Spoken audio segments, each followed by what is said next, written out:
Wei Nanxun opened her eyes and found herself back in the year she had just reached adulthood. According to her recollections, as an illegitimate daughter, her striking beauty would catch the eye of the crown prince, leading her to become a concubine favored by her legitimate sister in the Eastern Palace. Though she appeared to be cherished, spending her nights in the prince's company, he regarded her merely as a plaything, devoid of any affection, while her legitimate sister wielded her as a tool for vying for favor. She met her untimely demise on an autumn night 4 years after her marriage, her death a gruesome affair that went unnoticed. Having been granted a second chance at life, she resolved to distance herself from such individuals and return to her ancestral home in the countryside to live a leisurely life. By chance, she saved a poor scholar in need. Chapter 1. Rebirth. In the dimly lit confines of the chamber, only a single candle flickered, casting a faint glow upon a delicate figure kneeling on the cold tiled floor, exuding an air of profound solitude and melancholy.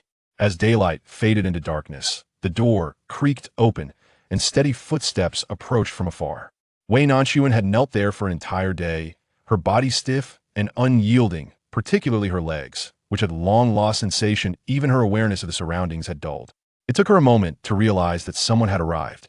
The sound of those footsteps was familiar. She had yearned for his arrival through countless days and nights. Each step felt as though it were treading upon her very heart.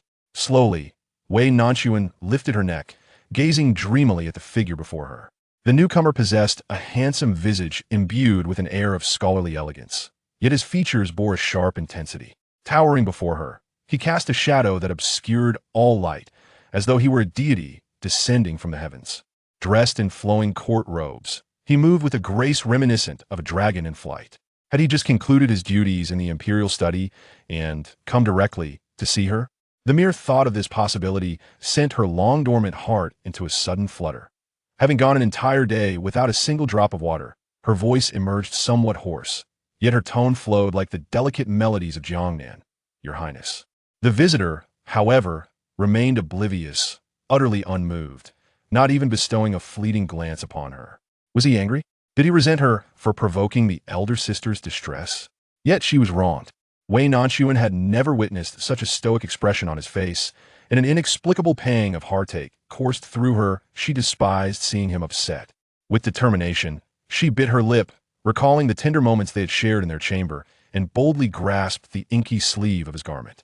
Her soft, cool fingers gradually explored the firm, muscular arm, inching upward. Kneeling rendered her somewhat awkward, compelling her to straighten slightly. However, having knelt for an extended period, her movements grew stiff, and the audacity of her actions filled her with a blend of embarrassment and trepidation, causing her fingers to tremble. Your Highness. At last, his eyelids lifted, casting a lofty gaze upon the woman below. From this elevated perspective, the quivering of her lashes, the faintly flushed cheeks, and the delicate alabaster neck were rendered distinctly visible. Her complexion, reminiscent of congealed fat, and her skin, akin to exquisite jade, were hauntingly beautiful. Pei Yuyan's gaze darkened, his elegantly defined fingers gliding across her porcelain cheek before intertwining in her lustrous hair. With a gentle yet firm tug, he compelled her to stand, albeit unsteadily. Her legs felt numb, rendering her incapable of maintaining balance, yet he paid no heed. In this position, he leaned down and pressed his lips against hers. The direct kin before her was blushing profusely, her eyes brimming with tears, nearly gasping for breath before he finally released her. Without allowing her a moment to gather her thoughts, he extended his long arms and swept her up effortlessly, carrying her a few steps to a nearby Luohan chair, where he pressed her down. Wei Nanxun still possessed a flicker of rationality. Tugging at his clothing, she timidly murmured, Your Highness, I am still in the confinement room. And what of it? He retorted. She yearned to express her discontent, to remind him that she was still being punished and ought to return to the palace to continue her penance. Simultaneously, she harbored a torrent of grievances she wished to convey. Wrongfully imprisoned, she had endured hunger, cold, and even the sting of punishment. Yet her voice gradually became a fragmented whisper as he, like a tempest, submerged her in wave after wave of fervor. The passage of time was indeterminate, but eventually, Pei Yuyan relented. Wei Nanxun had long lost her clarity, only aware of the broad hands that held her tightly, shielding her from the chill. When she awoke once more, she found herself back in her chamber, a maidservant administering a medicinal concoction. Uncertain of the potion's nature, the liquid appeared murky and emitted an unpleasant aroma. She had never been fond of medicine and instinctively turned her gaze away. Just then, Pei Yin emerged from behind the screen, having just bathed, draped in a simple outer robe, droplets of warm water cascading down his form with each step he took. Wei Nanxun's eyes brightened instantaneously. "Your Highness, you have not left." Pei Yin responded with a soft HM, instinctively taking a seat beside her. She wished to utter something, yet was interrupted by a palace maid. "Your Highness, the crown princess is concerned that Lady Wei has knelt for an entire day and fears the chill may seep into her body. She has specifically instructed me to prepare a medicinal soup to bring to you. However, it appears that Lady Wei is reluctant to drink the medicine." Pei Yin cast a glance at the porcelain bowl before turning his attention to the person resting upon the couch. She was already frail, and after such prolonged kneeling, her pallid face was devoid of color. The words that had been on her lips were swallowed back as she instructed, "Please fetch a plate of sweet cakes. A piece of sugar will alleviate the bitterness." Wei Nanxun's eyes suddenly welled with tears for this single phrase. She would endure even the most bitter of medicines. Perhaps fatigue had overtaken her, having knelt all day and then engaging in a strenuous encounter after consuming the medicine. Drowsiness began to creep in. Yet, she still remembered to clarify yesterday's events with the crown prince. She struggled to keep her eyelids open as she spoke to him. "Your Highness, I did not harm anyone. It was not I who caused my sister to fall in fright." Pei Yin seemed lost in thought, merely offering a comforting pat on the back of her hand. "These matters can wait until you have recovered. I shall not punish you." What did he mean by waiting until she was well? And what did it signify that he would not punish her? Did he truly believe that she was responsible for her sister's plight? Wei Nanxun wished to respond, but a sudden wave of intense pain gripped her lower abdomen, and her back became instantly damp.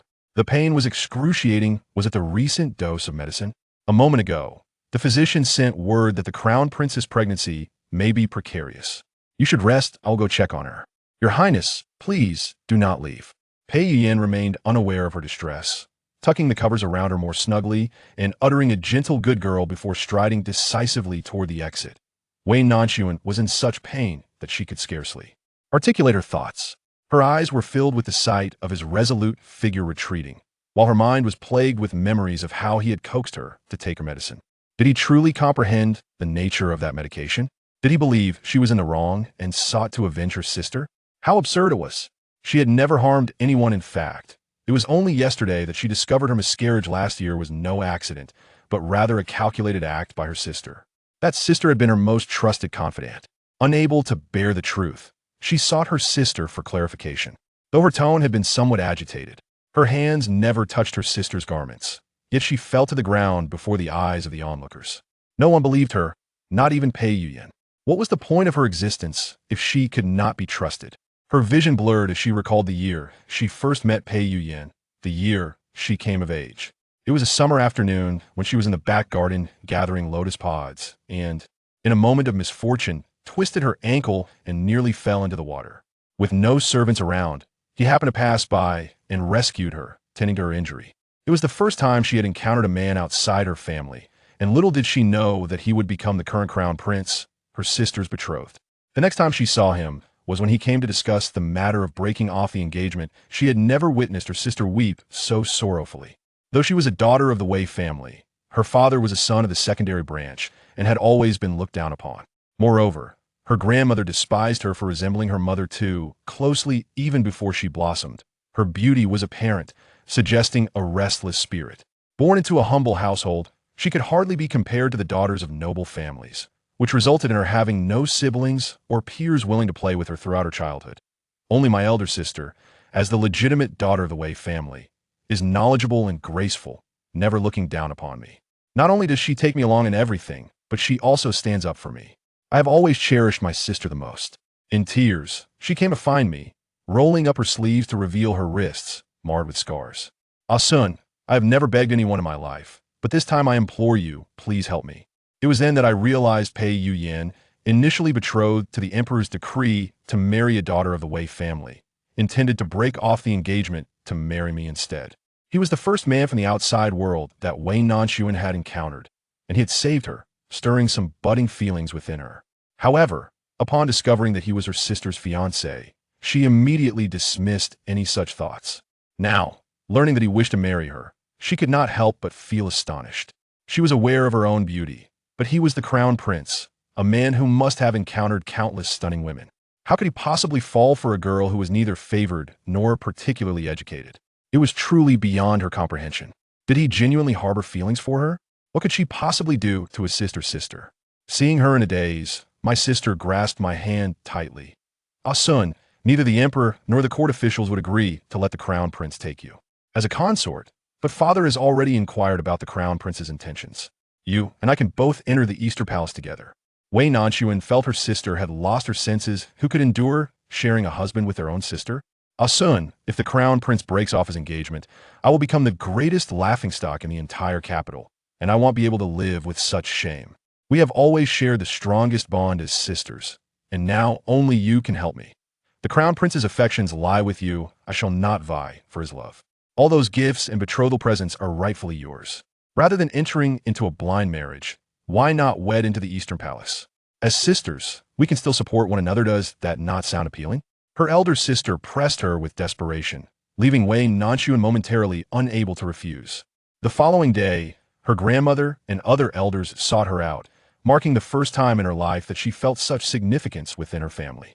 They employed every means at their disposal, leveraging her father and brother to coerce and entice her. On the brink of despair, uncertain of how to proceed, the crown prince appeared. His words remained gentle as he took her hand, assuring her not to fear, for he would be there through it all. It was this very reassurance that caused Wei Nanxun to nod in belief. Yet now, he stood alongside her sister, seeking her demise. Her life, from marrying Pei Yuyan to serving him, bearing a child, and facing false accusations, ultimately stemmed from loving the wrong person. In her yearning for an unattainable love, she had lived in a state of utter humility, becoming increasingly unrecognizable to herself. Exhausted, she no longer wished to love him. A metallic taste surged in her throat, and a stream of scalding tears silently slipped from the corners of her eyes. With a heavy heart, she closed her eyes, surprisingly finding death not so terrifying. In that moment, her heart felt light and unburdened, free from any constraints. She thought to herself, should she have the chance to live again, she would ensure to distance herself from Pei Yuyan and reclaim her identity as Wei Nanxun. Chapter 2. Entering the palace, the courtyard, having been graced by the rain, was suffused with the fragrant aroma of grass and foliage. Wei Nanxun rested her chin on her hand, gazing vacantly out the window. Jixia, noticing her in her nightgown, hair unkempt and untouched by breakfast, hurried over and exclaimed, "Miss, what captivates your attention? Time is of the essence, for you are to enter the palace today." Upon hearing the term miss, Wei Nanxun was jolted back to reality. A faint smile tugging at her lips. It is nothing, merely a troublesome dream. She had once again dreamed of her past life. Indeed, she had been reborn. Liberated from the suffocating confines of the Eastern Palace, distant from Pei Yuyan and the endless competition for favor. Alas, her rebirth occurred after her initial encounter with Pei Yuyan. And everything unfolded in alignment with her previous memories. Pei Yuyan came to annul the engagement with her elder sister, Wei Mingzhou, who, in a desperate bid, coerced her into accompanying the dowry to the Eastern Palace. Even Pei Yuyan's attempts for a clandestine meeting mirrored the past. The sole divergence this time was her resolute refusal. She did not agree to accompany the dowry, nor did she consent to meet Pei Yuyan in private. Instead, she sought to persuade Wei Mingzhou. Wei Nanxun could not claim to possess an in-depth understanding of Pei Yuyan, for he was a man of profound thought, his essence starkly contrasting with the graceful demeanor he projected. However, after years of slumber, she could discern a semblance of his thoughts. He was a gentleman of integrity, destined to ascend the throne. How could he be swayed by the allure of beauty? Moreover, the emperor's decree of marriage would not lead him to dissolve an engagement lightly. The most plausible explanation lay in his burgeoning wings, his external image too resplendent. The addition of another Wei family alliance might provoke the emperor's wariness. Thus he intentionally adorned himself with the flaw of being enamored with beauty. She certainly did not share these thoughts with Wei Mingzhou. Instead, she merely expressed her conviction that the crown prince would never retract the engagement. Her own ignorance and lack of decorum rendered her too fearful to enter the palace and serve the prince, causing her to suffer from a fever for several consecutive days. She even invoked the memory of her deceased mother, asserting that she had promised her mother never to become a concubine. Perhaps genuinely afraid that her anxiety might lead to her demise, the Wei family ceased to mention the matter, and indeed, the crown prince did not annul the engagement. Wei Nanxun believed that the ordeal had passed, but unexpectedly, just as she was beginning to recover from a month of illness and could finally manage to walk. The wise consort summoned Wei Mingzhao to a flower viewing event and explicitly requested her presence as well. The wise consort was the aunt of Pei Yuyan. The queen had died in childbirth, and the Empress Dowager had taken it upon herself to bring the queen as sister into the palace, bestowing upon her the title of wise consort. Others might speculate on the sudden interest the consort had in her. Yet she understood all too well that this was indeed the handiwork of Pei Yuyan. His character was such that he would not rest until his objectives were achieved. This was no mere flower viewing banquet. It was clearly a trap of sorts, one that she could not refuse. Wei Nanxun sighed softly, pressing her forehead. As Ji Xiao brought forth her finest garments and jewelry, "Miss, do come and choose." Having the opportunity to enter the palace and meet the consort is a blessing that others can only dream of. Why do you still sigh? I would rather forego such blessings. To preserve the dignity of the Wei family during her entrance into the palace. All these garments and accessories had been newly crafted at her grandmother's behest, made of exquisite satin. She had never seen such a fine piece of clothing during past celebrations. Yet, she felt no joy whatsoever, lacking enthusiasm as she selected the most modest of the attire, a pale yellow skirt and jacket, simply styled with a matching hairpin. Meanwhile, a maid from the front courtyard came to urge her along. Before leaving, she needed to take a stroll in the front yard. Born to a concubine whose mother had passed away early, her father, a merchant, roamed the world, spending little time at home throughout the year. The affairs of the household were managed by her aunt, Lady Wang, as she embarked on her first journey to the palace. Lady Wang naturally had a few words of advice, subtly urging her to stay close to Wei Mingzhao, to listen more and speak less, and to avoid causing any trouble. Regardless of what Lady Wang said, Wei Nanxun obediently nodded in agreement, appearing meek and timid. However, in Lady Wang's eyes, she resembled a pitiable seductress, especially today. Wei Mingzhao had dressed up deliberately, adorned in the finest and most fashionable garments and jewelry, which clearly showcased her status as the legitimate daughter of a duke's household. In contrast, Wei Nanxuan's almost unadorned face, resembling a pristine lotus emerging from the water, seemed to overshadow her own daughter. Lady Wang contemplated offering further warnings. But the hour was late, and the carriage sent from the palace had already arrived at the door, so she could only see them off to the carriage. As the two sisters sat opposite each other in the carriage, the intimacy they once shared felt utterly lost, as if they were strangers. It was not until the carriage came to a gentle halt that Wei Mingzhao cryptically remarked, "Seventh sister, the palace is not like our home. There are rules everywhere. You must stay close to me and not offend any noble personages." Wei Nanxuan's heart was a tumult of emotions. She had once held deep affection and respect for this elder sister, which was why she had accompanied her to the Eastern Palace. Yet, all the sisterly bonds and sentiments faded away upon learning that Wei Mingzhao had caused the demise of her child and had sent poison. After having rejected her pleas just days prior, their relationship now felt irreparably torn. Gazing at the familiar visage before her, she was struck by an unsettling sense of estrangement. Was it the life in the Eastern Palace that had altered Wei Mingzhao, or had she never truly perceived her sister all along? Wei Nanxun paused momentarily, feigning incomprehension, and timidly assured, "Elder sister, rest assured, I shall remain steadfastly by your side." Wei Mingzhao, however, appeared unconvinced. She felt a twinge of unease regarding the kind-hearted empress inviting her younger sister into the palace. Her initial pleas had been born of necessity, had circumstances permitted. She would never allow anyone to usurp the crown prince's affections. Even though Wei Nanxun confidently asserted that the crown prince would not withdraw his engagement or take a concubine, she remained skeptical, fearing it might be a cunning ruse. She harbored the growing suspicion that her sister had recently become rather peculiar, less easily deceived than before, prompting her to coldly remark, "You had better." The eunuch awaiting them had been stationed at the palace gates, and upon their descent from the carriage, he hurried forward, bowing respectfully before leading the two women into the palace.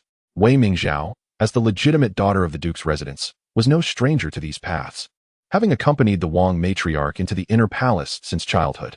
In contrast, Wei Nanxun, though married to Pei Yuyan for over 4 years, had only accompanied Wei Mingzhao to pay respects to the empress once after her wedding night, having scarcely glimpsed her and never engaging in conversation. She had only visited the empress's Jingren palace on that singular occasion. Thus, her understanding of the empress was limited. She had only heard that although the empress had not been conferred the title of imperial consort, she wielded the phoenix seal and was the most favored among the concubines. As for her temperament and methods, Wei Nanxun was entirely uninformed. Therefore, her earlier words had not been mere formality, but were spoken with genuine sincerity. The palace is not comparable to the Wei residence. She remains unaware of the intentions that Pei Yuyan harbors towards the virtuous consort. However, as the crown prince has not yet withdrawn from the engagement, The last thing Wei Mingzhao desires is for her to marry into the palace. At least on this matter, their objectives align. As long as she remains in close proximity to Wei Mingzhao today, the virtuous consort will be left with no strategies to employ. The imposing red walls loom, and the palace path appears endless. After an indeterminate duration of walking, they finally catch sight of the plaque of Jing'an Palace. "Ladies, please wait a moment.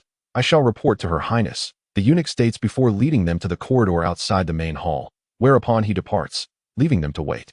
It is midday, with more than an hour remaining until lunch. The palace is orderly, and the sweeping maids and eunuchs bow respectfully upon encountering them. After approximately a quarter of an hour, Wei Mingzhao begins to fidget, craning her neck to peer into the hall. Wei Nanxun, however, remains detached, her gaze inward, disinterested in the happenings around her. Just then, a somewhat anxious voice from a palace maid resounds not far behind them. "We pay our respects to Your Highness." "Your Highness?" The only person in the realm worthy of such a title is him. A tremor courses through Wei Nanxun as if she has been immobilized, her eyes slowly rising to behold the figure before her. Beneath the nearby hibiscus tree stands a tall and elegant form, as the wind blows. The pink blossoms flutter down like confetti. His features are striking, his gaze intense and radiant, a smile gracing his lips as he looks at her. Pei Yuyan. It truly is him. Chapter 3. A reunion with Pei Yuyan. Wei Nanxun thought that having faced death once was sufficient to fortify her spirit, rendering her invulnerable and allowing her to relinquish the burdens of her past life. Yet, when Pei Yuyan appears before her, all her pretenses and composure dissolve into nothingness. Thus, Wei Mingzhao's attention was entirely captivated by that individual. Otherwise, she would have long noticed the person beside her, trembling all over, her face as pale as paper. How could Pei Yuyan be here? She had long suspected that today's events were undoubtedly orchestrated by Pei Yuyan, yet she never anticipated his remarkably forthright appearance. At this hour, he should be attending the morning court or deliberating state affairs in the imperial study. He was known for his diligence. Fearing the emperor and ministers would accuse him of negligence, even if they had indulged late into the night, he would rise punctually the next day, never neglecting his duties. In his eyes, matters of love were merely trifles, insignificant compared to power and status. It must be mere coincidence. She was just a humble woman, unworthy of such elaborate attention from him. Wei Nanxuan's fingers, concealed beneath her voluminous sleeves, nervously twisted as she repeatedly reassured herself, striving to maintain her composure. Fortunately, Wei Mingzhao was present, her heart and gaze entirely occupied by Pei Yuyan. The two were betrothed by the emperor's decree, thus there was little need for excessive restraint. Upon seeing Pei Yuyan, her eyes sparkled, and her cheeks flushed with surprise as she exclaimed, "I have the honor of meeting Your Highness. I never expected to encounter you today." Wei Nanxun then performed a deep bow, remaining silent with her head bowed throughout. Pei Yuyan's gaze briefly swept past Wei Mingzhao, and with a smile, he graciously remarked, "There is no need for formalities. The court has adjourned early today." The young eunuch behind him, perceptive and considerate, promptly provided an explanation. The emperor, having heard that the virtuous consort invited Miss Wei to enjoy the flowers, specially procured a box of silk flowers recently presented from the western region, intending to add a touch of elegance for the consort and Miss Wei. The emperor also remembered that His Highness had not seen the consort for quite some time, thus requested His Highness to bring her along. Indeed, behind her, a palace maid appeared, bearing a tray draped in crimson silk, a testament to the emperor's affection for the virtuous consort and his acknowledgement of Wei Mingzhao as an esteemed daughter-in-law. Wei Nanxun exhaled softly, realizing it was merely a coincidence. She reassured herself that Pei Yuyan would never delay his important matters for her sake. At that moment, the consort, aware of the crown prince's arrival bearing gifts, instructed her personal maid, Yuchen, to usher them inside. "Your Highness, you have arrived at an opportune time." The second prince just came to pay his respects to the consort, and, upon learning of your presence, expressed a desire to seek your guidance on literature. The second prince, born of the consort, had just turned 11, an age typically characterized by playfulness. Indulged by both the emperor and the consort, he often disrupted lessons, much to the exasperation of his tutors. Fearless in most respects, he harbored a particular trepidation for his elder brother, the crown prince, seeing his request for literary counsel as a means to curry favor and foster closeness. Pei Yuyan, being 7 years the elder, shared a sibling bond that was not particularly intimate, yet they maintained a respectful camaraderie. Aware that his aunt was assisting him in avoiding suspicion, he slightly inclined his head in acknowledgement. Yuchen then turned to them, saying, "I have the pleasure of meeting both young ladies." The consort was just engaged in discussions with the head of the Internal Affairs Court regarding plans for a summer retreat outside the palace. "I apologize for making you wait. Please, come inside." Upon hearing that Pei Yuyan would not accompany them to meet the consort, Wei Mingzhao's eyes reflected a hint of regret. However, amidst the throng of people, there was no opportunity for conversation, and she could only steal glances back as she followed into the hall. In contrast to her reluctance, Wei Nanxun felt an overwhelming sense of joy, wishing fervently to distance herself from the man. Ideally, she hoped this would be their final encounter in this lifetime. As the two brushed past each other, she heard that familiar voice, low and hoarse, uttering, "Miss Wei, watch your step." His voice, typically melodious, akin to the gentle chime of jade, was warm and exquisite. Yet, in moments of intimate entanglement, it would transform into this husky, desire-laden timbre, like an invisible net ensnaring her entire being, leaving her with no avenue of escape. Just as Wei Nanxun was about to step over the threshold, she suddenly heard his voice and nearly faltered, her legs weak beneath her. Fortunately, she steadied herself in time, avoiding embarrassment. Was he reminding her of their initial encounter? Reminding her that he could rescue her, thus controlling her choices, rendering escape impossible? Wei Nanxun felt the intensity of his gaze, a searing heat lingering on her back. Why should it be so? Why should her desires be dictated by him? She was not an object, nor a prey to incite his conquering instincts. She was a living, breathing individual. In this lifetime, she vowed he would not have his way. Clenching her teeth, she forced her trembling self to regain composure, standing tall under his scrutinizing gaze, and strode forward without a backward glance, leaving behind the tall figure, rooted in place, motionless. "Your Highness, what are you looking at?" Pei Yuyan snapped back to reality, a subtle smile gracing his lips. "Nothing, just spotted an amusing raccoon." The young eunuch, bewildered, scratched his head, pondering, but the Empress does not favor small animals. Where would a raccoon come from in the Jingren Palace? There, Yechen had already led the two individuals into the East Warm Pavilion, where they beheld a beautiful woman reclining on the favored concubine's couch. She was adorned in a gown of pale lavender, her lustrous black hair elegantly coiled atop her head, adorned with hairpins set with green cat's eye gemstones. Her earrings and hair ornaments were all meticulously matched, crafted from the rarest green cat's eyes. Despite the uncommon nature of these gems, she wore them with an air of youthful elegance, exuding an indescribable nobility. In her hands, she held a ledger, while a palace maid whispered softly in her ear, prompting her to lift her gaze. This was the first occasion for Wei Nanxun to observe the Empress's countenance up close. Her brows resembled distant mountains, and her eyes sparkled like autumn waters, undeniably a striking beauty. It was said that the Empress bore a remarkable resemblance to the late Empress, which perhaps explained the slight similarities in the features of Pei Yuyan to this esteemed aunt. "Your servant pays her respects to the Empress, wishing you boundless blessings and eternal peace. Rise, come forth and take a seat before me," she graciously commanded. "Thank you, Your Majesty." Wei Mingzhao had frequented the palace since childhood and had met the Empress on numerous occasions, thus she took a seat closer to her. Wei Nanxun, aside from her initial glance, remained respectfully bowed, her head lowered. "What has Zhao been occupied with lately, since you have not entered the palace?" "I find myself devoid of a companion to converse with." "Your Majesty is too kind. You are surrounded by cherished individuals. How could I possibly compare?" Wei Mingzhao replied. "My grandmother has remarked on my carefree nature, confining me at home to cultivate decorum and refine my character." The Empress responded with a knowing smile. "I recall you have turned 18 this year. It would be beneficial for you to learn more during your time in seclusion. For in a few days, you shall enter the palace, and there will be ample opportunities to accompany me." All of Wei Mingzhao's previous anxieties dissipated in an instant upon hearing those words, transforming into the shyness of a young girl. The virtuous consort had spoken, which surely reflected the Emperor's sentiments. "Your Highness, you jest with me as well." The two shared an intimate exchange of words until the consort seemed to notice the young lady behind them and casually remarked, "Ah Zhao, is this your seventh sister?" Upon hearing Wei Nanxun being mentioned, Wei Mingzhao paused slightly and replied, "Your Highness, my seventh sister is named Nanxun. She possesses a quiet disposition and seldom ventures outside." "Oh, come closer so that I may have a look at you." Despite feeling displeased internally, Wei Mingzhao could only muster a smile as she gently nudged the girl behind her. "Ah Sun, the consort calls for you." Wei Nanxun appeared taken aback by the summons, revealing a hint of panic as she lowered her head and repeatedly acknowledged her presence. Overcome with nervousness, she nearly stumbled off the brocade stool when rising, barely managing to steady herself before taking a few steps toward the consort. Before anyone could speak, she had already frightened herself into a pallor.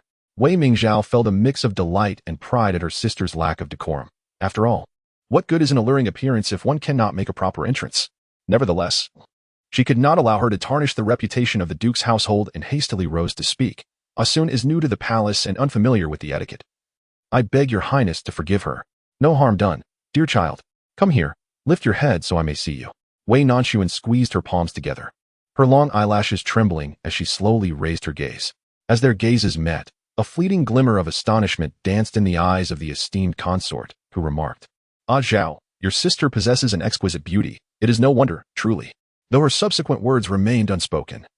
The understanding was palpable among those present. It was no surprise that the crown prince had called off the engagement. Wei Nanxun's expression dimmed, as she had deliberately feigned ignorance of etiquette to leave a poor impression before the consort, yet she did not anticipate such a candid remark. With a tranquil demeanor, the consort continued, "Ah Zhao, since you are otherwise occupied, why not have your sister accompany me?" This statement rendered both Wei Nanxun and Wei Mingzhao utterly speechless, with the latter remaining in stunned silence for a considerable time before eventually bowing and saying, "Your Highness, it is a blessing for our Wei family that you hold seventh sister in such high regard. I only fear she may not grasp the intricacies of etiquette and burden you with concerns." Wei Nanxun was equally flustered, uncertain whether to kneel or express gratitude. The consort observed their disarray and, with a gentle smile, reassured them, "Oh, look at how anxious you sisters have become. I was merely jesting. Please rise." The atmosphere thereafter grew noticeably more tense than before, but fortunately, mealtime soon approached. The young eunuchs prepared the banquet, and the consort led the two of them to their seats. "Yuchen, where is the crown prince? Did I not instruct you to summon him?" "Replying to your highness. The prince is currently engaged in lecturing the second prince on literature and has stated he will not be coming, sending his regards for later." The consort was naturally skeptical of this explanation, recognizing it as a means to avoid suspicion, and chose not to pursue the matter further. "Then let us disregard him and enjoy our meal. Today, the atmosphere is delightful, and I have instructed someone to warm a pot of fruit wine, its subtle sweetness perfectly suited for young ladies." As I spoke, a palace maid poured wine for the two of them, and the delicate aroma of fruit quickly filled the air, revealing it to be exquisite wine. Wei Nanxuan's father is fond of fine wines, and their household boasts a considerable collection.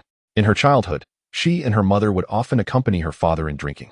Her tolerance is commendable, though she seldom partakes in public, especially within the palace, where vigilance is paramount. She contemplated declining under the pretense of being unable to drink. However, the virtuous consort had already raised her glass. Given her status, even the less adept drinker, Wei Mingzhao, remained silent. To speak now would be rather inappropriate. One may err or be ignorant of customs, yet one must never lack awareness, especially in the consort's domain. Ultimately, a single sip would suffice to honor the occasion. Otherwise, her exit from the palace could be jeopardized. After much hesitation, Wei Nanxun noticed that Wei Mingzhao had already consumed more than half of her drink, prompting her to reluctantly raise her glass and take a sip. This would not do. She must finish it. With no alternative, she emulated Wei Mingzhao and downed the contents in one go, thereafter not touching the glass again. It was not until the banquet was well underway that she sensed something amiss. Although her tolerance for such fruit wine typically allows her to consume 4 or 5 cups without issue, this time she felt dizzy and her face began to flush uncontrollably. Just as she contemplated sipping some tea to regain her composure, she heard the consort's calm voice. "Ah Zhao, your sister truly abstains from alcohol. How can she be blushing so after merely half a cup? Perhaps it would be best for someone to take her to wash her face and refresh herself." Wei Nanxun wanted to refuse, yet her head spun so fiercely that she could hardly articulate her thoughts.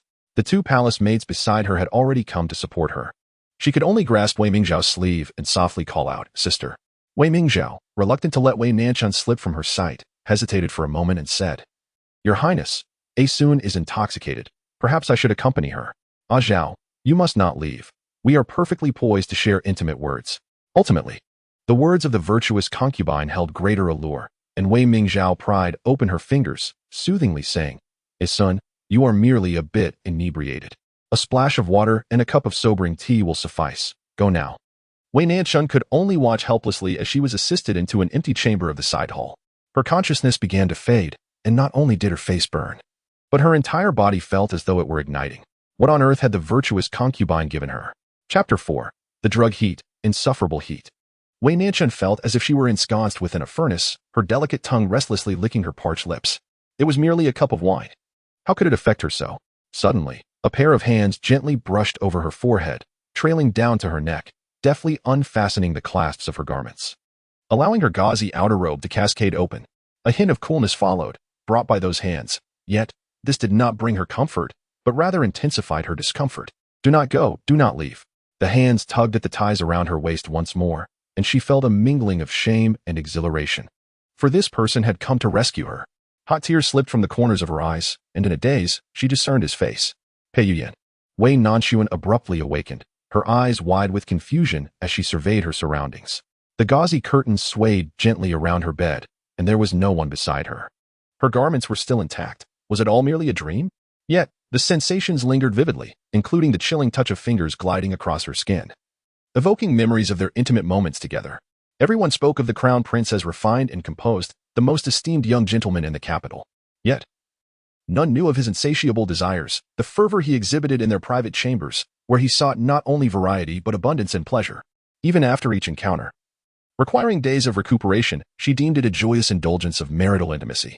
The crown prince adored her, and she reciprocated with affection and delight, enduring the physical strain and humiliation with grace. He favored her above all, often spending more than half the month in her company.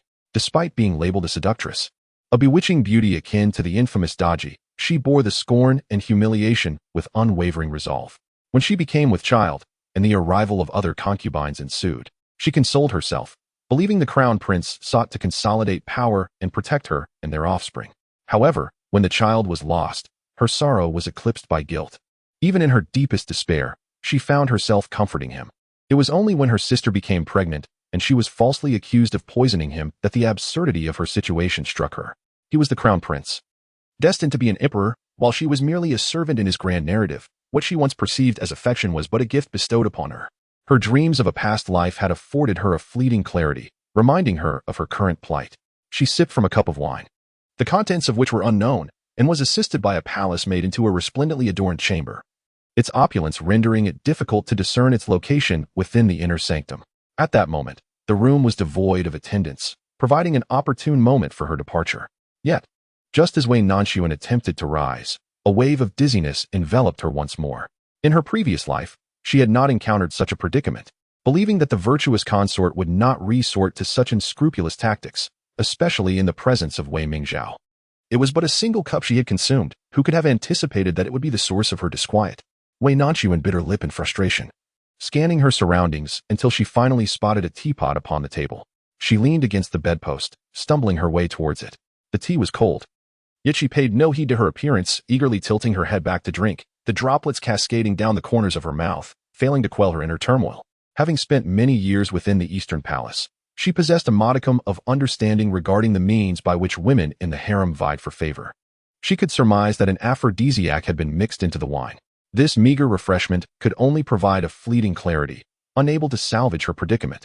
She needed to escape and locate Wei Mingzhao. With this realization, Wei Nanxun dragged her increasingly heavy head towards the door, but at that moment, she heard footsteps approaching from outside. "Your Highness, you have just consumed wine. The consort fears that you might catch a chill and suffer from a headache upon returning. She has advised you to rest here for a while until the effects of the wine dissipate. Where's my aunt?" "The consort is still conversing with Miss Wei." "Understood. You may leave." As Wei Nanxuan's consciousness gradually faded, it momentarily revived upon hearing that familiar voice. No wonder she was compelled to drink the aphrodisiac. She could no longer ponder whether Pei Yuyan was aware of the drugging or not. Once he entered the room, everything would spiral out of control. Even if Pei Yuyan was a gentleman capable of restraining himself, the mere presence of a man and a woman alone in a room would tarnish her reputation, leading her down the same treacherous path as in her past life, from which there would be no return. Moreover, he had never been a gentleman. Wei Nanxuan's arm, propped against the table, trembled uncontrollably. She needed to leave. She had to escape. The door was not an option, as it would lead her directly to Pei Yuyan. Surveying her surroundings, her gaze fell upon the windowsill, but in her current state, climbing through the window was utterly impossible. Hearing the footsteps drawing nearer, she gritted her teeth, her expression hardening as if she had made a resolute decision. She raised her hand and pulled out the jade hairpin from her coiffure, plunging it into her own arm without hesitation. The jade pin pierced her flesh, and blood flowed instantly. When Pei Yuyan pushed open the door, he was met with the faint, warm fragrance hanging in the air, but the figure he anticipated was nowhere to be found. His brow furrowed slightly, wondering if he had misjudged the situation. Perhaps his aunt did not intend this. He glanced around the empty room, his temples throbbing suddenly. Although he had consumed the wine somewhat hastily, it was merely half a jug, certainly not enough to intoxicate him. His steps faltered, his mind growing increasingly heavy. And in his hazy awareness, he saw a graceful silhouette approaching him swiftly. The woman spoke softly, stepping forward to support him. Your Highness, what is the matter?" Pei Yuyan shook his dizzy head, and upon opening his eyes, the visage of the woman before him astonishingly overlapped with that of another in his mind. It was her. Instinctively, he extended his long arm, encircling the woman's waist, and with decisive strides, he approached the bed, leaning over her. The woman seemed poised to resist. Yet he pressed his large, heated palm over her eyes, his voice laced with desire and hoarseness whispering, "Be good, trust me." Soon after, the curtains billowed, and the bed creaked rhythmically. It was unbearable, so excruciatingly unbearable. Wei Nanxun bit her lower lip tightly, stifling any sound, ensconced in the small, stifling cabinet, where the oppressive heat and suffocation were compounded by the turmoil within her body. Her hands and legs bore the marks of bloodied wounds. Yet all they yielded were fleeting moments of clarity, which were now waning. What sort of potion was this, that its effects were so fierce? Just moments ago, she had summoned her willpower to crawl out of the window, meandering in one direction. Uncertain whether the noble consort had deliberately led the guards away or if fortune had smiled upon her, allowing her to stumble forth in her escape. She could not ascertain how far she had traveled, only that the sound of orderly footsteps approached, compelling her to dart into the nearest garden. This garden appeared somewhat secluded, devoid of any sweeping eunuchs, and she relied solely on her instincts, wandering in a daze until she reached a loft, where she concealed herself within a cabinet on the second floor. If fortune favored her and she could endure, then all would be well. If not, she vowed that no one would tarnish her purity. This place would serve as her final refuge. As time trickled by, Wei Nanxun finally grasped the meaning of excruciating torment, akin to the relentless gnawing of ants upon her flesh. Her consciousness gradually faded, her hands uncontrollably gliding over her body, feeling suffocated by her constricting garments. She helplessly tugged at them. The heat was unbearable. Water. Who would come to her rescue? Just as Wei Nanxun was on the brink of losing consciousness entirely, the cabinet door swung open from the outside. In her hazy vision, she caught sight of a tall figure. The taut string of her tension snapped instantly, and her awareness completely dissipated. Her jade-like arms trembled as she lunged toward that person. Chapter 5. Liberation. Wei Nanxun had never experienced such torment. She comprehended the sensation of being at the mercy of another, like fish on a chopping board. It felt as though she were being scorched over an open flame. This agony surpassed even the anguish of death. Fortunately, she discovered something that alleviated her suffering. She felt like a traveler in the desert who had finally spotted a source of water, or a landlocked duck grasping a flotation device amid turbulent waves. Her hands clinging tightly to that figure, even without any action, merely holding on brought her a modicum of relief. Yet, before she could regain her composure, a pair of large hands ruthlessly pulled her away. Already battered and weak, she could barely stand. Being yanked so forcefully sent her reeling. However, she had never been so tenacious about anything before. Her instinct for survival compelled her to entwine herself once more around that towering presence, her arms wrapping like tendrils around his sturdy form. The figure seemed momentarily frozen, and in the next instant, a broad palm abruptly seized her delicate neck. Wei Nanxun, already aflame from the effects of the drug, felt her face and neck flush crimson under the grip, her head tilting back like a dying swan, exuding a haunting beauty tinged with despair. She believed that her tears had long dried up in a previous life, that nothing was worthy of her sorrow. Yet now, uncontrollable tears streamed from the corners of her eyes. As she hazily opened them, she discerned a tall figure through the veil of her tears, and an overwhelming wave of grievance, resentment, and anguish surged within her heart. She had done nothing wrong. She had merely been admiring flowers in her own home when she encountered Pei Yuyin and fell unwittingly in love with him, thus sacrificing her entire life.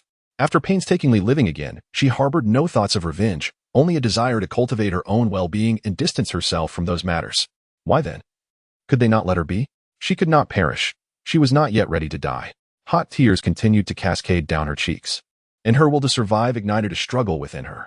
With a frail and powerless hand, she desperately grasped at that hand. Her sleeve slid down to her shoulder, revealing arms marred with bloodstains. Please, I do not wish to die. Her voice was laced with agony and despair, carrying a heavy nasal tone that evoked a sense of innocent grievance akin to that of a wronged girl.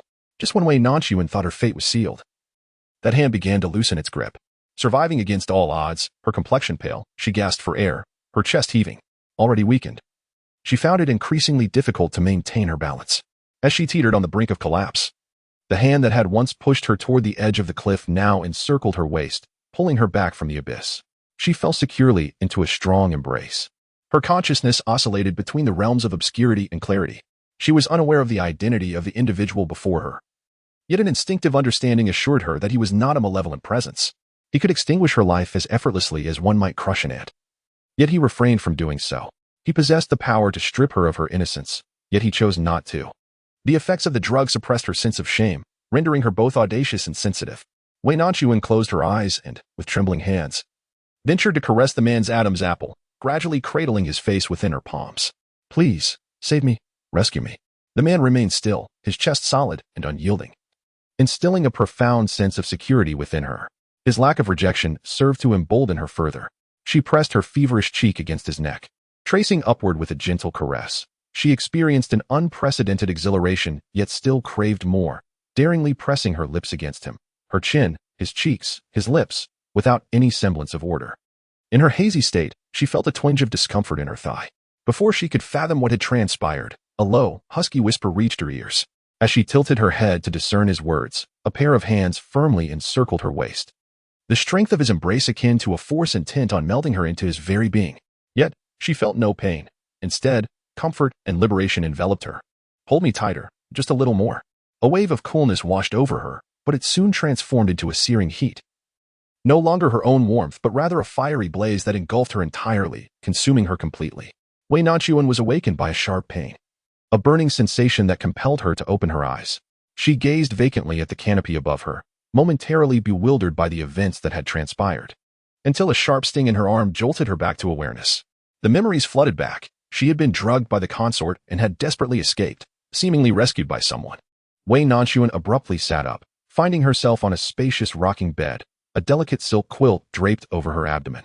She struggled to discern the tattered remnants of what could only be described as clothing strewn across the floor, pieces of the attire she had worn earlier that day.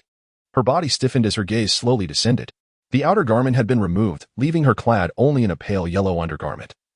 Her figure more developed than that of the other maidens, with discernible curves. At that moment, the undergarment hung askew, failing to conceal everything, revealing varying shades of marks upon her fair skin. Having been married in her past life and having endured every manner of torment from Pei Yuyan, she was all too familiar with the concealed depths of the hearts of those lofty nobles, and thus, this was not entirely alien to her. At this realization, her heart sank significantly.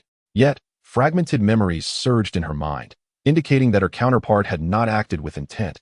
There had been a struggle, a desperate clutching of her throat, and the visceral sensation of life hanging by a thread was indelible. It had been her initiative, her pursuit of him. Even if her innocence had been compromised, the blame could not rest upon him. Only the consort and Pei Yuyan were to be held accountable.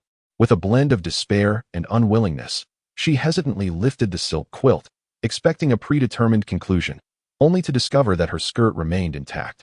Stunned, she paused in disbelief, then swiftly rummaged through the bedding. No traces of blood, there truly were none, although her body felt a bit sore and weak. It was likely due to the effects of the medicine, entirely different from the sensations she experienced in her past life after serving in the Emperor's chambers. Had she consumed some antidote? Wei Nanxun, overwhelmed with joy, could scarcely ponder these thoughts. The person before her not only saved her, but also refrained from taking advantage of her vulnerability, regardless of the motives behind such kindness. This was the first individual across her 2 lifetimes to extend a helping hand. She would gladly repay this debt with her life. Yet, who could this benefactor be? In this imperial harem, could they be a guard, a court official, or perhaps a member of the royal family? Moreover, where was she now? It had been quite some time since she escaped and fell unconscious, and she needed to find a way back and explain her disappearance. Wei Nanxun raised her gaze to the unfamiliar room, which resembled more of a study than a bedroom. The walls were adorned with numerous calligraphies and paintings, and several bookshelves flanked either side. In front of her stood a screen embroidered with majestic mountains, the decor both clean and orderly. She was already unfamiliar with the intricacies of the harem, and now felt utterly lost. As she contemplated her departure, a woman's voice suddenly emerged from behind the screen. Miss, have you awakened? This servant has come to assist you with your changing attire. Chapter 6. The golden waistband. Wei Nanxun nearly jumped at the unexpected voice, but felt a sense of relief upon realizing it belonged to a woman, which eased her taut nerves. Perhaps not hearing her response, the person outside paused before continuing. If you feel uneasy, I can simply place your garments here, and once you are dressed, I shall assist you with your grooming. Such an arrangement was exceedingly considerate, granting her both respect and alleviating any awkwardness. She quickly expressed her gratitude. Thank you. However, the sound of her voice startled even herself. It was too husky and alluring, instantly revealing what had transpired. This made Wei Nanxun's face flush crimson. Fortunately, she was alone in the room, and the woman, seemingly oblivious, replied, You flatter me, Mississippi. This is merely what our master has instructed. Should you require anything, please do not hesitate to ask. With that, she placed down the garments and retreated to the outer chamber. Her master? It was indeed that person who had given such meticulous instructions, caring for her feelings as well. This brought to Wei Nanxun's mind memories of her past life, where Pei Yuyan undoubtedly harbored feelings for her, spending most days of the month in her company. He was insatiable, indulging multiple times each night, as he frequently visited the imperial study, fearing the emperor's wrath should he be discovered indulging excessively. He would only come every 5 or 6 days. The accumulation of desire made his visits increasingly fervent. At times, when the emperor summoned him unexpectedly, he would leave without hesitation, leaving her like a discarded toy, unable to move, exposed and at the mercy of the palace maids. She could vividly feel their hands lifting her and wiping her down, the warm cloth gliding over her neck, chest, and thighs, covering the bruised marks on her skin, even tending to her most private areas. Despite the maid's gentle touch, it sent shivers down her spine. Their gazes, a blend of mockery and envy, made her feel less like the beloved consort of the crown prince and more akin to a common courtesan, vulnerable to the whims of anyone. Yet at that moment, she was utterly befuddled, convinced that Pei Yuyan harbored affection for her. She believed herself overly sensitive, dismissing her discomfort and immersing herself in his adoration. It was only now, with a trivial gesture, that she recognized the extent of her previous folly. A stranger, unaware of her identity, demonstrated respect towards her, while her partner remained indifferent. No, it was not ignorance. Rather, it was a lack of concern, for who would regard the feelings of a mere plaything? Wei Nanxun managed a self-deprecating smile, which further solidified her resolve to depart. Steadying her thoughts, she cautiously rose, though her legs felt exceedingly weak, compounded by a wound she had inflicted upon herself earlier, making movement rather cumbersome. As she touched the ground, she instinctively winced. Fearing discovery, she gritted her teeth against the pain and reached for her clothing, only to be astonished by the fact that the dress had been thoughtfully prepared for her, nearly identical in style and color to her previous attire. The only subtle difference lay at the neckline, so slight that even she struggled to discern it. This revelation brought a flicker of warmth to Wei Nanxun's heart, igniting a spark of curiosity about this individual. However, now was not the time for such musings. She hastily donned the dress, and as she rounded the screen, she encountered a figure standing by the door. The woman was tall and appeared to be under 30, with a clean and elegant demeanor, clad in a water blue dress that epitomized the attire of a palace maid. In her previous life, Wei Nanxun was attended by numerous palace maids, yet most were clad in pink or green attire. Even the chief maid beside her elder sister, the crown princess, wore a shade of azure. Never had she encountered one in blue, which unmistakably signified a higher rank. Pausing for a moment, Wei Nanxun promptly performed a respectful bow. For even a 7th-rank official at the chancellor's door held more stature than she, a mere daughter of a duke's estate. The maid, taken aback by this display, initially assumed that such a beautiful girl, harboring ulterior motives, would be a difficult person to serve and was reluctant to engage in conversation. However, upon their meeting, she realized her misjudgment. Hastily placing the warm water aside, she remarked, "How could a humble servant such as I accept such courtesy from the young lady? If you are injured, it is best you sit down.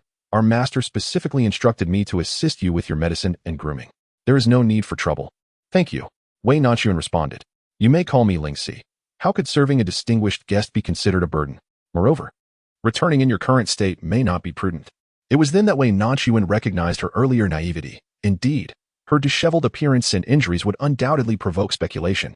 The greatest fear she harbored in this life was being indebted to others. Having once been saved by Pei Yuyan, she had repaid his kindness with a lifetime of freedom. Yet, she found herself obliged to accept this favor once more, and in her current predicament, she possessed nothing with which to repay her benefactor. "Thank you, Miss Lingxi. And please extend my gratitude to your master." The presence of a maid of such standing made her ponder the true identity of this benefactor.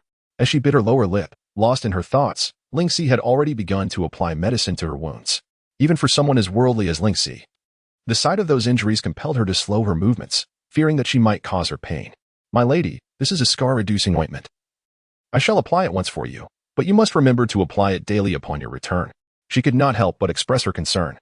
"You have been rather harsh on yourself, my lady. A maiden's body is precious, and as you have not yet wed, it would be unfortunate to bear scars." Wei Nanxun felt a pang of emotion at this unexpected kindness, her voice tinged with a nasal quality. "I am but a concubine. I am not precious." Yet, even if she were as insignificant as a weed, she did not wish to allow those people to trample upon her. "I have no intention of marrying," she added. Though this last statement was whispered softly, almost as if meant for her own ears, yet it bore an undeniable resolve. The audacity of such a delicate young lady to utter such words prompted Lingxi to regard her with newfound respect. "Fear not, my lady. You have merely fallen victim to treachery. Our master is a man of integrity and would never disclose this matter." Wei Nanxun, distracted, failed to notice where Lingxi had misspoken. Preoccupied with thoughts of how her benefactor might perceive her, despite the absence of a marital bond. Soon, the application of the medicine was complete. Her hair was neatly arranged. And after sipping a bowl of calming soup, she felt considerably more alert. Just as she was about to inquire about the route back, she noticed someone waiting for her outside. "Miss Wei, let us be on our way." "Are we?" "Indeed, if you're lost. It would be best for the maid to escort you back, as it would save the trouble of conversing with others on the way." Wei Nanxun also believed this to be the optimal solution, but upon realizing that this arrangement was not of Lingxi's own volition, she felt the weight of indebtedness. Nonetheless, she accepted her fate. Having incurred a debt, she would exert every effort in the future to repay it. With a long sigh, Wei Nanxun prepared to follow Lingxi out. But just as she was about to step through the door, a sound of a page turning reached her from behind. Instinctively, she turned her head, only to discover a bamboo curtain hanging directly opposite where she had just applied the medicine. Through the curtain, she faintly discerned a tall figure seated behind it. The window was half open, a gentle breeze caressing the air, causing the bamboo curtain to sway. Her beautiful apricot eyes widened slightly as she caught sight of the person behind the curtain, clad in a stone blue robe with golden borders. Although she could not discern the exact details of the dragon insignia on his shoulder from afar, she could see that he wore a golden belt around his waist. In that moment of distraction, she suddenly felt an overwhelming pressure from all directions, rendering her breathless, accompanied by a scorching and piercing gaze that fell directly upon her face. Chapter 7. The benefactor. The bamboo curtain swayed gently, and although Wei Nanxun could not clearly see his features, she felt paralyzed under the weight of his stare. Unable to move. Could it be him? The one who had saved her and meticulously instructed her on everything? Had he been here all along, or had he never left? The mere thought of this possibility sent her heart racing to her throat, and her palms were drenched in cold sweat. Memories she had previously forgotten surged forth in an instant. She clung to him, and even when he tried to pull away, she persisted in her pursuit, cradling his face and leaning in with a fervent urgency. Although they had not consummated their connection, they had already traversed the boundaries of intimacy. How could she possibly regard him as a mere stranger? And how did he perceive her?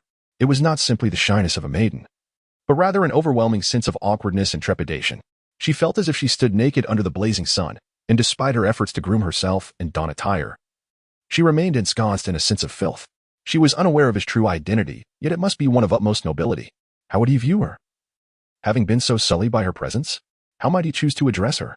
She too was at a loss in confronting him. She owed him a debt of gratitude. Yet what could she possibly offer in return? Wei Nanxun felt as though she were precariously walking a tightrope above a chasm, with no forward path, no retreat. Only an abyss below that promised utter destruction regardless of her choice. She longed to kneel and explain, to assert her innocence, yet the words remained lodged in her throat. Who would believe her? Who would trust that the consort and the crown prince would resort to such despicable means to ensnare a mere illegitimate daughter? Moreover, the intensity of his gaze was suffocating, rendering her utterly motionless, her heart heavy with regret. Had she known this would be her fate, she would have preferred death. Just as she contemplated burrowing into the ground to escape, she heard the sound of pages turning and a soft, almost imperceptible laugh. So faint it seemed a figment of her imagination. Yet, remarkably, the suffocating pressure began to dissipate. Throughout the entire encounter, the man uttered not a single word. Nor did he meet her gaze. Yet, inexplicably, Wei Nanxun felt a sense of reprieve. He had spared her, would not divulge her predicament to others, nor demand any form of restitution. Was it pity that softened his heart, or merely indifference to her plight? Regardless of the reason, her eyes brimmed with unshed tears. As if she had narrowly escaped calamity, or perhaps, at long last, glimpsed a flicker of hope in this bleak and desolate world. With utmost reverence, she knelt, pressing her forehead heavily to the ground, performing a profound gesture of gratitude. "Thank you, benefactor. Wei Nanxun is willing to serve you in any capacity, and in the next life, I shall repay your kindness." Outside, a gentle breeze rustled through the leaves, producing a soft whisper. Amidst the sound, she discerned a chuckle, unmistakably emanating from the man. This time, it was not a figment of her imagination. His laughter was deep and husky, as if it caressed her ear, eliciting a tingling sensation. Had her words amused him? Indeed, for a man of his stature, countless souls would vie to serve him, and such sentiments would surely strike him as comical. Instantly, a flush of shame washed over Wei Nanxun, her nails digging into her palms as she grappled with her bewilderment. Just then, she heard him speak in a languid tone. "You may leave." In an instant, the weight of her heart plummeted, and she dared not entertain further thoughts. She bowed her head once more, rising in a flurry to depart. Yet, as she crossed the threshold, she instinctively turned her head, and in her peripheral vision, she caught a glimpse of the man's upright form, reminiscent of a steadfast cypress, along with the distinct and austere line of his jaw. As she made her way back, her mind remained in a haze, save for the solitary thought that her benefactor must be an exceptionally handsome man. In this instance, the virtuous consort had indulged in some wine at the banquet and, feeling a touch of drowsiness, realized that Pei Yuyan would not conclude his duties so swiftly. She thus beckoned Wei Mingzhao to accompany her for a brief respite. Although she referred to it as companionship, it was merely an excuse for her to recline and rest. While Wei Mingzhao waited outside the screen, over the years, the consort had grown older and had to bear the burdens of managing the inner palace, leading to her perpetual state of fatigue. Last night had been particularly restless, and with the effects of the wine taking hold, she soon succumbed to slumber. Initially, Wei Mingzhao felt honored to attend to the consort, especially since the empress had passed away, rendering the consort akin to her future mother-in-law. However, as time went on, she began to feel increasingly stifled. Her unease grew as Wei Nanxun had been out of her sight for too long. The crown prince was indeed within the Jing'an palace. And what if they happened to encounter one another? As her anxiety mounted, she discerned that the consort seemed to have drifted off to sleep. Seizing upon a pretext of fatigue, she requested a maid to escort her to a neighboring chamber for rest. Once the room was cleared of others, she quietly slipped away. She resolved that merely waiting idly would yield no results. Even if the crown prince did not retract his engagement, it would still be under the emperor's decree. First and foremost, she needed to ascertain whether Wei Nanxun was genuinely resting. Moreover, her interactions with the crown prince had been far too infrequent. If Wei Nanxun could catch the prince's eye, why could she not? She had to take action to reclaim the crown prince's affections. Following the general direction she had previously inquired about, she made her way toward the rear hall. Strangely, while there were numerous palace attendants bustling about in the front, the deeper she ventured into the rear hall, the more desolate it became, devoid even of a sweeping maid. Was there truly someone here? Could it be that she had drunk too much and lost her way? Just as she contemplated retreating, a tall figure flashed past her. It was the crown prince. She would never mistake him. Since her childhood, she had held an admiration for the crown prince. Upon realizing that he would be her future husband, her heart became utterly entwined with his. This place, it turned out, was where the crown prince rested, which explained the tranquility and the scarcity of people. Was this not a splendid opportunity for their feelings to blossom? Naturally, she would not let it slip away, hastily lifting her skirts to pursue him. Concealed in a corner, she overheard the crown prince conversing with a eunuch, learning that he intended to retreat within for rest, causing her heart to race with anticipation. Wei Mingzhao's fingers fidgeted nervously. The thought of entering the room alone with him felt improper, not in accordance with her upbringing. Yet, they were betrothed, and thus, not merely an ordinary man and woman. She intended no impropriety, merely to exchange a few words before departing. After a brief moment of hesitation, she saw the crown prince enter the chamber and the eunuch depart. Gritting her teeth, she lifted her skirts and followed. Once inside, an unsettling feeling washed over her. The room's decor and the fragrant warmth did not seem fitting for a man's repose. However, she had no time for contemplation as she watched the crown prince stagger slightly, appearing unwell. Ignoring all else, she rushed forward. "Your Highness, what troubles you?" Initially, Pei Yuyan brushed her aside upon hearing a noise, but then, upon catching a blurry glimpse of her, he shook his head in confusion. "Who?" "Your Highness, it is I, Wei." Before she could finish her sentence, he had already felt a large hand resting on her waist. Even if she were to be audacious and infatuated with the crown prince, she was still an unmarried young lady, raised with strict adherence to etiquette. Being held so intimately caused her cheeks to flush instinctively. "Your Highness, you have drunk too much. Allow me to assist you in resting." Yet, he seemed oblivious to her words, his hands becoming increasingly brazen, one gliding along her waist to caress her back, while the other pressed against her lips. Wei Mingzhao had frequented the palace since childhood and had met Pei Yuyan numerous times. But she had never been this close to him, so near that she could feel his heated breath, the faint scent of alcohol, and even hear the rapid beating of his heart as his long fingers grazed her lips. It was a scene that felt like a dream, causing her to momentarily forget to breathe. It was only when his fingers ventured further that she realized the intimacy of the moment was too profound. "Oh, Your Highness. Your Highness." Her palm pressed between them as she anxiously struggled. Though a young girl in the bloom of her youth, she had imagined countless times the closeness with the crown prince, but never before marriage. Yet her feeble resistance seemed only to ignite his desire for conquest. His warm lips brushed against hers, while his fingers deftly undid her sash. "Be good, trust me." His husky voice dripped with fervor. Nothing could intoxicate more than the sweet nothings of a beloved. This caused Wei Mingzhao's resolve to waver, but as he drew nearer, She remembered her identity. She was the legitimate daughter of a duke. How could she engage in such scandalous behavior? However, the words that followed from Pei Yuyan shattered her composure entirely. Soon. He was drunk, mistaking her for Wei Nanxun? How could this be? She intended to instill guilt in him, ensuring he would never possess Wei Nanxun. Gritting her teeth and enduring the humiliation, she draped her arms around his neck. The virtuous consort awakened an hour later, freshening herself up before recalling the delightful scheme she had orchestrated. Her dear nephew had humbled himself enough to present himself before her, and it was only fitting that she devise a plan for him. Originally, Pei Yuyan's intention was merely to deceive her into the palace, where he could then converse privately with Wei Nanxun. As long as the other party agreed to his terms, all would be well. However, she believed her nephew, skilled in both literature and martial arts, lacked an understanding of a woman's heart. For a woman who had chosen him, how could there be any reasoning that did not align with his desires? Thus, she took it upon herself to introduce an element into their concoction. After all, if he wished to maintain the reputation of a libertine, it was better to solidify it. If he continued to appear flawless, how could her son ever be noticed? This opportunity was delivered to her doorstep, and she could hardly be blamed. Was there any news from the crown prince? Yuchun revealed a knowing smile, reassuring, "Rest easy. Your Highness, the doors and windows are tightly shut, and no one has emerged. A full cup, stirred for an entire night, should suffice." Upon hearing this, the virtuous consort chuckled. "This is indeed the first time I have witnessed the crown prince in such a state. Truly, there exists no man impervious to beauty." It was indeed true that Wei Nanxun possessed an allure that was simply irresistible.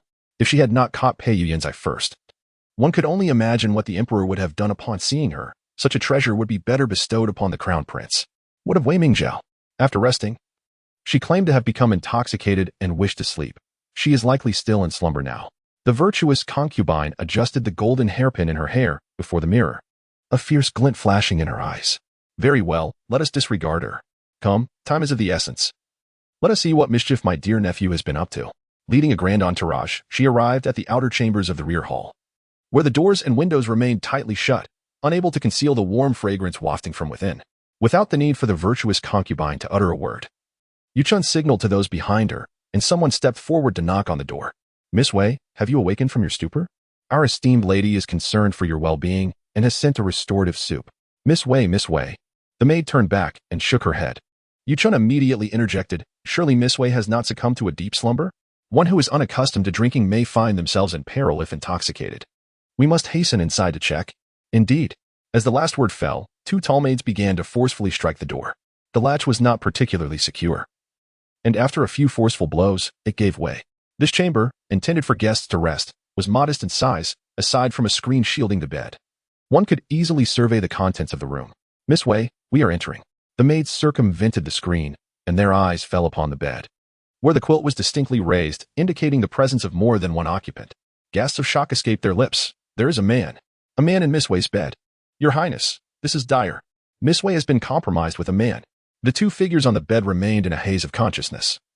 Yet the ruckus was sufficient to rouse Pei Yuyan, who, despite having consumed substantial amounts of medicine, awakened with remarkable swiftness. He abruptly sat up, surveying his surroundings, the heaviness in his head making the situation painfully clear. His gaze dimmed, and an unprecedented seriousness etched itself upon his face. He had been ensnared by someone as cunning, specifically by his trusted aunt. A fleeting smirk graced his lips as he slowly rolled off the bed, his movements unhurried, embodying a calm before the storm.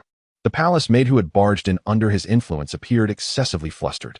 After all, stumbling upon the prince in a state of undress, arising from the bed of an unmarried maiden, was enough to astonish anyone. "Your Highness, I was unaware of your presence here and have offended you. I deserve punishment." Outside, the virtuous consort, alerted by the commotion, entered with a group. "Prince, why are you here?" The small chamber became instantly crowded with so many people. Yet, Pei Yuyan remained unfazed, his expression stoic as he picked up the robe from the floor with one hand, donning it without uttering a single word. The virtuous consort was well aware that Pei Yuyan had no choice but to endure this disgrace. Could he possibly claim he had been drugged and succumbed to temptation with a maid? "Everyone, leave at once. This matter must remain confidential. Should I discover anyone has spoken of it, they shall face dire consequences."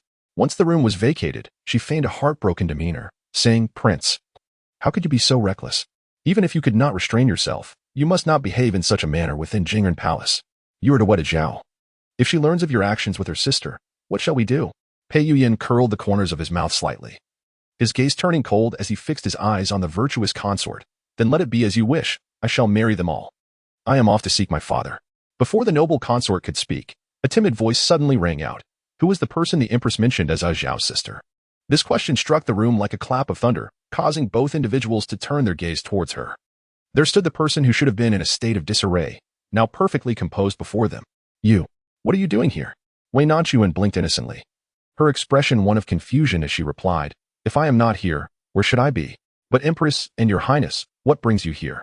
The attention of the group swiftly shifted to the bed, where Wei Nanxun was present.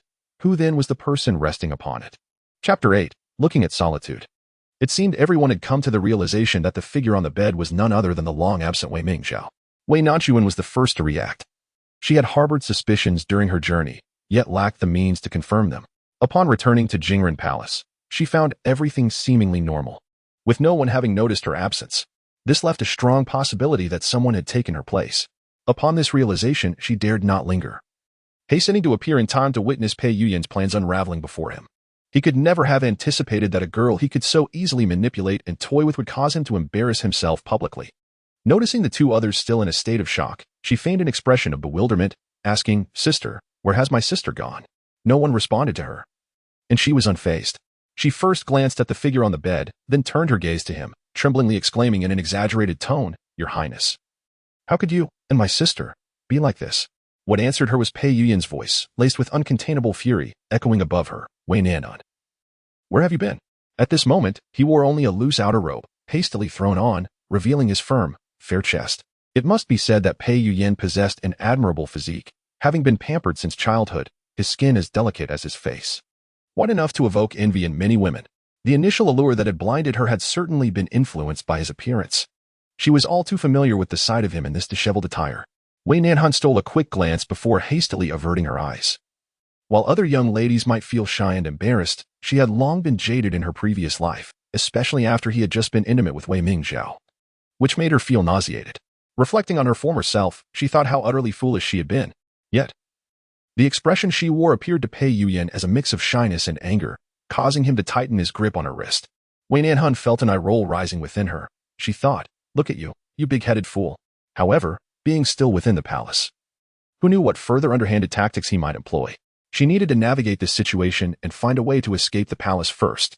With this in mind, she slightly lowered her lashes, feigning a blend of shyness and fright, and said, "Your Highness, you are hurting me."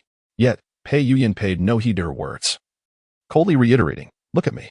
Wei Nanxun looked at the virtuous consort for assistance, yet the latter was equally taken aback by the unexpected turn of events. She was casting glances at Yu Chun, seeking to understand the situation, and thus was preoccupied with her own concerns. At a loss, she took a deep breath and timidly raised her gaze to meet his. Already weakened by her injuries and the recent brush with death, her pallor was evident without the need for any feigned composure. Her lush, curled eyelashes trembled slightly, her eyes reflecting confusion, and her voice trembled with alarm. "Your Highness, it hurts. Did I err in some way?" Pei Yuyan was already in a wretched mood, as everything unfolded contrary to his expectations.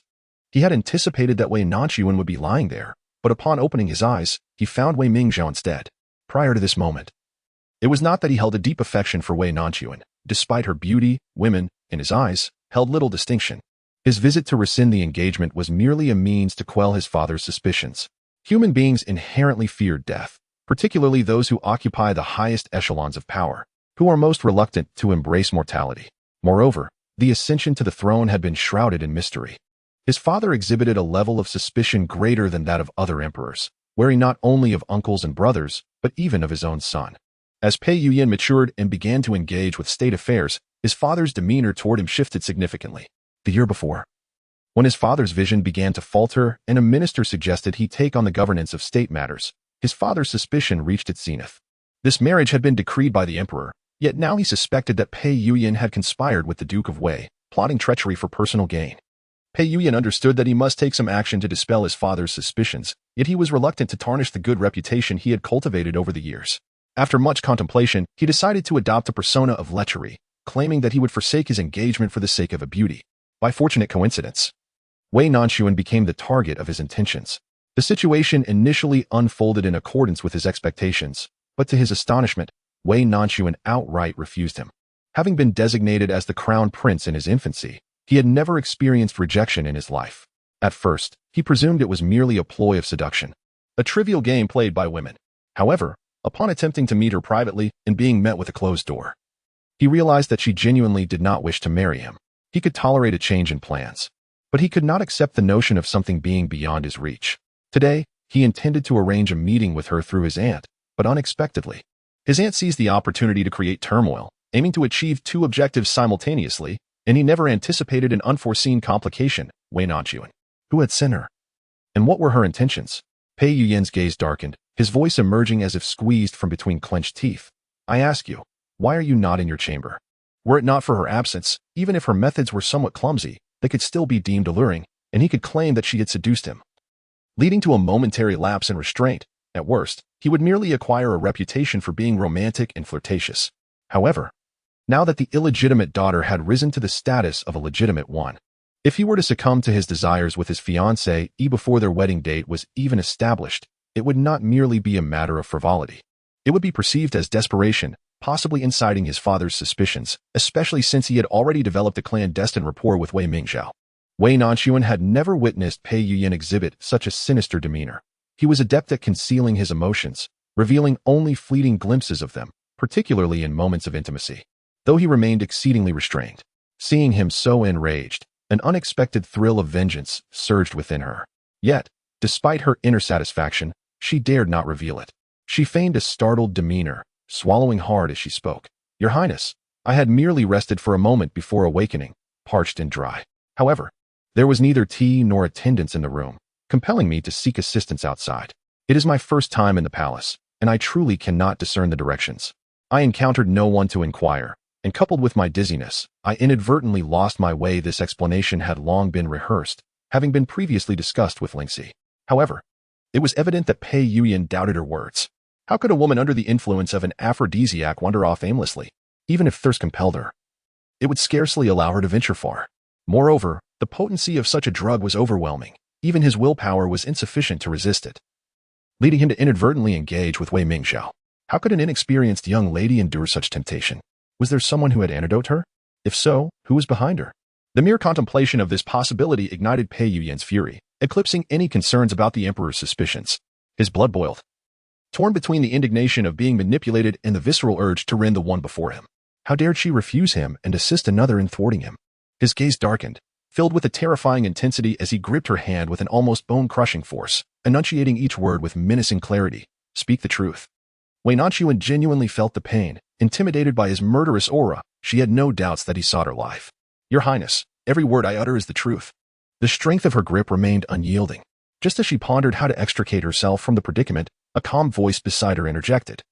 This servant can attest that Miss Wei speaks the truth. The utterance rippled through the room like pebbles disturbing a tranquil pond. Pei Yuyan, engulfed by fury, was oblivious to the presence of another until now. He furrowed his brow and cast a cold glance at Lingxi, noting her attire as that of a palace maid, which seemed somewhat familiar, though he could not recall where he had encountered her before. He fixed his gaze on the maid, maintaining his grip. Who are you? Lingxi, bowing respectfully, replied, This servant, Lingxi, has had the honor of serving His Highness. Surely, you remember, for I attended to you in your youth. Pei Yuyan remained silent.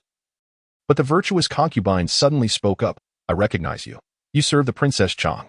Lingxi smiled brightly and curtsied to both. Your memory serves you well, Your Highness. I am indeed the personal maid of Princess Anyang.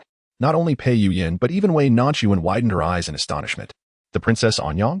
The very person who had rescued her was. Chapter 9. Seeking benevolence and detaining it under Wei Nanxun's incredulous gaze, Lingxi maintained her composure, stating, The princess has entered the palace at noon to dine with Her Majesty, the Empress Dowager, and happened upon Miss Wei while resting in Changchun Garden. You see, our mistress is the kindest of souls. Upon observing that Miss Wei appeared to be a lady of some family and was unwell, she promptly instructed her servants to attend to her. Wei Nanxun was naturally taken aback. Princess Anyang was the emperor's own sister, who had resolutely married into the northwest to ensure stability at the borders. It is said that the northern king was of an age that could almost be her father. To compensate her, the late emperor and Empress Dowager not only constructed a Changchun garden within the palace for her, but also erected a princess's residence outside that rivaled the East Palace, with a dowry exceeding 100 carriages. After the emperor's passing, she was elevated to the title of Princess Anyang. In recent years, the border has stabilized. The northern king, now advanced in years with a recurrence of old injuries, lies bedridden, while the command of the army has fallen into the hands of his grown son. Wei Nanxun recalled that in her previous life, the princess indeed returned to the capital around this time, ostensibly to visit the Empress Dowager. However, at that time, she was merely a concubine daughter of the Wei family, lacking even the qualification to be summoned, let alone the opportunity to bow before the princess. Nevertheless, she held the esteemed princess in great reverence. For her solitary journey to the northwest, far from family, brought years of peace to the nation, making her an extraordinary woman. Contemplating this, a thought suddenly struck her. If Lingxi truly was the chief maid beside the princess, then the one who saved her, could it be the princess's only son, the current heir to the military power of the Northern King? If it were indeed him, it would align with his age, as well as the aura of authority and formidable presence he exuded. Moreover, since the princess was merely visiting the Empress Dowager and would soon depart back to the northwest, their paths would diverge in time and space, ensuring they would not be entangled again. This, for her, would be the most favorable outcome. While Wei Nanxun was lost in such musings, Lingxi continued to engage effortlessly with Pei Yuyan. Having served beside the princess for many years, Lingxi's abilities and demeanor were far beyond those of ordinary maids. Her responses were impeccable, leaving Pei Yuyan unable to find a single flaw. Yet he still found it peculiar. The coincidences were simply too remarkable, not to mention how the medicine on Wei Nanxun was resolved. But how could Wei Mingzhao have barged in? Every aspect compelled him to harbor doubts. Had he known earlier that his aunt would enter the palace today, he would have accompanied her to dine. The princess' thoughtful gesture would surely delight his master, but alas, with a guest present, he could not impose upon his affairs. Coincidentally, our master also wished to share some intimate words with the Empress Dowager. Pei Yuyan, seeing that he could extract no further information from her, turned his gaze to Wei Nanxun, hoping to discern some hint from her expression. Unfortunately, apart from fear and astonishment, her countenance revealed no discernible emotion. It seemed she was even unaware of Lingxi's identity. Could it truly be mere coincidence? Since the maid had safely delivered the person, it was time for her to return and report. The maid took her leave. Pei Yuyan narrowed his eyes slightly. Never mind. For the moment, he could not ascertain who was orchestrating this behind the scenes. The absurdity of his affair with Wei Mingzhao could no longer be concealed. If indeed it was his aunt, that would provide some solace, for as an outsider, her reach was limited. He inclined his head slightly, requesting, "Please convey my regards to my aunt. In a few days, once I have settled matters at home, I shall visit her." Lingxi offered a respectful bow, indicating her understanding. But curiously, before departing, she cast a glance at Wei Nanxun. "Miss Wei, our master expresses a fondness for you and would like to extend an invitation to visit the princess's residence for a cup of tea whenever you find yourself free." Wei Nanxun, feeling unexpectedly cherished, hurriedly replied, "I am always available when the opportunity arises. It would be my honor." Lingxi's words appeared casual, yet they were deliberately directed at Pei Yuyan and the Xinfei, subtly indicating that this individual, the princess, must be protected. After finishing her statement, she cast a glance at the hand held by Pei Yuyan, observing that his grasp hesitated before gradually loosening. She then bent her knees slightly to the three of them and, without uttering another word, turned to leave. Wei Nanxun felt an overwhelming urge to kneel and pay homage to this unfamiliar princess. Her actions were more effective than any prayer to the divine. Her conviction regarding the identity of her benefactor as the heir deepened further. Who else could command such respect from a princess? Once Lingxi departed, the atmosphere in the room became tense once more. Pei Yuyan was about to speak to Wei Nanxun, but before he could utter a word, he watched her retreat to the side of the Xinfei, her demeanor filled with fear as if he were a ravenous beast. It was unexpected that, as the crown prince, he would be the cause of a woman's trepidation to such an extent. He gazed steadily at the delicate figure in the corner, feeling compelled to soften his tone and coax her. "Ah Sun, the situation is not as you perceive. Allow me to explain. Your Highness, there is no need for explanations. I only trust what my own eyes have witnessed. You must provide an account for my sister and the Wei family regarding today's events." He pinched the bridge of his nose, an unfamiliar irritation bubbling within him, as if everything was slipping beyond his control. Just as he was about to speak again, the figure on the bed stirred from slumber, emitting a series of soft, distressed murmurs. "Water, water." Before Pei Yuyan could react, that figure had swiftly leapt to the bedside, crying out loudly, "Sister, it is I, Ah Sun. Do not be afraid. With me by your side, no one shall harm you again." Pei Yuyan. With this one shout, even those palace attendants who had not clearly seen the situation would immediately recognize the person on the bed. She truly wished to announce it to the entire world. Pei Yuyan detested the sound of weeping, and the mere thought of Wei Mingzhao waking up to cry filled him with dread. He uttered a curt command, "Silence. I will handle this." Without a backward glance, he departed, leaving the mess for the virtuous consort to manage. When Wei Mingzhao woke, the first face she saw was not Pei Yuyan's, but rather Wei Nanxun's. She was momentarily stunned, and only upon noticing the virtuous consort did silent tears begin to flow. The virtuous consort hurriedly stepped forward, embracing her. "Good child, this is all the prince's fault and has nothing to do with you. Dry your tears and return to rest peacefully. I shall certainly seek justice for you." Wei Mingzhao stifled her sobs, though she had lost her innocence. She did not consider herself entirely blameless in this matter. Faced with the virtuous consort, she felt a pang of guilt, fearing the questions that might arise regarding her presence here. For now, all she could do was trust the prince's assurance that he would manage the situation and expedite their marriage date. Otherwise, should this matter escalate, he might face reprimand. But she would ultimately bear the brunt of the consequences. The virtuous consort conversed with her for a while, and seeing that time was passing, she allowed them to leave, bestowing upon them numerous generous gifts. As they exited the palace, Wei Mingzhao was supported by a palace maid, struggling to mask her discomfort, while she walked ahead with great difficulty. Wei Nanxun, on the other hand, followed behind with a lightness in her step, observing her sister's silhouette and feeling an unprecedented sense of relief. "My dear sister, may you find the fortune you seek, and may this marriage not turn into a nightmare in the future." As they approached the palace gates, a resplendent golden carriage adorned with vermilion wheels passed by them.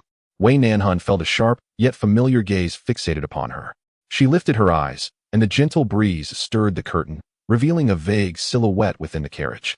Before she could react, the carriage sped away, disappearing into the orange glow of the setting sun. Could it be him? Chapter 10, The Prince of Su. The vermilion carriage is not meant for just anyone. According to the customs of the Great Yin dynasty, only princesses and wives of nobility of sufficient rank are granted the honor of riding in such a carriage.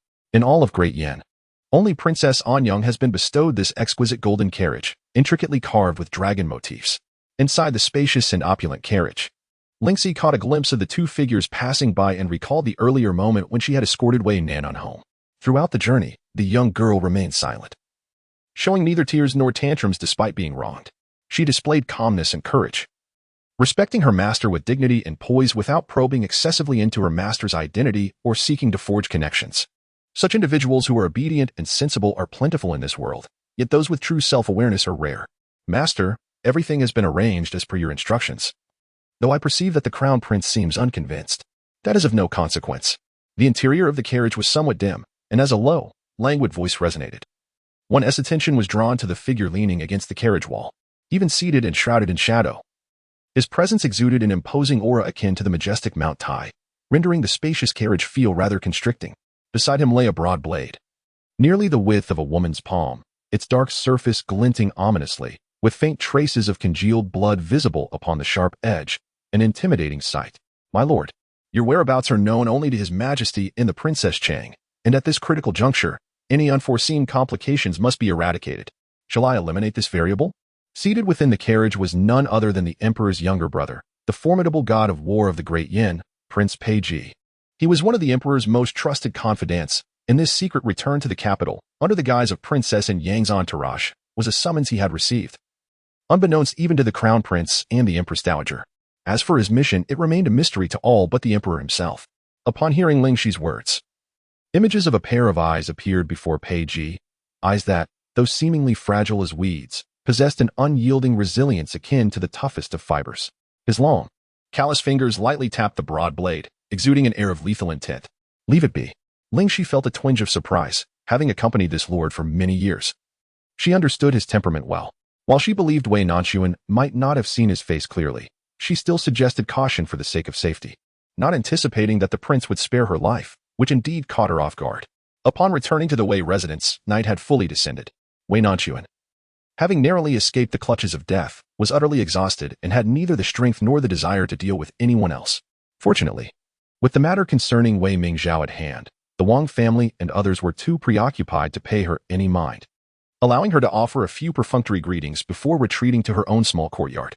Long before, servants had prepared warm soup for her bathing. They were not permitted to bring maidservants into the palace, and Shi Xiao was blissfully unaware of the tribulations she had endured within its walls. Once the other maids had withdrawn, she shed her garments, revealing the multitude of wounds upon her body. Shi Xiao gasped, nearly crying out, "My lady, what has happened to you? How did you acquire so many injuries? I must summon a physician at once." Wei Nanxun's trust in Jixia stemmed from their long-standing bond, as Jixia had served her since childhood, accompanying her into the palace in her previous life. Not only was she loyal, but she also shielded her from countless adversities.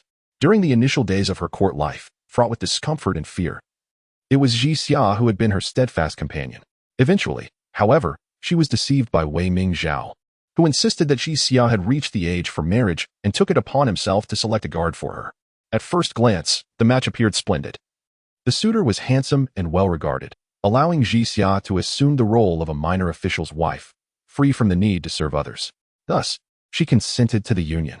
It was not until a year later that Wei Nanxun discovered the truth, that this guard was a debauched gambler, who not only squandered Jixia's dowry but also sold her to an elderly gentleman, old enough to be her grandfather, as a concubine. Wei Nanxun endeavored desperately to rescue Jixia, yet fate conspired against them, and they were never to see each other again before death claimed them. Thus, the opinions of others were of no concern to her. Jixia was her sole confidant, and in this life, she was determined to ensure her happiness. Foolish Jixia, she thought, if you call for a physician, it will be clear to everyone that I am injured. Fear not, I am unharmed. These are merely superficial wounds. I possess the finest healing ointment, and I shall recover swiftly, leaving no scars. She briefly recounted the events of the day, deliberately omitting the more thrilling aspects. She merely mentioned encountering a maid by the side of the princess, who was rescued by a kind-hearted individual, while Wei Mingzhao reaped the consequences of his own actions. Despite her nonchalant narration, Jixia's face was etched with concern. Her ministrations were exceedingly gentle, as if fearing to inflict any pain upon her. How could the seemingly genteel prince possess such a malevolent heart, resorting to such despicable tactics? Fortunately, the young lady, wise as she was, declined the eldest young lady's proposal. Otherwise, entering the palace would have been akin to leaping into a fiery abyss. Having someone to share in her indignation towards Pei Yuyan and Wei Mingzhao, though lacking any tangible assistance, provided her with a measure of relief. All was known among the heavens, the earth, and themselves, yet they dared not utter a word outside, lest she risk her very life. Jixia was indeed a commendable individual, albeit a touch too naive, and she feared the day someone might ensnare her with words. Upon hearing of her peril, Jixia immediately covered her mouth. Rest assured, young lady, even if someone were to subject me to severe torture, I would never betray a word. This amused Wei Nanxun, who smiled for the first time that day. Yet, amidst her laughter, she pondered, with today's events, Wei Mingzhao's marriage would undoubtedly be hastened compared to her past life. Pei Yuan owed a debt to the Wei family and could not suggest that she accompany a dowry. Thus, she must begin to plan for her own future. While she had no intentions of marriage, she needed to find a way to safeguard her brother's education and her father's accumulated wealth. The father, being the second-born in his household and a child of concubine, lost his mother at an early age. He grew up under the care of his stepmother, which shaped him into a docile and simple-minded individual. His only act of rebellion in this life was marrying her mother. Although he was not academically inclined, he possessed a remarkable acumen for business, traversing the land and accumulating considerable wealth. Nevertheless, his honest nature and the incessant brainwashing from those around him led him to believe that engaging in commerce marked him as inferior. He felt reliant on the Duke's mansion for the success of his endeavors. Consequently, he entrusted the majority of his hard-earned fortune to his grandmother to support the household's expenses. Despite the apparent grandeur of the Duke's residence, it was largely sustained by his uncle's meager salary, which barely covered the family's expenditures, with the bulk of the income originating from the father's efforts. In the past, she too had been naive, believing that the entire family looked down upon their branch while still eagerly handing over money for their use, yet receiving naught but disdain in return. Whenever their monthly earnings dwindled, she would internally blame herself, choosing to tighten her own belt rather than neglect the household's needs. In her previous life, she ultimately acquiesced to entering the palace, coerced by her grandmother with the prospect of her brother's future and her father's business. Yet, what was the outcome? Her brother continued to be ostracized by his cousins, and a year before her own misfortune, he was wrongfully accused and injured the son of a powerful family. The Wei family offered no support. Instead, they sent him to apologize, which resulted in her brother suffering a brutal beating that left him crippled for life. Upon learning of this calamity, the father fell into a deep despair, bedridden and neglected, while the Wei family shamelessly took control of his businesses. Upon reflection, it becomes evident that Wei Mingzhao's exceptional kindness towards her may have stemmed from the fact that her father held the majority of the family's financial resources, thus allowing him to cultivate a reputation for benevolence towards his illegitimate daughter. They were esteemed individuals within the Duke's household, looking down upon merchants. In this lifetime, she resolved to seize financial control for herself, safeguarding her younger brother and father, ensuring that none would exploit them in the slightest. The most prudent course of action now would be to partition the family assets. However, given her father's temperament, such a notion would meet with staunch opposition. This matter demands a gradual approach. After a lengthy conversation between the two, the water had grown somewhat cool, prompting Wei Nanxun to rise. Jixia assisted her in drying off, unable to suppress her murmuring. "Miss, the mosquitoes in the palace seem to outnumber those in our residence. They have a penchant for biting in the most inconvenient places. I shall fetch some ointment for you." Mosquitoes? While the midday heat was indeed palpable, she bore no recollection of being bitten. As Wei Nanxun stepped out of the bathing tub, she turned back and caught sight of her reflection in the copper mirror. Her neck and chest bore numerous pinkish marks. In an instant, her face flushed crimson. What she had assumed to be mere insect bites were quite evidently. Chapter 11. Belongings. Wei Nanxun could not elucidate the origins of these marks, her cheeks aflame as she acquiesced to the notion of insect bites. It was only upon seeing the discarded garments and belt that she recalled the matter she had previously overlooked. Despite the resemblance, this attire was not her own, and her belt and inner garments still remained in the palace. These were no ordinary clothes, they were intimate possessions. With her inner garment adorned with unique orchids and the character for sin intricately embroidered in the corner. It matters little if it is burned or lost, however. If it remains, then her fate would be irrevocably sealed. Upon witnessing Jixia pick up the dress from the ground, intending to send it for laundering, she hurriedly stepped forward to snatch it away. "This garment is inauspicious, it would be best not to wash it. I shall take it to be burned shortly." The maidservants attending to her would undoubtedly recognize her attire, and it was imperative that they did not discover any discrepancy. She hastily rolled up the dress, only to feel a protruding hard object. Fearing discovery, she stealthily concealed it within her sleeve. Jixia was rather naive, believing all that the young lady said to be true, and remained oblivious to her furtive actions. She even inquired if they should leap over a fire basin to dispel any ill fortune, to which she responded with a forced chuckle, skillfully dodging the subject. If only everyone in this world were as easily appeased as Jixia. She was not in the habit of having anyone keep vigil. And once Jixia closed the door behind her, she retrieved the item from her sleeve. It was a jade pendant, its surface smooth and of exquisite quality. Devoid of intricate carvings, merely etched with the single character for solitude, evoking a sense of desolation and isolation. She was unaware of the young master's name, nor could she ascertain whether it belonged to the residence of the Grand Princess. After much contemplation, she hesitated to part with the jade. For the Grand Princess would soon depart the capital, and she would never again encounter this benefactor. Let it serve as a token of her gratitude and respect for the one who had aided her. With this thought, she unearthed a brocade box from beneath the bed, which contained items left to her by her mother before her passing: property deeds, land contracts, several shops, and a considerable amount of silver notes. Her mother had entrusted her with these, stating they would serve for her dowry and for her brother's future marriage, cautioning her to never hand them over to their father, nor allow their grandmother or anyone else to be aware of them. At that tender age, she was oblivious to her mother's tribulations. Raised within the walls of the Wei family, albeit as a daughter of the second branch, her father was a man of means, and her maternal lineage consisted of merchants, who were exceptionally generous towards her, often bestowing silver upon her during their visits. In her memories, she had never known financial hardship. Her childhood was filled with happiness, with a doting father and a gentle mother, while her grandmother, though stern, was seldom present. However, everything changed when her mother suffered complications during childbirth, leaving her with lasting health issues that ultimately led to her untimely demise. This tragedy plunged her father into a downward spiral of alcoholism, neglecting his business in the process. Her grandmother, in a fit of rage, blamed her mother for burdening her father and even forbade her mother's remains from being interred in the Wei family tomb. This incident compelled her father to regain his composure. From that moment on, she and her brother found themselves increasingly despised by their elders. When their maternal relatives came to visit, they were thwarted by Wang, further isolating the siblings from their maternal family. It was as if they had been forsaken by the entire world. It was during this bleak period that Wei Mingzhao took the initiative to seek her out, always considering her whether entertaining guests or embarking on outings. Thus, she came to regard Wei Mingzhao as her dearest sister, regardless of the peculiar treasures her father brought home. She would always share them with Wei Mingzhao, even when it came time for her marriage.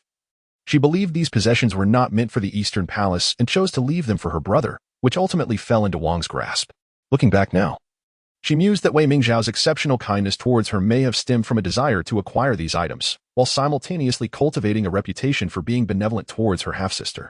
As she sifted through the shop deeds and land contracts, she discovered many prosperous establishments located in the capital. It became imperative for her to thoroughly comprehend the family assets at her disposal in order to strategically plan for her future. Wei Nanxun is a woman of action. Once she has resolved upon a course of action, she pursues it without hesitation. The following day, she sought out Steward Chiu, who had been left in charge of the estate by her father. This man had been saved by her father during his earlier trade ventures in the West and was known for his unwavering loyalty and competence.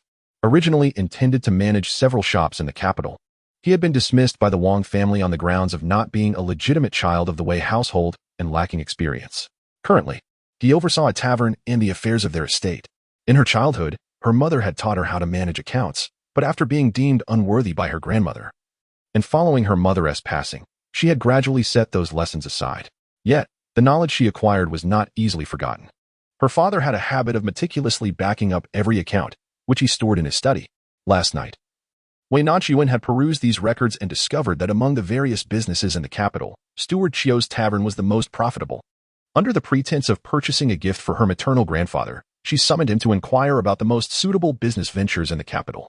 Initially taken aback, Steward Chiu believed the young lady was merely caught up in a momentary whim, yet he responded earnestly. He explained that the most lucrative businesses catered to basic necessities, with tea houses and taverns at the forefront, followed by fabric shops and jewelry stores, while the least profitable were those dealing in scholarly supplies and calligraphy. His insights resonated deeply with her. Among the many shops owned by her family, it baffled her why those under his management thrived while the others languished in losses. This was largely due to the Wang family's obsession with appearances, insisting that the Wei family's establishments must embody elegance and refinement, favoring music and art shops over well-established businesses that lacked a solid foundation and reputation. Uncle Chiu, she said, I have called upon you today with the intention of reviving these struggling shops. She spoke while handing over several shop contracts, which were part of her mother's dowry. These shops had been leased out to others, but as the lease term was nearing its end, she intended to run them herself. My dear girl, this is no trivial matter. Furthermore, as an unmarried young lady, how could you possibly manage a business? This is utterly out of the question. As long as I remain in the background and you do not intervene, we can hire a few trustworthy managers and take it one step at a time. I do not aspire to earn a significant income within a year. I merely wish to revitalize these shops. But this is still unfeasible. Wei Nanxun rose and solemnly knelt.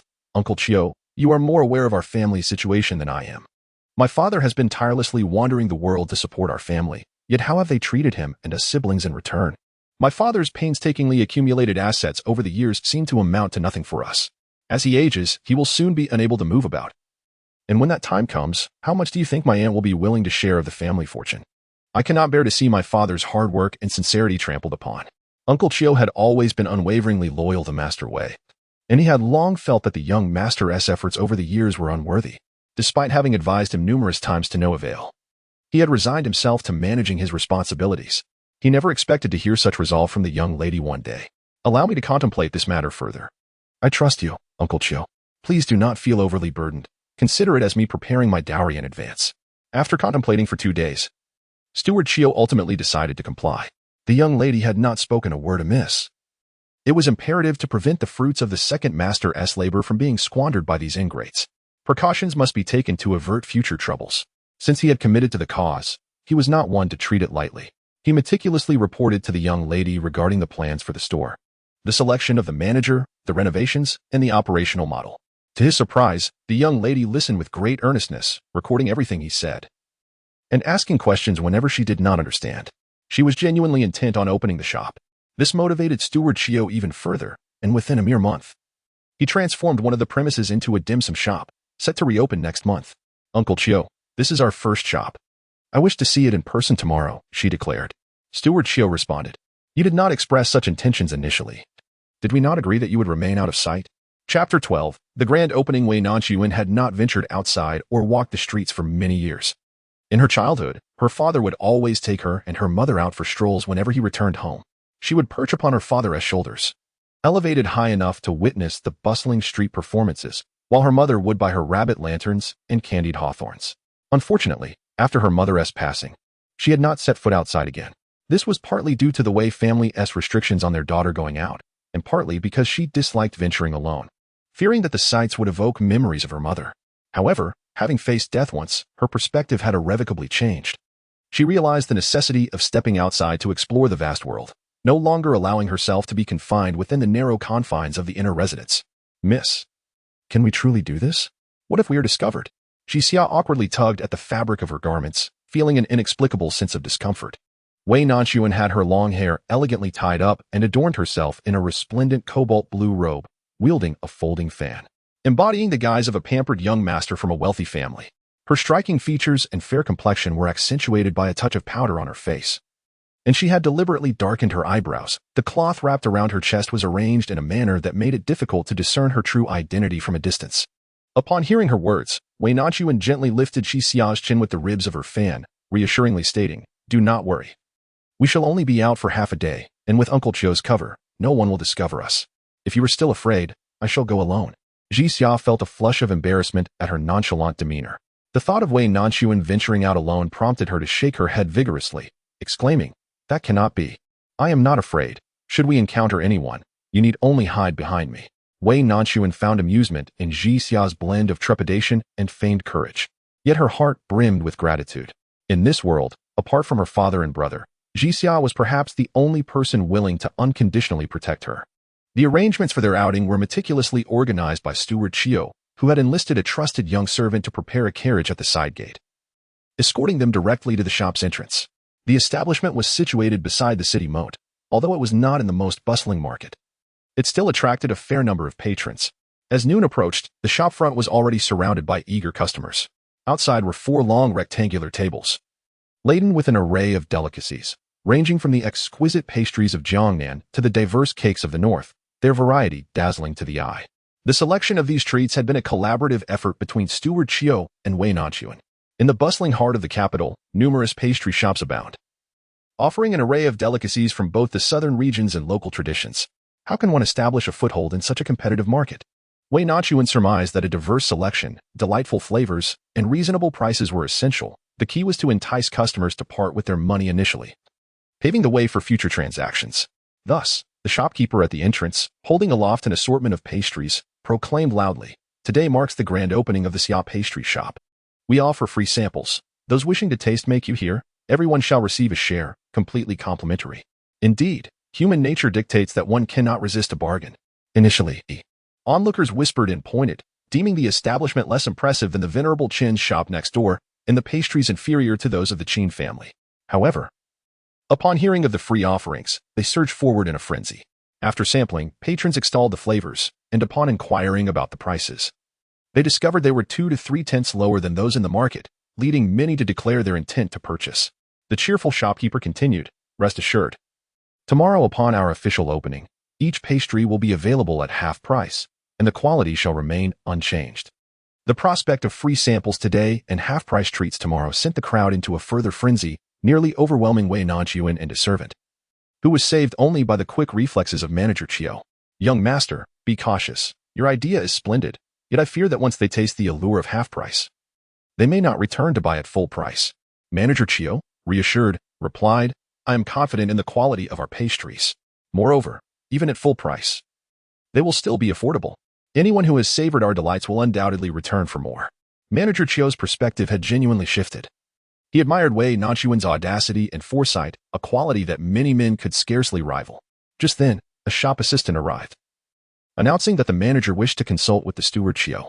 He had no choice but to suppress the words he longed to express. "Young master, please wait here for a moment.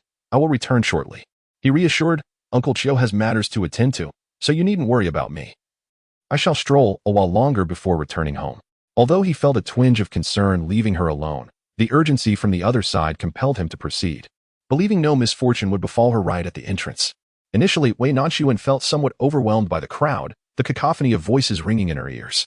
However, as time passed, she grew accustomed to the lively atmosphere, finding a sense of warmth in the bustling marketplace that she had long missed. Observing that the delicacies were nearly depleted, she could not resist joining in the excitement. "Come, Xia, let us also fetch a portion to take back and savor." Even though she had tasted them beforehand, the significance of this moment was unparalleled, as it marked her first venture in running a shop. Xia, who had begun as a timid and anxious presence, gradually succumbed to the infectious spirit around her, eager to join the fray. Upon hearing about the queue, she nodded enthusiastically. The two of them positioned themselves at the end of the line.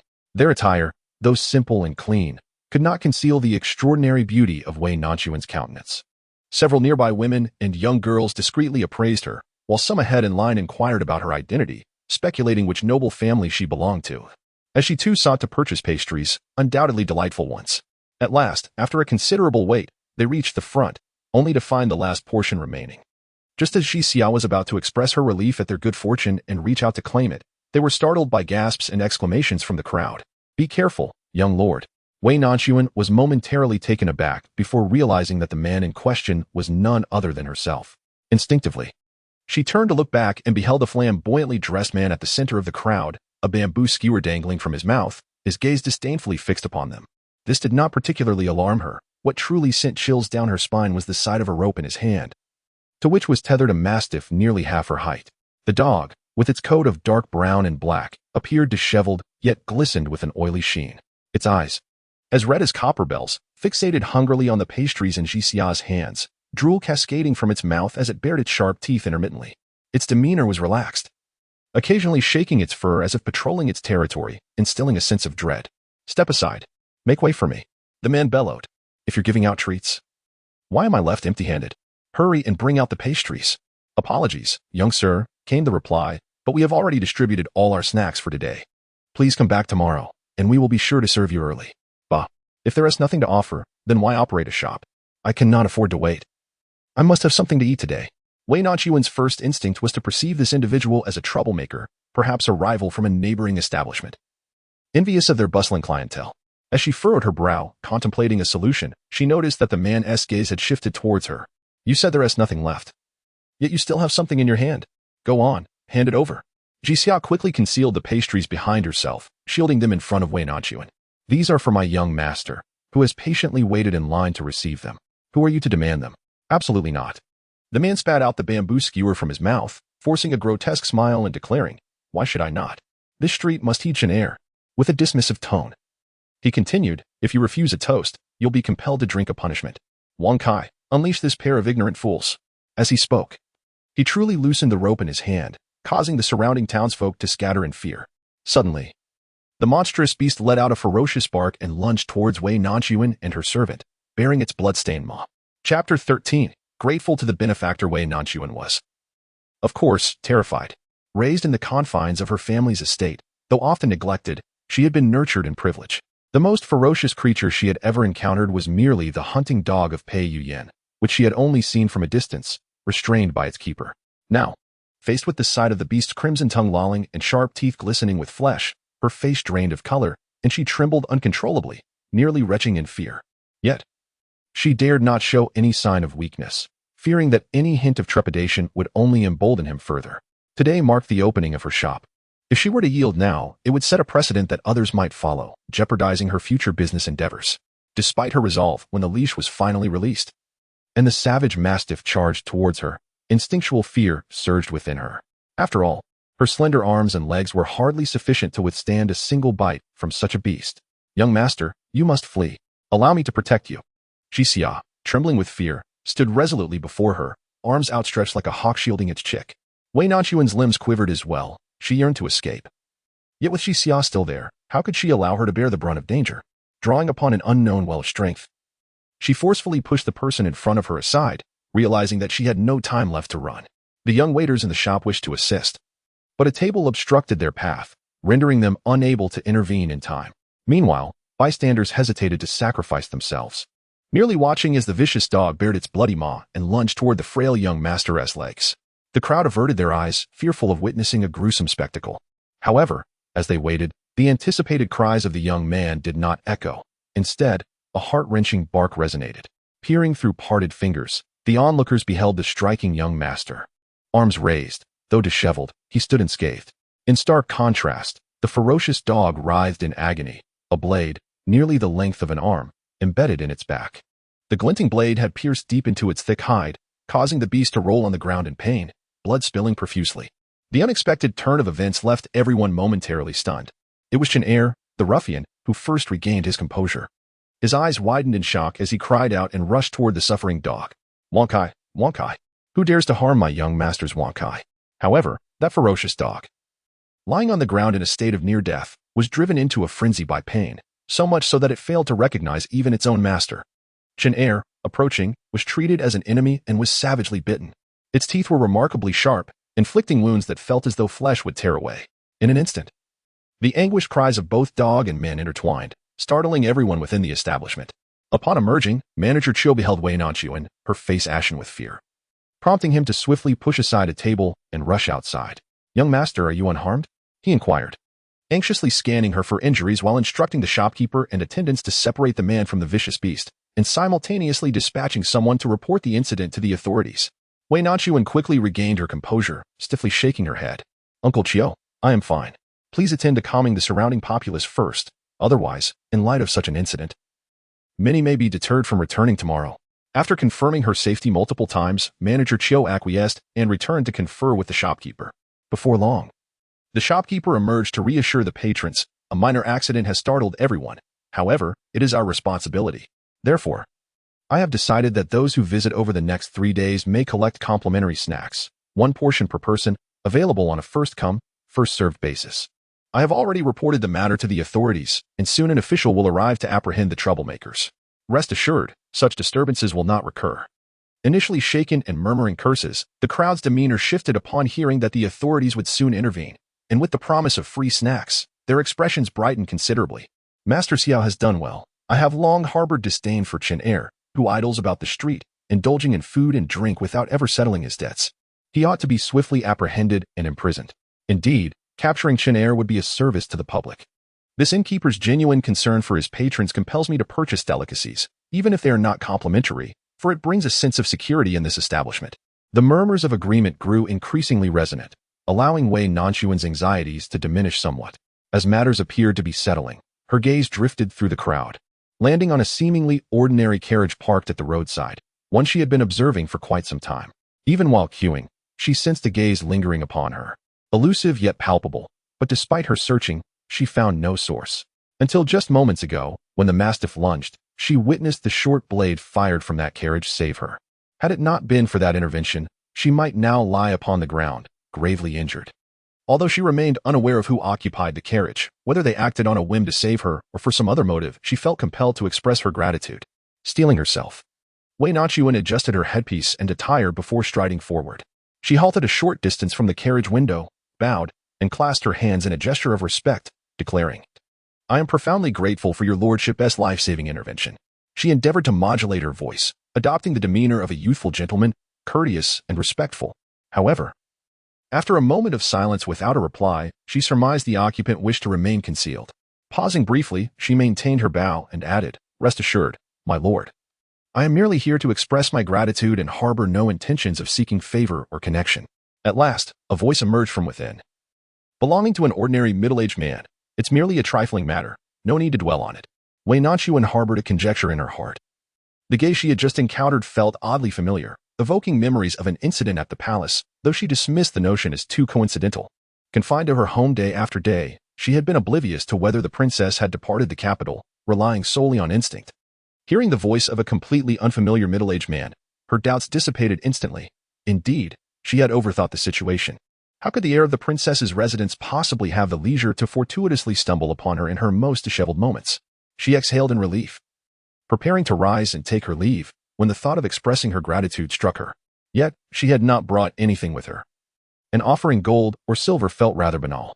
After a moment's contemplation, she said, "Sir, please hold on a moment." Swiftly, she dashed back inside, not pausing for a response, and hurriedly returned, breathless. This time, she approached the carriage more closely, raising her hands to offer a delicately packaged box of pastries. "Sir, this is the last box of snacks I managed to procure while queuing earlier. If you do not mind, please do have a taste." The individual inside appeared momentarily taken aback, seemingly unprepared for her return with the pastries, and remained silent. Having rushed back, her exertion caused a faint blush to rise on her powdered cheeks. Noticing the lack of response, she felt a twinge of regret. Offering a complimentary treat as a token of appreciation seemed to lack the weight of significance she wished to convey. Hastily, she explained, "I noticed your carriage had been waiting here and assumed you had come to purchase some pastries as well, which is why I took the liberty to act.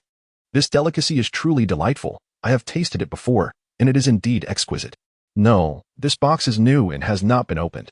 As she continued to explain, an unsettling realization dawned upon her. How could she know if it was delicious when she had only queued to collect it? For the first time, she felt her tongue had betrayed her. Her cheeks flushed crimson, her nose tinged with red, and her eyes brimmed with vexation, creating a comical sight. Yet her raised hand bore an endearing clumsiness. Just as her arm began to stiffen, preparing to reclaim the item, a hand swept aside the curtain. Before she could react, the food box had been securely placed within the carriage. All she managed to catch was the fluttering curtain and a glimpse of a stone-blue sleeve. Before she could utter another word, the driver cracked his whip, and the carriage swayed forward, leaving her to watch it vanish completely at the street corner. "Sir, your sleeve blade has already been sent for." Pei Ji leaned against the carriage wall, his arms crossed, eyes closed in contemplation, responding with a faint acknowledgement after a moment. "Sir, this pastry appears quite delectable. It would hardly warrant such a public snatching otherwise. Are you not curious about its flavor?" The speaker was the middle-aged man who had previously responded to Wei Nanxun, toying with the food box in his hands, eager to unveil its contents. Upon hearing this, another person remarked, "Boss, you know very well that our master detests sweet foods. He would never touch such pastries." Before he could finish his sentence, the person with tightly shut eyes unexpectedly opened them. His deep, dark pupils were both profound and chilling. With a swift motion, he turned his arm and deftly grasped the food box. "Leave. Your noise is unbearable." The two men instinctively shrank back, refraining from any further mischief. With an obedient yes, they hurriedly lifted the curtain and, disregarding the jolting carriage, hastily disembarked. Given this unforeseen incident, Wei Nanxun dared not linger any longer and quickly returned to the estate. The following days resumed their usual tranquility. The complimentary pastries from the bakery had a splendid effect, and the confections were sold out in succession.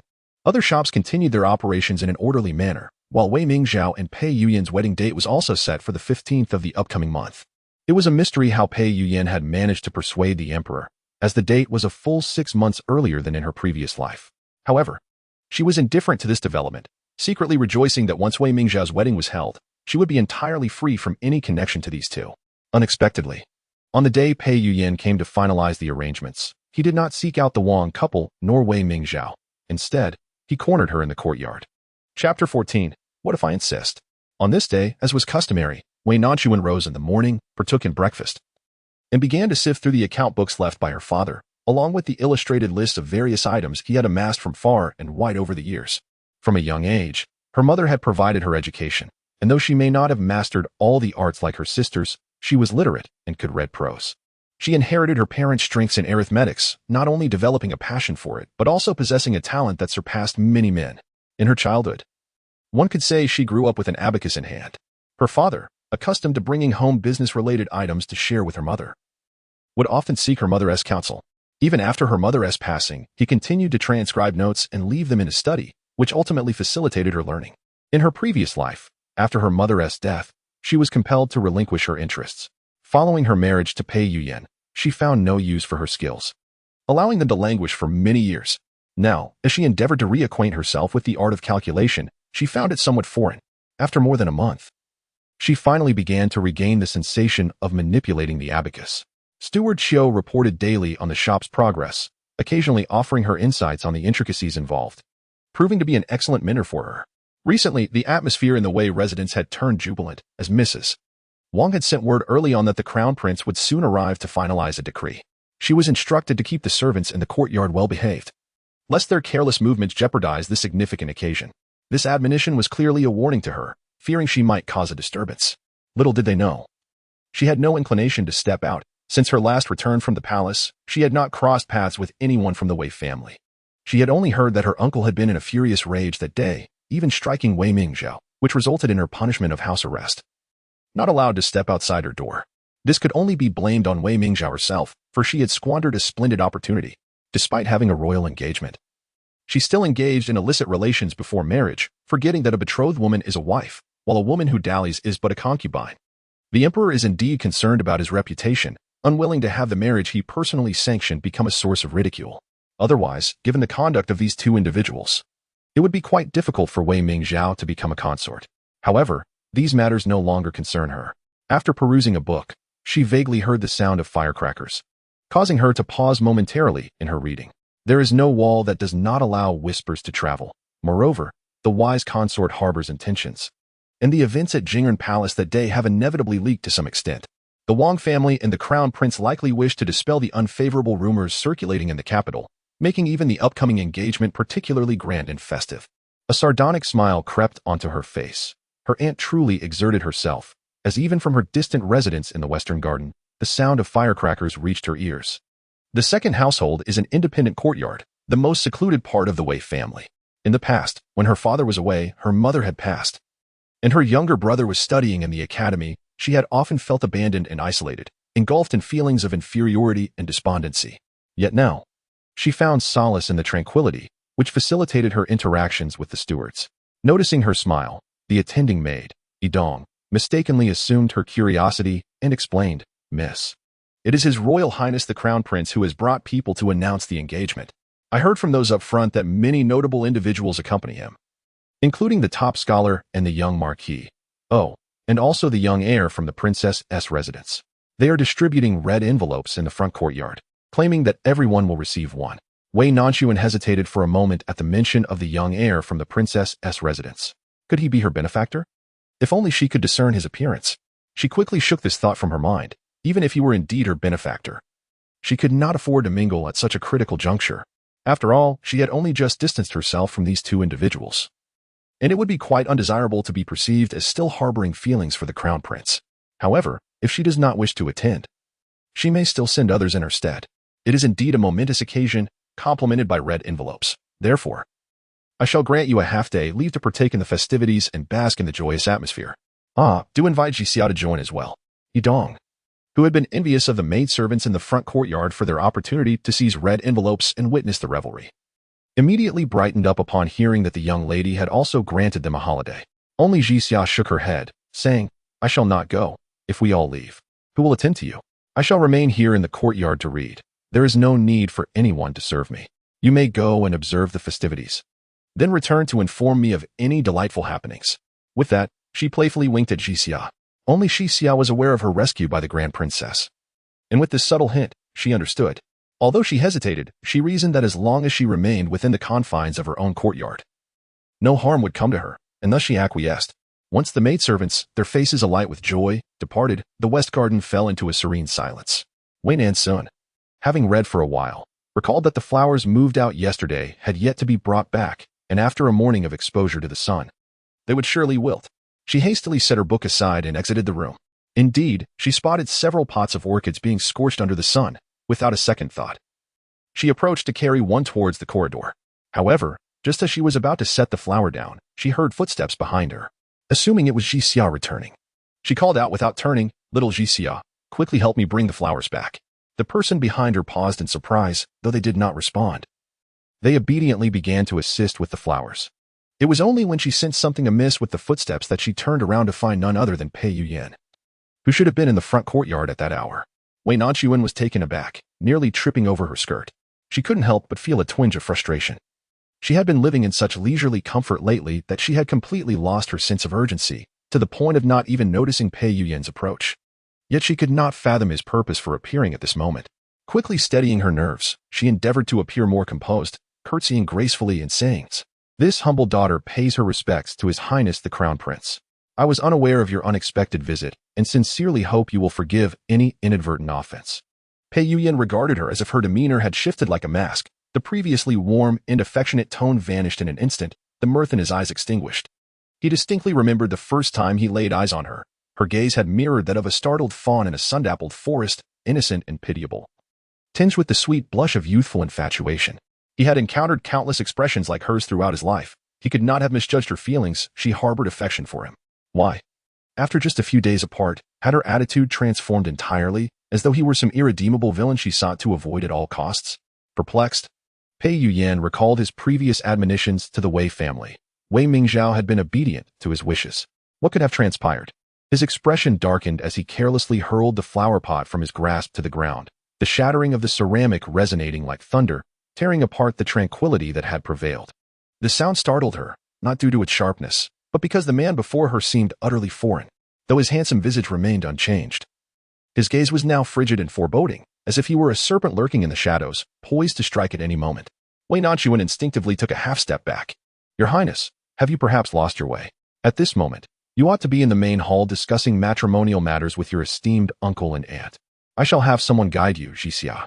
Before her words could fully escape, he had already taken several strides towards her, seizing her wrist with a firm grip, gazing intently into her eyes. "I have come to seek you." Wei Nanxuan's heart skipped a beat. This incarnation of Pei Yuyan was perilously captivating, as if she had shared for years of intimacy with him, yet never truly discerned the essence of this man beside her.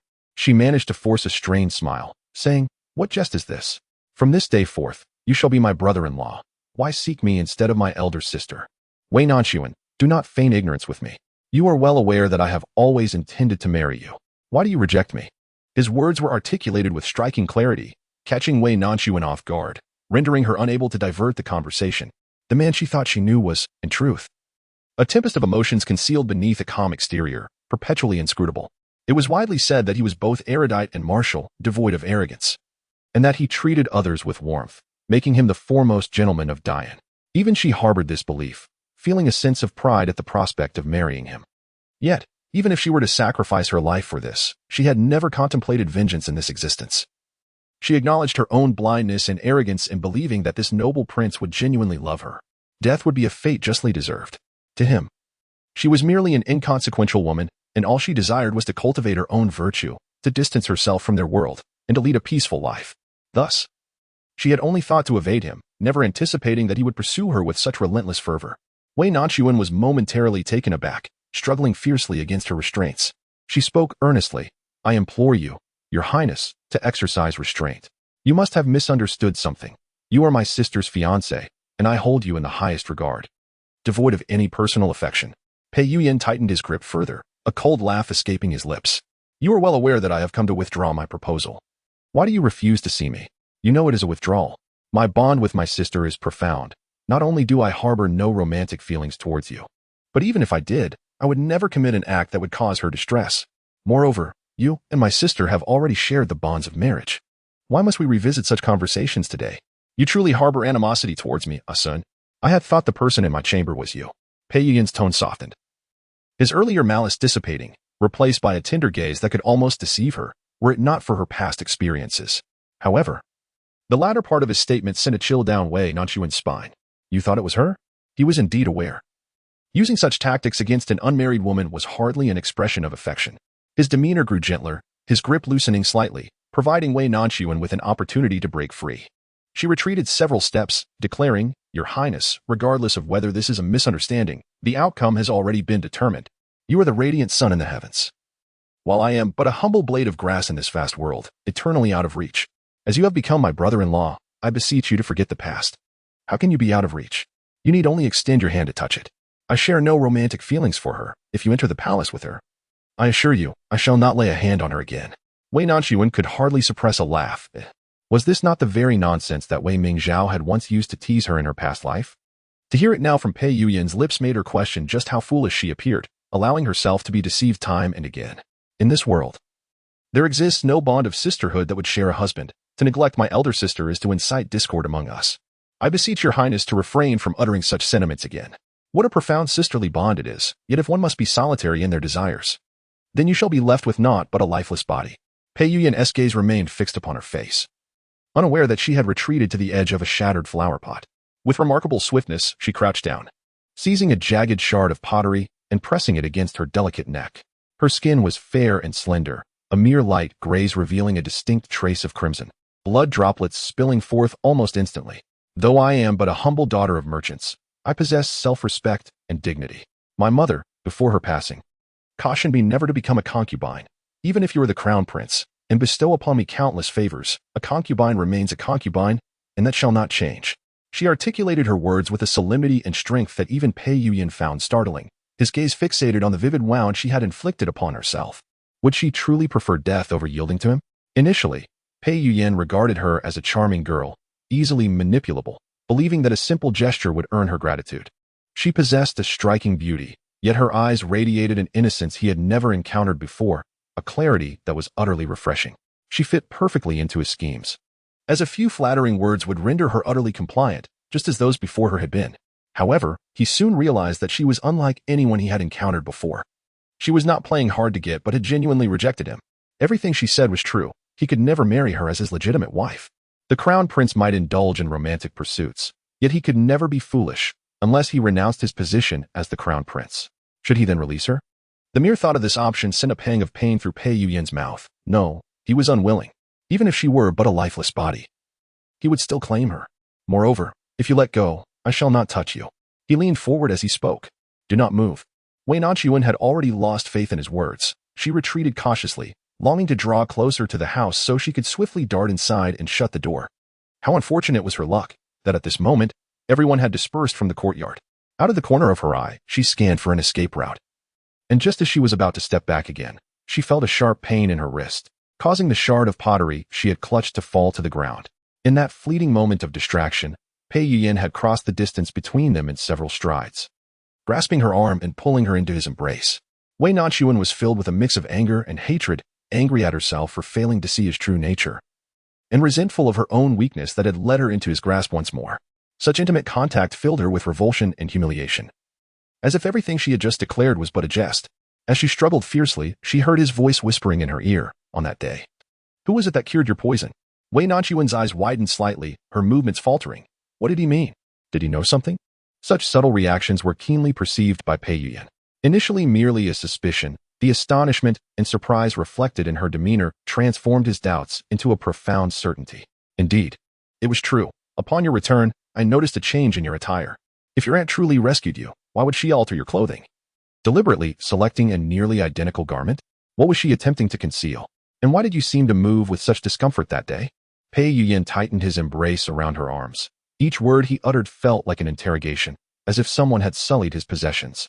Did you not declare your unwillingness to be another's concubine? Yet you engaged in intimacy with another before our union. Even Ji Xia failed to notice the change in your attire. He had only met you once, yet he discerned it. How long has he been watching you? Wei Nanxun felt an unprecedented sense of humiliation and dread. Despite the scorching summer, she was enveloped in an icy chill, her teeth chattering. She remained silent until Pei Yuyan's patience waned, his grip intensifying, prompting her to slowly utter a few words.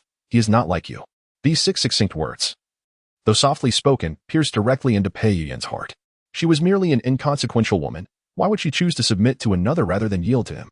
This was the first time in his life that Pei Yuyan had experienced the bitterness of failure and unachieved desire. His gaze fell upon her delicate neck.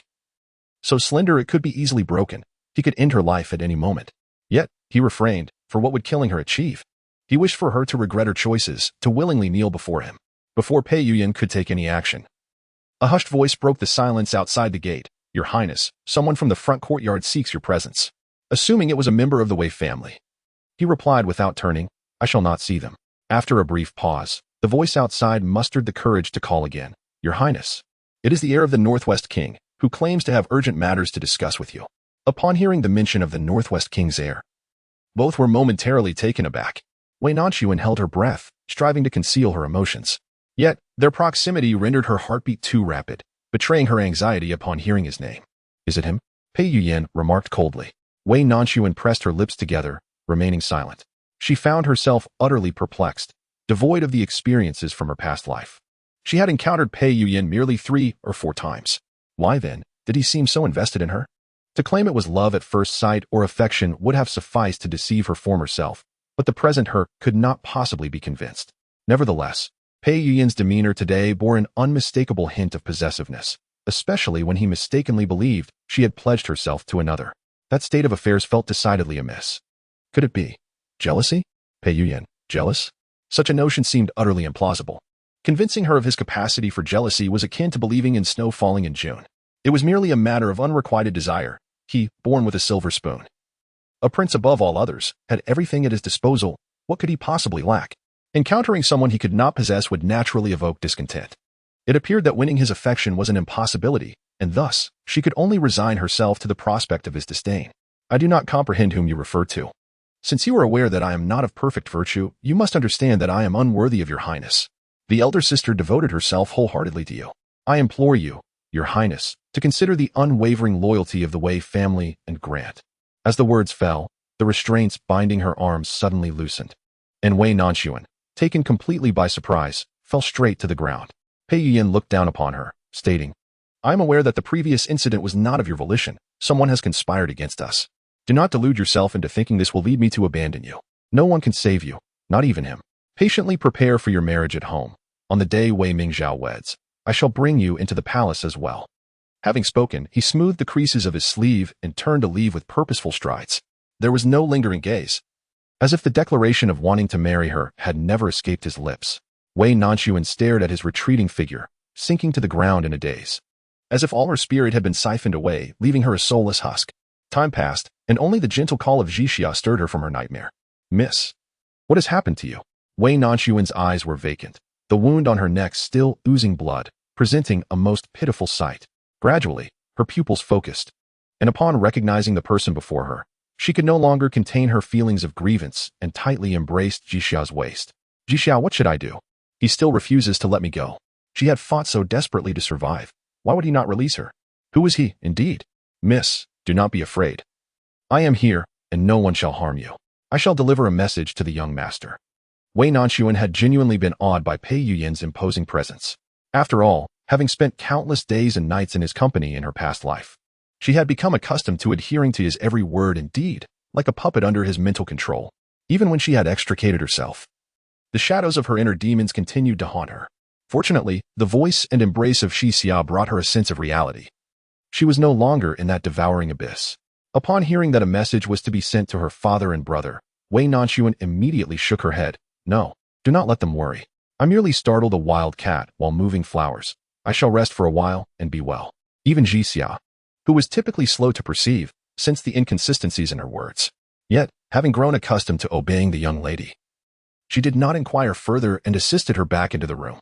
Miss, how did you injure your neck? Let me tend to your wounds. Wei Nanxun absent-mindedly nodded. A fragment from a flower pot grazed me, just a minor scratch. It does not hurt. Why have you returned so early? There were too many people ahead. A throng encircled us, and since we arrived late, we could not witness any of the festivities. While we were gathering red envelopes, I was jostled about. And thinking it unwise for you to be alone, I returned first. By the way, something peculiar occurred. It is said that His Highness the Crown Prince's horse was startled, and as soon as he dismounted, he vanished. The ritual of gift-giving was instead conducted by the heir of the Northwest King. It was merely that the maid had arrived too late to behold the visage of the young master. She had only heard others speak of his imposing stature and might. Although it was somewhat regrettable to have missed the opportunity, it fell within her expectations, and thus she diverted her attention elsewhere. Startled, she observed him to be in remarkably good spirits, evidently here to instill fear in others. No wonder he could slip away during such a time. It appeared he sought this very pretext. He truly was emboldened, showing no concern of being discovered. Wei Nanxun seemed to have an epiphany, her expression abruptly stiffening. Could it be that he had reached some form of accord with her uncle and aunt, just as in her previous life, where they cared only for their daughter's secure position as the crown princess, indifferent to the fates of others? Thus, Pei Yuyan could freely enter the Wei residence, treating her as his possession. Wei Nanxun clenched her fingers into a fist and bit her lip. Jixia, gather our belongings. We must depart. Jixia was taken aback. Miss, where are we to go? This is the Wei residence, our home. Where else could we possibly venture? Anywhere will suffice. We could seek out father, or return to the countryside and the old homestead. It matters not where, but we can no longer remain here. Previously, she had erred in her thinking, believing that once Wei Mingzhao had Pei Yuyan, her troubles would be at an end. She had underestimated Pei Yuyan's pride. Who could have foreseen that he would be so relentless in his pursuits? Now, the Wei residence was the least secure of places. She needed to leave, to distance herself, ensuring that Pei Yuyan could not locate her. Given time, he would surely forget this matter altogether. Moreover, she had long harbored the desire to venture forth and behold the wonders of the world beyond, so why remain shackled in the present? The courtyard was devoid of any other attendants. If not now, when would be the appropriate time to depart? Although Jixia did not fully comprehend the rationale behind this decision, she trusted that the young lady had her reasons. There was no need to carry an excessive amount of clothing. These could easily be procured anew. It sufficed to bring ample silver. Inform Uncle Chiu, and have him arrange a carriage for us. My lady, shall you not inform the old lady and the madam? We cannot, should we disclose our intentions. There would be no escape. We must act first and report later. Jixia nodded, half understanding, and proceeded to seek out Steward Chiu. Wei Nanxun remained conflicted, pondering whether to take the property deeds, when she suddenly heard Jixia's voice from outside. Who are you? What business do you have here? I am tasked with errands for the young lady. Step aside at once. You may not enter, without the madam's command. None are permitted to step beyond the confines of the West Garden.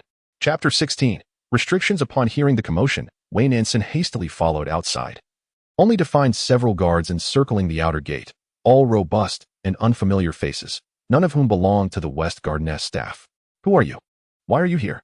Recent disturbances in the capital have prompted us to follow the madam's orders to ensure the safety of the seventh young lady. I require no protection. Step aside, I wish to see my aunt. Wei Nanxun strode purposefully toward the exit, only to be forcibly halted by two strong arms. We kindly request that the seventh young lady return. Without the madam's command, no one is permitted to leave. This is truly a farcical situation. One cannot even step outside or meet anyone, and yet they expect to alter the so-called orders. This is not protection. It is clearly an attempt to confine her. Do you not possess any sense of reason? She is our family's daughter. You must let her go immediately. Ji Xia wished to reason with them further, but the leader abruptly seized her, declaring, "Those who disturb the peace shall receive 20 strokes of the rod." Astonishingly, they were indeed about to drag Ji Xia away for punishment. Even a young boy would be left half alive after receiving 20 strikes, let alone she, a frail young girl. This was not merely corporal punishment. It was a threat to Ji Xia's very life, an attempt to coerce her into compliance. Although Wei Nanxun recognized this as their ploy, she had no choice but to grit her teeth and acquiesce. "Wait, let Ji Xia go. I no longer wish to leave." Indeed, upon her declaration of disinterest in escaping, the individuals ceased their harassment and released Ji Xia, compelling both the mistress and her servant to retreat back indoors. "My lady, I feel responsible for this predicament. Causing you trouble? If it weren't for me, you could have escaped on your own, without concern for my safety." Wei Nanxun observed the numerous abrasions on her servant's body. Her face was pale from fear, and her eyes were reddened with guilt. She hastily pulled her down to sit beside her, exclaiming, "Silly girl, what use is it for me to leave alone? Without your company, I would be utterly lost." Ji Xia then sniffled. "What shall we do? The messages to the second master and young master cannot be sent out, and those in the courtyard are of no assistance. Perhaps I could climb the wall. Or there is a dog hole in the back courtyard that could lead us to the neighboring yard." She could only manage a bitter smile and shake her head. Even if they managed to escape, they would still be unable to leave the gates of the Wei residence. If she had been skeptical before, she was now certain that this was the work of Pei Yuyan. Ji Xia, refusing to succumb to despair, took some medicine and rested briefly, then sought ways to send messages outside. Yet, it was not merely a matter of escaping. As soon as she approached the courtyard gate, she was met with obstructions, and the courtyard itself was now filled with unfamiliar maidservants who came to knock on her door every couple of hours to confirm her presence. For 3 consecutive days, Wei Nanxun had not seen a soul from the outside world, and even Xiao, the steward, was detained by the guards outside when he attempted to visit her. She sat in a state of agitation, unable to eat or sleep, her condition visibly deteriorating. Had Pei Yuyan gone mad? His obsession had far surpassed her expectations. She dared not contemplate what he might subject her to if she truly entered the palace. If it came to that, she would prefer death. Had she toiled for so long, scheming so much, only to find herself ensnared in this deadlock? The mere thought of such a possibility sent her spiraling into despair, her heart as cold as ashes. No, she would not resign herself to fate. Having been granted a second chance at life, she would not accept her destiny so easily. Wei Nanxun stared at the untouched meal before her, her fingers twisting restlessly. Her mind racing faster than ever. "Ji Xia, recount to me in detail the events of that day, who was present. Furthermore, do not limit yourself to that day. Any unusual occurrences prior in the residence are also worth mentioning." She had been far too complacent this past month, preoccupied with making money and oblivious to the looming threats. And now she was left scrambling to catch up. "On that day, I recall that both the old lady and the madam of the third room were present, along with all the young ladies except for you and our young master." "Oh, but that is incorrect. The eldest young lady was absent." "Wei Mingzhou? How could she not be here?" "I am not certain. Perhaps the master was indeed furious and has not lifted her confinement." Wei Nanxun was somewhat taken aback. Given the personalities of Wei Mingzhou and Lady Wang, it seemed implausible that the eldest young lady would miss such an opportunity to shine due to being grounded. "Speaking of the eldest young lady, I once encountered little Cui in the kitchen while fetching food. She mentioned that the eldest young lady appeared to be ill, unable to eat anything, and would vomit after trying." "What kind of illness causes one to vomit after eating?" Wei Nanxuan's previously dim eyes suddenly sparkled, and she grasped Ji Xia's hand tightly. "My dear Ji Xia, you have truly saved me." Ji Xia looked bewildered. Had she said something of great significance? Pei Yuyan maintained a stern expression. His steps hurried as he made his way to the main courtyard. The cacophony of firecrackers and the surrounding clamor only served to amplify his already restless heart. He despised disruptions to his plans. Having fallen into the trap of the virtuous concubine, he not only had an incident with Wei Mingzhou, but also faced the wrath of his father. He could not forget the edict his father had thrust upon him. "Ian, you are my son, the crown prince of Dian. How could you commit such disgraceful acts? Do you wish to drive me to my grave? Had it not been for this incident, I would have been oblivious to your intention to withdraw from the engagement." Do you believe that by sharing a bed, she would cease to be your princess, allowing you to marry another? I must convey to you that this matter is not open for negotiation. You must promptly arrange the engagement for me, with the betrothal finalized by next month, and the wedding at the latest by the month following. Despite appearing to be the illustrious crown prince before others, he possesses no real power. During council meetings, he stands in the imperial study like a mere scribe, with the emperor only asking him if he has taken note and if he has learned, praising his penmanship without ever inquiring about his opinions or allowing him to associate with esteemed ministers. Yet, he must rise before dawn to arrive at the imperial study, for tardiness would result in punishment. Previously, the emperor would consider his dignity and scold him privately, but this time, he was rebuked in front of several ministers. Truly, the role of the crown prince is quite amusing. Amidst the vastness of the starry sky, before he could finish his thought, a vibrant green leaf fell into his hair, and a rustling sound emanated from the tree above. Then, a nimble figure leapt down from the branches.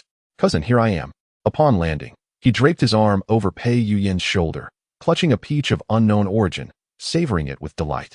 The crown prince, aged 20, appeared to be older than this youth, who wore a crimson robe, his hair bound and crowned. With a countenance sharp as a sword, he exuded vitality and nonchalance. Being none other than the heir of the Northwest King, Nanxun, Pei Yuyan glanced at the arm resting on his shoulder, frowning as he remarked, "What a lack of decorum. Is this how your aunt raises you? Oh, cousin, you are even more tedious than my father.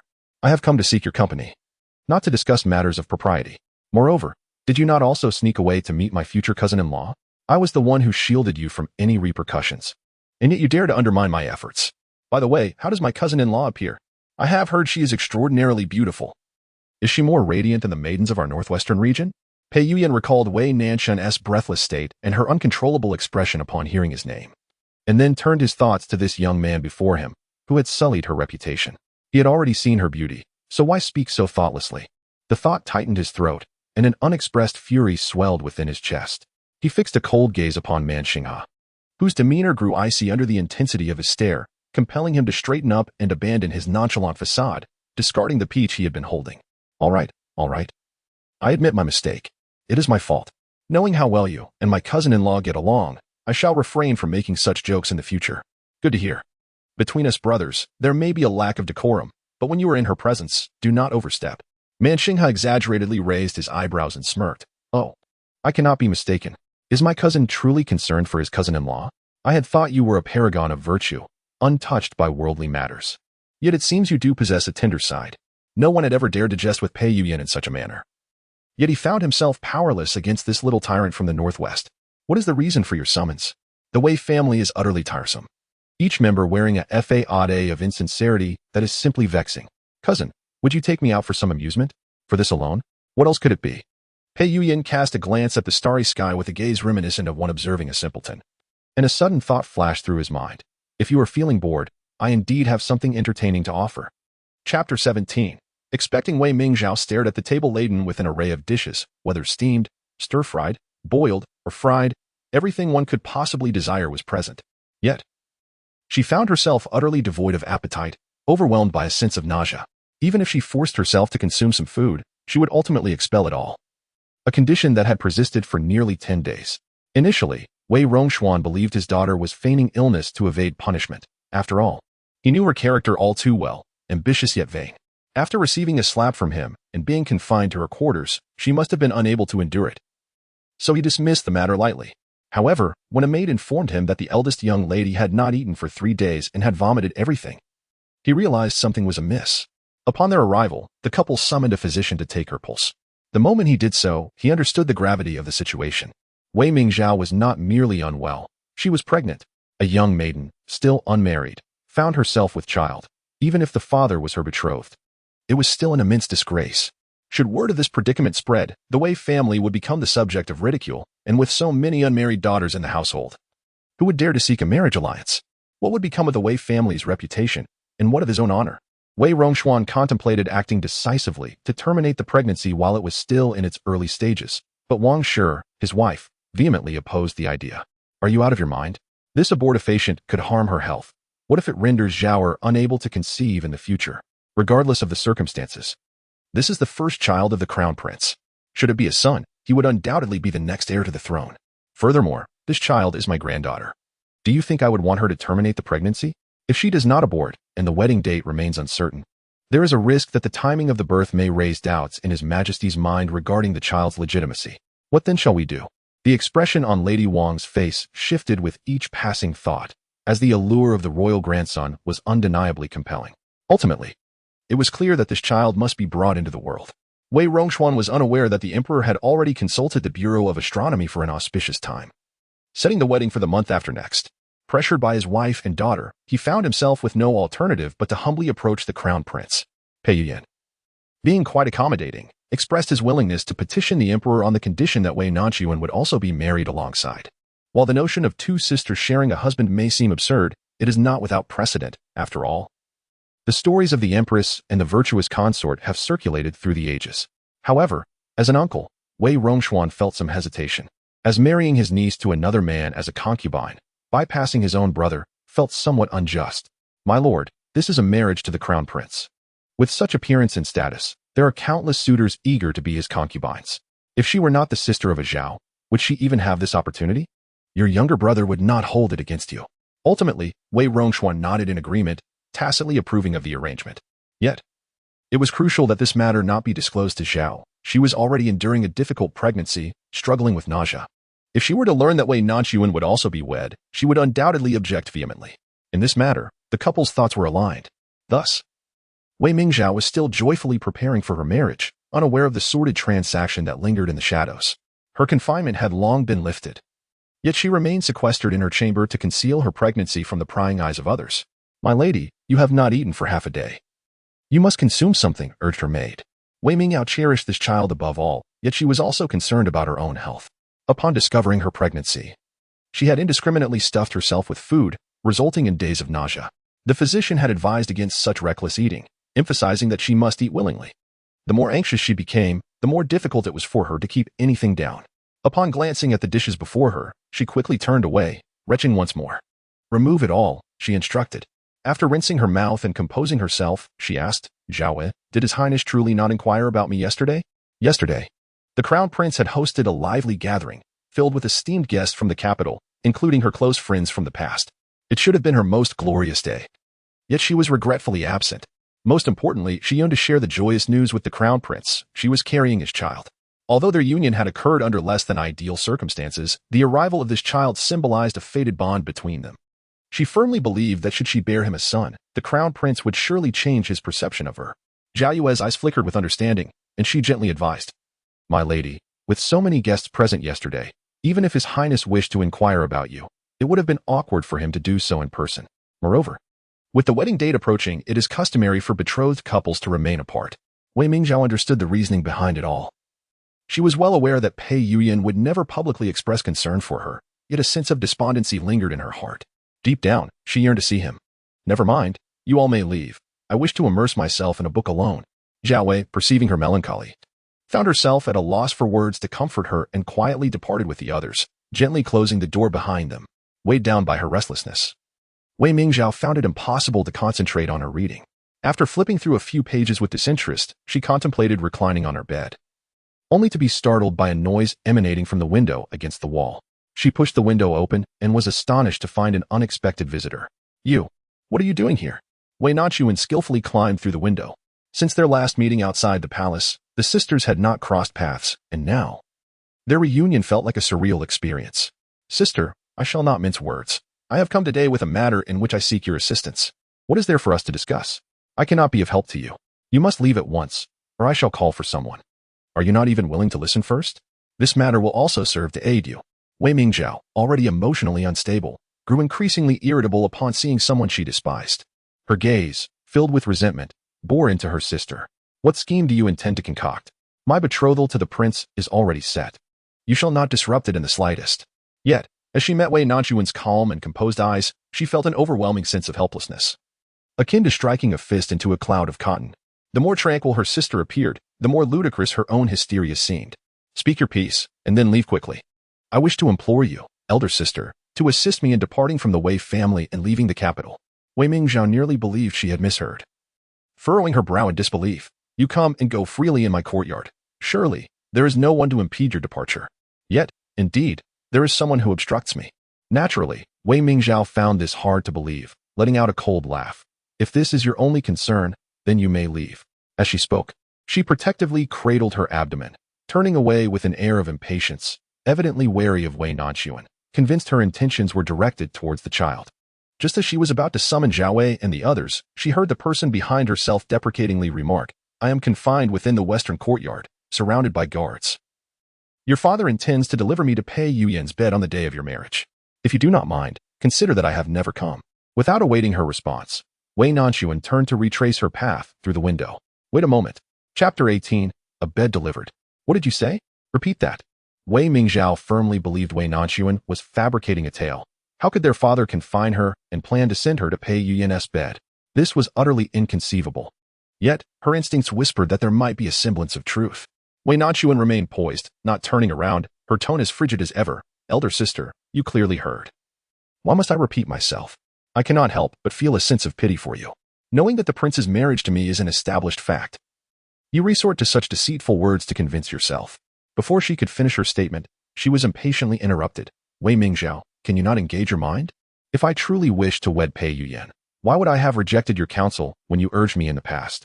When Pei Yuyan visited the Wei residence to see me in private, why did I feign illness to avoid him?" This was the first instance in which Wei Nanxun spoke to her in such a manner, omitting the customary address of sister and instead using her full name. In her recollection, the bond between the two sisters had once been strong. In their childhood, Wei Nanxun had followed her like a shadow, accompanying her wherever she went. However, as they matured, Nanxuan's beauty became increasingly pronounced. Although she was the legitimate daughter of the Duke's household, whenever they appeared together, all eyes would invariably gravitate towards the younger sister.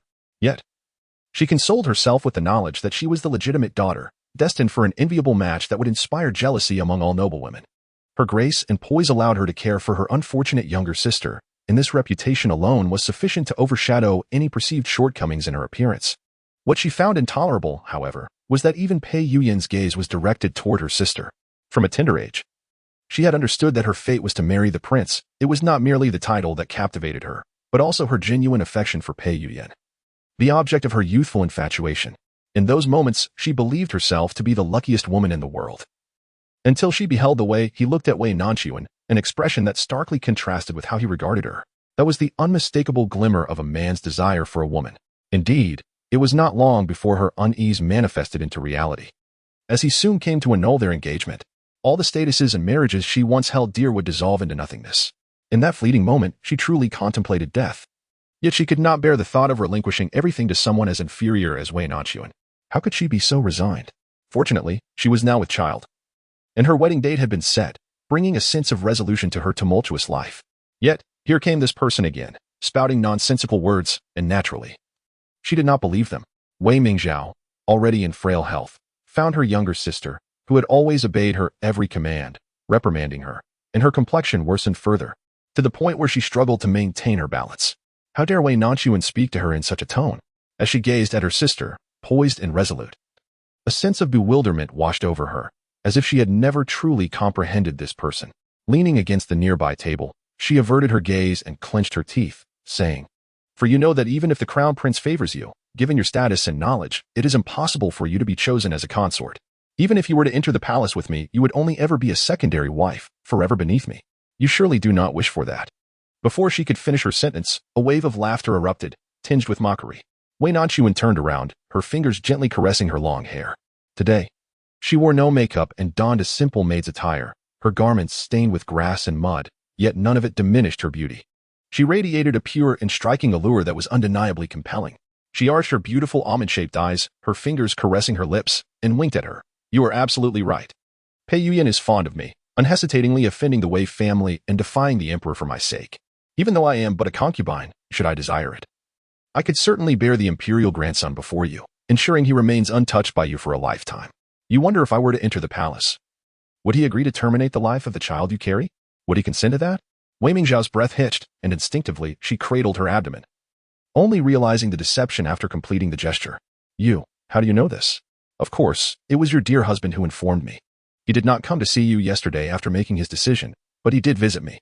He explicitly stated that on the day of your wedding, I would be brought into the palace alongside you. My dear sister, there are matters you cannot afford to doubt."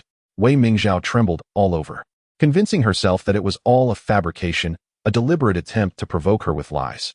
Yet, in her heart, she had already begun to believe half of it. You came today solely to infuriate me, Wei Nanxun. How utterly malicious you are. What of my father imprisoning you in the Western Garden? I suspect it is they who fear you might entice his highness, and thus took such measures. Leave me at once, or I shall summon someone to expel you. Wei Nanxun sighed softly, a hint of sympathy glimmering in her gaze. You do not believe my truthful words, yet take my casual fabrications to heart. Fear not. If I truly wished to compete with you, why would I wait until now? That day in Jingren Palace was not as it appears.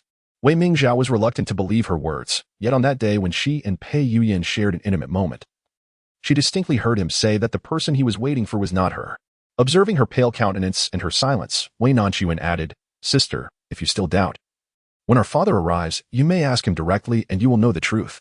Wei Mingzhao breathed shallowly, remaining silent, but the scales of her heart had already tipped. After a long pause, she finally whispered, What do you truly want? I have told you from the beginning. I wish for you to assist me in my departure. I wish to leave the Wei family and the capital. It is merely that you do not believe me. Another prolonged silence ensued. So long that Wei Nanxun assumed she had fallen asleep, until she finally spoke. How do you want me to help you? It is simple. I have already devised a method. All you need to do is follow my instructions. Are you certain you wish to leave and never return? Wei Nanxun smiled with a glint in her eye. Yes. As she prepared to depart, she sincerely expressed, Thank you, sister. In a moment of nostalgia, Wei Mingzhao felt as if she were gazing upon her younger sister, who would always say thank you in such a manner. Yet, they could never return to those days. Wei Mingzhao turned her gaze away and calmly summoned Zhao Yu to enter. Perhaps her departure was the best resolution for their sisterly bond. Madam, something is amiss. Mrs. Wang was currently finalizing the list of dowries, and with the wedding date approaching next month, it felt rather rushed. She had been losing sleep lately, overwhelmed with the preparations, and could hardly bear to hear the phrase something is wrong. What is it? Why the urgency? There is no decorum in your haste. A young maid entered, her face pale with anxiety, and upon crossing the threshold, she knelt on the ground. Madam, the seventh miss, she upon hearing the mention of Wei Nanxun. Wang's expression shifted. Is she gone? No, not at all. What has happened? Speak clearly. The maid stammered. The seventh miss seems to have contracted a plague. Her body is covered in red rashes, she is burning with fever and cannot utter a word. At present, no one dares to approach the West Garden. A plague. Chapter 19. The departure. Only then did the maid recount the entire sequence of events. Ever since the West Garden had been surrounded by the guards, all entries and exits had been meticulously recorded, with provisions delivered from outside. After the initial incident where Wei Nanxun had breached the courtyard gate and was threatened, both she and her maid had remained obediently indoors. The other servants in the courtyard, swayed by the winds of loyalty, fully understood that Wang was the true matriarch and naturally refrained from opposing their mistress. Until now, the West Garden had remained tranquil, free from any unforeseen occurrences. However, just yesterday, a steward named Chiu had announced his intention to enter the courtyard to discuss matters concerning the young lady, but the guards had intercepted him, citing the young lady's poor health as a precaution. In an abundance of caution, they had temporarily detained the steward as well. Ordinarily, with nothing amiss, it would have been expected that they could proceed smoothly until next month. Yet, this very morning, Jixia had suddenly burst forth, declaring that Wei Nanxun was ill, having burned through the night, unable to keep anything down, and was now covered in red rashes. Naturally, the guards had dismissed her claims, sending her back.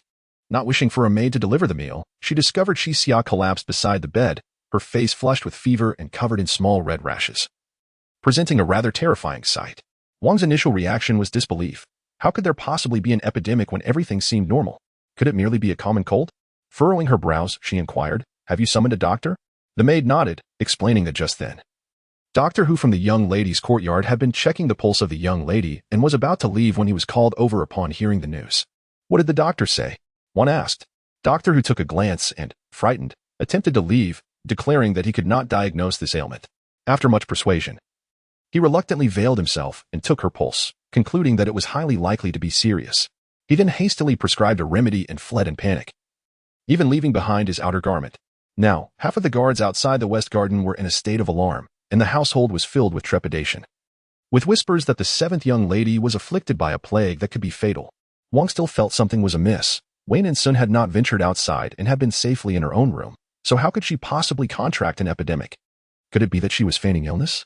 The experienced old woman attending her spoke quietly, Madam, you may not be aware, but if one encounters an infected animal, they may contract this vile affliction. The West Garden is secluded and teeming with wild cats and rodents, Perhaps she was bitten by something sinister. Though Wang remained skeptical. She understood that an epidemic was no trivial matter, especially in such sweltering heat, where it could easily spread.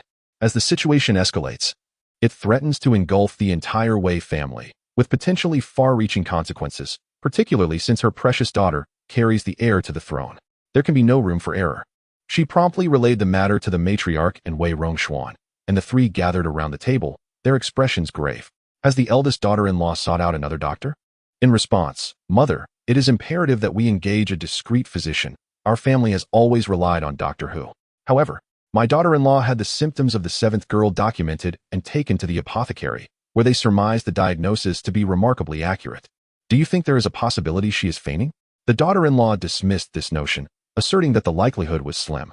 She had been confined for several days, closely monitored, and had not set foot outside the courtyard. It would be nearly impossible to convincingly simulate such an ailment. Besides, to marry the crown prince is a stroke of fortune that eludes many, a blessing sought over generations. Why would she go to such lengths to feign illness? A heavy silence enveloped the room, the sound of a pin drop palpable. After a prolonged pause, the matriarch finally spoke. The eldest daughter-in-law is correct. We must devise a plan to remove her from the city. Even in death, she must not perish within the estate. Wang was wholeheartedly in favor of this idea. Having long viewed Wei Nanxun with disdain, considering her a seductive vixen, she believed that only under dire circumstances would they allow her into the palace to vie for the crown princess favor. However, Wei Nanxun held a differing opinion. This individual is specifically desired by the crown prince. To act without informing him, given such a predicament, would be most inappropriate. Moreover, before my second brother departed from the capital, I had promised to take care of his two children. Without inquiring about his wishes, I arranged for his daughter to be wed to the crown prince.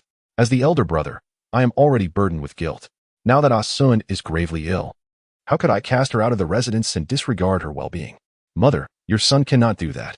Did not the crown prince leave the capital a few days ago on official business? He is a reasonable man. When he returns, we shall reveal the truth. Surely, he would not make things difficult for the Yu family merely for the sake of Wei Nanxun. Regardless of what Madame Wang and the old lady say, Wei Nanxun remains resolute in his stance, insisting on finding a doctor to attend to Wei Nanxun and ensure her recovery. Just as the three were at an impasse, someone abruptly pushed the door open and entered. Father, are you so preoccupied with being loyal to my uncle that you completely disregard your daughter's life? Wei Mingzhao's face was devoid of color as she gently caressed her abdomen, tears welling in her eyes as she looked at Wei Nanxun. Her arrival heightened the tension in the room, but it was Madame Wang who first regained her composure, swiftly moving to assist her into a chair. Zhaoer, why have you come here instead of resting indoors to nurture your pregnancy? If I had not come, who knows how long I would have been kept in the dark. You actually intend for Wei Nanxun to marry alongside me. Do you not realize what a restless spirit she possesses? Did you not foresee that she could entice the crown prince to break off the engagement? There is a chance she may even resort to poisoning my food to manipulate the crown prince into discarding me, now that she is seriously ill. A single misstep could endanger the entire family. Father, do you truly care so little for your daughter and your unborn grandchild's lives? Zhaoer, how did you come to know of this? Which wretched maid failed to keep her mouth shut? Do not blame her. It was my mother who inadvertently let the secret slip yesterday. If father feels indebted to uncle and seventh sister, then let the daughter take care of her. Thus soothing father's heart. With that, she truly turned to leave, startling Wang into a hurried intervention. Zhaoer, do not go. Let me handle it. However, Wei Mingzhao was particularly stubborn this time and could not be persuaded. Wang could only look to Wei Nanxun. My lord, will you really just sit back and watch Zhaoer and her child march towards death? Faced with such maternal desperation, Wei Nanxun, despite his guilt towards his brother, ultimately could not bear to be so cruel. Enough. We shall do as you say and send them out of the city. Let us first take her to the countryside for recuperation. Once she is well, we shall bring her back. I will handle the crown prince. The following day, as dawn broke, a horse-drawn carriage with a green canopy departed from the back gate of the Wei residence. The driver, wrapped in a thick cloth, was accompanied by a similarly armed maid, and the two hurriedly exited the city just as the gates opened. The carriage jolted along the road, finally arriving at the estate before sunset. Let us move her into the small house over there. We must leave quickly, suggested Mama Wang. But, Mama Wang, this isn't right. The master instructed us to take good care of 7th Mississippi. Mama Wang scoffed, dismissing the protest. We must heed the master's words. Yet it is the mistress who holds the power of life and death over us. If she orders us to let them fend for themselves, who would dare to meddle in this murky water? We have prepared all her clothing and provisions. What more care is required? This is a life-threatening illness. If you wish to perish, then remain here, but I must depart swiftly. As she spoke, she indeed set the person down and turned to leave. The coachman, torn between indecision, glanced at the woman on the bed, her exposed arm dotted with small red rashes, and in a flurry of anxiety, he hurriedly followed after her. Madame Wang, wait for me. After an indeterminate passage of time, as dusk descended, silence enveloped the surroundings. The individual on the wooden bed gradually propped herself up. Jixia. Awaken, we have escaped. Chapter 20. The escape. Wei Nanxun was transferred to the bed, while Jixia was carelessly left on the floor. It was only after both had departed that she slowly regained consciousness. Upon noticing the figure lying on the ground, she stumbled out of bed and hurriedly roused her. Miss, have we truly succeeded? Where are we? Wei Nanxun assisted her to sit up, and together they managed to strike a flint to ignite a candle, allowing them a moment to observe their surroundings. They found themselves in an exceedingly rudimentary room, furnished with merely a wooden bed, a table, and a few scattered benches, far inferior to the servant quarters in their former residence. They cautiously surveyed the room, ensuring no one was present, before stepping outside. They discovered a modest enclosed courtyard, flanked by 2 additional rooms, presumably a kitchen and a main hall. Beyond lay expansive farmland, devoid of any nearby dwellings or lights. Miss, when I was in a daze, I seemed to hear that old woman mention sending us to the countryside estate.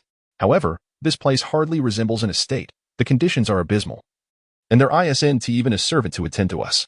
How can you possibly endure living here? Wei Nanxun shook her head. I have already presented the opportunity before her. How could my dear sister allow me to lead a good life without talent? How could we possibly depart? Jixia, realizing the implication, inquired, are you suggesting that we shall no longer reside here? Indeed. But we must first endure a few days in this place, in case they return.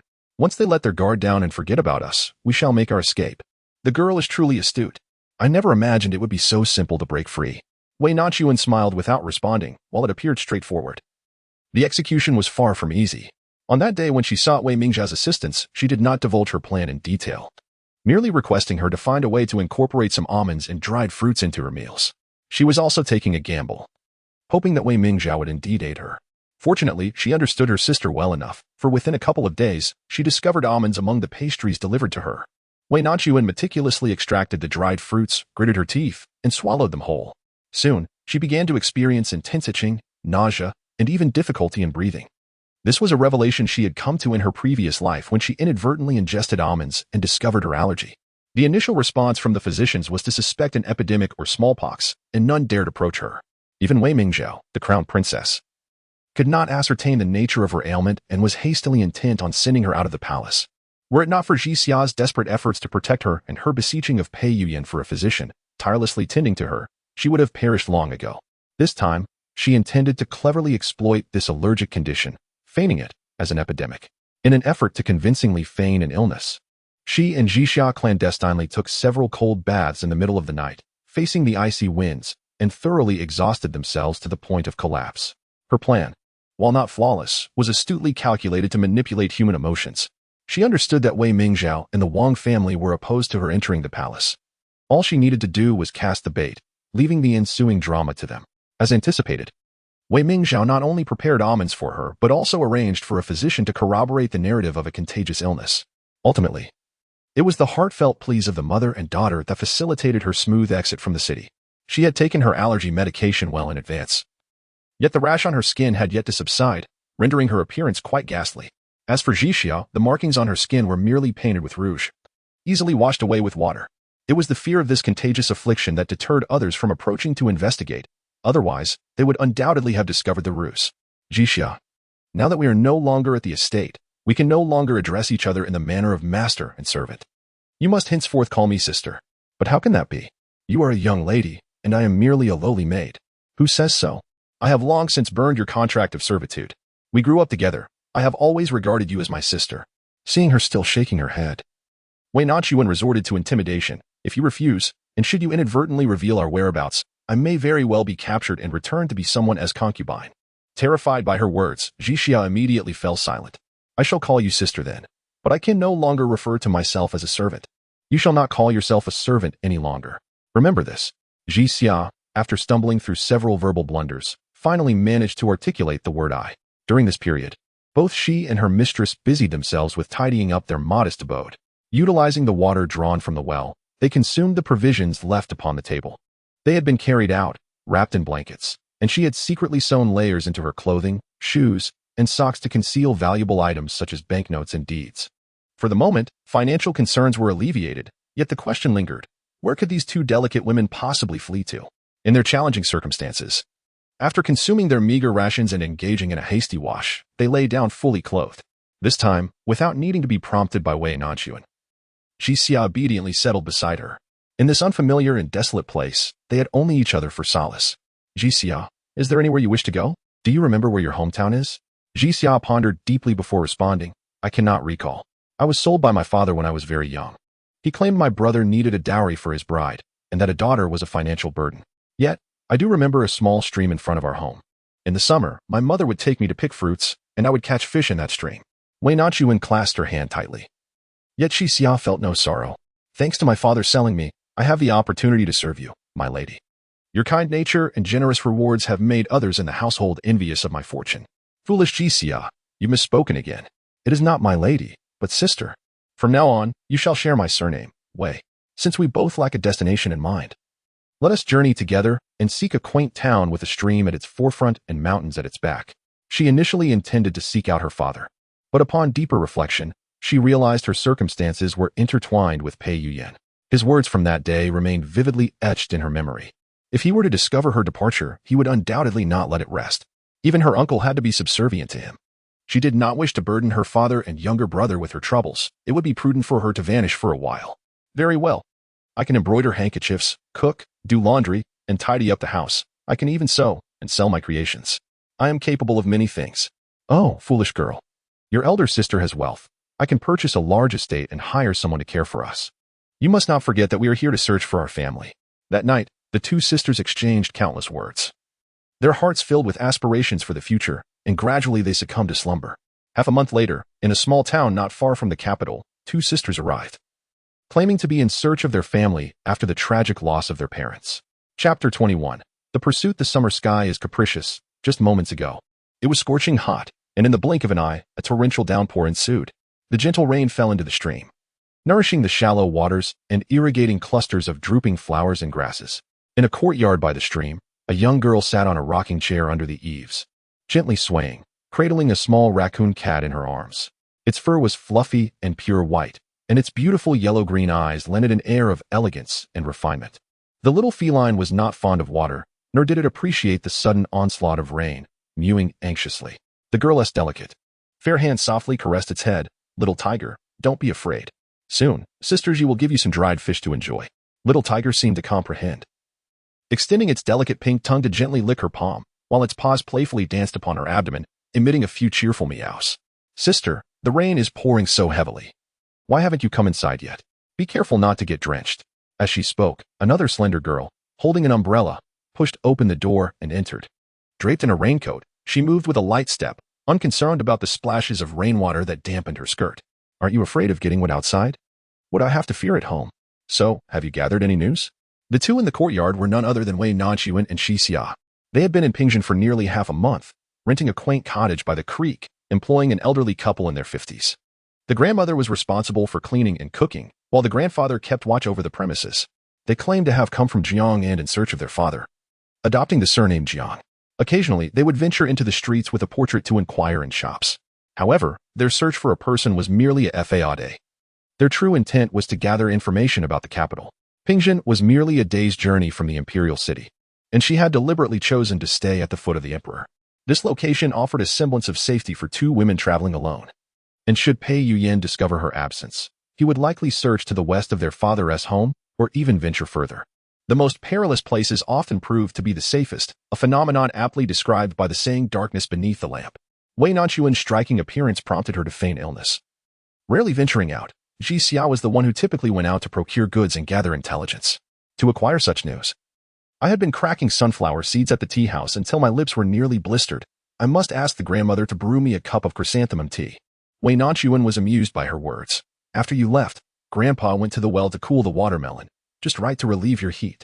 Even knowing that at this hour Grandma was busy cooking and Grandpa was assisting with the stove, Jixia still glanced around before leaning in to whisper. I've learned that the wedding date is set for 5 days from now. The Crown Prince has just returned to the capital after diligently attending to his affairs. She was unsure whether it was guilt or timidity that made her lower her voice as she continued. I've also heard that recently many officials have flooded into the town, purportedly to apprehend criminals. Criminals? What kind? They say that a noble's residence in the capital was burglarized, and a precious item has gone missing, leading to a search for the thief. Wei Nanxun instinctively felt this matter was connected to her. Which noble in the capital carried such influence that the officials would seek assistance from other provinces to recover a lost item? No wonder there had been little commotion lately. Pei Yuyan had been absent from the capital. Otherwise, with his capabilities, he would have discovered her absence from the Wei family long ago. Sister, what should we do? Should we flee? The two of them had been moving from place to place, settling down in Pingzhen after several stops. After much effort, they had finally found a picturesque spot with mountains and water, enjoying a period of tranquility. Jixia had even planned to plant flowers and open a shop for business. Yet now they were faced with the prospect of fleeing again. Who would he feel discontented under such circumstances? Wei Nanxun gazed at the newly planted flowers in the courtyard and the little tiger in her arms. A kitten she had found on the very first day they moved into this new abode. Little tiger, injured and drenched from the rain, lay weakly against the wall. Initially wary and resistant towards the two of them, it was only through their meticulous care over the days that she gradually accepted them as part of her new family. Must they leave again? But where could they possibly go? There was not a single place that could be deemed safe. Let me think. At this moment, they were scouring the surroundings, and aimlessly wandering might lead them right into danger. It would be wiser to devise a plan to hide for a few days.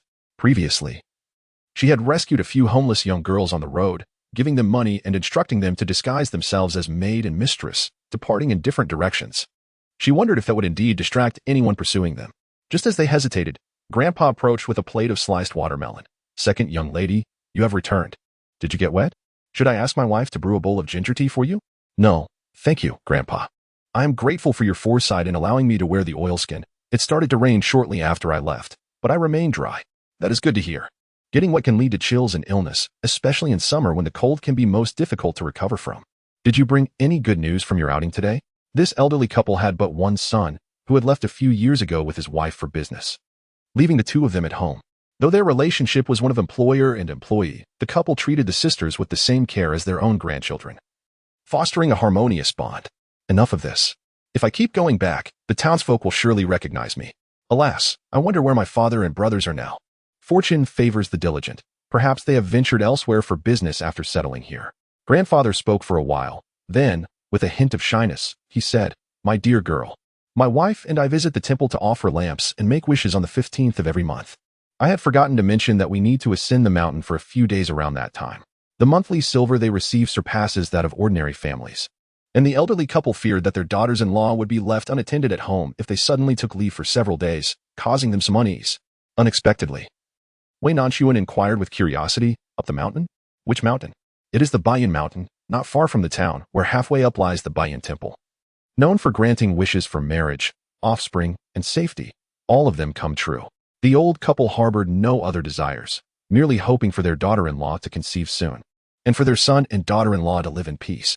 Before grandfather could finish, the young lady of their family suddenly exclaimed, If that is the case, then let us accompany grandfather tomorrow. Jixia blinked and thought, Going up the mountain to pray? With urgent matters at hand, how can one still find time for divine supplication? At my age, I should seek out a match for myself. Meanwhile, in the capital, Pei Yuyan, weary from travel, had just concluded a rather mundane corruption case.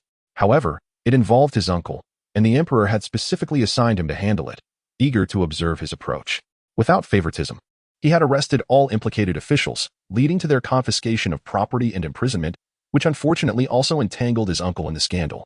Recently, he has been beset by misfortunes. The officials by his side have consecutively fallen from grace, and the covert agents dispatched for investigation have also met with failure. He suspects that unseen hands are manipulating the situation, yet he finds no evidence to grasp. Already troubled by these matters, upon returning to the capital, he hears from his trusted aide that Wei Nanxun has vanished. Pei Yuyan, his expression as grim as iron, seizes the man by the throat, declaring, Did I not instruct you to keep a close watch on her? Such a trivial matter you have failed to manage. Your Highness, please spare me. It was the Wei family who sent her away. My incompetence is to blame. Without a glance, Pei Yuyan throws him to the ground, not even pausing for a sip of tea before he turns and exits to mount his horse. Your Highness, where are you going? I shall personally retrieve her. Your Highness, you must not. In a few days, it will be your wedding day. Departing the capital now will delay the ceremony. It will not. he asserts, Wei Nanxun. I will certainly find you. With that, he spurs his horse into a gallop. Chapter 22. A brush with fate. Having finalized their plans for departure, the two sisters begin to pack their belongings. This month of hiding has accustomed them to sewing valuable items into their undergarments, even for a mere 3-day absence. They must carry their most important possessions. Once Wei Nanxun has finished packing, she notices the jade pendant concealed within the compartment of her box. After much contemplation, she ultimately decides to place it in the pouch at her waist. This was something she had brought with her when she left the Wei family, along with silver notes and property deeds. With her benefactor now scattered across distant lands, it seems unlikely they will meet again in this lifetime. Thus, this pendant serves as her sole memento, holding profound significance for her. The following morning, after dawn, she Xiao prepared water and food for Xiaohu before locking the horse-drawn carriage. The driver was her grandfather, while they accompanied their grandmother inside the carriage. This journey was to the mountains for a religious pilgrimage, and they were dressed in modest, plain garments, their hair wrapped in headscarves, devoid of makeup or jewelry. Resembling rural tea pickers or laundry women, the White Horse Temple did not accommodate outsiders. So they had agreed to present themselves as the granddaughters of an elderly couple when they set out, believing this would spare them any difficulties. The journey proceeded smoothly until they reached the city gates, where a long queue had formed. Jixia lifted a corner of the fabric curtain, peering out in curiosity. What day is it today that there are so many people leaving the city? Her grandfather grasped the reins and explained, it's not that there are more people leaving, rather, the officials are conducting thorough inspections as each carriage is being searched, which is causing the delay. I haven't seen such a scene in many years. At these words, the expressions of the two women inside the carriage subtly shifted. Everything had seemed fine yesterday, yet now, just as they were leaving the city, the security was unusually tight. What a remarkable coincidence. Unaware of their concerns, the grandmother laughed dismissively. These high officials are always looking for trouble, but it has nothing to do with us common folk. Wei Nanxun managed an awkward smile, secretly fearing that it might indeed involve them. After a brief wait, it was finally their turn. The officer, with tiresome repetition, inquired, how many people are in the carriage? And what is the purpose of your journey outside the city? Returning to the official, the old man surnamed Lin resided on West Street. Several years ago, he established a tea house opposite the yamen, accompanied by his elderly spouse and 2 grandnieces. In a couple of days, on the 15th, our family planned to visit Bayun Temple to pay homage. As the constable lifted the curtain to glance inside, he observed an elderly woman alongside 2 young ladies and was prepared to allow them passage. However, at that very moment, a troop of riders emerged from beyond the city walls, their whips cracking, stirring up clouds of dust and debris.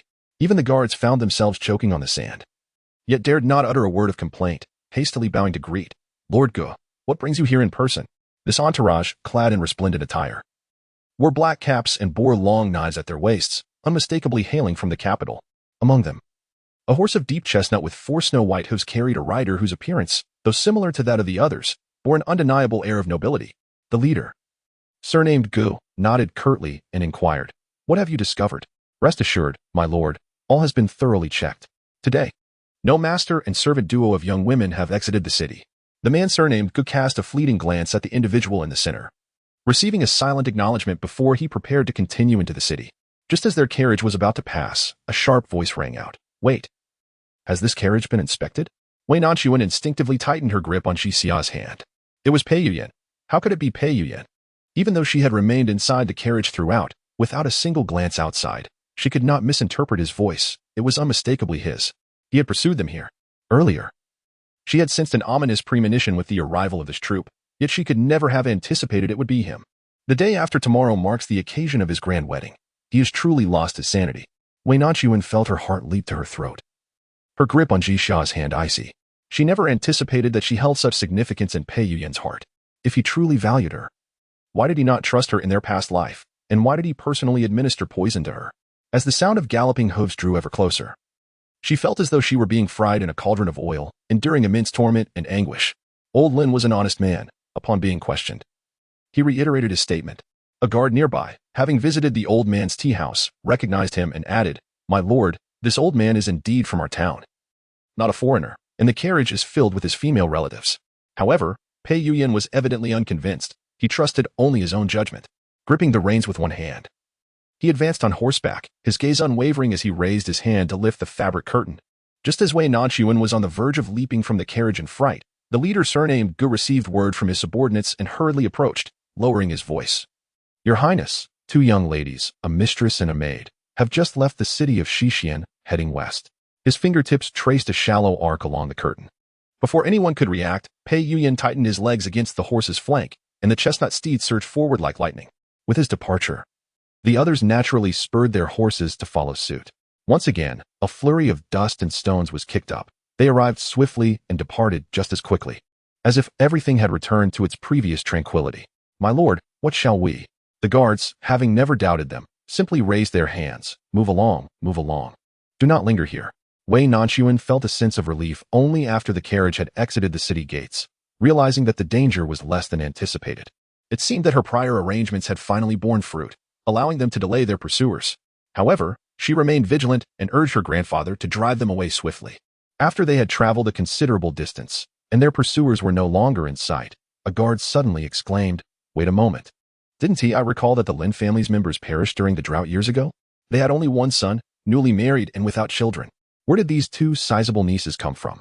The atmosphere grew tense, and someone hastily suggested, "We must summon Lord Gu back at once." Chapter 23. Search for Me. Baiyun Temple was nestled on the mountainside, with steep paths making it inconvenient for the carriage to ascend, prompting everyone, regardless of age or social status, to walk up the mountain. For Wei Nanxun, who had seldom ventured outside since childhood, this proved somewhat strenuous. Yet, the more secluded and treacherous the terrain, the more at ease she felt. If she could not find her way, how could others? As noon approached, the four of them finally arrived at Baiyun Temple. Perhaps they had missed the daily chanting and worship hours, for the number of pilgrims within the temple was rather sparse. Lin Gong visited the temple monthly and was familiar with the abbot, thus they were accommodated in a guest room, where a young monk guided them to their midday meal. Wei Nanxun was not particularly finicky about food. Her appetite was modest, and as two vulnerable women away from home, they preferred to keep their resources discreet. They had always adhered to simplicity in their meals and attire, opting for whatever was most convenient. Unexpectedly, the vegetarian dishes at Baiyun Temple are exceptionally exquisite, ranging from scallion tofu to winter melon soup, osmanthus lotus root, and vegetarian three delicacies. Remarkably devoid of meat, they still managed to be fragrant, juicy, and delectable. Even she could not resist indulging in an extra bowl of rice. Had it not been for Jixia's gentle admonition against overeating, she would have desired even more. After their meal, the elderly couple intended to pay their respects, while the two of them, having nothing to occupy their time, thought to explore the temple, as they would be residing there for several days and ought to familiarize themselves with the surroundings. Baiyun Temple, though modest in scale, consisting only of the front hall, main hall, and rear hall, is bustling with activity during ordinary days. However, it lacks grandeur in its renovations. Instead, it is surrounded by dense bamboo groves and cypress trees, with towering foliage shielding the horizon, effectively warding off the sweltering heat of summer. This indeed is an excellent retreat from the heat. Were it not for Xiao, who's still at home, I would wish to linger here for a while longer. Jixia has a fondness for the babbling mountain springs. "Sister, there must be fish downstream. Were it not for the sanctity of this Buddhist place, I would have taken off my shoes to catch some fish and roast them." "Oh, you little glutton, even more so than Xiaohu." After circumventing the rear hall, they stumbled upon a winding mountain path leading to the back mountain. Feeling a bit fatigued and thirsty, she noticed a clear spring cascading down the nearby cliff and wished to fetch some water. Yet, before she could take more than a few steps, a passing young monk halted her. "Esteemed lady, please wait. Ahead lies the forbidden area of the back mountain, where wild beasts often roam, making it perilous and unsuitable for ladies to venture alone." Wei Nanxun glanced curiously once more, for she distinctly perceived a courtyard nestled amid the bamboo grove not far ahead, elegant and tranquil, seemingly devoid of peril, rather resembling a retreat for the noble. Nevertheless, she opted to refrain from complicating matters further, suppressing her curiosity and politely returning a bow. "Thank you for the reminder, little master."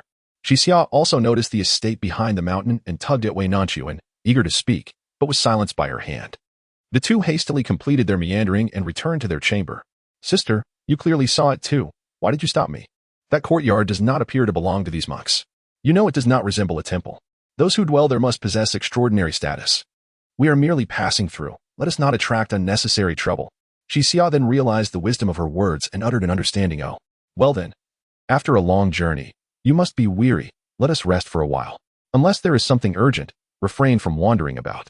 Jixia, being carefree, was accustomed to acquiescing to her words. After a thorough inspection of the room, she locked the door and fell asleep in her garments. Meanwhile, Wei Nanxun tossed and turned, restless. Baiyun Temple appeared to be an ordinary monastery. However, From the meals to the layout to the forbidden grounds of the back mountain, it all hinted at enigmatic secrets. She was uncertain whether her arrival was indeed fortuitous or misguided. After a brief respite, the two rose to proceed. This was a pact made prior. She intended to offer lamps and pray for blessings in the afternoon, beseeching the Bodhisattva Guanyin, hoping the little master would light the lamps and provide guidance. Such was her declaration. To visit Bama Temple in search of love, she could hardly backtrack at the last moment. Thus, Jixia sought peace before the statue of the medicine Buddha in the front hall, listening to the abbot recite scriptures for enlightenment. She then ventured alone to the Guanyin hall in the rear, carrying incense and lanterns. Wei Nanxun had limited opportunities to visit the temple, having accompanied her mother a few times in her youth to express gratitude, though at that tender age. She could hardly recall the events or comprehend the significance of these deities.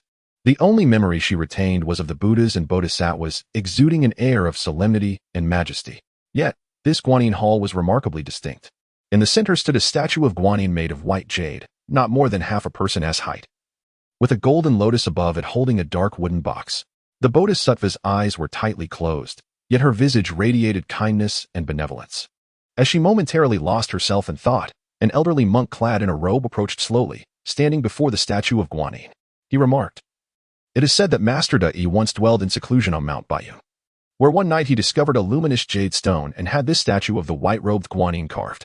He then suspended the ancient Buddha-esque relic above the statue, endowing it with profound spiritual essence, granting the wishes of those who seek, especially in matters of love and marriage." The monk directed this last statement towards her, a smile in his eyes and a gentle expression on his face. This made Wei Nanxun feel somewhat embarrassed. Had she known of such efficacy, she would not have come. The one thing she least desired to believe in during her lifetime was the concept of romantic destiny. She was unwilling to place her trust in a man again, surrendering her fate to another's whims. She longed for independence, yearning for freedom and respect. Only if someone could be found who would honor her autonomy, offer her liberty, and heal her past wounds would she reconsider. Noticing her dazed expression, the old monk brought forth a mat. "It seems to me, young lady, that you harbor an obsession within your heart. This fixation is nothing but a burden that you cannot release. Only by letting go can you liberate yourself and gaze forward. Attachment and obsession are merely manifestations of an inability to let go." This sentiment resonated deeply within her, as she yearned to escape, yet found herself unable to confront Pei Yuyan. Was it not also a reflection of her own inability to release the past, intertwined with an inner fear and unwillingness? After a prolonged period of rebirth, Wei Nanxun found herself for the first time enveloped in confusion and bewilderment. "Master, what am I to do?" The old monk merely smiled and shook his head, responding, "Since you have come, find peace within it." In that fleeting moment, she felt as though her innermost thoughts had been laid bare before him, as if she were unable to conceal anything in the presence of the Bodhisattva. Having been reborn, she ought not to remain ensnared within the confines of her former existence. She must seek a way to liberate herself. Encountering a misguided fate and falling in love with the wrong person was not her fault, nor should she have to sacrifice 2 lifetimes for it. The old monk bowed once more and departed as quietly as he had arrived. Wei Nanxun dared not show even a hint of disrespect. She knelt reverently upon the mat, her hands clasped in earnest prayer, her forehead touching the ground. "Bodhisattva, I seek nothing else but a life devoid of regrets, and I implore you not to allow me to tread the same path again." She did not wish for a heart that would remain loyal until the end, nor did she seek someone to mend her shattered spirit. All she desired was to live without remorse. After 3 profound bows, as she prepared to rise, she noticed the candlelight upon the altar flicker, and to her astonishment, one of the offerings rolled off the side. She intended to return the item to its rightful place, but was suddenly alerted by the distant sound of galloping hooves and the clamor of voices outside the mountain gate. "Search for him. Make sure to find him." Chapter 24. Rescue. Wei Nanxun had never reacted so swiftly. She paused for merely a breath before turning and sprinting to the observation deck to gaze down below. During her earlier stroll that morning, she had noticed a protruding platform adjacent to the rear hall that afforded a panoramic view of the entire temple. Standing on her toes, she peered down and indeed spotted a group of individuals at the temple gate.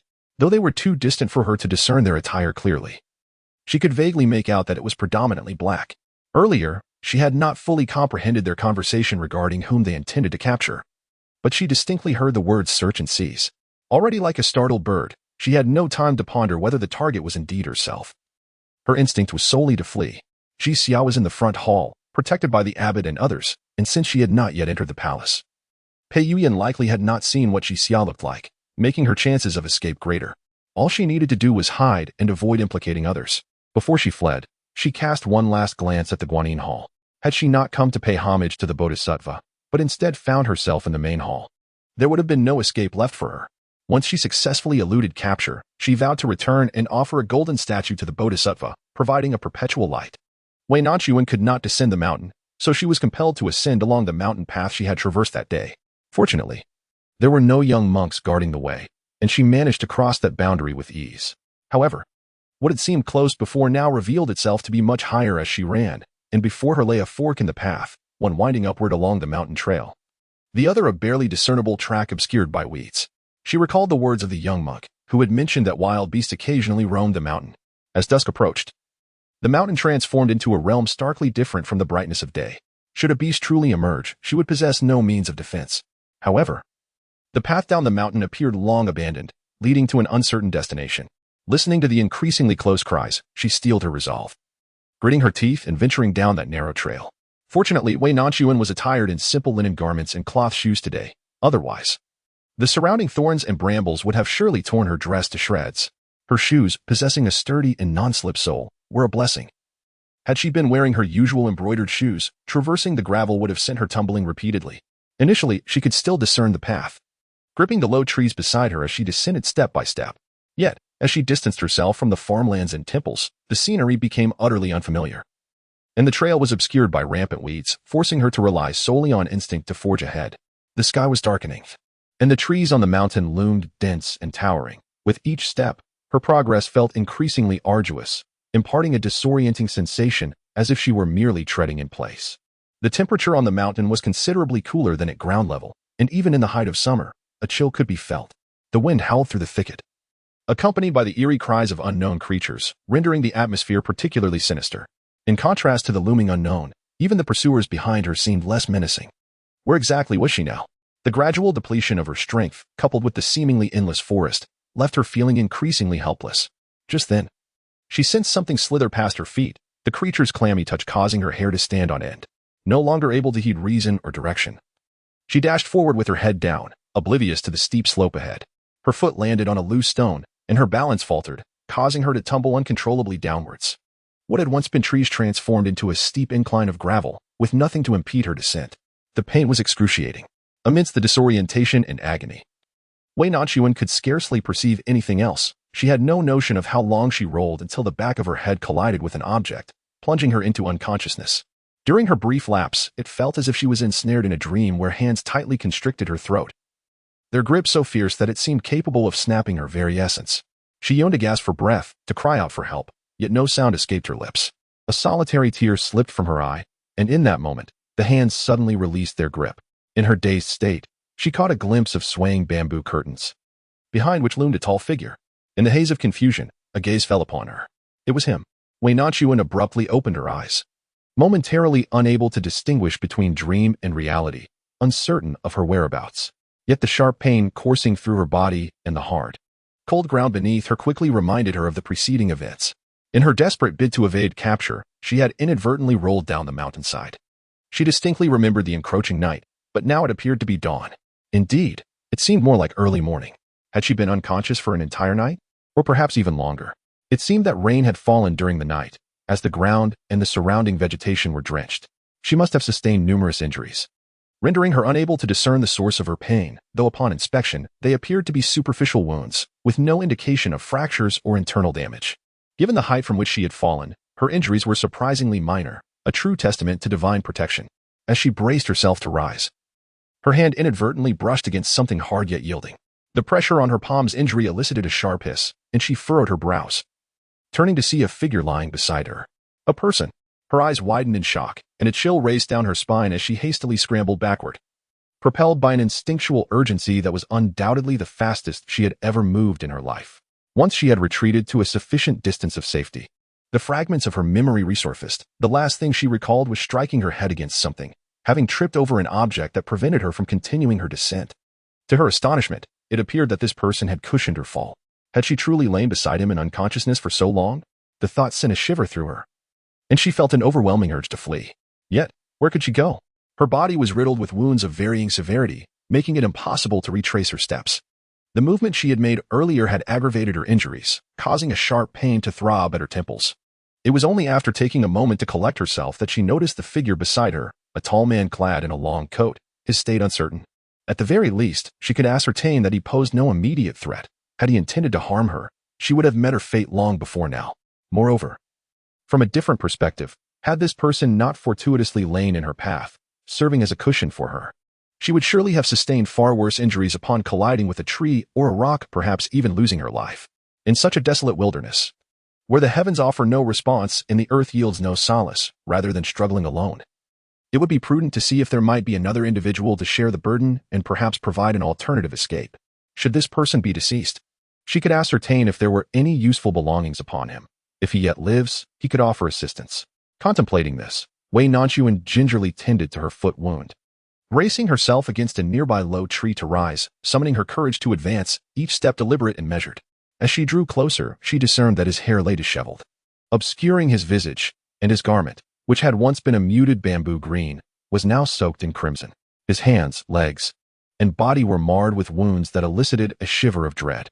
Doubts began to creep into her mind, yet the realization that this was, after all, a life compelled her to persevere.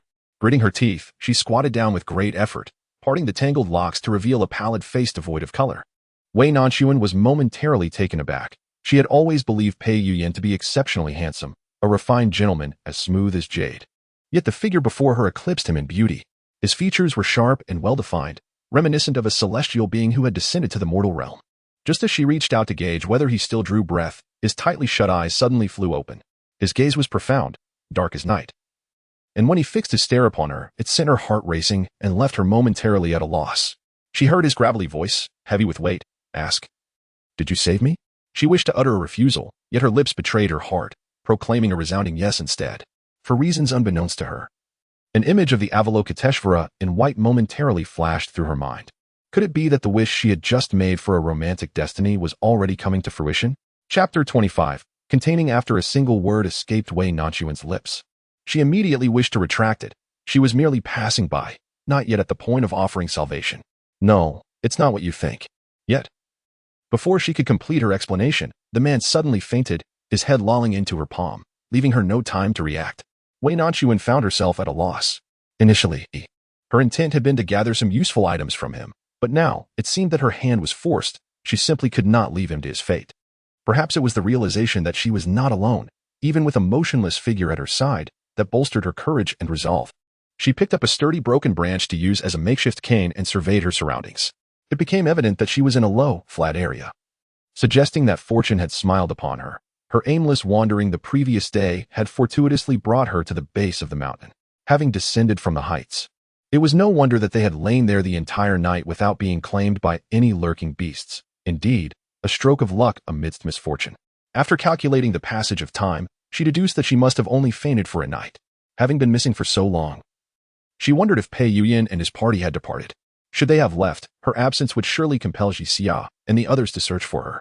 She needed to devise a means to send someone to the temple to inform them. Wei Nanxun explored all four directions and, at last, discovered a narrow path leading away. With renewed determination, she returned to drag the incapacitated man along with her, uncertain whether it was due to her fatigue from lack of sustenance or the man's considerable weight. She exerted all her strength in several attempts, yet he remained immovable, though he possessed a tall stature. His pallid complexion and the tattered long coat he wore exuded the aura of a destitute scholar, suggesting he should not weigh excessively.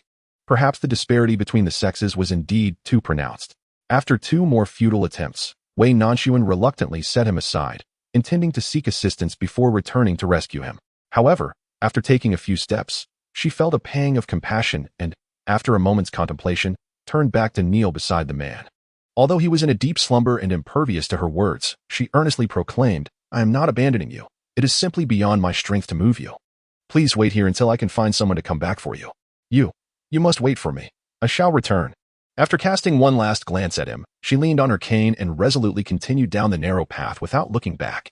Unbeknownst to her, at the very moment she departed, the fingers of the sleeping man, resting at his side, stirred slightly. Time passed, and eventually the faint rustling sounds grew nearer, revealing the same petite figure, albeit now awkwardly pushing a rudimentary wooden cart. With her movements, startled birds took flight in her wake. Indeed, Wei Nanxun had ventured forth. Yet despite her long journey, she encountered no souls until she stumbled upon a shallow stream. Remembering what Xia had once said, that water indicates the presence of farmland and habitation, she followed the flow of the creek and, to her astonishment, discovered a thatched cottage. Not long after her spirits had lifted, she approached the thatched cottage only to discover it was utterly deserted, resembling more a resting place for a hunter than a dwelling. Inside, there lay a wooden bed heaped with straw and a tattered raincoat. Exhausted from her journey, she knew without looking that her feet were likely blistered, and the injuries on her body ached faintly. She resolved to rest here briefly, intending to quench her thirst and perhaps forage for some fruits to stave off hunger. However, instead of finding any fruits, she stumbled upon a wooden cart leaning against the back of the cottage. After careful contemplation, she decided to retrace her steps and rescue the person she had encountered. If she waited until she found him before returning, not only might she lose her way, but he could very well perish from hunger. Having spoken of her intent to save him, she felt bound to keep her word. Besides, his presence had inadvertently aided her, thus serving as a means of repaying a debt of gratitude and accumulating merit for herself. After taking a sip of water and resting for a while, she tended to her foot injuries and then pushed the cart back. The man lay as motionless as when she had left him, his complexion ashen and devoid of color. Were it not for the faintest signs of breath, he could easily be mistaken for a corpse. His body bore numerous wounds, suggesting not only bruises but also what appeared to be cuts. When he awoke, she would surely inquire how a destitute scholar had found himself in such dire straits. Upon stopping the cart, she approached to lift him. Having refreshed herself, her strength had significantly increased, and at last, she managed to drag him onto the cart. She had already devised a plan for the journey back. If she found him too heavy to move, she would simply place a mat beneath him and secure him to the cart with ropes, indifferent to the discomfort it might cause him. To her astonishment, the journey proved to be far smoother than she had anticipated. Wei Nanxun's handling of the wooden cart was rather clumsy, swaying precariously along the way. Fortunately, the rain from the previous day had rendered the ground somewhat muddy, leaving deep ruts in its wake. On the return trip, an additional passenger on the cart provided a semblance of balance, making it less prone to tilting than before. However, the man's weight was an unalterable reality. Even with the assistance of the wooden cart, each step she took remained profoundly arduous. Upon reaching the foot of the mountain, the air was oppressively humid. Her palms were raw and bleeding, sweat mingling with blood as it dripped steadily to the ground. She paused countless times, contemplating surrender. Yet the sight of the thatched cottage ahead reignited her resolve. Gritting her teeth, she tore a strip from her garment to bind her palm and pressed onward. In this life, she had endured being drugged in the palace, injured by vicious dogs outside a shop, and had been saved multiple times by others. Now, it seemed she was unexpectedly safeguarded by this stranger. She was reluctant to owe anyone a debt of gratitude. The kindness of her previous benefactors felt beyond repayment. Thus she resolved to do her utmost to save the one before her. Sweat blurred her vision, her back was drenched, and her lips parched to the point of whiteness. At long last, just before her strength waned, she reached the thatched cottage, managing to drag the man inside. Wei Nanxun's arms had long since gone numb. Her legs ached with stiffness, and she stood frozen for a moment before suddenly releasing her grip and collapsing onto the ground. The vast expanse of wild grass surrounding the cottage, coupled with her disheveled appearance, stirred within her a bittersweet urge to both cry and laugh. At this moment, should Pei Yuyan catch sight of her in such a disheveled state, he might scarcely recognize her, undoubtedly frightened into abandoning any thoughts of coercing her.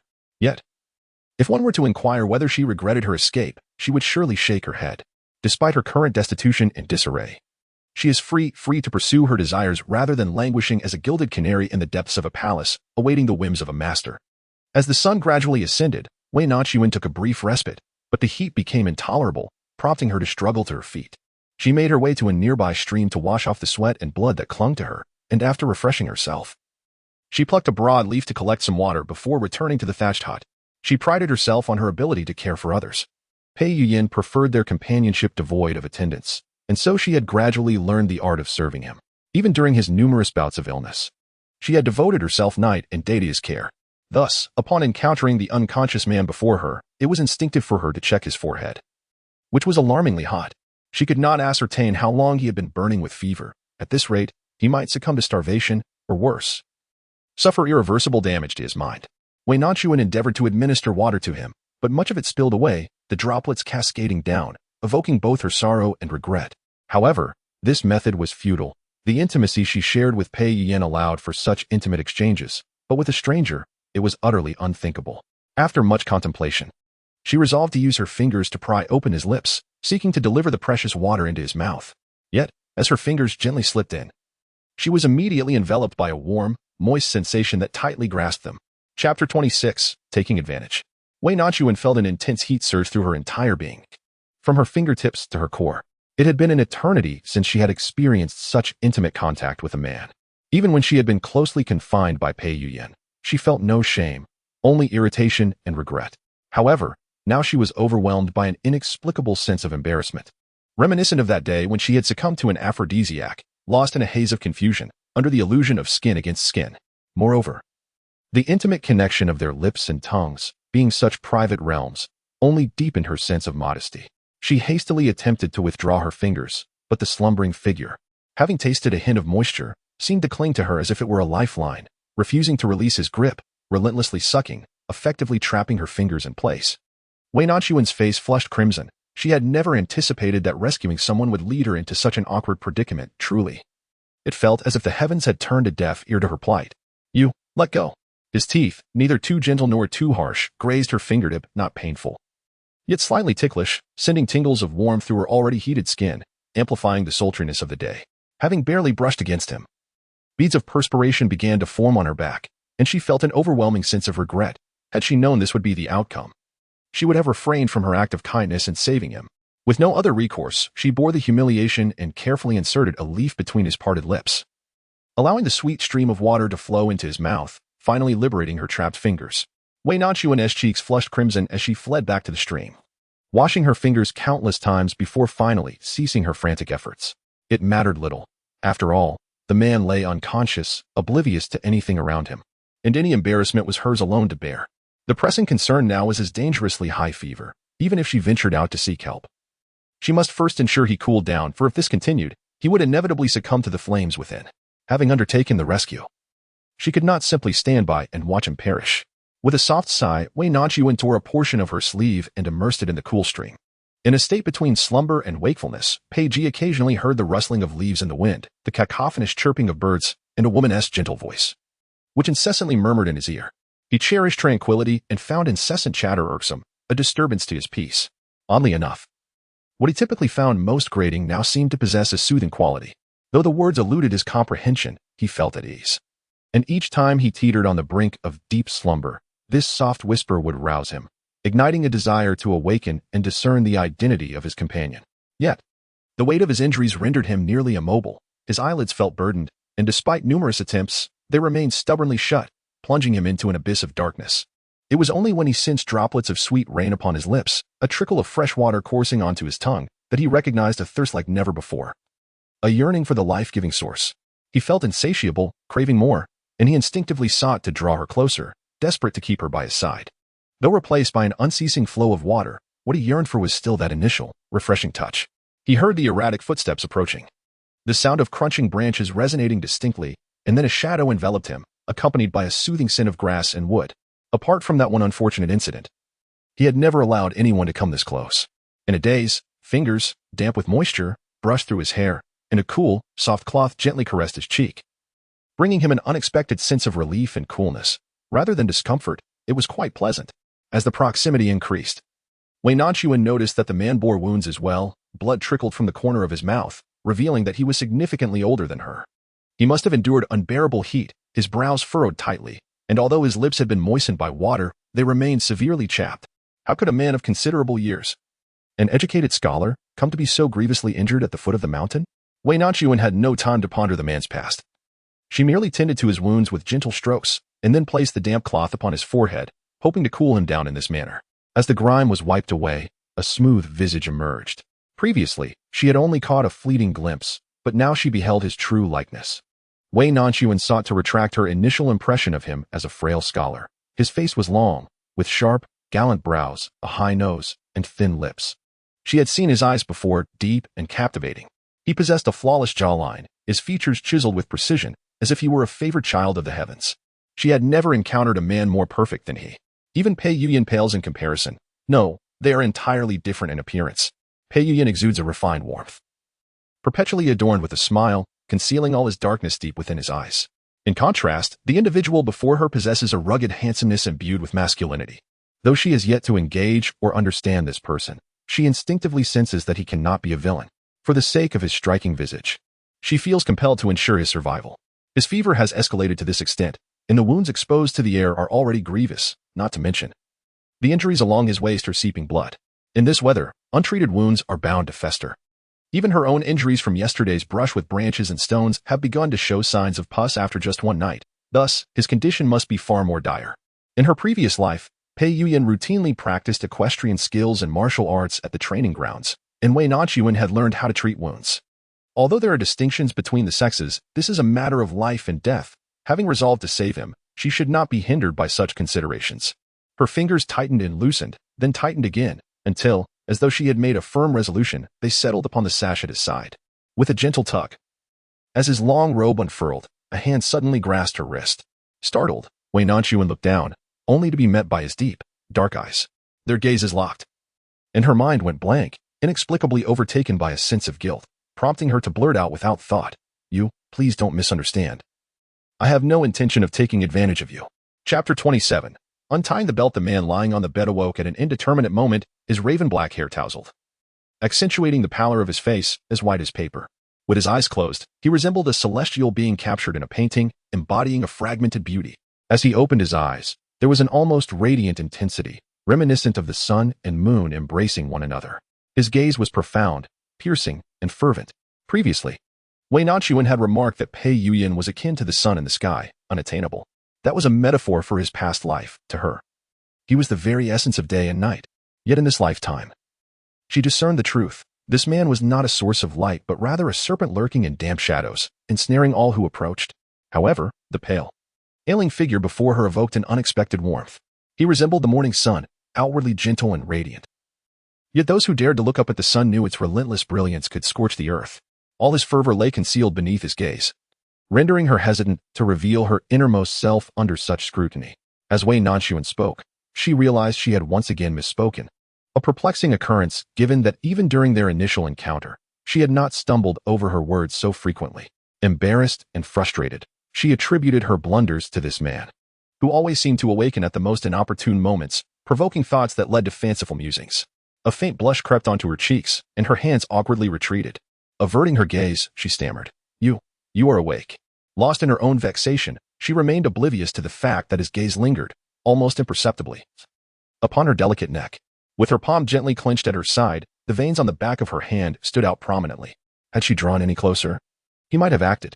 Pei Ji's entire being remained taut, his gaze sweeping across the surroundings with the swiftness of a hawk. He propped himself against the wall, slowly rising from the bed. His silence deepened Wei Nanxun's discomfort, leaving her with the sensation of having pressed a warm cheek against an indifferent backside. Initially, she contemplated discarding the cloth in her hand, leaving the task of serving to whoever wished to undertake it. Yet, he struggled to sit up, prompting her instinctively to lend a hand. Wei Nanxun thought to herself, who understands? She had no intention of assisting, but her body acted with swiftness surpassing her thoughts. Having already taken action, she resigned herself to the situation, helping him lean against the wall while furrowing her brow in disapproval. "You are gravely injured and running a fever. Why are you moving around instead of resting?" Pei Ji had always disliked being attended to closely. Such injuries were commonplace for him. Just as he was about to request that she release him, he found himself on the receiving end of a scolding. In his entire life, even his closest relatives had never reprimanded him so. Today, however, he was chastised by a mere woman. Momentarily taken aback, he found himself at a loss for words. She was indeed remarkably audacious. Unbeknownst to Wei Nanxun, she had narrowly escaped a dire fate. Observing his silence upon waking, she took it upon herself to remove the cloth from his forehead. The cloth, once cooled in the stream, had grown warm after resting against his skin for some time. She stepped outside to fetch a fresh one and returned with some clear water gathered in leaves. The figure remained motionless, and the rising tension gradually dissipated. After all, why should he take offense at someone on the brink of madness?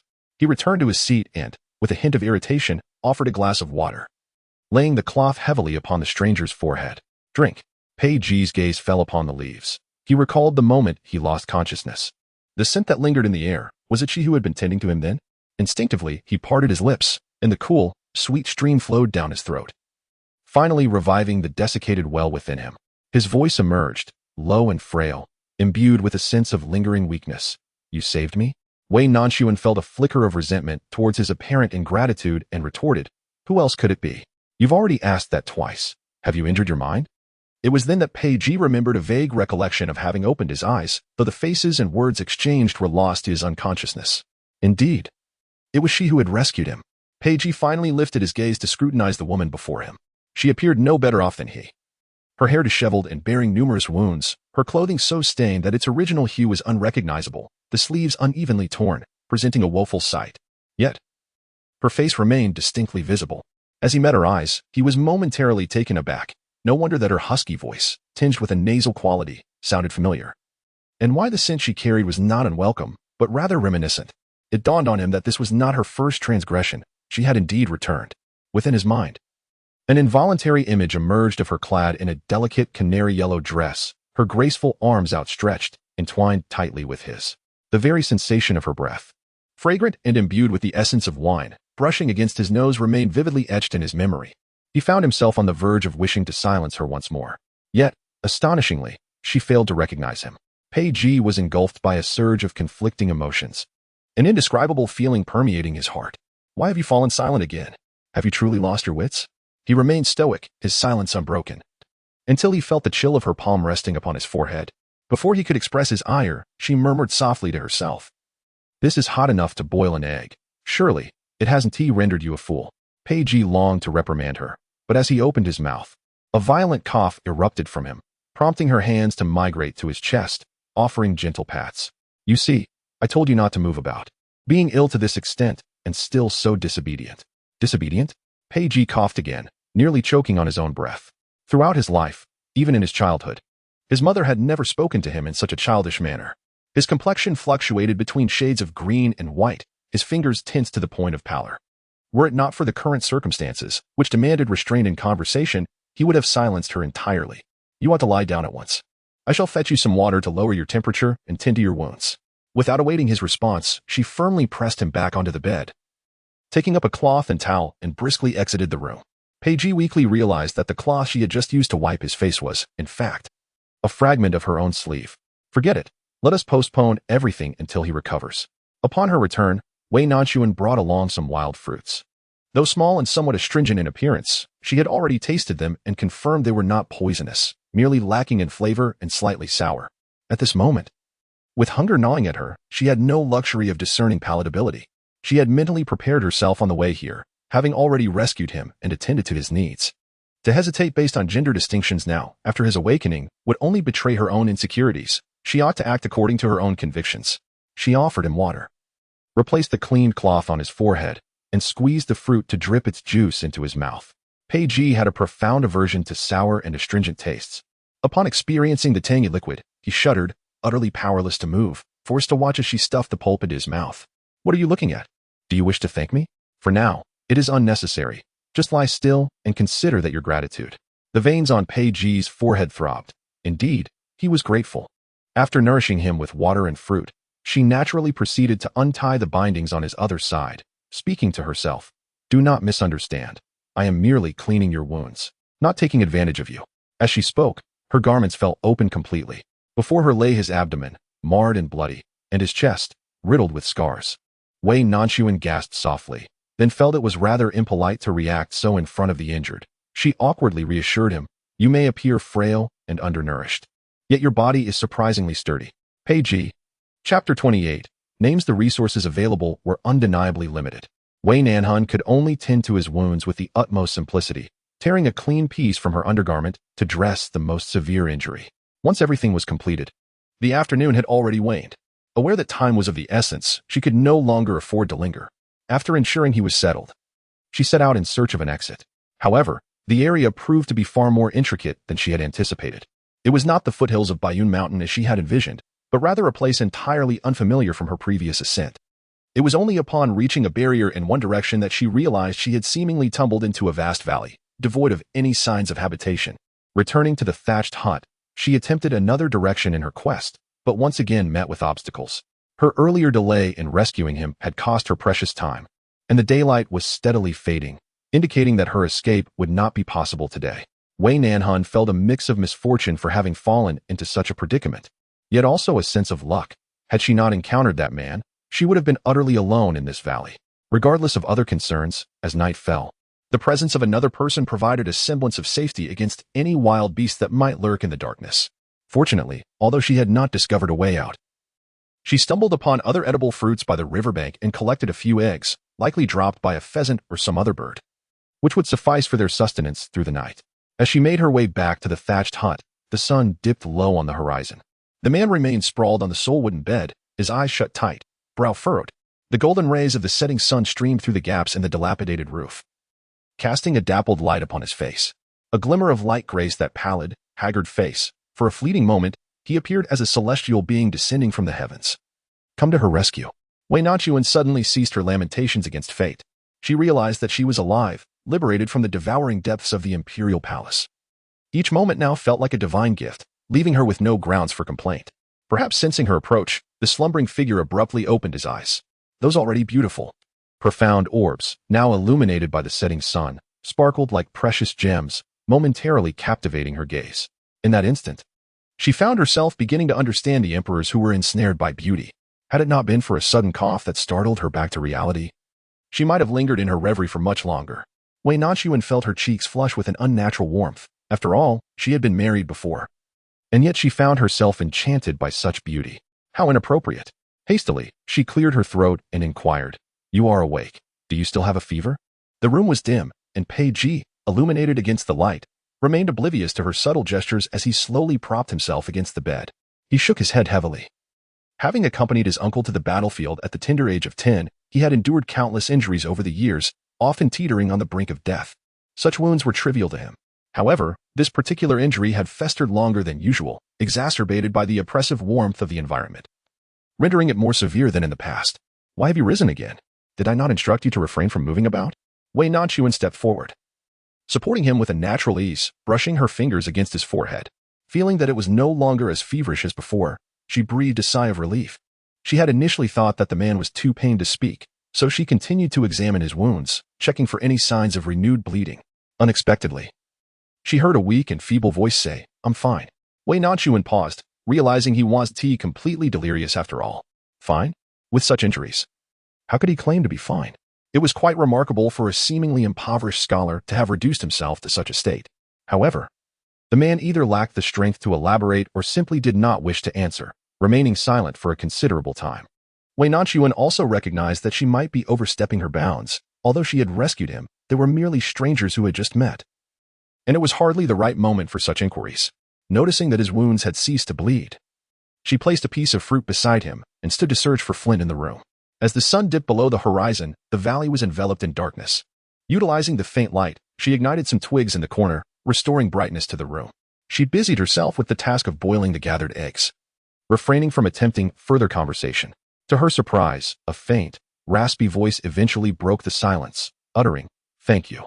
Wei Nanxun glanced at him in astonishment, only to find him looking down, seemingly embarrassed. His eyelashes were surprisingly longer and more curled than those of many women, casting shadows reminiscent of butterfly wings. Had he been shy all along? Feeling her presence while she tended to his wounds had rendered him speechless. In her past experiences, she had mostly interacted with Pei Yuyan, who always maintained an air of superiority and never displayed such vulnerability. Witnessing this demeanor in him intrigued Wei Nanxun, causing her to dismiss her earlier concerns about his lack of response. Observing your scholarly attire, one might presume you are a student from the nearby academy. May I inquire your name? Pei Ji lifted his gaze, his obsidian eyes fixed intently upon her. After a brief pause, he replied, Ji. Ji? Which Ji? Wei Nanxun felt her heart race, a warmth radiating from the jade pendant at her waist, as an absurd thought flickered through her mind. He continued, Shoshua. Ah. So your surname is Ji, not the one she had imagined. She thought to herself how improbable it would be for such a coincidence to occur. Especially with that esteemed individual residing in the palace, it would be inconceivable for him to appear in these remote mountains, sharing her tribulations. She managed a sheepish smile, only to sense the intensity of his gaze upon her. Are you feeling dejected? Wei Nanxun felt as though her innermost thoughts had been laid bare. She promptly shook her head, asserting, What have I to be disheartened about? I merely find your name rather antiquated, much like yourself. Shoshua. What kind of young man bears such a name? Engrossed in her task of preparing the eggs, she remained oblivious to the glimmer that had momentarily brightened in Ji Shoshua's eyes, which nearly dimmed entirely following her words. And you? Wei Nanxun was about to respond instinctively, only to remember that she was no longer addressed by that name. I am Guan Yue. Pei Ji recognized her, Wei Nanxun, the seventh lady of the Wei family. Although he was puzzled by her fortuitous presence here, he was certain her name was not Guan Yue. He raised an eyebrow, lightly articulating the two characters, Guan Sha Nanyu? Indeed, This world is fraught with towering mountains and treacherous paths, yet I shall not be ensnared by them. I will traverse these lofty peaks, seizing the joy of life with exuberance and delight. As her voice resonated, vivid images resurfaced in his mind, of the day when their bodies intertwined, skin against skin. Was she truly one to indulge in such fleeting pleasures? Both were not particularly loquacious.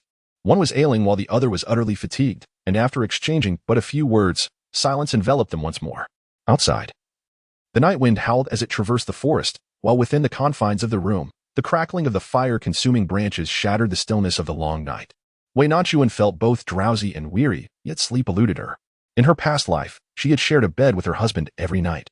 But now, as an unmarried woman, the presence of a man beside her rendered sleep a distant luxury.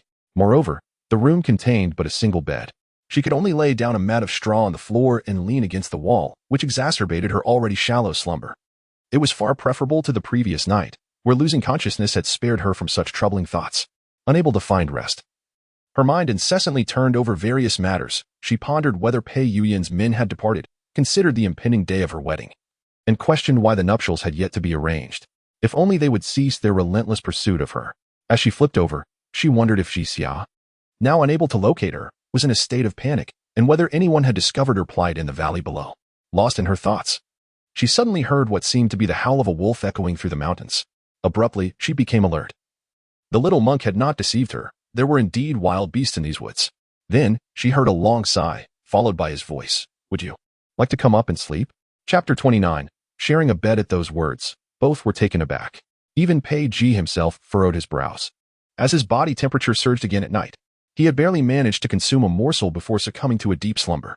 Upon awakening, he beheld a frail figure curled up across from him, nestled by the fire, her arms wrapped around herself in a corner, appearing diminutive. Were it not for the conspicuous flames dancing before them, she might have been easily overlooked. To him, she embodied an exquisite contradiction, endowed with a captivatingly restless beauty. She engaged in acts of seduction, yet her words starkly contrasted her actions. He could not shake from memory the moment she awoke after being drugged.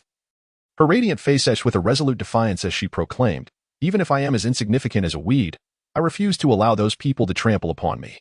I would rather remain unmarried for the rest of my life." Pei Ji had never witnessed such despair in a young girl, so piercing and resolute. A whirlpool of conflicting emotions contained within her solitary being. The second time he encountered her, she donned male attire, believing herself clever, yet her disguise was transparent. Indeed, she was restless, a young girl on the cusp of adulthood. She could not confine herself to the safety of home but felt compelled to roam freely, suggesting that her previous lessons had not been sufficiently profound. Still, she appeared disheveled, and as he observed her beautiful visage nearly marred by a vicious dog, he could not help but feel a twinge of regret, prompting him to extend a hand in her rescue. Who could have anticipated that she possessed even more surprises?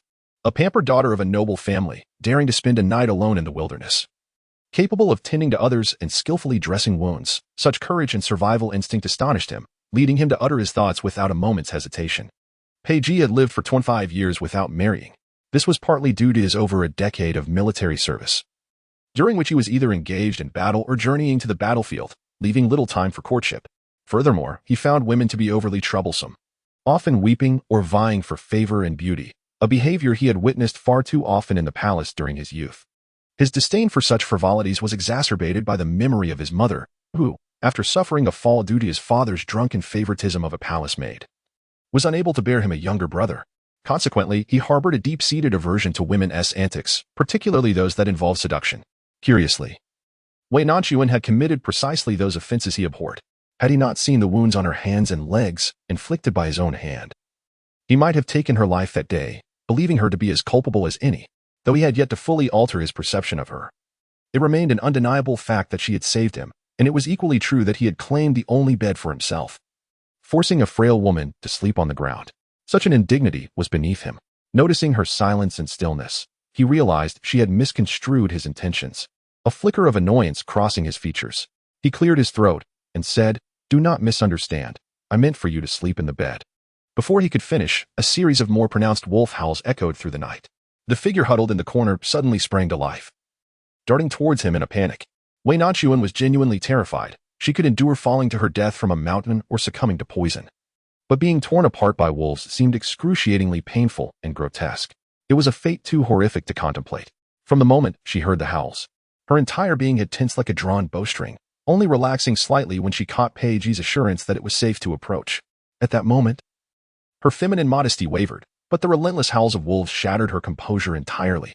The realization that there might be wolves lurking nearby, coupled with the chilling sound of their cries, was an experience of an entirely different magnitude. It was utterly terrifying. The notions of gender distinctions and the propriety of personal boundaries paled in comparison to the threat of being torn apart by wild beasts. Pei Ji lowered his gaze to the hands that clung tightly to his arm, his brow furrowed, releasing and tightening again in agitation. Ultimately, he could not restrain himself any longer. Did you hear that? It's wolves. There are wolves howling. Be silent, shh. Her icy fingers pressed firmly against his lips, surprisingly cooling his elevated body temperature slightly. Pei Ji found himself swallowing back his words, even though he merely wished to point out that she was pressing against his wound. As for Wei Nanxun, she had no awareness of when she had succumbed to sleep. Fatigue overwhelmed her. In her heightened state of anxiety, this fatigue only intensified. She was conscious of someone beside her, which provided her subconscious with a semblance of safety. She tightened her embrace repeatedly, and amidst the ebb and flow of the howls, her eyelids grew heavier, her head dipped, and she drifted into unconsciousness. Pei Ji had slept excessively during the day, leaving his mind particularly alert at this moment. In his youth, he had fortuitously encountered a master at Baiyun Temple. He had been gravely injured then and was rescued by the master. Since then, he had often retreated to this place for recuperation whenever he required rest. Few were aware of his presence here. During this return to the capital, his movements were shrouded in secrecy, yet he had been ambushed on his way, inadvertently falling into this valley as he broke free from the encirclement. The emperor professes his trust in him, yet has never genuinely granted him authority. The deputy generals in the army are replaced annually, fearing his accumulation of power. This time, under the pretense of serious illness, he is summoned back to the capital to investigate the crown prince. The crown prince, outwardly gentle but inwardly ruthless, has formed numerous factions, and his treasonous intentions are alarmingly clear. What schemes are these father and son concocting, and why must he be entangled in their affairs? Pei Ji gazed intently at the flickering flames, his expression growing increasingly grave. He instinctively reached for something, only to remember that it had long been lost. Suddenly, a soft figure collapsed into his embrace without warning, her warm breath brushing against his neck, the faint scent of grass and wood enveloping him. His gaze sharpened, and he instinctively tightened his grip around her throat. Even in slumber, Wei Nanxun sensed the constriction, instinctively uttering muffled whimpers as she struggled to awaken. Just as she began to comprehend the situation, a sharp pain in her neck caused her to faint once more. Pei Ji regarded the delicate woman nestled in his arms, torn between the desire to set her down and the apprehension of her awakening. He could already envision the annoyance her return to consciousness would bring. Sensing her softness against him, he furrowed his brow and let out a long sigh. This was not the first occurrence. He steeled himself, gradually retreating towards the wall, clearing space beside him. The wooden bed was minuscule, only accommodating her slender frame. Anyone else would surely tumble off. He averted his gaze and turned aside. Yet the bed creaked unpleasantly under their combined weight, clearly unable to bear them both. Pei Ji, the flickering flames cast the silhouettes of two figures entwined together, lingering in each other's embrace until the dawn broke. Pei Ji awoke from his slumber, as if ensnared by tendrils of seaweed, rendering him breathless. The seaweed was remarkably soft and fragrant. Just as he was about to open his eyes, he discerned footsteps approaching from afar. His senses were extraordinarily acute. Even the slightest rustle could rouse him from his sleep. Had he not been unwell and distracted by the rhythmic breathing beside him, he would have been alerted to any disturbance within his line of sight. At the moment the newcomer entered the room, he abruptly opened his eyes, only to be met with a shrill cry from across the room. "Sister, who are you? You scoundrel! Release my sister at once." Chapter 30. Responsibility. Shi Xia only realized that Wei Nanxun was missing after the group of people had departed. Their sudden arrival, claiming to search the temple for someone, initially led her to believe that Pei Yuyan's subordinates were pursuing her. However, with no avenue for escape in the main hall, she had no choice but to endure their inquiries. To her surprise, they were not seeking a woman at all, scarcely sparing her a glance, and instead focused solely on the men. After searching the hall and finding no one of interest, they moved on to other areas. As she breathed a sigh of relief, it dawned on her that her sister remained unaware of this development and might still be in a state of anxiety. She hurried to the rear hall in search of her. Yet, no matter how diligently she searched, she could not locate Wei Nanxun. A sense of foreboding washed over her. She had combed through the entirety of the Bema temple to no avail, even contemplating confronting the group to demand answers regarding her sister's whereabouts. Fortunately, reason prevailed, restraining her impulsive inclinations. She had to adopt a different perspective. contemplating how Wei Nanxun would respond if he were to witness someone abruptly storming into the temple for a search. This reflection brought to mind the events that had transpired between them on the back mountain, prompting her to hastily lead the couple, along with the young monk from the temple, in search across the mountain. However, the vastness of Bema Mountain proved overwhelming. After 2 days and nights of searching, they finally uncovered some traces, which guided them to the thatched cottage they had just spotted. Jixia was filled with both worry and joy, her thoughts consumed by the hardships Wei Nanxun must have endured over the past days. Yet, nothing could have prepared her for the sight that greeted her upon entering, her sister lying beside a man. From her perspective, it appeared as though the man was embracing her frail sister, exuding an air of having bullied her mercilessly. After 2 days of anxiety, Jixia's emotions erupted at that moment. "I will not let this stand, you scoundrel, you rogue. Release my sister at once." Pei Ji had never felt so speechless. The esteemed Prince Su, a valiant god of war for the great Yin, had always been revered and admired by the populace, and had never before been subjected to such derogatory insults. Having been in a deep slumber for 2 days, his injuries remained severe, yet his spirit had markedly improved, allowing him to confront a few adversaries without issue. In an instant, a palpable aura of lethal intent enveloped the scene, as tensions escalated on both sides. Then, a voice unexpectedly broke the tension. "Shh, do not make a sound." Accompanying this, a delicate and slender finger gently pressed against the man's thin lips, while she nestled her head deeper into his embrace. Instantly, silence fell. The once fiercely determined Jixian now stood frozen in place. She blinked her round eyes in disbelief, glancing between the man and her sister, who was in a seemingly intimate posture with him. For a good while, she stood there, stunned, before timidly placing the wooden stick she had intended as a weapon down and retreating backward in hesitant steps. "Surely, I must still be dreaming. Yes, I must be asleep. I shall return after a brief slumber." It was only when Wei Nanxun encountered the solid strength of an arm that she sensed something amiss. In her previous life, she and Pei Yuyan often shared the same bed, yet he would rise well before dawn to attend the imperial study. Perhaps aware of the toll it took on her, he never insisted she awaken to assist him with his morning routine, which meant she often found herself alone upon waking. Suddenly jolted from her slumber, she realized with alarm that someone lay beside her. As she opened her eyes, she was met with a pair of deep, dark orbs. Her body froze, and just as panic surged within her, his cold gaze silenced her, reminding her of the events that had transpired before sleep claimed her. Exhaustion had overwhelmed her, causing her to lean unconsciously to one side. Lowering her gaze, she noticed the red marks left on the man's arm where her head had rested, along with the faint traces of blood seeping from beneath his sleeve. It was clear that she was the instigator, while he was the reluctant victim. Slowly, Wei Nanxun lifted her head to meet the man's gaze. His hair fell loosely about him, his clothing half unfastened and draped over his shoulder, revealing a glimpse of his robust chest.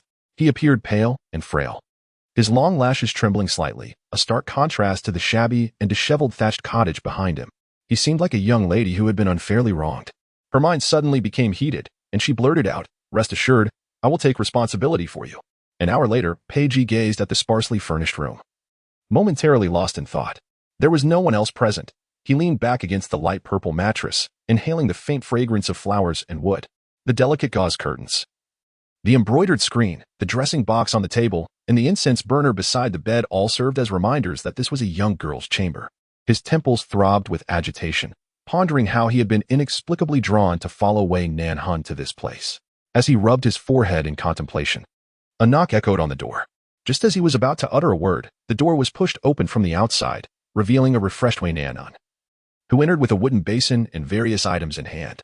Their eyes met, and before he could speak, she said, "Why are you sitting up again? Lie down.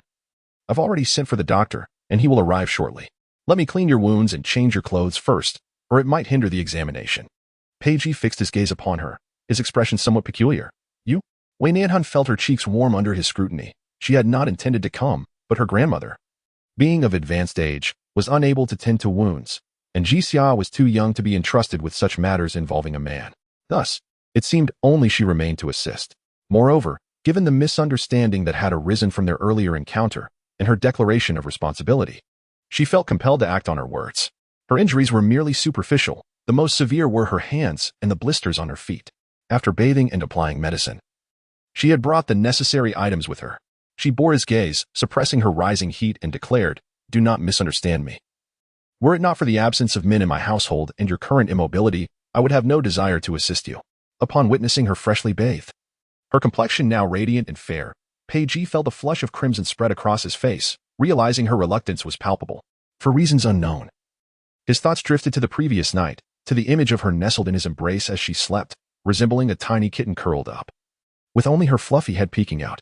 This was his first experience sharing a bed with a woman, and he found himself grappling with a whirlwind of complex emotions, awkward and jarring, yet not as repulsive as he had anticipated. However, he knew he could not yet rise or contact his subordinates. His immediate priority was to tend to his wounds, and this place might serve as a suitable refuge. Before he could utter another word, he felt hands tugging at his thighs, a warm cloth gently gliding over his abdomen, gradually descending further. An unfamiliar sensation coursed through him, causing his scalp to tingle, compelling him to grasp her hand firmly. Gritting his teeth, he enunciated each word with precision. Where do you think you are touching? Wei Nanxun turned her face slightly, her cheeks tinged with a rosy hue. Then you should undress yourself. Undress? Chapter 31. Undress. Pei Ji initially believed he had misheard. After all, the previous night had merely involved seeking warmth, devoid of any intimate actions. If such formalities warranted responsibility, did that mean that their previous naked encounter, with their foreheads pressed together in intimacy, obligated him to marry her? He instinctively echoed, undress? Quickly undress. What are you waiting for? Seeing that he remained motionless, Wei Nanxuan's initial shyness transformed into indignation, and she decisively set about unfastening his garments and belt, without allowing Pei Ji a chance to resist. She swiftly removed his blood-stained clothing and disdainfully cast it aside. Now, you can remove your trousers yourself, she remarked, averting her gaze as she tossed a somewhat worn yet clean piece of cloth onto the bedding. It was then that Pei Ji realized he had misjudged the situation. Indeed, in his current state, he was akin to a half-invalid, incapable of any substantial action, even if he wished to. Struggling, he managed to lower his trousers and change. But as he attempted to don his outer garment, the pain from his injuries made the task arduous. Just as he raised his arm, he felt a pair of warm, delicate hands seize the clothing from his grasp, slipping one of his arms into the sleeve while encircling his back with the other. How tedious it is to get dressed, she exclaimed, half kneeling at the edge of the bed, her arms wide open in a gesture that enveloped him. Fresh from a bath, her hair was still damp, emanating a subtle fragrance of soap and a faint hint of orchid. He recognized that the scent was not unpleasant. In fact, it was rather alluring. Previously, he had mistakenly believed it to be a perfume she deliberately wore, but after experiencing the aroma within her chamber, he discerned that it was her natural scent, more refined than incense, yet lingering longer than that of orchids. To his dismay, her soft form brushed unconsciously against the tip of his nose. Pei Ji's throat tightened, and his hand, which supported him against the bed, gradually clenched. He had never known his composure to be so fragile. Fortunately, before he could lose his composure, Wei Nanxun released him and leaped off the bed, wringing the cloth to continue tending to his wounds. Previously, in the thatched cottage, the conditions were limited, and she could only manage to bandage the most severely injured areas. Now, after changing the basins of blood several times, she finally discerned the extent of his injuries. Even though Wei Nanxun was already aware of the severity of his condition, she could not suppress her gasps. His injuries were indeed grievous, with scarcely a patch of unscathed flesh. Each wound was sufficient to cause an ordinary person to suffer for half a day, yet he had managed to survive and remain conscious, a veritable miracle. Fortunately, the doctor soon arrived with his medicine box, and upon seeing Pei Ji, he displayed a similar expression of astonishment. This gentleman had sustained a knife wound. The injuries were serious, yet fortunately, they had not compromised any vital areas. The wounds had been treated in a timely manner. Otherwise, in such weather, they could easily have succumbed to festering and inflammation, necessitating extensive surgical intervention later. Do not worry, my lady. Your husband is young and robust. With daily external applications and internal recuperation, he should recover sufficiently within 3 to 5 months. Wei Nanxun listened intently, but upon hearing the word husband, her face flushed as she quickly denied, Sir, you are mistaken. He is not my husband. He is my elder brother. Pei Ji, of course, heard this as well. Although he felt uncomfortable with the notion of being referred to as her husband, her swift denial left him feeling even more unsettled. Was it truly such a disgrace to be mistaken for her spouse? Sir, does it really take 3 to 5 months? That seems rather lengthy, does it not? Pei Ji's finely arched brows were tightly knitted, as if he were already weary of his prolonged stay on this day. He was not yet inclined to depart. My dear, he remarked, 100 days is required for the healing of bones and tendons. For someone of my constitution, 3 to 5 months is but a trifle. Were it another, with such grievous injuries, they would hardly be able to rise from bed for a year or more.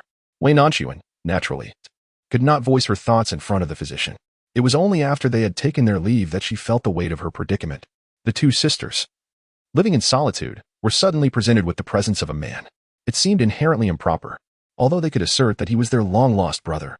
The reality of sharing a roof inevitably led to moments of discomfort. It was then that Ji Xiao whispered, "Sister, we cannot ascertain if the pursuers will return. Our goals are too conspicuous. An additional person may actually divert suspicion away from us." Wei Nanxun remained hesitant. She cared little for her own reputation. Nor did she intend to marry, but Ji Xiao was innocent and had aspirations for a future partner. Furthermore, this man's origins were shrouded in mystery. And given his serious wounds, could he not possibly bring danger upon them? If you are worried, dear sister, perhaps we should first inquire into his background before making any further plans, Ji Xiao suggested. Wei Nanxun, burdened with her concerns, retreated to her chamber, only to find Pei Ji had propped himself up. "Why are you still sitting up? Did you not heed the physician's words? You must lie back down," she urged. Without hesitation, she pressed him back onto the bed, only to hear him grit his teeth and insist, "I need to relieve myself." Wei Nanxun was taken aback.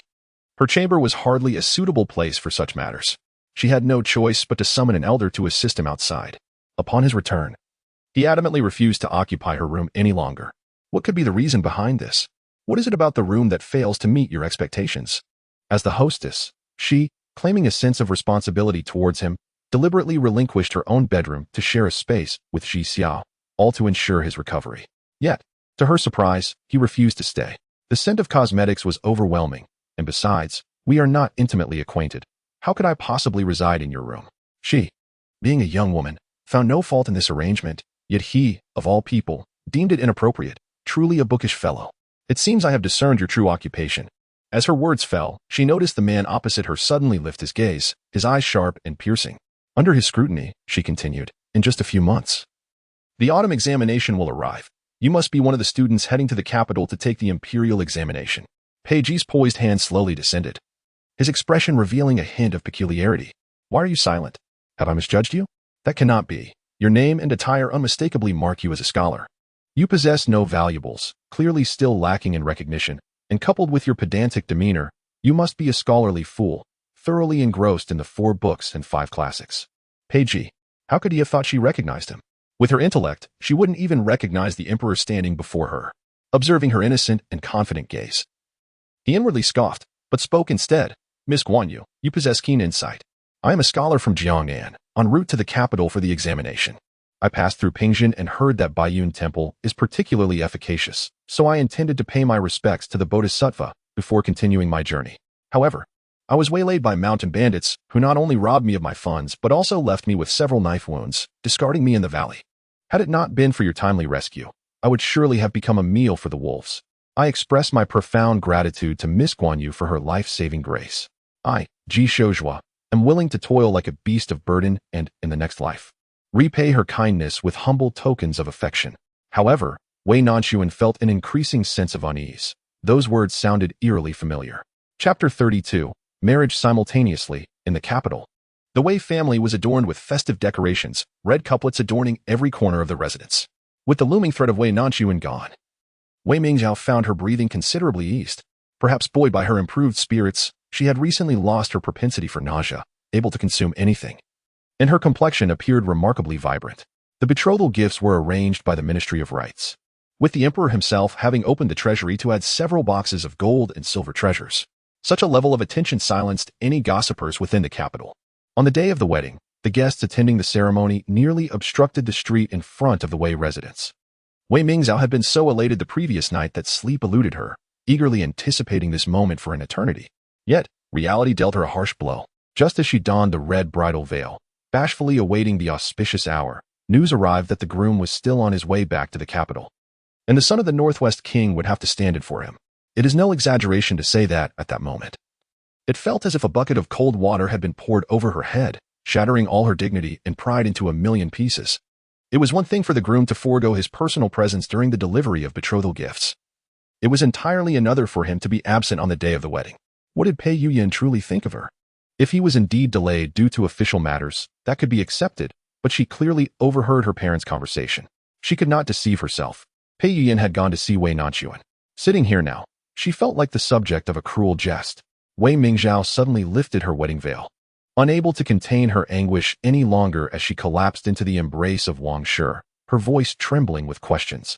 Outside, The lively sounds of firecrackers and the laughter of guests filled the air, yet the new bride wept uncontrollably in the bridal chamber. She had believed that by sending Wei Nanxun away, victory was hers, carrying his first child. She thought he should offer her dignity and respect for the sake of the unborn. Yet, he callously trampled her pride underfoot. Mother, what am I to do? With no groom to escort me, marrying alone will render me the laughingstock of the world. Had I known it would come to this, I would have preferred to keep Wei Nanxun by my side. Why must he treat me this way? As the crown prince, if he truly disdained me, he could simply have called off the engagement. Why subject me to such humiliation? Does he believe my bearing a child diminishes my worth? Wan Shi had never witnessed her daughter in such deep sorrow and felt a pang of heartache for her, also enraged by the crown princess' excessive actions. What was she but a woman of beauty? How could a person with ambitions allow themselves to be provoked by a woman's allure, risking the emperor's wrath and staining their reputation? Yet, the memory of Pei Yuyan's gaze upon her when he returned to the capital, demanding her presence, sent chills down her spine. She had often perceived this young man as gentle and courteous, occasionally thinking him amiable, forgetting that he was, in fact, the crown prince. In that moment, she even entertained the notion that had she not been the wife of the Duke of Wei, her life might be in peril. Fortunately, he had not truly unleashed his fury upon them, nor had he uttered a word that would jeopardize the marriage. She had hoped the matter was settled. Who could have anticipated that he would dare to abandon his new bride and flee the capital in search of someone? This was utterly preposterous. Yet, her daughter was utterly disappointing. Her belly had already begun to swell. If she does not marry Pei Yuyan, who else could she possibly wed? Wan Shi could only softly coax her. Zhao, do not worry. This union is bestowed by the emperor. Who would dare to ridicule it? Moreover, the outside world is unaware of the prince's true intentions. They surely believe he is occupied with serious matters and would never speak ill of you. You must prepare to embrace this marriage wholeheartedly. The more generous and considerate you are, the more the prince will feel indebted to you, thus allowing you to hold sway over him in the future. A man, after all, is seldom without concubines. Just look at how many charming maidens your father entertains in his courtyard. And as for the prince, he is destined to become the emperor. You are to be the crown princess, the future empress, and you should embody grace and dignity rather than vying for affection with those lowly women. You carry the heir to the throne. The prince will surely cherish and adore you. How could he possibly overlook you? My dear Zhao, remember your mother's words. Nurture this child well, and embrace your role as the crown princess. Wei Mingzhao allowed her mother to wipe away her tears, numbly sitting as they reapplied her makeup and draped the auspicious red veil over her head. Yes, even in the absence of the prince's affection, it mattered not. As long as she gave birth to this child, she would secure her position as the crown princess, regardless of how much the prince may favor Wei Nanxun. She remained nothing more than a lowly concubine, incapable of standing on equal footing. She would forever rise above Wei Nanxun. The auspicious hour soon arrived. Clad in a resplendent red garment, he rode a magnificent steed, unaware that his journey to the capital would unexpectedly lead him to assume the role of a groom. Regrettably, he still could not behold the visage of his sister-in-law. In the northwest, everything thrives, the land is vast, and the people are bold and spirited. Each soldier displays remarkable valor, and even the women possess a forthright disposition. However, they lack the elegance of the noble ladies in the capital, whose fair skin, beauty, and gentle demeanor set them apart. Bored, he stifled a yawn and noticed the bride being carried out by her brother. Without a second thought, he dismounted and effortlessly took her hand. Wei Mingzhao felt her slender hand firmly grasped by a large palm. Initially surprised, she assumed it was Pei Yuyan returning. Yet, upon feeling the callous skin, she quickly realized the truth. How could the pampered Pei Yuyan have such rough hands? It dawned on her what the maid had said. The heir of the Northwest Prince had come to escort her. A wave of anger washed over her, leaving her face pale beneath the veil. What kind of heir was this? He was nothing more than an uncouth lout. How could a brother-in-law publicly grasp his sister-in-law's hand in front of everyone? She instinctively tried to retract her hand. However, Man Xinghe, having grown up on horseback, possessed a strong grip. Upon touching her delicate hand, he felt a surge of emotion. Indeed, she was the daughter of a duke. Her hand was softer than his chest, and his cousin was truly fortunate. While still marveling at her softness, he was taken aback when she attempted to pull away. Instinctively, he tightened his hold. Sister-in-law, please don't move. I shall assist you into the carriage. Wei Mingzhao was infuriated by his words.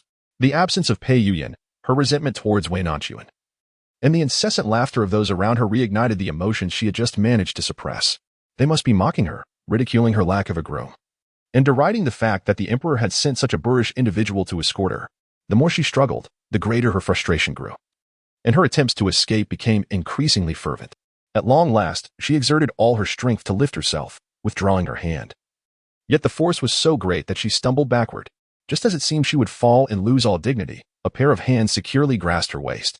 However, the vibrant red veil atop her head was sent tumbling to the ground. The once lively scene fell into an immediate hush. No one anticipated that while attending the prince's wedding, they would witness the princess consorting intimately with another man, ultimately losing her veil in the process. Wei Mingzhao was momentarily blinded by the sudden light, her mind blank for a heartbeat before she discerned the figure before her. He was a remarkably handsome youth, his features imbued with an untamed charm. Yet, no matter how striking he appeared, he was not her intended spouse. She widened her eyes in shock, covering her face as she let out a quiet, frantic scream. This was the end, all was lost. What further chilled her heart was the soft murmur from the man before her, who remarked, "He doesn't seem as beautiful as the rumors suggested." Chapter 33. Embarrassment to everyone's astonishment, Pei Yuyan made an appearance, clad in a resplendent red wedding garment and mounted on a majestic white steed. He arrived looking weary from travel. Yet, he had made it just in time, only to witness the bride in such a disheveled and absurd predicament. Man Xinghe was the first to react, recoiling as if he had encountered something foul, hastily releasing his grip and stepping aside. He even took a moment to wipe his hands, calling out from a distance, "Cousin, you have finally returned."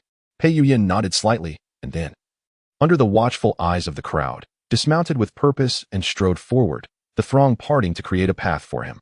At the end of the road stood the flustered Wei Mingzhao. All newlywed brides ought to be at their most beautiful, yet she was acutely aware that, on this day, she was not at her best. Having just wept profusely, her eyes were slightly swollen, and to conceal the traces of her tears, she had applied her makeup heavily. Nevertheless, under the resplendent adornment of her phoenix crown and embroidered gown, she could hardly be deemed unattractive. Yet a single phrase, not as beautiful as rumored, shattered her confidence entirely. She scarcely dared to raise her gaze to meet Pei Yuyan's eyes, nor could she bear to listen to the murmurs around her, feeling as though she had become the subject of ridicule. She loathed the unlearned dandy before her, but even more so, she despised herself for not being more composed. With each step Pei Yuyan took, it felt as if he trod upon her very heart, leaving her breathless. Never had she wished to avoid someone so fervently. It was not until that imposing figure halted before her that she nearly fainted, trembling as she called out, "Your Highness." Yet he offered no reprimand. Instead, he gently adjusted her veil, saying, "I am late." With that, he bent down and effortlessly swept her into his arms, striding purposefully towards the bridal sedan. Amid the crowd, someone was the first to exclaim, "The crown prince truly cherishes the crown princess." He rushed back as soon as his duties were fulfilled. They are indeed a celestial couple. How enviable. Wei Mingzhao realized she had caused a scene and hurriedly joined in, shouting the loudest, "Cousin and cousin-in-law are a match made in heaven." As the cheers of the crowd erupted, it seemed that the earlier commotion had dissipated, and even Wei Mingzhao began to think so. All her apprehensions dissipated under Pei Yuyan's gentle gaze, every ounce of unease transformed into sweetness. Beneath the facade of tranquility, she remained the illustrious princess consort. This beautiful reverie lingered until nightfall. She was nearly 2 months pregnant, and prolonged sitting would cause her back to ache, leaving her utterly fatigued. Nevertheless, throughout the entire afternoon, regardless of her maid's pleas, she maintained a dignified posture upon the wedding bed, awaiting her husband, enduring the discomfort. It was not until night that Pei Yuyan returned. Reeking of alcohol, he dismissed the servants and, without lifting the bridal veil, uttered his first words, "Where have you concealed her?" Wei Mingzhao's smile froze completely. "I do not know whom your highness refers to. Do not feign ignorance. I have no time to squander with you." "I truly do not know." Before she could finish her sentence, a hand tightened around her neck, sending chills down her spine, rendering her breathless. The red veil slipped to the ground, unnoticed. Just as she felt she might lose consciousness, Pei Yuyan released his grip, allowing her to collapse to the floor.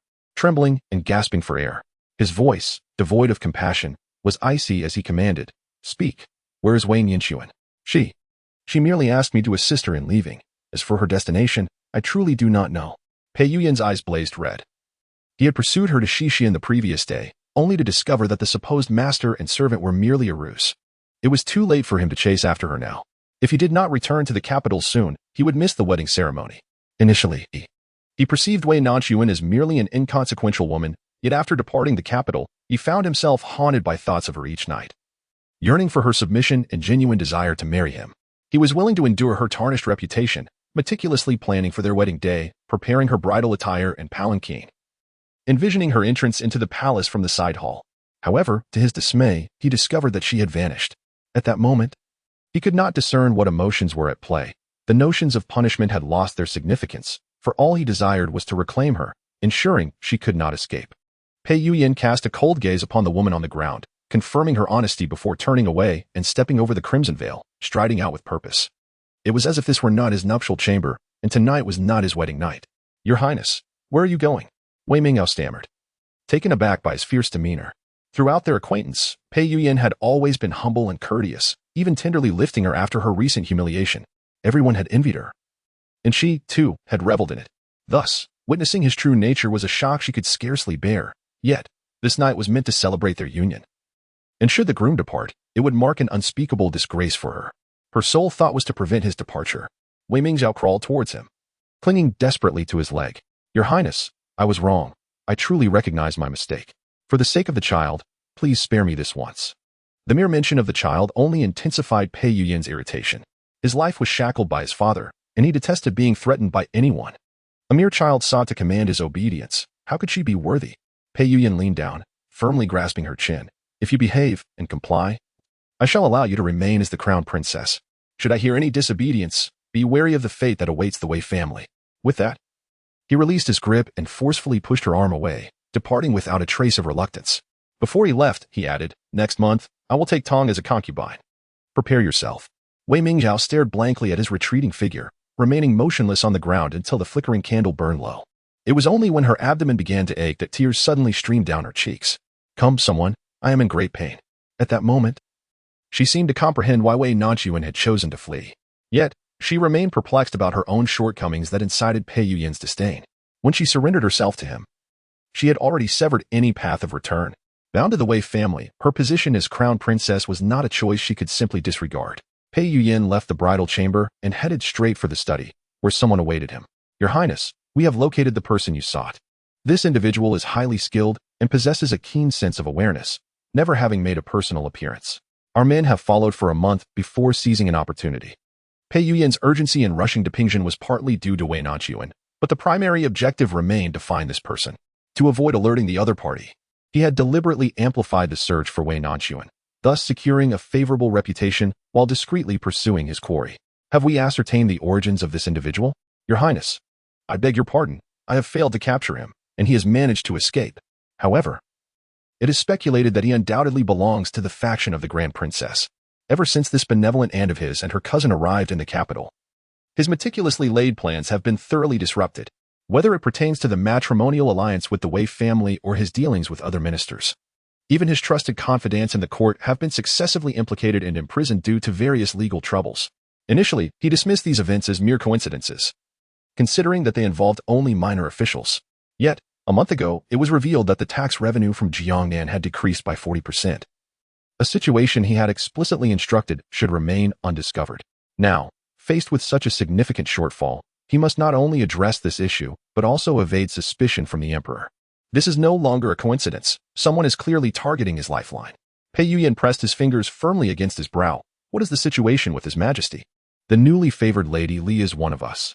No one shall harbor any suspicions. Your Highness, please feel free to issue your commands. Since that individual has sustained injuries, he surely cannot have traveled far. I demand to see him alive or dead. As for the emperor, he had initially hoped to avoid such measures. But now that His Majesty has begun to harbor doubts, he must expedite his plans. The emperor has underestimated him. How could a married aunt and an inept cousin possibly obstruct him? He raised his hand to pour hot tea into his cup, his gaze briefly flashing with resolve. Yet his voice remained exceedingly calm as he declared, let her take action. Furthermore, dispatch someone to monitor the Grand Princess's residence in Manxingha. Chapter 34. Unambiguous Wei Nanxun increasingly felt that Pei Ji's expressions of gratitude and loyalty were strikingly familiar, yet she could not quite place where she had heard them before. Perhaps it was due to her frequent indulgence in tales of repayment and loyalty? However, the straightforwardness of his declarations, of being willing to toil and sacrifice in return, coupled with his fervent gaze, caused her cheeks to flush. What was ostensibly a sincere and righteous heart? In her ears bore an undertone of wanting to pledge oneself in return. She fanned her heated face and thought, who asked you to toil for me? Never mind. I will arrange for you to have another room, so you may rest comfortably and recuperate. With that, she shyly exited to prepare a new room for him. Oblivious to the profound gaze that followed her, Pei Ji's brow furrowed in concern. Had she truly forgotten her own words? He had saved countless lives on the battlefield, and there were many who would gladly offer their lives in service to him. He had never considered how a mere girl might repay him.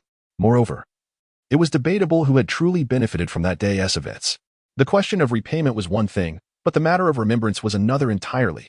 How could she so easily forget? Was it that these words had been repeated so often that they had become second nature? Or did she simply not hold the events of that day in her heart at all? The contemplation of such possibilities darkened his expression. Peiji wrestled with these thoughts for a considerable time, while outside, Wei Nanxun remained unaware, preoccupied with another concern. She lacked sufficient funds. When she left the Wei family, she had brought along many valuable items, but they were either property deeds, land contracts, or shop agreements, none of which could be readily liquidated. The silver notes were all taken along, but they were all from the Huitong Bank, which not only does Pingzhen lack, but exchanging them would also be too conspicuous. If she went to exchange them, she might be discovered and apprehended. The remaining silver was used for renting a place and hiring help. In addition to daily expenses for food and clothing, she calculated that if she conserved her remaining silver, she could endure through the year. By then, she would consider ways to exchange the silver notes in the neighboring city, where perhaps Pei Yuyan would have already forgotten her. Now, however, her household had not only increased in number, but also the cost of his medicine was a considerable burden. Wei Nanxun gazed at the solitary ingot of silver in the box, troubled, when she heard Shi Xiao beside her say, "Elder sister, I can do needlework and sell it. If it comes to it, I can eat less." "Oh, foolish girl, how much can you possibly eat, even if you indulge? Needlework is not a viable option. Those embroiderers toil until their eyes are bloodshot, earning merely a few coins each day. How could I bear to let Shi Xiao suffer like that? Having you do needlework is less practical than my offering to do the accounting for someone. But that cannot be. You are a young lady of distinction and cannot expose yourself." Wei Nanxun couldn't help but laugh at her, turning to pinch her cheek. "Little Shi Xiao, how charming you are. You are the only one in this world who regards me as a young lady of distinction. I was merely jesting. The accountants in each household are well acquainted with their clients. No one would employ a girl with an unfamiliar face like mine. What shall we do then? Had I known it would come to this, it would have been better not to have rescued that impoverished scholar. There is no need for concern. If we are prudent with our expenditures, this silver ingot will suffice for our sustenance over the next 2 to 3 months. However, it is prudent to begin making arrangements for the future. Wei Nanxun already harbors certain intentions. Yet she requires a deeper understanding of the circumstances in Pingzhen City before making a decision. Thus, Peiji settled into the small courtyard.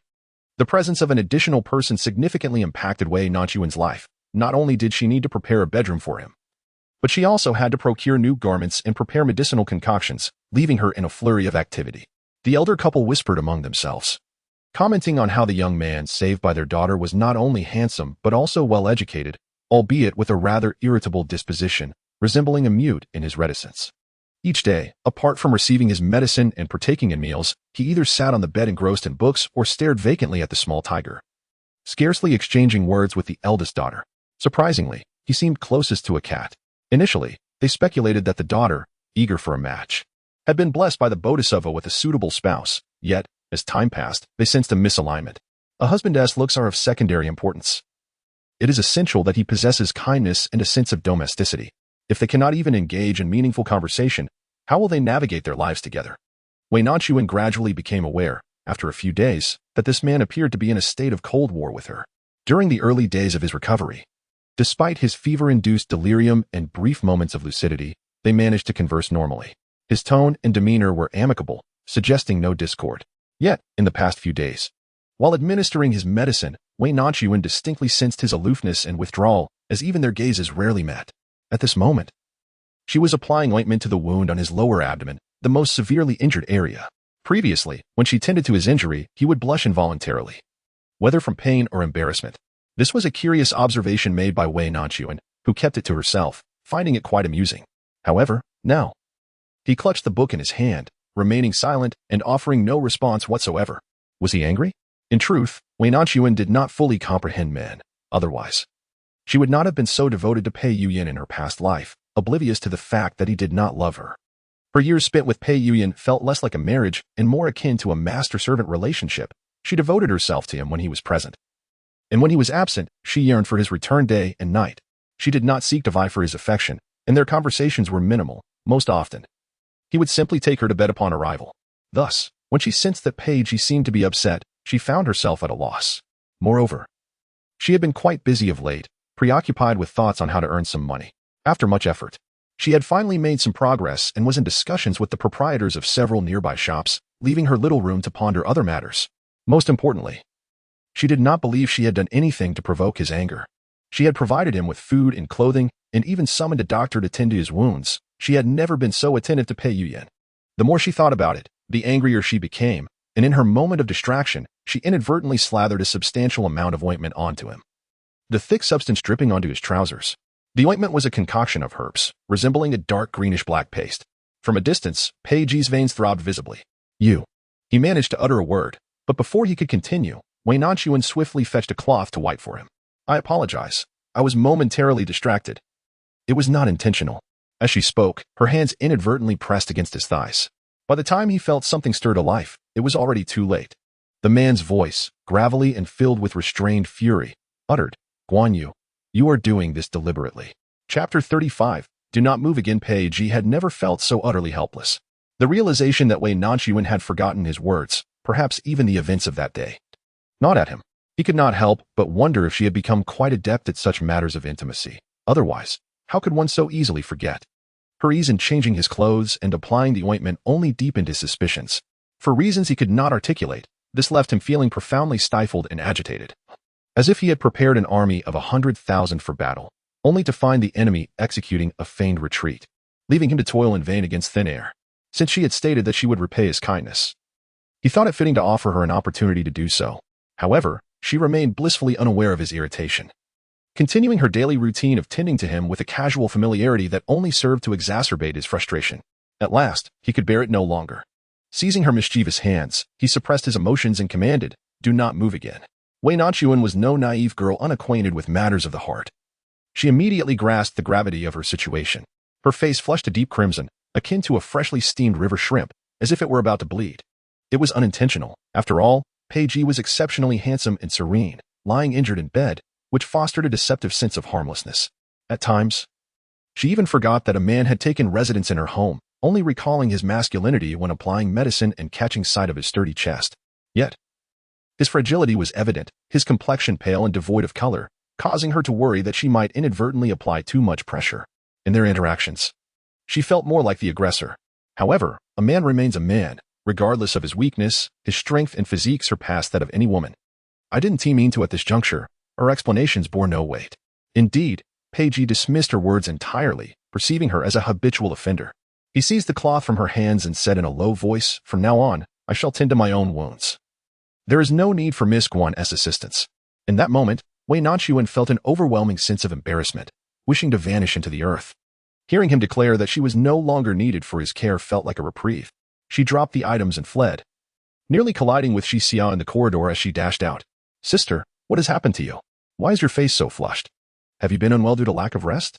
Wei Nanxun pressed her palms against her heated cheeks, her mind swirling with the earlier blunder. Rapidly shaking her head with reddened eyes, she replied, No, I'm fine. It's just a bit stuffy in the room. I feel warm and will return to rest for a while. Without waiting for her to respond, she hastily entered the adjacent room. Wait, sister. You've taken a wrong turn. That's the kitchen. Wei Nanxun paid no heed to her surroundings and bumped her head against a bundle of firewood, causing wood shavings to become entangled in her hair. With no time to rectify her appearance, she awkwardly retreated and made her way back to her own room. The heat was truly suffocating. Shi Xia cast a glance at her departing figure, then at Pei Ji's room, feeling that there was something peculiar about the two of them. After returning to her room, Wei Nanxun splashed cold water on her face several times, finally regaining her composure. She spread out the notebook she had been writing in over the past few days, striving to banish the earlier incident from her mind. She pondered for several days on how to earn money. Firstly, starting her own shop was unrealistic. She lacked sufficient capital, and the unpredictable nature of business left her uncertain about recouping her investments. Secondly, she was unsure if Pei Yuyan's associates would come looking for her again, as she was not suited for endeavors that would draw too much attention. After much contemplation, she realized that the means by which she could earn money lay in her own eyes and the memories stored within her mind. They resided in Pingjin, which, while not too distant from the capital, was surrounded by mountains that formed a basin, causing new trends to take a considerable time to reach them, often a year or more. The local women seeking the latest shades of rouge and fashionable garments and accessories had to travel to the capital to procure them. Thus, she could sketch the upcoming trends and jewelry designs from the capital in advance and sell them to the local boutiques. This was not a daunting task for Wei Nanxun. As in her previous life, she had been the most favored concubine of Pei Yuyan. The denizens of the palace are adept at discerning the subtleties of the times. Not to mention, When it comes to attire and provisions, they are afforded the privilege of selecting from the finest options available, ranging from exquisite fabrics to completed garments, and from precious metals to delicacies. In her pursuit of winning the favor of Pei Yuyan, she found herself preoccupied with these matters during the hours when he was absent, dedicating considerable effort to them. Enveloped in the prince's affection and possessing an alluring appearance, she inadvertently set trends that rippled through the capital. For instance, her recent fascination with painting delicate, wispy brows and adorning herself with soft yellow hues sparked a wave of imitation among the noblewomen of the city, making the soft yellow the most sought-after style of the moment. Coincidentally, this period marked the anniversary of her entry into the Eastern Palace in her previous life, and she vividly recalled the forthcoming trends. To prevent any suspicion, she resolved not to create an excessive number of items for sale at once. Instead, she could collaborate monthly with a particular merchant. Furthermore, having observed her father's extensive collection of exquisite goods from various regions, she realized that she need not confine herself solely to the prevailing fashions of the capital. She could easily name several items that would suffice for the time being. Recently, she had been selecting potential merchants and items for collaboration, narrowing her choices down to the delicacy known as Su Mountain ice cream and a style of garment soon to be in vogue in the capital. The Su Mountain delicacy was conceived by merchants from Dunhuang in the northwest, and her father had meticulously documented the recipe and preparation methods. She had previously experimented with it at home, achieving results consistent with the illustrations and instructions in the book. Given the sweltering heat of the season, indulging in icy treats was universally appealing, and she felt confident in her choice. As she took up her brush to sketch her envisioned designs and the preparation method for the Su Mountain delicacy, the image from earlier unexpectedly resurfaced in her mind. She felt that the pen in her hand was tainted, and as she trembled while gripping it, ink smeared across the entire sheet of paper. Her face flushed crimson in an instant. That wretched Jishozhua had truly caused her much distress. Wei Nanxun regarded this matter with great seriousness. Her painting skills were not particularly exceptional, and it had taken her 3 or 4 hours just to achieve a satisfactory depiction of that floral design. The following morning, accompanied by Jixia, she ventured into the town's largest tailor shop and tavern, carrying her sketches. Jixia was a frequent patron of these establishments, and many of the shopkeepers were aware that a member of the Guan family had recently arrived in the west of the city, seeking relatives. However, they had only ever seen Jixia and rarely laid eyes on the frail young lady. Although her face was obscured by a veil, her graceful figure and swaying gait were enough to captivate those who had glimpsed her, leaving them yearning to behold her true visage. Wei Nanxun first visited the tailor shop, where she encountered a remarkably astute female proprietor. With a discerning eye, the woman praised the sketches presented by Wei Nanxun, immediately expressing her intent to place an order and offering a generous price of 1 or 2 taels of silver. Jixia's eyes sparkled with excitement. For 1 tael of silver, if saved diligently, could sustain the 2 sisters for 2 or 3 months. Just as she was about to express her delight to her sister, Wei Nanxun calmly declared, "I do not require a single coin." This time, not only Jixia but even the proprietor was taken aback. "Does Miss Guan find my offer insufficient?" She truly adored the intricate design, perceiving the other party's retreat as a strategic advance. Gritting her teeth, she remarked, "I can contribute half for the lady, but no more. Though I am fond of this. The town is modest, and few can afford such exquisite items. Investing my capital without knowing when I might recoup it is quite daunting." Her words were a blend of truth and fabrication. Pingjin, being in proximity to the capital, housed numerous grand estates of affluent officials, assuring a wealth of wealthy patrons. Yet the certainty of profitable sales remained elusive. Wei Nanxun maintained her gentle smile, shaking her head. "I am sincere, Master He. I do not require a single coin. Is the young lady interested? I desire a share of the profits, 10% from every garment, dress, handkerchief, and scented pouch you sell in this pattern." Master He's shop boasted the finest craftsmen in Pingjin and employed individuals to gather designs, yet he had never encountered someone seeking a profit share. "If nothing sells, wouldn't your efforts be in vain?" Wei Nanxun confidently nodded. "On the contrary, if they do sell well, wouldn't I then profit?"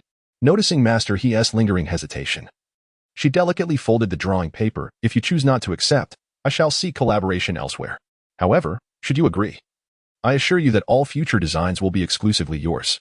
Jixia, witnessing the unfolding drama, was beside herself with anxiety, wondering if her sister had lost her senses. Surely this was an opportunity of immense profit for the shopkeeper, acquiring something valuable without any initial investment. Just as she was about to fold the paper and stow it away, the shopkeeper he reached out to take it. "I agree, then we have an understanding. From now on, I will purchase all your designs. Should you ever wish to convert them into silver, you may change your mind at any time." "No, I have faith in myself and in your discernment." Their conversation left both parties exceedingly satisfied, and the shopkeeper even personally escorted them to the door of the shop. I take great pleasure in interacting with intelligent individuals, especially with someone as beautiful and clever as Miss Guan. Tomorrow, I shall have them begin crafting garments, ensuring they are ready for the first wave of autumn ready-to-wear, which will surely sell well. Thank you very much, shopkeeper he. Wei Nanxun departed with Xia, both feeling content. However, Xia remained perplexed. Sister, those designs are your labor of love. If they do not sell, wouldn't your efforts be in vain? Even if they do sell successfully, how can we ascertain that shopkeeper he is a person of her word? We are unaware of how many pieces are sold. She could easily fabricate a number to deceive us, but it seems we bear no loss. At most, we have wasted an evening. I could always create more designs to sell to others. Now, do not fret. The distinction between the two lies in the fact that one is selling goods while the other is conducting business. She never envisioned herself merely as a designer of patterns. Her artistic skills may not surpass others, and her ideas are finite. She aspires to explore this avenue as a means to continuously amass wealth.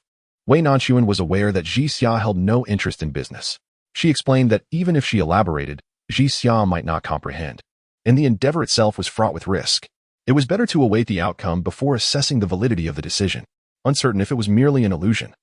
Wei Nanxun had an unsettling feeling that someone was trailing her. Suddenly, she turned to glance behind, but the bustling marketplace revealed nothing amiss. Sister, what are you searching for? Nothing. I must have been mistaken. Let us proceed to Fengla Tower. Fengla Tower was the largest tavern in Pingjin, boasting 4 stories. And it stood as the tallest structure in the town, aside from the city gate. Employing the method she had recently discussed with manager He, she presented the recipe for Su Shan to the proprietor of the tavern. Manager Chu was knowledgeable in his craft, and given that the tavern attracted patrons from near and far, he had heard whispers of Su Shan, which originated from the remote northern deserts, yet had never had the opportunity to taste it. Upon receiving her recipe, he promptly forwarded it to the kitchen. Unlike a garment shop, particularly a grand establishment like Fengla Tower, there was no shortage of ingredients, and soon a skilled chef had crafted an ice version of Su Shan. The initial attempt surpassed what Wei Nanxun had managed at home in both authenticity and flavor. Manager Chiu nearly instantaneously agreed, expressing no objections to her receiving a share of the profits. The only drawback was that with summer dwindling, the demand for icy refreshments would soon diminish. Logically, Wei Nanxun should have sought out another culinary delight with a northwestern flair from her father's tomes, yet she smiled and replied, "It matters not. We can await next year." The more rare the delicacy, the more it lingers in one's memory. Firstly, the dietary customs of the western region diverged significantly from hers. She recalled her father often lamenting about the discomfort he felt regarding the food and lodging whenever he returned. In the initial stages of collaboration, she prioritized a cautious approach. Secondly, she wished to refrain from presenting an abundance of novel ideas all at once, as this might incite suspicion and concern from others. She had advised both parties not to disclose that the concept originated from her, warning that any breach of this confidentiality could jeopardize future cooperation. After conveying these instructions, she readjusted her veil and prepared to return. Having been out for nearly half a day, she noted that Pei Yuyan and Wei Mingjia had already wed, leaving no time for distractions. Nevertheless, to err on the side of caution, it was prudent for her to limit her movements outside and return promptly. However, just as she reached the staircase on the 2nd floor, she encountered a clumsy attendant who was carelessly carrying a teapot directly towards them. Sensing the imminent spill of scalding tea, Wei Nanxun instinctively shielded Xia and stepped aside. Yet, the staircase was too narrow, restricting her movements, and she inadvertently tripped over the hem of her garment, twisting her ankle and leaning perilously towards the edge of the stairs. Sister, Wei Nanxun resignedly closed her eyes, bracing for the impending pain, only to feel a firm hand supporting her back, causing her veil to sway gently, creating a delicate white arc. She found herself gazing into a pair of clear, luminous eyes. "Are you all right, miss?" Before her stood a youthful scholar, his countenance refined and wearing a light blue cotton robe, exuding an aura of scholarly grace. What comforted Wei Nanxun the most was the way he looked at her. A blend of admiration devoid of any hint of frivolity, contrasting starkly with the feigned decorum exhibited by Pei Yuyan. "I am fine, thank you, young sir." The young lady seemed to have injured her ankle, yet she insisted on returning alone. The suggestion of being escorted back felt somewhat ambiguous, and she remained cautious, unsure of the young man's intentions. "No, it is unnecessary. My sister's company suffices, thank you, young sir." Wei Nanxun's past experiences had instilled a deep-seated wariness within her. Despite the boy's refined demeanor and notably clear gaze, the memory of Pei Yuyan's missteps made her uneasy in the presence of such genteel individuals. Even as her sprained ankle throbbed subtly, she grasped Xia's hand and attempted to depart. However, Just a few steps later, another figure obstructed her path. "My dear lady, you've sustained an injury. Where might you be in such haste? Allow me to escort you home."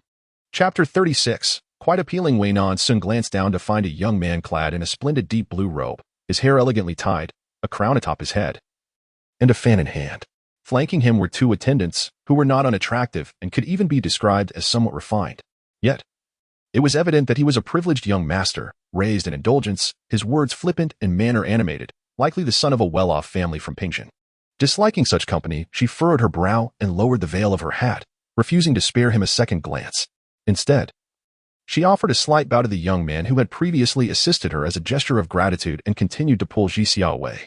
Yet, the young man, clearly taken with Wei Nanxun, was not so easily deterred. Just as she reached the threshold of the shop, the two attendants again stood in her way. "Why, young lady? Do you lack such basic manners? Our young master is speaking to you. Pray, do you know who our young master is?" Which maiden in Pingxin would not wish to be acquainted with him? To converse with our young master is indeed a stroke of fortune. Wei Nanxun turned her gaze towards the upstairs, where Manager Chiu stood. "Manager Chiu, if your guests are all of this nature, I shall think twice before gracing your establishment again." Manager Chiu found himself in a predicament, unwilling to offend either side. However, recalling the recently concluded transaction, which had been duly signed and sealed, he recognized the potential impact on his business and reluctantly relented.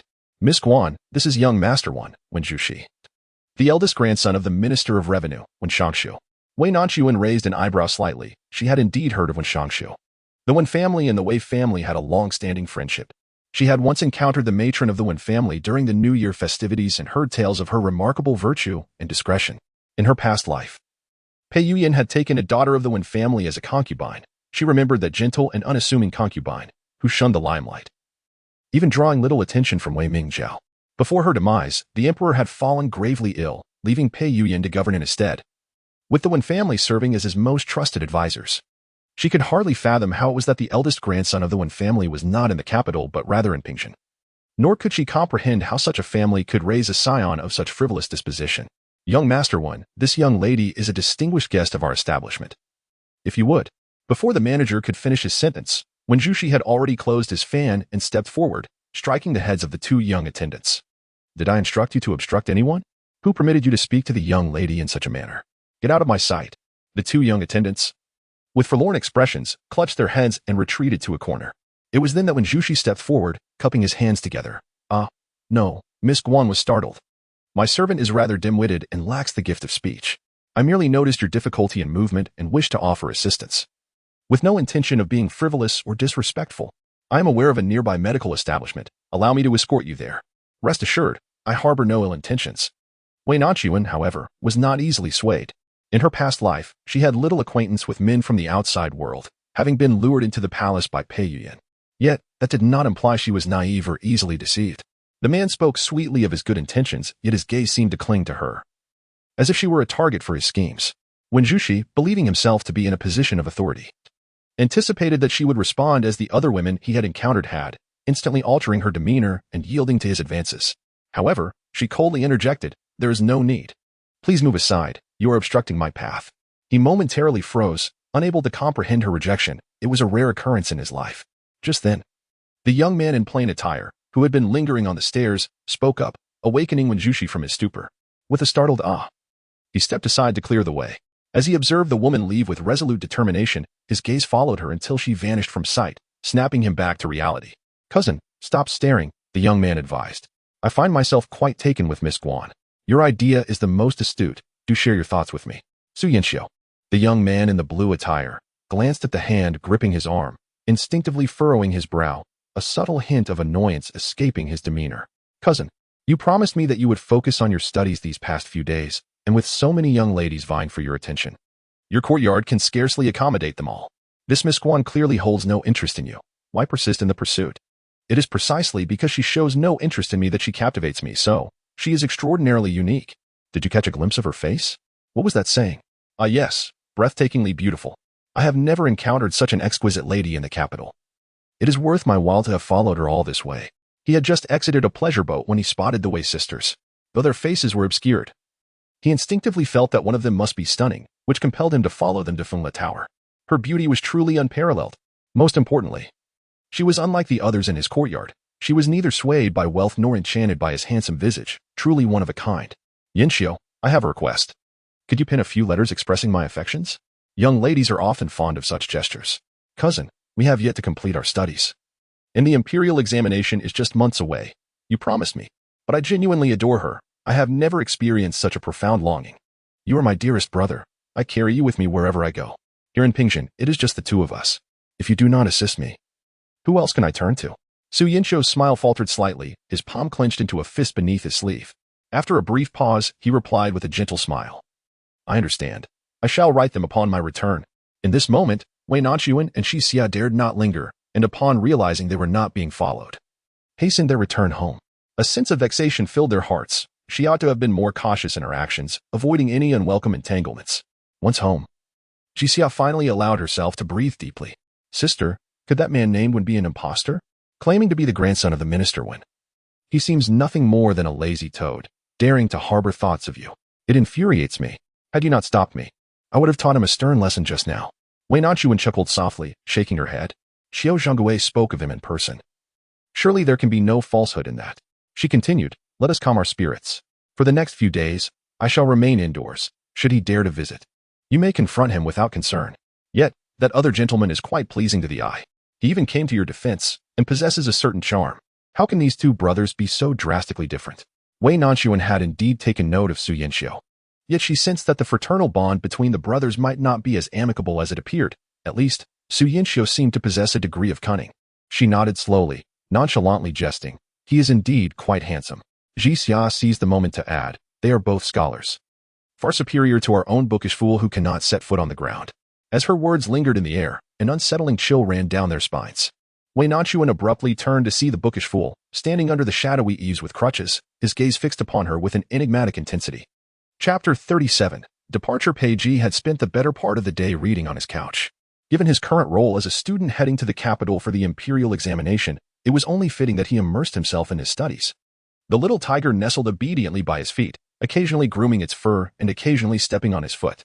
It is indeed curious that this cat, which is quite timid and requires considerable effort from the two sisters to win its affection, naturally gravitated towards Pei Ji.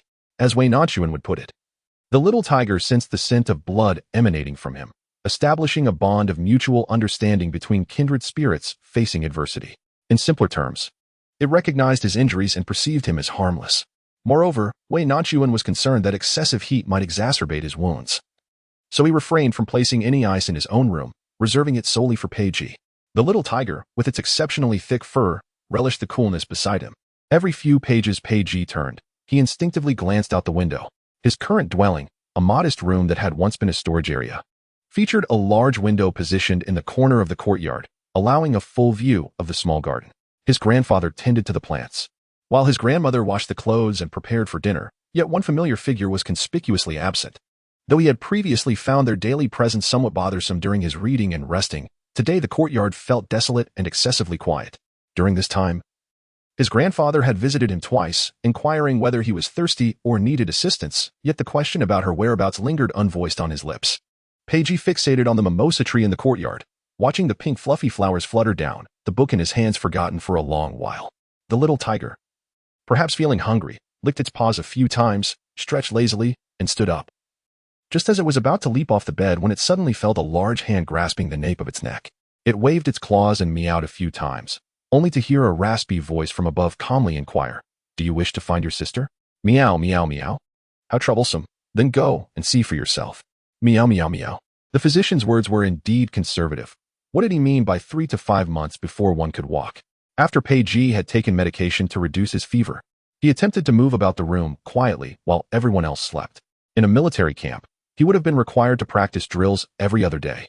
Only those scholarly women, who fussed over every little mishap, would bemoan a tumble as if it warranted a half jar of medicine. He had been resting in bed for 5 or 6 days, and if it were to stretch into 10 days, or even half a month, he would surely become the subject of ridicule. Pei Ji was wary of reopening his wound and having to endure the hassle of reapplying medicine. Therefore, he rose with utmost caution, but upon reaching the floor, he took a step forward. His gaze fell upon the cane by the bedside, prepared by the physician for his use, yet he had not laid a finger on it since entering this room. What a joke. He, Pei Ji, would never deign to use such a wretched contraption, even if he were to lose a leg or an arm. After a moment, He awkwardly tucked the cane under his arm, furrowing his brow as he painstakingly made his way outside. Who on earth had invented this ridiculous thing? It was utterly useless. Just as he was about to discard it, he noticed the pair of sisters returning in haste. Peiji nonchalantly propped the cane back up, standing there with an air of leisure, eager to uncover what they had been up to during their absence. To his surprise, he caught her cheerful remark, "She is quite beautiful. Among us scholars, she surpasses this bedridden bookworm of ours. It turns out she is fond of handsome appearances." No wonder she always gazed at his face when she rescued him. At that time, he had assumed she merely thought he looked familiar, which was also why Peiji found her forgetfulness of previous conversations to be both mocking and tedious. This woman is indeed more superficial, vulgar, and empty-headed than he had imagined. Peiji resembled his mother and possessed a more refined beauty. He despised being called handsome, a pretty boy, or a beautiful man, considering such terms to be excessively trivial and derogatory when applied to men. This disdain for superficiality was one of the reasons he defied his father's opposition and insisted on learning archery and martial arts at such a young age. He revered strength and preferred the most primal forms of combat and struggle. The role of a scholar was never his true aspiration, but rather a necessity imposed by circumstance. Now, both the person and the place filled him with disdain. With a stern expression, Peiji released the small cat he was holding and retraced his steps back to his room. Although they exchanged only a glance, without uttering a word, Wei Nanxun sensed Peiji's anger. She did not overthink the situation, simply believing that his pride had been wounded. After all, if she were in his position, enduring ridicule would certainly be uncomfortable for any bookish person. Jixia also noticed the tension, and, displaying an unusual quickness of thought, remarked, "Sister, do you think he hurt us? Perhaps I should apologize. I never intended to mock him." Wei Nanxun tightened her grip on the bundle in her arms and replied, "You do not understand his temperament. It is better if I go." This is the attire she ordered for Peiji, which has yet to be completed. Today, while discussing business with the shopkeeper, she conveniently retrieved the finished garments. Additionally, she replaced the pouch that had been damaged when she fell down the mountain, along with the cord for the jade pendant within it. Gifts always serve to placate. Jixia indeed found herself somewhat intimidated by Peiji. She perceived a peculiar aura about this bookish fellow, who, after all, would suffer such grievous injuries at the hands of bandits, particularly when there have been no reports of such brigands nearby in mountain. Yet, she observed her elder sister's evident fondness for him, compounded by the trials they had endured together, creating an intimacy that left her at a loss for words. Upon hearing that she need not enter, she exhaled in relief. "Then I shall go prepare some fish for little tiger." It was only then that Wei Nanxun, clutching her bundle, stepped inside. Whether it was merely an illusion, she felt a distinct chill as she crossed the threshold. The cane lay abandoned before the bed, and the tall man stood with his back to her, seemingly engaged in some task. "Why are you up? Do you require assistance?" Wei Nanxun speculated that he might be in a vulnerable state, intentionally avoiding the mention of his cane, convinced that he was merely putting on a brave front. Men, regardless of their age, often remain sensitive and fragile. A mere comment about his inability to rise from the bed could lead him to disregard his own well-being. Yet, before she could finish her thought, the figure before her turned around. His upper garments were completely undone, revealing a muscular torso wrapped in cloth strips. If only he were completely unclothed, it might have been more bearable. Yet, partially concealed, his sun-kissed skin was accentuated, with long hair cascading before him, making those two crimson spots stand out in stark contrast, evoking a sense of allure akin to a lute player partially veiled. Her eyes widened involuntarily, momentarily forgetting how to react. "Ji Shouzhua, why are you undressing so openly? If you intend to leave, surely you would take nothing with you." Chapter 38, Coaxing him. "Has your hand been injured? Cannot you knock?" Wei Nanxuan's series of reactions further affirmed Peiji's suspicions, and he smirked with a sardonic smile. He was merely changing back into his own attire, preparing to depart. Observing her flustered yet captivated demeanor only heightened his annoyance. A ridiculous thought flitted through his mind. Who among the scholars appeared more appealing? I forgot to knock. I simply did not know you were changing. Do not misunderstand. I am here to deliver something." "No need." The two words, devoid of any inflection, made Wei Nanxuan acutely aware of his genuine anger. Feeling somewhat at a loss, she bit her lip. She truly was not adept at comforting others. In her past life, her relationship with Pei Yuyan was one of absolute dominance over submission. She had left her home to marry into the Eastern Palace, and within the high walls of the inner court, the only person she could trust was her lofty husband. Her demeanor towards him was one of compliance, nearly adhering to his every word. Over 4 years together, she had never caused him displeasure, save for that one instance just before her demise. Upon discovering that Wei Mingzhao was responsible for her miscarriage, she felt an initial wave of disappointment towards this older sister. Summoning her courage, she confronted her. only to witness Wei Mingzhao collapse before her eyes. Everyone accused her of pushing, yet her hands had never even brushed against Wei Mingzhao's clothing. Even if no one believed in her innocence, she remained indifferent to being confined. Her sole concern lay in how Pei Yuyan perceived her. This was her first attempt at expressing her affection towards him, a clumsy seduction that resulted only in a bowl of poison. As Wei Nanxun gazed at the tall, rigid figure before her, she sighed softly within. This person, so markedly different from Pei Yuyan, was nonetheless more difficult to approach and placate. If she truly angered him, her heart would ache. Moreover, he was someone she had rescued, and they had endured hardship together. She had also invested a considerable amount of silver in him, which could not go to waste. Her judgment in people had always been quite accurate. She felt that Ji Shoujue was not an ordinary individual and believed that if he succeeded in the imperial examinations, he would repay her kindness, an investment made in advance. I have specifically measured your size and tailored this with your preferences in mind. If you refuse it, there is no one else in this household who could wear it. Wouldn't it be a shame to let it go to waste? At least take a glance. Although Wei Nanxun was a native of the capital, her mother hailed from Jiangnan, and she had grown up listening to her speak with a Jiangnan accent. Her favorite moments were when her mother would sing gentle Jiangnan melodies to lull her to sleep, their soft and melodious tones leaving her with a hint of that accent as well, especially when she elongated her final syllables. There was an involuntary hint of a coquettish tone in her soft voice, reminiscent of a sugar cake dusted with white frost. A single bite would release a cascade of honeyed sweetness upon the tongue. Season keeper, brother Ji, keeper brother. He was 25 this year. Nearly a decade her senior, and even in her past life, Wei Nanxun had been younger than him. Yet, she had always perceived herself as someone who had been granted a second chance at life, her mindset no longer that of a 15 or 16-year-old girl. She was more at ease in her interactions with others. This brother had indeed pressed her to the point of exasperation, prompting her to blurt out such endearments. Before Pei Ji could respond, her own cheeks flushed with embarrassment. Despite her closeness with Pei Yuyan, she had never addressed him in such a familiar manner. To dispel her shame and awkwardness, she unwrapped the new clothes from her bundle and assisted him in trying them on.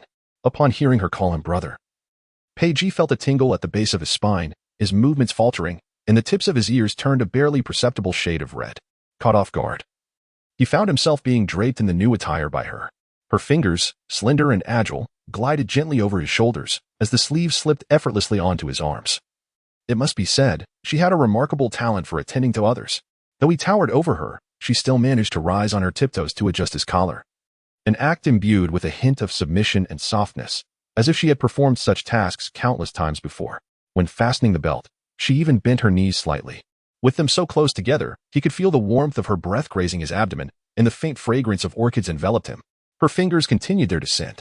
Pei Ji's gaze darkened slightly, recalling the first time they met, when she had lunged towards him, tightly grasping his belt and pleading for his help. In retrospect, it remains uncertain whether she was a victim of deceit or had ulterior motives that day. His Adam's apple bobbed as he grasped her wrist tightly, lifting her effortlessly. I warn you, do you not feel any shame or possess any sense of propriety? His grip was exceedingly firm, prompting a soft gasp from Wei Nanxun, who felt the other hand still clutching his garment. What did you say? What is the matter with her? She merely observed that the stitching along the hem of her new dress was askew, with stray threads that had yet to be trimmed. Was this truly a matter of shame and propriety? It dawned on Pei Ji that he had misjudged her intentions. She harbored no ill designs. Nonetheless, this did not alter his perception of her.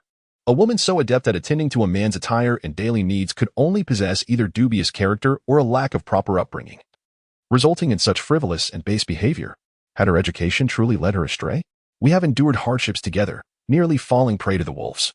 How can you remain so fixated on the distinctions between genders? You are currently incapacitated. Allow me to assist you without causing such a fuss. Let go at once. Wei Nanxun genuinely believed him to be excessively pedantic and prideful, as he continued to hold her, looking down upon her with disdain. She felt a surge of irritation. How can good intentions be mistaken for folly? If you dislike it, simply remove it. I shall no longer concern myself with you, and you may fend for yourself. As she struggled against his grasp, unable to free herself, she inwardly cursed. Why had this man, who had suddenly adopted the surname Pei, developed such a penchant for seizing people's wrists? Where on earth had he learned such an unseemly habit? As she pondered this, her hand was forcefully shaken off, the other party displaying an attitude of evasion as if she were a plague. Infuriated, she felt compelled to roll her eyes. She shouldn't have come in to placate him. He could stew in his own anger for all she cared. Wei Nanxun rubbed her aching wrist and turned to leave, but failed to notice the pair of crutches on the floor. Having already twisted her ankle on the stairs, she inadvertently kicked them with force, sending a sharp pain through her foot and causing her body to lose balance and tumble sideways. Instinctively, she grasped the arm of the person next to her. By a cruel twist of fate, her grip landed on Pei Ji's injured area. Was her attempt at seduction thwarted, leaving her in a fit of fury? His brow furrowed slightly as he instinctively sought to pry her fingers loose, yet her grasp only tightened. In a moment of carelessness, he too was pulled down alongside her. Ouch! Ouch! Get up, Ji Shoujua, you are so heavy. You're crushing my foot. The ground was covered with the old clothes he had recently discarded, which she clumsily tugged at, further entangling their bodies in a perplexing mess. At that moment, Ji Xia entered with a brisk step. Sister, it's time for dinner. Her voice abruptly ceased, followed by hurried footsteps that indicated her hasty retreat. I saw nothing. Chapter 39. I hurt Ji Xia. Come back. Ji Xia not only failed to return, but also thoughtfully closed the door behind her as she fled. With no one to call for help, Wei Nanxun could only push against the weighty figure on top of her, scrambling to rise. You hardly ate anything today. How can you be so heavy? Pei Ji remained silent, his face darkened. Amidst the tugging, it seemed his wounds had reopened considerably. He merely regarded this woman as exceedingly cunning, finding himself at a loss for words in her presence, and he treated her every utterance and action with utter indifference. Wei Nanxun had long since grown accustomed to this. He was not merely a bookish sort, but rather a stone-faced individual, stifling and reclusive, who could hardly muster a word. She tore away the tattered clothing that enveloped them both, yearning to escape this situation. Yet, just as she stood to leave, her ankle twisted, causing her to plummet back down, an excruciating pain shooting through her. She considered herself no delicate flower, having endured considerable hardship since childhood.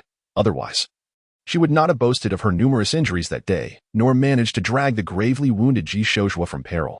However, in this moment, she genuinely felt a sense of grievance. In this rebirth, she had not experienced a single day of ease. Each moment was fraught with anxiety, fearing the approach of Pei Yuyan. After much struggle, she finally found a semblance of tranquility and a path to business, witnessing everything seemingly progressing favorably.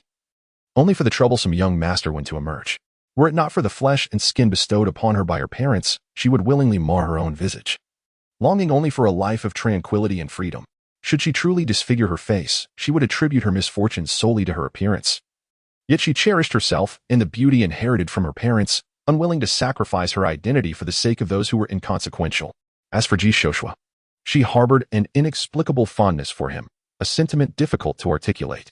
Whether it was the old monk's council at the Guanyin Temple, their fortuitous encounters, or the moments spent in the shadow of life and death, all had given rise to feelings that should not have blossomed. True rebirth is not about vengeance, but rather about liberating oneself. In her past life, she failed to discern her true love. Thus, in this lifetime, might she find a partner of suitable lineage and status, a genuine beloved with whom she could share a harmonious and enduring marriage, rather than remaining a concubine? Ji Shoujua emerged, a scholar of unblemished ancestry, devoid of official titles or rank.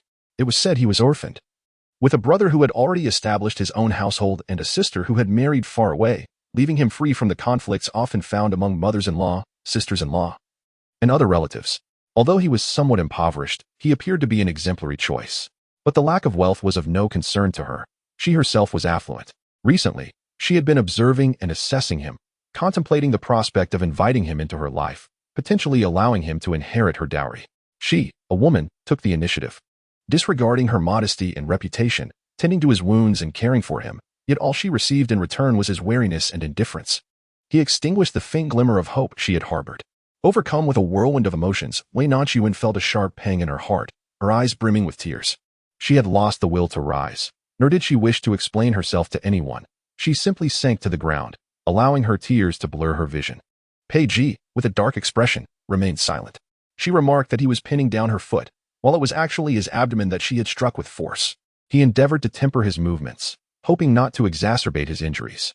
Then, he heard the muffled sounds of her weeping nearby. He had two dislikes, noise and the sight of someone crying. Yet, Wei Nanxuan's tears were different. They were not loud, heart-wrenching sobs, but rather subdued, almost inaudible whimpers, reminiscent of silent sobbing.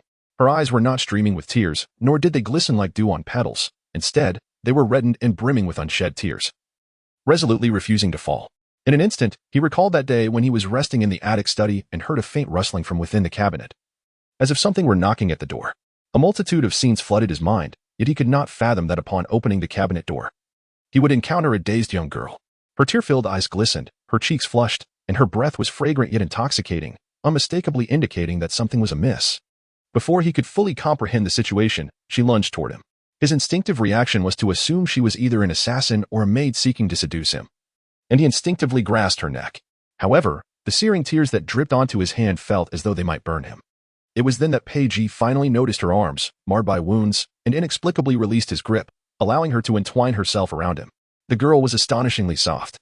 Her warm, humid breath carrying both the scent of orchids and the aroma of alcohol, intoxicating him and leading him into a state of disarray. By the time he regained his composure, they were entangled in an inextricable embrace, and he almost succumbed to his desires. Previously, he had been deceived by her tears. Would she attempt the same trick again? Pei Ji averted his gaze, unwilling to look at her, yet even with his eyes shut, he could distinctly hear each of her sobs and the tears that hung precariously on the verge of falling. Her cries disturbed his thoughts, rendering him incapable of contemplating anything else. Do not cry. If you continue, I shall kill you. Wei Nanxun, perhaps startled by the ferocity of his tone, stilled for a moment, but only briefly, as her sobs soon resumed. It hurts, my foot hurts. Her voice carried a slight nasal quality, rendering it all the more pitiable. Pei Ji touched his waist, finding no blade there. His palm relaxed and then tightened, over and again. Finally, he gritted his teeth and enunciated each word. Where does it hurt? My instep, it's sprained. How could you sprain it while merely walking? Have you no eyes? Wei Nanxun felt even more aggrieved. The innkeeper had suddenly dashed out. Could this truly be her fault? The sprain itself was not severe. A little rubbing and resting would have sufficed. Yet, with a certain Mr. When blocking her path, she had to hasten home, which only exacerbated her pain. And then there was him. Were it not for his insistence on provoking her, she would not have stumbled at all.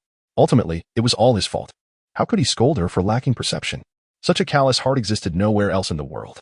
Her eyes blinked softly, and tears cascaded down like pearls severed from their string, each drop a heart-wrenching reminder of her plight. It's all your fault. If not for you, I wouldn't have sprained it. You must take responsibility and apply the medicine for me. To seek responsibility merely for the sake of medicine? Her voice, tinged with a sob, bore a hint of petulance and fragility, yet she uttered the most cowardly request. She was not jesting. She truly extended her swollen foot towards him. Pei Ji was both amused and exasperated. Did she think he would attend to her wounds? Dream on. Ji Shoshua, apply the medicine for me. Meeting her tear-streaked, crimson gaze, he retorted sharply, be quiet. Speak again, and I shall find someone else to tend to you. Then I shall remain silent. He rose first, then assisted her in sitting at the edge of the bed. After attending to his own wounds, the ointment was readily accessible in his embrace. Her foot lay boldly upon his knee, the pant leg rolled up to his thigh, shoes and socks discarded. The delicate foot of the girl, never having basked in sunlight, appeared like a pristine jade, barely matching the length of his palm. Such diminutive feet, with their rosy toenails, evoked sympathy as she ambled slowly, prone to stumbling. Pei Ji clicked his tongue, pondering that were she on a battlefield, she would not require enemies in pursuit. A mere gust of wind would suffice to send her tumbling. Just as this thought crossed his mind, her slightly swollen, pearlescent foot gently nudged against his leg. Jisho, it hurts, she whimpered. Be quiet. What a delicate creature she was. Despite his internal musings, his touch softened by 3 degrees. Chapter 40. The Jadefoot Pei Ji had grown up on horseback amidst the tumult of battle. Possessing a modicum of medical knowledge, to him, a sprained ankle was a trifling matter. Yet, the injured party was neither himself nor his rugged subordinates.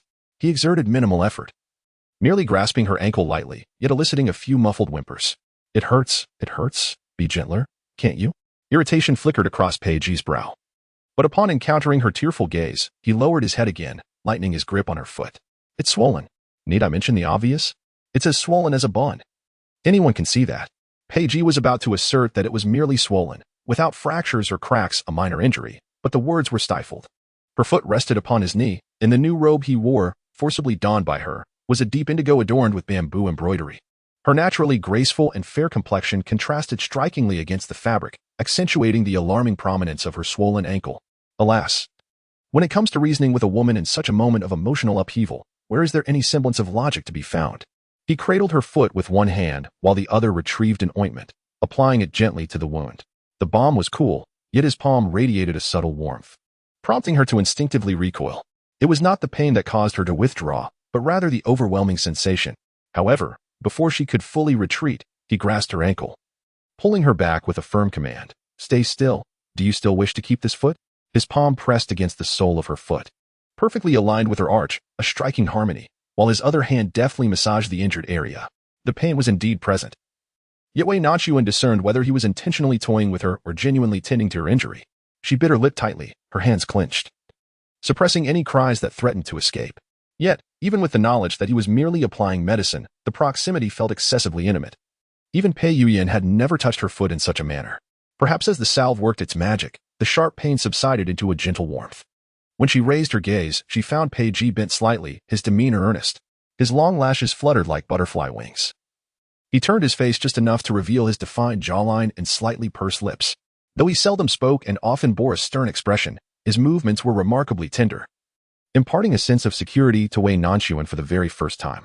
No longer was she merely gazing up at a man. Instead, someone was willing to lower their noble head before her.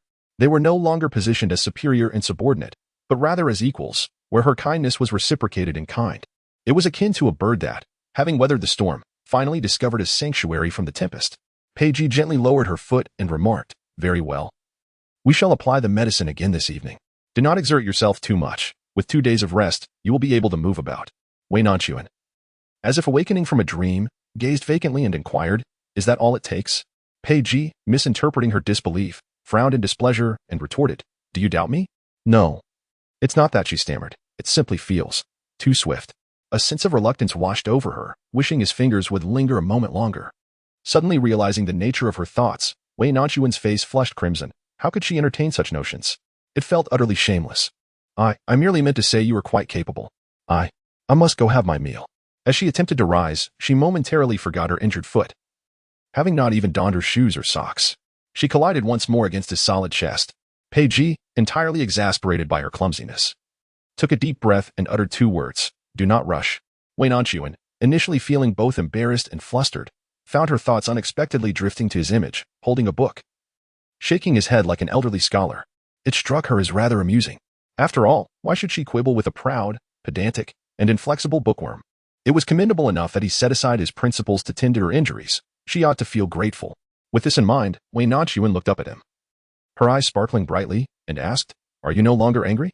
Pei Ji found it difficult to meet her gaze. Her eyes were too radiant and clear, reflecting his own image within their depths. How could such an unabashed woman exist? Anger? What could he possibly be angry about? He averted his gaze unnaturally, only to catch sight of the object hanging from Wei Nanxuan's waist, his eyes suddenly sharpening with focus. Wei Nanxun was still waiting for him to speak. But to her surprise, his hand reached directly for the jade pendant at her waist. "How did you come to possess this?" she asked, glancing down, only then recalling that she had brought the pendant with her, having changed its cord before leaving. Had it not been for her attempt to placate him earlier, she would have already secured it safely in her room. With a swift motion, Wei Nanxun reclaimed the jade, cradling it protectively in her palm. "Do not touch this." Once she had retrieved the pendant, she finally understood what Pei Ji had said, her expression revealing a hint of astonishment. Why was his reaction so intense? It seemed he recognized this jade. "Why are you so curious about my pendant?" "Your pendant?" Pei Ji pronounced the word slowly, his brow furrowing in confusion. When had his personal possession become hers? This jade was crafted from the spoils of his first conquest, forged from the imperial seal of that contemptible emperor. The character for silence painstakingly carved by his own hand. Over the years, he had occasionally suffered from debilitating headaches, the old monk attributing it to the heavy burden of his sins, advising him to seek solace and recuperation at Bayun Temple every so often. On this occasion, while en route to the temple, a fierce headache had struck, and disliking the idea of others knowing where he sought refuge, he had not brought any attendants, which ultimately led to an ambush by assassins and a fall from the cliff. Perhaps it was the turmoil within him. He often found solace in the smooth surface of the jade while contemplating matters, believing it could help alleviate the turmoil festering within. Since losing the jade, his hand felt strangely empty. No wonder it was elusive before. It turns out she had dropped it during that incident. Wei Nanxun felt somewhat guilty under his gaze. This belonged to her benefactor, not her. Yet, given that she would likely never see her benefactor again in this lifetime, retaining this token serves as a poignant reminder. "It is not mine. Could it possibly belong to you?" she mused. "Why do you appear so anxious? Could it be that you recognize this jade pendant?" Though she had long ceased to weep, her eyes remained slightly reddened. Those eyes, cleansed by tears, seemed even clearer and purer. She suppressed the urge to respond to his inquiry. Indeed, he was now Ji Shoshua, not Pei Ji. How could this jade pendant possibly belong to him? He coughed lightly a few times, stating, "I do not recognize it. I merely find this jade exquisite. The inscriptions are beautifully carved and do not appear to be feminine in nature." Wei Nanxun, oblivious to his discomfort, nodded in agreement as he extolled the virtues of the jade. You certainly have an eye for quality. This jade is undeniably remarkable, although it is not mine. Its owner holds great significance to me. Pei Ji raised an eyebrow in surprise, observing as Wei Nanxun delicately pressed the jade pendant against her heart, whispering softly, "It is important enough that I would guard it with my very life." Chapter 41. The jade pendant. Pei Ji had always assumed that Wei Nanxun had forgotten about that day, just as one might easily forget their own words. However, to his astonishment, she cherished this jade pendant so dearly, indicating that she had not forgotten a single detail. As he watched her place the pendant over her heart, he felt an unexpected warmth in his own chest, his heartbeat quickening involuntarily. It bore such significance. With a tightening throat, Pei Ji's voice dropped to a hushed, somber tone. "Indeed, he saved my life." There are no further words to express. After spending such a long time together, Pei Ji harbored doubts about every word she uttered. In his heart, she was a frivolous woman, full of lies, hypocrisy, and devoid of substance. Yet in this moment, he chose to believe her. If it was so significant, then he would give it to her. His words were uttered softly, so softly that Wei Nanxun, who was so close, could not discern them clearly. Blinking in confusion, "What did you say? What are you giving me?" "It matters not. Eat your meal." Regardless of how persistently Wei Nanxun inquired thereafter, he remained tight-lipped. And over time, she ceased her questioning, treating it as a trivial remark. As for the earlier display of anger and coaxing, both parties tacitly agreed to let it remain unspoken. Prior to today, Pei Ji had refrained from rising, choosing instead to eat while reclining, now that he could move. He was unwilling to lie in bed like a wasteful layabout while dining. After a while, as the food threatened to grow cold, Ji Xiao finally beheld a tall figure leaning on a crutch, accompanied by another who was laboriously hopping on one foot. "Sister, what has happened to you?" The area she had twisted previously had now been sprained again. "I called for you not to leave, but you ran away faster than a rabbit. And I could not call you back." Ji Xiao stuck out her tongue. She could hardly be blamed, for after their previous experience of sleeping together, she dared not disrupt their intimate moment. She quickly apologized in succession and inquired whether she still felt pain and if she had applied any medicine. Knowing that Pei Ji had already tended to her, revealing an expression of understanding, the two sisters often found their mealtimes rather desolate, so they would invite the elderly couple, Lin and his wife, to join them at the table. Unaware of the underlying intricacies, the old couple would cheerfully remark, "We owe our gratitude to Mr. Ji." The young lady's attire was a timely gift. After Pei Ji was brought back to stay, everyone was in a quandary about how to address him. Calling him young Master Ji felt too unfamiliar, while directly referring to him as Shou Shui seemed overly intimate. He was a scholar who had once taught students back in his hometown, and Wei Nanxun proposed the title of Mr. Ji, though she had never used it herself. The young lady indeed had an eye for elegance. Once adorned in that garment, Mr. Ji resembled a gentleman of considerable wealth, looking rather out of place among them. Earlier, Wei Nanxun had been preoccupied with amusing him, failing to notice until the old woman pointed it out, prompting her to scrutinize Pei Ji more closely. One could not deny that his features exuded a striking charm, though he had previously appeared destitute. A bit of grooming transformed his entire demeanor. There was indeed something ineffably distinguished about him, as the old woman had suggested. This brought to mind the jade pendant from earlier. And Wei Nanxun absently stirred her chopsticks in her bowl, her mind momentarily clouded with doubt. Was he truly just a downcast scholar? Yet, Pei Ji seemed wholly unconcerned. Sitting nonchalantly on the stool, a self-deprecating smile playing on his lips as he jested, "Is there such a penniless young master?" His words elicited laughter from those at the table, dispelling Wei Nanxun's doubts. After all, if he were indeed a person of great significance, how could he have sustained such severe injuries, nearly becoming a meal for a pack of wolves? With an air of humility, he donned worn garments and resided in a modest room, showing no concern for dining alongside the servants, exhibiting none of the decorum or poise expected of a young nobleman. His only remarkable feature was a countenance favored by the heavens. Wei Nanxun, unable to restrain herself, found her gaze fixated on his face. Pei Ji, attempting to ignore her, was compelled to cast her a sidelong glance due to the blatant intensity of her stare. Coldly, he inquired, "What do you wish to see?" "I was contemplating how, given Mr. Ji's handsome visage and talent, when the autumn examination commences in the capital, how many daughters from esteemed families will flock to seek him as a husband." "Seek him? Beyond yourself, who else in the capital dares to disregard reputation and fear his dark countenance?" She mused. Could it be that His Majesty has designated him to be the prince consort for the princess? Pei Ji was taken aback. Uncle and niece? How could she utter such words? His expression darkened as he picked up a piece of fried spring roll, shoving it into his mouth without a glance. One should not speak while eating, nor while resting. Wei Nanxun finally managed to swallow the spring roll, only then realizing that his chopsticks had ventured into her mouth. In the days that followed, now that Pei Ji had risen from the bed, he steadfastly refused to recline obediently any longer. Concerned that his eagerness might hinder his recovery, Wei Nanxun sought a physician to assess his condition. The doctor, having checked his pulse and examined the wound, expressed astonishment at the speed of his recovery. He speculated that either Pei Ji's constitution was exceptional or that Wei Nanxun had provided excellent care. Ultimately, the doctor determined there were no significant issues, allowing him to move about, which would, in fact, aid in his recuperation. With the approval of the professionals, he no longer reclined on the couch. Even the cane, which he had used for a few days, was cast aside. His daily delight became strolling in the garden and indulging in books. On this day, Wei Nanxun ventured out once more. She had no intention of causing any trouble. It was the innkeeper Chiu who mentioned that Su Shan was quite popular and wished to discuss further collaboration. When it comes to business and finances, she naturally had to attend. The negotiations proceeded smoothly, and upon the launch of Su Shan, it garnered significant acclaim. The innkeeper and she shared the profits from the past few days. Initially, they had agreed to a trial sale for 5 days, and now, witnessing its success, they intended to purchase the recipe outright. Wei Nanxun received a substantial sum, her heart brimming with joy, although the amount was modest. The innkeeper's attitude today affirmed her discerning judgment and the correctness of their partnership. As long as Su Shan remained in demand, she would continue to enjoy a steady influx of wealth. In her delight, she indulged in a few extra purchases, not only acquiring pastries but also a new outfit for Jixia and a complete set of writing materials for Pei Ji. The two sisters returned home elated, only to be intercepted outside their door. "Miss Guan, please hold on." Before her stood the young gentleman from the Wen family, whom she had encountered at the inn. Instinctively, Wei Nanxun took a step back. Having secluded herself at home for the past few days, she had assumed the matter had settled, yet here he was, appearing at her doorstep. "Are you following me?" "Miss, you misunderstand. I'm not following you. I merely happened upon you at the street corner. And it so happened that we were headed in the same direction." "Same direction all the way to my home?" Wei Nanxun had never encountered such blatant shamelessness. Her expression immediately soured.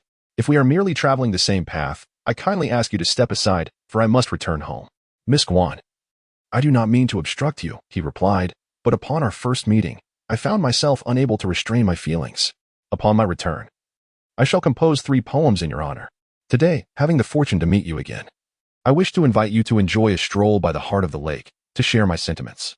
Wei Nanxun trembled with indignation. How did he perceive her? Was she akin to a singer or a courtesan, that he would so casually speak of poems and lakes upon their initial encounter? If he truly regarded her as a respectable young lady, he would never exhibit such frivolity. Yet, she had no desire to provoke this young man from the Wen family. She sought to dismiss him without escalating the situation. "Master Wen, I am uncertain how matters of courtship are regarded in your esteemed city. But even as a mere merchant's daughter, I am aware of the customs dictated by parental authority and matchmakers. If you genuinely harbor feelings for me, I kindly request that you summon your elders to propose formally. Though I, Guan Yu, may occupy a lowly station, I shall never degrade myself to become a concubine." With that, she strode past him and emphatically shut the door in his face. Once back inside, she drank several cups of cool tea to quell her fury. Though she was an uncherished illegitimate daughter in the capital, here in Pingjin, she was free. It was perplexing that such a blind individual would dare approach her. "Sister, please do not be upset. You spoke so firmly that surely this Master Wen will take the hint and depart. My words only hold weight with a gentleman. If that Master Wen is a rogue, intent on forcibly taking a maiden, we are powerless against him. What shall we do then? Should we report to the authorities?" Wei Nanxun bit her lower lip and shook her head. The status of the Wen family was such that the local officials in Ping Town would certainly not dare to provoke them. In the end, it would be her who suffered from the inevitable collusion among officials. She decided to wait and see if their people had left. Before she could finish her thoughts, her grandfather rushed in anxiously. "It's bad, eldest daughter. Mr. Ji has heard that someone is troubling you and has gone out to confront them." Wei Nanxun abruptly stood up. "He is merely a scholar. Utterly powerless. Who does he think he can teach a lesson to?" Chapter 42. Wen Jushi had 5 elder sisters and was the sole youngest son in the family. From a young age, his parents and grandmother had indulged him greatly, always going to great lengths to fulfill his every desire.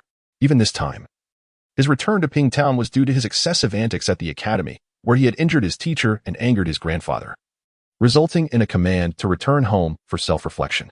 Despite being sent to this remote ancestral home, everything had been arranged for him.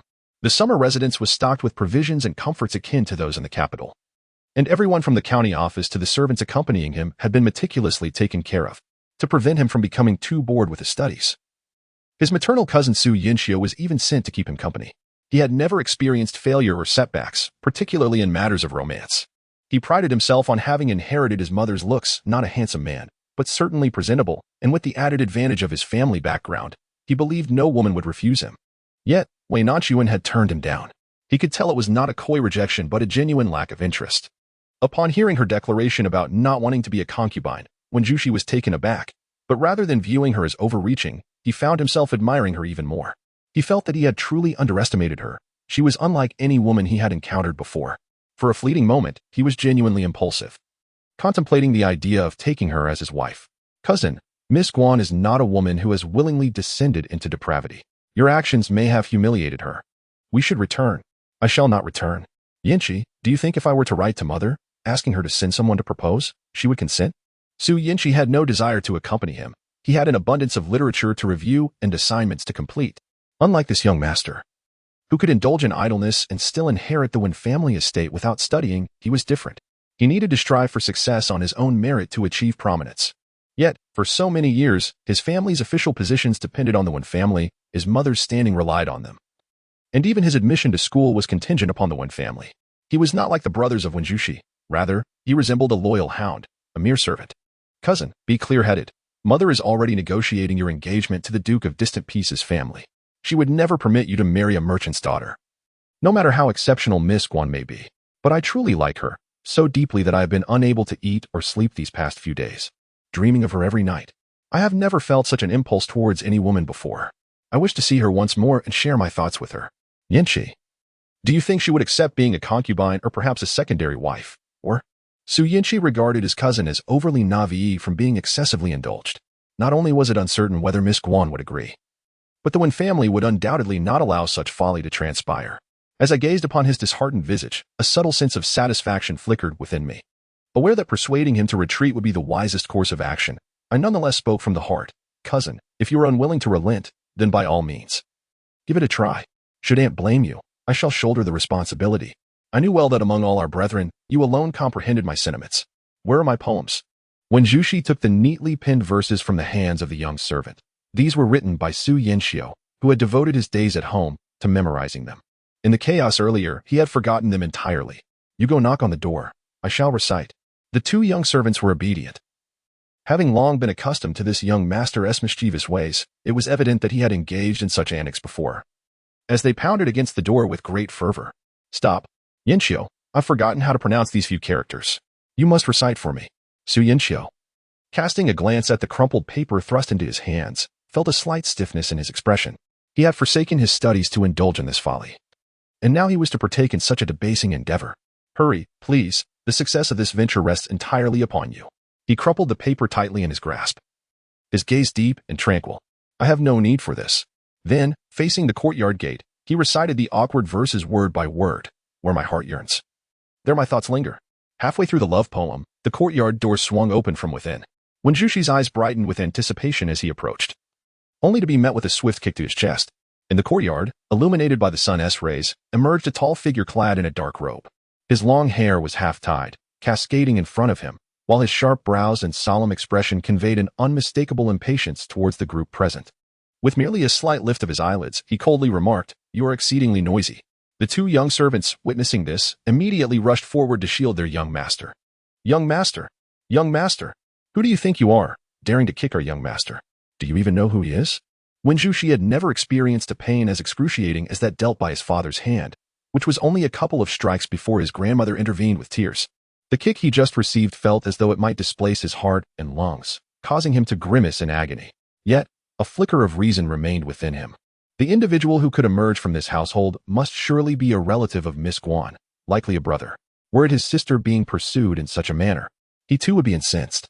Gritting his teeth against the pain, he admonished the servants, "Do not be rude." With a grimace, he gasped, "This is all a misunderstanding. Might I inquire if this esteemed gentleman is Miss Guan's brother? My surname is Wen, and my father is the Minister of Revenue, certainly not a nameless nobody. I did not intend to intrude today. It is merely that I found myself enamored at first sight with Miss Guan, unable to restrain my feelings. I humbly ask you to convey to Miss Guan my desire for another meeting." Enamored at first sight, unable to restrain oneself? As Peiji listened, his frown deepened. Moments prior, he had been stretching in the corridor when he noticed the pair of sisters returning, their faces filled with fury. He had been disinclined to involve himself in such trivial matters, continuing his exercises. However, their incessant chatter had disrupted his peace, penetrating even through the wall that separated them. He impatiently lifted his eyelids and cast a glance over the few individuals before him, feeling a profound sense of annoyance. The Minister of Revenue. He recalled having seen in the recent official bulletin was indeed named something like one, and he was quite close to the Crown Prince. How could he have produced such a despicable grandson? He curled the corners of his mouth in derision and remarked, "I am not her brother." This simple statement interrupted Wen Zhuxi, who was pledging loyalty. If he was not Miss Guan's brother, then what right did he have to treat him with courtesy, let alone kick him? Upon observing that this man was tall and handsome, his jealousy surged to its peak. "Then who are you? Why are you in Miss Guan's home? And what is your relationship with her?" A barrage of questions stirred the discontent within Pei Ji. He shot Wen Zhuxi a cold glare and disdainfully articulated a single word: leave. With that, he turned on his heel and returned indoors, exuding an air of indifference towards them. Wen Zhuxi, having been kicked and now faced with a blow to his masculine pride, could hardly endure the presence of this unfamiliar man in the abode of the woman he admired. "You shall not leave. Who are you? Speak clearly to me." The two young servants immediately understood the situation, drawing wooden clubs from behind their waists and lunging towards the retreating figure. Chapter 43. A lesson. Su Yanxiu had remained silent since the appearance of this man, priding himself on his ability to discern character. Just like Miss Guan. Though he had only met her once, he could tell that she was extraordinary, her beauty, temperament, and every word and action indicated she was far from an ordinary merchant's daughter. Thus, when his inept cousin declared his intention to pursue, he immediately discerned that such an endeavor would undoubtedly yield unfavorable results. However, he was disinclined to intervene or offer counsel, content to remain an idle observer. This man, upon his arrival, exuded an indescribable authority. It was not merely a reflection of his appearance and demeanor, but rather an innate composure that could not be obscured, even by his plain attire. A mere glance from him sent chills down the spine, an oppressive presence he had never felt even in the esteemed company of his uncle, a high-ranking official. It was a kind of hostility, a demeanor that suggested an utter disregard for others, or perhaps a disdainful superiority typical of those in power. This individual was certainly no ordinary scholar. His status was unmistakably exceptional, even surpassing that of the Wen family. This was not conjecture, but certainty. He had no desire to offend such a person. Thus, upon witnessing Wen Zhuxi's morose tone and the two young attendants rushing forth, his instinctive reaction was to intervene. Yet, before he could utter a word, his inept cousin had already provoked the individual, and a club was swinging toward the back of the man's head. He could only shout, "Be careful!" Before his warning could fully escape his lips, the man who had been facing away from the crowd seemed to possess an uncanny awareness, abruptly halting as the club was about to descend upon him. In an instant, he retaliated with a speed that left all spectators bewildered. By the time they processed the scene, the clubs had been seized from the hands of the two attendants, who were now left flabbergasted as he deftly twirled the weapon in the air. Then, two piercing screams echoed as the club struck their target squarely in the face. One covered his eyes while the other shielded his mouth and nose, both collapsing in agony upon the ground. The individual who had been schemed against remained unscathed, not even touched by a speck of dust. Despite the gruesome nature of the affair, he executed his actions with remarkable ease. His gaze as frigid as a sharpened blade capable of piercing through flesh and blood. Su Yanxiu observed the servant collapsed at his feet, and upon meeting the emotionless countenance of the man, his heart raced uncontrollably. Fortunately, the other merely cast a dispassionate glance at him before carelessly tossing aside the stick. Su Yanxiu exhaled a breath he had been holding, feeling an unexpected sense of having survived a calamity. He harbored no doubt that had he not uttered that warning, he too would be lying on the ground alongside the others. The man, seemingly fueled by genuine ire, stepped over the two servants, indifferent to their suffering, and approached Wen Zhuxi directly. Without any forewarning, he lifted his foot and crushed it upon Wen Zhuxi's hand, eliciting immediate cries of anguish and curses. He, however, remained oblivious to their plight, looking down upon him with an expression as cold as that reserved for a corpse. Su Yanxiu's heart, which had just begun to settle, leapt once more. A singular thought consumed him. Wen Zhuxi could endure injury or reprimand, but he must not die. Should that happen, Su Yanxiu would meet his own doom. Never before had he reacted so swiftly. He took several strides forward and reverently knelt before the man, cradling the foot that was poised to descend further. "My lord, I implore you to show mercy and spare my cousin. It is my cousin who has spoken thoughtlessly and offended you. Please, my lord, extend your compassion." In the midst of the training session, one should not impose demands upon him. Pei Ji has always been clear about his grievances and affections. Su Yanxiu had just uttered a cautionary remark, which, though inconsequential to Pei Ji, he relished engaging with intelligent individuals. As for the foolish, There is no need to tolerate their presence. He exerted a slight force with his foot, resulting in a painful groan and the sound of cracking bones. Observing that he showed no signs of relenting, Su Yinxia was drenched in sweat, desperately contemplating alternative approaches when footsteps echoed through the courtyard. Accompanied by a woman's anxious voice, Ji Shoshua. Suddenly, the oppressive tension dissipated, and even the foot that had been pressing down upon Wen Zhuxi was lifted abruptly. By the time he regained his senses, the man, who had previously exuded an air of menace, had mysteriously positioned himself to the side. With a graceful movement, he smoothed the creases of his garment as he extended his long sleeves. Su Yinxia was momentarily taken aback, unable to comprehend the unfolding situation. The woman's voice drew nearer. The once stern Guan Yu, now visibly anxious, stepped out of the courtyard, bypassing the 3 injured individuals on the ground, and approached the man directly. Are you all right? Your wounds have yet to heal, and you have ventured out. Moreover, as a scholar, you lack the strength to confront them. Hurry back with me. Su Yinxia was left speechless. A scholar, devoid of the strength to even bind a chicken?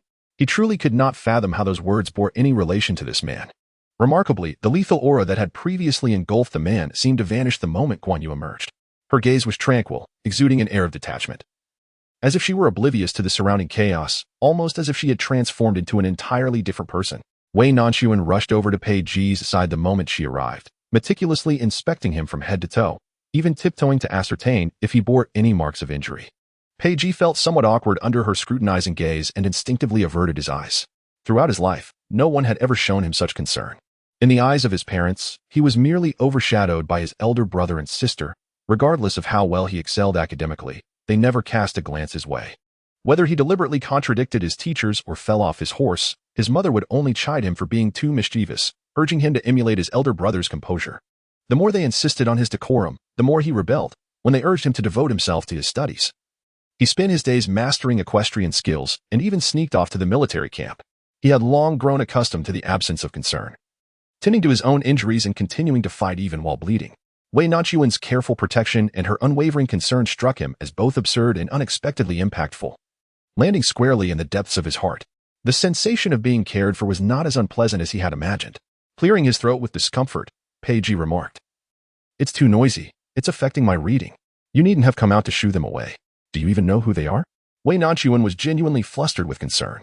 Upon hearing the sounds of weeping from within, she had assumed Pei Ji was hurt. Anxiously, she rushed to his side and only relaxed when she confirmed that he was indeed unscathed, though she was not favored. She was raised in the Duke's mansion and understood the temperament of these young gentlemen well. Wen Zhuxi was a quintessential dandy. When he became enraged, one could hardly predict the extent of his actions. Yet, how had it come to pass that the injured were none other than Wen Zhuxi and his 2 attendants? Wei Nanxuan looked up in astonishment at Pei Ji. "Did you do this?" Pei Ji pressed his thin lips into a straight line and replied, "Each word deliberate. I reason with them. They are thoroughly ashamed." Wen Zhuxi. Chapter 44. Deceiving her. Wen Zhuxi had been pampered throughout her life, having endured such hardship and being seen in such a disheveled state by the one she admired. She could hardly bear to remain. Just then, Su Yinxia discerned the awkward atmosphere and hastily supported his cousin, along with the 2 young servants, urging them to leave this place of conflict. Once they departed, only the 2 of them remained, standing face to face. What reasoning could compel individuals to turn against one another in such a manner, collapsing in shame and fury? Such assertions were utterly nonsensical. So much so that even a 3-year-old would not be deceived by them. Even though Wei Nanxuan trusted Pei Ji's character, she found it impossible to believe this absurdity. However, with no one else present, how had he inflicted such injuries upon these individuals? Or was it possible that he was concealing something from her? Perhaps fabricating tales regarding his origins? Wei Nanxuan was not one to hide her thoughts, especially in the presence of those close to her. She was ill-equipped for deceit or concealment. "Ji Shoshua, do you harbor secrets from me?" Pei Ji was not incapable of deception. Rather, he simply held it in disdain. He nearly revealed the truth of the earlier incident, but suddenly swallowed his words before they could escape his lips. At first, he refrained from revealing his identity. Harboring suspicions towards Wei Nanxuan, a woman who had once attempted to seduce him and was entangled with Pei Yuyan. Her sudden appearance to rescue him was replete with doubt. Furthermore, he was gravely injured and pursued by assailants, fearing unnecessary complications that might arise from excessive entanglement. Perhaps an ordinary scholar would find it easier to conceal himself. Yet, once a lie is uttered, it can only be masked by a succession of further deceptions. He could not articulate why he continued to deceive her. He simply knew that when gazing into her eyes, he could not bring himself to confess that he was Pei Ji, the very person who had once detoxified her and shared intimate moments with her. Peiji's profound eyes fixed intently upon her, remaining silent until several discordant voices broke the tension. Sir, did those men harm you? Suddenly, two tall figures surged forward, forcibly pushing Wei Nanxun aside to stand before Peiji, meticulously inspecting him as if searching for long-lost ancestors. Their demeanor was almost comical in its earnestness. The abruptness and volume of their entrance left Wei Nanxun momentarily bewildered. She could scarcely discern their words, catching only fragments about Sir and those men. Could it be that these two were protecting Ji Shouzhua? But who were they? From behind them, Peiji noticed Wei Nanxun retreating step by step. Aware that her suspicions had deepened, suddenly recalling something, he coldly brushed away the hands that sought to grasp him and coughed lightly. Were you not instructed to wait for me at home? How did you come to pursue me here? The two individuals exchanged glances, somewhat perplexed by their lord's words regarding some family or pursuit. However, having accompanied the prince for many years, they were accustomed to obedience and adaptability, refraining from undermining him. They silently observed as the prince addressed the exquisitely beautiful maiden beside him. These two are orphans I took in from my homeland. Naturally tall and robust. They have faced mental challenges since childhood, learning and reacting slower than others, adhering strictly to their own understanding. When I rescued them, they were merely 7 or 8 years old, insisting on serving as my attendants. Given our limited funds for the journey to the capital, I left them at home. And they seem to have followed me here. Just now, they intervened on my behalf. It was the first time she had heard him speak such an extended discourse. And for a moment, she struggled to process his words. Deficiencies? Wei Nanxun glanced at the two individuals before her. Their attire was quite simple, their shoes caked with mud, resembling weary travelers who had journeyed far. Strangely, despite having never met them, she felt an inexplicable sense of familiarity. One of them appeared to notice her gaze, grinning foolishly and calling out to her, goddess sister. Wei Nanxun. Surely, she must have misremembered. Such tall and powerful figures, if they had truly crossed her path, should have left an impression. Although everything seemed amiss, it felt oddly uncanny and somewhat incredible. Yet, in this world, one could only pretend to be clever, not feign ignorance. Moreover, there was no reason to masquerade as a fool to deceive her. And she still wished to place her trust in Peiji. Wei Nanxun harbored but a modicum of belief regarding the identities of these two individuals. If they were indeed family, why had they chosen to conceal themselves moments ago? Peiji, with his fingers gently caressing his palm behind his back, maintained a stoic demeanor as he spoke. You have already endured great hardship by sheltering me alone. I am reluctant to impose further by suddenly introducing two more. This marked the first occasion in their long acquaintance that he had articulated such tender and considerate words, leaving her momentarily taken aback. She recalled the coins in her pocket. Indeed, accommodating two more would stretch her resources thin. Yet, they were friends of Peiji, and their mental faculties were akin to those of children, just earlier. They had suggested she dismiss those bearing the surname one. To abandon them would weigh heavily on her conscience. Remembering the copper coins she had acquired from Manager Chiu earlier that day, she resolved, if it is merely a matter of filling their stomachs, providing an additional 2 sets of chopsticks and bowls should suffice. Regardless, let us first allow them to stay before we deliberate further. The courtyard lacked any spare rooms, so she decided to share her own quarters with her sister, allowing the newcomers to temporarily squeeze into her room. With that, she entered to make arrangements, leaving the 3 men to reminisce. Once Wei Nanxun's figure had completely vanished from sight, the 2 men retracted their foolish smiles, their expressions growing serious. Although Peiji had closed the door to the second room, he knelt and clasped his hands in supplication, saying, Master, I have failed in my duty to protect you, resulting in such grievous injury. Please, punish me as you see fit. Peiji's earlier sentiments were, aside from their intellectual impairments, entirely genuine. The 2 men, lacking surnames and named Ji Feng and Ji Yun, were brothers who had lost their parents and family to a massacre. He had salvaged them from a pile of corpses, and they had followed him since childhood. He had recently dispatched them on an errand, leaving them behind, which had unfortunately granted others the opportunity to strike when he was most vulnerable. An unforeseen incident, unrelated to you. Yet, they still felt remorse, kneeling in despair. And only upon receiving a cold glance from Peiji did they rise. The servants, having followed the secret signal you left behind, came here without anyone else being aware. Peiji nodded slightly. During my absence, what has transpired in the capital? Master, not long ago, the crown prince incited the heir to go hunting in the outskirts of the capital, where they encountered a regiment of station troops. Those were the 10,000 cavalry summoned back from Ling and by his majesty in secret. The emperor suffered a silent loss in this affair. If the generals from Lingnan were to claim it was his majesty who summoned them, it would undoubtedly expose his suspicions towards the crown prince. However, should they remain silent, it implies an unauthorized entry into the capital, tantamount to treason. Currently, General Gung has already been imprisoned, while the 10,000 cavalry still linger in the outskirts. Peiji stood by the window with his hands clasped behind his back. And upon hearing this, he let out a light chuckle. Tell me, if my whereabouts were to be revealed, how would the outcome compare to that of this man? The two brothers exchanged a glance, suddenly lowering their heads, each refraining from speaking. They understood that if the Prince of Su, holding command over 100,000 troops, were to enter the capital without summons, it would indeed be a direct challenge to the throne. No wonder the emperor hastily summoned their lord back to the capital under the pretext of investigating the crown prince's alleged treason. The emperor intended to achieve two objectives with a single stroke, hoping to have their lord constrain the crown prince. Once the crown prince was captured, their lord would also face the accusation of conspiracy. Such a clever maneuver to eliminate two significant threats without effort, it must be said, quite astute. Yet, he underestimated the crown prince's capabilities. What movements have we observed from the crown prince? Our informants planted within the palace report that the crown prince has recently sent a beauty into the palace, receiving much favor from the emperor. His Majesty has not attended morning court for several consecutive days. Master, should we take action? Peiji observed the bustling figures in the courtyard and offered a non-committal smile. There is no need. Given His Majesty's condition, I fear he will not endure for long. It matters not who occupies the throne. It is of no concern to me. But the crown prince. Just before that graceful figure stepped into the room, they heard him speak with an unassuming yet unmistakably commanding tone. Even his own father cannot contend with me. What can he do?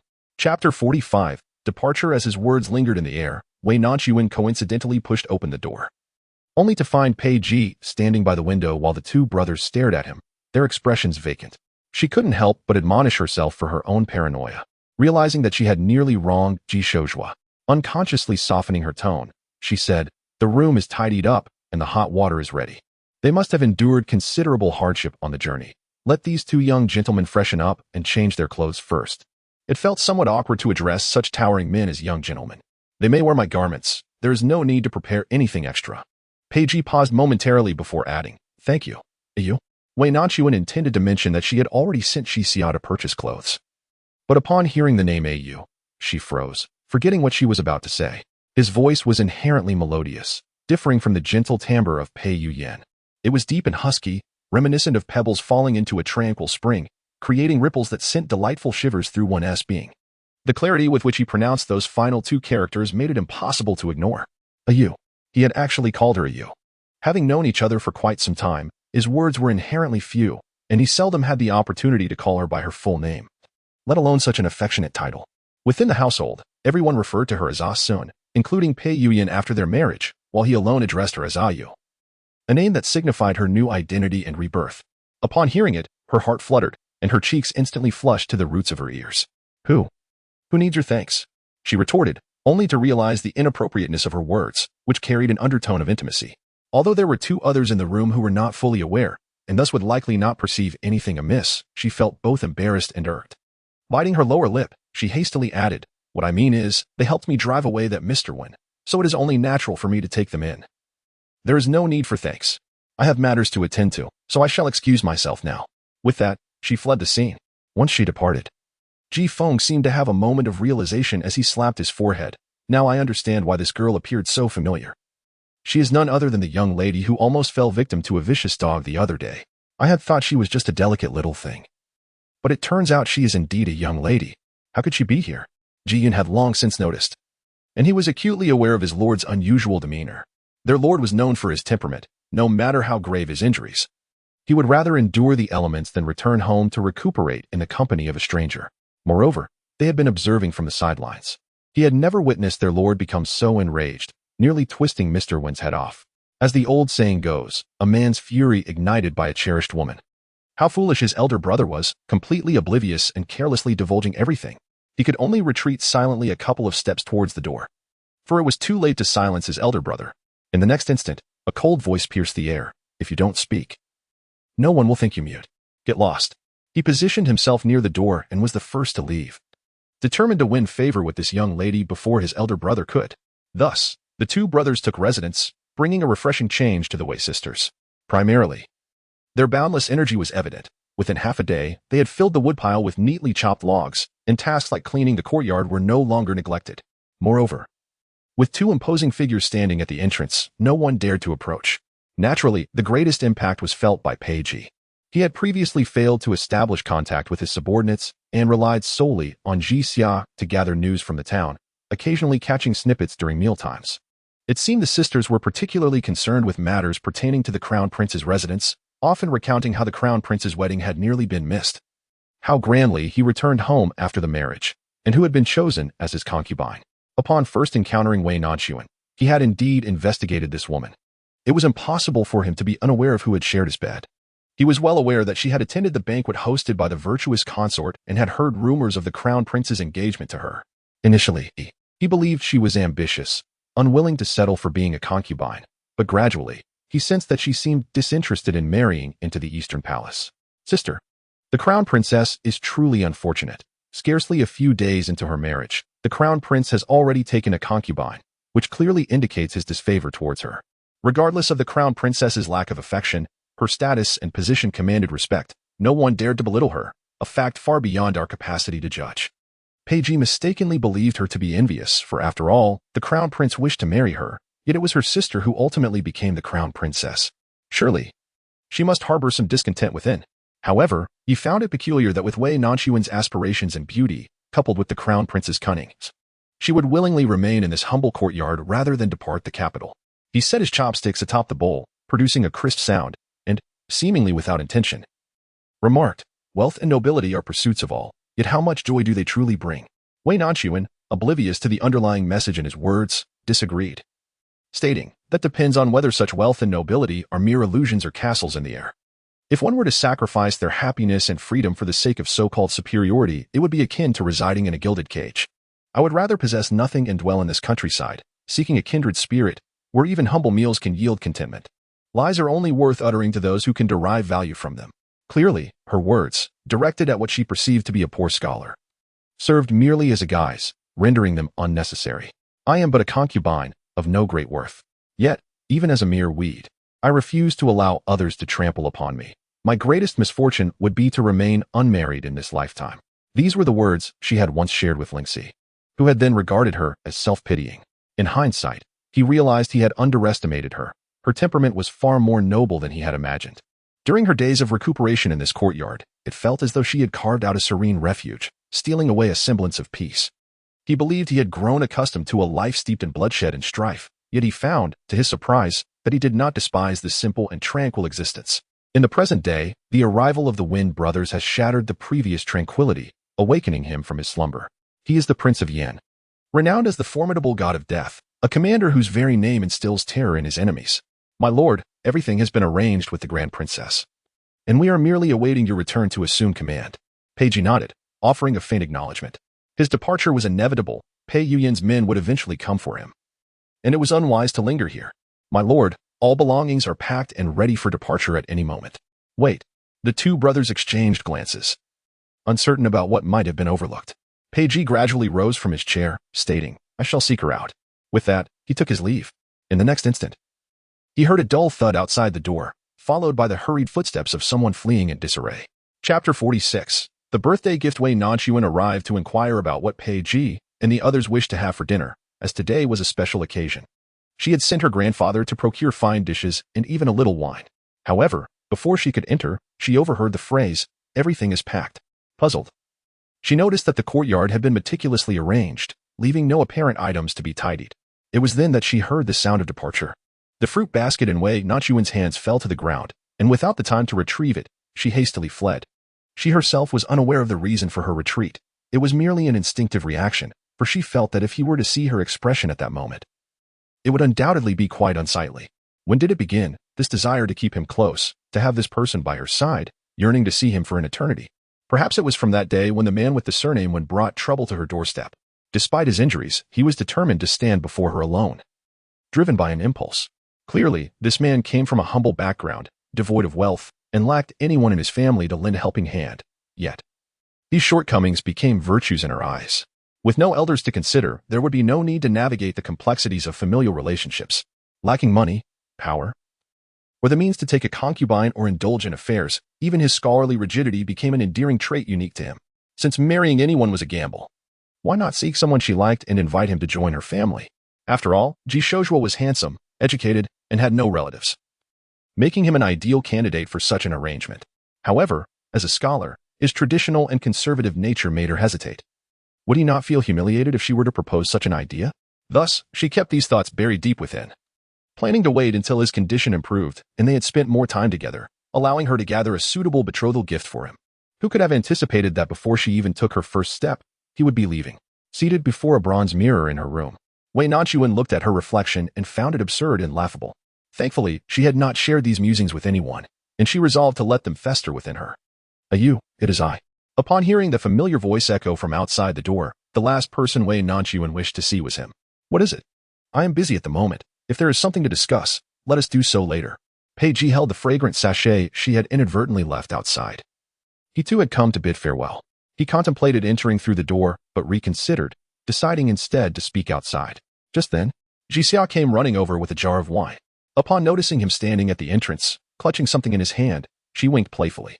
Before he could utter a word, she leaned in and whispered, Mr. G, you found out so soon? I knew my sister couldn't resist. She then inquired, is this a gift you prepared? No, wait, this pouch looks remarkably similar to the one my sister has. The farewell words that were on Pei Ji's lips were abruptly stifled. He furrowed his brow and replied, gift? Yes, a birthday gift. Oh, so you weren't aware. Today is my sister's 16th birthday.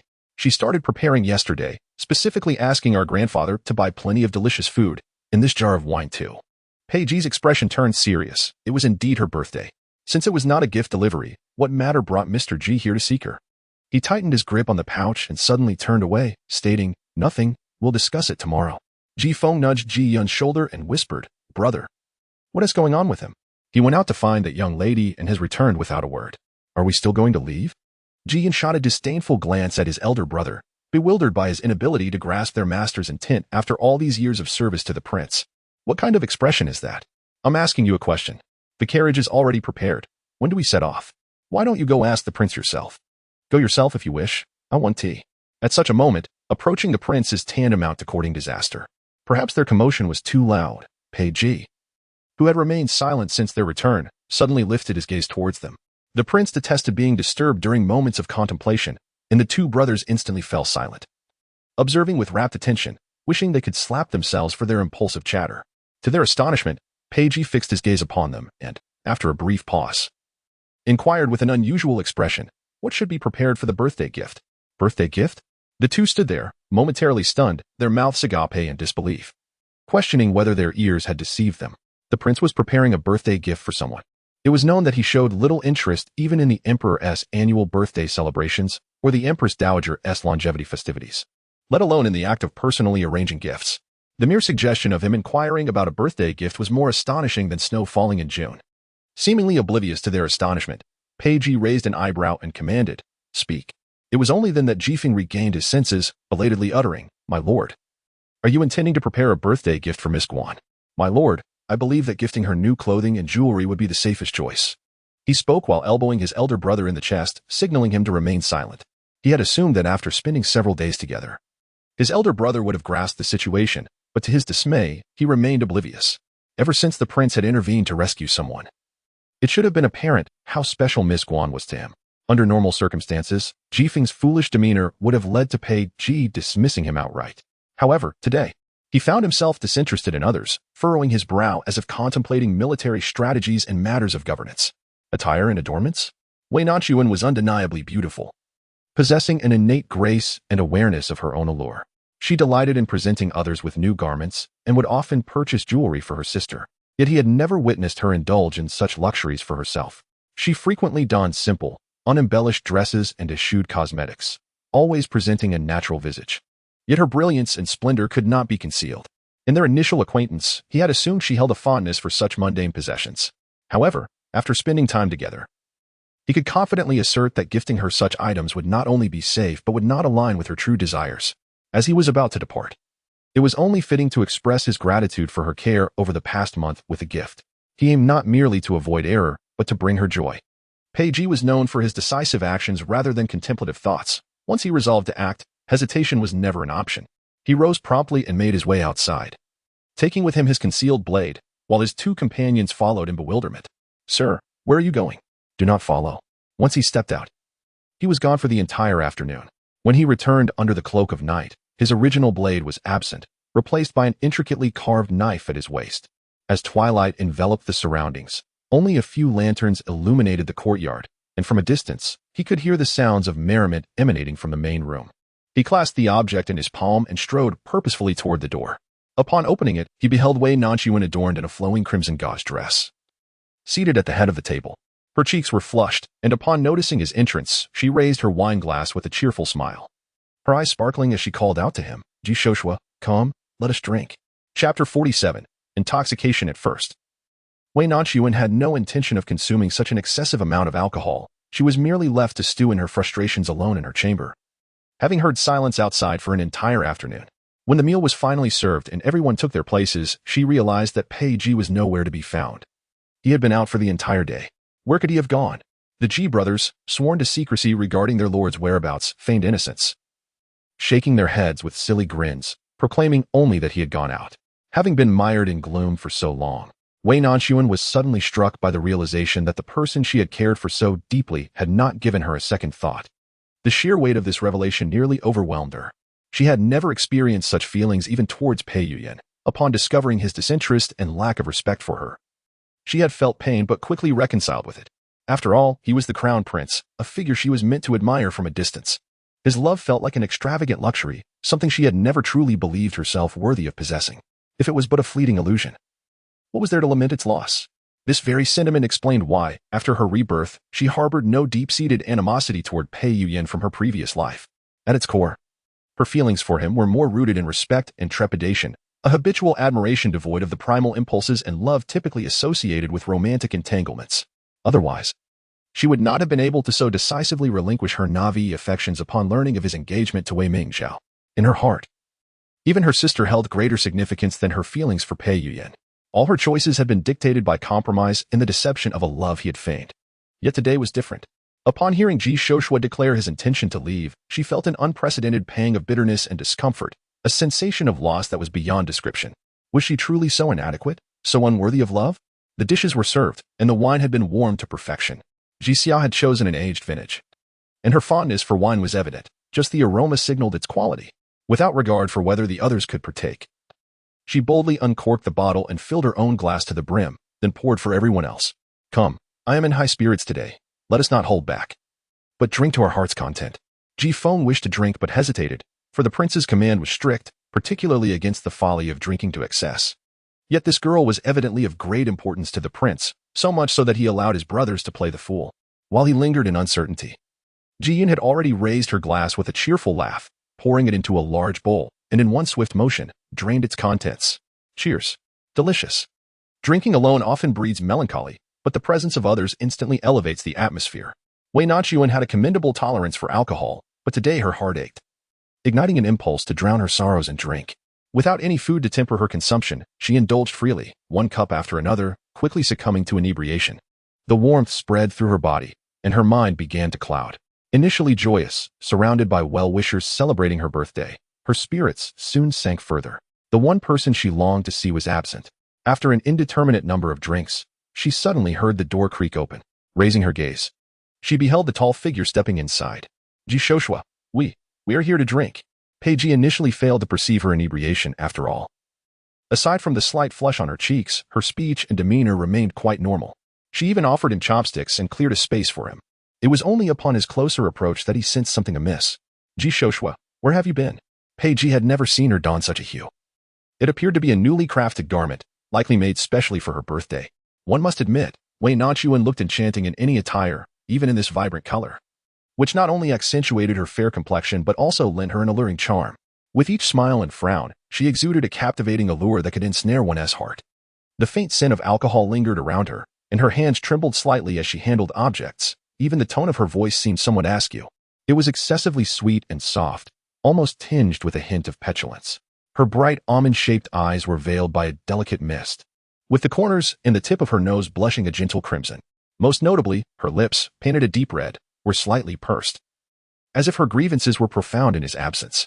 The Wei Nanxun he was accustomed to showed occasional shyness and resolute determination in her endeavors, even displaying childish tantrums. Yet never this kind of sulking innocence. She resembled a child denied their cherished toy, innocent yet imbued with a certain naivety. Indeed, she was only 16. 7 years his junior, What was wrong with her showing a touch of childish petulance? He remained silent, and it seemed to further dampen her spirits. However, her head spun, prompting her to cup her warm cheeks with both hands, shaking her dizzy head as she muttered, "You won't speak. How annoying. I won't bother with you anymore." As the conversation unfolded, she unexpectedly crossed her arms and buried her face within them, displaying a demeanor that signaled her desire to avoid his gaze. This juvenile and petulant gesture was enough to evoke a bemused smile from Pei Ji. Having imbibed copious amounts of alcohol and rendered herself inebriated, she dared to ignore him? Pei Ji cast a glance at Ji Xia, who was equally intoxicated and sprawled across the table, along with the two subordinates feigning drunkenness. He cleared his throat twice. The two men immediately sprang to attention, exclaiming, "Master, it was Miss Guan who wished a drink and insisted that we accompany her. It is our fault."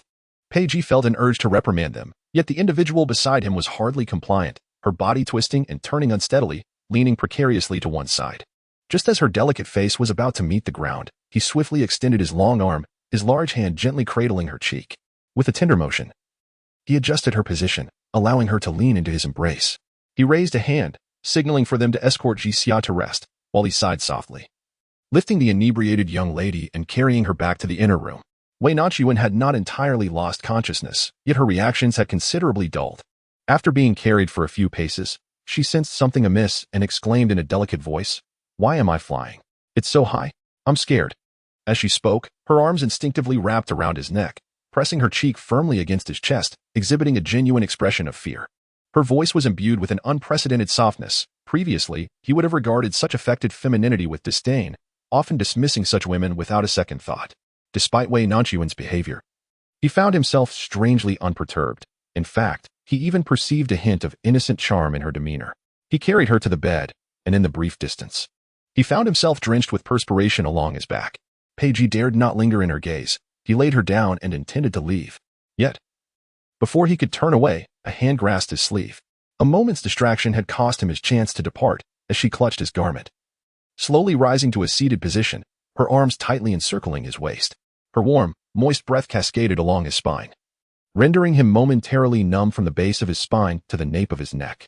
"Ji Shouzhua, please don't leave," she implored. Chapter 48. The kiss. Pei Ji could not deny that the previous incident with Wei Nanxun must have involved some form of drug, for today she was genuinely intoxicated. Her inebriation manifested in an unreasonable, petulant, yet oddly endearing manner that evoked no resentment. He felt her delicate arms encircling him, along with her cheek pressed against his back, leaving him rigid and immobile. He had always believed himself indifferent to feminine allure, devoid of any desire in that regard. Having grown up in the imperial palace, he had witnessed the myriad ways in which concubines vied for favor and sought intimacy, his own mother being no exception, which he found utterly distasteful. Throughout his years in the military, countless women had attempted to win his affection, from captured princesses to noble ladies, and even pampered concubines. Yet, he had never cast them more than a fleeting glance. Regardless of their beauty or charm, he remained impervious, his self-control a source of pride. When Wei Nanxun was drugged and suddenly approached, it was the first time he did not resist, finding himself in intimate contact with an unfamiliar woman. He had continuously deceived himself, attributing it to the allure of the substance. At this moment, feeling her softness and the warmth of her body, he found himself utterly unable to resist. "Why did you take so long to return?" Her boudoir was modest, adorned with pink gauze curtains. He recalled vividly the cleanliness of the bedding, infused with the scent of soapberry, mingling with her faint, delicate fragrance. The primary reason he suggested changing rooms was that he found this aroma overwhelmingly enticing, leaving him in a state of confusion. Just like now. Each of her words seemed to entwine with his breath, rendering him as if intoxicated. He should have pulled away from her grasp and left without a word. Yet, moments later, he heard his own voice softly inquire, "Were you waiting for me?" He turned slowly to find her kneeling on the bed, her hands clutching his waist. Her head tilted back, gazing at him with an almost entranced expression. She nodded vigorously, silent, yet her eyes grew increasingly tearful. Pei Ji felt as though his heart was pierced by countless needles at the sight of her. He had never anticipated feeling such tenderness and pity for a woman.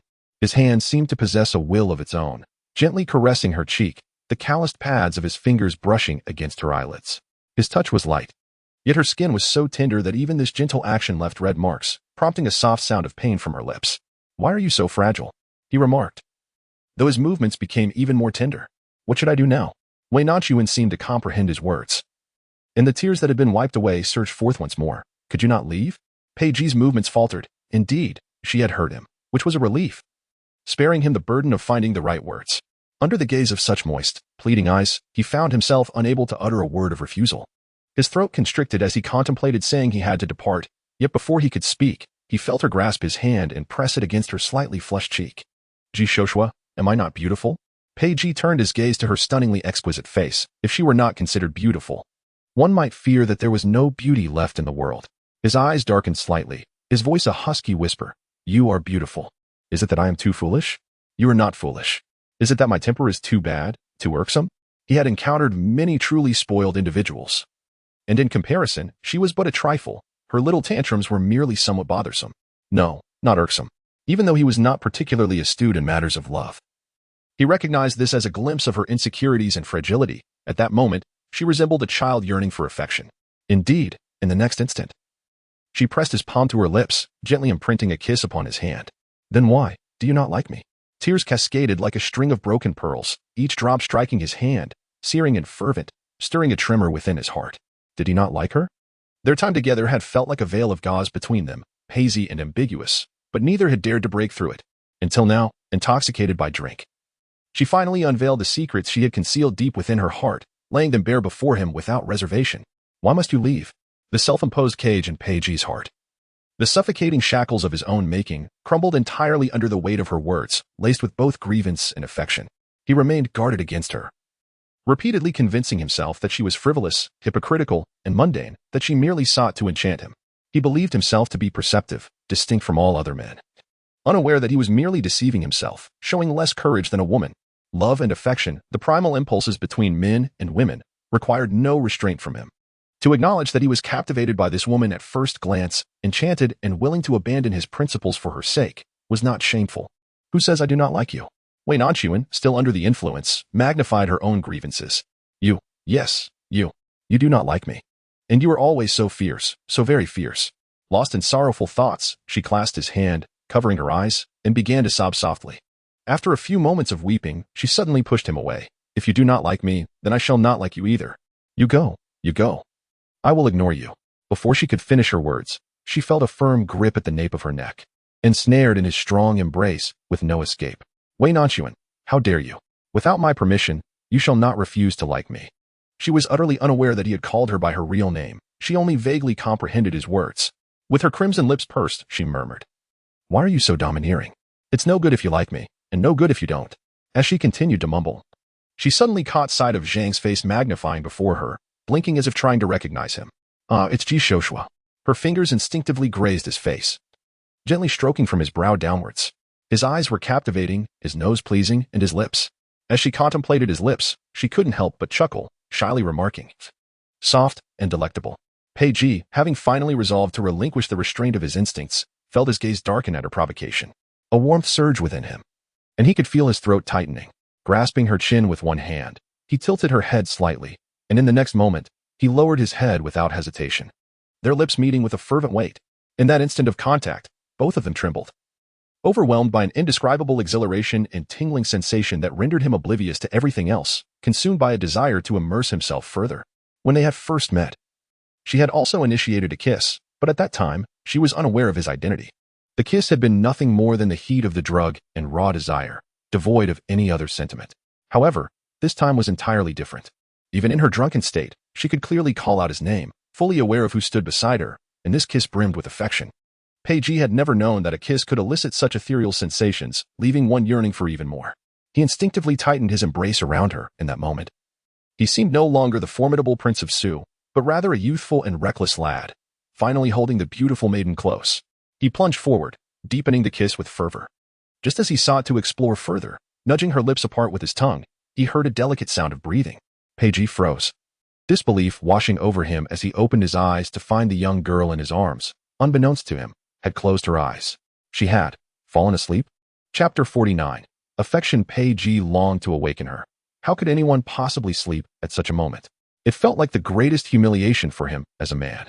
Yet, gazing at Wei Nanxuan's tightly shut eyes, her slightly flushed cheeks, and the way she leaned against him so unguardedly, he found himself reluctant to disturb her slumber.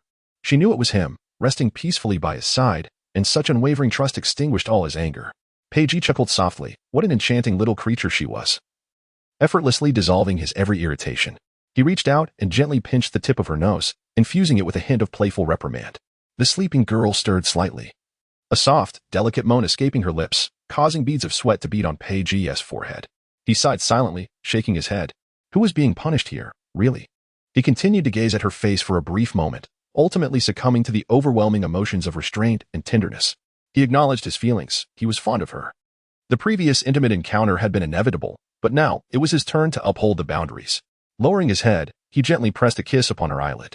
Having just begun to savor the taste of love, he found himself utterly unwilling to let go. Indeed, she possessed a remarkable ability.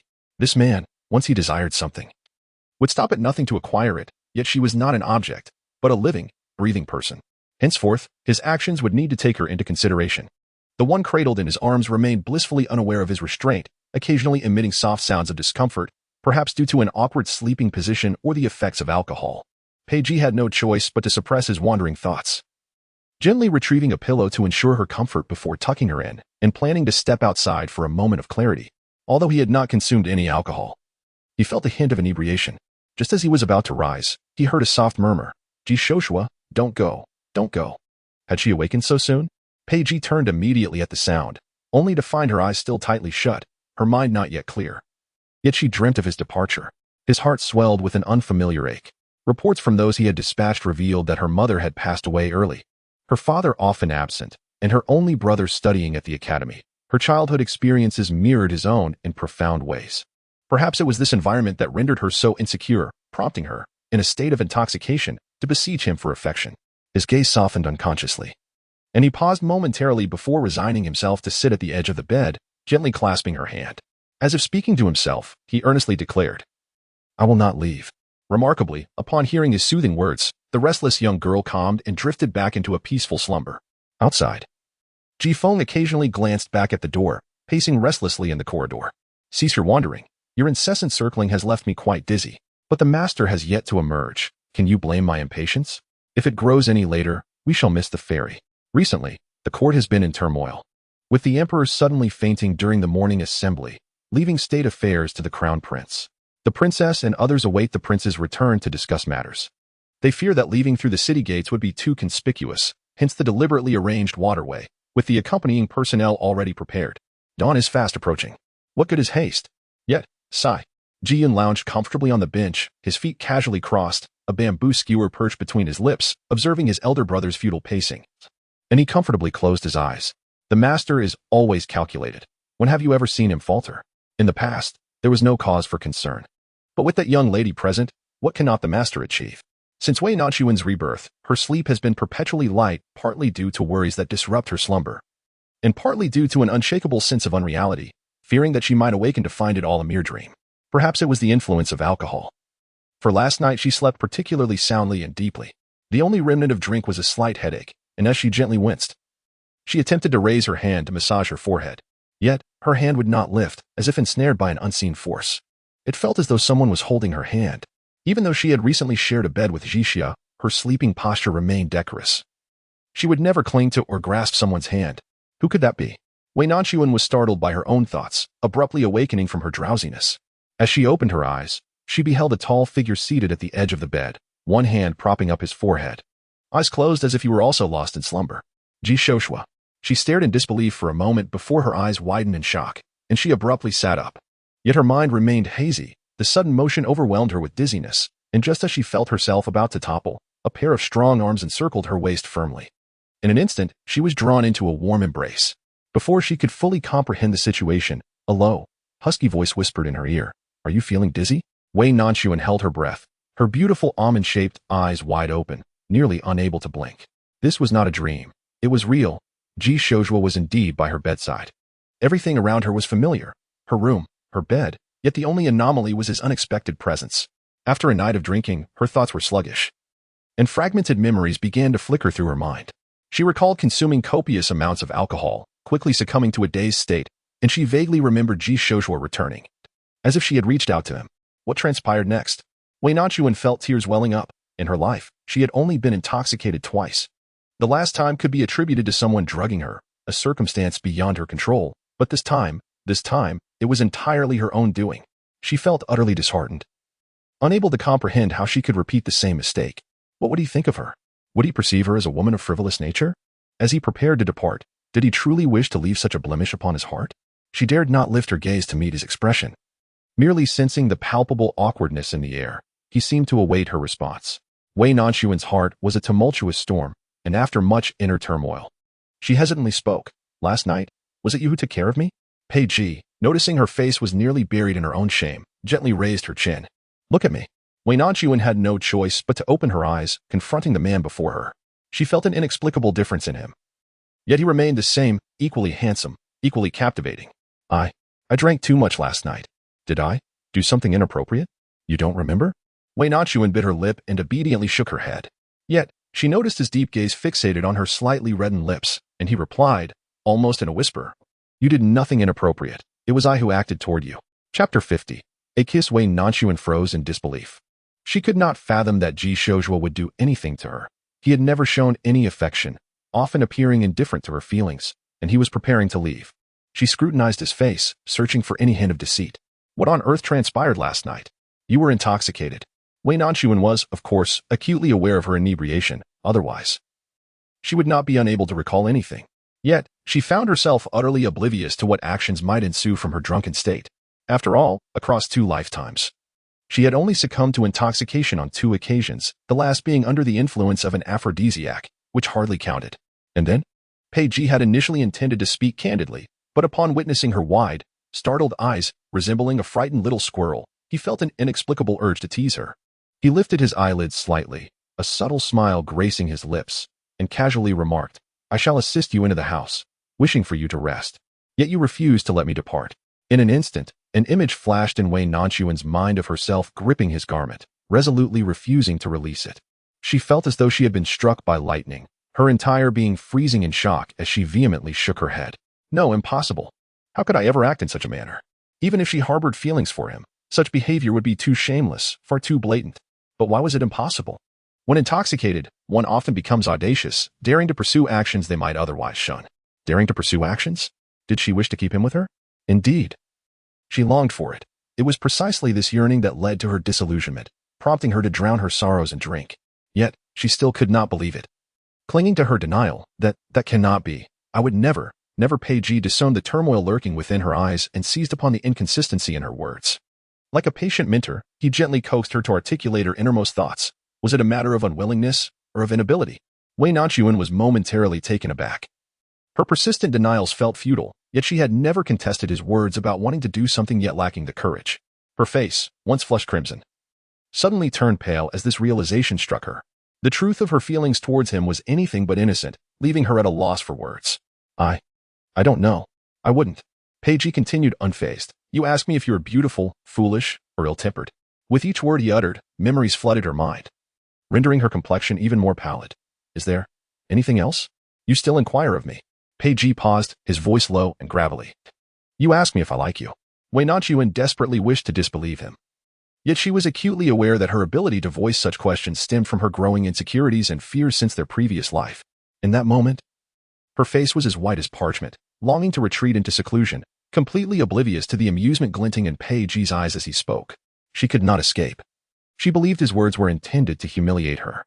A wave of emotion surged within her, and she fought to keep her eyes wide open, terrified of shedding tears in his presence. I drank too much last night, and I must apologize to Mr. Ji for my lack of decorum. Not only did I insist on keeping you here to care for me, but I also entangled you in my affairs, which is exceedingly rude. However, I trust that a drunken person's words are not taken seriously. Considering I have saved you once and provided for your needs, we are even now, and there are no debts between us. As Pei Ji listened, the smile on his face grew increasingly faint, ultimately compressing into a thin line. He merely sought to tease her, to witness her bashful demeanor, yet he overlooked the fact that she was but a young girl. A girl yearning for affection and devoid of security. Upon hearing her voice laced with self-mockery as she spoke of settling the score, of being even with one another, his gaze turned frigid. Just yesterday, I happened to overhear the gentleman express his intention to depart.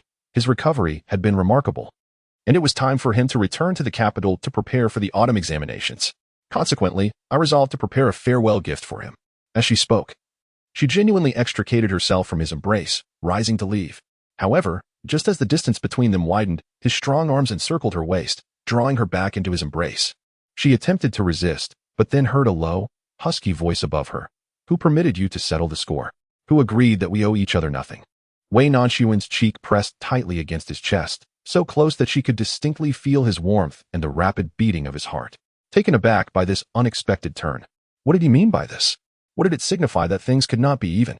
Did he not profess a lack of affection for her? Or could it be that he, in truth, harbored some fondness for her? She recalled his earlier words, asserting that she had committed no misdeeds, and that the wrongdoer was he. What could this possibly mean? Ji Shoshua, please, do not act this way. Your actions may lead me to misunderstandings. That you also have feelings for me.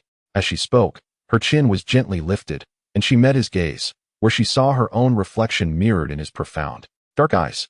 She heard him solemnly declare, word by word, it is no misunderstanding. I do indeed like you. As she remained in a daze, momentarily unresponsive, his lips had already descended upon hers. The gentle, cool softness of his kiss bore an assertive intensity, resembling not so much a tender caress but rather a fervent devouring. He meticulously traced her lips, savoring every contour, leaving no corner untouched, as if he sought to envelop her entirely. Her eyes widened in disbelief. Caught in a euphoric haze akin to a dream, yet this dream surpassed any reality in its exquisite beauty. Perhaps discontent with her distraction, his hand pressed firmly against her lower back, drawing her ever closer to his chest. Wei Nanxun instinctively parted her lips to emit a soft gasp. Yet he seized the opportunity, his tongue pushing past her teeth to entwine with hers in a passionate dance. He must surely be the most adept of learners. Their initial kiss last night had inspired countless possibilities in his dreams, all of which he now sought to manifest. He endeavored to savor every morsel of sweetness. Wei Nanxun had kissed before. After 4 years of marriage to Pei Yuyan, such kisses had been scarce, for he seemed to favor other aspects of her being, often obscuring her vision. However, this kiss was different.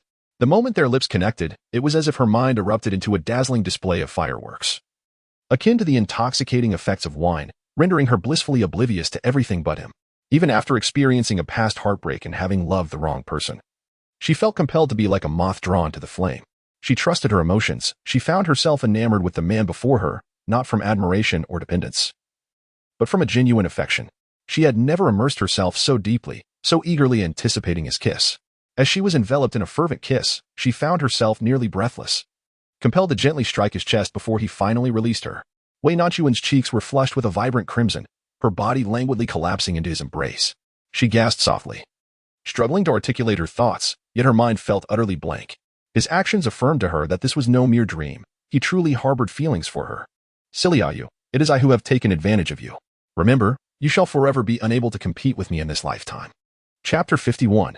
A new affiliation. Wei Nanxun gazed up at the man before her, still in disbelief. Just prior to her inebriation, he had intended to leave. Yet now he professed his affection for her. The last person who had inspired her trust had cruelly poisoned her. Could she place her faith in him? Leaning against his chest, she could hear the rapid, powerful beat of his heart. Typically calm and composed, could he truly be so anxious and restless? But, weren't you supposed to leave? Pei Ji's hand was warm and substantial, fitting perfectly against the curve of her slender waist. His chin rested atop her head. His voice a soft whisper at her ear. I am without resources. Only Ayu is willing to take me in. Where else could I possibly go? Wei Nanxun had always been enchanted by the timbre of his voice, deep and husky, imbued with a unique magnetism that captivated and beguiled. She felt as though she had been bewitched, momentarily lost in reverie before regaining her senses.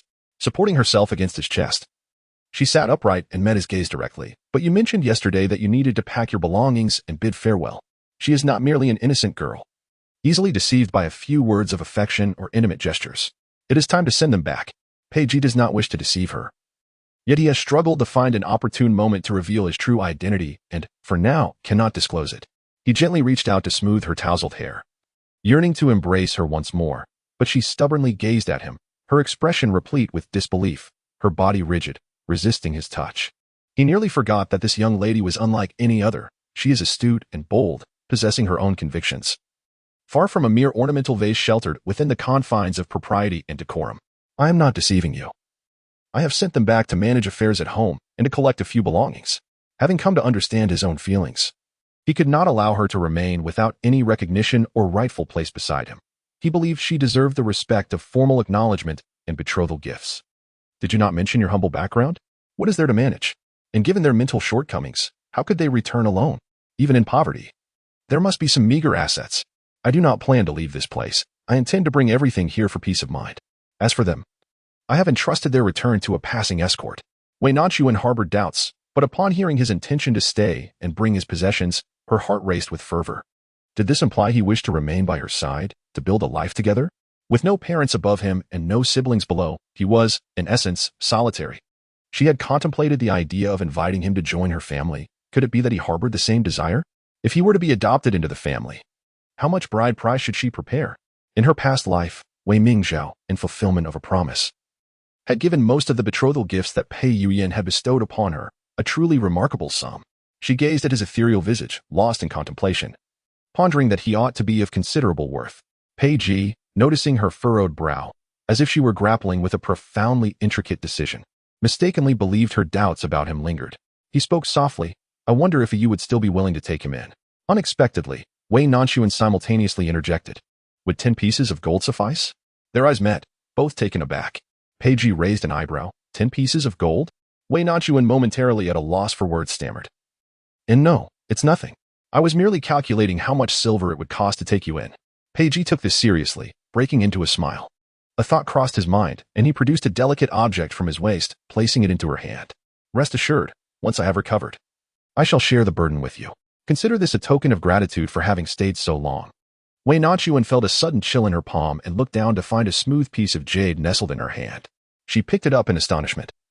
Examining it closely, it was a jade pendant, not larger than the palm of her hand. Its color not particularly exquisite, yet its translucence and silky texture were commendable. What surprised her most was the character you intricately carved at its center. The strokes were vigorous and rounded, indicative of a skilled hand adept in the art of engraving. Wei Nanxun cautiously traced the character on the pendant, suddenly struck by a bold thought. Did you carve this? This was Pei Ji's first gift to another. And he nodded slightly, somewhat awkwardly. I noticed that you seemed to have a fondness for that piece of jade. After a brief pause, he continued. Yesterday was your birthday. Though belated, I still wish to extend my heartfelt congratulations. Ayu, may you find joy in every passing year and fulfillment in every moment. Wei Nanxun felt her eyes welling with warmth. Each year during her birthday and her childhood, her mother would craft a gift with her own hands and whisper a congratulatory phrase. Noticing her impending tears, Pei Ji felt increasingly uneasy. Did she not appreciate it? Had he heeded Ji Yun's advice to present her with garments and jewelry that young girls adore, perhaps this moment would have unfolded differently. Just as a hint of regret flickered in his gaze, he felt a soft figure leap into his embrace, her arms wrapping around his neck. Ji Shoshua. I truly adore this gift. I love it immensely. Thank you. Pei Ji was momentarily taken aback, but instinctively tightened his hold around her. His embrace firm as if to meld her into his very being. The morning sunlight streamed through the paper window, illuminating the two entwined figures. Meanwhile, in the capital, during the morning court session, Pei Yuyan, clad in a bright yellow court robe, stood at the head of the officials, assuming the role of regent in place of the comatose emperor. Except for the initial 2 days of the emperor's unconsciousness, when the officials were in a state of panic, they had gradually acclimatized to the crown prince's governance over recent days. After all, the crown prince's abilities and intellect had been widely recognized over the years, and he had been designated as the heir since infancy, leaving little room for doubt. However, the crown prince's recent decisiveness had raised eyebrows. He had replaced numerous trusted aides in the 6 ministries, and even military and political officials had undergone changes. In a whirlwind of speculation, many began to wonder whether the emperor would ever awaken again. Previously, officials who feared the emperor's suspicion and refrained from drawing too close to the crown prince now found themselves filled with regret, fervently expressing their loyalty before him. After the court assembly, Pei Yuyan sat in the imperial study, gently massaging his temples. Recently, he had been deprived of rest, sleeping scarcely 2 hours each night, leaving him utterly fatigued. His chief eunuch, Chundishing, who had accompanied him since childhood, observed this and brought over a cup of brewed tea, softly advising, Your Highness, it has been quite some time since you have truly rested. You must pay attention to your health. Pei Yuyan longed for respite. Yet he knew that to firmly secure his position, numerous matters demanded resolution. Despite being the crown prince, the emperor had never genuinely delegated power to him throughout the years. While it appeared that all the officials in the court heeded his command, the reality was that the cabinet was firmly controlled by Prime Minister Wen. And the commanders of the 5 cities' garrison and the imperial guards were all trusted confidants of the emperor. Rumor suggested that the emperor had left a will in the hands of Prime Minister Wen, an obstinate man impervious to persuasion. And all of Pei Yuyan's attempts to test the waters had proven futile. Merely rendering the emperor unconscious was insufficient. Have we discovered the location of the imperial seal? Pei Yuyan inquired. Chindishin shook his head. Our men have thoroughly searched His Majesty's chambers, yet found nothing. It seems the emperor was well prepared. As Pei Yuyan grappled with his distress, a young eunuch hurriedly arrived, breathless. "Your Highness, the virtuous consort insists on visiting His Majesty." The guards outside could not stop her. She has forced her way in. What a bunch of inept fools. Chapter 52. The forceful intrusion. Since the virtuous consort had severed her ties with Pei Yuyan, she had reveled in a sense of triumph for a time. After all, the offspring of the emperor are few in number, apart from the crown prince. Her second son enjoys the greatest favor, while the subsequent princes, born of concubines, are of lowly status and receive little affection. Their mothers, being of inferior rank, do not command respect, and these princes live in trepidation, largely relying on her influence within the harem. The only one who stands on equal footing with her is consort Hui, who has borne 6 princes, yet the youngest is merely 2 years old. The fragility of youth renders him susceptible to peril with the slightest disturbance, leaving his future uncertain. She, naturally, revels in her advantageous position, daily yearning for the crown prince's downfall, so that her son may ascend to that esteemed position. However, her fortunate days were short-lived, as an unexpected lowly maidservant, a mere cleaning girl, caught the emperor's eye and became the object of his affection. Not only was she summoned to his side each night, but she was also granted access to the imperial study, where she attended the emperor while he reviewed documents. Should this maid remain in the harem? She might have been manageable, yet the emperor cherished her greatly, placing her adjacent to the imperial study in the ear room, no matter how far her reach extended. It was impossible to encroach upon the emperor's immediate vicinity. Throughout her years in the palace, she had been acutely aware of the emperor's enduring love for her late sister.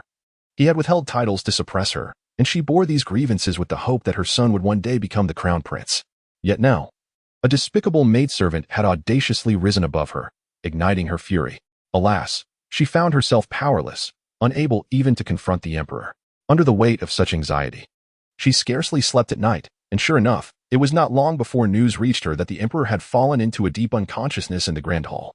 Although she possessed no tangible evidence, her intuition told her that the situation was far from simple. The emperor, at the tender age of 40, had always enjoyed robust health and was not known for his indulgences. Therefore, what could have prompted such an unexpected and profound concern for a mere palace maid? Coupled with his sudden illness, everything about it reeked of peculiarity. Moreover, this affair was certainly beyond the capabilities of a lowly maid and must be intricately linked to the crown prince. She watched with alarm as the crown prince assumed control of state affairs, systematically replacing the ministers of the previous regime with his loyal confidants.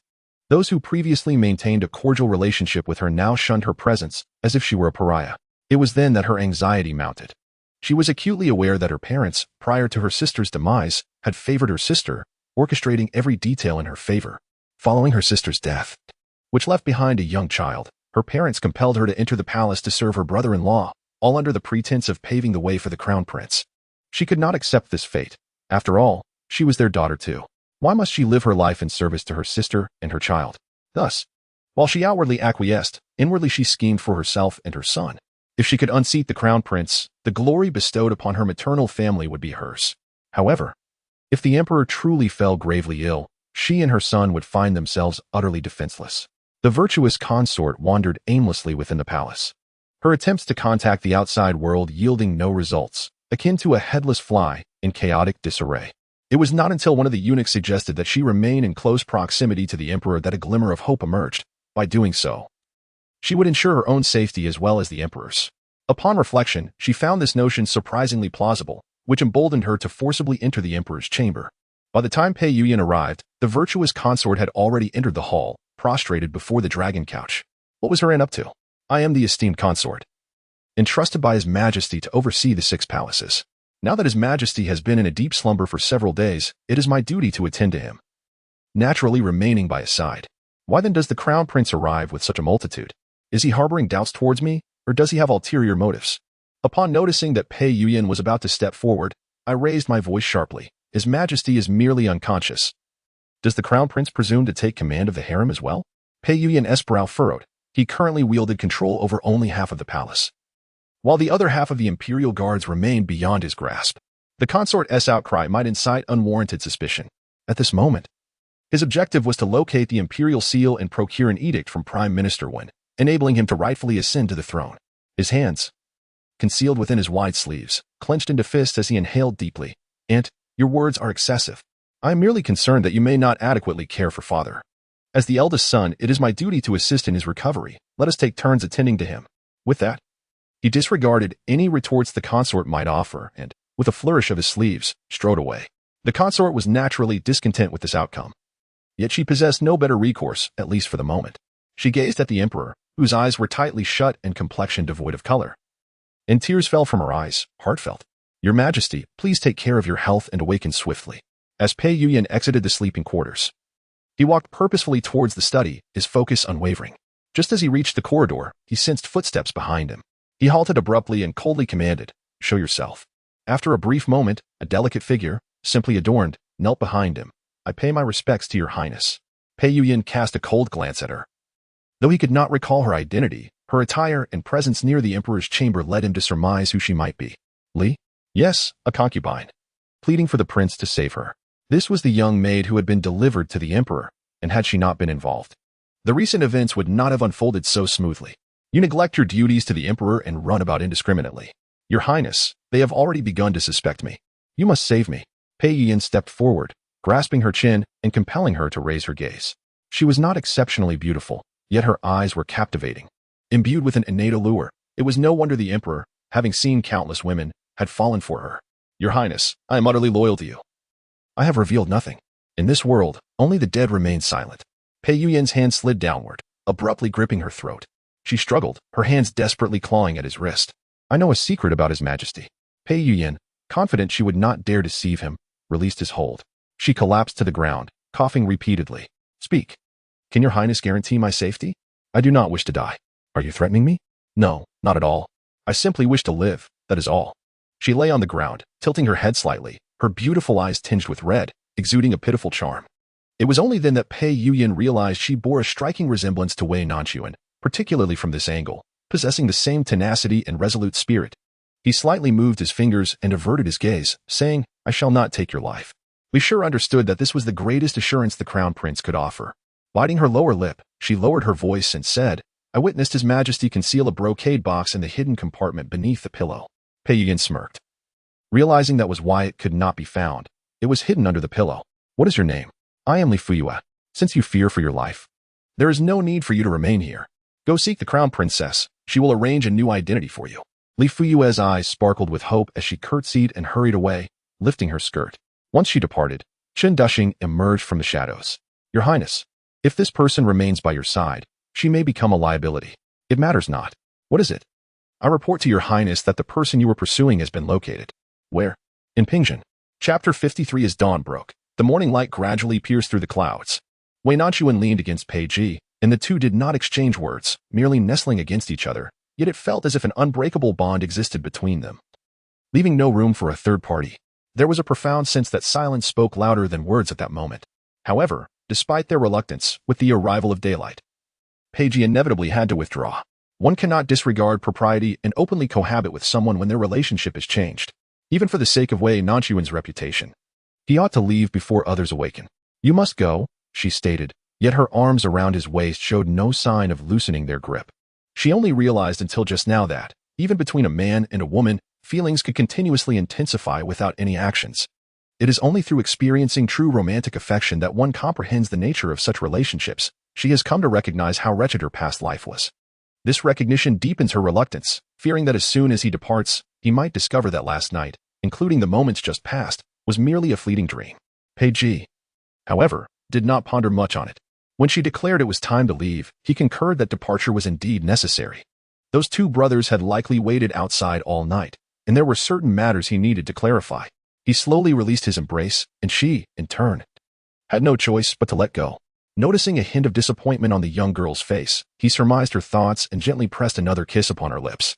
This kiss was entirely different from the previous one. It was an exceedingly light and restrained touch, lacking any depth. Merely a brief connection of their lips before parting once more. Yet, it was precisely this brief and controlled kiss that instilled in Wei Nanxun an unprecedented sense of value and respect. His care for her transcended mere possession and desire. She cherished this gentle restraint. Let us sleep a little longer, Pei Ji said as he cradled her down, tucking the blanket snugly around her, assuring her, I promise. When you awaken, I shall still be here. In that moment, all of Wei Nanxun's anxieties and fears were alleviated. Watching his silhouette stride away, she finally closed her eyes and drifted off to sleep. Outside, the two brothers, alerted by the sounds, immediately roused themselves and hurried forward. Sir, there's still time to leave the city. Peiji responded with a calm, "You may go ahead. I have matters yet to attend to." The mere thought of it makes one's eyes bulge with astonishment. Just yesterday, Ji Yun remarked that the prince might not depart, asserting that it was utterly impossible, even going so far as to propose a wager involving a year's salary. Who could have anticipated that the prince, usually dismissive of matters of love, would indeed linger for a woman? Yet, the capital awaits your return. Deliver this to Minister One. He knows the proper course of action. Peiji extracted a letter from his sleeve, evidently prepared the previous night, as if he had foreseen his unwillingness to depart this time. Your safety is not guaranteed here. If I return, Pei Yuyan will become wary. It is only in my absence that he may reveal his vulnerabilities. Ji Feng comprehended his intent. The Crown Princess Regency is now legitimate, and he would not stoop to harming the Emperor out of fear. But is it truly feasible for him not to return? You could also escort Miss Guan back to the capital. Pei Ji had indeed contemplated this possibility, yet Wei Nanxun evidently harbored secrets from him. Why would the Wei family allow her to venture alone from the capital to Pingshan? He did not wish to coerce her, but hoped she would disclose her own truths. It would not take long. Once this contest of wits reaches its conclusion and their feelings solidify, he would confess and take her back to the capital. Ji Yun noticed his brother's growing impatience and realized he had spoken too much. The prince despises interference in his private affairs and decisions. While it may be true that the prince holds Miss Guan in high regard, he is certainly not one to allow matters of love to impede his duties. His decision to remain here must be based on a belief that his presence does not merely influence the situation but rather serves to bolster it. Fearing that his elder brother might continue and incite the prince's displeasure, he immediately nodded and knelt down, saying, "Yes, I shall set off at once." As he spoke, he attempted to pull Ji Feng away, but unexpectedly, Pei Ji added, "You are to go to the Wei family and seek out 2 individuals." Wei Nanxun awoke to the bright morning light, her head feeling somewhat heavy from the previous night's revelries. As she propped herself up against the bed, she noticed her clothes neatly laid out beside her, and the memories of last night and this morning flooded back in an instant. Instinctively, she glanced around the room. But there was no familiar figure present. Were those encounters merely figments of her imagination? Had he truly departed? With these thoughts swirling in her mind, Wei Nanxun hastily swung her legs over the side of the bed, slipped on her sandals, and rushed out the door in search of him. However, just as she was about to leave, she collided with a tall figure. The sunlight cascaded down upon him, enveloping him in an ethereal glow, making him appear almost too exquisite to be real. "Where are you in such a hurry to go?" Upon seeing him, her anxious heart, which felt as if it might leap from her chest, instantly calmed. It was not a dream. He had indeed not left. Pei Ji, noticing her dazed expression, felt his own heart soften. He reached out and gently ruffled her hair before guiding her to a chair. He then pushed a porcelain bowl closer to her and stood, retreating to the inner room. It was then that Wei Nanxun observed that he had entered with something in his hands. Upon closer inspection, she realized it was a bowl of honey water, still warm and sweet. Had he prepared this for her, timing it perfectly? She cradled the porcelain bowl, taking small sips. The fragrant essence of honey blossomed upon her tongue, warming her entire being. Perhaps it was a psychological effect, but she felt her head becoming less clouded. "Ji Shouzhua, have you had a chance to rest?" He had vigilantly watched over her throughout the night, seated beside her. Even if he had managed to doze off, it surely was not a restful slumber. She was acutely aware of the feelings that accompany an all-night vigil. No sooner had she spoken than he emerged, clutching a pair of clean, pure white cotton socks. It dawned on her that in her flustered state, she had forgotten to put on socks, and her trousers were uneven, revealing her delicate, fair ankles. As she donned the socks, a faint blush crept across her cheeks. Even though he did not extend his hand to assist her, the mere act of presenting them felt intimately suggestive. I can manage," she stammered, hastily setting down the porcelain bowl and fumbling to put on the socks. Utterly mortified and wishing to vanish into the ground, the man before her was undeniably still Ji Shouzhua, yet overnight, he seemed to have transformed. Shedding his previous stiffness and pedantry, his gaze and demeanor exuded a commanding and assertive presence, which she found unexpectedly appealing. "Ah, what of Jixia? I recall she had overindulged yesterday, along with Ji Feng and the others. Grandmother is taking care of her. They have already departed," he replied. Wei Nanxun, taken aback, inquired, "Why the rush to leave? And what about you? Aren't you concerned about missing the imperial examination?" "There's no need for concern. The emperor has been in a state of unconsciousness for several days now, and the examination will likely be postponed." Wei Nanxun froze momentarily, bewildered by the revelation of the emperor's prolonged stupor. She distinctly remembered that in her previous life, the emperor's fainting occurred not long before her own demise. The reason for such vivid recollection lies in Pei Yuyan's regency, during which he was absent from the Eastern Palace for an extended period. She sought her elder sister's assistance but fell victim to a treacherous scheme, resulting in her confinement in a secluded chamber for several days. Prior to this ordeal, the emperor had been in robust health, and there had been no reports of any fainting episodes. Could it be that her rebirth has altered the course of this life? Does this not signify that she has evaded the shackles of her past destiny, no longer needing to lead a life of evasion? Yet, why does an unsettling sensation persist? As if an invisible hand still grips the nape of her neck, watching her, ready to sever her throat at any moment? Chapter 54. The incident, regardless of the reasons behind the emperor's premature fainting and the ensuing turbulence within the court, these matters should not concern Wei Nanxun. She is but a humble merchant girl now, and it is of utmost importance to cherish her present existence. After exchanging heartfelt sentiments with Ji Shoshua, Wei Nanxun initially found herself somewhat uncomfortable, as their frequent encounters rendered any pretense futile. However, she soon observed that those around them appeared to accept their relationship even more swiftly. They not only pretended not to notice, but also afforded them moments of privacy. Consequently, Wei Nanxun curiously inquired of Jixia, "Why did you not dissuade me or oppose my association with Ji Shoshua? I trust my sister's judgment in people. Just as you deemed the crown prince unworthy and resolutely departed from the capital, I imagine the young lady residing in the Eastern Palace must now harbor regrets. This is also why, ever since she learned of the crown prince's successive marriages to concubines, she has refrained from mentioning a return. Do you not think I am being overly indiscreet? After all, matters of marriage should heed the commands of one's parents and the words of matchmakers. Yet, someone must consider the well-being of my elder sister. The master of the house has long been away, and neither the elder matriarch nor the first lady regards you as a true grandson, merely contemplating your marriage as a means to benefit the Wei family. My sister ought to devise her own plans, for it would be unjust for her to sacrifice her happiness for their gain." Jixia lowered her voice and remarked, "Though Mr. Ji's family is impoverished, from our recent interactions, it is evident that he is not devoid of capability. His knowledge and talent, even if they do not lead to grand achievements, could certainly sustain a household as a teacher in this town. He is far superior to those so-called scions of nobility in the capital."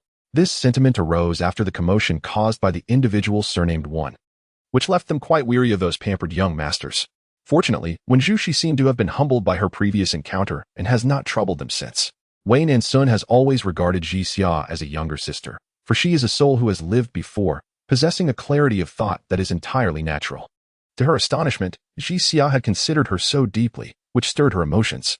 Jixia playfully added, "Moreover, with Mr. G's striking appearance, should he find himself in the capital, he would surely be sought after fervently. Just based on looks alone, accepting him into the family would be no loss." Wei Nanxun chuckled at her mischievousness. "You little rascal, are you now jesting with your elder sister? In the future, if anyone wishes to court our little Jixia, they must first surpass my standards of appearance." The sisters laughed heartily, successfully alleviating Wei Nanxun's unease, as she grew accustomed to the gazes of others. Her interactions with Ji Shoshua also became more natural. During the daylight, she busied herself with drawing floral patterns and brainstorming novel ideas. His injuries had improved, allowing him to move freely, and he occasionally offered counsel from the side. Although she lacked skill in both writing and painting, he took it upon himself to teach her. Once he assumed the role of her mentor, he spared her no leniency on occasions when her work fell short. She would find herself on the receiving end of a reprimanding slap. Wei Nanxun initially felt a twinge of discontent, questioning whether such seriousness was warranted given their current relationship. Yet, upon reflection, she recognized that his earnest instruction was a genuine form of respect and responsibility towards her. If their scholarly pursuits were merely a playful affair, it would indeed trivialize her worth. Hence, she subdued her minor temper and diligently followed his guidance in practicing calligraphy and studying. Remarkably, they began to resemble a proper classroom setting. Though their feelings for one another had been mutually acknowledged, their interactions remained largely innocent, consisting only of occasional hand-holding and whispered conversations with no further transgressions. Wei Nanxun grew increasingly assured that she had not misjudged her affections. He treated her with sincerity. Concurrently, the tailor shop brought forth delightful news. The garments had been prepared well in advance for the changing season.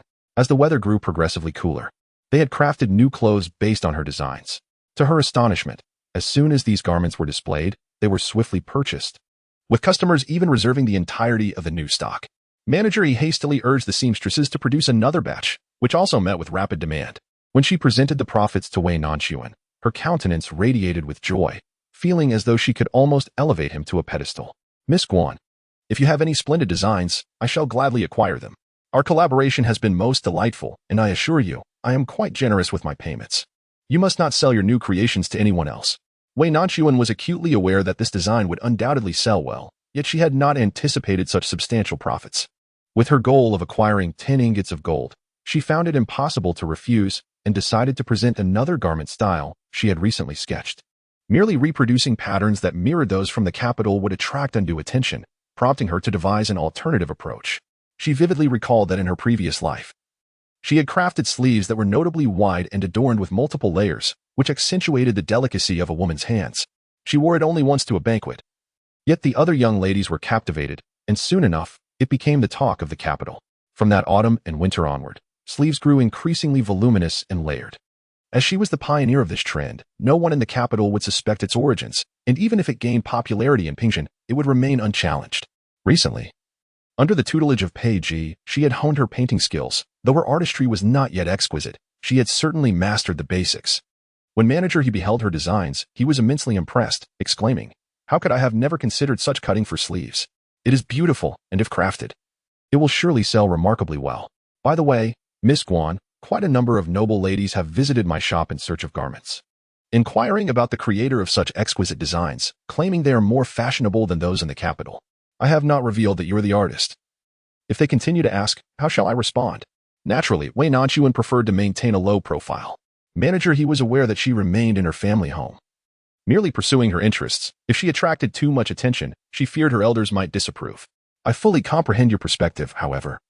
Should you manage to establish a renowned name for yourself, the value of your creations will undoubtedly soar in the future. I am merely considering your interests. It is akin to a masterpiece. The same artwork, when attributed to a celebrated artist, commands a higher price. In days gone by, Wei Nanxun would have dismissed such notions.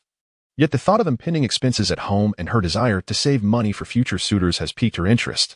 Manager he discerned her thoughts at once and proposed an idea. There is no need to use your full name. A refined moniker would suffice.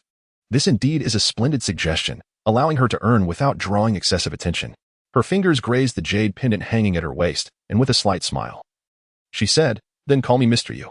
Meanwhile, in the imperial palace, Prime Minister Wen stood before the dragon couch, his gaze filled with concern for the sovereign. His expression grave. "Prime Minister, only you can save His Majesty now. The crown prince has gone mad. Each day, I am unaware of what he feeds His Majesty, rendering him in a perpetual slumber.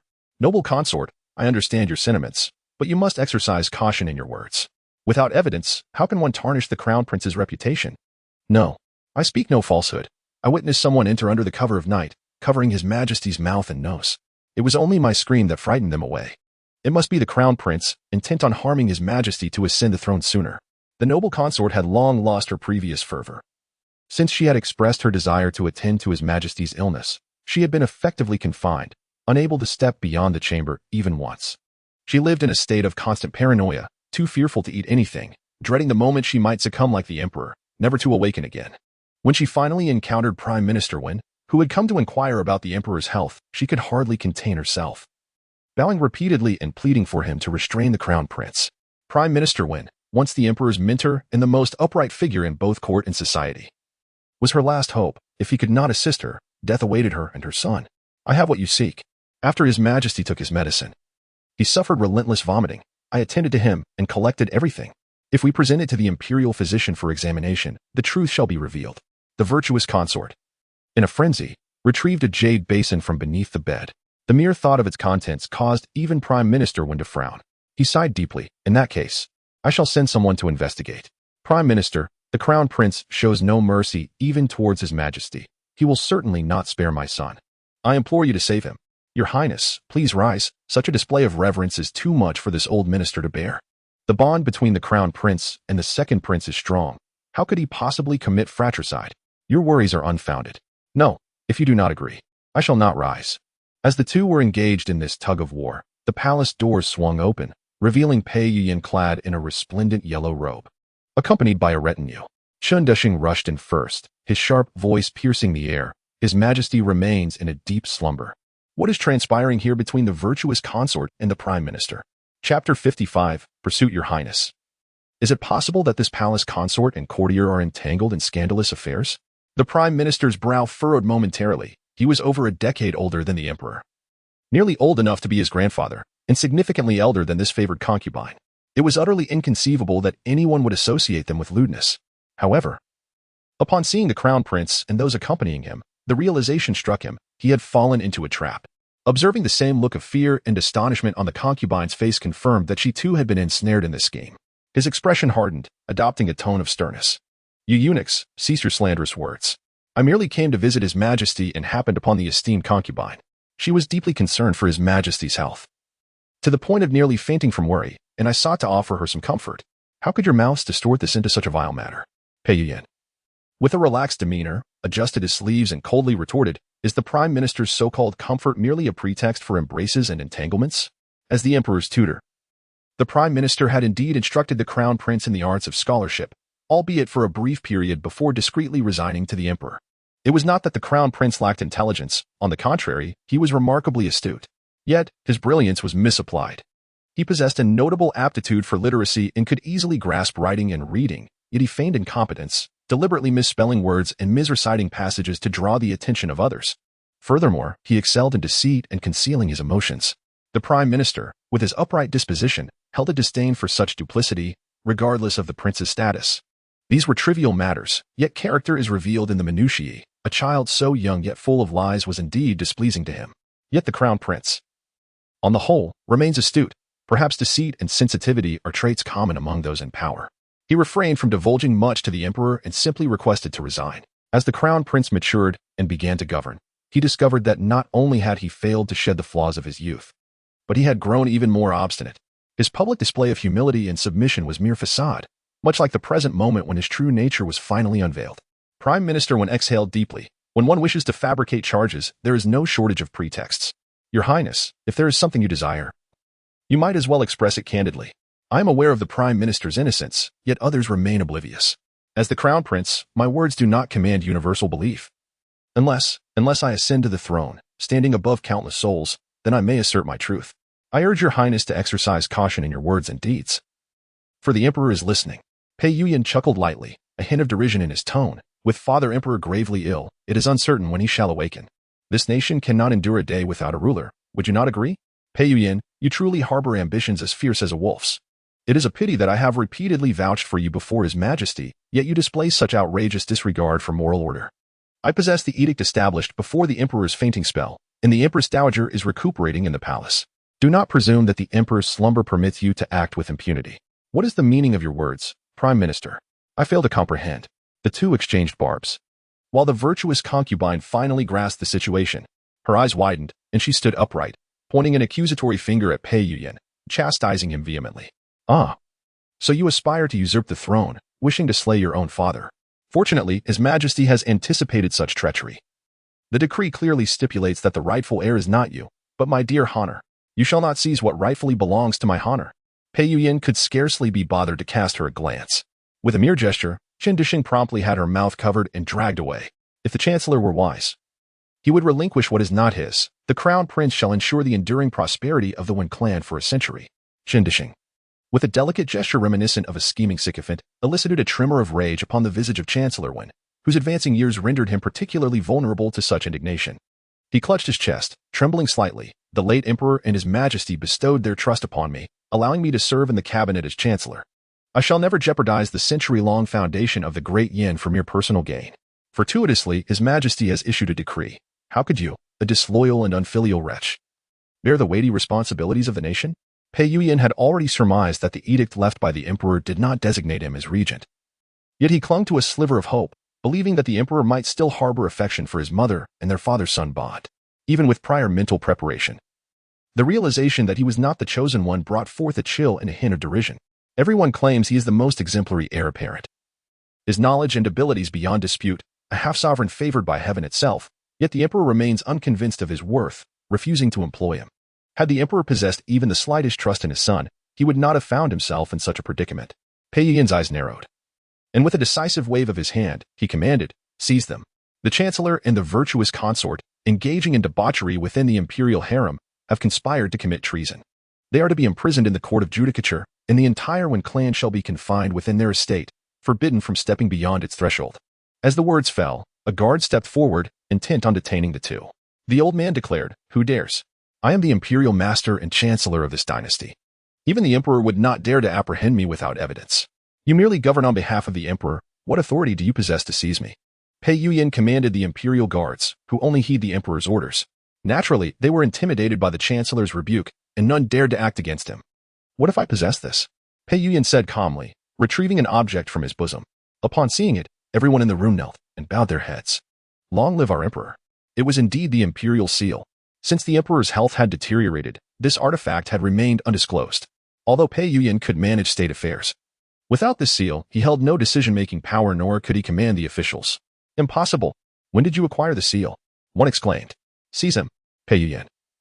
Wishing to waste no further time, aimed to obtain the edict in his possession, which would grant him true control over the imperial guards, rendering the emperor's life or death inconsequential.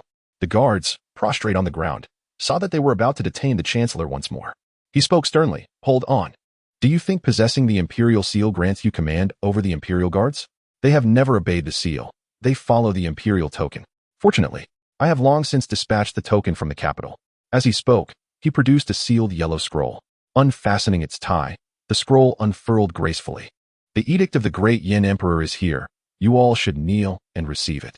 The crowd exchanged glances, unsure of who first called out long live, and knelt in reverence, while others followed suit, bowing their heads, until only Pei Yuyan remained standing, his complexion ashen and his gaze frigid, his spine erect. Prime Minister Wen disregarded him and began to recite the imperial edict. I have recently been unwell, fatigued, and faint. I require tranquility for recuperation. Fearing that the state may be without governance during this period, I hereby entrust the Yulin talisman to Prime Minister Wen, who, along with the bearer of the talisman, shall serve as the backbone of the nation. Thus spoke the Emperor of Dian. The Crown Prince still did not accept the decree. Pei Yuyan's fingers slowly curled into a fist. Could he simply resign himself to this fate? How could he acquiesce? A smile curled at the corner of his mouth. Is it truly this simple? I had thought the Prime Minister possessed some remarkable capability. Close the palace doors. The eunuch outside abruptly slammed the doors shut, and from the shadows of the hall emerged dozens of armored guards. In less than a moment, they subdued everyone within the hall. Blood splattered across Prime Minister Wen's face, and before losing consciousness, disbelief etched itself upon his features. He had indeed underestimated the Crown Prince's ruthlessness. Pei Yuyan stepped out of the chamber, while Qin, hunched over, whispered, Your Highness, that old man truly lacks the Yulin talisman. The Wen family has searched thoroughly. It may have already been sent out of the capital. If it reaches the border, that would be disastrous. That unscrupulous uncle of mine, would father dare? At most, he would only send a few generals nearby to pursue. Half an hour later, a eunuch hurriedly arrived. Your Highness, we have found out that a group departed from the Wen residence towards Pingxin the day before. Pei Yuyan's eyes narrowed slightly. Such a coincidence. Once again to Pingxin. Your Highness, whom do you intend to send? I shall go personally. It is a fortuitous moment. I shall retrieve both the Yulin talisman and Wei Nanxun.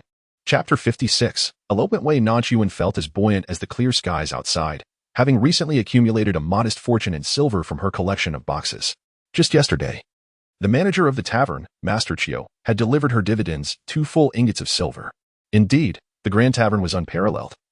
The commission from selling her exquisite pastries, there was nothing short of exceptional. Not long ago, Master He had also sent over a piece of attire, crafted precisely to her measurements and based on her own designs. However, it was not a garment for autumn, but rather a summer jacket, which she joyfully donned for a fitting. It accentuated her figure, rendering her both slender and distinctive. She had heard that the moment this garment was displayed, it had already been reserved by several patrons. Without a doubt, it would yield substantial profits once fully available for sale. With the box of silver clasped in her hands, she counted her earnings with growing delight, envisioning that by the following year, she might amass a total of 10 gold coins. Everything was progressing according to her expectations, and the only concern weighing on her mind was whether her father would accept this plan of hers once he found out. Although she currently resided away from home, this was merely temporary. Deep within her heart, she yearned to reunite with her family to rectify the numerous regrets of her past life. By her previous life's timeline, the last time she had seen her father was before her marriage. He had seemed intent on emptying the family's coffers, fervently stuffing her dowry chest with valuables.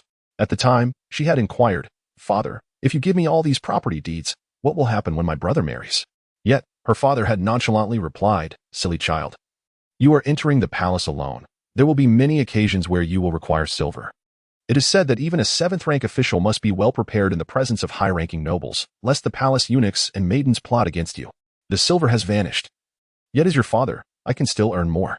In this matter, do not concern yourself with your brother. You must prioritize your own well-being. Sending a daughter into the palace to seek fortune is a gamble for our Wei family. but it is also a gamble that demands your very life. Were it not for the prince's genuine affection for you, even the old lady's persuasion would not sway me to agree to send you into the palace. I do not seek for you to attain great honors. Rather, I implore you to ensure your own safety once you enter. Do not concern yourself with anything else. Your brother and I are well outside. Wei Nanxun often reflects on this, and tears well in her eyes. Especially poignant is the knowledge that, before her demise, the Wei family failed to uphold their promises to care for her brother and instead brought shame upon her father and sibling. In this life, had it not been for overwhelming circumstances, she would never have wished to part from her family. Now that everything seems to be settling, she is determined to reach out to her family, hoping to devise a means to bring her brother out as well. After all, their father is seldom home. They could seek refuge with him. Once they are away, the distant emperor would surely not pursue them any longer.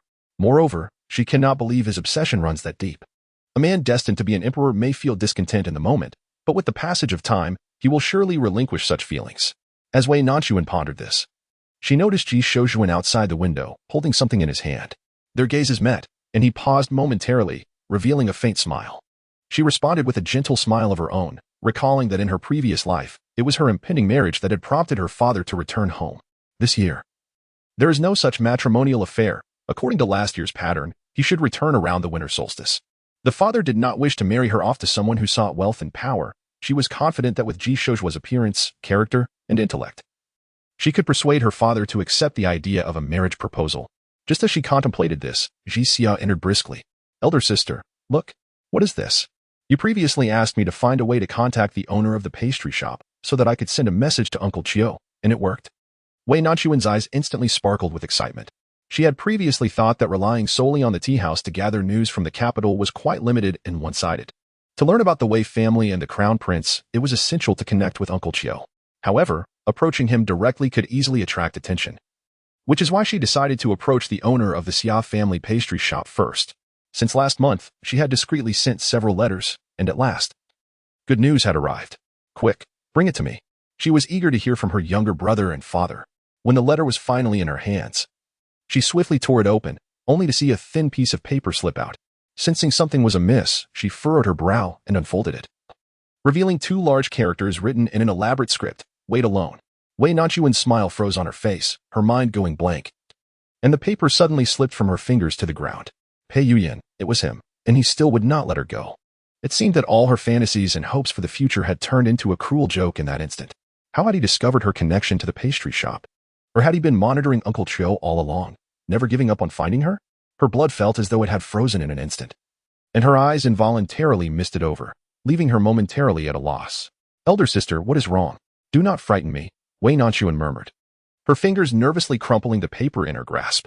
Come, Ji Xia, we must leave at once and gather our belongings. Ji Xia, unable to discern the contents of the paper, perceived the gravity of the situation from her sister's distress. Nodding in a daze, she softly reassured her, Sister, do not panic. Nothing will happen. I will pack our things immediately. We have time, surely we have time. However, Wei Nanxun remained frozen, paralyzed by the thought that Pei Yuyan could find her once, and thus could find her countless times thereafter. Where could she possibly escape to? Outside. Ji Shoujuan seemed to sense the unease of the Wei sisters and soon approached the door. He gently knocked, calling, "Are you?" His voice roused her from her terror, and she recognized the depth of her fear regarding Pei Yuyan. She had not even laid eyes on him. The mere sight of his words was enough to instill dread within her. Reality pressed upon her. Pei Yuyan was already aware of her presence here, and he could come after her at any moment. How was she to explain this to Ji Shoujuan? They had only recently confessed their feelings to one another. How could she tell him that the crown prince had taken a fancy to her and desired to force her into becoming a concubine? Setting aside the daunting prospect of confronting such authority, would he not feel intimidated? Moreover, she had concealed her identity and fled to this place. She could not ascertain how he might perceive her now. Would he be willing to leave with her? He still had the autumn examinations to attend, his lineage was untainted, and he had the potential to achieve high office in the future. Would he truly wish to accompany her into a life of turmoil and uncertainty? What was she to do? The knocking persisted. I am coming in. As the sound faded, the door was pushed open from the outside, and Ji Xia glanced back and forth between the two of them, ultimately choosing to withdraw discreetly, leaving the space solely for them. Ji Shoujuan immediately perceived the unease etched on her face. He furrowed his brows and stepped forward, firmly clasping her hand.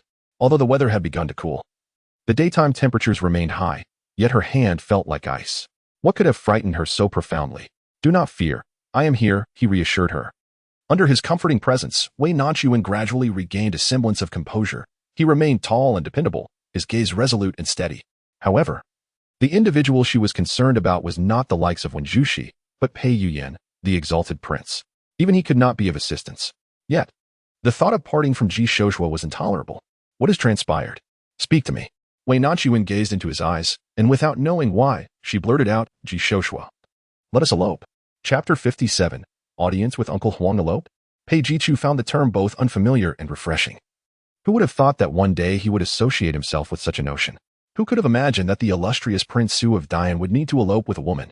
His initial reaction was that his parents must disapprove. Hence the need for an elopement, yet who would dare dictate his marriage? It could only be the Wei family. Do not be afraid. I will take care of everything. This was the second time Wei Nanxun had heard those words, do not be afraid. The last time she believed in this reassurance. She had misjudged the character of the person, paying with her life as the price. Hearing it again, she instinctively froze for a moment. No, Ji Shoshua and Pei Yuyan are distinctly different. She has accompanied him day and night, familiarizing herself with his character. She ought to trust him. Yet, this truth cannot be succinctly articulated, especially considering the other party is the crown prince. Observing his earnest and solemn gaze, Wei Nanxun hesitated for a considerable time before saying, If I speak, do not be frightened. Pei Ji lifted his gaze. There was nothing in this world that could instill fear in him. Wei Nanxuan's fingers intertwined gently. Avoiding his eyes, and in a hushed tone, she confessed, I am not Guan Yue. I am neither from Pingjin nor here to seek kin. I have departed from home. My relatives, taking advantage of my father's absence, wish to marry me off as a concubine to a prominent family, sharing a husband with my cousin. I am unwilling to be anyone's concubine, nor do I wish to meddle in others' marriages. I merely seek a man I cherish, with whom I can share a life in mutual respect. Thus, I fled with Xia, believing I could escape my family and live well. However, I have just learned that he intercepted a letter I sent to my family and has sent me a handwritten note. He does not intend to let me go. I wish to leave, to depart from here.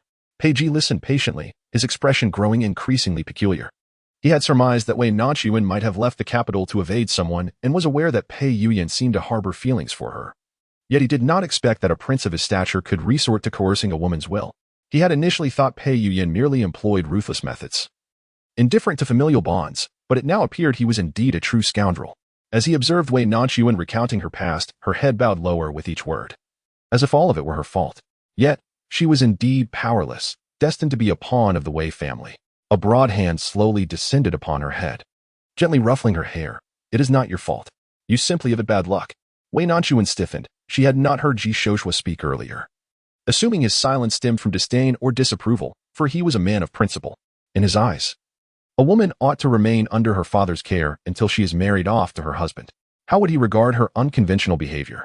She never anticipated such a response from him.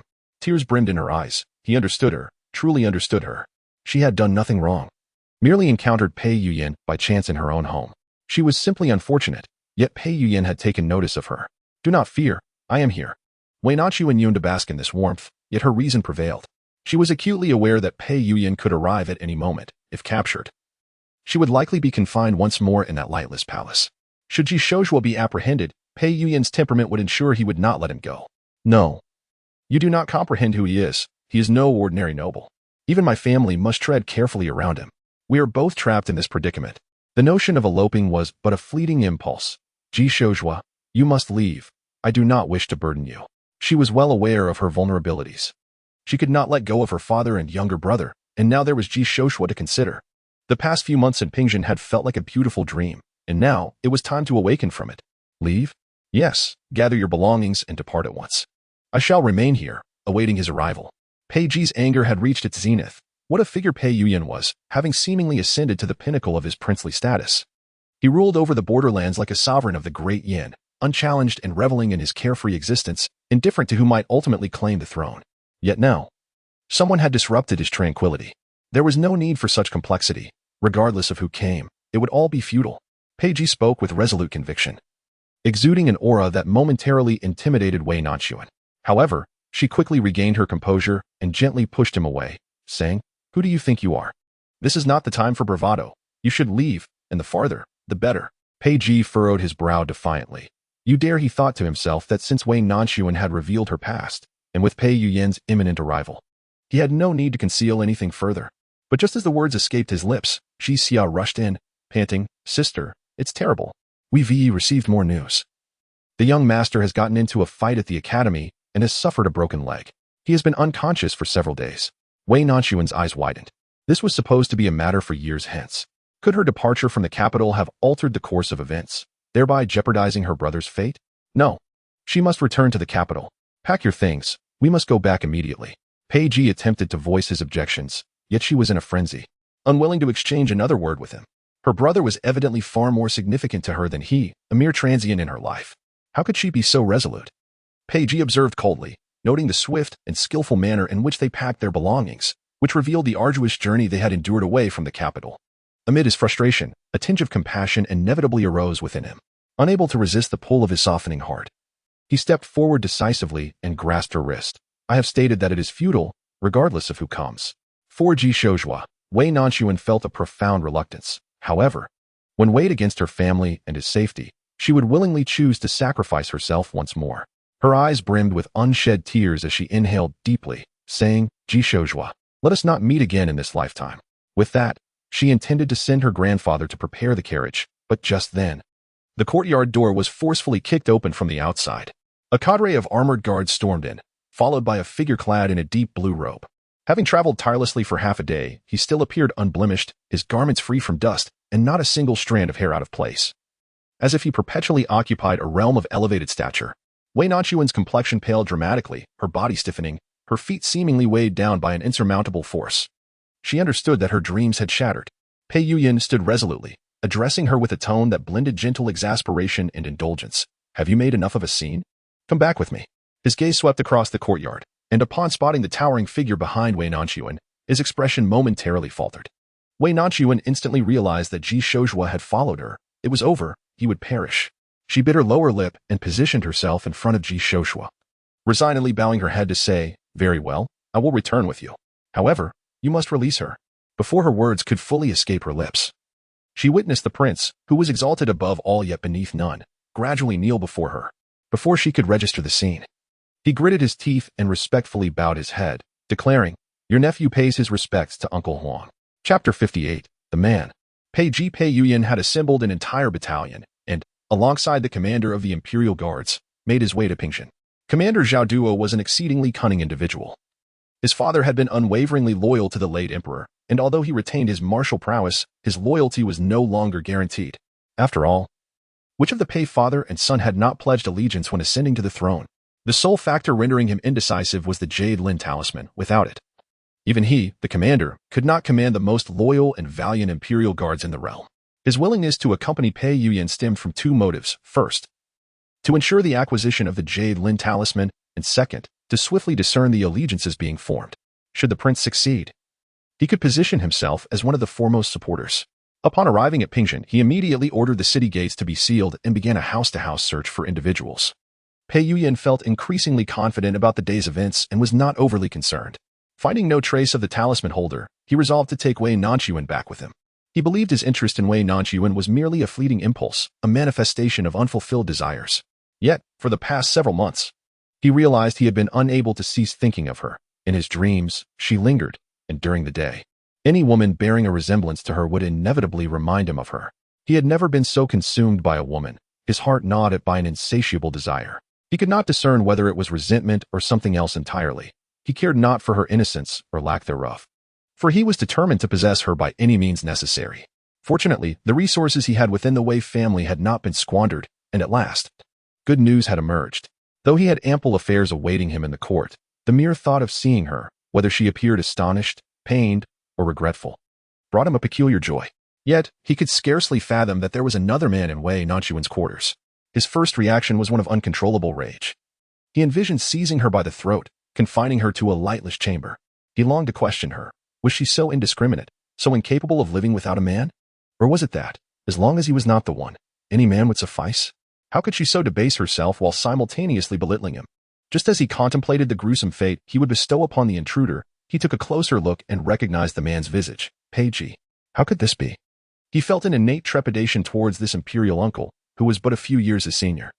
He was the second son of the Empress Dowager and the brother of his own father, a child born late in life. Strangely, however, He had never garnered much affection from his grandparents, often met with indifference. Yet, he was exceptionally intelligent, possessing a prodigious memory and an innate talent for martial skills and military strategy. Taller than most children his age, he had sneaked into the military camp to enlist before he turned 10, quickly proving his mettle on the battlefield. His innate abilities flourished, and before reaching the age of majority, he had already led troops into combat, earning numerous accolades for his valor. It is rumored that he has endured numerous grave injuries, collapsing amidst the corpses of his enemies, yet managing to rise from the mountain of bodies and the sea of blood to slay his foes. Whispers abound that he has partaken in the blood of men and the flesh of the fallen, no longer a mere mortal. Of course, these are merely tales, and Pei Yuyan does not take them to heart. His encounters with this uncle can be counted on one hand, and the fear he harbors towards him stems from the moment of his grandfather's passing. On the night of the vigil, he witnessed Pei Ji astride a fierce steed, charging directly into the palace through the darkness. The silver helmet adorning Pei Ji was stained with congealed blood, while he himself, with bloodshot eyes and a dripping spear in hand, dismounted and stepped into the morning hall. It was then that Pei Yuyan first encountered such a raw and potent scent of blood, nearly overwhelming him with nausea.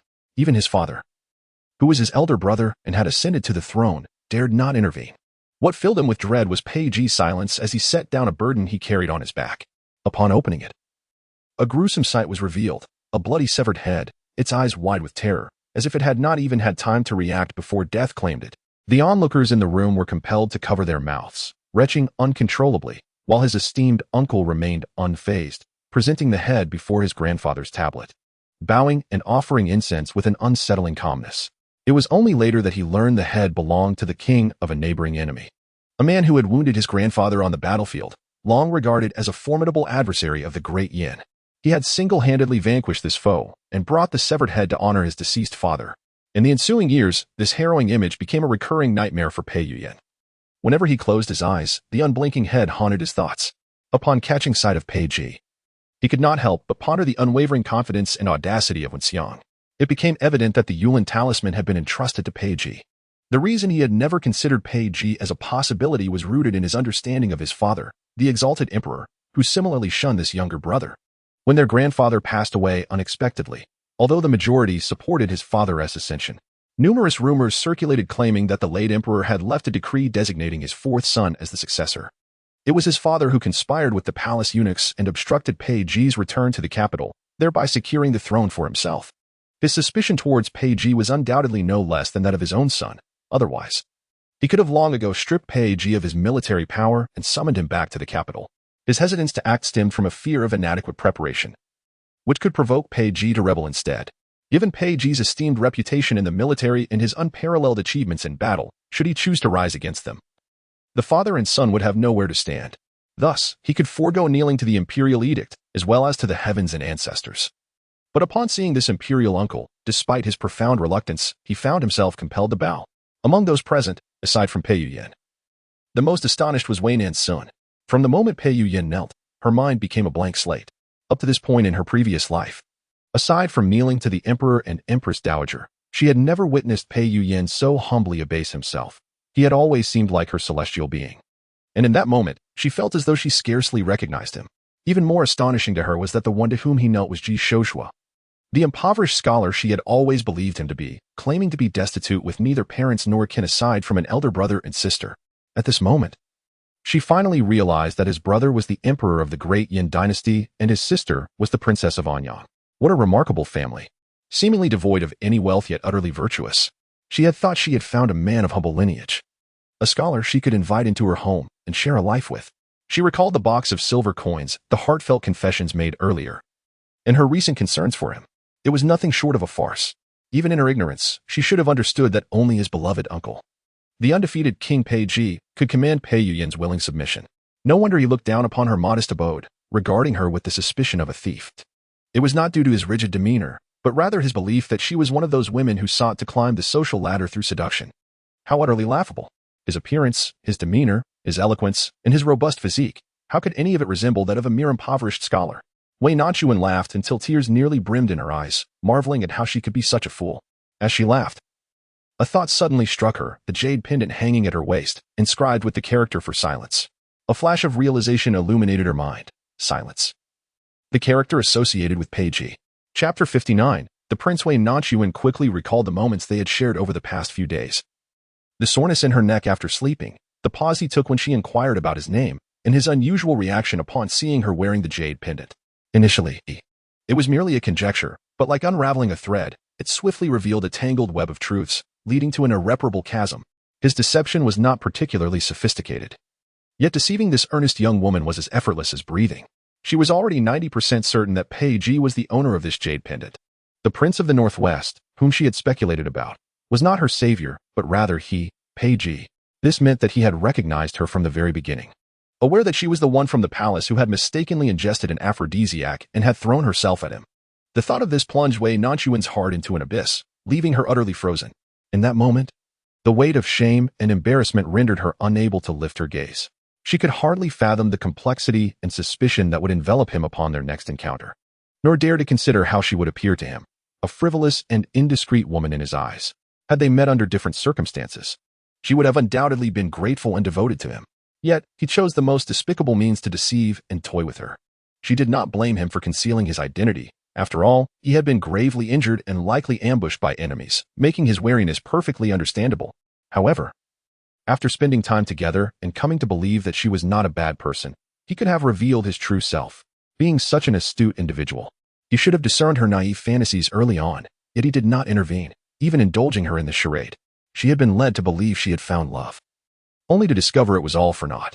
Pei Ji's gaze had never strayed from Wei Nanxun. He immediately sensed that something was amiss with her and longed to explain that he had not intentionally deceived her, intending to be forthright. Unfortunately, Pei Yuyan's arrival had been most inopportune, exposing all the lies in the most undignified manner. It is not as you think. Pei Ji instinctively reached out to her, only to have Wei Nanxun evade him. Your Highness, there is a distinction between men and women. I implore you to maintain your decorum. She cast her gaze downward, her long lashes brushing her cheeks, deliberately avoiding the man before her, striving to alleviate her own discomfort. After a pause, she softly added, I am not known as Guan Yu. Then, she stepped aside and knelt down, addressing him with utmost reverence. I humbly greet His Highness, the Prince of Su. I, a mere servant, have failed to recognize the mountain of your greatness and have inadvertently caused offense in recent days. However, I trust that, given your noble endeavors and compassion for your people, you would not hold my minor transgressions against me. Her voice remained calm and devoid of any tremor, evoking an unfamiliar sense of estrangement and loss within Pei Ji.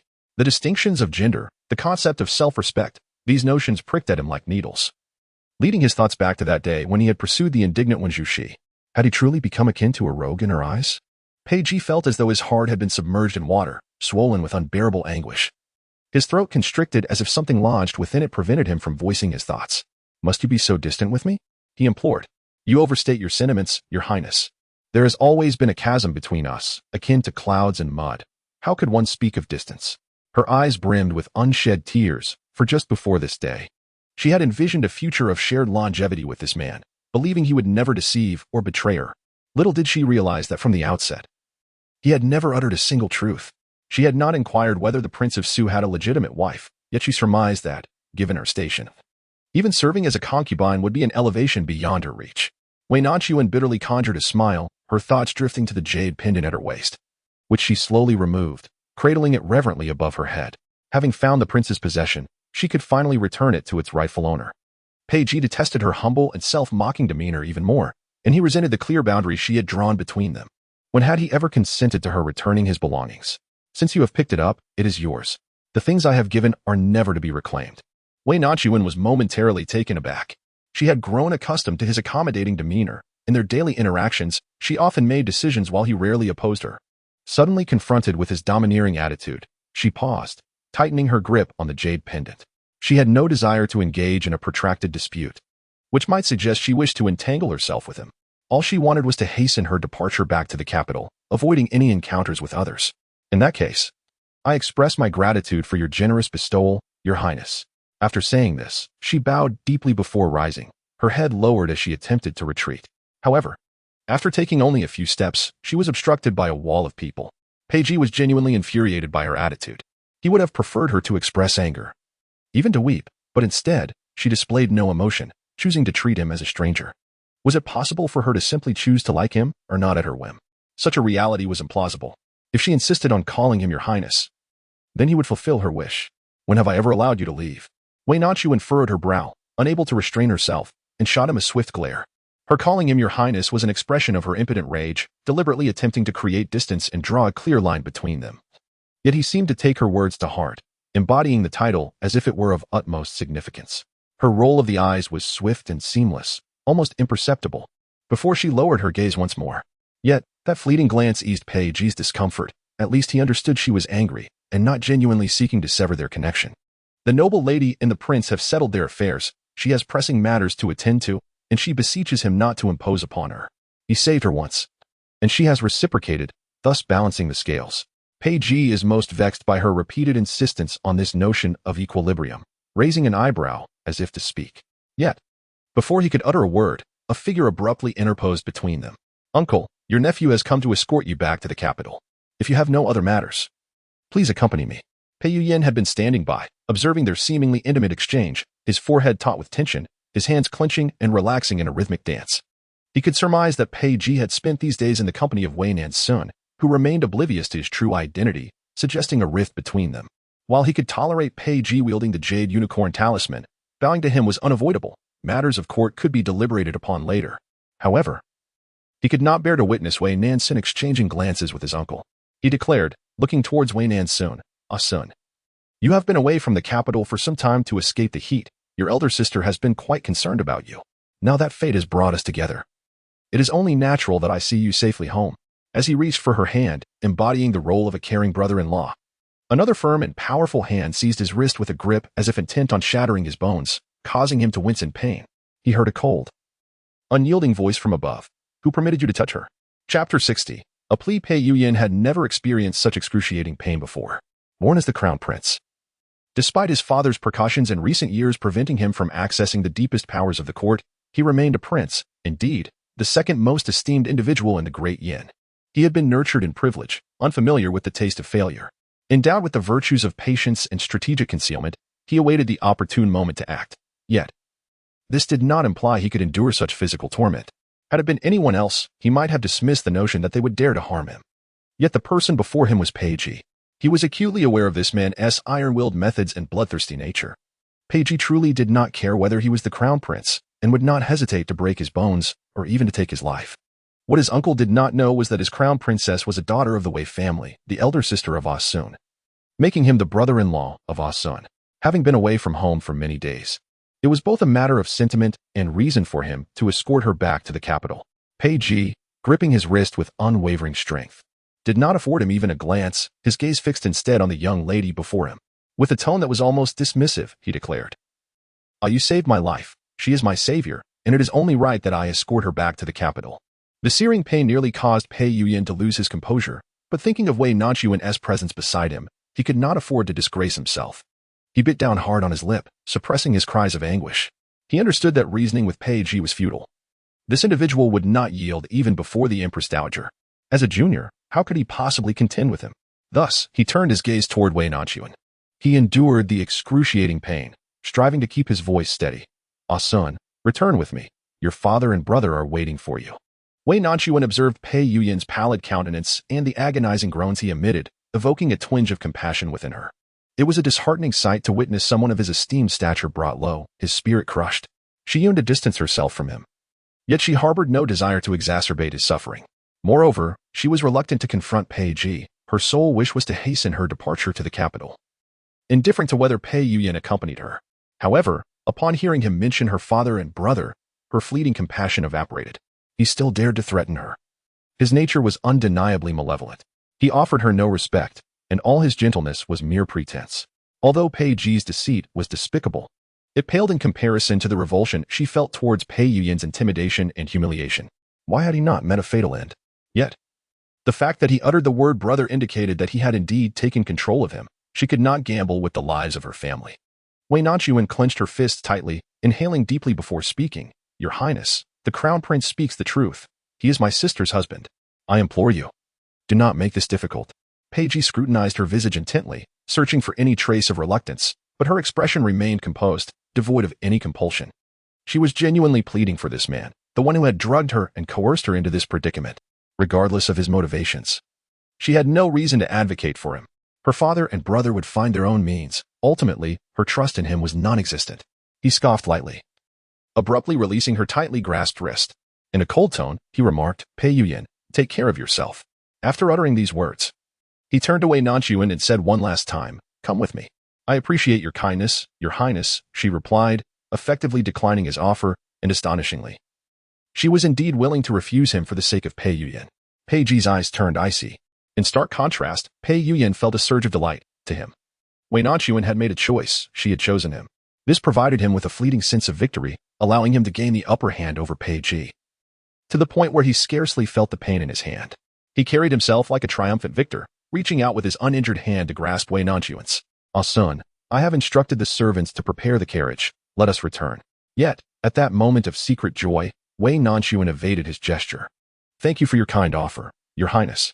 With so many people accompanying you, you must be on an important mission. How could you delay your affairs for a mere subject? I shall return to the capital on my own.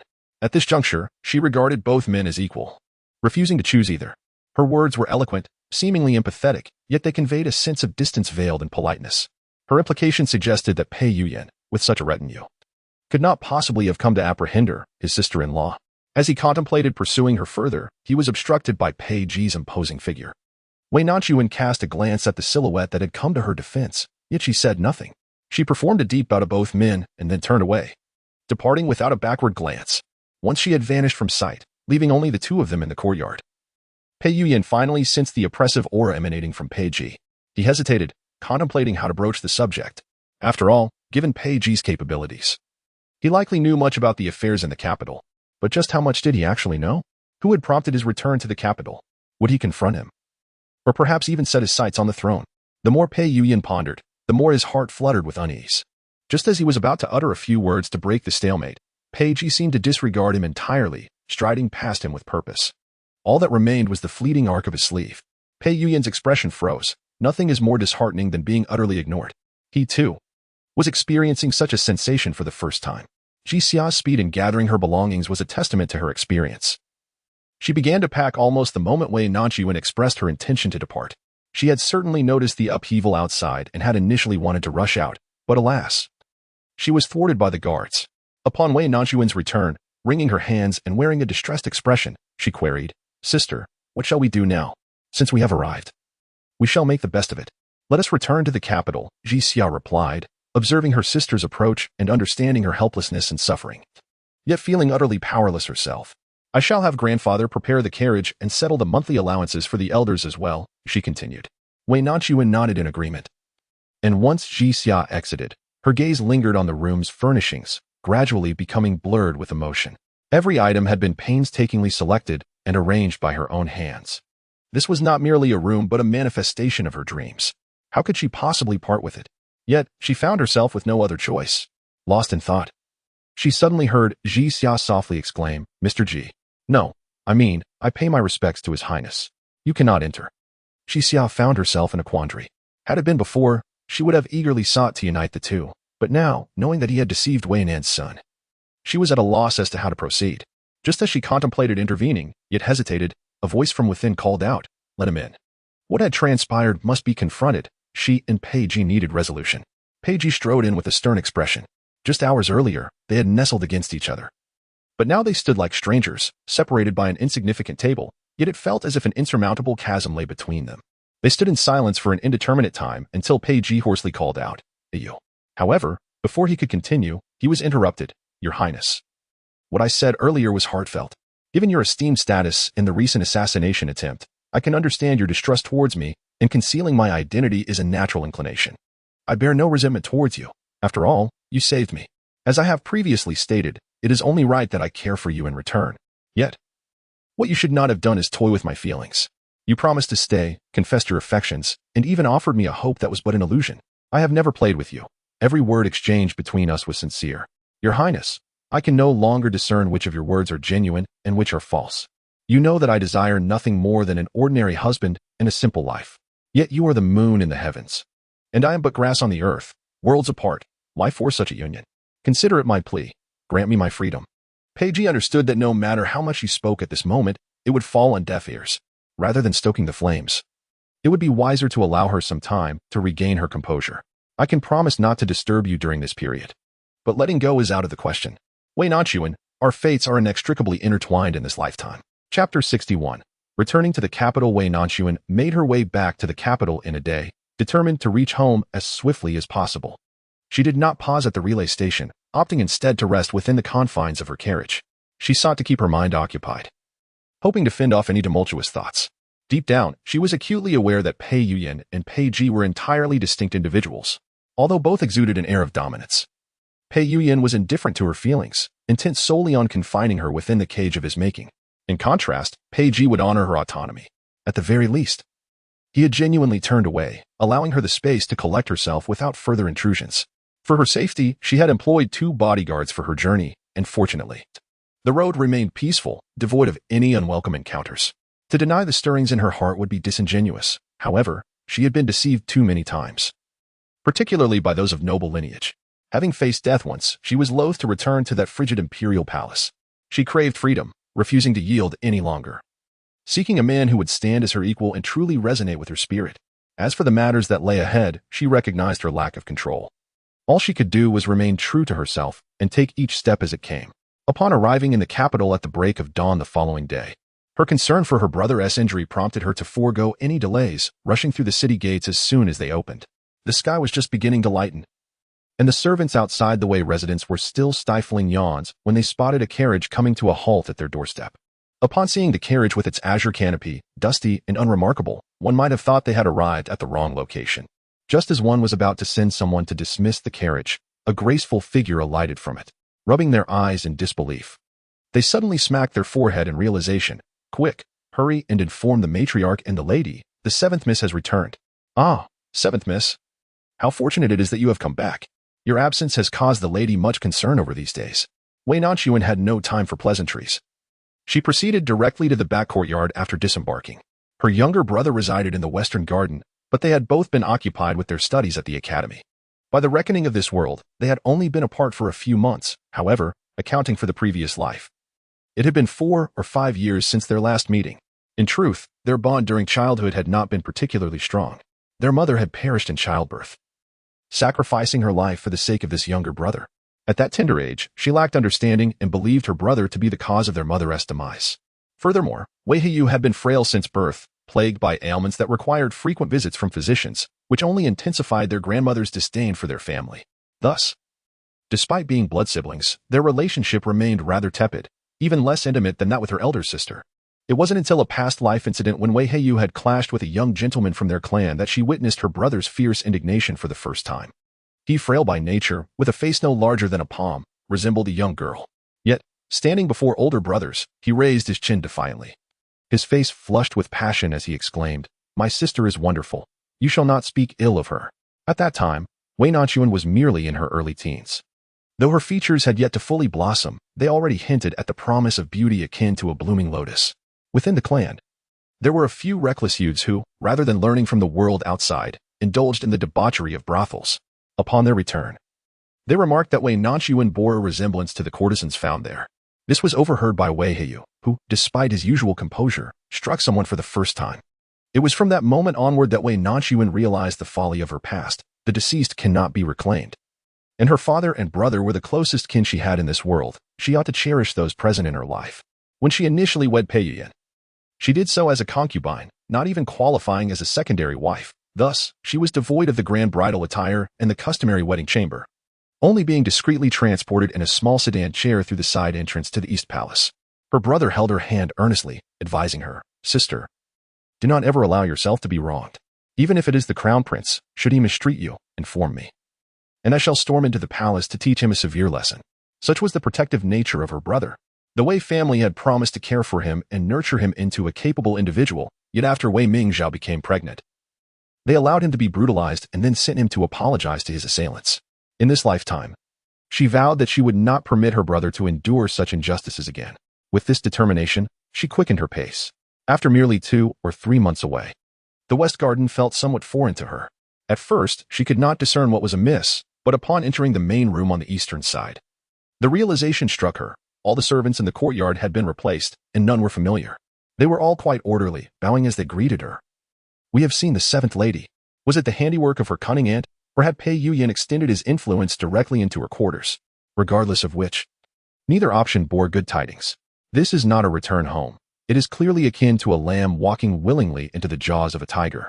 A self-inflicted plunge into the abyss. The room had remained unchanged. Wei Nanxun skirted around the screen and immediately caught sight of the young man on the bed. His face, already small, appeared even more gaunt due to his illness, his complexion pale as a ghost. Yet, he was alert, lifting his gaze at the sound, and their eyes met. Instantly, his eyes sparkled with joy as he exclaimed, "Sister, how did you come back?" Wei Nanxuan's anxious heart finally settled at the sight of him alive and well. However, her concern lingered. She seated herself at the edge of the bed and meticulously examined him from head to toe. Relieved to confirm that he had merely sustained an injury to his leg and had no other wounds. "Ew, what on earth happened?" Wei lowered his head, somewhat embarrassed. "Recently, while studying at the academy, I kept receiving inquiries about your whereabouts, both overtly and covertly. It struck me as odd. Where could you possibly be if not at home? When our eldest sister got married, the brothers in the clan were granted leave. And it was only upon returning home that I discovered you were absent." Seeing his emaciated form, Wei Nanxun couldn't help but feel guilty. She had departed with such carefree ease, neglecting to consider Wei Heiyu's feelings. Once she left, he was left all alone. "I encountered some trouble. And it's not something I can explain in just a few words. I will tell you everything in a few days." Wei Heiyu nodded obediently. "Sister must have her reasons for leaving home. I shall not pry. I will wait until you wish to share. Recently, there have been some unkind remarks circulating, suggesting that my sister eloped with a man." Upon hearing this, I was deeply pained and impulsively struck the speaker, inadvertently tumbling from the artificial hill. An artificial hill? You ask. Was there no other place to fall, and how could one be so careless? Whose insolent child was this? Fortunately, fate smiled upon me. For the hill was quite tall, and as I fell, a passerby fortuitously appeared, claiming to be in search of our esteemed master. Had it not been for this timely intervention, the outcome could have been far graver than a mere fractured leg.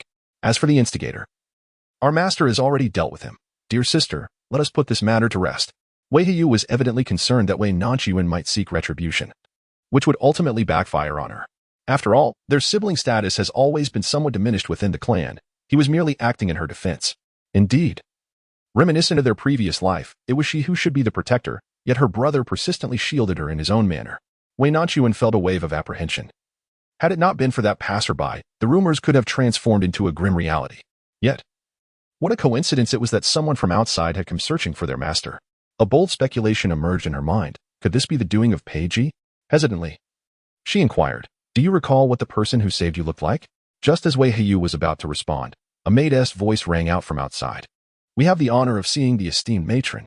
Wang Shi had arrived with surprising swiftness. Chapter 62. The division of the family. Wang Shi had not fared well these past 2 months, her emotions oscillating dramatically, plummeting into a deep abyss. "It is indeed a matter of great joy that my daughter has successfully married into the Eastern Palace, becoming the crown princess. Yet, who could have foreseen that the crown prince's affections were not directed towards her, but rather towards that illegitimate daughter of the second house? Despite her alluring beauty, she possesses nothing of substance. Her parents are mere merchants, belonging to a lower social echelon. What, then, could she possibly rival my daughter for? If it were merely a matter of infatuation, it could be tolerated. After all, it is not uncommon for men to take multiple wives, especially someone destined to become an emperor, surrounded by countless beauties. The presence of Wei Nanxun would hardly be a hindrance. Suppressing her revulsion, Wang consoled her daughter, contemplating the possibility of marrying her into the palace as well. Her daughter, as the crown princess and bearing the heir to the throne, should have no trouble managing a concubine like Wei Nanxun. Yet, to her astonishment, Wei Nanxun fled. Gaining entry into the Eastern Palace is something many women would yearn for, particularly given the crown prince's remarkable charm. Even among the numerous unmarried daughters of the Wei family, one would be hard-pressed to find any who did not aspire to enter the palace. Yet, she was uniquely capable of escaping.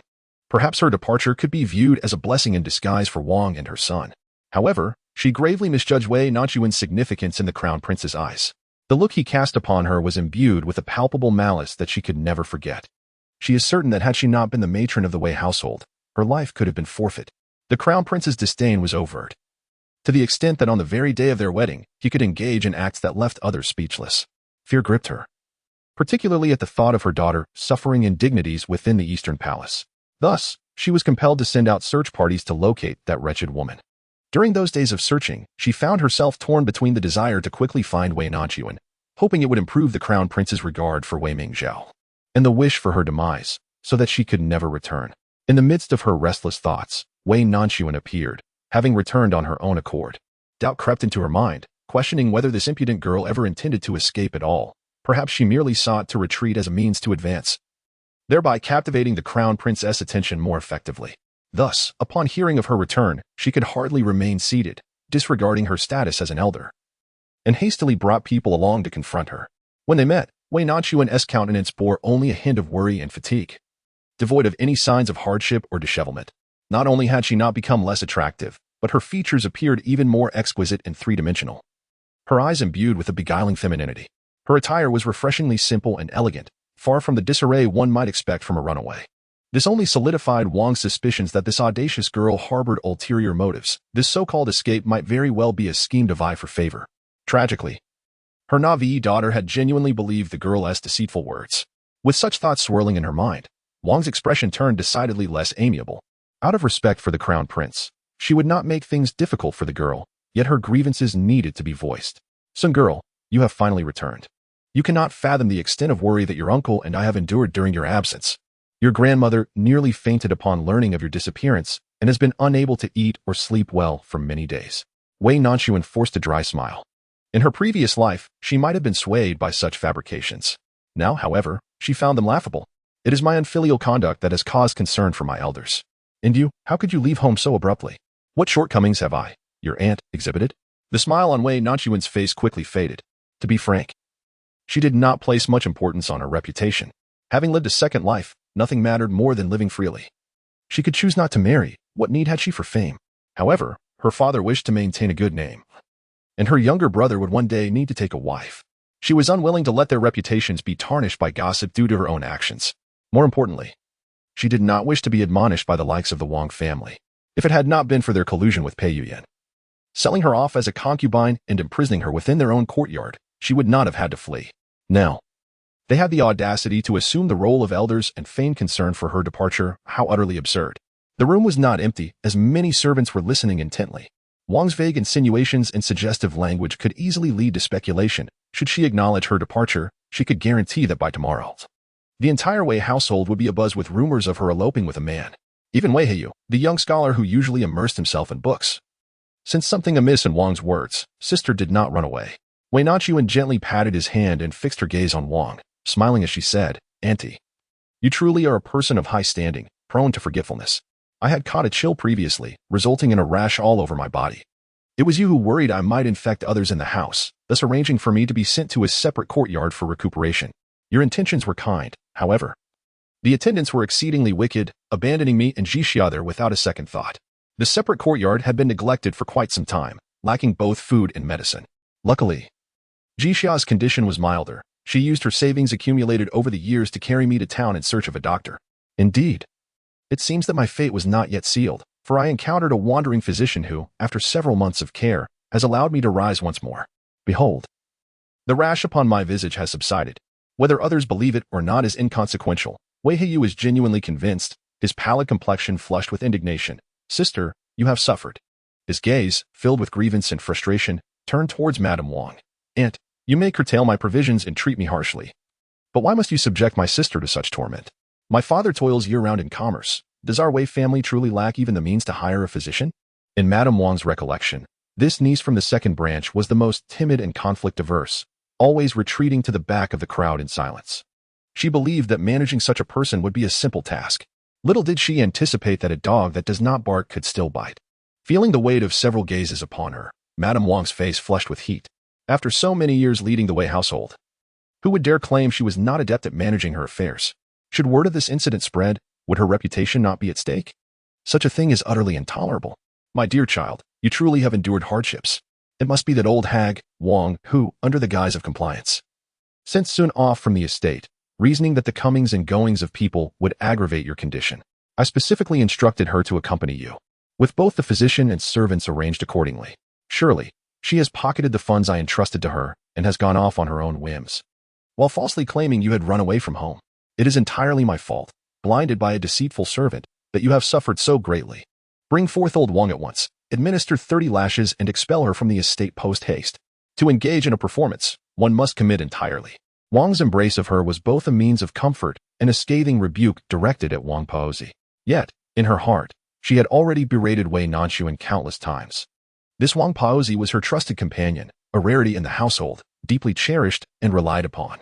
It was precisely due to the private nature of this affair that Wang Paozi was called to intervene personally. Yet now, Wei Nanxun had mismanaged the situation and, in turn, jeopardized her own confidant.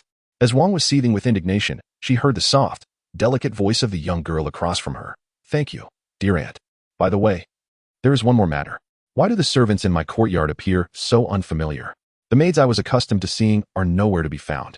Having been away from the estate for several days, I nearly mistook the place." Wei timely concurred. "What my sister says is true. I too almost misidentified my quarters upon returning from the academy." The young man, though gentle in nature, was not devoid of spirit. He could not help but add, "Those unaware might think our second household has been abandoned, that the West Garden has now become the domain of the main house." Wang had overseen the household's finances for many years and was acutely aware that with so many mouths to feed, her husband's meager monthly salary was utterly insufficient. Naturally, she intended to reserve her small savings for her son's future bride, never to be allocated for communal use. The Wang family's prosperity was largely attributed to the second master, Wei Rongda, although his business dealings were not suitable for public admiration. Without the annual influx of silver he brought to the estate, the entire family would have long succumbed to hardship. Thus, it was agreed early on that the West Garden would be managed solely by the second household, with all expenses for sustenance and attire not drawn from the public account. Even though that ephemeral second sister-in-law has departed, there remains the steward under the second elder's supervision. She may covet the storeroom of the Western Garden, yet her reach is limited. This current predicament was not of her own design. It was the crown prince who sought to confine Wei Nanxun, detaining all those associated with the Western Garden, allowing her to replace them with her own people. Though her intentions might be somewhat selfish, she has not yet had the chance to act. Should it come to light that she took advantage of the absence of the second elder to bully these siblings and attempt to seize the assets of the second household, she would find herself with no recourse for justification. Lady Wang let out a dry chuckle. "Young master, you would not dare speak recklessly. You are well aware of my character. As the matriarch of the Wei family, I oversee its affairs. However, seeing as you both are away from the residence, I notice some of the servants in the Western Garden appear to be rather sly and careless, which prompted me to offer a word of caution. Since you two are now at home, and with the elders attending to your needs, I shall have them return shortly." It truly was unfortunate. She had intended to assert her dominance over this little impudent girl, but found herself continuously thwarted. Observing the pair of siblings, one shrewd and the other naive, performing a perfectly choreographed duet of their own, she felt an utter sense of vexation and could no longer endure the atmosphere, rising hastily to depart. Shi Xia, perceptive as ever, accompanied her out and closed the door behind her. With the troublesome presence removed, the siblings could finally converse candidly. Wei Nanxun wished to spare her brother any worry. Yet he was now 11, no longer the easily deceived child. Furthermore, with Lady Wang's disturbance, she could no longer keep her secrets. Skipping over her own history with Pei Ji, she simply stated that her aunt wished for her to become a concubine to Pei Yuyan.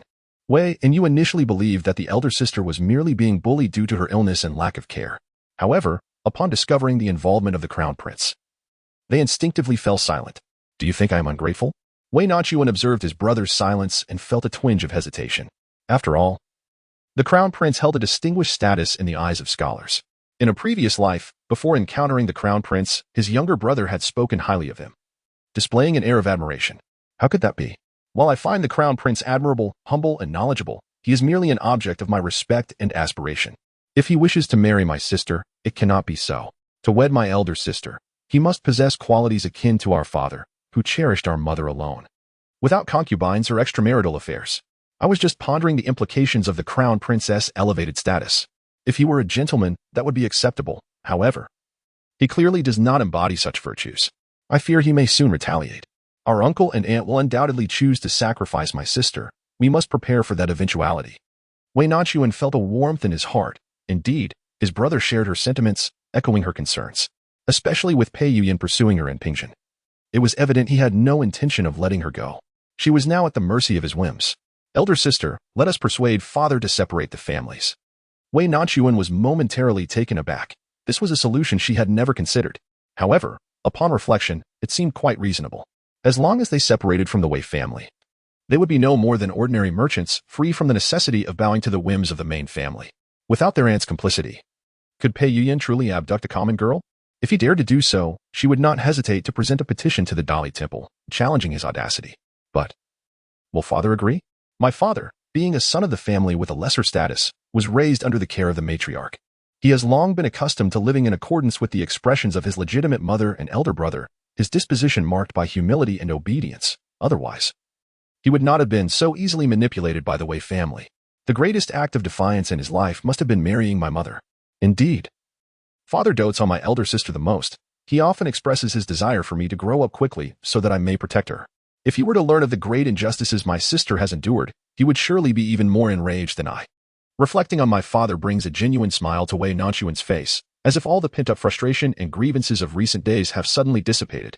She is no longer alone. She is family. By the way, please recount in detail any peculiar occurrences that transpired when you fell. Wei Yu pondered for a moment and replied, that day, only the pair of twins from my uncle's family were present. In retrospect, it seems they were aware of my passing and deliberately spoke to me, enticing me to act. Indeed, as she suspected, Pei Yuyan dared not take action himself. He required the involvement of others, for he must maintain the prince's impeccable image and would never risk coercing her publicly into the palace. By the way, the person who came to my rescue appeared quite tall, with a complexion leaning towards a dark yellow hue, resembling a martial artist. At that moment, I found it strange that a martial artist would come to our academy seeking our teacher, but alas, there were others who approached, and I had no opportunity to speak with him. Before she could finish her thought, a knock on the door interrupted. Miss, there is a guest. Wei Nanxun instinctively sighed, exasperated that the interruption seemed endless. Come in. Upon the entrance of a visitor, the first to speak was Wei He and Yu. Lying upon the bed, my benefactor. Wei Nanxun turned her gaze toward the imposing figure before her, a tall and robust man, his skin a shade of yellowish brown, reminiscent of a martial artist. Could it be Ji Feng? She had previously entertained a fleeting suspicion that if Pei Ji had deceived her, then both Ji Feng and Ji Yin might also be fabrications, leading her to ponder whether the so-called return to her ancestral home in Jiangnan was, in truth, a return to the capital. To her astonishment, her conjecture had indeed proven to be true. Moreover, he had indirectly aided her in this realization. This individual was evidently intent on ensuring she owed him a debt of gratitude. Have you met Miss Wei? He inquired, his eloquence and decorum betraying the notion of a person of compromised intellect. She had truly fallen for his pretense. It seemed that none of the Pei family could be trusted. Every word they uttered was a lie, devoid of truth. Anger simmered within Wei Nanxun as she regarded Ji Feng with a countenance devoid of warmth, maintaining a polite yet distant demeanor.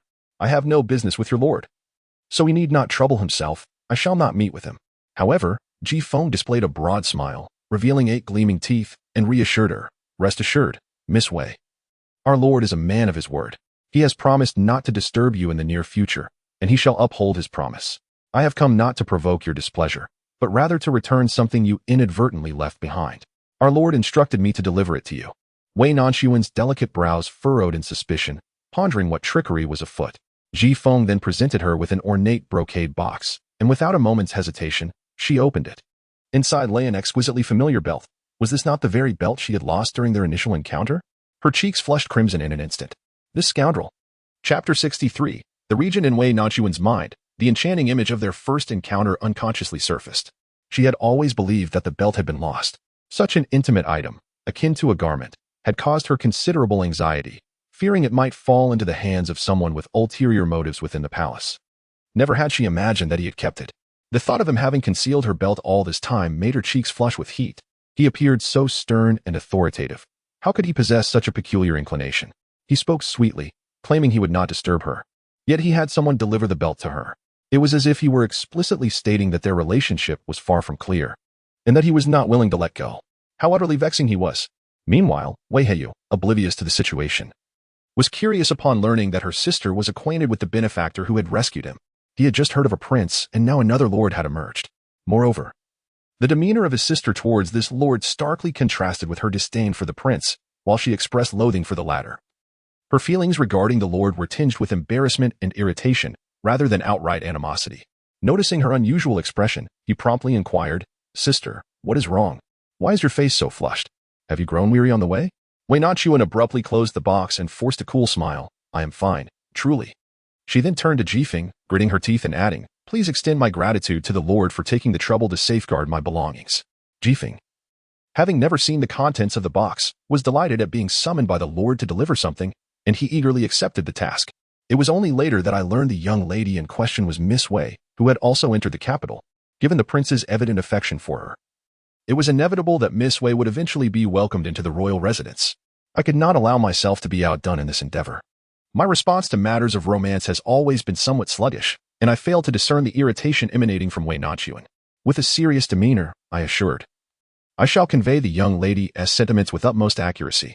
I then turned my gaze toward Wei Heyu, who lay upon the couch, adding, "I am merely performing my duties on behalf of the prince. Any gratitude should be directed towards His Highness." I felt that my efforts today had been executed flawlessly, surpassing even those of Ji Yun. My eyes darted, and I casually remarked, however, upon His Highness's return to the capital, he headed directly to the palace, where a plethora of official matters await his attention. It seems he will have little leisure time in the near future. Once he is free, he will certainly seek out the young lady and the young master. With a respectful fist clasp, I departed with an air of nonchalance, leaving Wei Nanxun clutching her chest in exasperation. It was as if I had unwittingly revealed a hidden truth. Who would care to know where I had been? Or why he would come looking for her? That insufferable scoundrel. How blind could she be to mistake him for a mere pedantic scholar? Wei Heyu glanced around, his curiosity brimming. Yet upon seeing his sister's bashful demeanor, he sought assistance from Ji Xia. Ji Xia, with rapid blinks, mimed a gesture of sealing her lips, embodying the Buddhist adage of silence. Pei Ji's wounds had long since healed. He had previously lingered, having never experienced the sensation of being cared for and cherished. Now, with Pei Yuyan leading his troops, there was no reason to remain idle. The attire and steeds had been prepared for them. Although they could not compare to Pei Yuyan's magnificent steed, they were nonetheless commendable horses.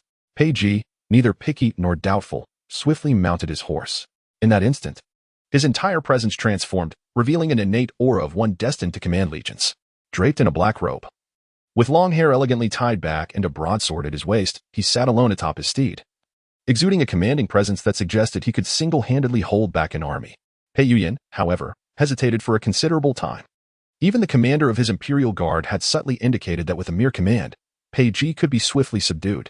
What of the Prince of Su? What of his countless victories? He was but one man, while they had a finely trained battalion at their disposal. Yet, Pei Yuyan still refrained from taking action, partly due to his profound respect for his uncle and partly because he sensed the complexity of the situation. How could Pei Ji, a man accustomed to triumph, remain unguarded after having previously been injured by an assassin? Although it appeared he was alone, what if he made a move and those concealed would ensnare him? He was unwilling to gamble his life on such a slim chance. As Pei Ji urged his horse forward, Pei Yuyan mounted and followed, returning to the capital without encountering any additional adversaries. A flicker of regret surfaced within him. Pei Ji had orchestrated a masterful ruse of an empty city. Furthermore, he harbored an unsettling premonition that he had perhaps missed the singular opportunity in his life to eliminate Pei Ji. No matter how much he lamented, it was all in vain. He could only watch helplessly as Pei Ji rode past the guards at the woman and boldly entered the palace gates. The formidable Prince Su, whose very name sent enemies fleeing, had returned to the palace. The imperial guards within the palace were momentarily taken aback, unsure of the identity of this audacious figure. According to the laws of the current dynasty, any official of Dian entering the palace was required to dismount and surrender their weapons, yet he brazenly rode in, sword at his side, his steed maintaining its pace unperturbed. The imperial guards and palace gate sentinels swiftly pursued him, following until they reached the grand hall of the Jinwan. With a firm grip on the reins, the rider lifted his horse's front hooves high into the air, his garments billowing dramatically, yet he remained poised and unyielding. The guards rushed forward, encircling him, while archers were stationed atop the surrounding walls. Who was this individual, daring enough to breach the palace gates and create a disturbance within the sacred Jinwan Hall? Such an act was punishable by death. He was commanded to dismount without delay. Pei Ji had last returned to the capital during the reign of the late emperor, and many years had passed since then. The palace guards had since been replaced, and they did not recognize this long-stationed border prince. Mistaking his lavish attire for that of a wealthy young master, they perceived him as somewhat capable yet excessively bold. Who did he think he was, to trespass the palace gates? Such audacity warranted a severe reckoning. However, Pei Ji paid them no heed, his voice resonating with authority as he called out, "Where is Minister Wen? Where is Zhang Jinshu?"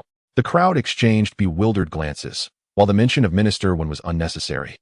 The title of Zhang Jinshu, the head of the 6 ministries, raised questions about the identity of this man who dared to address him so publicly. "Who are you? Daring to address the 2 esteemed lords by name? If you do not dismount at once, we shall unleash our arrows." Pei Ji cast a frigid glance at the speaker, a young officer among the guards today, who happened to be the godson of Qin Dishing, known for his boastful flattery. Observing that today presented a splendid opportunity for merit, he could hardly contain his eagerness to shine. Yet, under the weight of that icy gaze, he felt a chill creep down his spine, sensing that the individual before him was no trifling character. However, having uttered such words, to retreat now would be to slap his own face. Moreover, if this were indeed a person of remarkable stature, why would they not introduce themselves? Gritting his teeth, he raised his hand and proclaimed loudly, truly ignorant of danger, "Fire! Shoot him down!"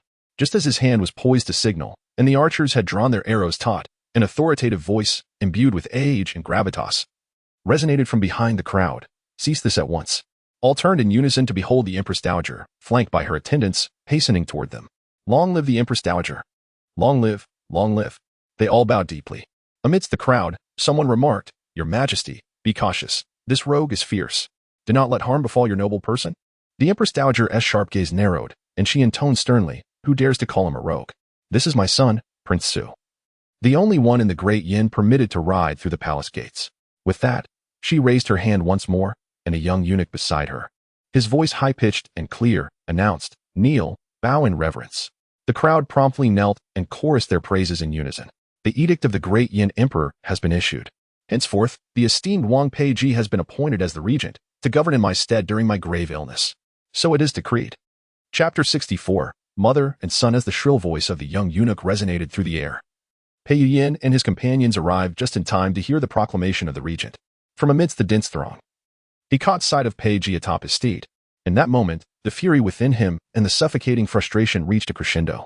This was indeed an imperial edict penned by the emperor himself. Why? What could have prompted this? His spine straightened, yet beads of cold sweat had already dampened his garments. How would the officials of the court regard him? How would the populace across the nation perceive him? He was the crown prince. Yet the emperor had chosen another to oversee the realm. It felt as though an invisible slap had been dealt to him, a glaring indication that the emperor held disfavor towards him. Upon regaining consciousness, he might well replace him as the crown prince. He was undoubtedly the most laughable and pitiable crown prince in the annals of the Great Yin. Yet he was the emperor's legitimate eldest son, and still, he found himself ensnared in suspicion. Even between him and Peiji, the emperor had opted for the formidable Peiji as regent, choosing to guard against his own flesh and blood. It was once the case that his father would hold his hand, guiding him in learning to write, even lifting him onto a horse for the first time, sacrificing matters of state to spend entire days teaching him to ride. When had it begun that the emperor harbored such mistrust towards him? As the decree was concluded, a moment of hesitation enveloped the assembly, until it was Pei Yuyan's own imperial guard commander who took the initiative to kneel and bow deeply, proclaiming, "I pay my respects to the regent." The remaining individuals swiftly realized the situation, each one eager to bow, fearing that any delay might result in their heads striking the ground. "We pay our respects to the regent. Long live the regent," they proclaimed. Only Pei Yuyan remained with a bitter taste in his mouth, standing helplessly beneath the scorching sun, which caused his back to arch slightly. It was only when a frigid gaze swept over him, accompanied by a tug from the person beside him, that he numbly began to kneel. He heard his own voice, hollow and pale, articulating each word with care. "Your humble son pays his respects to uncle. Pays his respects to the regent." In a brief span, he knelt before Peiji twice. This was not merely an act of kneeling, it was a profound humiliation, shattering his very bones and compelling him to bow in submission. Was he to concede defeat? No. Even if Peiji held the title of regent, what of it? Should he attempt to usurp the throne, he would be deemed a traitor. As long as the emperor remained in slumber, he would eternally be the crown prince of Dian. He would never yield. Meanwhile, a young eunuch hastened to the foot of the horse, his face blossoming into a cheerful smile as he raised the golden edict high, brimming with flattery and obsequiousness. "Regent, please accept the decree." Yet, Peiji seemed oblivious, dismounting with indifference and striding towards the Empress Dowager. This was a coveted prize, sought after by many, yet Peiji did not even cast a glance, coldly stating, "It's yours." The young eunuch was so startled that he nearly dropped the precious item, wondering how he could possibly deserve such a treasure. Peiji then approached the Empress Dowager, lifting the hem of his robe and kneeling before her with sincerity. "Mother, I have returned. Get up, quickly, get up," she urged. The Empress Dowager stepped forward, intending to assist the fallen individual, yet Peiji rose effortlessly, eluding her touch as her fingers barely grazed the sleeve of his garment. In her advanced years, with hair grayed and a face etched with wrinkles, she remained remarkably lucid. Stirred by a torrent of emotions upon the sight of her long-absent younger son, she had been wed to the late emperor through the auspices of her elders. Always acutely aware that he did not harbor affection for her, she was merely a necessity to him. In her youth, she had been preoccupied with vying for the emperor as favor amidst a throng of enchanting concubines. During that time, He lavished great affection upon the favored consort and their second son, while her thoughts were consumed by her eldest son's prospects of securing the position of crown prince. In her relentless pursuit of favor, she sacrificed her eldest daughter's lifelong happiness, marrying her off to the distant northwest as a political alliance. Moreover, she found herself in competition with the favored consort, striving to bear children in hopes of garnering the emperor's affection, even knowing that her health would suffer from the strain, especially at the age of over 30. Alas, after giving birth to Peiji, the emperor expressed dissatisfaction, finding the child too reminiscent of her, handsome yet lacking in regal bearing. Initial concern from the emperor waned after the first couple of years, as his affections were redirected towards the favored consort and her offspring. During the tumultuous period, she was preoccupied with consolidating her familial and political influence, harboring resentment towards her son for resembling her rather than the emperor, thus earning no share of his affection. Her attention was solely fixated on her eldest son. By the time she came to this realization, Peiji had already escaped the palace to join the military. And at that moment, she felt no regret, viewing his departure as a potential source of further chaos, believing it would only deepen the emperor's disdain for her. She waited and waited, yet Peiji did not create turmoil. Instead, he distinguished himself in battle, rising to become a formidable commander in his own right. She successfully outlived the emperor, bestowed death upon the favored concubine and those wretched offspring, and ascended to the position of Empress Dowager. Yet, what awaited her was an abyss of profound emptiness, particularly in recent years as the passage of time weighed upon her, witnessing the familiar faces fade away one by one. She found that the number of those who could remain by her side had dwindled significantly. It was then that she recalled the merits of Peiji and realized the extent of her failures as a mother. However, any attempts at redemption were now beyond her grasp. The Empress Dowager gazed upon her somewhat unfamiliar yet imposing son, her eyes glistening with unshed tears.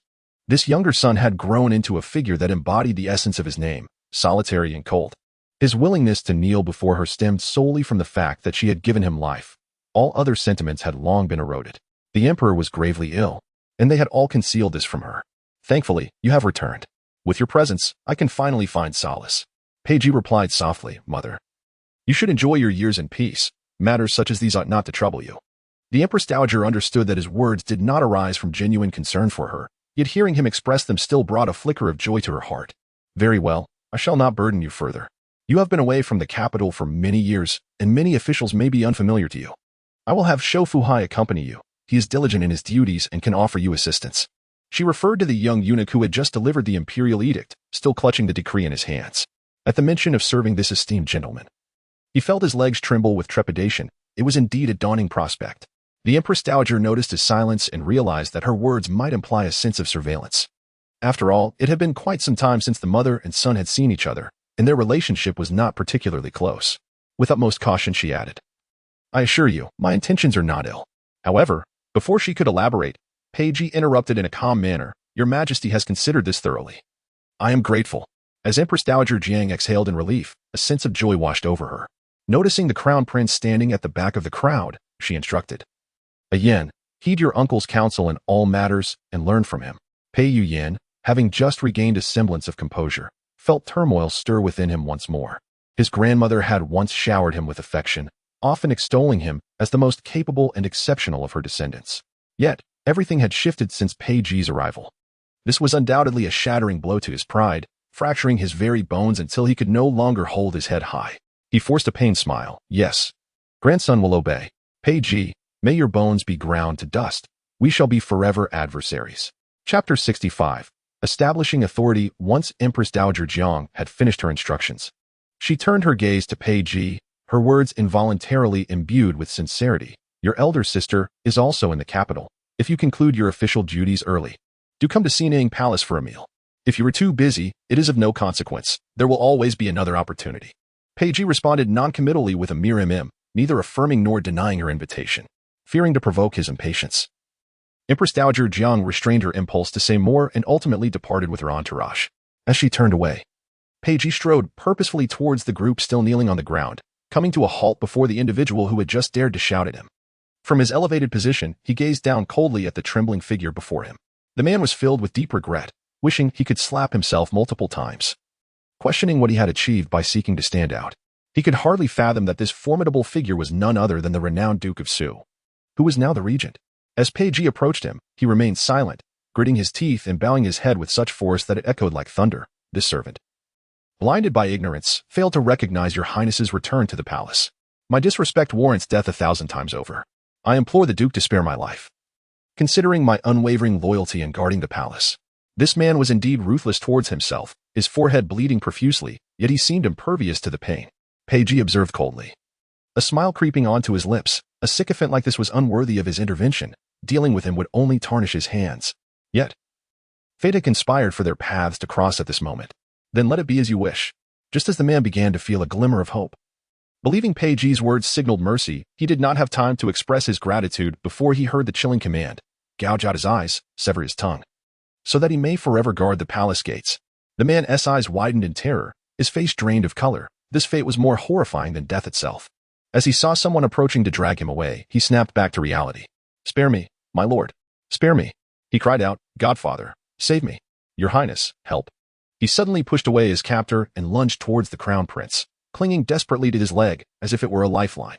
Your Highness, please save me. I have accomplished many significant tasks for you. I beseech you, Your Highness. Pei Yuyan listened as the pleas grew increasingly absurd, his demeanor reflecting a sense of mounting frustration. A flicker of malevolence flashed in his eyes, before anyone could react.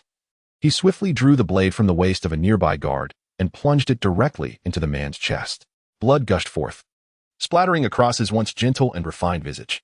No one anticipated that the crown prince harbored such a fierce and ruthless side. Yet, he released the hilt with remarkable composure and spoke in a solemn tone. This man has shown disrespect towards my royal uncle. There is no need for you to soil your hands. Allow your nephew to alleviate your burdens. Peiji was not taken aback. He had long perceived the depths of Pei Yuyan's character, and a faint smile crept upon his lips. Well done. With that, he turned and strode away. The others were momentarily stunned, glancing between the crown prince and his retreating figure before resolutely pursuing him. Your Highness, I, Gong Hui of the Imperial Forest Army, am willing to serve you loyally and offer my humble assistance. I, Wei Nanxun of the Ministry of Revenue, am prepared to share your burdens. I, leaving behind the disheveled and powerless figure of Pei Yuyan, who stood outside the Golden One Hall. It seemed no one recalled that he was the crown prince of Great Yan. Naturally, Wei Nanxun was unaware of the events unfolding within the palace. During her return to the capital, she had focused solely on tending to her brother's injuries, organizing the affairs of the Western Garden, and corresponding with her father. The matter of the division of the family required prompt resolution. Should it be delayed, Pei Yuyan might once again concoct some unforeseen trouble. Originally, the West Courtyard was managed with meticulous care by her mother's trusted servants, Mr. and Mrs. Lin. However, during her absence from the capital, all the servants were confined by the Wang family under the pretense of training, but in reality, it was merely an opportunity to settle scores. The elderly couple remained steadfastly loyal to the second branch, remaining unfazed by intimidation and temptation, and consequently endured considerable suffering. Even after being rescued, they would require a period of recuperation. During this time, Wei Nanxun took it upon herself to manage the household, albeit with a certain degree of inexperience, nonetheless. She was resolute in her determination to assume responsibility for the household accounts. Recognizing that learning was essential, she understood that without effort, she would never gain proficiency. Mrs. Lin was delighted by the young lady's willingness to take charge, and both she and her husband took turns assisting her. Possessing a natural aptitude for household management and a willingness to learn, Wei Nanxun quickly became adept in various tasks, from procurement to overseeing the servants. Mrs. Lin observed her progress with great satisfaction, remarking that the young lady bore an uncanny resemblance to the second mistress in her youth, who had also assisted the family in managing accounts and household affairs from a tender age, almost as if she were cast from the same mold. Intrigued, Wei Nanxun encouraged them to share more stories. Due to her father's profound longing for her mother, the elderly residents of the estate seldom spoke of her past, fearing that it would further dampen his spirits. In those days, the second mistress not only aided in managing the household, but also donned male attire to assist in the shop. Each time, she introduced herself as the young master of the household, successfully deceiving many customers and staff who believed she was indeed a handsome young gentleman. It was during this time that she met the second master, who initially mistook her for a young man and sought to form a brotherly bond with her. Upon discovering her true identity, his astonishment was palpable. Wei Nanxun found the conversation intriguing and urged Lin Mama to elaborate further. After listening intently, she began to comprehend why her seemingly obedient father would dare to defy his stepmother, even to the extent of forsaking the Wei family name for the sake of marrying her mother. It was no wonder that, more than a decade after her mother's passing, he had never entertained the thought of remarrying or even consorting with other women. This was the image of a couple she had always envisioned. Suddenly, a vision of Pei Ji flashed through her mind, prompting her to shake her head vigorously. No matter how handsome Pei Ji appeared or how eloquently he spoke, Wei Nanxun resolved not to be deceived again. She would rather be a humble wife than a concubine in a prestigious household. Once her father returned, they would sever ties with the Wei family and leave the capital. In the vastness of the world, she would seek a gentleman of respectable appearance to marry, which she deemed the right course of action. During this period, the main branch of the family and the matriarch frequently dispatched individuals to the Western Garden, either expressing a desire to see her or delivering gifts. All while feigning concern for their younger kin. She graciously accepted all gifts, but only visited when invited for meals, and even then, she remained largely silent, focusing solely on her food. Although she appeared to be courteous and understanding, she was, in fact, as unyielding as a stone, impervious to their tactics. Even Wei Mingzhao from the palace had extended invitations to her on multiple occasions, all of which she declined under the pretext of needing to care for her younger brother and dealing with her lingering ailments. In the past, she had been mindful of the Wei family's reputation and grateful for the kindness of her cousin. Now, she has come to terms with the situation. The Wei family possesses nothing that could threaten her, while they should be the ones concerned about the absence of the second branch and the financial implications it entails. Having returned to the capital nearly 10 days ago, she has not stepped out of the estate even once. By remaining indoors, she has effectively barred Pei Yuyan from entering, leaving her curious about what schemes he might devise. However, on this particular day, a small eunuch arrived with a smile. Wei Nanxun initially assumed it was Wei Mingzhao, and she felt a twinge of annoyance as both had grown weary of each other's presence, perplexed as to why she was being summoned to the palace. To her surprise, the eunuch spoke. "This humble servant comes to pay respects to Miss Wei. Her Majesty the Empress Dowager wishes to speak with you." The mention of the Empress Dowager caught Wei Nanxun off guard. While she could devise a way to evade Wei Mingzhao's invitation, the Empress Dowager was an entirely different matter. She was the most esteemed woman in the Great Yan. Her words carried the weight of imperial decree, and defying such a command could lead to dire consequences. Wei Nanxun had no choice but to acquiesce, yet she discreetly instructed Ji Xia to pass a purse to the eunuch, hoping to glean some insight into the underlying motives of this summons. In this lifetime, as merely an inconspicuous illegitimate daughter of the Wei family, and even in her past life as the favored concubine of the crown prince, she had never been granted an audience with the Empress Dowager. This was indeed a most unusual occurrence. The eunuch was polite, accepting the purse and sipping tea, but when she inquired about the reason for the Empress Dowager's summons, he only offered vague reassurances. "Miss Wei is fortunate. Her Majesty wishes to converse with you. May I ask, esteemed eunuch, if there are any other young ladies from different families summoned to the palace tomorrow?" The young eunuch merely smiled and shook his head, choosing to remain silent on the rest. Could it be Pei Ji? Yet, he had clearly promised her that he would refrain from disturbing her tranquility for the time being. Surely, he would not renege on such a minor assurance. Could it be Pei Yuyan? He did not seem likely either, as the Empress Dowager was often preoccupied with her summer retreats or recuperating in Wutai Mountain, hardly attending to the affairs of the inner palace. It was indeed unusual for Pei Yuyan to summon her on behalf of the Empress Dowager. Nevertheless, since the invitation had been delivered, she was obliged to attend, and she must do so with grace and joy. Wei Nanxun had garments prepared for every season and festival. Yet this return to the capital coincided with a change of season, and her autumn attire had yet to be crafted. Wearing her old garments would undoubtedly be a sign of disrespect towards the Empress Dowager. After rummaging through her belongings, she resolved to don the new outfit gifted to her by Manager He during her time in Pingshan. This dress, of her own design, featured a novel style and contemporary patterns, rendered in understated hues that suited her well. Her only concern was that it might be too ostentatious, detracting from her grace. She preferred to maintain a low profile, wishing to pass through the occasion unnoticed and return swiftly, as the last visit to the palace had left her with deep-seated apprehensions. With a gentle sigh, she conceded that if there truly were a conspiracy at play, the choice of attire would be of little consequence. She would proceed as planned. The following day, with the dawn's first light, visitors arrived once more in the front courtyard. Similar to the last time she entered the palace, they were wary of her potential missteps and took it upon themselves to offer her a few words of guidance. However, there was a notable difference. Whereas last time, the Wang family had primarily admonished her, this time, it was the venerable matriarch herself who came forth. "Some girl," she began. "Grandmother knows you are still harboring grievances regarding previous matters and are upset with us elder relatives. Regardless of your feelings, please understand that everything I do is for your own good."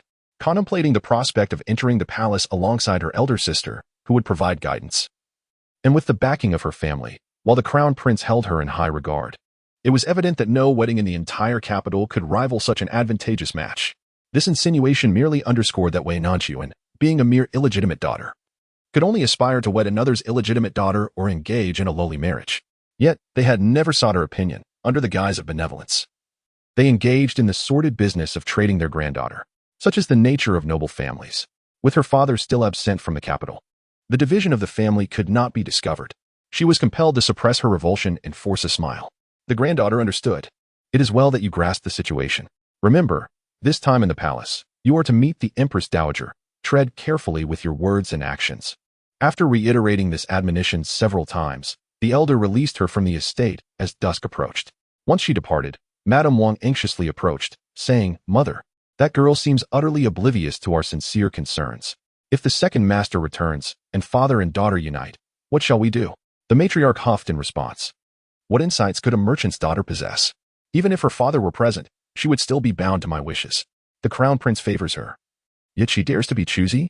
I could arrange for her to marry a widower as a second wife, and she would have no choice but to comply.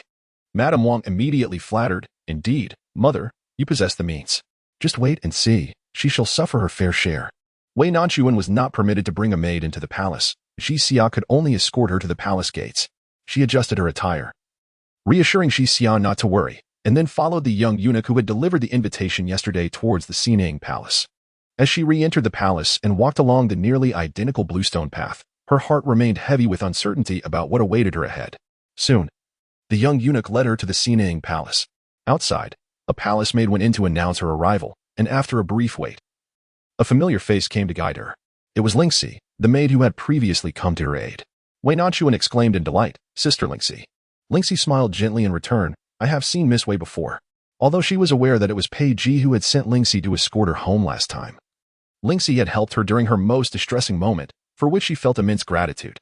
At that moment, she suddenly recalled that Lingxi had claimed to be the personal maid of the Princess Chang, and wondered if it was indeed the princess who had summoned her today.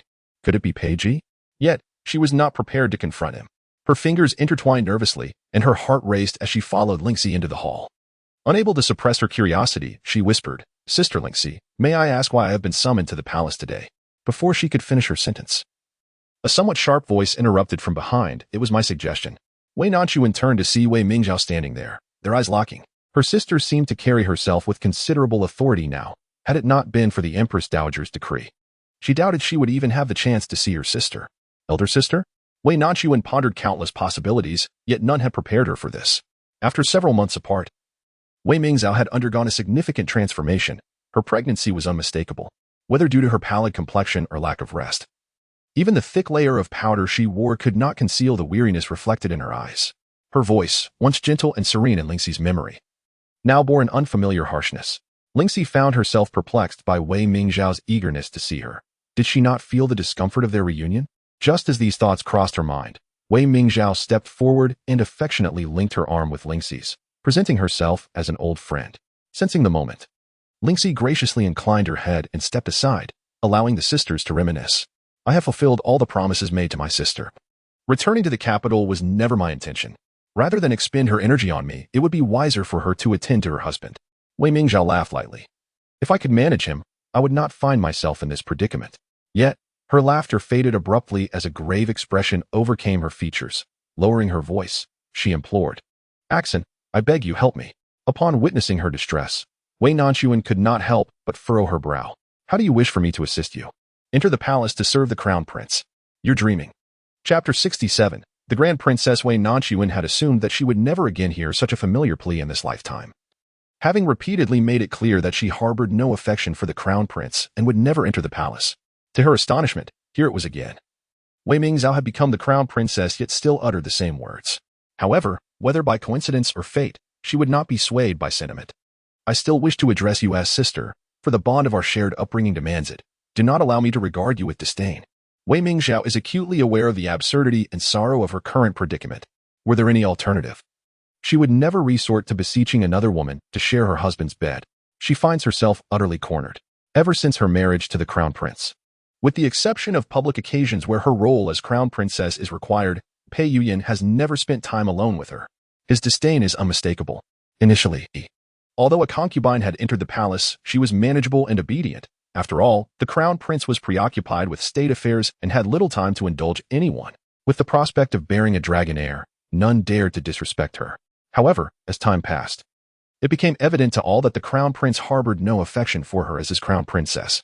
The harem teems with those who elevate themselves while trampling others. And regardless of her status, if one is unloved, what does it matter? The crown prince has not even bestowed upon her the insignia of the Eastern Palace. The justification given is that a pregnant crown princess should not be overexerted. Devoid of favor and authority, even a lowly maidservant dares to show her contempt. As if this were not enough, recently, the crown prince summoned a maid to seek her assistance in securing a position within the Eastern Palace. Though her heart ached, she complied and arranged for the maid to be renamed Wei, placing her in the inner court as a third-rank maid. Yet, to her dismay, this wretched woman had the audacity to sneak into the crown prince's study while he was present, remaining there throughout the night. By dawn, she found herself assigned to serve in the crown prince's study. Were it merely a matter of seducing him, that would be one thing. Yet this woman is insufferable, brazenly provoking her presence. The words were foul and unbearable, causing her stomach to ache throughout the day. What frustrated her most was the realization that this Wei bore a striking resemblance to Wei Nanxun. It was no wonder the crown prince had made an exception to accommodate her, neglecting his concubine while favoring this wretched woman. The courtiers in the Eastern Palace, witnessing her favoritism and the crown prince's slight rewards to her, eagerly flocked to flatter her, as if a nameless, lowly maidservant had the audacity to give orders. Although she could grit her teeth and endure this, after all, it was she who had lost her purity and forfeited the marriage due to her own choices. If she were to return home and lament her fate, she could only imagine the laughter of her half-sisters and the noble ladies of the capital. However, recently, Wei had grown increasingly brazen, even going so far as to tamper with her meals. When she sought to confront her, she found herself without evidence and unable to gain an audience with the crown prince. She was utterly powerless against this insufferable woman. If it were merely her own grievances, she could bear them, but she could not allow harm to come to her child. She could forego the crown prince's affections, but her child must be safe. At that moment, she learned that Wei Nanxun had returned. Surprisingly, instead of anger, she felt a surge of joy. What was Wei but a mere imitation, a substitute? Wei Nanxun had a gentle disposition, far easier to manipulate. To see Wei Nanxun, and to win the favor of Pei Yuyan, as well as to secure herself a protector. She persevered, day after day, enduring her condition to accompany the Empress Dowager in conversation and meals at Xineng Palace. Fortunately, while the Empress Dowager appeared stern and unsmiling, her keen eyes seemed to penetrate the depths of one's soul, yet she treated her with remarkable kindness. Perhaps it is due to the child she carries. Perhaps the solitude of the deep palace weighs heavily upon her, or perhaps she has seen through her own fragility. Aside from the initial 2 times she sought him out, thereafter, she was summoned with due regard for her dignity. On this day, the Princess of Chang was also present. She dined with them and, before taking her leave, expressed her intent to return the following day. However, the Empress Dowager wearily raised her hand, saying, "Your condition is delicate. It is rather inconvenient for you to travel back and forth. I suggest you refrain from coming tomorrow and take a few days to rest instead." Just yesterday, the Crown Prince had finally returned to the East Palace and had inquired about her visits to the Empress Dowager. This marked the first time he had spoken to her since her marriage to Pei Yuyan, igniting a surge of excitement within her. How could she possibly give up such a rare opportunity? She quickly gathered her thoughts and replied, "Grandmother, I am not weary at all. The matron has advised me that I should move about daily, lest the child grow too large and complicate the birth.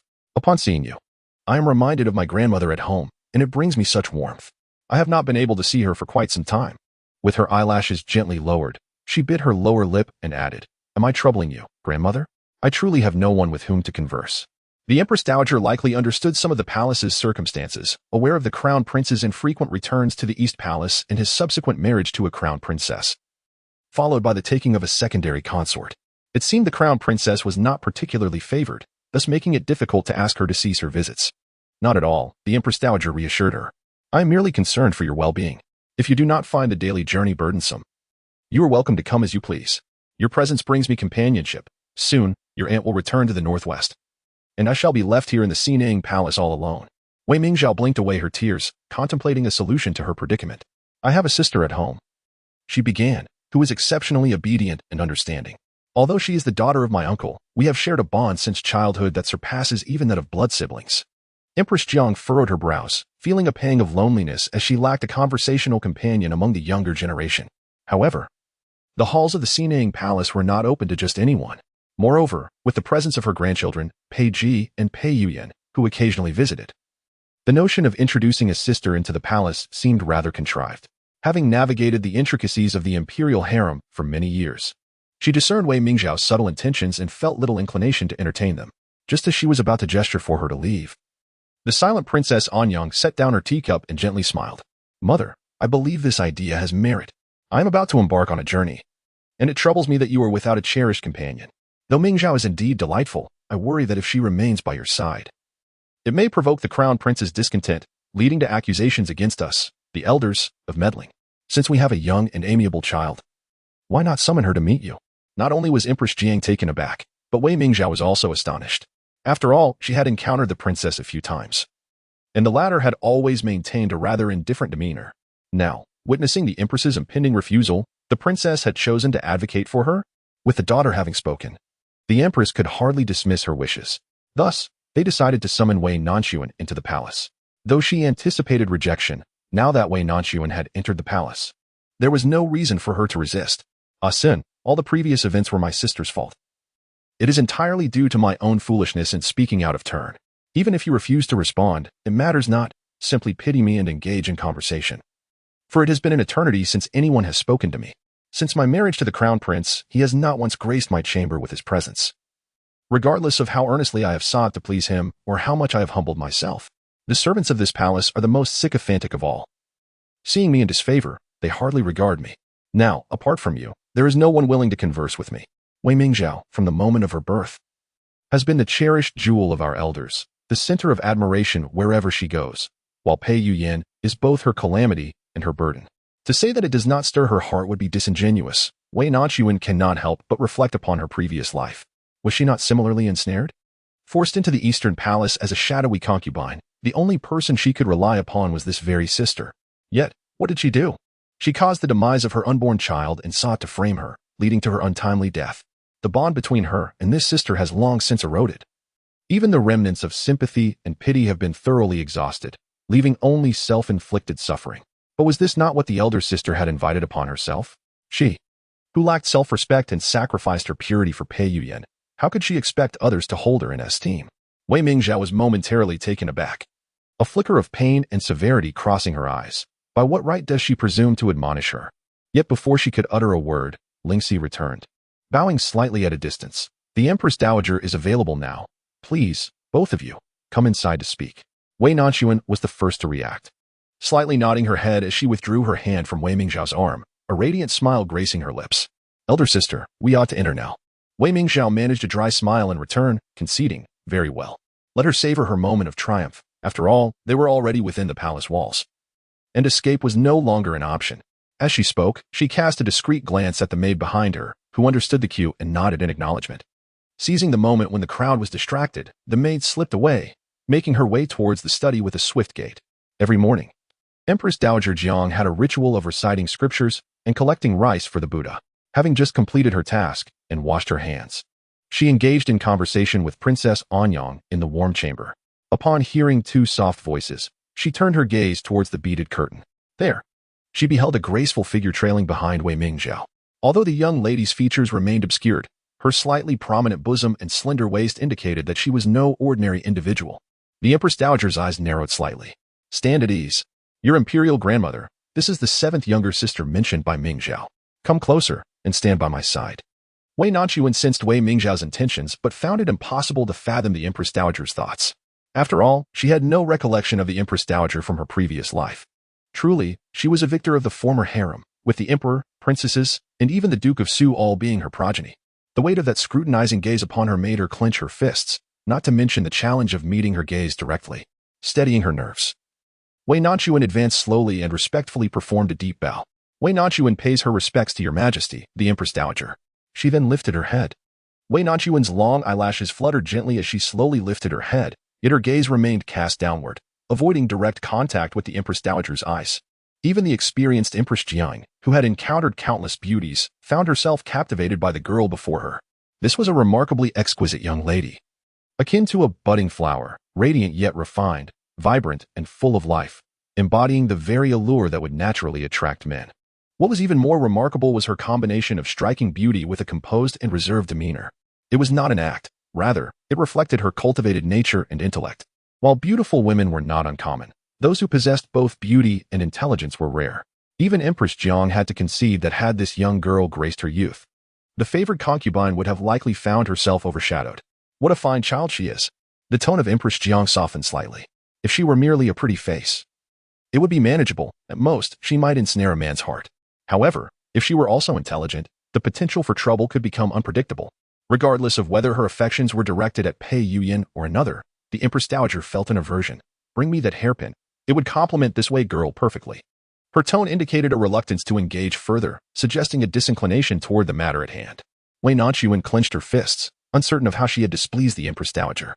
Nevertheless, she promptly knelt and bowed her head, for it was customary to accept the elder's grace without refusal. At that moment, as she prepared to receive the bestowed gift and return to Wei Mingzhao's side, a languid voice interrupted, "Mother, this Madame Wei's attire is quite novel. I have never seen anything like it." The eldest daughter is the first child of Empress Jiang and the late emperor, having accompanied her through the most arduous of times. Had it not been for her daughter's resolute desire to marry far away, she would never have consented to such a union. She has always felt a profound sense of indebtedness towards her daughter, tending to her wishes with great care. Upon hearing those words, she turned her gaze to the gown worn by Wei Nanxun, having previously been captivated solely by the girl's visage, and thus overlooked the finer details. Upon closer inspection, the gown was indeed remarkable. The sleeves were broader and longer than the ordinary, with several layers peeking through, elegantly concealing much of her hands. It was not only unique but also exquisitely crafted, rendering her hands exceptionally delicate. There was an undeniable charm to it. "Step closer, so that I may have a clearer look," she beckoned. The Grand Princess bore a resemblance to the Empress, yet her features conveyed a languid warmth.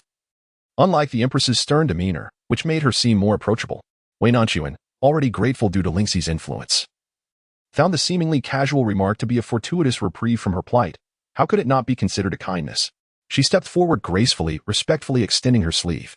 The Grand Princess grasped her arm, genuinely intrigued as she examined the fabric. "What a clever idea. Did you conceive this design yourself?" Wei Nanxun initially intended to deny it, but that would lead to complications regarding where it was purchased, as such styles had yet to appear in the capital. The intricate details related to Pingjin were too convoluted to unravel. Moreover, this was indeed her own creation, and thus not entirely untrue. She nodded affirmatively. This design was conceived by the humble daughter during her idle time.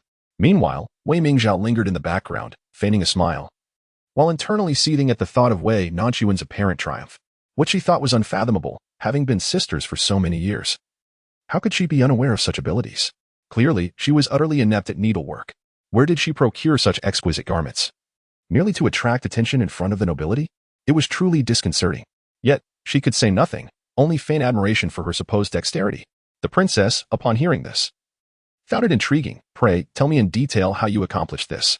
I too wish to adorn myself in such splendid attire." Observing her daughter's genuine interest, Empress Jiang permitted their conversation to flow, while she herself engaged Wei Mingzhao, inquiring about her appetite for the day. Wei Nanxun, unsuspecting of any ulterior motives, earnestly began explaining how to craft the sleeves. Suddenly, the princess lowered her voice playfully, remarking, "No wonder my dear brother has developed affections. Such a lovely and skilled young lady is indeed captivating." In Chapter 68, guarding simplicity, Wei Nanxun was momentarily taken aback, her thoughts racing until she realized the princess referred to her brother, Pei Ji. Upon closer inspection, one could discern the striking resemblance between Pei Ji and the princess, a sentiment not as easily perceived in the Empress. The princess possessed softer, more fluid features, while Pei Ji radiated a robust vigor akin to the blazing sun. It was merely during her rescue that he appeared so frail and pallid, obscuring his inherent assertiveness. Once fully recovered, should she gaze upon him again, she would undoubtedly be overwhelmed by his commanding presence. He shone like the bright sun above, his brilliance so intense that even a mere glance could scorch. Thus, it was impossible for anyone to overlook his extraordinary handsomeness and formidable demeanor, surpassing all men of this world. Initially, it was indeed his visage that ensnared her heart. Upon attentively listening to the words of the princess, a flurry of emotions enveloped her. Her cheeks flushed uncontrollably, her heart raced, and her eyes blinked in a manner that betrayed her composure. Anxiously, she murmured, "Your Highness." The princess, rather playfully, touched her own lips with her fingertip and shushed softly. Wei Nanxun, realizing the implications only later, understood that apart from the two of them, no one else had heard those words. The princess harbored no ill intentions. "Little girl, would you care to accompany me for a stroll in the garden?" she declared, raising her voice to ensure others could hear. The Empress Dowager, casting a glance in their direction, appeared somewhat taken aback. Although her daughter seemed amiable, displaying courtesy to all, there was an underlying sense of detachment. Only she was aware that the current king of the Northwest lay bedridden and incapacitated, rendering the region firmly within their grasp. Her daughter was even more formidable than she had been in her youth. To her surprise, this sharp-tongued girl, radiant as a rose, had captured her interest. Equally astonished was Wei Mingzhao, who had frequented Xining Palace of late, often encountering the princess, who had repeatedly expressed a desire for closeness. Given the previous comedic incident involving a grand suitor, she found herself slightly intimidated by the princess, treating her with utmost respect and caution. She had even delighted in the perception that the princess was kind-hearted, concerned for her unborn child, and appreciative of the delicacy she offered. However, witnessing the princess's relaxed and natural demeanor while conversing with Wei Nanxun, and her invitation to speak privately made her realize that the princess's cordiality towards her was merely superficial, while her genuine affection lay with Wei Nanxun. Why was that? Despite the fact that Mingming is outshone by Wei Nanxun in terms of family background, knowledge, and propriety, why does everyone seem to favor Wei Nanxun instead? Is it merely due to her exquisite beauty? The expression of jealousy nearly faltered, yet she reminded herself of her position. It matters not. No matter how many admire her, the crown prince has set his sights on Wei Nanxun and will surely go to great lengths to possess her. Ultimately, her fate will not differ much from that of the others, to exist like a mere specter within the depths of the palace. Wei Nanxun followed the grand princess to the Xining Palace garden, where the early autumn in the capital gradually shifted from green to yellow. Various chrysanthemums quietly bloomed, imparting a touch of autumn to the secluded palace. The grand princess, 2 years older than the emperor and significantly more than a decade older than Pei Yuyan, appeared exceptionally well-preserved. Dressed in a purple gown, her raven hair elegantly styled with a peony tucked in. Devoid of gold or jade embellishments, yet still exuding an air of nobility, she resembled a woman in her 30s, untouched by the passage of time. My dear girl, do you know when I first became aware of your existence? The grand princess bent down, gently caressing a yet-to-bloom green chrysanthemum, and suddenly turned to her with a smile. Had it not been for the earlier stirring words, Wei Nanxun might have said today, but now she found herself associating it with Pei Ji. Clenching her fists, she cautiously inquired, "Did you hear about me from the prince?" "No, even earlier than that." Wei Nanxun, astonished, pondered whether she had ever encountered the grand princess before. "From the moment I saw that belt, I remembered you." Wei Nanxun suddenly recalled the box that had been sent by the wind that day. It contained the belt she had lost, and it brazenly exposed her intimate connection with Pei Ji to the world. She felt herself engulfed in flames, her face burning uncontrollably. Had Pei Ji even confided such matters to the grand princess? She was overwhelmed with shame, embarrassment, and an unbearable sense of exposure. It was not Shoshua who informed her, rather, she had discovered it herself. How peculiar it was that a man so indifferent to the charms of women would secretly conceal a lady's belt. He had hidden it away. "Wait, Shoshua, your highness. Why do you refer to the prince as Shoshua? Did he not tell you?" Shoshua is his courtesy name.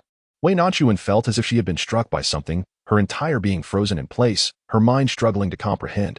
It turned out he had not deceived her entirely. At least in terms of his name, he could have easily misled her, yet he spoke the truth. Pei Ji, courtesy name Shoshua. A tightness gripped Wei Nanxun's throat, and her voice turned slightly hoarse. This prince, sharp and illustrious, would choose such a subtle and reserved name. Little girl, you share my sentiments. I too have long found such a name utterly lacking in significance. She paused, then scoffed lightly. This name was bestowed upon him by the emperor, with the hope that he would uphold its essence throughout his life. Initially intrigued by the grand princess's use of coarse language, Wei Nanxun found her to be a remarkable woman unbound by conventions. However, before she could fully appreciate this, the latter part of the princess's statement sent her heart plummeting. If he were of a refined lineage, a scholar among the literati, perhaps she could grasp the unwavering resolve of such a person. Pei Ji was born into the family of an emperor. Although he is the youngest son, it was never expected that he would ascend to the throne, nor should there be any anticipation for him to remain Navi. I have never favored the term Navi, finding it rather dull, yet he himself claims it is fitting.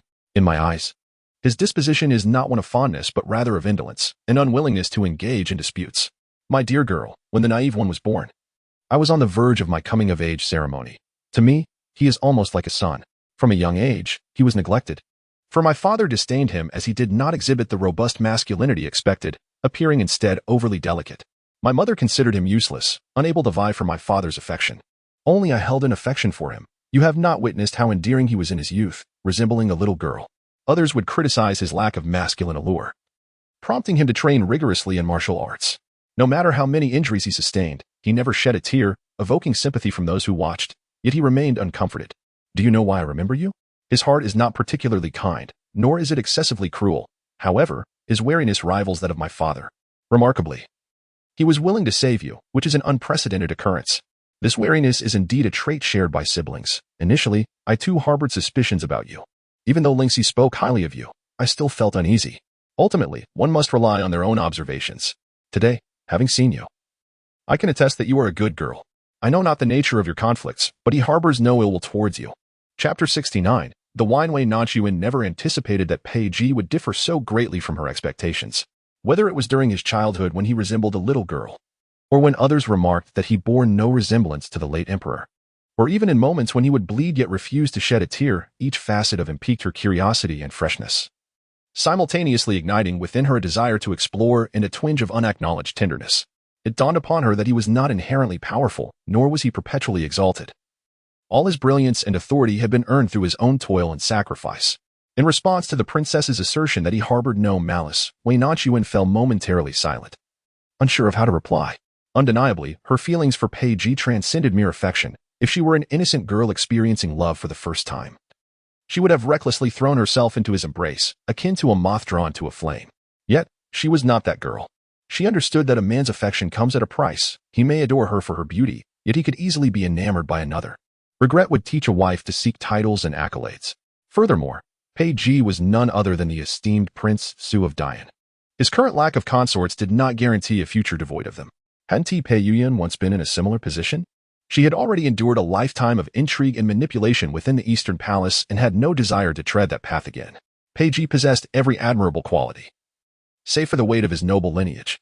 She had already expressed these sentiments during their last parting, not out of spite, but from the depths of her heart.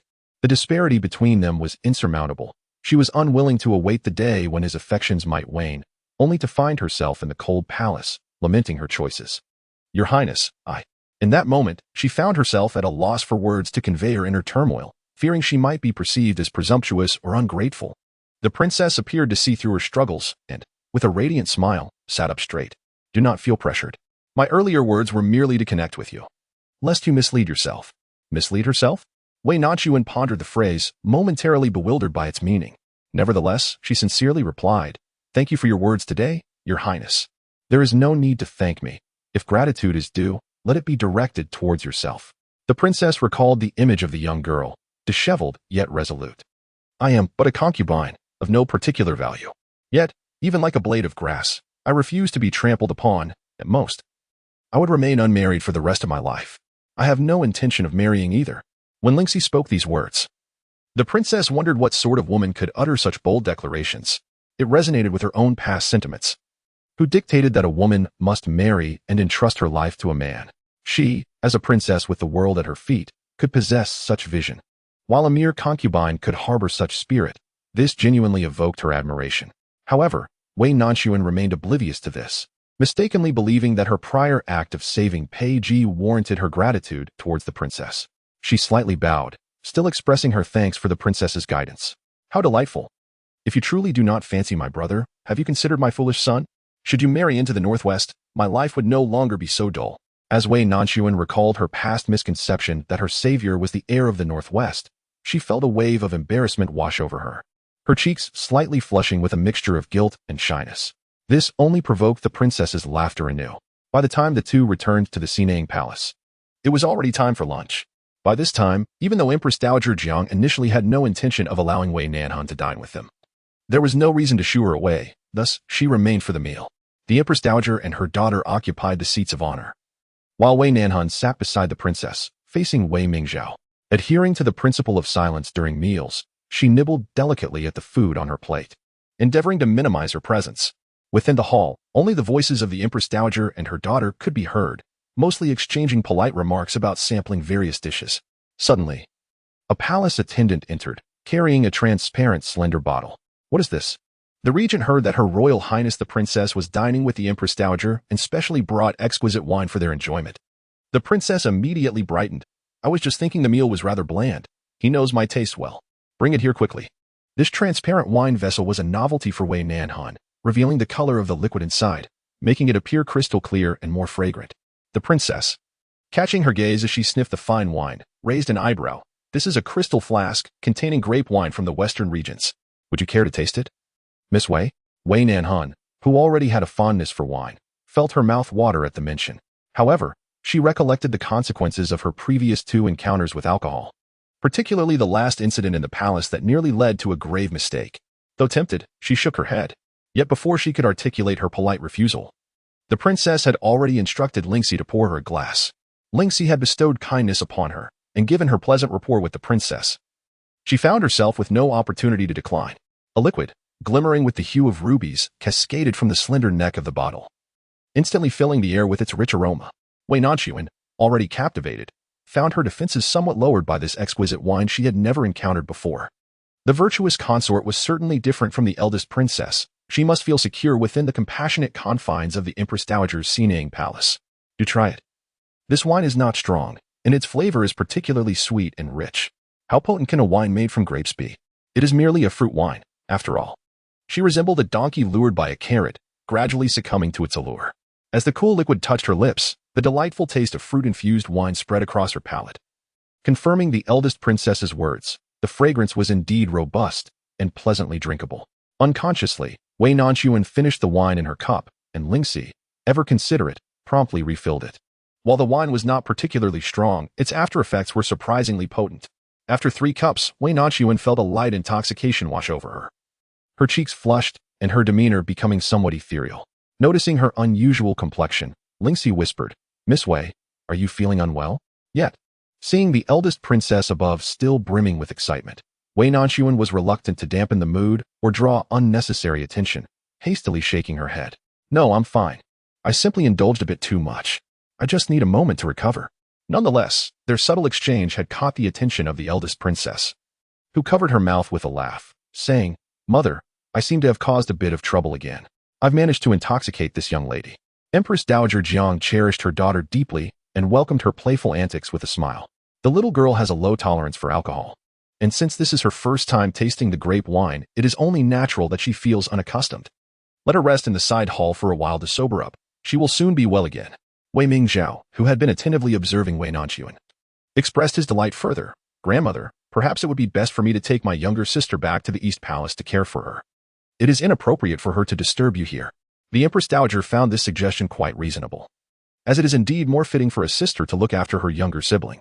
However, before she could agree, the Grand Princess adjusted her hair at the temples and interjected, "Those who have indulged in wine must avoid the wind. The journey back to the East Palace is quite lengthy, and I fear that exposure to the wind may lead to a headache, which would truly make it seem as though I am bullying her." Wei Mingzhao was about to propose that they use a sedan chair, but before he could voice it, the Empress Dowager had already nodded in agreement. "Then let us not cause any further trouble. Let her rest in the side hall."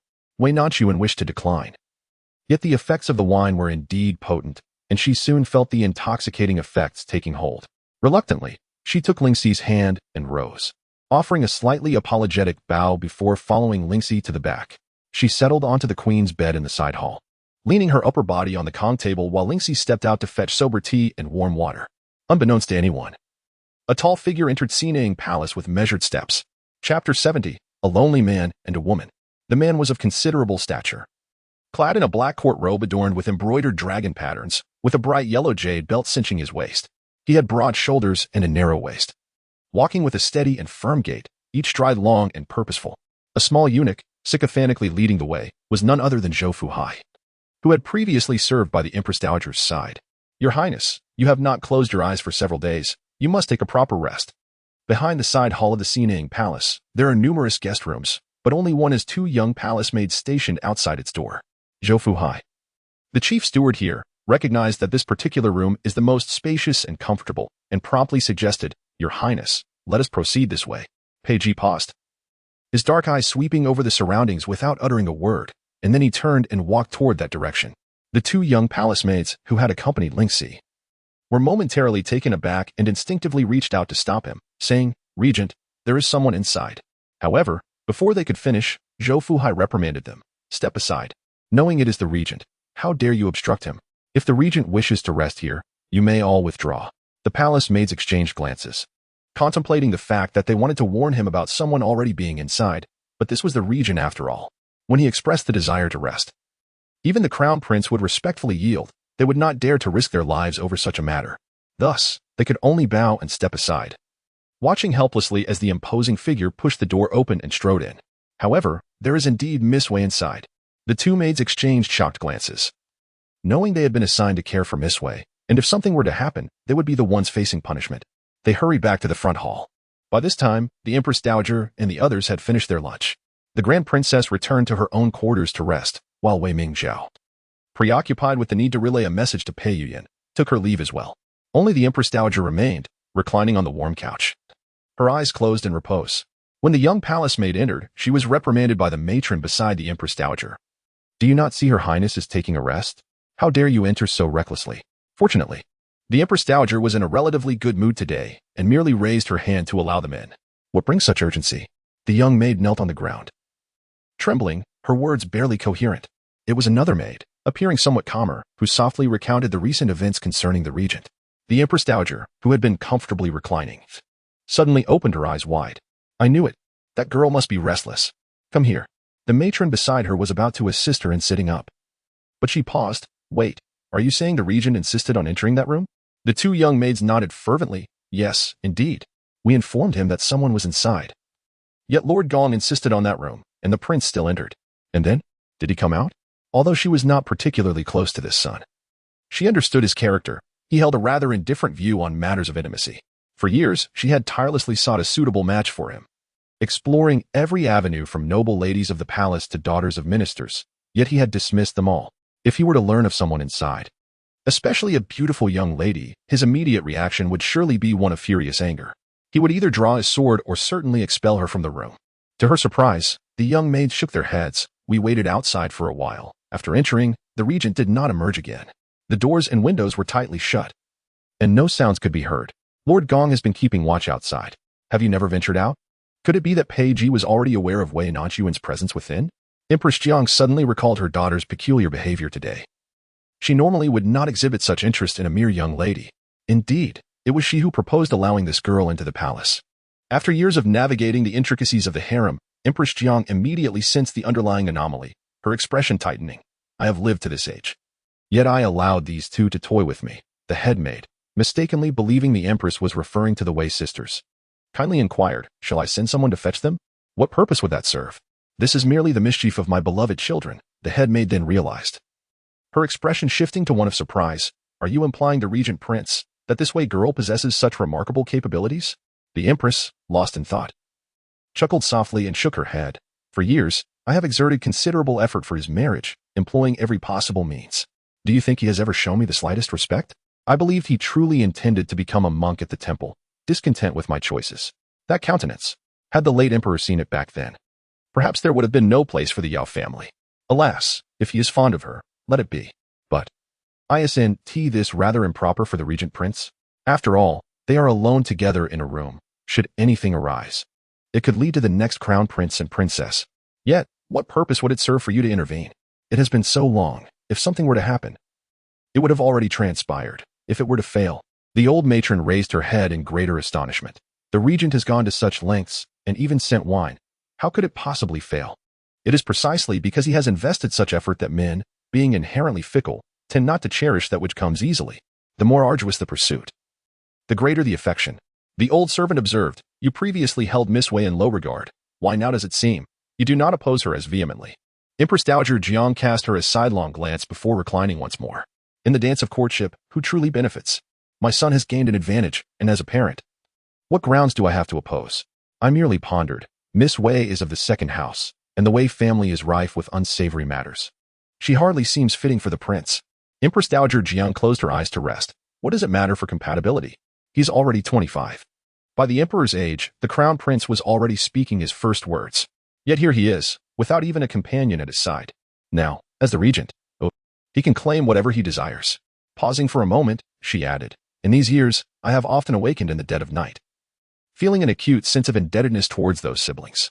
At last, they have emerged from the shadows, with the military power and treasury of the Northwest firmly in hand. Yet, he must remain cautious, for outside, everyone speaks of his bloodthirsty nature, claiming he disregards his own kin. That he can enter the capital and assist the emperor is a source of great surprise to me. A person must have something to care for, something to tether them. The old matron tentatively inquired, so, do you mean to say that the regent's feelings for Miss Wei are sincere? Whether his sincerity is genuine, we shall see how he behaves today. If she had simply accepted it, it would have been just that. However, if she were to return the girl properly. The Empress Dowager sighed softly, contemplating how to elevate the status of this young lady's family. Would it truly come to this? The Empress Dowager recalled Wei Nanxun's visage. Turning over in her thoughts, both father and son were alike. After that, she said nothing further. Chapter 71. Missing Wei Nanxun's consciousness remained relatively clear. She was aware that she was resting in the chamber, yet her head spun, and any movement sent the world reeling. The wine was indeed exquisite. Potent yet devoid of any nauseating discomfort, leaving her merely lightheaded and drained of energy.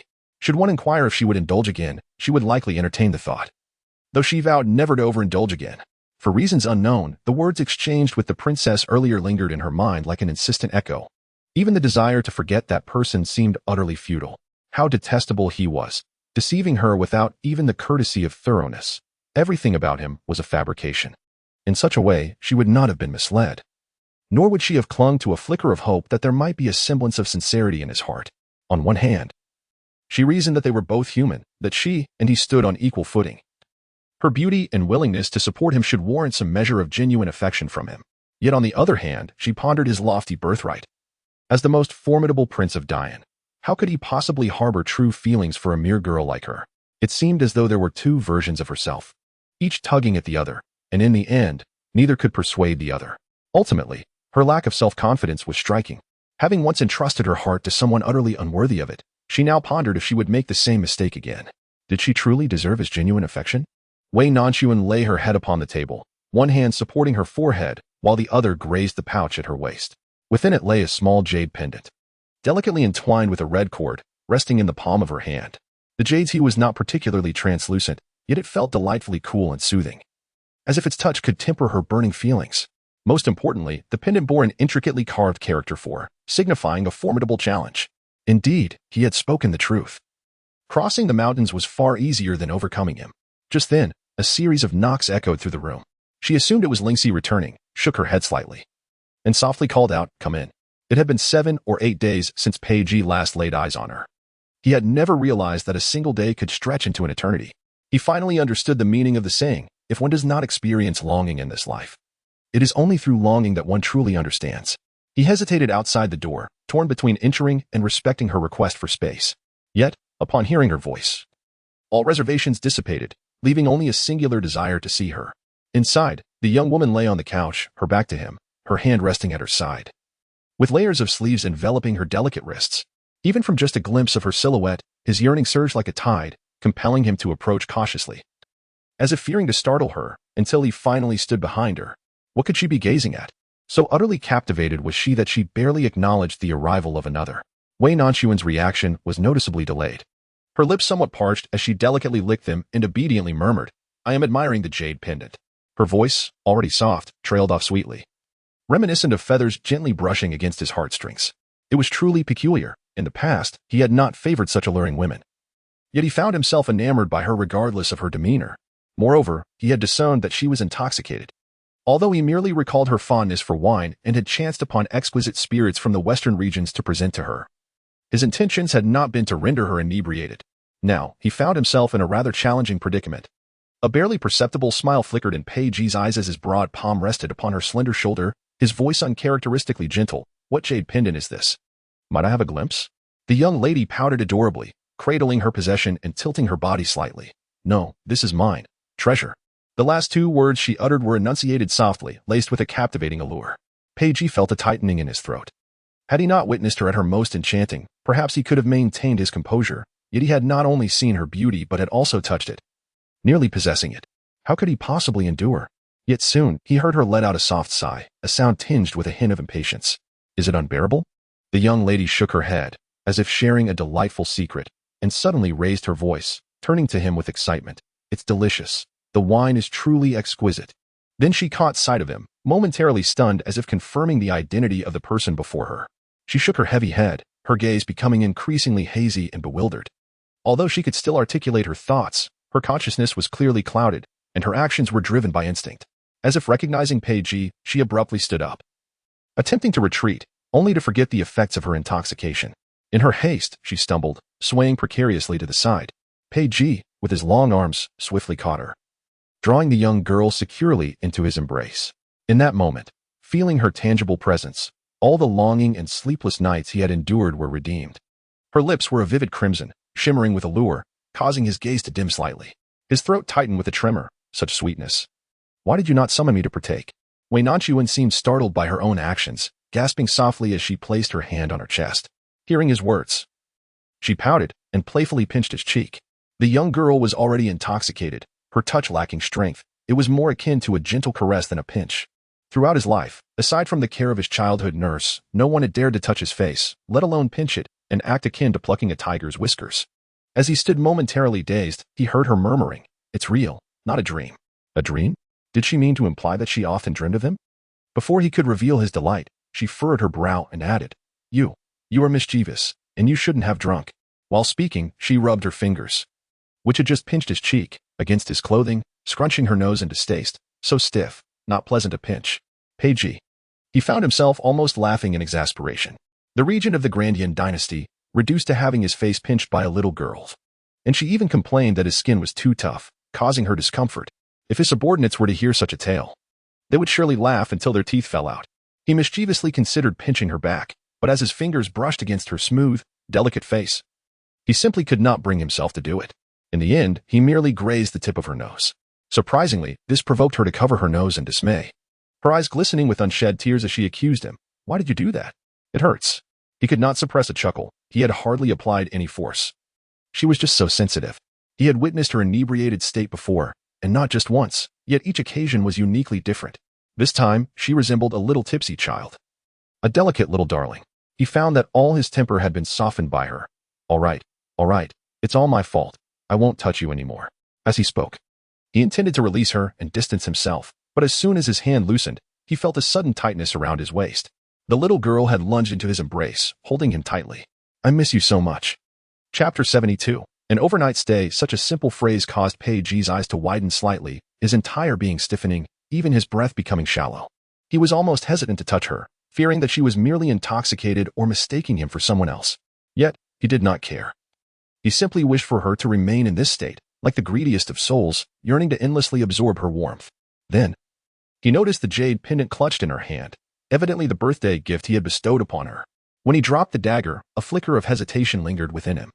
It was a special piece crafted for him by the imperial sister, a possession he had never parted with. Yet now, he felt that the jade was too small. Lacking the translucence and delicacy he desired, it warranted a new carving entirely. Before his arrival, Peiji had meticulously planned what he would say to her. But in the face of her words, all his thoughts seemed utterly insipid. He swallowed hard, his hand frozen in midair, yearning to embrace her tightly. However, before he could draw her close, he felt an emptiness in his arms. The delicate girl who had just nestled against him had suddenly sprung up, scrambling to the far side of the imperial couch, as if to delineate a boundary between them. The stark contrast in her demeanor left him bewildered, even prompting a fleeting doubt about whether she was truly intoxicated. What?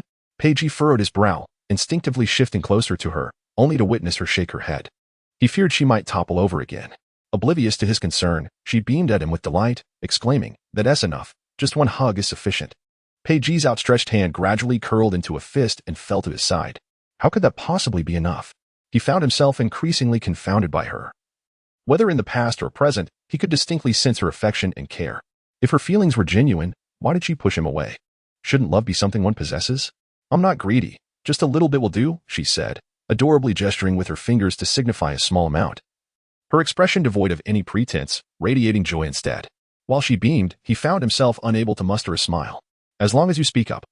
It could be far more than just a little. It could be everything." Yet she shook her head gently, indicating she did not want it all. Peiji observed her smiling face, feeling a tumult of emotions. She seemed intent on tormenting him. Recalling how she had pinched his cheek moments earlier, he could not resist reaching out to tug at the small braid on one side of her hair. A soft yelp escaped her lips, and he maintained a stoic expression, letting out a cold snort. "So you do know pain. Why don't you want it? Do you dislike me?" The young girl tilted her head, seemingly pondering the meaning behind his words. After a long pause, so lengthy that he nearly believed she had fallen asleep, he finally heard her gentle voice reply, "I do not like the palace, nor do I wish to compete with many for the affection of one man. I refuse to lose myself for a man." For a fleeting moment, Peiji thought she had not truly drunk. Perhaps she merely sought to express her innermost feelings under the influence of alcohol. Just as he began to entertain this notion, she obediently continued, I am my mother's dutiful daughter. I heed her words and shall never become a concubine in this lifetime. Thus, it is you, a poor scholar, whom I find endearing, but your surname, Pei, causes me to falter in my affection. How could one simply let go of those they genuinely cherished? To claim otherwise would be to deceive oneself. Yet, affection does not necessitate togetherness. In comparison to freedom, love pales in significance. Wei Nanxun felt that the wine consumed today was truly delightful. It not only soothed her sorrows but also allowed her to dream of Pei Ji, holding him close, leaving her with no regrets. She paid no heed to anything else. Finding a comfortable position, resting her head on her arms, and surrendered to slumber, leaving Pei Ji lost in thought. What Wei Nanxun had just spoken of were matters he had never contemplated before. He had always acted with decisiveness, pursuing his desires without relying on others. Prior to encountering Wei Nanxun, he had never imagined he would develop feelings for anyone, let alone consider marriage. When he found himself enamored with this woman, his sole desire was simply to be with her. Mutual affection seemed sufficient. The notion of marriage appeared entirely outside his realm of understanding, not to mention contemplating her feelings. It was only moments ago that he began to grasp the stark differences between men and women. In this world, women endure inherent injustices. Being subject to their fathers in their youth and to their husbands upon marriage, their reliance lies not upon themselves. Once wed, a woman is often confined to the domestic sphere for life. Even his mother and sister, one a queen and the other a princess, were not immune to the constraints of the palace and the royal residence, which were merely larger confines. His initial reluctance towards marriage did not stem from a desire for anyone other than Wei Nanxun, nor from a disdain for her family background. He was perhaps the least concerned about social standing in the world. Rather, it was his childhood experiences witnessing the rivalries among the women of his father's harem that fostered his aversion. Even his mother, as a queen, had to continually bear children to win the favor of a man. This bred a profound distaste for the institution of marriage and the petty intrigues among women vying for attention. Only now does he faintly recognize the folly of not revealing his true identity when he first fell for her.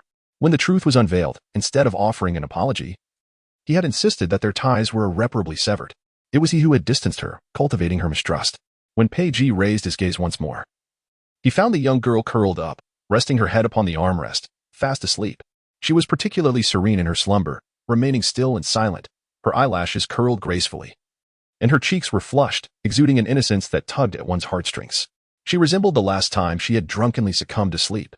Her trust in him was absolute, and he felt a profound responsibility to uphold that trust.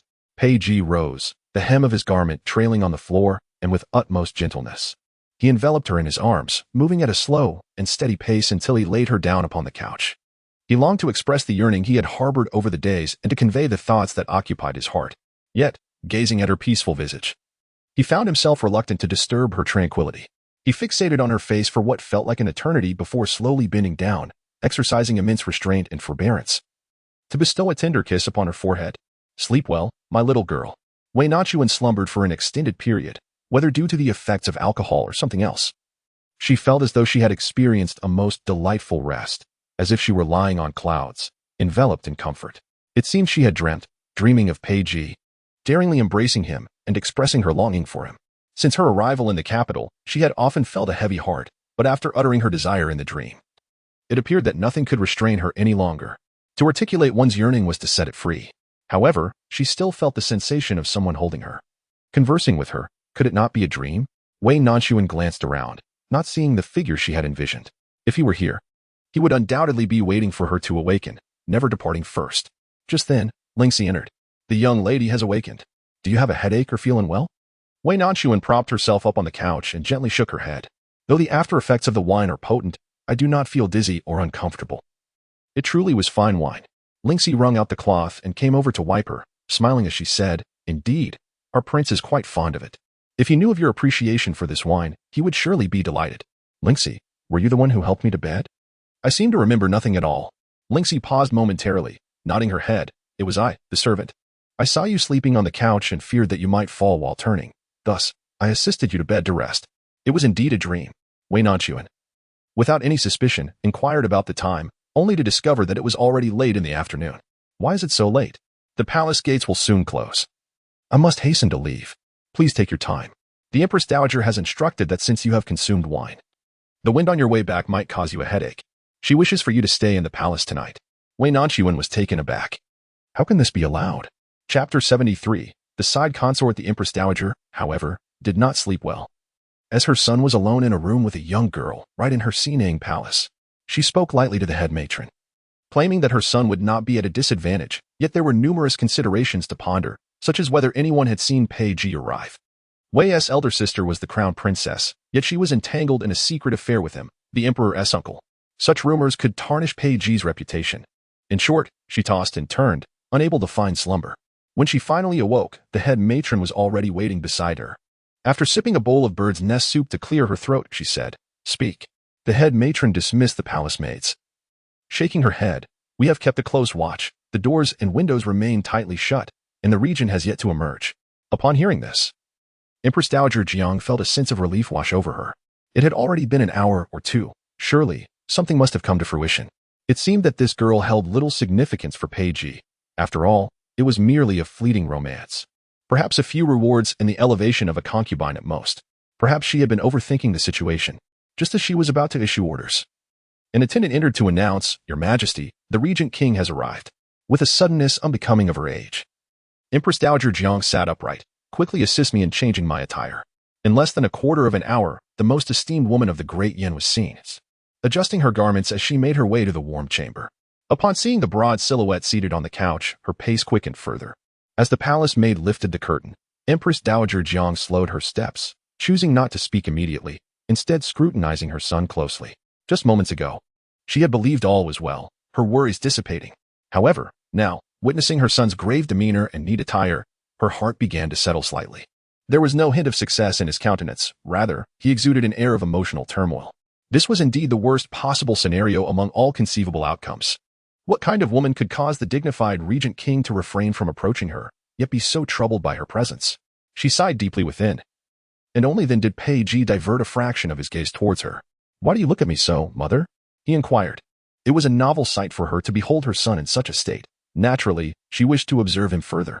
Pei Ji lifted his teacup, gently blowing on the surface before replying with indifference, "There are many things you have yet to witness." Empress Dowager Jiang was momentarily taken aback by his response. Yet she felt no offense, recognizing that her shortcomings as a mother were indeed substantial, and he was entirely justified in his words. She did not hastily inquire about his affair with the young girl, but simply sat opposite him and suddenly broke into laughter. The Empress Dowager felt she ought to sincerely thank this Miss Wei. Pei Ji, upon hearing the name Wei Nanxun, finally lifted his eyelids, yet remained silent. The Empress Dowager continued to speak to herself, expressing that had she not entered the palace today, it would have been quite difficult for her to meet him. Since their reunion, she had sent someone daily with nourishing supplements and soups, always inviting him over. Out of 10 occasions, he would accept 5 invitations. Yet he had never once graced her with his presence. In this regard, she had indeed benefited from Wei Nanxun's influence. Pei Ji remained reticent, only slightly furrowing his brow. The Empress Dowager, fearing his discontent, forced a smile and shook her head. "Let us not dwell on such matters. This child is beautiful and hails from a noble family. Though her status may be somewhat lower, if you are fond of her, these concerns are trivial. However, I must understand your intentions. What status do you intend to bestow upon this child?" The Wei family's background is such that she is certainly worthy of being a secondary consort. Once you have made your decision, I shall know how to proceed. Pei Ji set down his teacup, producing a crisp sound of porcelain, his expression hardening. "These matters are for me to decide." There is no need for the Empress Dowager to worry. Even a clay figurine would be provoked by his frosty demeanor, let alone his own mother. Ultimately, the Empress Dowager could not hold back a light sigh, her tone tinged with mild reproach. "If you have everything planned, why involve me in this scheme? Utilizing me as a mere vessel and then discarding me once you've crossed the river? I am aware that you yearn to see that child yet are apprehensive of public scrutiny. I do not mind serving as your shield. Over the years, I have carefully selected individuals, not for any other purpose but to ensure that, while you are stationed far at the borders, you have a companion of comfort to converse with. However, you have consistently misinterpreted my intentions. Today, I do not intend to dictate your affairs or intrude upon your plans. Rather, I thought that if I were to issue a decree, everything might proceed more smoothly and it would afford that child a measure of dignity. My considerations are solely for your benefit. This may very well be the first occasion in many years that they, as mother and son, find themselves in private conversation. Unable to contain her grievances, she divulged her thoughts and feelings in a torrent. Her words, while reflective of Pei Ji's perspective, did not evoke disgust in him. Yet they stood in stark contrast to his own calculations. Wei Nanxun despises coercion. Otherwise, she would not have chosen to flee the capital when faced with the crown prince. Should the Empress Dowager genuinely issue a decree for marriage, it would likely signal the irrevocable end of their relationship. Peiji understood that the Empress Dowager's intentions were benevolent. Yet the bond forged over many years could not be mended overnight. His expression softened slightly, but his tone remained resolute as he stated, "The matter has not yet begun. Mother, your intervention would be considered a favor to your son." The Empress Dowager nearly choked in exasperation, nearly driven to despair by her obstinate son. Yet somehow she recalled the moment she entered and observed Peiji's countenance. It dawned on her, could it be that her son's assertion of the matter not yet beginning was indeed true? "My dear, you cannot possibly have failed to win over that young lady, could you?" Peiji. Empress Dowager Jiang had never witnessed her son in such a state of embarrassment, and she felt an unexpected sense of delight. That young Lady Wei possessed quite the capabilities. Peiji, already troubled, grew even more sullen at the Empress Dowager's mention of the matter. He rose abruptly and declared, "I have merely come to inform you, Mother, that it would be best if you refrained from involving yourself in this affair. Moreover, the secondary consort has been treated most unjustly." With that, he strode away without casting a backward glance. The Empress Dowager, still reveling in the sight of her son's humiliation, was taken aback by his abrupt departure. Only after a while did she come to realize the implications of his words. The secondary consort had been wronged. Was he considering marrying this young Lady Wei as his primary consort? Taking a deep breath, she retracted her earlier thoughts. This young Lady Wei was not merely capable, but possessed remarkable prowess. Chapter 74. The slap Peiji understood that the Empress Dowager's remarks were not made with malice, yet he still felt a sting from them. Throughout his life, he had encountered little ease. His status as a prince afforded him a life of luxury, yet it also bore the weight of numerous burdens. If given the choice, he would prefer to be born into a humble family, where he could still achieve great things.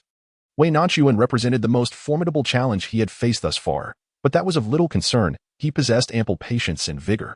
Upon exiting the palace, Zhou Fuhai was already waiting outside, bowing respectfully. "Your Highness, Miss Wei has awakened." Peiji lifted his gaze slightly and replied, "Do not let her know that I have visited." Zhou Fuhai intended to take credit for his service, having served the Empress Dowager for many years. He considered himself well acquainted with the palace and had attended to several masters, yet he had never encountered a regent as difficult to please as Peiji. To say that he is as bloodthirsty and ill-tempered as the rumors suggest would be misleading. In matters of sustenance and attire, he is rather accommodating.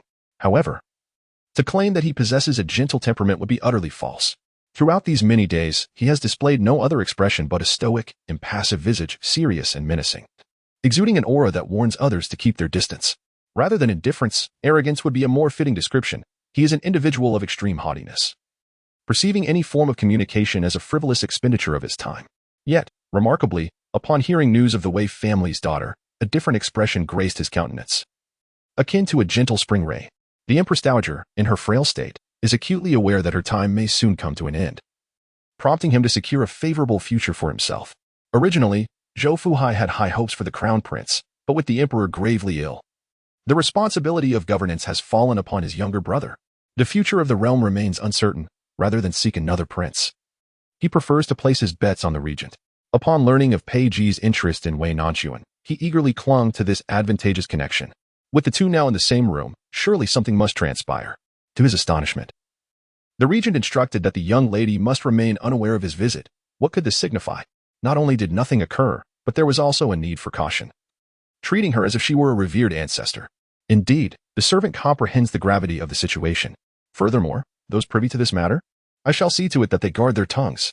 Only then did Peiji relax with a sound of affirmation, striding forth with a commanding presence reminiscent of a character from a play, each step purposeful and steady. As I was about to step out of the gates of Sinang Palace, I unexpectedly collided with a hurried figure. The newcomer was clad in a bright yellow robe, his expression somber and his gaze unwavering.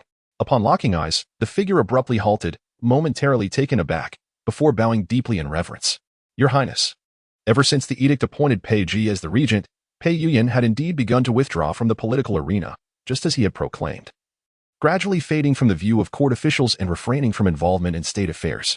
Even when approached for counsel on political matters, he often chose to remain behind closed doors, claiming to be engrossed in reading. In truth, he kept a close watch on the movements both within and outside the court. Minister Wen and the virtuous consort had been released, with the consort remaining in Jingren Palace, too shaken to venture out. Minister Wen, for his part, refrained from uttering a word against the crown prince, merely stating that his age necessitated rest. The emperor had replaced everyone around him, from the imperial physicians to the palace attendants, all of whom maintained a strict silence. even if Pei Ji suspected that the emperor's affairs were orchestrated by him. There was no evidence to substantiate such claims. With a regent in place, the role of the crown prince seemed increasingly superfluous. Pei Yuyan was keen to observe whether his uncle, who was only accustomed to leading troops and engaging in battle at the borders, possessed the capability to govern effectively. He harbored a sense of amusement, for despite not holding the reins of power, many of the court's civil officials remained loyal to him. Should he fall from grace? Those very individuals would be the first to suffer the consequences, thus they were well aware of how to undermine Pei Ji without his prompting. He comfortably positioned himself in the Eastern Palace, awaiting the spectacle of Pei Ji's potential missteps. However, what he did not anticipate was that Pei Ji was not only adept at taking lives but also possessed a ruthless and decisive approach.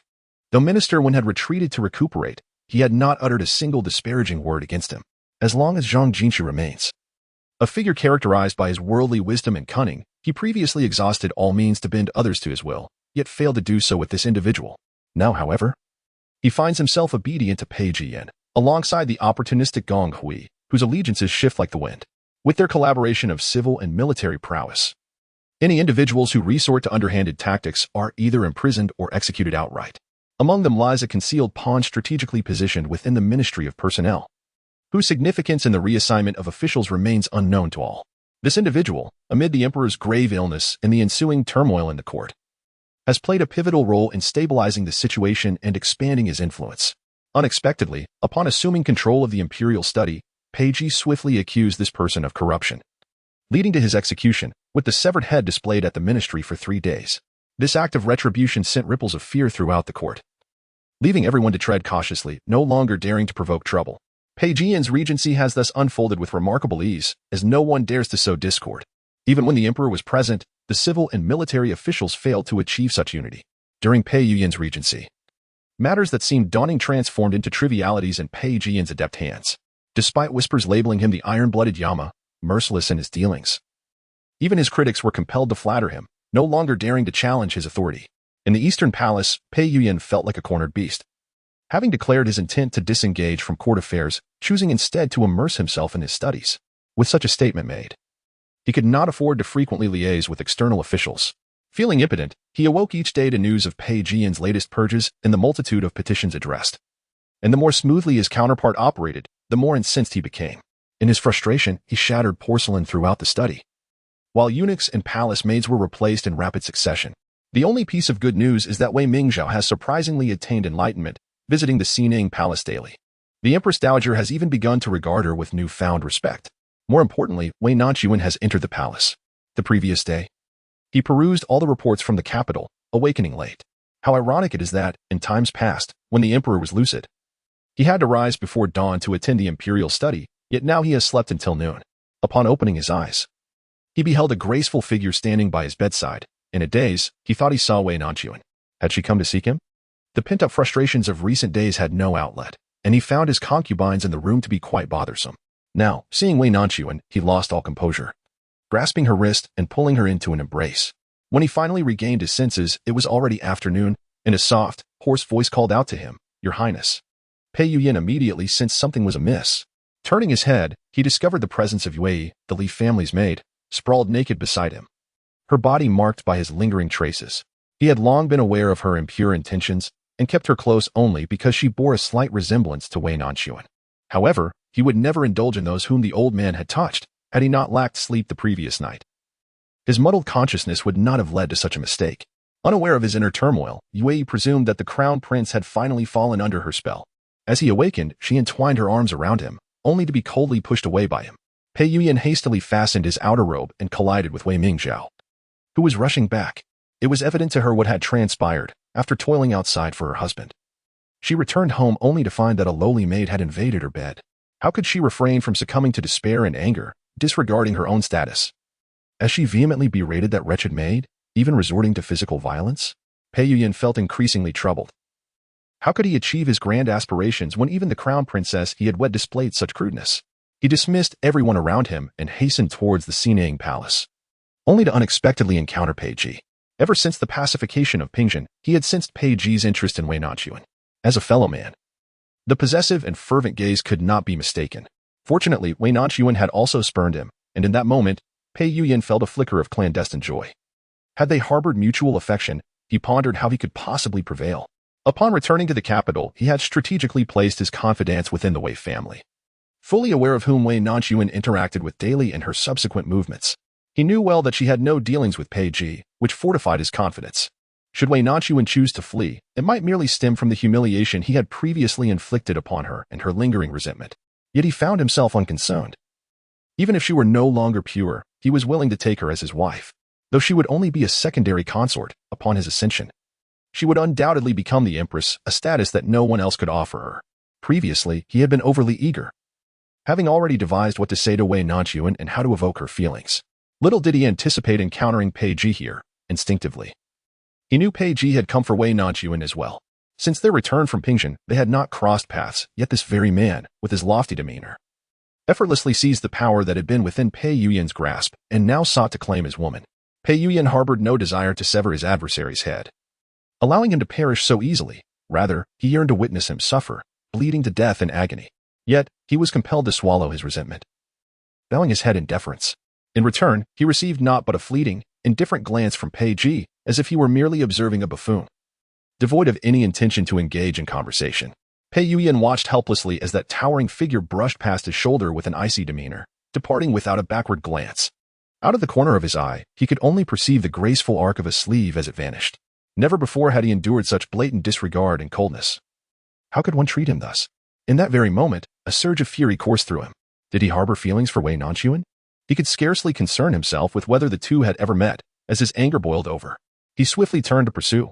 "Uncle, are you going to see us soon?" Pei Ji clearly wished to ignore him, dismissing his words with indifference as he continued onward.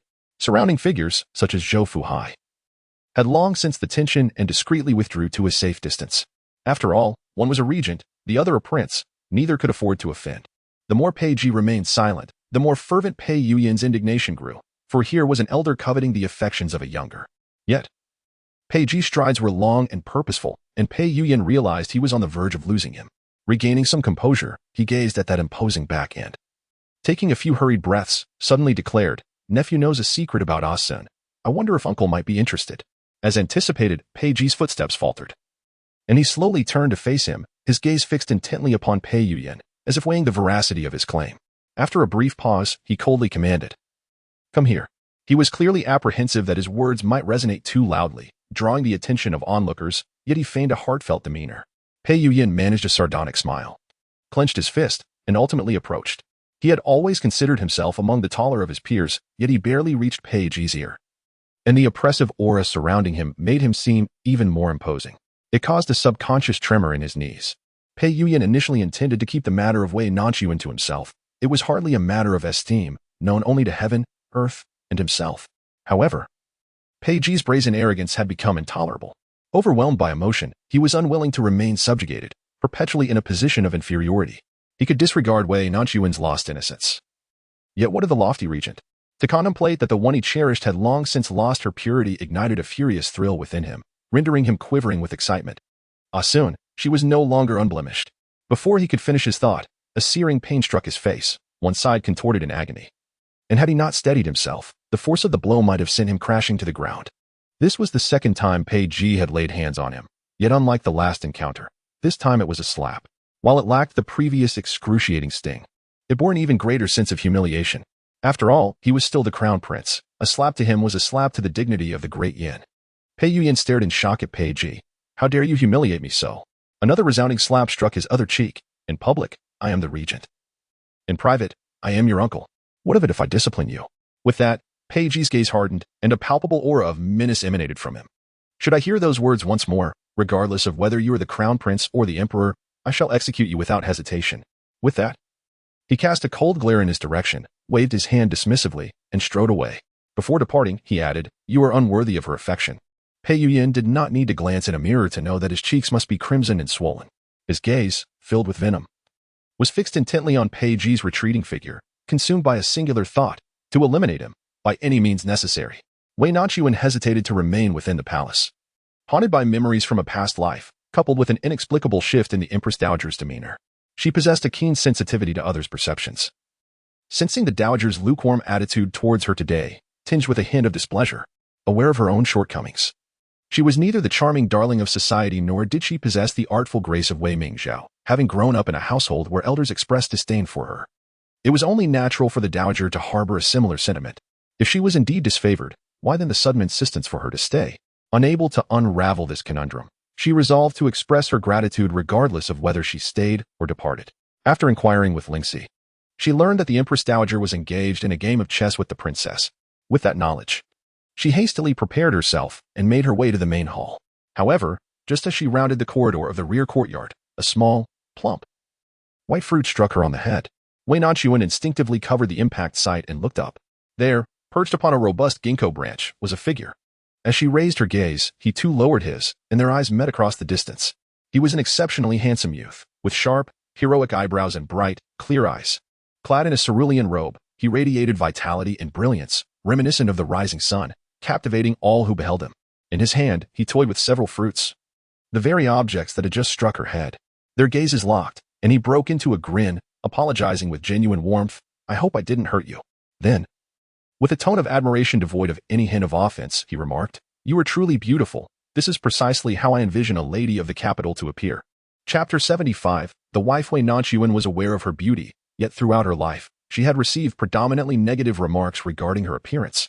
Even her grandmother, alongside her parents, bluntly criticized her for being too alluring, not fitting the mold of a noble lady.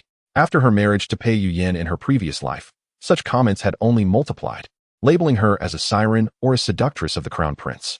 Over time, she began to ponder whether being beautiful was indeed a blessing. In this new life, she attempted to adopt a more lenient perspective on the matter. After all, what did it matter if she was deemed enchanting and unrefined? She would no longer wed Pei Yuyan, nor did she intend to remain within the Wei family. Nevertheless, she still harbored concerns regarding her appearance. At times, she mused that perhaps if she had not possessed such a visage, many troubles might have been averted. Pei Yuyan would not have been drawn to her, and she would not have been compelled to enter the palace, allowing her the freedom to roam the streets without the burden of potential encounters with individuals like Wen Jushi. It was not until the youth's heartfelt sigh reached her ears that she found herself momentarily taken aback. This was the first time she had ever heard such a candid, unblemished compliment from another. It turns out that being complimented on one's beauty feels this way. It left her feeling both unfamiliar and novel, tinged with a hint of delight. Before she could speak, Lingxi, standing behind her, interjected, "Your Highness, this is a guest of the prince. Such rudeness is unacceptable." Upon hearing this, the youth perched in the tree scratched his head and, with a sudden leap, landed steadily before her. "I beg your pardon. I am rather blunt and lack the finesse to temper my words. I merely find you truly beautiful. Back in the Northwest, I often heard that the young ladies of the capital are the most enchanting, particularly those raised in noble families, regarded as the finest in all of Dian. However, upon my arrival in the capital, I discovered that many I encountered did not compare to the girls from our Northwest. They spoke in convoluted manners and took pride in their noble lineage, making conversation quite laborious. It was only upon seeing you that I realized those claims were not in vain. Indeed, the young women of the capital are breathtaking." The boy appeared somewhat flustered, making an effort to stand straight while avoiding an inward stance with his feet, his hand still grasping the back of his head. His mother had previously instructed him on how to interact with young ladies. Had he known it would be like this, he would have devoted more time to his studies. Now, he could only manage a dry apology. Just as his embarrassment threatened to flush his cheeks, the young girl before him, her lovely almond-shaped eyes sparkling, smiled and shook her head. "I'm not angry. I understand that you meant no harm, so there is no need to dwell on it." Upon hearing Lingxi refer to him as Your Highness, Wei Nanxun recognized that the individual before him was the sole son of the Grand Princess, the rumored heir of the Northwest King. The bonds of fate in this world are indeed wondrous. Initially, she mistakenly believed that the person who saved her was the young prince, thinking she would never have the chance to meet him again in this lifetime. Little did she expect to encounter him in such a manner. She could sense that although this youth held the esteemed title of prince, he bore none of the airs or arrogance characteristic of the noble youths in the capital. Instead, he exuded a charm reminiscent of a friendly neighbor. Suddenly taken aback, the young man broke into a smile. He had grown up in the Northwest and had mastered horseback riding and archery at an early age, being renowned as the swiftest rider in the region. His complexion was naturally darker than those pampered young lords of the capital, yet when he smiled, his pearly white teeth shone through, presenting an image of cleanliness and vitality. "My name is Man Xinghe, but you may call me Xinghe. However, my mother affectionately refers to me as Aman." Wei Nanxun only knew of the prince from the Northwest and had never learned his name, having had no opportunity to interact with him in her past life. Upon hearing his name, she found it to possess an exotic charm, and upon further reflection, it seemed to complement him perfectly, indeed, as brilliant as the Milky Way. I am Wei Nanxun, and my family calls me Axon. It is a privilege to meet the prince today. He could afford to be carefree, dismissing formalities, yet she always had to remain aware of her own status. Wei Nanxun? What a lovely name.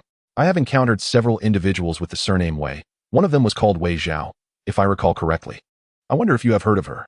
The prince was referring to his elder sister.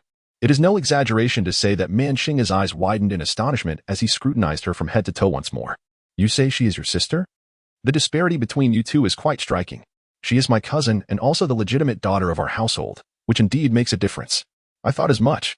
She is not even half as lovely as you, and her temperament is entirely different. It is undoubtedly better to be like you. Wei Nanxun has been compared to Wei Mingzhao throughout her life, with everyone urging her to learn from Wei Mingzhao how to behave like a noblewoman. She has always felt inferior to Wei Mingzhao. Setting aside the grievances of her past life, Wei Mingzhao's talents are indeed genuine. She is well versed in poetry, music, painting, and embroidery. In contrast, Wei Nanxuan's serene and gentle nature and appearance align more closely with the expectations of the duke's household. This is the first time she has heard someone praise her while criticizing Wei Mingzhao, regardless of the superficiality of the remarks. She feels grateful for Manxing's words at this moment, as she, being a member of the Wei family, has not tarnished the duke's reputation. Rather, it is their relentless suppression of her that has led her to feel unworthy of being a Wei. Lingxi listened as her young master spoke increasingly indiscreetly. Who would speak ill of their sister in front of a lady they have just met? Concerned about Wei Nanxuan's discomfort and unsure of how to respond, she promptly intervened. Young master, His Highness and Her Majesty the Empress Dowager are still waiting for Miss Wei. Please do not create further disturbances. All right, I shall cease my remarks. He replied, but it is rather dull of mother. With such an interesting guest, why not introduce me? If you are going, I shall accompany you. Did you not find the Empress Dowager rather tedious? Grandmother is inherently unamusing. She spends her days either sipping tea or picking lotus seeds, which is utterly monotonous. But isn't it different now? Wei Nanxun could not help but chuckle softly. Indeed, this young master bears the traits of a princess's son, exhibiting a refreshing and carefree demeanor akin to her own. Upon hearing her laughter, Manxingha was drawn to seek a connection with her, only to be gently pushed away by Lingxi. He bore no resentment, instead cheerfully calling out to sister Lingxi, urging her not to report him to their mother. This elicited another soft laugh from Wei Nanxun. Upon reaching the front hall, they discovered the princess and the empress engaged in a game of chess. The empress, surprised by their arrival, glanced at them, while the princess, without lifting her eyelids, remarked, "Little rascal, have you been bullying the young lady again?" Manxingha greeted his grandmother and squeezed himself onto the Kong beside the princess. As he maneuvered, he was oblivious to his own size, feeling rather cramped. "Mother, how do you know such a beautiful girl? She resembles a fairy, yet you kept her hidden away.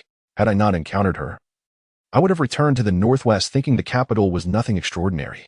The princess raised her eyes towards Wei Nanxun and then noticed a tall figure approaching from outside the hall.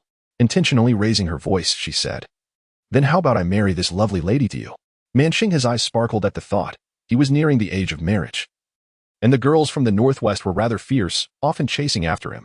He was not keen on marrying such women, and upon hearing her suggestion, he eagerly nodded in agreement. However, before he could articulate his response, a solemn voice interjected, "I find her unremarkable." Chapter 76. Jealousy. Pei Ji had been in the imperial study reviewing documents when he encountered Pei Yuyan. Although he bore the marks of a swollen face from a recent slap, he felt it was impossible for him to face Wei Nanxun. However, today there were fewer petitions. Those that were presented either sought greetings or recited sacred texts. Additionally, a representative from the princess approached him to inquire if he would like to partake in dinner. With a grand gesture, he granted everyone a half-day's leave. The ministers, who had been confined in the imperial study for several days, rose one by one to express their gratitude. Their expressions genuinely moved to the point of tears. Recently, the autumn sun had been relentless, proving even more unbearable than the summer heat, and many regions faced droughts not seen in years. The regent worked harder than both the emperor and the crown prince. Upon assuming his regency duties, he immediately detained Zhang Jin and others within the palace. These ministers, who were once surrounded by throngs of admirers, now found themselves unable to return home, spending their days and nights addressing petitions, allocating disaster relief funds, and managing supplies, tasks that were relatively straightforward. The crux of the matter, however, lay in deciding who would be dispatched for disaster relief. This was the lifeblood for the commoners, yet to the officials, it represented a coveted prize. The plight of the people was of little concern to them, as they feared that a delay would cost them their share. It is often said that those in the position of emperor must keep one eye open and the other closed, akin to a steward who neither hears nor speaks, remaining indifferent to family affairs. Officials are, after all, human, and every human harbors their own ambitions. It is unrealistic to expect them to be devoid of ulterior motives. As long as loyalty is present, a small degree of scheming is overlooked by the emperor. The crown prince, on the other hand, aspires to secure his position as the heir apparent, thus he is willing to offer benefits to various parties. Otherwise, why would those beneath him remain loyal to the emperor and support him as the crown prince? Only Pei Ji, the regent, does not engage in such reasoning.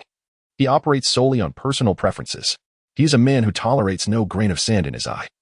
He neither seeks the throne nor desires to be the crown prince, yet those around him fail to comprehend his temperament, continuing to engage in clandestine dealings as before. The severed head that hung before the official's department is a consequence of such circumstances. Many petitions were scrutinized by those beneath the surface, only to be cast aside by Pei Ji at a mere glance, leading to a cycle of repeated revisions and reviews. This ultimately resulted in the ministers within the imperial study being unable to return home, each one of them becoming increasingly weary with dark circles under their eyes.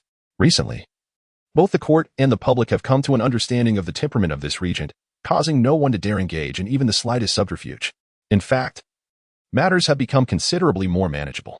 Upon hearing the announcement of a half-day leave, those influential figures within the court were filled with unbridled joy. Typically, even a short walk would necessitate being carried in a sedan chair. Today, however, they rushed forth with the swiftness of martial generals, anxious that Pei Ji might suddenly change his mind. Once all affairs were settled, he felt justified in returning to Sinang Palace for dinner. Little did he anticipate that upon stepping into the hall, he would overhear his sister uttering such reckless words. The arrival of Pei Ji left everyone momentarily stunned, particularly for Wei Nanxun, who was unaware of their meeting at noon. She believed this to be a reunion after many days apart. The sight of the man from her dreams before her eyes still evoked a surreal sensation. It was only upon entering the palace that she learned of his title as regent, tirelessly laboring day and night for the affairs of the state, which explained the faint shadows under his eyes. This was how he appeared in his ceremonial robes, imposing and dignified, seemingly exuding an aura of nobility. In a previous life, she had been fortunate enough to gaze upon the emperor from afar. Though she never beheld his countenance, she imagined it must have been akin to Pei Ji's presence. Some may don the dragon robe and yet not resemble a prince, but he, in his natural state, seemed perfectly suited to his role.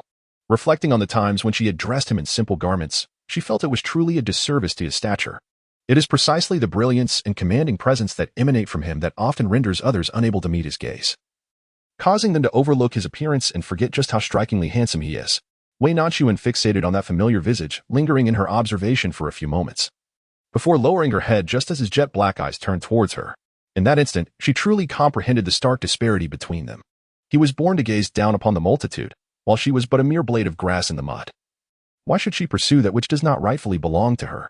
Pei Ji, with his keen senses, detected the young girl's gaze, but before he could feel joy, he noticed that she had already averted her eyes. His striking brows knitted together, and the atmosphere in the hall grew tense with his arrival. It was not until the boy's bright voice shattered the silence that the stillness was broken. "Uncle, what brings you here? Have you heard that I and my mother shall depart in a few days? I have sought you numerous times, only to be met with closed doors each time. I thought you had forgotten me." His heart was filled with thoughts of this uncle, as the vast expanse of the galaxy seemed to reflect his feelings. The Northwest and the borders were not far apart. In his childhood, his mother would take him horseback riding to visit his uncle, sometimes spending months in the military camp. Many of his skills in horsemanship and martial arts were learned from this uncle. Thus, the person he admired most since childhood was not his father nor his grandfather, but this very uncle. Upon seeing him, he could hardly recall the prior conversation regarding marriage, rushing over and chattering excitedly, instantly becoming Pei Ji's little follower. However, Pei Ji absorbed not a single word, his gaze lingering longingly on the diminutive figure, his heart ablaze with jealousy. If it were Pei Yuyan, he would never harbor such feelings. He understood that Wei Nanxun could never be attracted to a superficial and insincere individual like Pei Yuyan. However, Man Xinghao was a different matter altogether. He was of a similar age and possessed the handsome demeanor that she admired. Most importantly, his own nephew was well aware that, for all her qualities, Man Xinghao was fundamentally a good child. At the very least, he was of upright character and held the title of heir, unafraid of Pei Yuyan, making him the most suitable protector for her at this moment. Of course, there was also the reason that Wei Nanxun did not immediately refute this notion, which left him feeling quite displeased. He even began to question the wisdom of his earlier decision to grant her such freedom. Perhaps it was too hasty. The princess immediately discerned her brother's discomfort, fearing her foolish son might inadvertently offend someone without realizing it. She tucked a loose strand of hair behind her ear and, with a twinkle in her eyes, said, "Your Majesty, my skills in chess are no match for yours. Let Shoshuo play with you." Empress Jiang also sensed a subtle tension but did not mind the reason behind her son's willingness to join her for a meal. "It has been many years since I last engaged in a game with Shoshuo." Yet, unexpectedly, Peiji interrupted rather rudely, declaring, "I shall play with a man." Man Xinghe, upon being named, blinked in surprise. He had just been feeling dejected, his throat dry from speaking, and his uncle had not acknowledged him. However, the moment he heard he would play chess, he instantly perked up. I will play with my uncle." Indeed, his uncle seemed to favor him the most among his nephews.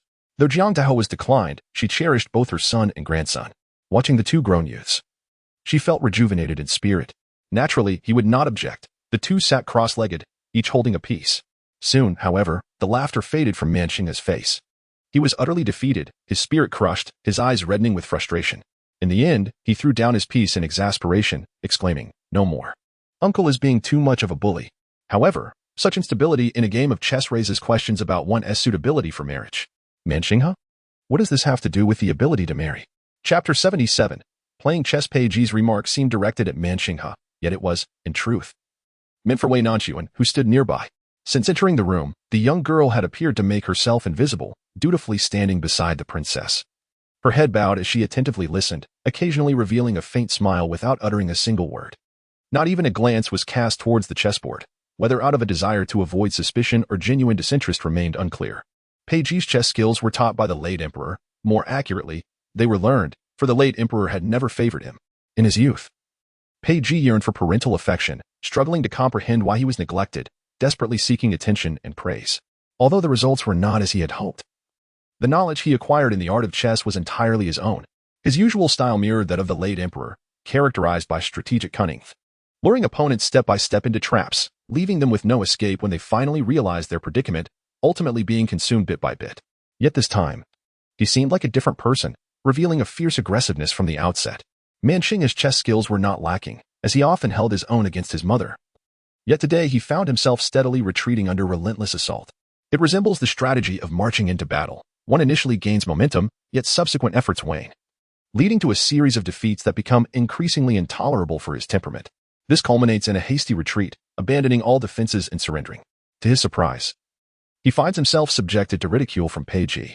Marriage is not a consideration for him at this stage, at merely 17. He is at a pivotal age for achieving success and has no urgency to discuss matrimonial matters. Even his uncle, now 25 or 26, remains unmarried. However, the distinction between personal desire and public scrutiny is stark.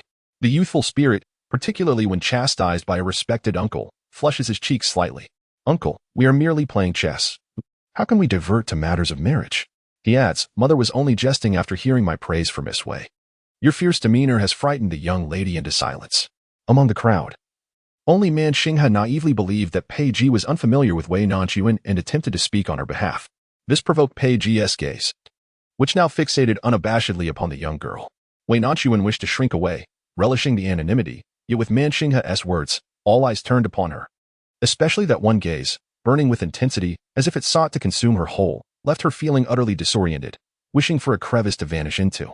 Peiji delicately pinched the cool chess piece, caressing it thoughtfully before placing it with a decisive click at the center of the board. He raised an eyebrow slightly, remarking, "If I have startled Miss Wei, that is indeed my oversight." His tone was light, devoid of any discernible inflection. However, Wei Nanxun could distinctly feel her heart racing, her blood surging to her head. This was hardly the demeanor expected of an apology. It resembled the stance of one who had caught their spouse in a compromising situation. Who was she performing for? Wei Nanxun quickly lifted her gaze to glare at him before hastily lowering her head. "Your Highness, you exaggerate. I am not frightened." Yet, even that fleeting glance did not escape Peiji's notice. The young lady had grown quite audacious, daring to glare at him. Instead of feeling anger, he found himself quite amused. This was the spirit she ought to possess. He was particularly displeased with her attempts to delineate herself from him with her formal address. He pressed his lips together, revealing a faint smile. "If you are not frightened, come, let us engage in a game of chess." Wei Nanxun was taken aback. Yet someone else was quicker to speak. "Uncle, is it not unfair for you to play chess with Miss Wei? Chess knows no hierarchy. Do you not often play with my mother and grandmother?" He waved them off. The Princess Royal, sensing her brother's impending ire, quickly interjected to ease the tension. Pei Ji, however, paid little heed to the mother and son duo, his gaze fixed intently on her. Or perhaps, Miss Wei truly is frightened and dares not play. Well, all that she wished to say had already been articulated by them. To refuse further would be to disregard his feelings entirely. After a moment of hesitation, she relented and gracefully knelt to sit beside him. My skills in chess are modest. I fear I may waste your highness's time. Wei Nanxun had learned chess from her father, who had traveled far and wide, acquiring various unconventional strategies to teach her, driven solely by his passion for the game.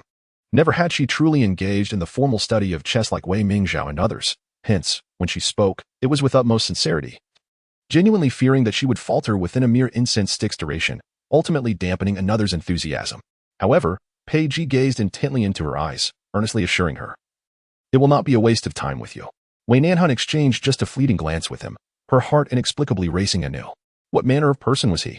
It felt as though, after merely a few days apart, his fervent gaze was almost overwhelming. Moreover, given the presence of so many others, including the Empress Dowager and the Grand Princess, his blatant disregard for decorum was rather audacious. Flustered, Wei Nanxun quickly bowed her head, redirecting her focus to the chessboard. "Then I humbly seek your guidance, your highness." Wei Nanxun had always possessed a fondness for chess, initially captivated by the sight of her parents engaged in the game, which prompted her to insist that her father teach her. However, after her mother's passing, her father fell into a deep melancholy, and she dared not bring up the game again, fearing it would evoke painful memories.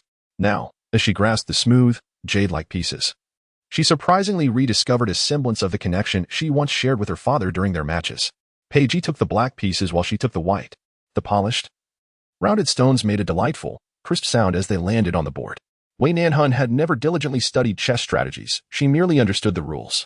Her gameplay was, to put it mildly, devoid of strategy, lacking the foresight that others possessed, calculating several moves ahead or anticipating the opponent's actions. Instead, she cared solely about the merit and enjoyment of her current move. This very approach, intended to maintain a low profile, inadvertently disrupted Pei Ji's rhythm entirely. In stark contrast to the previous moment, under the vast expanse of the starry sky, his brow furrowed tightly, and the assertiveness and aggression he once possessed had dissipated. From the outset, after both had made a dozen moves, he discerned her inevitable defeat, like a patient hunter luring his prey into a carefully laid trap. He watched as her moves lacked any coherent strategy, each step perplexing him further. The pieces, seemingly isolated and unrelated, compelled him to invest time in unraveling their connections, only to discover, ultimately, there were none. Having played chess for many years, even during his youth with the late emperor, he navigated the game with ease. Yet, when faced with her, his strategic pathways shattered, leaving his mind in disarray. An involuntary chuckle arose within him. Her earlier claim of possessing mediocre skills was far from modesty. However, as the game progressed, he began to find some amusement in it. Her unconventional play inspired him to mimic her style, granting him a sense of liberation. The Empress Dowager and the princess had retreated to converse, wary that their presence might inhibit the younger generation. Meanwhile, Man Xinghe lingered behind Wei Nanxun, initially impressed by her prowess. Observing her ease and speed against her uncle, he noted the contrast with his uncle's furrowed brow and serious demeanor. Upon closer inspection, he realized she was utterly devoid of chess knowledge. Several times, her moves pained him. Had it not been for the decorum of silent observation, he would have intervened. Even more astonishing was the fact that a game that should have concluded in a quarter of an hour extended into a full half hour. Just as he anticipated relief, his esteemed uncle casually tossed the pieces into the bowl and remarked nonchalantly, "It seems I have lost." Without waiting for Wei Nanxun to respond, he could no longer contain himself and exclaimed, "Uncle, how can you let the game slip? You have never allowed me such leniency." Pei Ji cast a scrutinizing glance at him, remarking, "You are hardly deserving of it." Chapter 78. The contest. Pei Ji's words were spoken with intent. Yet the listener was oblivious. Manxing, being straightforward and youthful, had never encountered matters of romance. To him, Wei Nanxun seemed even younger, a generation apart from Pei Ji. How could he possibly entertain thoughts of affection? He merely perceived himself as a man, inherently distinct from Wei Nanxun, a maiden of ethereal beauty. She should be afforded some concession. What vexed him most was that his uncle could grant such leniency, but chose not to extend it to his own nephew. He felt less favored than a stranger. "Uncle, I shall be departing in a few days, and you won't see me for quite some time. Surely, you could allow me this small favor." Wei Nanxun, on the other hand, dared not indulge such thoughts, finding the situation exceedingly peculiar. She feared that if he spoke too freely before the Empress, it might result in an unwanted marriage decree, which would spell disaster for her. Thus, she believed that silence was the best course of action. Pei Ji, with one hand propping his forehead, lazily averted his gaze, muttering, "How tiresome." However, his eyes, whether by design or coincidence, lingered on Wei Nanxun. The way the young girl attempted to distance herself from him was both endearing and infuriating, inciting an insatiable curiosity within him. Just then, an oblivious individual interposed themselves between the two, raising an eyebrow and declaring, "Uncle." It would be utterly impossible for Pei Ji to express disdain towards Nanxun. In this household, she was the only one he held any affection for, having cared for him like a sister or a mother since his childhood. The most significant aspect remains that she never coerces him into any actions, consistently respecting him. Her only son mirrors her demeanor, and naturally, he is fond of him. However, this insufferable boy is somewhat lacking in discernment. He let out a cold chuckle, his gaze fixed upon the adolescent, recalling the earlier declaration of his intention to marry Wei Nanxun, which ignited a surge of irritation within him. "Have you brought your sword?" Nanxun momentarily paused, then comprehended the implication, his eyes gleaming with excitement. "I have. It has been 3 or 4 years since my uncle last wielded it." Pei Ji propped himself up, his fingers deftly unfastening the ornate knot on his collar, tugging forcefully. The dark robe adorned with dragon embroidery fell open, revealing an inner garment of the same hue. Wei Nanxun, the least involved in this matter, pondered the covert exchange between her uncle and nephew when suddenly darkness enveloped her as a long robe descended over her head. In an instant, she was enveloped by a faint, cold fragrance. One she recognized well, it was his scent, still imbued with his warmth. Almost simultaneously, her face flushed crimson. To further aggravate her, a voice tinged with amusement emanated from above. "Apologies, it slipped." "Slipped? What nonsense!" The esteemed regent, capable of hitting a target from 100 paces on horseback, can let a warm quilt fall upon my head? Are you jesting with a child? Yet, this was merely a fleeting interlude, for all attention was drawn to the two of them. What was deemed an exchange was, in fact, a contest of martial prowess. As Wei Nanxun lifted the robe that shrouded her head, she found the hall devoid of any presence. Through the large window beside the con, she observed 2 figures engaging in a spirited duel in the courtyard. Pei Ji wielded a broad blade, its edge as wide as her palm. Entirely black and shimmering with a ghostly luminescence, the intricate engravings obscured from a distance. Even as someone unfamiliar with weaponry, she could ascertain that it was undoubtedly a superior weapon. In contrast, Nanxun brandished a long sword, its blade pristine and sharp, mirroring his own sharp and spirited demeanor. Pei Ji's swordsmanship was transcendent. She would thrust, and before she could register, he would have already appeared on the opposite side. Nanxun's swordplay was both nimble and free-spirited, complementing his character impeccably. Though she lacked understanding of blades, it was evident that Pei Ji's weapon exuded a more oppressive force. Clad in a fitted black inner garment, one could distinctly observe the muscular contours of his chest and the flatness of his abdomen, showcasing the allure of masculinity. In stark contrast, Nanxun appeared undeniably youthful. He either refrained from striking or did so with precision, targeting vital points with a clean and decisive approach. Nanxun's swordplay emphasized technique, his movements extravagant and visually captivating. She had always believed herself to be averse to the gruesome nature of blades and their glinting edges, yet witnessing their clash today revealed no trace of bloodshed. Rather, it emanated a sense of exhilarating freedom. This was a brilliance and sharpness she had never before encountered. Wei Nanxun gazed at her own hands, untouched by labor. Her fingers delicate and unblemished, once fond of dyeing her nails a vibrant hue, nurturing their fair and tender appearance. Now, however, she feels utterly useless. If she possessed even a modicum of skill, she would not be imprisoned by Pei Yuyan, nor would she have to hide from him in various places.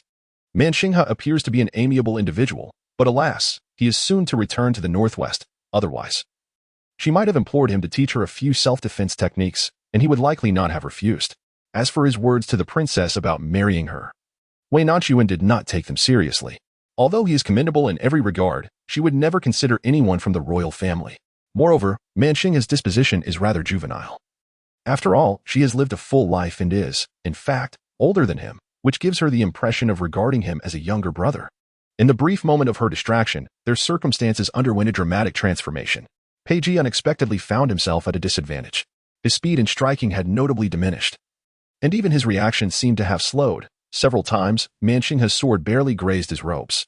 The level of danger was nearly akin to her own fall into the valley. Wei Nanxun felt an inexplicable tightening in her heart and could not help but speculate whether his previous injuries had yet to heal.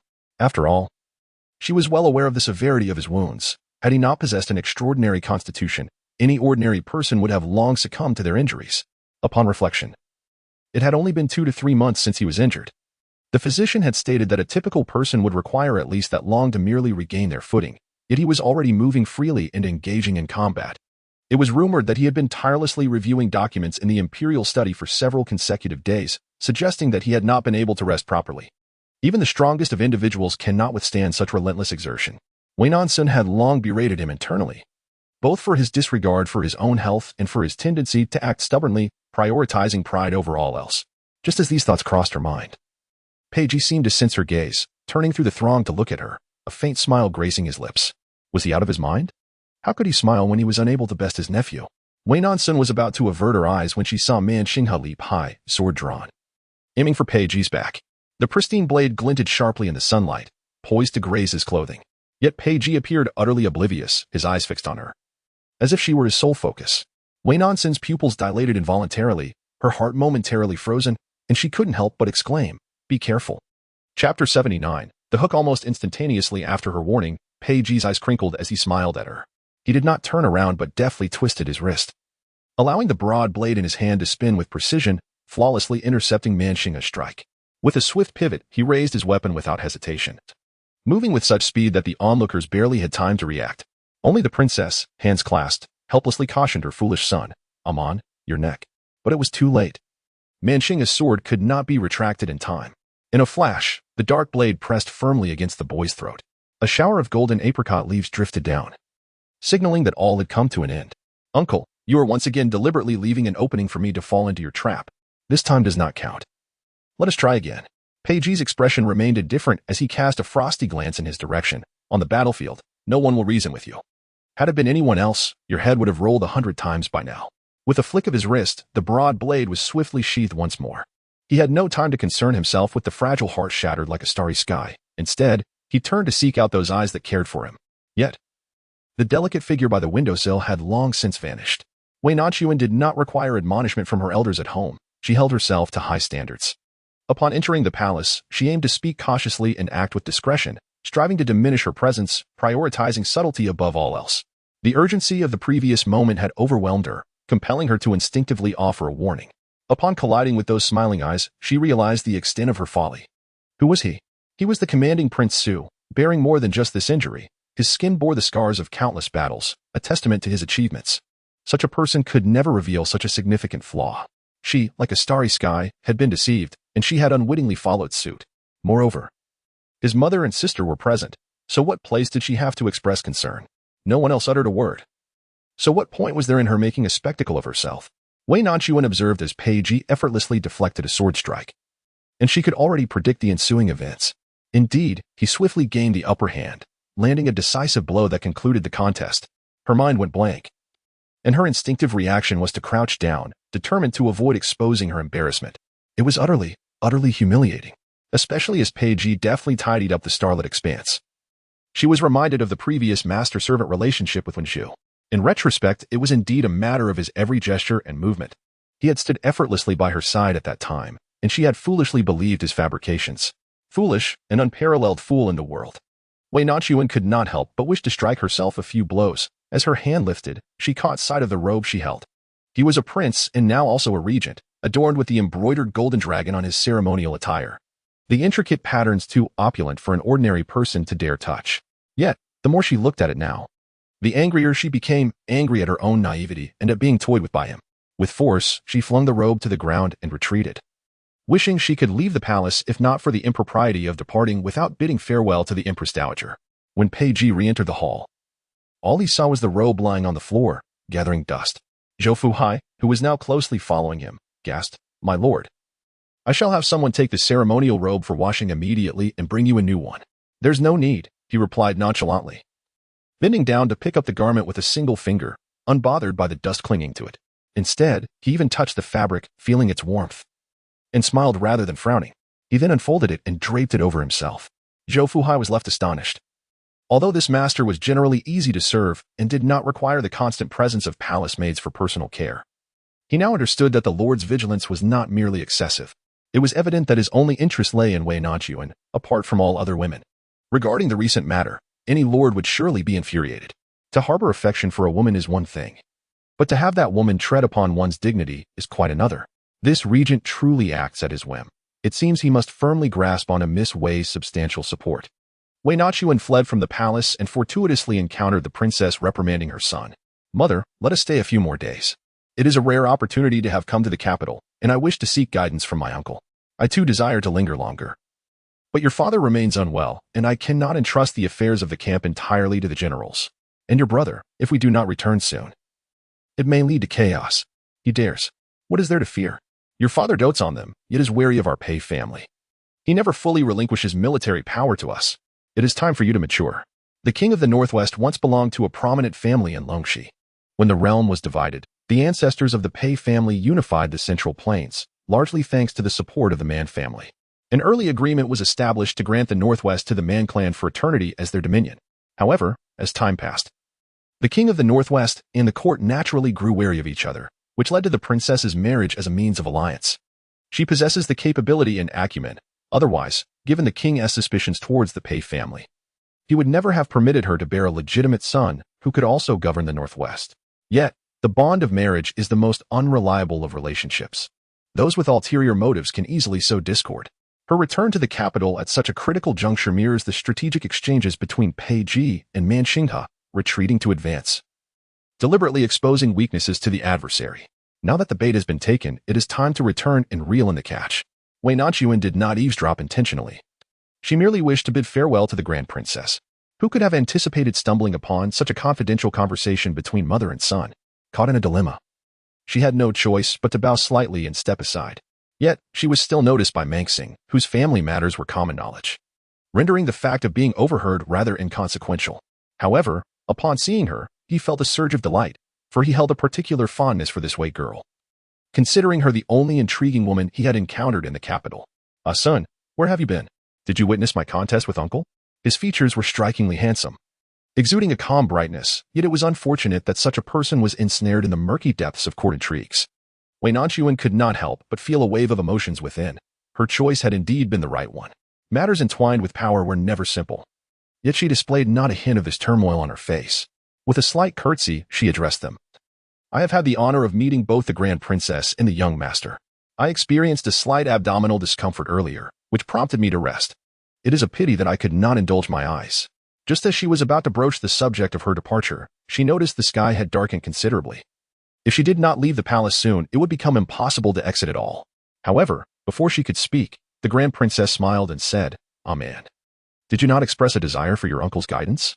Indeed, uncle has always been too busy in the army to pay me any mind. Now that he has finally returned to the capital, free from many trivial matters, he still remains elusive, and no matter how I plead, it is of no avail.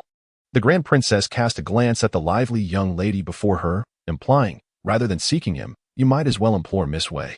Chapter 80. Archery. Manxing was perplexed by her mother's words and turned to Wei Nanxun with a puzzled expression. Why was that? Hadn't her uncle and Nanxun just met? Surely, her uncle couldn't have developed feelings for Nanxun, could he? That simply wouldn't do. After all, her uncle and Nanxun were of different generations, and besides, she was the one who had taken a liking to Nanxun first. Naturally shy, she felt the heat rise to her cheeks under the direct gaze. Stammering and unsure of how to articulate her thoughts, the Grand Princess intended merely to tease the young girl, not to put her in an awkward position. Little did she know that her child was genuinely naive. The mere thought of mentioning the generational gap between Pei Ji and Wei Nanxun made her unable to suppress a few chuckles, prompting her to intervene and alleviate the tension. Didn't your uncle just lose to her? He, the esteemed regent of Dian, lost at chess, naturally. If the young lady offers advice, he ought to comply. Manxing accepted the explanation without question, her hands clasped together in excitement. Indeed, mother, you are wise. In all my years, this is the first time I've witnessed my uncle lose. Although the stakes in this match were rather dubious, witnessing her uncle willingly concede was indeed a spectacle. Nanxun, the Grand Princess began, but was interrupted. Your Highness, it is getting late. My younger brother awaits my return home. I must bid you farewell, Nanxun said, a hint of reluctance in her tone. Before the Grand Princess could voice her invitation to stay, Manxing expressed her discontent. Isn't your family the Duke's household? Your brother will surely be taken care of. Why must you return? Is there truly no one left in the Wei household? In but 2 days, I shall depart from the capital. And when I might return remains uncertain. You are the first female friend I have made here. Must you truly leave? Observing her hesitation, the princess added. The one who wishes to keep you for dinner and overnight is not I. If you truly wish to go, you must speak to him directly. For I cannot decide for him. Mistaking the identity of the one who wished to retain her, Wan Xinghe concurred. Indeed, the esteemed Dowager Empress rarely extends such invitations lightly. You ought not to leave so abruptly. Only Wei Nanxun comprehended that the individual in question was not the Empress Dowager, but Pei Ji. The mere thought of being alone with Pei Ji made her heart flutter with trepidation, causing her to hesitate further. The princess, ever considerate, lowered her voice and whispered, "If you fear him, I could call him for you. Bring Pei Ji here?" "No, thank you. Upon reflection, I believe the young master is correct. My brother will be cared for at home, so I shall remain and intrude a while longer, compared to spending a night in the Sinang Palace." The prospect of being with Pei Ji did not seem so daunting after all. "Precisely, soon. I know there are delightful experiences awaiting us. I shall take you to them." Just as Wei Nanxun intended to decline, acknowledging that while the young master was kind, his exuberance was rather overwhelming. She merely wished to remain tranquil and endure the night. However, Wan Xinghe did not await her response. She seized Wei Nanxun's wrist and led her toward the back courtyard. "I have constructed an enormous swing, and there are targets for archery. You are certain to enjoy it." Wei Nanxun held little interest in the swing, no matter how grandly it was constructed or how high it soared. It remained akin to a caged bird, forever confined within the towering walls of the courtyard. However, upon hearing the sound of archery, her struggles momentarily ceased, and she no longer resisted, quickening her pace to join. The princess shook her head, contemplating how her son had become accustomed to the wild ways of those spirited girls in the northwest, pondering which demure young lady in the capital would ever take a liking to such a coarse pursuit. As she turned, her gaze fell upon a tall figure standing in the corridor, his expression cold. "Alas, foolish boy, this time even your mother cannot shield you." This was Wei Nanxun's first experience with archery. Prior to this moment, she had merely observed from a distance.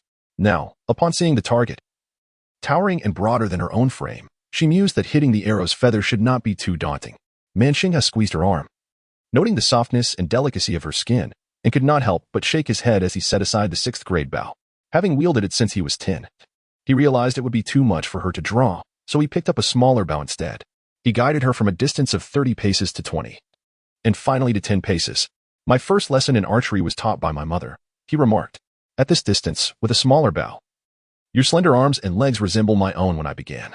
Wei Nanxun, reborn and having surpassed the rite of passage, was still regarded as a child, and she felt a tinge of embarrassment. Determined to succeed, she thought to herself that she must hit the target and not allow others to look down upon her. After all, 10 paces was merely about 50 feet, not even the length of the corridor. She had previously played with her father and had demonstrated a decent aim. Given the size of the grass target, she should be able to hit it. A rare competitive spirit ignited within Wei Nanxun as she grasped the bow with one hand and positioned the arrow feather against the string with the other. She licked her lower lip, aligning herself with the target multiple times, and attempted to draw the bowstring. Moments passed, and her face began to flush as the bowstring only yielded a slight arc. Why was it so tight? Manxinghe couldn't help but burst into laughter. "My apologies. I forgot to mention that these are new bows. Naturally, they will be much tighter since they have never been drawn before. You should first test the bow." With that, he took the small bow from her, tilted his head slightly, and without much aim, the arrow soared through the air, striking the bullseye effortlessly. "Now, you should try it like I did." Seeing him shoot with such ease and grace, especially the pleasing sound of the arrow slicing through the wind, evoked a sense of confidence in Wei Nanxun, as if she too could succeed. Previously, she had not grasped the technique, but now that she understood, she was determined to succeed. She tightened her grip on the bowstring, took a deep breath, and imitated Manxinghe's method, attempting to draw it down. It was indeed very tight, considerable strength was required, and her arms began to feel slightly fatigued, yet it was not unbearable. Once accustomed to the bowstring's tension, she readied the arrow once more, pulling it to the limit, aligning the arrowhead with the bullseye, and holding her breath to focus. With a gentle release of her fingers, the arrow flew forth in an instant. A glimmer of excitement flashed in Wei Nanxun's eyes. She had succeeded. As soon as the corners of her mouth curled upward, she witnessed the arrow, having barely traveled half its intended distance, veer off course and embed itself at an angle into a nearby flower pot. A muffled chuckle escaped her lips. It was not Full Star River's intention to mock or belittle. She simply could not contain her amusement. She distinctly recalled that during her initial attempts at archery, everything had gone rather smoothly. While she had not managed to hit the bullseye, such a significant deviation was utterly absurd. Not only her, but the other women from surrounding households who had taken up riding and archery had found it relatively effortless, though she had become the subject of ridicule. Wei Nanxun did not sense any malice from her onlookers. Instead, she began to reflect on herself. If even a child could accomplish this at such proximity, why was she unable to? Perhaps she truly lacked the strength and grace required for such endeavors, destined to remain untouched by pursuits that did not belong to her. She contemplated giving up. Just as she was about to dejectedly lower her bow, she felt a tall figure solidify behind her. The shadow cast by him enveloped her entirely, and his arms encircled her, taking a half-step back, causing her back to collide with his broad, sturdy chest. His hands firmly grasped her own, and a deep voice resonated from above. "Don't move. I will teach you." The familiarity of that voice was overwhelming. She knew without looking who it belonged to. Her entire body stiffened, and she nearly forgot to breathe. His hands, large and calloused, guided hers with practiced ease as he knocked the arrow and drew the bowstring. Each movement fluid and graceful, compelling her to remain transfixed. "When did you arrive?" she stammered. "Do not speak." Wei Nanxun dared not let her mind wander again, forcing herself to concentrate and disregard the palpable presence of the man behind her. Release. Her fingers instinctively released their grip, and an arrow shot forth, slicing through the air to strike the feathered shaft of the arrow in the sky. The previously unaffected arrow wobbled and descended as a result of the impact. A triumphant glimmer ignited in Wei Nanxuan's beautiful apricot-shaped eyes, and she turned back, her heart leaping with joy, as if she had collided with his unyielding tenderness. Chapter 81. Amon's Page possessed slender, phoenix-like eyes, with pupils as dark as ink. Typically, his gaze exuded a chilling solemnity that could intimidate anyone. Yet, in this moment, Wei Nanxun discerned a reflection of her own delighted smile within his eyes, a tenderness she had never encountered before. It felt as though she had been ensnared by a gentle net, one from which she could neither escape nor wish to. He had bestowed upon her the illusion of being profoundly cherished, not merely liked, but truly loved.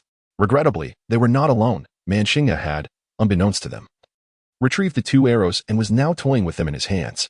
When he lifted his gaze, he found the 2 of them locked in an unspoken stalemate. Curiously, they exchanged no words, yet their eyes seemed to draw each other in with an irresistible force, as if no one could intrude upon their connection. Nanxun scratched the back of his head, sensing the subtle tension in the air, yet unable to comprehend it, mistakenly believing it to be mere awkwardness. He casually remarked, "Uncle, having lost the duel earlier, shall we compete in archery now?" His voice snapped Wei Nanxun back to reality, prompting her to abruptly push away his encircling arm and lower her head, retreating to the side. "Thank you for your guidance, Your Highness." Page felt the warmth of her embrace dissipate, his fingers grasping at the empty air before falling limply. Furrowing his brow, he gazed at Nanxun. If a glance could slay, he would have perished 100 times over. Truly, he was a fool devoid of perception. He cast a cold glance at the arrow feather in the youth's hand and scoffed. Is there still a comparison? Though his words were but 2. Nanxun had comprehended their implication. His arrow had been shot down, the victor and vanquished were clear, and there was no need for further contest. The young man, usually confident in his archery skills, retorted, "I was merely demonstrating for a son just now. It doesn't count. Let us have a proper contest again." Page was instantly reminded of earlier, when he had taken Wei Nanxun's hand, and she had neither resisted nor pulled away but instead had obediently trotted alongside him. From a distance, they appeared oddly well-matched, one exuding flamboyance and ease, the other radiating a bright and gentle charm. He had never realized how formidable human jealousy could be, nor had he ever been so conscious of his own age. His heart ached, and his tone bore a subtle edge as he questioned, "Teach? Is this how you instruct others?" Nanxun, oblivious to the sarcasm in his voice, interpreted his uncle's words as a mere mockery of his teaching abilities, which incensed him. "I don't know how to teach. How could anyone tell that Miss Wei, who seems quite clever, is just not grasping it? Soon. You tell my uncle whether I can teach or not." Page's gaze shifted to her, causing Wei Nanxun's cheeks to flush uncontrollably. What was this uncle-nephew duo up to? Were they intent on making her the target of their ire today? The heir is an excellent teacher. It is merely the folly of a humble maiden that I cannot comprehend the nuances. This is not the heir's fault. A youth whom she had only known for half a day had the audacity to speak on her behalf? Page let out a cold laugh. Indeed. It seems I have meddled unnecessarily. With that, he did not cast her another glance, turning away with purposeful strides. After he departed, Wei Nanxun finally lifted her head, just in time to witness his figure fade into the distant corridor, with Zhou Fuhai trailing behind, almost losing his hat in his haste. He was angry. Her fingers intertwined beneath her sleeve, twisting anxiously, and her heart sank in tandem. In truth, during the months they had spent together, Page seldom displayed any overt emotions, exuding a demeanor that felt gentle and reserved. She had seen him smile, yet witnessing his anger was a rare occurrence. This left Wei Nanxun momentarily flustered, though she quickly regained her composure. Perhaps it was for the best that he had grown angry. It would sever any lingering intentions towards her. She could finally cease her descent into despair. She believed she could let go, but the moment she instinctively uttered a word of caution, she recognized the self-deception she had engaged in these past few days. Nanxun observed her melancholy and assumed she had been frightened once more. Offering consolation, "Uncle speaks sternly by nature. and it is not directed at you. You have not witnessed how he reprimands me. It is truly unbearable. Yet today, Uncle seems somewhat uncharacteristic. Could it be that the pressures of regency have weighed heavily upon him, leaving him with no outlet for his frustrations? Unleashing frustrations? Wei Nanxun keenly seized upon the phrase. Man Xinghe suddenly realized his gaffe and quickly shook his head. No, I misspoke. I meant to say he is unwell, and we ought to summon the imperial physician to examine him. He chuckled a few times but refrained from addressing the matter directly, which only heightened the sense of concealment. Was he unwell? He appeared perfectly normal, and his injuries had healed completely. Was there some hidden ailment? As the day faded into twilight, the dimming light rendered archery impractical. Thus, the two of them gathered their belongings, agreeing to continue her lessons the following day, just as Lingxi arrived to summon them for dinner. In the side hall's flower chamber, Empress Dowager Jiang occupied the seat of honor, with the Princess Royal and Pei Ji flanking her on either side. Since it was a family gathering, there was no formal seating arrangement. They utilized a small round table. Upon their arrival, the two naturally settled beside the Princess Royal. Wei Nanxun paused, realizing that despite her meticulous planning, she had overlooked this detail. Now, there was no choice but to take a seat beside Pei Ji. It would be unreasonable to decline food, as that would be too conspicuous and awkward. Since learning of the Emperor's illness, Empress Dowager Jiang had been burdened with a heavy heart. Today, however, was a rare occasion with her children gathered, particularly her youngest son, with whom she had not shared a meal in many years, thus lifting her spirits considerably. The dishes served were all tailored to Pei Ji's palate when they arrived. She even attended to him personally, serving him several times without the need for a maid. Joie, I recall that you adored these shrimp balls in your childhood. Come, savor their flavor, she said. And this lamb chop, made from tender young lamb, is particularly delightful. Even I find it appealing. Do give it a try. Pei Ji's responses were minimal, with only the occasional nod of approval, yet for Empress Dowager Jiang, that was sufficient to bring her joy. With the presence of Wei Nanxun, even the atmosphere seemed more agreeable. She possessed a remarkable self-awareness. Recognizing that her younger son's attention today was likely drawn by the presence of this young lady, although the girl exhibited a certain alluring charm and an untamed spirit. Her temperament was refreshingly stable and endearing, neither prone to mischief nor overly ostentatious, even if her demeanor was feigned. Maintaining such an act for an extended period and successfully deceiving Pei Ji was indeed a testament to her skill. Noticing the young lady delicately selecting food from her plate, her head bowed as she savored each bite with refined grace, Wei Nanxun felt her spirits lift, prompting her to say, "Ah son, to try this exquisite shrimp ball. Being overly reserved could leave you famished." Startled by the sudden summons, Wei Nanxun quickly rose to express her gratitude, extending her bowl towards her. Between them sat Pei Ji, and she endeavored to remain close to the table, stretching her arm while avoiding contact with him. The plump, golden-brown shrimp ball landed in her bowl, revealing itself to be encrusted with almond flakes, sprinkled with a hint of crushed almonds. It was unclear which chef had devised such an appealing and delectable creation. Yet unfortunately for Wei Nanxun, she had an aversion to almonds. Momentarily taken aback, she realized that this was a gift from the Empress. And even if she were to declare her almond allergy, it would be a rejection of the Empress's goodwill. Fortunately, the quantity of almonds was not excessive, and she would simply find some medicine upon her return. Gritting her teeth, she prepared to grasp the shrimp ball with her chopsticks. However, before she could do so, another pair of silver chopsticks interceded, swiftly snatching the shrimp ball from her bowl without a glance. Surprised, she looked up to find Pei Ji expressionlessly consuming the shrimp ball. In the midst of simplicity, one cannot simply take from another's bowl. Yet, he did not even glance at her, casually stating, "I like this." Chapter 82. Affection. Pei Ji spoke with a nonchalance that seemed to pertain to the shrimp balls, yet everyone, save the foolish Starry River, recognized the deeper implication. Particularly, the gaze of Empress Jiang upon the young girl was enough to set her aflame with embarrassment. Thus, no one paid heed to whether she had tasted the shrimp balls or the reasons for her abstention. Moreover, Wei Nanxun's feelings were not solely due to her own shyness, but rather the weight of Pei Ji's thoughts. She had not expressly mentioned her almond allergy. The only recollection she held was of a time when Ji Xiao had bought pastries, one of which was an almond-flavored peach crisp that she had not touched. Ji Xiao had seemingly made a casual remark about her inability to consume almonds, yet he had retained even such a trivial detail. He had only expressed his affection once, when she was intoxicated. She had always assumed his fondness was light and fleeting, akin to the sentiments of men everywhere, merely a transient feeling. It is often said that to truly understand someone's affection, one should observe their actions rather than their words. It turned out that his fondness manifested in every word and deed, ceaselessly. Wei Nanxun gazed at his profile, her heart swelling with sweetness, tempered by a deeper bitterness. If only he were not Pei Ji, but merely Ji Shouzhua, her own. Even if the betrothal gifts were to be considerable, she would strive for them. Yet he was not Ji Shouzhua, But Peiji, he was the king of Su from the Great Yin, forever beyond her reach, never to be entirely hers. Peiji sensed the little girl's gaze as he turned his head to look. He could only see her lustrous black hair and the swaying pearls and jade in her hairpin. He pressed his lips together, choosing not to speak further.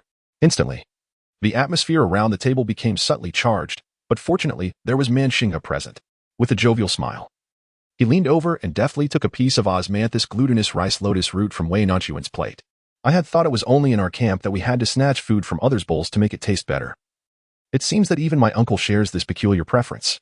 Wei Nanxun, unable to protect her lotus root and lacking the opportunity to explain her almond allergy, could only mask her embarrassment with a smile, which elicited a hearty laugh from the Princess of Chang. She proceeded to serve several pieces of lotus root to Manxingha. Go ahead, how did I end up with such a foolish child? Manxingha wrinkled his nose in protest. Mother, why must you speak of me so? Asun is still here. Have some consideration for my dignity. All right, hurry and eat. With Manxingha's interruption, the atmosphere lightened once more, yet Wei Nanxun remained quite uncomfortable. Apart from her exchanges with Manxingha, she kept her head down, striving to minimize both her voice and movements. She listened to their conversation, fulfilling her role as a dutiful and attentive guest. The meal progressed harmoniously enough. The Princess of Chang's residence was situated outside the palace, and at this hour, it was decided that the mother and son would not return to the palace, but rather stay overnight there. They were accommodated in the side hall, while Wei Nanxun was assigned to the guest room where she had rested earlier in the afternoon. After dinner, Empress Jiang continued her recitations, and Peiji was to return to the imperial study.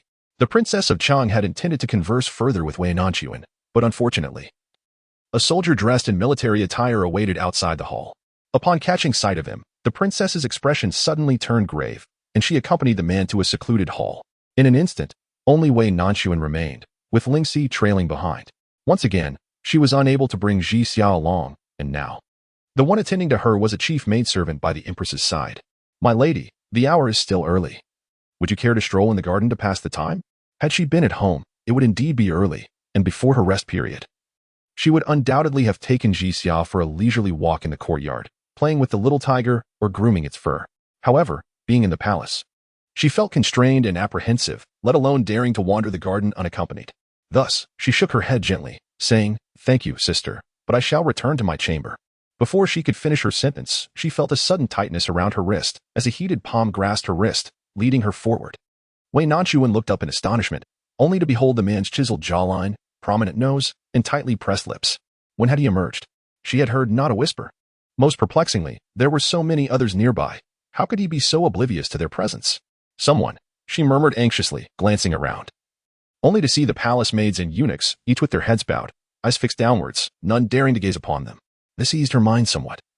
Yet she remained perplexed. Your Highness, where are you taking me? But Peiji offered no reply, continuing to lead her forward. His tall stature and long legs allowed him to stride ahead swiftly, forcing her to hasten her pace to keep up with him. However, after just a few steps, she found herself slightly breathless, struggling to keep up even with a light jog, eventually being dragged along by him. As they ventured further into the darkness, her unease grew.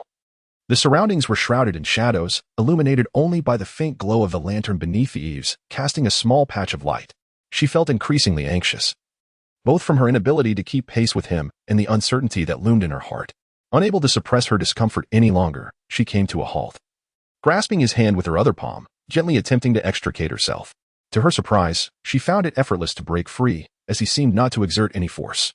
Tonight was the 16th, and the moonlight was exquisite, casting a silvery glow that enveloped him in a soft radiance, rendering him even more ethereal and distant. Peiji glanced back at her, noticing her breathless state, truly unable to continue. He let out a light laugh. Did you forget how to speak? Wei Nanxun suddenly realized that he was not angry, or perhaps it could be said that he was not angry at this moment. Perhaps it was the absence of others or the courage instilled by the night that allowed her to reclaim a fragment of the familiarity they once shared in Pingxin. With a tone that mingled complaint and playful reproach, she remarked, "But you can't walk so quickly. Not everyone possesses legs as long as yours." His laughter followed again, not mocking but rather a light and carefree sound. She could vividly imagine how handsome and charming he looked when he smiled. Yet she quickly reminded herself that such intimacy was beyond her reach. Turning her head away, feeling awkward, she inquired, "Your Highness, where exactly are you taking this humble servant? Do you concern yourself with such matters while the Milky Way leads you away?" Wei Nanxun was momentarily taken aback, only to realize that he was referring to the afternoon when the Milky Way had guided her along. He unexpectedly caught sight of it. Moreover, What is with the sour tone? Is he feeling jealous? Is he intentionally holding her hand and sulking? But he is Pei Ji, the regent. He is not an ordinary man. Could he truly feel jealousy? Wei Nanxun was still in a daze when she heard a low sigh. I intended to proceed gradually. Not to startle you, yet that insufferable brat provoked me. I am a man, not a saint. Witnessing the woman I admire grow close to another man. Even if he is my own nephew, I too will feel the sting of jealousy and discontent. Do not resist me. Chapter 83. Soft Heart. The night was the finest veil, concealing Wei Nanxuan's astonishment and the flush upon her cheeks. This was not the first time she had heard someone confess their feelings. Previously, Pei Yuyan had urged her to trust him, followed by the absurd pursuits of Wenjushi and others, and even Pei Ji himself had expressed his fondness. Yet, never had anyone so openly declared his jealousy, stating that she was the object of his affection, leaving her momentarily bewildered. It felt as if the air around her had suddenly grown heated. The night breeze caressed her cheeks, yet it did nothing to diminish the warmth.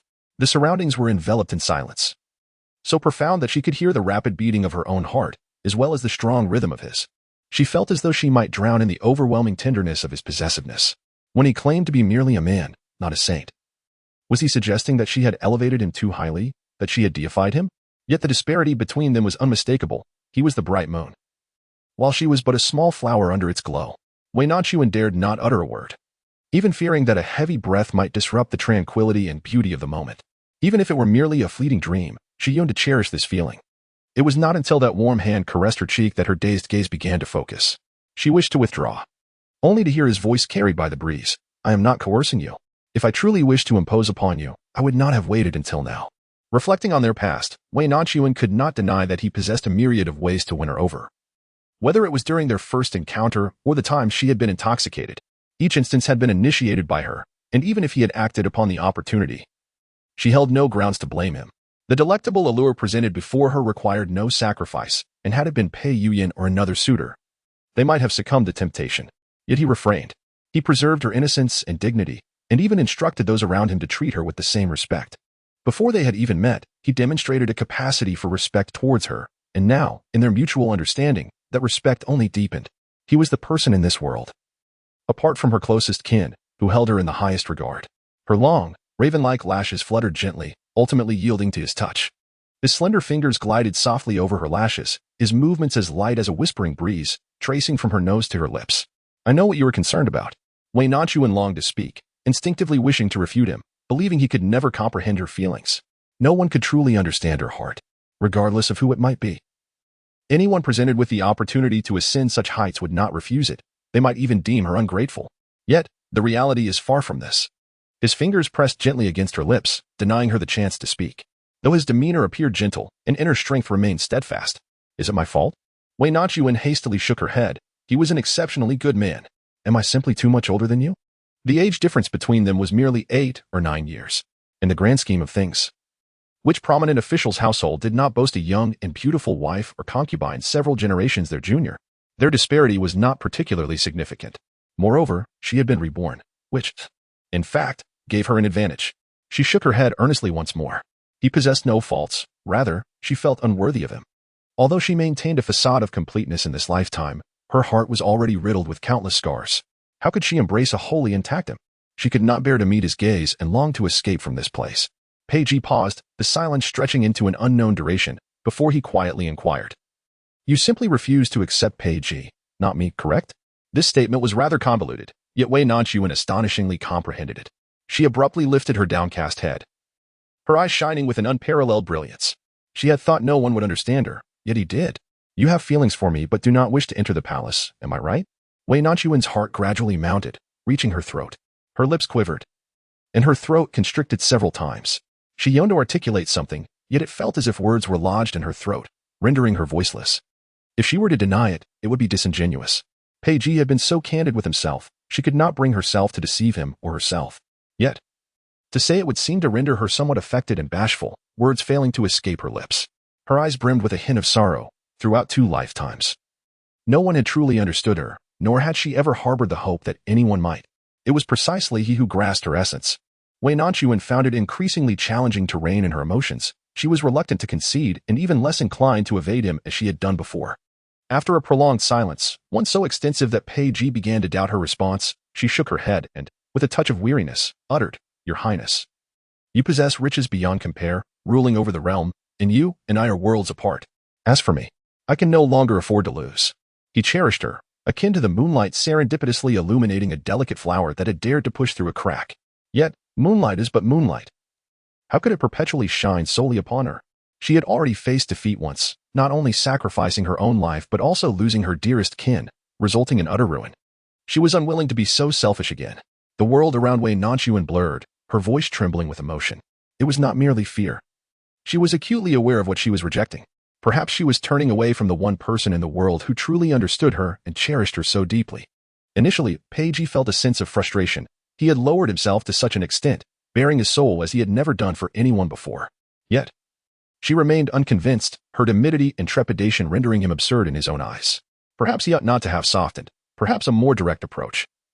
Seizing her back in accordance with his previous nature would have sufficed. But he heard the quiver in her voice, the facade of calm she attempted to maintain. And he realized she too was reluctant to part with him. Peiji could hardly bear to witness a woman in tears, especially when it was her weeping. As soon as he heard her weeping, all his fortitude melted away like spring rain. He could no longer restrain himself and embraced her tightly, his fingers brushing against the cool, damp skin beneath her eyes. Indeed, he felt the chilling moisture there. His expression shifted, and his voice softened. Did I not say that I am not coercing you? I merely wish to converse with you. If you do not wish to talk, we need not engage in conversation at all. Are you afraid of being compelled to stay overnight in the palace? Fear not, for no one dares to impose upon you. As long as I am here, no one can bully you, nor can they make you yield. Wei Nanxun did not wish to cry. She envisioned herself as composed and lucid, calmly articulating her thoughts. Yet, the tears were impossible to suppress, and she felt inexplicably fragile before him, especially now. Despite her unreasonable outburst, he remained patient and gently reassured her. Held in his embrace, her urge to weep intensified, and tears flowed uncontrollably as she clutched his garment tightly. Reluctant to push him away, Peiji was not adept at offering comfort. Seeing her cry more fiercely, soaking his clothes, he chose silence, fearing that any misstep in his words might provoke her further. After a prolonged bout of sobbing, Wei Nanxun gradually regained her composure. Her fingers tightened to the point of whiteness, as if she had resolved upon something significant. In a hushed tone, she declared, Peiji, I can choose not to marry. Chapter 84. A trial. Peiji's heart felt as though it had been pierced by a needle. Until that moment, he had never contemplated the idea of marrying or spending his life with anyone. He had always perceived marriage as merely a formality and a fleeting event. Had it been truly significant, his father would not have treated his mother in such a manner, and the myriad of courtesans in the palace would not exist. It was only upon developing feelings for Wei Nanxun that he began to appreciate the weight of promises and contemplate the necessity of this matter. Yet, she would rather remain single for a lifetime than marry him. How could this not wound him? However, Peiji soon realized that this was not the first time he had heard her express such sentiments. She had declared in front of Lingxi during their first meeting that she could live without marrying. At that time, she did not know him. Nor did her reluctance to marry stem from any feelings for him. It was the virtuous consort Pei Yuyan, along with her so-called family, who had forced this fragile woman into a situation where her purity was nearly compromised. In retaining her today, was he not committing the same transgression? Peiji swallowed hard, his voice somewhat hoarse. Is it because of me? Do you dislike me? Do you detest me? Wei Nanxun shook her head vigorously, only to remember that the darkness obscured his sight. She then clarified, No, it is my own issue. It is I who do not wish to marry. Marriage is quite meaningless. Peiji found himself in agreement. Before Wei Nanxun, he too deemed it devoid of significance. It was only with the desire to provide safety and to possess someone openly that he began to find a modicum of meaning in it. Her reluctance to marry might stem from myriad reasons, and he did not wish to delve deeper. As long as she did not reject him, that sufficed. Since it was not dislike nor hatred, could it be affection? This time, Wei Nanxun neither affirmed nor denied. Instead, she remained enveloped in prolonged silence. In Peiji's eyes, this was a tacit admission, and his spirits inevitably lifted once more. He released the embrace around her and extended his hand towards her. Just moments ago, the clouds had obscured the moonlight, but now the thin veil of clouds dissipated, allowing the moonlight to cascade into his palm. Wei Nanxun was momentarily bewildered by his intentions, blinking her enchanting eyes. Let us give it a try, he uttered without elaboration, yet Wei Nanxun comprehended his meaning. She was to attempt accepting him, refraining from hasty decisions. It struck her as peculiar. Could this truly be a matter of trial? If the endeavor proved futile, would she still be able to depart? This was her foremost concern. If he were to emulate Pei Yuyan, using her father and brother as leverage to confine her here, while he pursued affections elsewhere without reservation, she would find herself eternally ensnared in his cage, unable to escape. As long as you wish to leave, you may always do so. Wei Nanxun exhibited evident hesitation, only to hear him declare with resolute conviction, "When have my words ever been in vain?" Indeed, he was Pei Ji, not Pei Yuan. After what felt like an eternity, long enough for Pei Ji to withdraw his hand, a soft, delicate hand, devoid of rigidity, gently rested upon his. His palm was large, and in comparison, hers was significantly smaller, reminiscent of a child's hand. In days past, she believed her fingers to be quite long, and others often praised her slender, graceful digits. Yet, his fingers could completely envelop hers. They intertwined, slowly bending and tightening, creating a remarkable sense of security. The unexpected intimacy astonished Wei Nanxun, aside from the act of sharing a bed and engaging in marital affairs. Humans could indeed be so closely connected. The prospect of embracing, kissing, and intertwining fingers captivated her to the point where she felt no immediate urge to withdraw. Instead, she found it amusing, her fingers unconsciously curling in response to the grip. Although the movement was swift and subtle, it did not escape Pei Ji's keen observation. Just as the young girl, filled with curiosity, sought to retract her hand, she was seized by him, their fingers locked tightly, rendering her immobile. "It's dark. I will guide you," he stated. Wei Nanxun felt an impulse to retort that if he was truly aware of the darkness, he ought to carry a lantern or simply refrain from proceeding. Yet, she was already being led onward, unaware of their destination. The path beneath them shifted from cobblestones to a gravel trail, and one misstep could easily lead to an awkward tumble. After narrowly avoiding a stumble over an unseen object, she resigned herself to the situation. Since he suggested they take a chance, she resolved to extend an opportunity to both him and herself. Had not the master once proclaimed, "Attachment and obsession stem from an inability to let go. Only by relinquishing can one liberate oneself and gaze forward?" If their experiment proved fruitless, she trusted Pei Ji would allow her to depart. Soon, the narrow path widened, and lanterns adorned either side, illuminating her surroundings. It was then that she realized where they had arrived. Pei Ji had brought her to the stable. This stable was entirely unlike what Wei Nanxun had envisioned.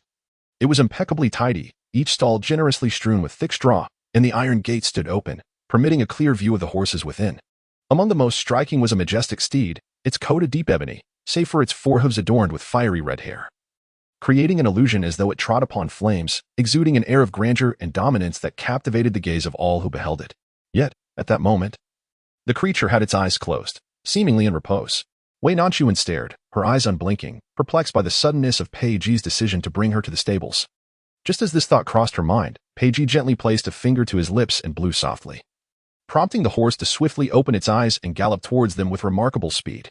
Though only a single horse, it charged forth with the might of 1,000 steeds. Despite having ridden in carriages numerous times, Wei Nanxun had never been so close to a horse before. Her family owned only aged, docile steeds, lacking the fiery spirit of this magnificent creature. Instinctively, she recoiled, yet Pei Ji's hand clutched hers firmly. "Do not be afraid. It will not harm you." Even with such reassurances, as the horse approached, she could not help but shut her eyes in anticipation of impact. However, instead of the anticipated pain, she felt a gentle nudge against her shoulder. The coarse hairs brushed against her chin, accompanied by warm breaths that caressed her neck. Cautiously, she opened her eyes, meeting the horse's large, chestnut eyes, which glistened with an unexpected gentleness rather than ferocity. To her surprise, this spirited steed was remarkably docile. "It seems to take a liking to me," she thought instinctively, reaching out her hand to stroke the horse's head, only to remember that their hands remained tightly entwined. Just moments ago, one could say the darkness made the journey treacherous. Now, however, there are no such excuses. Without the veil of night, her cheeks flushed instantly. She hastily freed her hand, turning away in embarrassment, unable to meet his gaze. Pei Ji, meanwhile, traced the warmth lingering on his fingertips, observing her crimson ears, a smile tugging irresistibly at his lips. "What is it called?" "Liyang." "Liyang? How fitting. Its temperament is so gentle and endearing." Pei Ji concealed the hand they had just clasped behind his back, directing his attention to Liyang, who usually kicked at anyone it encountered, and couldn't help but raise an eyebrow. It has always been said that men are lecherous, but now he understands that horses can be as well. "You are the first to declare its temperament amiable." Wei Nanxun, cradling Liyang's head in her hands, lifted her gaze in curiosity, voicing a lingering question in her heart. "Your Highness, why have you brought me here?" "To teach you how to ride. Aren't you afraid I won't let you go? Once you learn to ride, no one will be able to stop you, not even me." Chapter 85. Riding. Pei Ji not only resented the jealousy of the entire starry sky, but also comprehended the deeper significance behind Wei Nanxun's sudden desire to learn archery. Hence, he brought her here to learn horseback riding. Instinctively, she tilted her head to look at him, only to find him gazing back. His eyes were profound, resembling a dazzling sea of stars captured within them, and at that moment, he appeared more handsome and charismatic than ever before. Wei Nanxun then realized that Pei Ji not only understood her but had also caught on to her subtle thoughts. Her heart raced like a startled deer, and she quickly averted her gaze, too shy to look at him any longer. Fearing that her heart might be utterly bewitched by him, she expressed her gratitude. Wishing to learn, it was not merely a single thanks, but countless acknowledgments, so numerous that she was at a loss as to what she could offer in return. Her fingers fidgeted gently, betraying her unease without uttering a word. Pei Ji reached out, ruffling her hair. "You needn't thank me, nor feel indebted. It is all my own volition." Though she merely uttered a brief thank you, Pei Ji found no sweetness in it. Yet, witnessing the young girl's reluctance dissipate and the genuine delight sparkling in her eyes, he felt that his efforts today had not been in vain. Moreover, debts always present an opportunity for repayment. His voice, husky and deep, bore an unprecedented softness that made Wei Nanxuan's heart skip a beat. This man truly possessed an alluring charm. Gifts or kindness she could refuse, but the mere prospect of riding struck a profound chord within her. Aware that he was deliberately tempting her, she found herself, much like a donkey drawn to a dangling carrot, compelled to take the bait. How infuriating. Wei Nanxuan turned her head, hastily shifting the topic. If she continued in his company without learning to ride, her heart would surely become a chaotic storm. Am I to ride Liang? Pei Ji saw through the young lady's thoughts but chose not to shatter her shyness, engaging her in conversation about riding. As he genuinely wished to teach her. Not yet. You are not yet capable of handling it. Pei Ji placed his finger to his lips and whistled, prompting a much smaller figure to emerge from the stable on the other side. A spirited little colt galloped joyfully towards her, its coat a striking chestnut hue, while its mane shone like freshly fallen snow. As it ran, the mane billowed in the wind, resembling a cascade of pristine white, extraordinarily beautiful. The colt was exceedingly affectionate, nuzzling its small head into her embrace, its pair of glistening, doe-like eyes melting her heart. Yet, she couldn't help but wonder if this little creature was perhaps a trifle too small. Standing beside the blazing sun, it resembled a father with its baby. She scrutinized it closely, casting a glance at Pei Ji. Her thoughts began to wander, drawing parallels between their size difference and that of herself and Pei Ji. What is its name? It has none yet. You shall name it. Wei Nanxuan initially believed it was a simple task to bestow a name, pondering earnestly. The colt, with its chestnut body and snowy mane, led her to brainstorm. After much deliberation, she suggested Red Cloud. However, she quickly dismissed the idea, shaking her head. That seems a bit too commonplace. I cannot think of a suitable name. Let Wang take care of it. Before she could finish, a finger flicked sharply against her forehead, catching her off guard and causing genuine discomfort. Rubbing her forehead, she heard his icy voice. Prince? How fierce this man is. She mused. Nevertheless, she still needed his guidance in horseback riding, so she tentatively called out, Guardian Gua, though she had uttered the name countless times before. This instance felt distinctly different, as if their relationship had subtly evolved. Let us name it Red Cloud. In truth, Wei Nanxuan rather fancied the name Red Cloud, for it phonetically echoed fortune, signifying good luck. With the owner's approval, she began to call it Red Cloud with enthusiasm. Hongyan seemed to be quite fond of her name. Gazing with those large, expressive eyes that seemed capable of shedding tears, nuzzling against her incessantly, melting her heart, Wei Nanxuan had long desired to ride. And thus she cast aside her reservations. Hongyan was not particularly tall, and with little assistance, she could effortlessly mount the horse. However, she felt somewhat embarrassed, as Hongyan was rather petite. Once she was on the horse's back, her feet nearly grazed the ground. It hardly seemed fit for her. Even a child of 7 or 8 could ride. Reminded that she was a novice and should not aspire too high, she suppressed her embarrassment and listened to Pei Ji as he explained the nuances of horseback riding. Then, attempting to grip the horse's belly with her legs, Hongyan began to trot slowly. Given her young age, she carried her at a gentler pace, and despite her low seat, being a first-time rider, she dared not go too fast, meandering around the arena as if on a leisurely stroll. After completing a lap, Wei Nanxuan dismounted gracefully, requiring no assistance. Yet, amidst the fluidity of the ride, a tinge of disappointment lingered in her heart. This experience seemed to diverge greatly from her expectations of horseback riding, akin to scratching an itch without quite reaching the source. Nevertheless, she dared not voice her thoughts. Pei Ji's decision to introduce her to riding was commendable, and his choice of a gentle pony was considerate. How could she possibly voice any further desires? That would be akin to failing to appreciate his efforts. Just as Wei Nanxuan prepared to express her satisfaction and share her thoughts before returning, she recalled that prolonged absence from the Xinang Palace might not sit well with the Empress Dowager. Yet before she could utter a word, she felt a powerful hand grasp her waist. With a firm pull, she was lifted off the ground. Before she could even gasp in surprise, she found herself securely settled atop the horse. Unlike the earlier moment when her toes could barely touch the ground, she now experienced an unsettling sense of imbalance. She flailed her arms briefly, then, recalling the method he had just demonstrated, she grasped the reins tightly, preventing herself from appearing too discomposed. Gradually, she steadied her nerves and realized she was astride the magnificent steed, aptly named Liyang, a truly remarkable horse that offered her a lofty vantage point. From this height, she could even look down upon Pei Ji. However, the elevation also rendered her somewhat uneasy, and more importantly, Liyang's temperament was far less gentle than that of Hongyan. Sensing that the rider atop him was not his familiar master, he began to exhibit signs of restlessness, even without galloping wildly. His incessant snorting and pawing at the ground made her feel unsteady and jostled. No wonder he had claimed she could not be tamed. She silently apologized for her earlier overconfidence. 1. Shoujua, Just as Liyang seemed on the verge of losing control, her body stiffened, and she felt herself tipping dangerously to the side. At that moment, she sensed a weight behind her. He had nimbly mounted the horse and settled firmly behind her. His arms enveloped her on either side, encircling her in an embrace, her back pressed tightly against his chest, creating an intimate connection between them. The closeness was almost too intense, allowing her to perceive the rhythmic rise and fall of his breathing, the robust thump of his heartbeat, and the firm, flat expanse of his abdomen. In the midst of her thoughts, she contemplated whether to indulge in immediate gratification or to take a more measured approach, perhaps starting with a small pony. However, before she could articulate her thoughts, his legs tightened around the horse's belly, and with a jubilant neigh, the steed surged forward like a bolt of lightning. The sudden rush of wind silenced her. If only she could refrain from such bravado. Chapter 86. The elusive desire initially. She found herself in a state of profound discomfort. It was simply too swift. This sensation was a stark contrast to their previous leisurely stroll, akin to a tempestuous storm.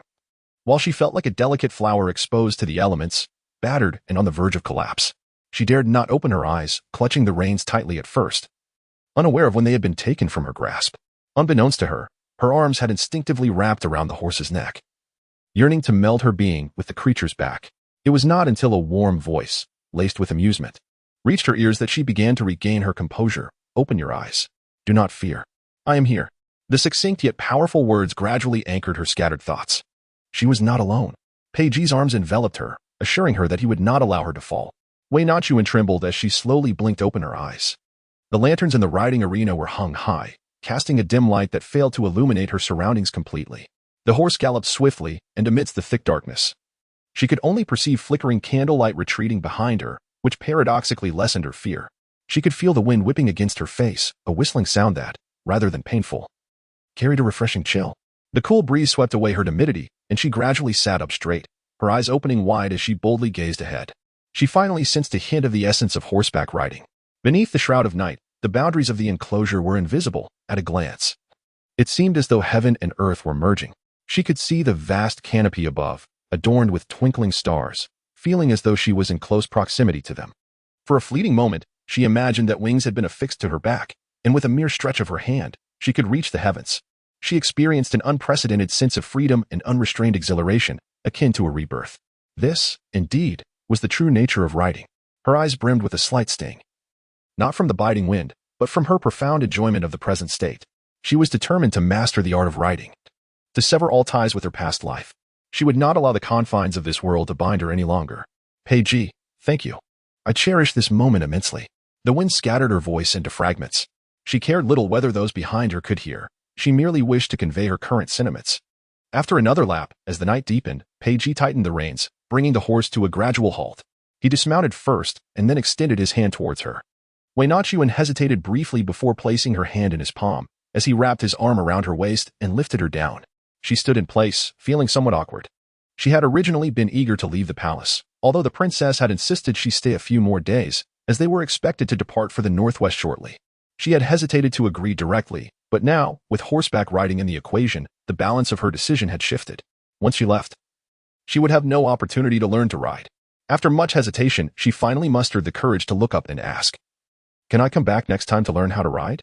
Pei Ji regarded her with an expression akin to that of someone observing a fool.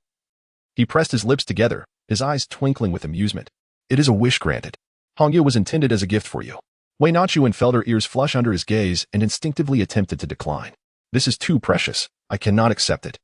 Though Hongyan was still a young pony, its quality was unmistakable.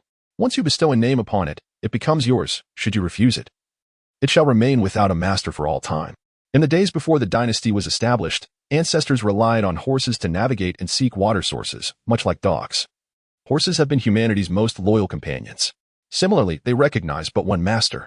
Seemingly sensing its name being called, Hongyun approached, swishing its long tail, and affectionately nudged its head against Wei Nanxun's palm. Faced with such an endearing creature, how could she utter words of refusal?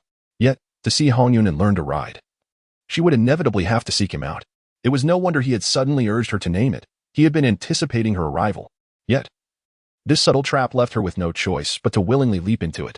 She wished to express her gratitude, but the sentiment had been repeated so often that the words thank you had lost their weight.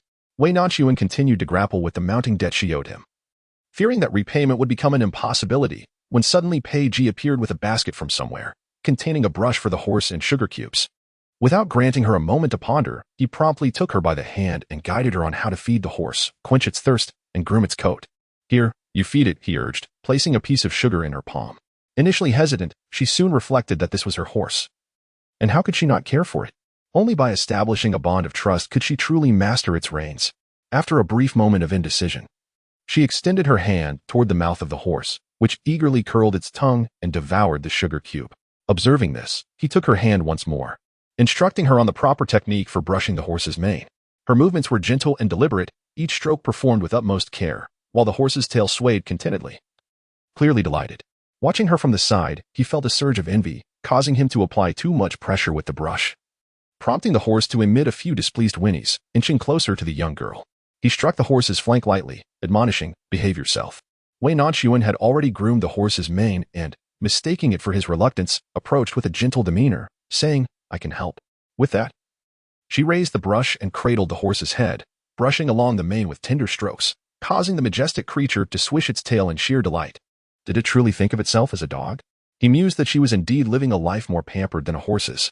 The night breeze caressed the tall, slender figures, stretching them ever longer until they intertwined. Perhaps wearied from their labors throughout the night, Nanxun had anticipated a restless return to the palace. Yet she found herself sleeping soundly, blessed by the tranquility that allowed her to slumber until dawn. The shortcomings are quite evident. Last night, she felt no discomfort. But upon waking this morning, she found her arms somewhat unable to lift, and the skin on the inner sides of her legs had chafed. Rather than contemplating surrender, her first thought was to sew a layer of cotton fabric onto the sides of her trousers. Otherwise, she would soon find herself stumbling while walking. Wei Nanxun rose early, and after freshening up, she went to pay her respects to the Empress Dowager. The Empress Dowager recited scriptures every morning, and she believed it would suffice to wait outside.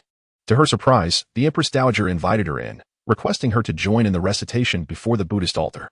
While this may not seem particularly auspicious, having the privilege to accompany the Empress Dowager in prayer is something countless noblewomen in the capital would covet. Even though Wei Nanxun lacked the habit of reciting scriptures, she respectfully entered the palace and patiently accompanied her. An hour later, the Empress Dowager concluded her prayers and bestowed upon her a warm smile, distinct from the polite smile of the previous day, now imbued with a sense of familiarity. Accompanying the Empress Dowager in prayer must be exceedingly dull, she mused. Wei Nanxun shook her head and sincerely replied, to be able to accompany your majesty in worship is a great honor for a humble servant. You are indeed a rare child of great patience, the Empress Dowager remarked, taking a sip of ginseng tea and smiling at her. The Princess of Anyang will be departing the capital shortly, leaving me feeling rather empty. Would you be willing to enter the palace to serve me? Chapter 87, Serving. The maternal family of the Empress Dowager, the Jiang clan, was once a prominent lineage in the court. When she married the former emperor, who was then a prince, it was the emperor's intention to leverage the Jiang family's status to secure his position as crown prince. Once the late emperor secured his throne, he began to harbor apprehensions regarding the overwhelming influence of the Jiang clan, fearing that the maternal relatives might meddle in state affairs. Consequently, even Empress Dowager Jiang refrained from frequent interactions with her family.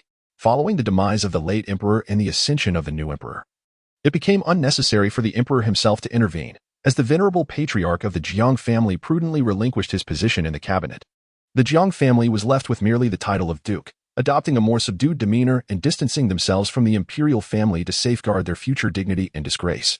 Thus, the Empress Dowager maintained limited contact with her maternal kin, particularly after the passing of her elder brother, resulting in even less engagement with the younger generation. The absence of the Jiang progeny rendered the Xineng palace rather desolate. Previously, the emperor had suggested that the second prince attend to her, but she had declined the offer, having endured the fierce competition for the throne for an entire lifetime. She found it disheartening to witness the emperor's suspicions towards her own flesh and blood as she approached the end of her days. With both her son and grandson being equally dear to her, she felt utterly drained of the energy to concern herself with such matters. Regardless of who ascended to the throne, they would invariably belong to the Pei family, which held little relevance to her, as all she desired was to enjoy a peaceful old age. After conversing with her daughter and observing her younger son's affections for a young lady from the Wei family, she entertained a few notions. This young woman from the Wei family seemed to possess admirable decorum and understanding, should she serve in the Xinang palace. It would likely encourage Pei Ji to visit more frequently, although she had promised her son not to interfere if the young lady were to express a desire to remain. It would no longer concern her. Despite her seemingly graying hair and diminished vitality, the Empress Dowager's eyes remained bright and discerning, casting an undeniable pressure upon Wei Nanxun. The Empress Dowager took the initiative to invite her to remain in the Xinang palace to serve, an opportunity that others could only yearn for in vain. Although the term serve implies a mere companionship to alleviate the Dowager's solitude, it could elevate her status manifold, transforming her into a favored figure among noblewomen. Henceforth, any matrimonial alliance she desired would hinge upon a single utterance from the Dowager. It was not merely that she was a lowly concubine's daughter. Even daughters of esteemed families would covet such a position. Yet, she was reluctant. It was not due to the arduous nature of serving the Dowager or any other reason. On the contrary, she viewed the Dowager as an exceedingly wise woman, from whom she could learn invaluable lessons in navigating the complexities of life. However, the notion of remaining in the palace was one she abhorred. She harbored no grand ambitions like others and had no desire to wed a man of high status. As she observed Pei Ji and Pei Yuyan closing in on her, the palace loomed before her like a den of peril. Her fingers intertwined anxiously as she grappled with how to decline the offer. After all, the Dowager's words were tantamount to imperial edicts. To refuse would be to defy authority. And she had no intention of courting disaster.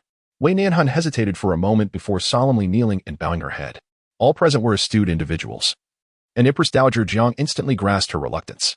This revelation surprised her. She had believed the young girl merely possessed youthful charm and cunning, adept at manipulating her younger son. Yet, to her astonishment, the girl was indeed unwilling. Even the opportunity to serve by her side, she dared to decline. Empress Dowager Jiang straightened slightly. Her gaze towards Wei Nanxun transformed. Lift your head. She had not taken a proper measure of this girl the previous day. She had only glanced at her and recognized her as an exceptionally beautiful young woman with alluringly arched brows and captivating eyes. The young girl trembled slightly, then gradually lifted her head. Her brows resembled distant mountains, and her eyes gleamed like autumn waters. With a delicate nose and cherry-red lips, her skin surpassed the purity of snow.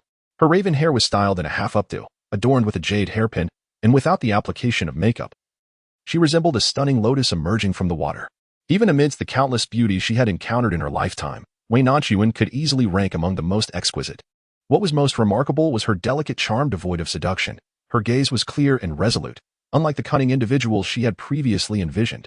The voice of Empress Dowager Jiang softened somewhat as she inquired, "Little girl, do you not wish to serve?"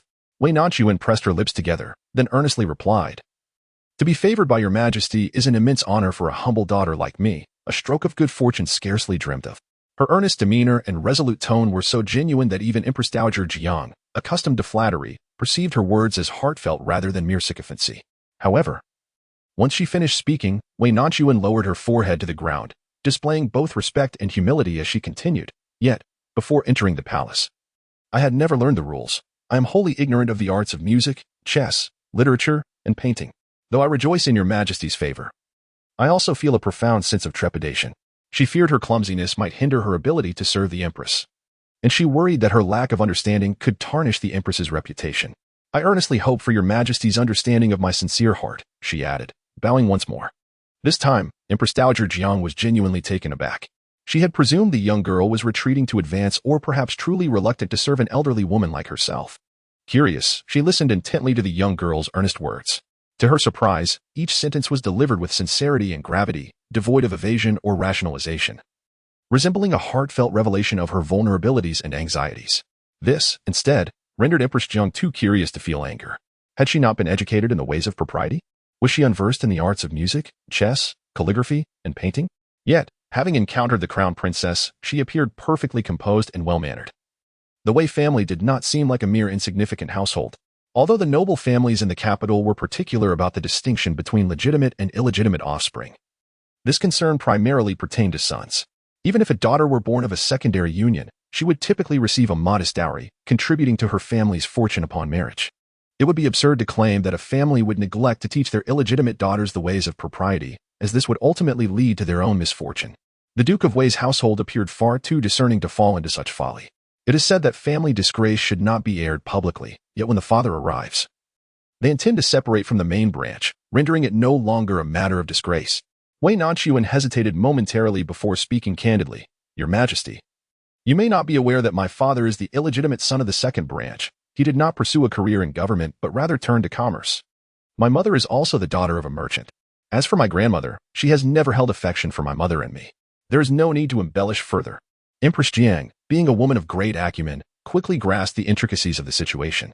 It was evident that the old matriarch of the Wei family despised illegitimate sons and looked down upon their mercantile background, not to mention her dissatisfaction with a restless daughter-in-law, which extended to her disapproval of their children. Though Jiang had met the old matriarch on a few occasions, she had not formed a close bond. And she was surprised to discover such a rigid and conservative character. Observing Wei Nanxun anew, Jiang began to understand her better. Having grown up in a family that did not value her, lacking proper education in the ways of propriety, it was no wonder her disposition was so distinct. However, in such an environment, she was not nurtured to be timid and cowardly, filled with the pettiness of the marketplace. Rather, it was a testament to her own strength. The Empress Dowager found herself somewhat understanding why Pei Ji held affection for her. A girl possessing such beauty and a spirit so resolute and courageous is indeed a rarity. Wei Nanxun remained oblivious to the fact that the Empress Dowager had already pardoned her in her heart, still kneeling respectfully, her mind racing with thoughts on how to respond to the situation. Suddenly, the Empress Dowager burst into laughter. All right, rise. I merely wish to see the young lady who could make that arrogant boy, who looks down upon the world, take a fall. Having seen her now, she is indeed a fine child. Chapter 88. The noble lady Wei Nanxun's face flushed crimson. Although the Grand Princess had previously mentioned Pei Ji in relation to her, it had mostly been tales of his past, which captivated her attention and overshadowed her feelings of shame and embarrassment. She never anticipated that the Empress Dowager would so openly reveal the intimacy between the two. Truly, they were of the same blood. It seemed both siblings had inherited their forthrightness from the Empress Dowager. Wei Nanxun's face blazed as if it could boil an egg. Fortunately, before she could dwell on her embarrassment for too long, the Grand Princess and her son arrived. Ah, Sun, there you are. No wonder I couldn't find you when I went looking. You've risen rather early.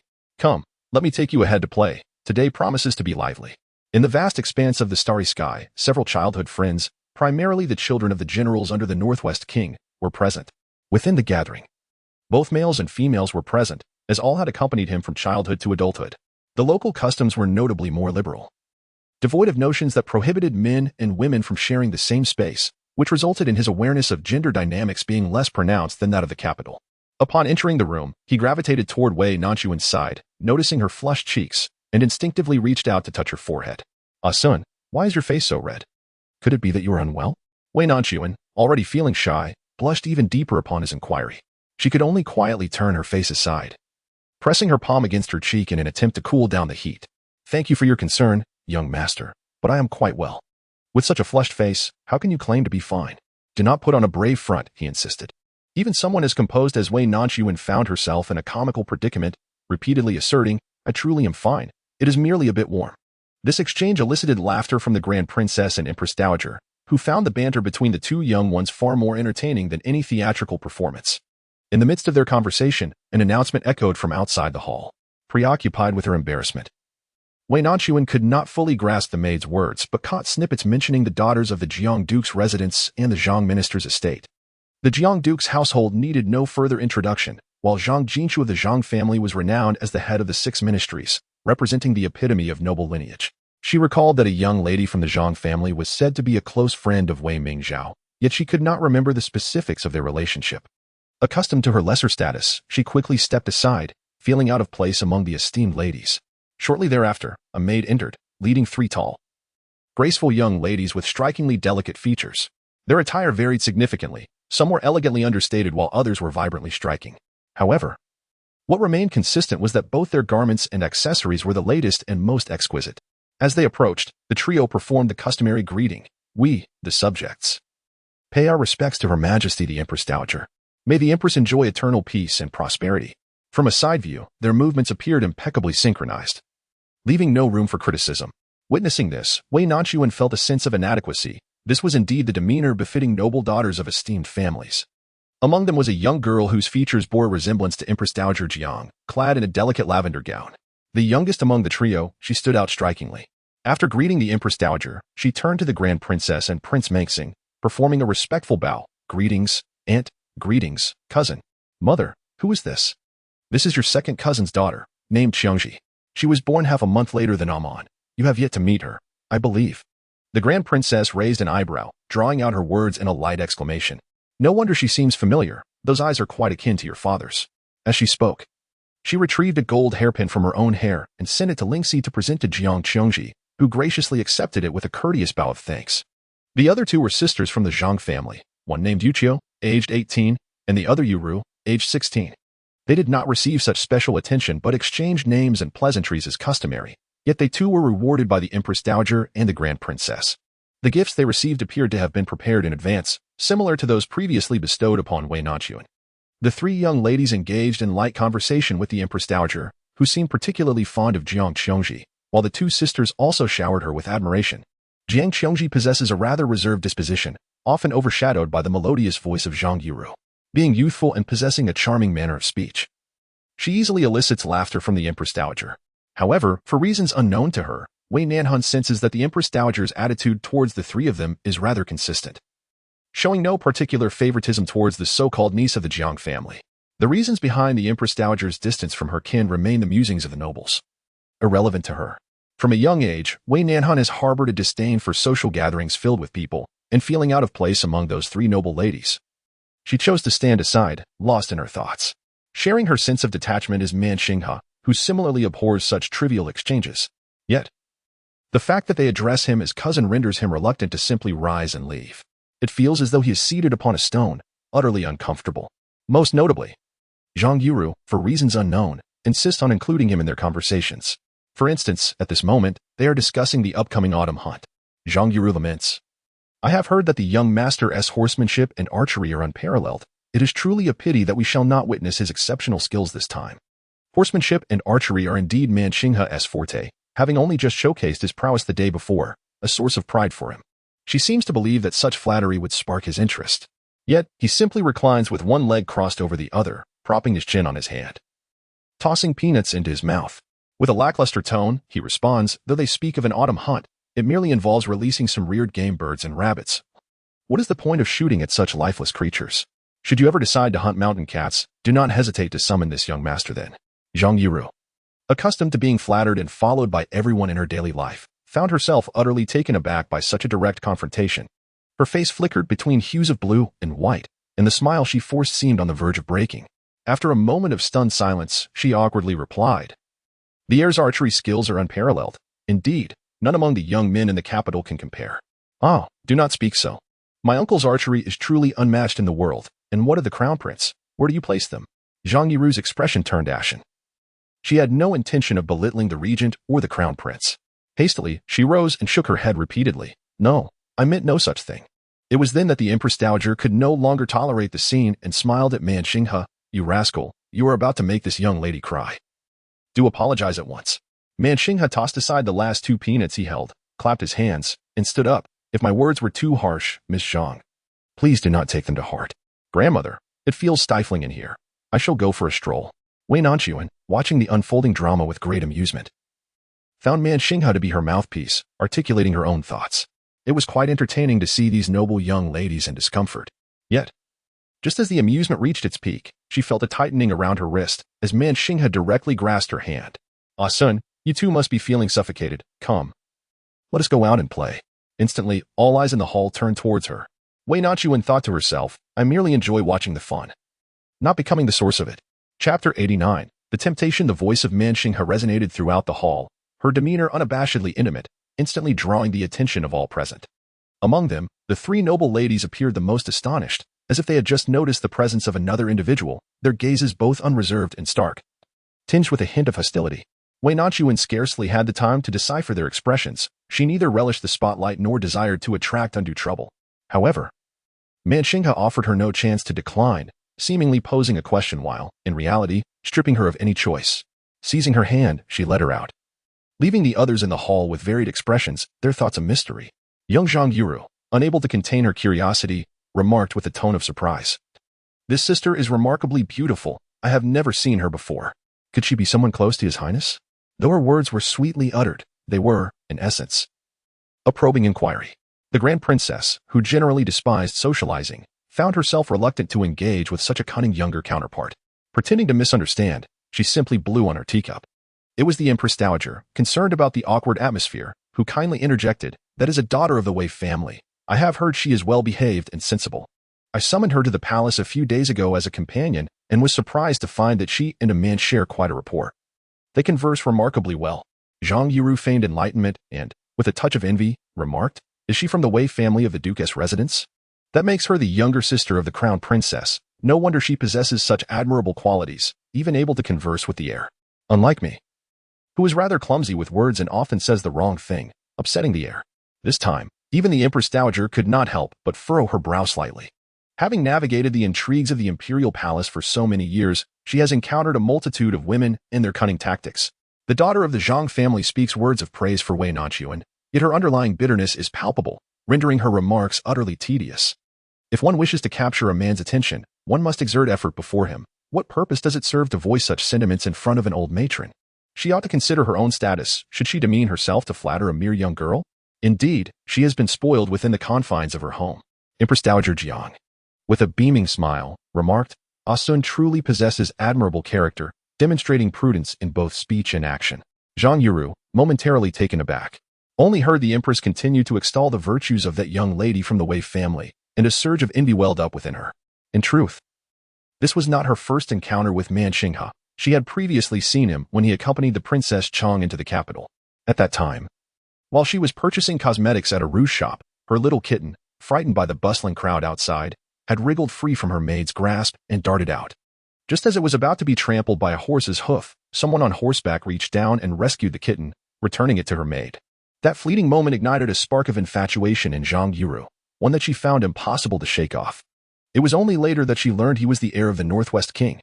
With striking good looks and already managing a significant portion of the military at such a young age, he was destined to become a formidable ruler after the Northwest King's passing. How could she not be captivated by such a man, endowed with both charm and capability? While everyone envied Wei Mingzhao for having married a fine husband, she believed the crown prince to be overly resplendent. The master of the Eastern Palace held no easy position. In contrast, Man Xinghe possessed a more alluring and magnetic presence. Most significantly, she had overheard her mother and elder sister discussing the Princess Chang's intention to seek a marriage for her son upon their arrival in the capital. Initially, the eldest princess was betrothed to the Northwest as a gesture of alliance, for the two regions to maintain enduring tranquility. It was only natural that noble ladies from the capital be sent forth in marriage. My mother lamented that, regrettably, my elder sister was already promised to another. Otherwise, it would have been a match made in heaven. I seemed to overhear my sister utter something that elicited a wry smile from my mother, and in that moment, I yearned to rush out and declare my willingness to marry. I feared not the distant journey to the Northwest, nor did I dread leaving my family. I simply desired to wed. However, my father would never permit such a thing. He prided himself on being a paragon of virtue, placing great emphasis on family reputation and propriety. Should he discover that I harbored such unseemly affections at my tender age, he would undoubtedly resort to extreme measures. Thus, it was imperative that the proposal come from the princess's estate. Since that day, I have been fervently seeking ways to meet and become acquainted with Man Xinghe. Over the past 2 months, I have attended numerous gatherings, yet fate has conspired against us, and we have not crossed paths. At last, I found an opportunity, but it happened to be his farewell banquet.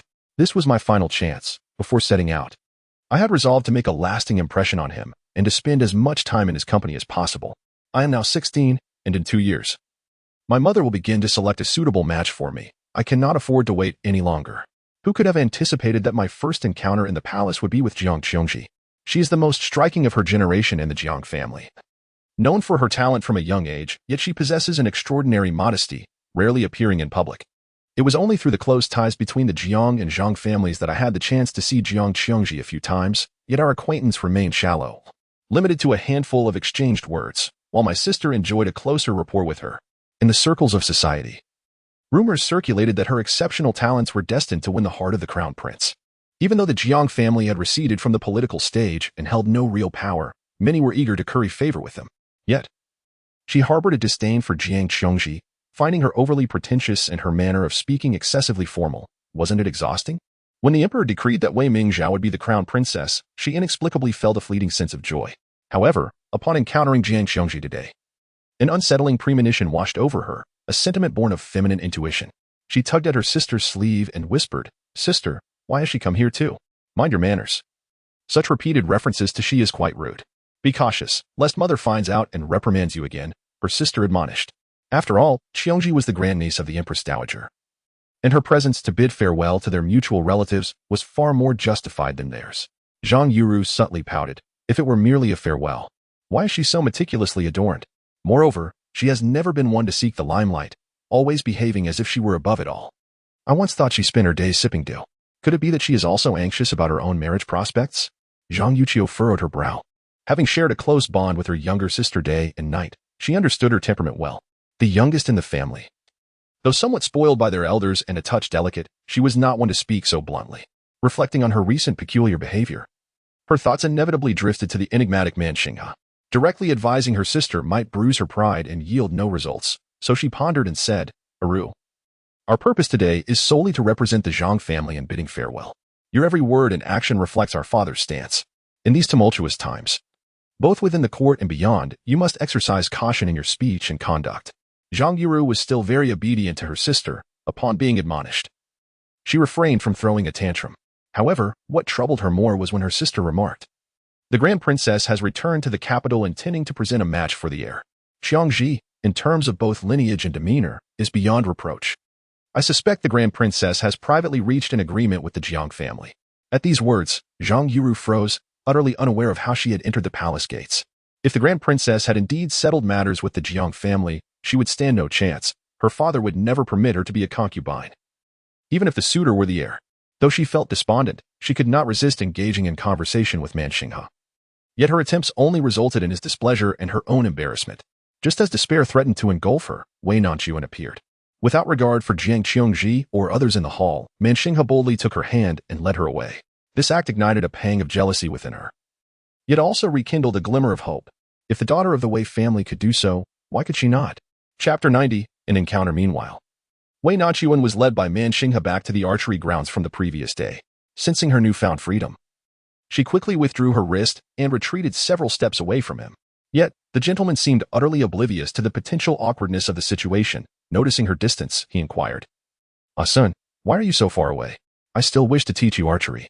"Your Highness," she replied, "there are distinctions between genders. It would be prudent to maintain some distance to avoid any misunderstandings." Man Xinghe scratched his head nonchalantly and remarked, "You and I are friends. What intimacy is there in holding hands? In the Northwest, when I go hunting with them, we all share the same tent. Who would dare claim that is intimacy?" Wei Nanxun found herself both amused and exasperated by his words. She could distinctly sense the unkind and hostile gazes among the three individuals. Unfortunately, this young master was not one to comprehend her concerns. Yet, regardless of how incomprehensible he was, she felt compelled to clarify her position. Firstly, she wished to avoid unnecessary enmities, and secondly, the world was particularly harsh towards women. She did not want to attract unwarranted troubles. However, this was not the Northwest. The rules in the capital were numerous, and the whispers of the populace could be daunting. What we just did could only be deemed acceptable for siblings or spouses. Man Xinghe's brow furrowed deeper. What nonsensical rules are so burdensome? In that case, I shall simply marry you. Wei Nanxun held a favorable view of him, but her admiration stemmed not from romantic inclinations. Rather, she greatly appreciated his character and envied his way of life. If given the opportunity, perhaps she could attempt to leave the capital and seek a life in a more expansive and distant land, but it would never be out of affection for him. Similarly, Man Xinghe had mentioned several times that he could marry her. She had never taken it seriously. He was not jesting, and she believed he would indeed seek to propose to the Wei family. He cared little for social standing, for her status as a concubine born, or for her family's mercantile background. Yet, he was still but a youth, oblivious to the notions of family and responsibility. He might be a good friend, a capable superior, or an admirable warrior, but he would not be a suitable husband at this moment. Moreover, his background was far too exalted, so much so that she felt compelled to distance herself from it. Wei Nanxun retracted her smile, gazing earnestly into his eyes. "Your Grace, marriage is a serious matter, not to be trifled with. I implore you to refrain from such remarks." Man Xinghe instinctively straightened his posture, the nonchalant demeanor he usually wore fading slightly. He appeared somewhat awkward and ill at ease. "Ah, son, please do not be upset. I assure you, I do not just about marriage, I merely find you quite beautiful. And your company is genuinely pleasant, devoid of the pretentiousness displayed by the women in the capital. But you have no intention of marrying, do you? Man Xinghe was momentarily taken aback, as Wei Nanxun had laid bare his thoughts with remarkable clarity. There was a modicum of sincerity in his words, and he would undoubtedly act upon them should the occasion arise, perhaps due to her appearance or her intriguing nature, yet it was certainly not out of affection for her. For the first time, Man Xinghe found himself at a loss for words. He wished to clarify, but felt that any explanation would only serve to muddle the situation. No, Your Grace, I'm not angry. I genuinely regard you as a friend. If I were upset, I would have left long ago, rather than engage in this conversation with you. Seeing that she bore no signs of coercion, he finally breathed a sigh of relief. Her earlier serious expression had genuinely startled him. He had never been so cautious in the company of women before. A gentle autumn breeze caressed the air, and a ginkgo leaf gracefully descended, finding its way into the girl's hair. As Man Xinghe observed her bright eyes and smiling face, declaring she was not angry, his heart inexplicably skipped a beat. She was truly unlike any woman he had previously known, unlike the boisterous childhood companions he had grown up with. Nor did she possess the feigned modesty and arrogance characteristic of noble ladies. Though she was not born of a noble lineage and her origins were humble, she was distinctly different from those women who, raised in fear and insecurity, resorted to cunning. At this moment, Man Xinghe had genuinely entertained the notion that perhaps marrying her would indeed be a commendable choice. However, before he could voice his thoughts, Wei Nanxun had already grasped the small bow from the previous day, attempting to draw the string. The arrow trembled as it was released, soaring a short distance before embedding itself in the ground beneath a nearby tree, prompting a spontaneous laugh from him. Where has your strength gone? You ought to grip it like this. Man Xinghe had dismissed the fleeting pang of affection that stirred within him and strode over.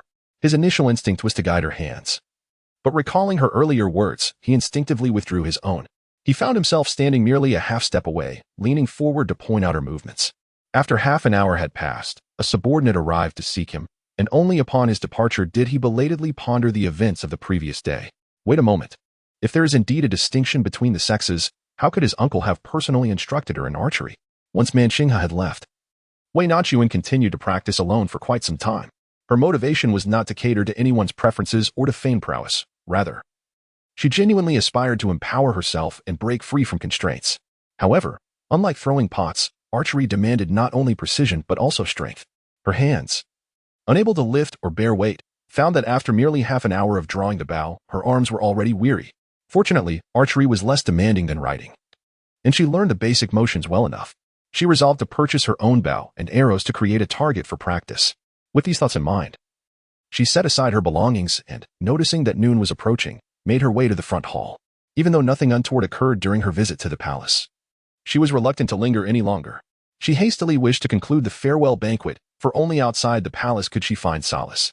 As for Pei Ji, she had yet to devise a strategy for confronting him. He consistently managed to shatter her principles, disrupting all her steadfast convictions. Perhaps it was only by maintaining a considerable distance from him that she could preserve her tranquility.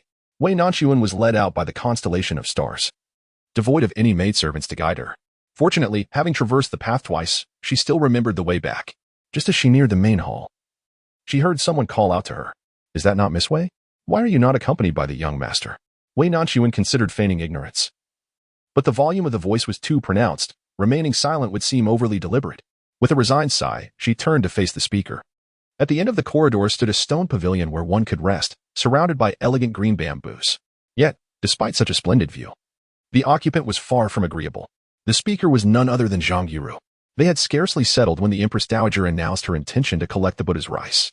Jiang Qiangji, who had been notably quiet, discerned the cue and gracefully rose to leave. In light of this, the Zhang sisters felt compelled to depart as well.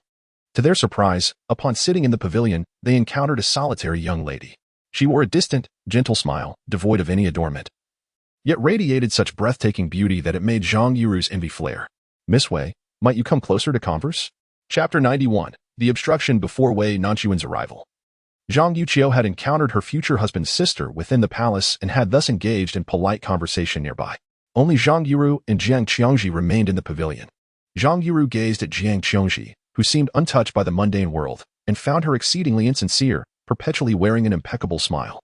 If the Jiang family truly sought a union, how could she remain indifferent while witnessing Man Xinghe's flirtations with other women? Or perhaps, the two families had no such intentions. Or maybe she was simply unwilling. Having failed to marry the crown prince had already become a source of ridicule for many in the capital. If she looked down upon Man Xinghe, whom could she possibly wish to marry among all the eligible bachelors in the city? Zhang Yuqiu bit her lip, and noticing her sister's absence, she decided to probe further. Sister Jiang, I have heard that the eldest princess seems inclined to strengthen ties with you. You and the heir are truly a match made in heaven. It is one thing for the heir to show me favor, but you are his cousin. How could he neglect you for a woman of dubious origins? I feel quite indignant on your behalf. However, Jiang Qiongji displayed no change in expression, merely offering a faint smile. Matters of marriage are determined by our elders. I am not privy to them.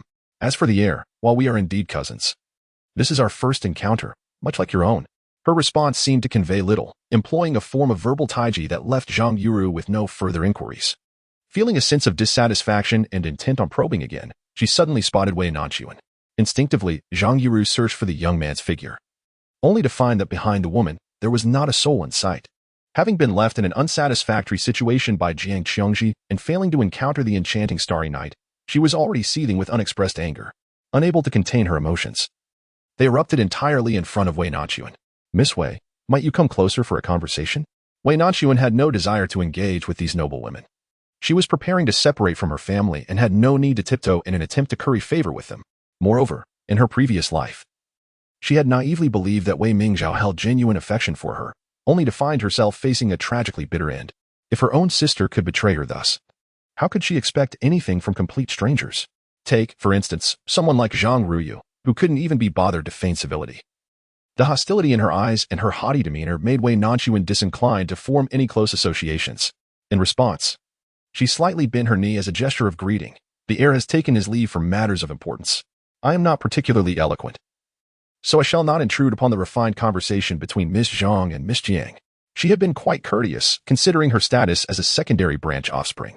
From a familial perspective, the Duke's manor was hardly inferior to the Zhang family, and there was no need for such excessive politeness. She had assumed that by lowering herself to this extent and granting them face, they would reciprocate with courtesy.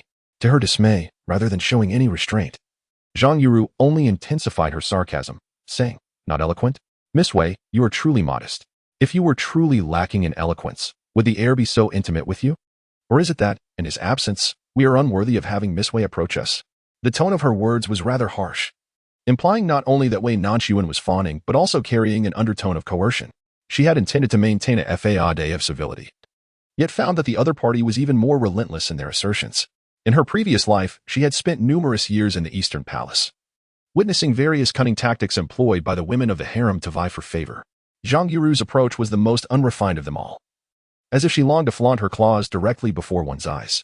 In the past, she had been powerless, having misdirected her affections the moment she hesitated. She found herself teetering on the brink of an abyss, compelled to compete for attention. Now, however, her relationship with Man Xinghe was utterly innocent, devoid of any entanglements, making the jealousy directed at her seem rather unfortunate. Frankly, Zhang Yuru's overt hostility was merely irksome, not yet reaching the level of loathing. With no enmity between them, she decided to disregard her and continued on her way.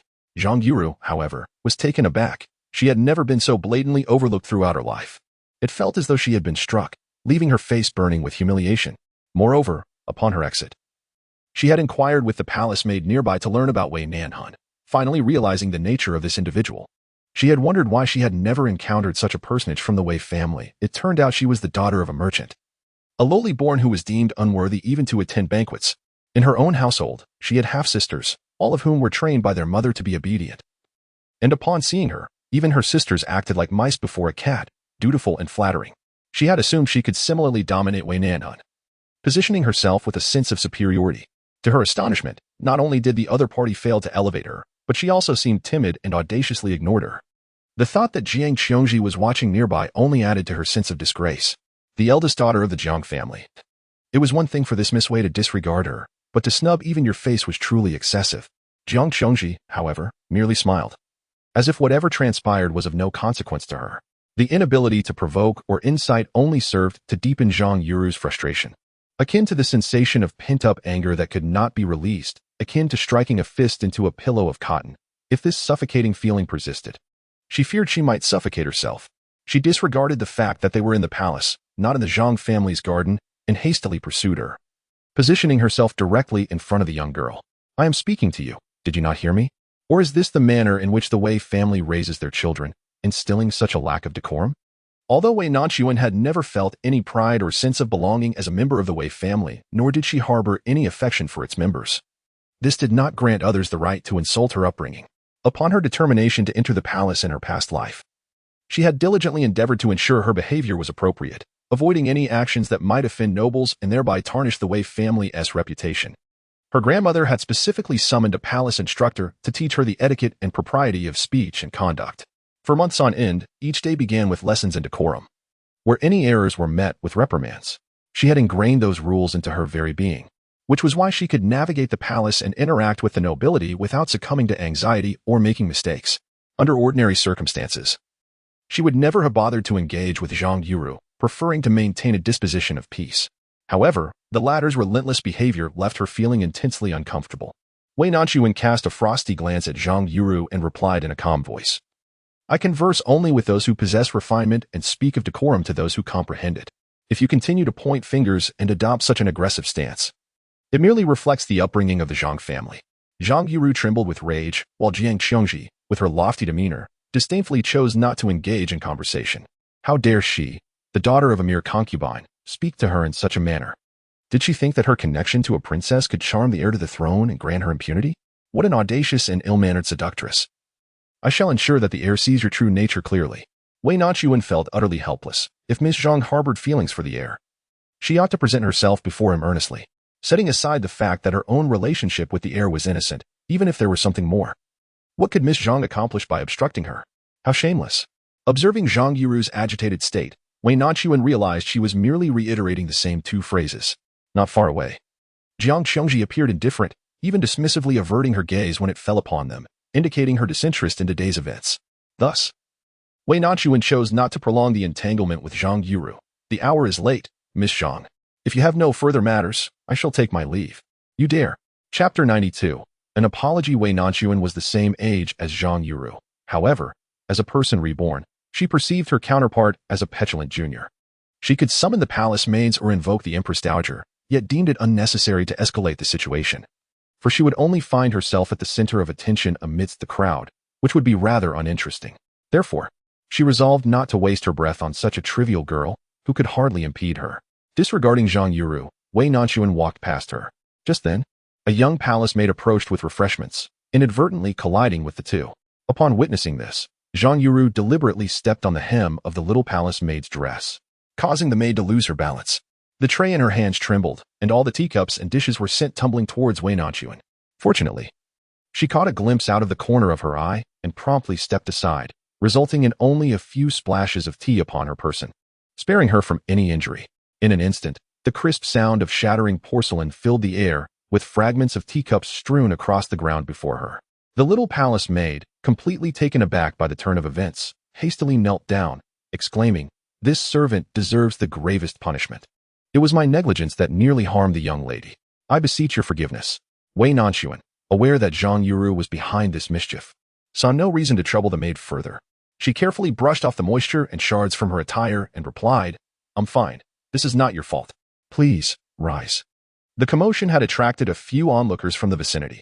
Those present at the palace banquet were mostly esteemed individuals from the capital, and it seemed that every family had sent their unmarried daughters. Sharing similar ages and circles, many recognized Zhang Yuru. A few familiar young ladies approached curiously, asking, "I heard you entered the palace too. I was just looking for you. I had no idea you were here." "Yuru, what has happened? Are you hurt?" Zhang Yuru, shedding her earlier domineering demeanor, adopted an innocent expression, blinking her eyes rapidly as she replied, I am unscathed. I merely stepped out for some fresh air and happened to encounter Sister Wei. I thought I would greet her since I had seen her by the young master earlier. However, I did not anticipate that Sister Wei seemed to harbor little affection for me. Sister Wei, if you desire the hairpin bestowed upon me by Her Majesty, do express your wish, and I shall gladly give it to you. Yet, to take without inquiry feels somewhat inappropriate. Wei Nanxun had been observing coldly. Having witnessed such pitiable theatrics in her past life, she was curious to see how Zhang Yuru would perform this act. It was only when she heard the mention of the hairpin that she instinctively reached for her hair, only to find a hairpin that did not belong to her. It was made of mutton-fat jade. Indeed, the Empress had previously gifted Zhang Yuru a similar piece, but when had it found its way into her hair? Could it have been during the commotion when the little palace maid dropped something, and she was adjusting her garments? Wei Nanxun, clutching the jade hairpin, felt a flicker of emotion stir within her otherwise impassive countenance. Meanwhile, Zhang Yuru continued to sob softly. Sister Wei, it is our first meeting. If you hold any grievances against me, please voice them openly. Those nearby, who were more acquainted with Zhang Yuru, naturally sided with her, disregarding the truth entirely, and began to criticize Wei Nanxun. Wei family? Which Wei family? I have never encountered such a figure. To steal a hairpin. She must surely be an impostor from some remote village, pretending to be of the Wei lineage. No, that cannot be.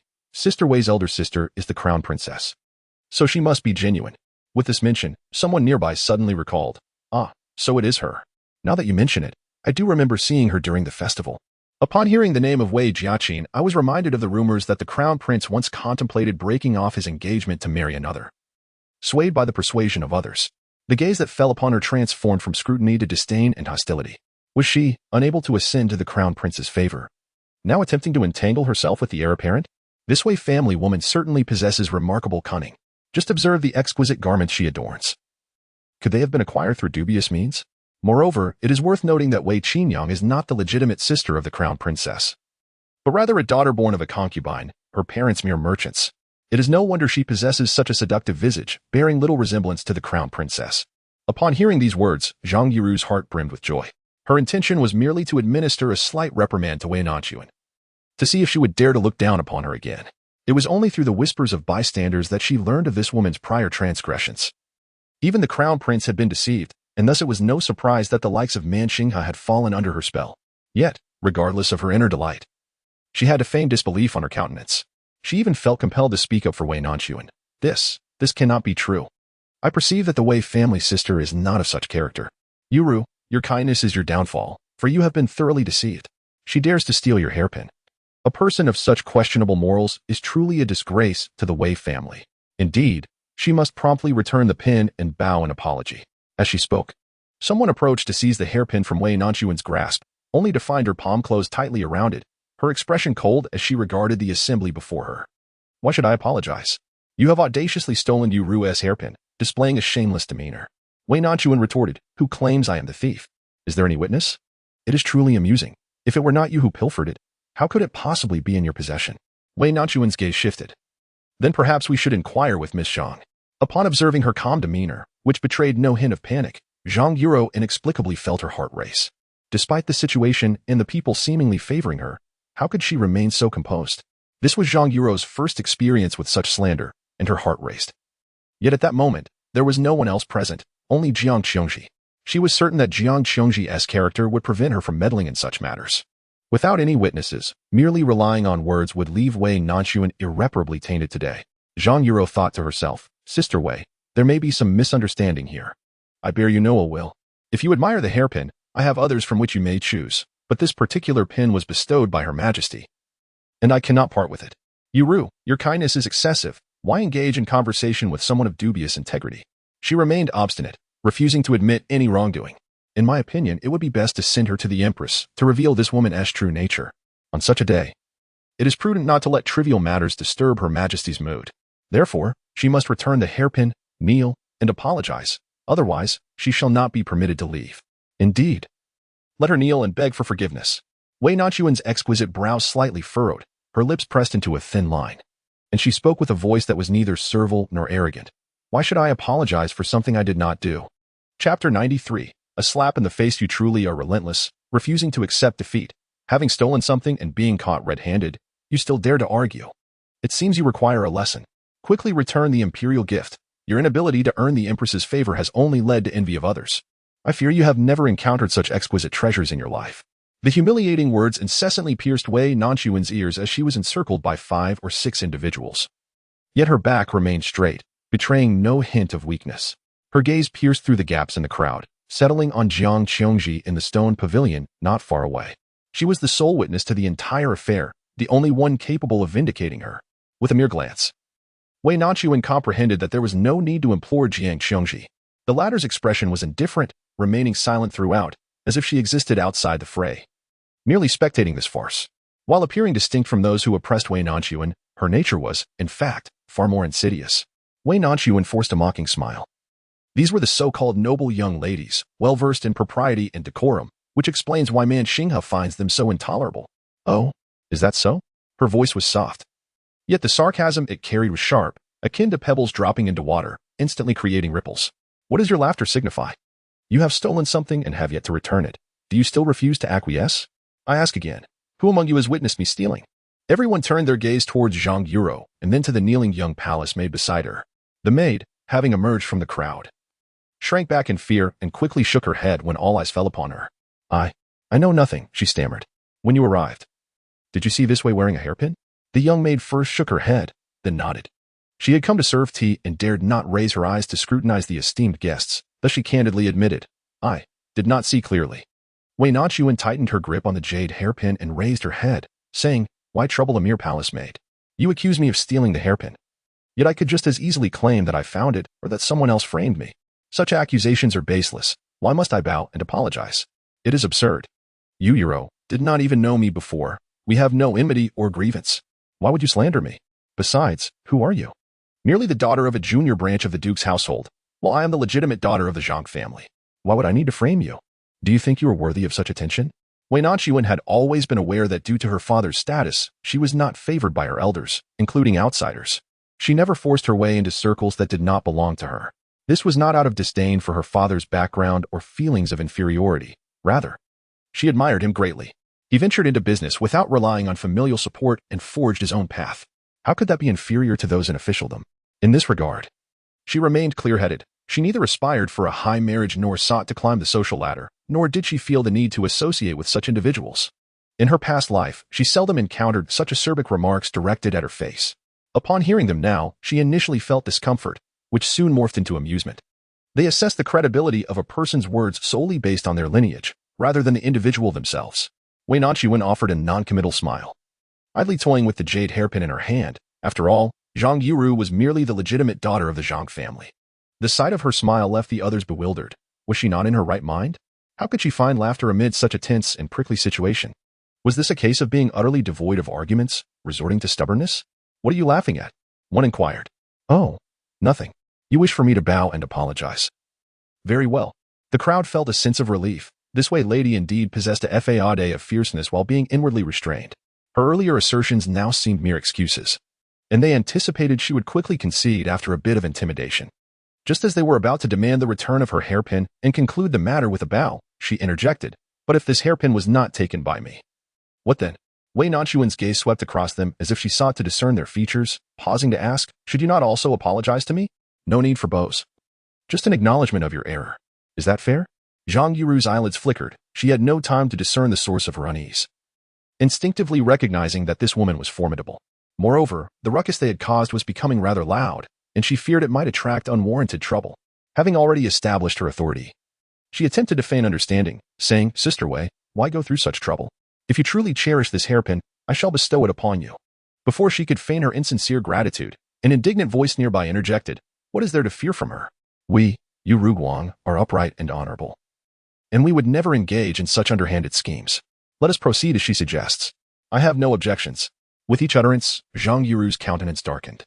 For each statement seemed a veiled insult directed at her. How did she come to know such a dim-witted individual? Zhang Yuru was compelled to force a smile, pretending to be unscathed by the reprimands, attempting to grasp the arm of the person beside her, Sister Wei. Yet before she could articulate her words, Wei Nanxun raised her hand to interrupt, declaring, I've been meaning to say, I have only recently come of age, and I am uncertain who is the elder among us. If you keep addressing me as sister, you might inadvertently age me, making it seem as though I am taking advantage of my seniority. Moreover, this matter remains unresolved. Your eagerness to depart suggests a sense of guilt, does it not? Zhang Yuru was perplexed by her audacity, yet found herself ensnared in this situation, unable to withdraw. She could only grit her teeth and respond, very well, if I have indeed misjudged the Wei family. Miss Wei, I shall acknowledge my error. Might you now return the hairpin to me? Wei Nanxun smiled with her eyes narrowed and extended the hairpin held in her left hand. However, just as Zhang Yuru reached out to accept it, Wei Nanxun revealed another identical slender object from her bosom and offered it forth. In an instant, two identical jade hairpins appeared before the eyes of all present. What on earth is happening? How could you possibly have? Wei Nanxun tilted her head, responding with the same curious tone. Indeed, how could I possess an identical hairpin? If I already own one, how could I possibly take hers? She continued unhurriedly, yesterday, The Empress summoned me to the palace and bestowed upon me a hairpin, which happens to be identical to Miss Zhang's, since both were gifts from the Empress. And as I have already received mine, there exists no logic for envy or theft of something I have never seen before. The daughters of various noble houses present were not foolish. They quickly grasped the intricacies of the situation. Most importantly, Wei Nanxun had not merely squeezed her way into the palace today. She had been personally invited by the Empress. This favor alone surpassed the status of many in attendance. The crowd exchanged glances, each harboring their own thoughts, yet they all fell silent, distancing themselves from Zhang Yuru. However, not all were astute. Foolishness lingered among them, particularly in the woman who had just moments ago voiced her support for Zhang Yuru. She grew agitated, exclaiming, "But you could have made a mistake. Perhaps you mistakenly believed that the hairpin on Yuru was yours and took it, only to realize your error now and are forced to come up with excuses. I see you simply lack appreciation for fine things and are acting with malice. Why are you all silent? Have you truly fallen for her sophistry? Regardless of the circumstances, I will never believe that this Wei woman is innocent." Wei Nanxun, weary of conversing with those who were blind and deaf to reason, fixed her gaze on Zhang Yuru, waiting for her to fulfill her promise. Just then, someone in the crowd inadvertently collided with her. Wei Nanxun was momentarily taken aback, her figure swaying as she stumbled towards the heap of shattered porcelain. Realizing she could not evade the impending impact, she instinctively shut her eyes. However, the anticipated sting never arrived. Instead, she felt a firm grip around her waist as strong arms enveloped her, steadying her within a warm embrace. A deep voice resonated beside her ear, proclaiming, "This prince believes in her." Chapter 94. A slap in the face. Zhang Yuru felt a searing pain on her face, as if struck by an invisible hand. She could hardly fathom that Wei Nanxun had also received the Empress's favor. What was most astonishing was the Empress's apparent indifference, bestowing upon a mere concubine an identical reward as hers. It dawned on her that she was truly ensnared in the most dreadful predicament. The gazes of those around her had shifted, and she was at a loss as to how to continue feigning ignorance and elude scrutiny. Just as she grappled with her dilemma, the individual beside her displayed an unusual agitation. This was the daughter of the Deputy Minister of War, taller than the average woman, who typically lacked intellect and merely followed in her wake. Positioned directly behind Wei Nanxun, Zhang Yuru gritted her teeth, forcefully pushing her palm into the girl's waist. The girl lost her balance and collided heavily with the young woman ahead. Everything unfolded just as Zhang Yuru had anticipated. Wei Nanxun teetered toward the ground strewn with shards of porcelain. Soon, all would remember it as the Ma family's daughter, in a fit of rage, injuring Wei Nanxun. Her own trivial concerns forgotten. At that moment, however, a tall figure emerged, expertly catching the falling maiden. At first, Zhang Yuru merely caught a glimpse of the dark-hued robe, a rarity within the palace, leading her to mistakenly believe it belonged to the crown prince. She clung to a sliver of hope, as she had encountered the crown prince before and was well aware of his gentle and tolerant nature, his words and demeanor akin to a refreshing spring breeze. Most importantly, the crown prince shared a clandestine connection with Wei Nanxun. His presence would complicate matters further. It was not until she heard the words that shattered all her illusions that she truly realized the situation. Zhang Yuru beheld a strikingly unfamiliar yet extraordinarily handsome visage. And before she could fully appreciate the breathtaking sight before her, she found herself locked in a gaze with cold, intent eyes brimming with murderous intent. He was the Prince of Su, or rather, the regent now. With the emperor in a state of perpetual unconsciousness, he had become the preeminent authority in the Great Yan, surpassing even the crown prince and the empress dowager. Rumors regarding the regent, which she might have previously dismissed, became all too vivid after her father had been confined within the palace for half a month. She had heard whispers of his prowess, a talent bestowed from the heavens, yet also a brutal and bloodthirsty figure, leaving a trail of corpses in his wake as he commanded his troops. Even the once ferocious border enemies, who feasted on blood and flesh, trembled at the mere mention of his name. Most alarmingly, upon his arrival at the palace, he had punished a guard who had offended him by gouging out his eyes and severing his tongue, compelling him to remain awake and vigilant at the palace gates. It was said that the guard had merely misspoken, resulting in such a horrifying fate. As for the official from the Ministry of Personnel who had erred, his head still dangled outside the ministry's office as a grim reminder. Zhang Yuru found herself unable to contemplate why he was present or why he would mention Wei Nanxun. Did they share some unspeakable connection? Her mind was consumed by thoughts of gouged eyes, severed tongues, and decapitation. That handsome visage, akin to a divine being, appeared to her as a demon from the depths of hell. Despite the blazing sun overhead, she trembled uncontrollably, her limbs suddenly turning icy. Not to mention, the regent's frigid gaze pierced her like a sword. He needed utter no words, for his mere presence was sufficient to bring her to the brink of death 1,000 times over. Zhang Yuru felt a dampness beneath her, her complexion turned ashen, and she slumped down, repeatedly murmuring, "I did not mean it. I was wrong. I was wrong. Please do not kill me. Do not kill me." The other young ladies around her were equally startled by this abrupt turn of events, retreating in unison. They had all heard of the Regent Pei Ji's formidable reputation, and were baffled as to how a mere theft among ladies had summoned such a prominent figure. Regret filled their hearts. Had they known that merely observing the spectacle would lead to such peril, they would never have meddled. They harbored even greater resentment towards Zhang Yiru, wondering why a legitimate daughter would provoke an unknown girl from the Wei family. On the periphery of the crowd, a young girl thought she could slip away unnoticed, stealthily attempting to retreat. However, after only 2 steps back, she heard that chilling voice once again. "Who dares to leave?" Her footsteps halted abruptly, her body stiffened. And before she could react, she found herself kneeling on the ground. "I heard all that you said. One must accept the consequences of their wagers." Apologized to her. Present were the legitimate daughters of various households, all raised in opulence, unaccustomed to such a daunting scene. The timid among them had already been reduced to tears, yet dared not let their cries escape. No one dared to voice any dissent. Their voices were as delicate as the hum of mosquitoes. "We were mistaken." Only the girl from the Ma family, whose mind lagged a beat behind, felt fear yet remained resolute. Born into a family of warriors, she was somewhat dull-witted. She genuinely believed that Wei Nanxun had stolen something and trusted that Zhang Yiru would not falsely accuse anyone. She held her head high and exclaimed, "Why do you insist on this error? Even if you are a prince, you cannot distort the truth, merely because she possesses a similar hairpin. How does that prove her innocence? If I were to lose silver, would her wealth absolve her of theft? There is no correlation between the two. This is clearly favoritism, intimidation, and coercion to extract a confession. I shall never concede to this falsehood." Wei Nanxun remained sheltered in Pei Ji's embrace, her cheeks tinged with a faint flush, her entire being aflame with warmth. She gently clasped his hand. Their palms contrasted starkly, one pale and delicate, the other broad and calloused, yet they harmonized beautifully together. "I can do this," Wei Nanxun whispered softly, yet her tone was resolutely firm. Pei Ji paused momentarily, slowly releasing his hold, allowing her to stand upright.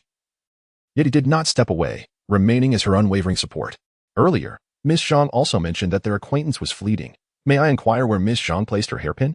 Did she wear it in her hair as soon as it was bestowed by the Empress Dowager, or did she carefully tuck it away in her bosom or sleeve? Like the others, I am but a sheltered maiden, confined to the inner quarters. How could I possibly possess such prowess to extract this hairpin from Miss Zhang after just a single meeting?" All present, including the young Lady Ma, fell into a profound silence. They had all been drawn by the commotion, possessing little understanding of the events that transpired, having merely heard Zhang Yiru's one-sided account. Preconceived notions regarding the backgrounds of the two individuals led them to believe that Zhang Yiru could not possibly conspire against an inconspicuous illegitimate daughter. They failed to consider the nuances of the situation. The similarity of the two hairpins alone struck them as suspicious. As Wei Nanxun calmly articulated her reasoning, the assembly swiftly discerned the truth. "Even if I were indeed the thief, I ask you all, how foolish would I be to steal something yet leave it in plain sight, adorning my own hair, as if to invite scrutiny?" Her voice was not loud, her tone gentle, yet each word resonated with authority. Her incisive questions left the assembly utterly speechless, just as the crowd found themselves at a loss for words. A melodious voice emerged from behind. "I can vouch for Miss Wei." Chapter 95. Uncle. The woman's voice was ethereal and enchanting, akin to the gentle murmurs of a mountain spring. Everyone turned in unison towards the source of the voice, and there stood Jiang Xiongji, who had previously occupied her seat in the stone pavilion, seemingly detached from worldly affairs, now having approached unnoticed. She wore an impeccable smile, her attire and demeanor meticulously composed, exuding an air of grace as she regarded the assembly. "I have been present throughout the incident," she continued, "and I can attest that Miss Wei did not take anything belonging to Miss Zhang." The Jiang family, with a lineage spanning over a century, had been distinguished contributors to the founding of the Great Yan, with members serving in various esteemed roles, from the prime ministerial cabinet to the imperial guards and local officials. It can be said that this is a true family of nobility, with even whispers in the streets suggesting that to aspire to the throne, one must wed a woman of the Jiang clan. The late emperor, in his quest to secure the position of crown prince, forsook the tender bond with his beloved childhood companion and took the empress as his wife. Consequently, he harbored deep suspicions towards the Jiang family, prompting the ancestral elder to resign from public office, retaining only the hereditary title of duke. In response, he not only constrained the younger members of the family to resign and retreat from public life, but also sealed the gates of the Jiang manor, cutting off interactions with others in the capital. This was all done to dispel the emperor's doubts and safeguard the Jiang family's honor for another century. Among the younger generation of the Jiang clan, Jiang Qiangji stood out as the most exceptional in terms of beauty, intellect, and the ability to discern the hearts of others. She was held in the highest regard by the venerable elder of the Jiang family. She began her education at the age of 3, mastered literature by 5, and by 10 was proficient in music, chess, calligraphy, and painting, earning the title of the foremost talented woman in the capital. Initially, it was widely believed that Jiang Qiongji would marry the crown prince, even though she ultimately did not enter the Eastern Palace.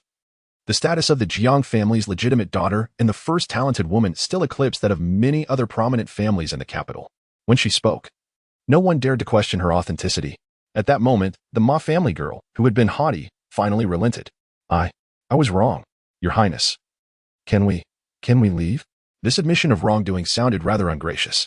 However, Wei Nanxun was not one to relent easily. More importantly, they were in the imperial palace, and it was already a remarkable feat to compel those lofty noblewomen to bow their heads. There was no need to escalate matters further, as the protagonists of the day were the departing princess and the radiant star. Yet, before she could utter another word, a cold voice pierced through the air once more. Not enough. Have you lost your voice? The sound was as faint as a mosquito's buzz. Yet, where lies the fault? To whom should one apologize? Not a word shall be omitted. Wei Nanxun gently inclined her body, tilting her head to gaze upon him, softly tugging at his sleeve. She intended to soothe his anger, yet he misinterpreted her gesture, clasping her hand in response to her touch. Beneath the wide sleeves, their fingers entwined. Wei Nanxuan's face instantly flushed a deep crimson. This was not only due to the unprecedented intimacy displayed before the public. Even in her past life as the spouse of Pei Yuyan, such an overt display had never transpired. Furthermore, she had never anticipated that someone would appear during her time of dire need. She had long grown accustomed to the depths of despair, where no one could offer assistance. Yet he believed in her, unfoundedly so, standing resolutely by her side. Such trust and favoritism were foreign to her, while she had sensed Pei Ji's fondness the day before. Her confidence had been lacking. Now, however, she felt an unprecedented surge of affection. It was akin to a bowl filled to the brink, unable to contain the overflow. And she lacked a vessel ample enough to hold such abundance. This terrified her, the fear of acquiring only to subsequently lose. The anguish of gaining something only to have it slip away was far more despairing than never having possessed it at all. I can manage this myself. You needn't go to such lengths. She had already formulated a solution when Zhang Yuru had intercepted her. Confident that she could dissuade those present from troubling her, sparing him the burden of antagonizing so many. Such actions would tarnish his reputation and portray the regent king as unjust, bullying weaker women. I know you are capable, but I am unwilling. He placed his trust in her, aware that she was not a fragile vine but rather someone capable of effortlessly navigating the challenges before her. He could not bear to witness her being bullied, nor could he tolerate seeing her suffer or finding herself in a state of isolation. Thus, he compromised his own principles and humbled himself to resolve the petty disputes among the young ladies. Wei Nanxuan's eyes brimmed with unshed tears. She quickly blinked and turned her head away, unwilling to reveal her vulnerability and fragility to him. Pei Ji, however, found her childlike demeanor endearing and squeezed her palm gently. Then, suddenly, he raised his gaze, his expression turning cold and devoid of any tenderness. I have little patience.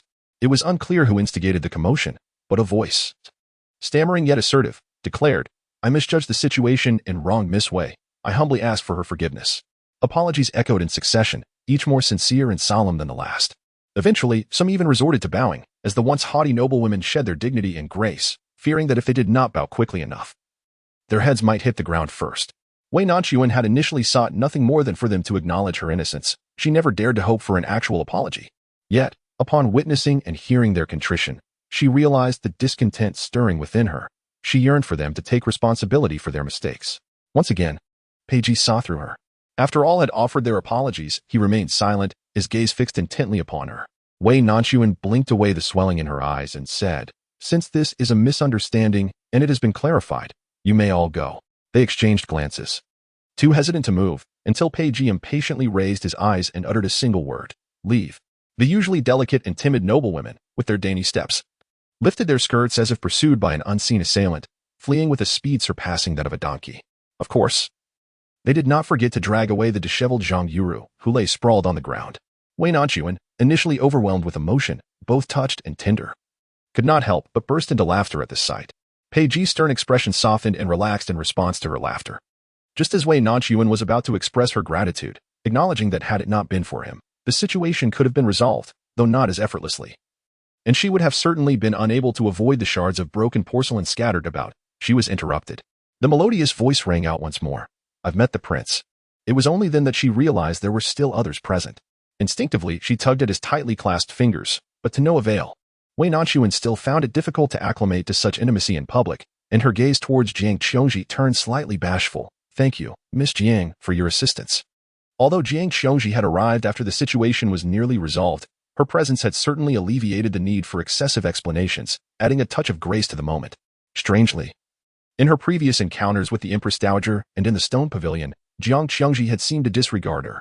Yet this time, she revealed a genuinely amiable smile. No need for thanks. Having witnessed it, I felt compelled to speak the truth. Though Wei Nanxun sensed a hint of artificiality in her smile, she returned it with a gentle smile of her own. If there are no other matters at hand, I shall not delay Miss Jiang any further. Their acquaintance is quite superficial, and she finds no words to share with her. Most importantly, she has Pei Ji beside her to attend to any matters. This serves as a subtle hint for the other party to take their leave. Yet, Jiang Qiongji appears oblivious, her gaze fixed intently on the man behind her. It is only then that Wei Nanxun realizes her previous assumptions may have been misplaced. Jiang Qiongji's attention has been solely on Pei Ji from the very beginning. She instinctively blinks, and then hears that melodious voice, tinged with a hint of nervousness, say, Uncle. It is I, Qiongji. Pei Ji furrows his brow, lifting his gaze with evident impatience, and replies, enunciating each word. What branch? Chapter 96. Reprimand. Jiang Qiongji's expression freezes noticeably. Her flawless smile momentarily suspended upon her face. After a brief hesitation, she gazes at Pei Ji, her eyes slightly reddening. Wei Nanxun mentally sorts through her thoughts. The Jiang family is the maternal lineage of the Empress, which connects them to Pei Ji, though he can only be considered a distant uncle. Relatives are relatives. Yet the way she looks at Pei Ji bears no resemblance to the respect a younger generation typically shows to their elders. Instead, there lingers a hint of youthful yearning and lingering affection. What drama is this unfolding? Jiang Qiongji possesses an exquisite beauty. Not the kind that is merely charming and somewhat frivolous in the eyes of society, but rather a beauty as pure and ethereal as a lotus blossom. Even her reddened eyes convey a subtlety and restraint that evoke tender sympathy, each of her movements executed with a perfect grace. Observing her, Wei Nanxun feels a pang of pity. Suddenly, she feels somewhat superfluous in this scene. Pei Ji's fingers entwine with hers, refusing to part, leaving her as the unwelcome third party in their midst. She watched, helplessly, as Jiang Qiongji blinked, a tear the size of a pea cascading down her cheek. In a voice that trembled with a delicate lilt, she implored, Uncle, do you not remember me? In my childhood, you taught me to ride horses and took me to see the lanterns. Uncle. Wei Nanxun, who had been lowering her head, entangled in that relentless grip, suddenly paused at the mention of riding horses. So he had taught others to ride as well, patiently preparing a pony for them and accompanying them? Although Jiang Qiongji referred to her youth, it was, in truth, a reflection of Pei Ji's own youthful days. An unfamiliar, poignant sensation welled up within Wei Nanxun. An emotion she had never experienced before, leaving her disoriented. Her fingers, slightly chilled, found an unexpected strength, and with a firm tug, she managed to free herself from his grasp. I apologize, Miss Jiang, but I must take my leave. Yet, before she could step away, that large hand returned to encircle her waist, pulling her back tightly. Pei Ji raised an eyebrow, visibly displeased. Where do you think you're going? Wei Nanxun deliberately avoided his gaze and replied, You and your niece must have much to discuss. I shall not intrude. Pei Ji let out a scoff as if he had heard a jest. What is there for me to say to her? Yet, you have nothing to share with me? Indeed, she had much to express: gratitude, the serendipity of his appearance, a multitude of thoughts yearning to be voiced. Yet, upon hearing Jiang Qiongji's mention of riding and lanterns, she found herself at a loss for words once more. She cast a sidelong glance and said, I have nothing to discuss with the prince. Pei Ji's brows furrowed even tighter. Moments ago, all seemed well, yet now she was dismissing him. The speed at which this woman changed her demeanor was swifter than the weather, particularly in the case of Wei Nanxun. However, delving into her thoughts proved far more intriguing than studying the weather patterns. Just as he intended to clarify matters with her, an irksome voice persisted. Uncle, if you have business with Miss Wei, Qiongji can wait. I have long grown accustomed to waiting for you. He clicked his tongue lightly, ensuring the sound was audible to all present, disturbing. This prince is occupied and has no recollection of any ginger juice or ginger trees. I have chosen to overlook your previous transgression due to your surname, but should you linger even a moment longer, you may as well forfeit your eyes. Jiang Qiongji was evidently taken aback by his frigid words, her tears threatening to spill. Her fingers tightly clutched the handkerchief, and she gazed at Pei Ji with tear-filled eyes. Yet, what wrong had Qiongji committed to provoke her uncle's ire? As a junior, she ought to apologize. Pei Ji's eyes already reflected impatience. This individual seemed deaf to the words of others. If you truly wish to apologize, it is not to me. Xiangji, perplexed, implored her uncle for guidance. Pei Ji grasped her frail hand and stated succinctly to her. This time, it was not only Jiang Qiongji who was taken aback. Wei Nanxun also looked up at him in astonishment. Uncle, why do you say this? I have no misunderstanding with Miss Wei, so what need is there for an apology? Pei Ji, with a tone laced with mockery, remarked, is there truly no misunderstanding? She has been wrongfully accused and besieged for quite some time, nearly sustaining injuries. Have you not the foresight to see this? If I had not intervened, would you have merely watched from the sidelines? The faint pang of bitterness that had begun to rise within Wei Nanxun evaporated miraculously in the wake of his inquiry. She harbored a slight grudge against Jiang Qiongji, much akin to what Pei Ji elucidated. When someone presents you with a remedy just as your wound is on the brink of healing, you find little need for such a belated salve, yet you are compelled to feign gratitude. He comprehended it all, truly every nuance of her predicament. Jiang Qiongji gently pressed her lips together, blinking slowly. Lowering her gaze, she spoke in a subdued tone. My grandfather taught me to avoid drawing attention to oneself and to steer clear of trouble. Initially, I simply wished to avoid animosity with the Zhang family. This served as her justification for not stepping forward sooner. While one could empathize with her dilemma, Pei Ji, however, found it difficult to concur. He impatiently interjected. Spare me the trivialities. I have no interest in hearing such excuses. Her figure trembled slightly, as if she had struggled for an extended time before turning to Wei Nanxun and sincerely stating, Uncle, you are right, regardless of the circumstances. It is my failing that Miss Wei has endured such grave injustice. I request your forgiveness. As she spoke, she attempted to kneel in salutation, a gesture that would surely bring misfortune upon her. Wei Nanxun relished the sensation of being favored and protected, yet saw no necessity to cultivate enmity or engage in discord with the Jiang family. She hastily gestured to decline the bow, wishing to assist her. But Pei Ji firmly held her back, compelling her to accept the gesture of respect. Jiang Qiongji perhaps never anticipated that the other party would genuinely accept her gift. Upon rising, her complexion was noticeably less favorable, particularly her eyes, which gazed at Pei Ji with a blend of lingering affection and sorrow. He, however, appeared utterly oblivious to her demeanor, and upon noticing her lingering presence, remarked, Are you not departing? Shall I summon someone to carry you away? No matter how much Jiang Qiongji could endure, she remained merely an 18 or 19-year-old maiden. Her eyes reddened, and the smile that once graced her face could no longer be sustained. With a slight bend of her knee, she said, Uncle, since you are otherwise occupied, I shall take my leave. She then departed, glancing back wistfully 3 times. At last, only the 2 of them remained. Wei Nanxun observed the retreating figure and found herself perplexed. Although Jiang Qiongji and Pei Ji were of similar age and had played together in their youth, the relationship was, in name, that of uncle and niece. Yet, her demeanor was undeniably intriguing. As she continued to watch Jiang Qiongji's silhouette, she felt a tightening sensation at her chin. An irritable voice intruded her thoughts. I am here, and you still have the inclination to gaze at another? This remark, laden with ambiguity, was accompanied by Pei Ji's proximity to Wei Nanxun's ear, as his warm, humid breath caressed her earlobe and cheek, evoking a tingling sensation that rendered half of her body numb. Who claimed that only women could be enchanting? In her opinion, Pei Ji was the most beguiling presence in existence. You, let go, she stammered, her voice unwittingly infused with a hint of softness, though she feigned resistance. Her palm rested against his chest without a trace of force. This was hardly an act of pushing him away. It was a clear invitation to linger ever closer. Pei Ji harbored such thoughts and acted upon them, gradually tightening his embrace around her. Wei Nanxun, overwhelmed by shyness, dared not meet his gaze and turned her head away, feigning composure as she remarked, She is your niece. She cannot be considered a stranger. What nonsense about a niece? I do not recognize her. Yet she remembers you. Mentioning how you took her horseback riding and accompanied her to admire the lanterns. Despite having spent so much time with him, she had never experienced the joy of lantern viewing by his side. Unbeknownst to her, a subtle undercurrent of bitterness laced her tone, yet Pei Ji sensed it. A smile stretching across his face as his hand, resting gently on her waist, caressed her with tender deliberation, his eyes sparkling with concealed amusement. Are you feeling envious? Upon hearing this, Wei Nanxun was momentarily taken aback. Envious? Could it be that she felt a pang of jealousy over Pei Ji's time spent with his niece, horseback riding and enjoying the lanterns? Was that why she had felt so flustered moments ago? How could this be? In her previous life, as a concubine of Pei Yuyan, she merely felt a sense of loss whenever he visited another room or took another concubine due to another's pregnancy, never daring to feel jealousy or any other intense emotion. She had always placed herself in a position of deep humility. Yet, it seemed only natural to feel envious when someone one cherished grew close to another. Doubts began to creep into her mind regarding her initial feelings for Pei Yuyan. Was it mere submission to a superior, Or was it genuine affection? If it were true affection, how could she not feel jealousy?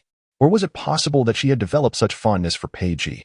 The mere thought of this possibility made Wei Nanxun's face flush with embarrassment, only to pale in stark realization thereafter. In her previous life, she perished due to misplaced affections. How could she possibly repeat the same folly in this lifetime? Although they share the same surname, Pei, and wield considerable power, and despite his current declarations of deep affection, what awaits her in the not-so-distant future may very well be another cup of poison, despite her awareness that Pei Ji and Pei Yuyin are entirely different individuals. With contrasting personalities and attitudes toward her, the scars of past betrayals linger. A single misstep could alter not only her own destiny but also the fates of all those she holds dear. Furthermore, the events of today serve only to illuminate the chasm between them. In a realm teeming with insipid suitors, even the crown prince seeks both a crown princess and a concubine. How could the regent, Pei Ji, be devoid of his own distractions? Presently, he may cherish her and show her unreserved favoritism, yet what will remain when her allure fades and her radiance diminishes? She lacks even a maternal lineage capable of offering support. How can she safeguard herself, let alone her child? At that juncture, she risks retracing her own steps. The more Wei Nanxun comprehends her own emotions and those of Pei Ji, the more she recoils from confronting them. She fears that the present depth of affection and anticipation may lead to even greater suffering in the future, much like earlier when Pei Ji unabashedly punished those noble women. His formidable strength renders him indifferent to potential retaliation. Yet she cannot afford such recklessness. She cannot act without regard for consequences. A man's promises and affections are the most fragile and unreliable commodities in this world. She has always trusted only in herself. This is precisely why she seeks a suitor, a man of unblemished lineage and no power, a scholar who embodies integrity, whether one labels her timid or weak. She truly could no longer afford to gamble with her heart. In the past, she believed her feelings for Pei Ji were merely a fleeting infatuation, drawn by his handsome visage. It was only at this moment that she realized she had long been ensnared in her own emotions. Pei Ji, noticing her silence in the transition of her complexion from rosy to pallid, presumed she was merely embarrassed by jest. He intended to alleviate her shyness when suddenly she stamped heavily on his foot. The pain was trivial for him, akin to a gentle tickle, yet her reaction seemed to hint at a blend of embarrassment and fury. He chose to interpret it as playful banter between lovers and naturally released her. However, before he could soothe her distressed feelings, she darted away like a startled rabbit, not sparing a glance behind. Pei Ji stared incredulously at the emptiness of his embrace. Had she truly fled?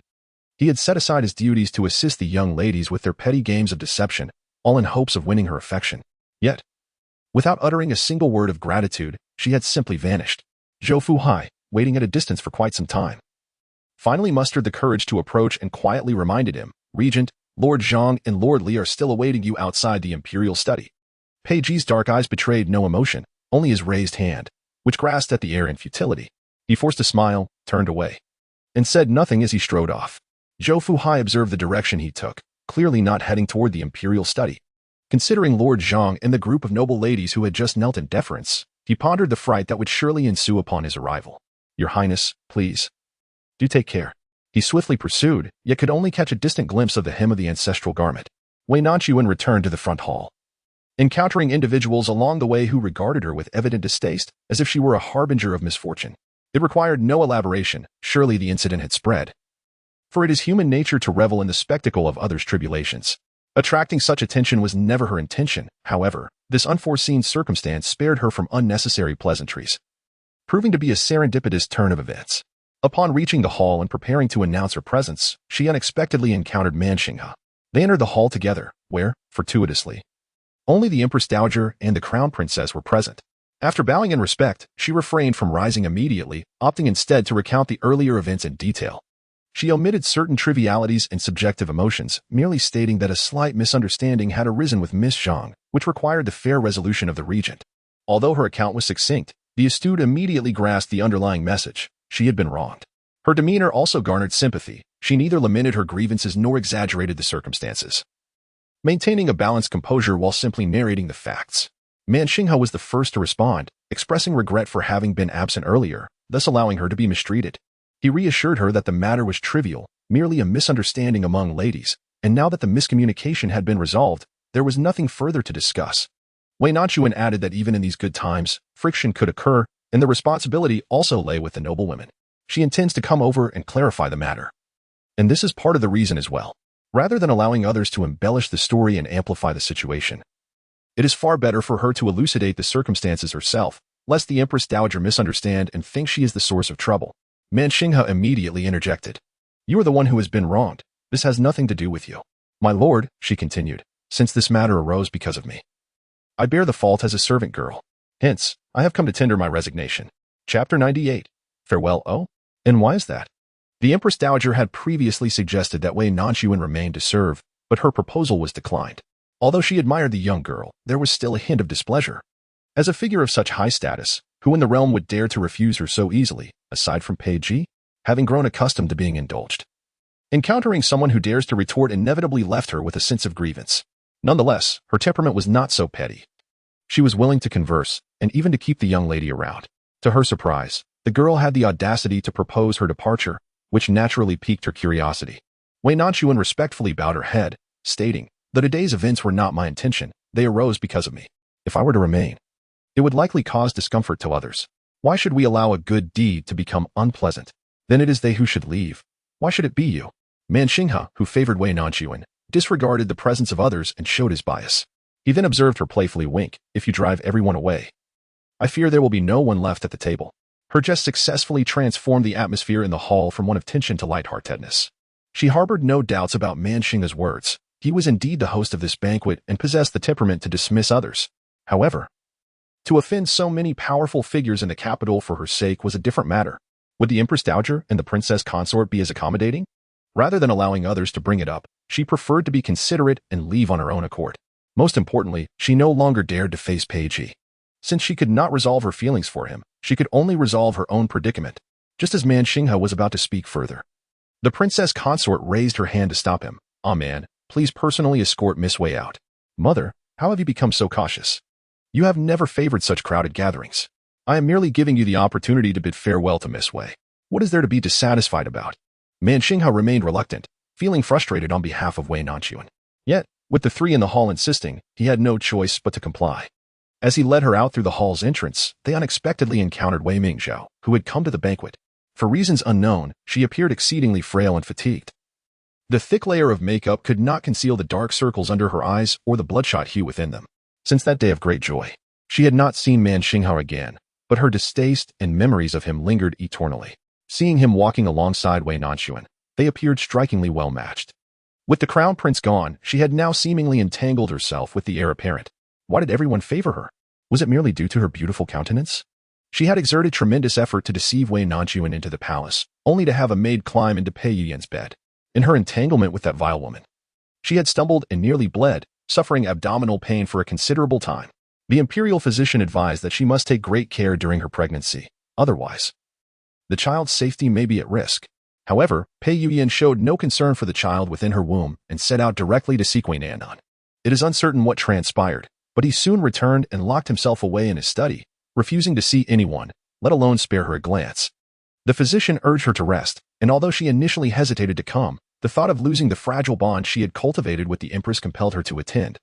For her value to the crown prince would diminish if she did not. Wei Mingzhao clenched her fingers tightly, suppressing the nausea within, and managed to force a smile. "My lord, seventh sister, where are you headed?" The bond between Wei Nanxun and her sister had reached its end, leaving nothing but superficial exchanges. She inclined her body slightly, acknowledging the crown princess. "I have been feeling unwell, and I fear my presence might dampen the spirits of everyone, so I shall take my leave." As she prepared to depart, Wei Mingzhao showed no intention of retaining her, merely nodding in acknowledgement. In a voice tinged with weakness, she remarked, "Within the estate, we are the closest of sisters.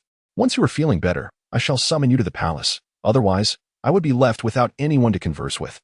In the past, Wei Nanxun would have believed her words and felt sympathy for her. However, the present version of herself had long since outgrown such naivety. She neither agreed nor declined, but offered a slight bow and delivered her final piece of advice. "I implore the crown princess to take utmost care of her health." With that, she brushed past her, leaving without a backward glance. Wei Mingzhao harbored a deep-seated disdain for Wei Nanxun, were it not for her presence. The crown prince would not have contemplated annulling their engagement to marry another. It is entirely due to her that he finds himself in such a predicament. Yet, inexplicably, upon hearing the words "take care of yourself," a faint pang of sorrow pierced her heart. Her parents only urged her to heed the crown prince's wishes, compelling her to devise ways to win his favor, while those around her either coveted his affection or conspired against her. How long had it been since anyone genuinely cared for her? Perhaps it was she who had unwittingly pushed away the one person who truly showed concern. The palace maid beside her, noticing her stillness, gently reminded her, "Your Highness, the hour grows late. We must proceed." With the maid's assistance, Wei Mingxiao made her way to the floral hall, where everyone she encountered bowed in reverence. She adorned her face with a flawless smile as though nothing had transpired. Transforming back into the poised Wei Mingxiao, she was now the crown princess, destined to become empress, and with the heir apparent nestled within her. She would soon be the most exalted woman in the realm. She had no need for insincere affections. She would ensure all bowed before her, too intimidated to meet her gaze. As the starlit sky escorted Wei Nanxun to the palace gates, the Wei family carriage had been waiting since the previous day. The moment Xia caught sight of her, he leapt from the carriage, but upon noticing Man Xinghe beside her, he hesitated. "Young master, this suffices.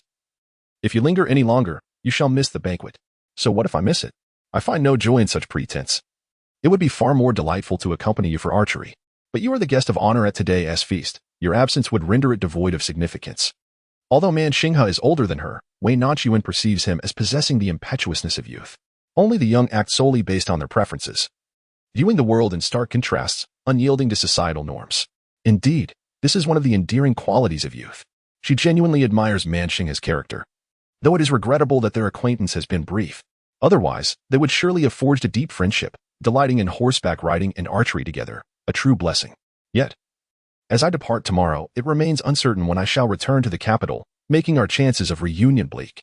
Man Xinghe has many companions, yet few resonate with him on a deeper level, particularly someone as captivating as her. Moreover, women are often expected to marry early. Thus, even if I were to return to the capital, we might not enjoy the same freedom as we do now. The more he contemplates this, the more disheartening it becomes. Why not accompany me to the northwest? I am certain you would find it enchanting. Wei Nanxun reflects on her father's impending return to the capital, which would lead to the division of their household, freeing him from any constraints. Her gaze upon him is resolute, her voice equally firm. "I shall not. My lord, I aspire to soar like an eagle, not to be a caged sparrow. In this lifetime, I shall either remain unmarried or wed to one who will join my family, or I shall have a spouse who is wholly devoted to me. I will never allow a man to stifle my journey. My world extends far beyond this courtyard. From this parting, though mountains may rise and oceans may stretch between us, I am certain that one day I shall traverse the landscapes to witness the sands of the northern desert and the galloping horses. We shall undoubtedly meet again." In a fleeting moment, it seemed as though the vast starry sky revealed the glow in her eyes. She was more resolute and captivating than he had ever imagined. "I shall wait for you." Chapter 99. The mundane. Although Man Xinghe was not particularly fond of such gatherings, Wei Nanxun had a point. He was the protagonist of the day. It would be inappropriate to leave his mother alone in such a setting. Thus, he yawned and sauntered back to the Xianing Palace. Upon reaching the entrance of the flower hall, he sensed an unusual atmosphere within. The only sound was that of chopsticks clinking against bowls and dishes. There was no laughter, no chatter. How peculiar it was. With both his grandmother and mother present, how could there be no one to offer flattery? The young eunuch stationed by the door, upon spotting him, appeared as if he had seen a lifeline and hurriedly approached with exaggerated deference, exclaiming, "Young master, you have finally returned. What has transpired?" The young eunuch silently pondered why everyone seemed as stiff as if they were practicing military drills, afraid to utter a word. He lowered his voice and said, "The regent prince just departed." Upon hearing that his uncle had come, Man Xinghe's eyes lit up with surprise as he gazed skyward, wondering if the sun had risen in the west. My uncle actually came?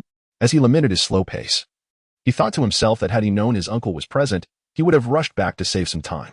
Just as he was about to joyfully enter and seek out his uncle for a conversation, the young eunuch held him back. "Young master, you returned just a moment too late." The regent prince left with a dark expression. Man Xinghe's face was a canvas of confusion. What could this mean?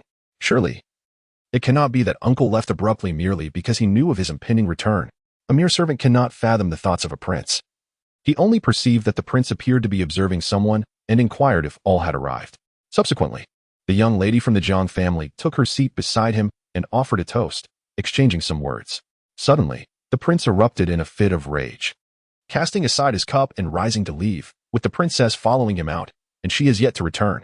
Mengxing's immediate thought was that it must be that Jiang, who had displeased uncle. She was not to his liking either, always wearing a smile that seemed artificial. Were it not for their familial connection, she would hardly be worth his conversation. The eunuchs and palace attendants, who serve their masters, dread nothing more than the capriciousness of their lords. They observed that Jiang Xiongji, with her delicate and gentle demeanor, seemingly did nothing to provoke the regent's ire. If even she were to be subjected to unjust punishment, what fate awaited those in their service? Despite their lowly status, palace attendants are numerous. One master might command thousands of them. Word spreads quickly, and Pei Ji's reputation would undoubtedly suffer further degradation. Nanxun's unintentional remark only served to reinforce the notion among the young eunuchs that it was indeed the young Lady Jiang who had transgressed, rather than the regent being difficult to please. Inadvertently, he salvaged some of Pei Ji's already tarnished reputation. Where did they head? It seemed they were making their way to the garden. Without the luxury of time to hear more, he hastily lifted the hem of his robe and dashed towards the palace exit, his heart filled with delight. Uncle must have come to this gathering, meant for the ladies, solely for him. Upon noticing his absence, he must have taken his leave. Uncle truly cares for him the most. At the banquet, Empress Jiang occupied the seat of honor, while Jiang Xiongji knelt beside her, her face marked by traces of tears, her head bowed low, exuding an air of profound melancholy.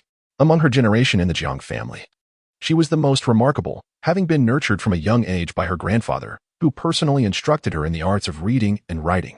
The most esteemed female tutors across the nation were summoned to teach her the delicate arts of music, chess, calligraphy, and painting. She prided herself on her prodigious intellect, believing that not only her sisters but also any woman in sight could not compare to her breadth of knowledge and vision. Even her father's most favored elder brother seemed to her nothing more than a mere repository of books. Raised in such a manner, her disposition naturally became more aloof. Aside from her grandfather, she exchanged little heartfelt conversation even with her parents. While many hailed her as a talented woman of the capital, she remained indifferent to such superficial accolades. Even when whispers suggested she was the emperor's favored choice for the crown princess, later bestowed upon Wei Mingzhao, she felt neither regret nor sorrow. In truth, she had long been certain that the emperor would never allow a Jiang woman to ascend to such a position. Having frequented the palace since childhood, others might perceive the crown prince as gentle and humble, yet she could see through his facade. She held no admiration for the crown prince and would never consider marrying him. Her aspirations were set on wedded bliss with the most formidable man in the Great Yan, that being Pei Ji. In her youth, following her grandfather's scholarly pursuits, she harbored a fierce determination, convinced that she was no less capable than her brothers, even believing her knowledge exceeded theirs. Had she been born a male, she would undoubtedly have entered the court and risen to high office. Yet, she was bound by the constraints of her gender. In those early years, she was still quite young, lacking in elaborate attire, and often appeared as a tomboy, delighting in trailing behind her brothers in their escapades. Once, she implored her elder brother to teach her how to ride a horse, as he was particularly fond of her. He discreetly took her to a stable, concealing their excursion from the elders at home. Naturally, they could not visit their own stable, and it was only upon arrival that she realized they had come to a horse ranch on the outskirts of the capital. At that time, Pei Ji was merely a young lad of around 10, yet he already possessed a distinctive aura. He was taciturn, silently grooming and feeding the horses, and despite his simple attire, he commanded attention effortlessly. Her brother introduced her to him, instructing her to address him as uncle. Although they appeared to be only 5 or 6 years apart in age, there was a generational divide between them. It was her first time discovering that he was the emperor's youngest son, the 4th prince, Pei Ji. Her brother's riding skills were rather mediocre, making his instruction even more challenging. He had bartered his beloved curved dagger for Pei Ji to teach her the art of riding for half a day. At that time, she was small in stature and struggled to maintain her balance on the horse. Thus, he mounted alongside her to ensure her safety. For the first time, she felt the wind howling past her ears, with an endless expanse of grassland stretching before her, merging with the sky at the horizon. She relished the exhilarating sensation of freedom akin to flight, as well as the comfort of being protected. After a day of riding, as dusk fell, her brother and Pei Ji hurried her back to the capital before the city gates closed. Coincidentally, it was the Festival of Flowers, and the night market was adorned with a myriad of vibrant lanterns. This was also Jiang Xiongji's first venture beyond the confines of her home, and she had never witnessed such a dazzling array of stalls or such captivating lanterns. She insisted her brother buy her one. But young masters seldom thought to carry money when venturing out, and neither of them could produce a single coin. Ultimately, it was Pei Ji who paid. And when he handed her the golden fish lantern, she could never forget this little uncle. Regrettably, when she longed to seek him once more, she discovered that Pei Ji had long departed from the capital, venturing alone into the military camp.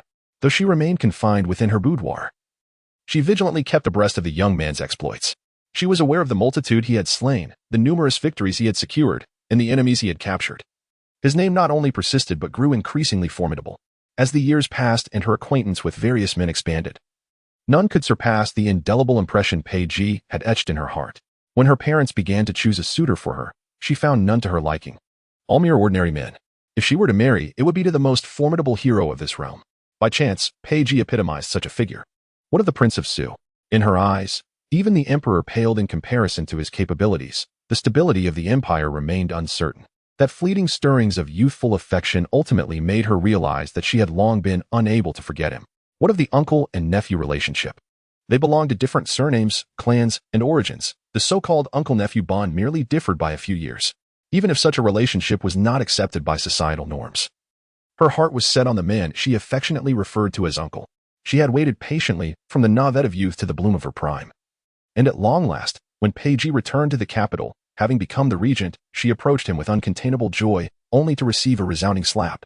Jiang Xiangji had never intended to render herself so ordinary. She prided herself on being unique, elevated above her contemporaries. Even though she conceded that Wei Nanxun was exceptionally beautiful, a paragon among women she had encountered, such beauty was akin to a flower in a vase, capable only of captivating ordinary men. Who could have anticipated that upon their reunion, she would find herself ensconced in Pei Ji's embrace? She observed with cold indifference from the pavilion. Watching as Wei Nanxuan's eyes brimmed with tears, her delicate demeanor rendering her seemingly helpless. Were these subtle tactics enough to evoke a sense of compassion in Pei Ji? Jiang Xiangji harbored a deep disdain for those pedestrian men. Either they lacked intelligence and could barely engage her in conversation, or they were overly superficial, fixated solely on her appearance.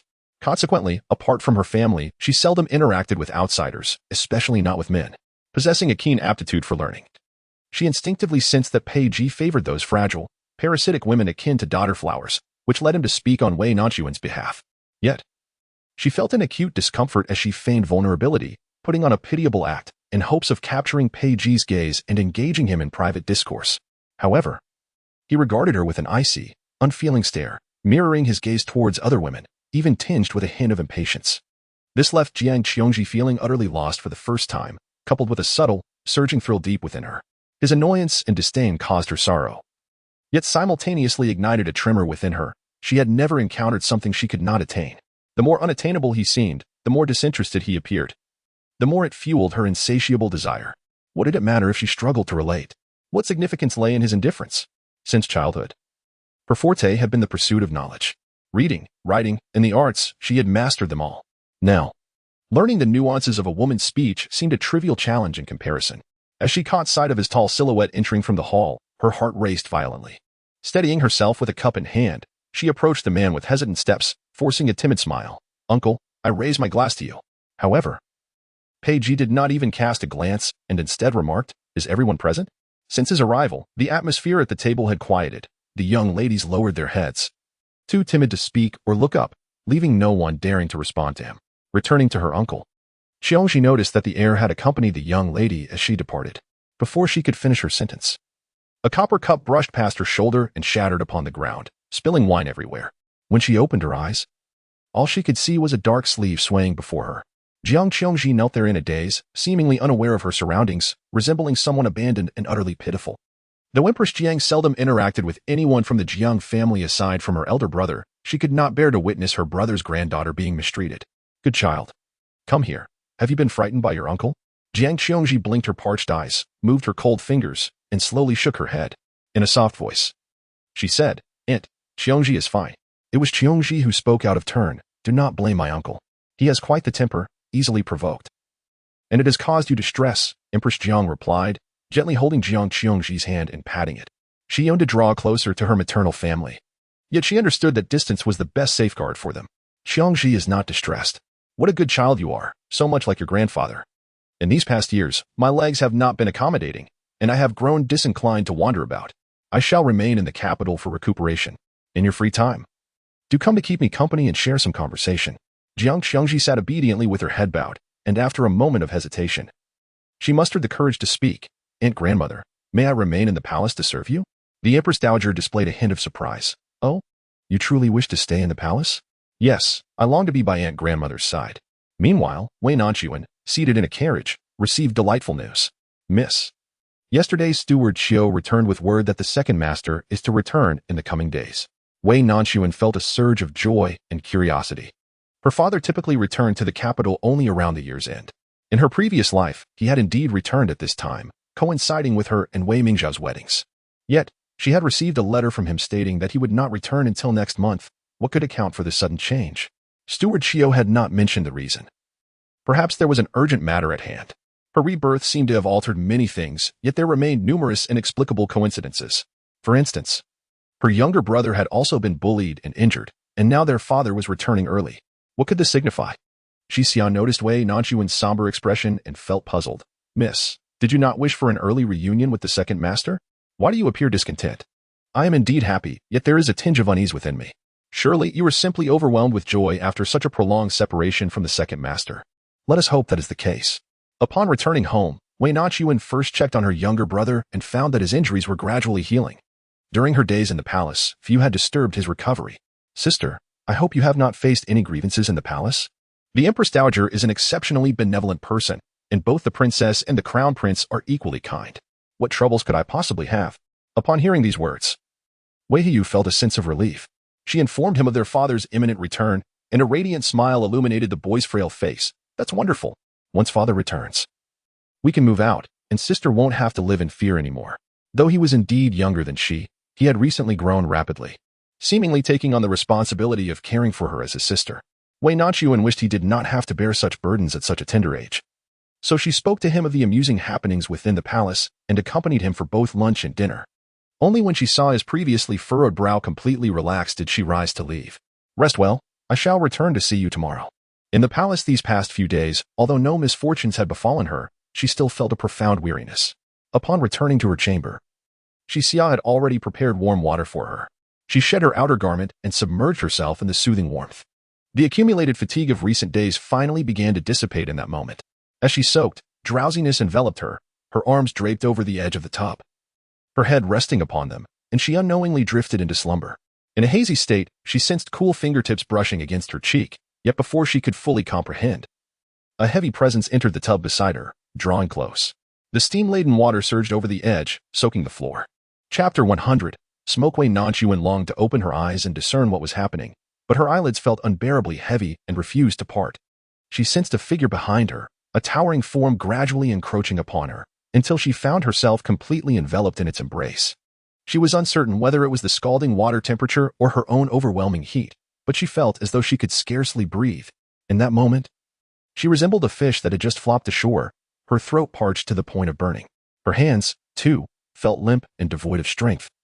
While the figure behind her loomed like an impenetrable wall, her attempts to push against this person were as ineffective as a mere tickle, yielding no results. Instead, her hands fell helplessly into his grasp. It was as though he conjured a red ribbon from thin air, deftly binding it around her wrist and securing it with a knot, rendering her unable to escape. Her back pressed against his chest, leaving no space between them.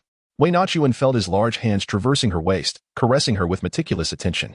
Already sensitive, her awareness heightened in the absence of sight, amplifying every sensation as his calloused fingers glided over her skin, sending tingles of indescribable stimulation throughout her being.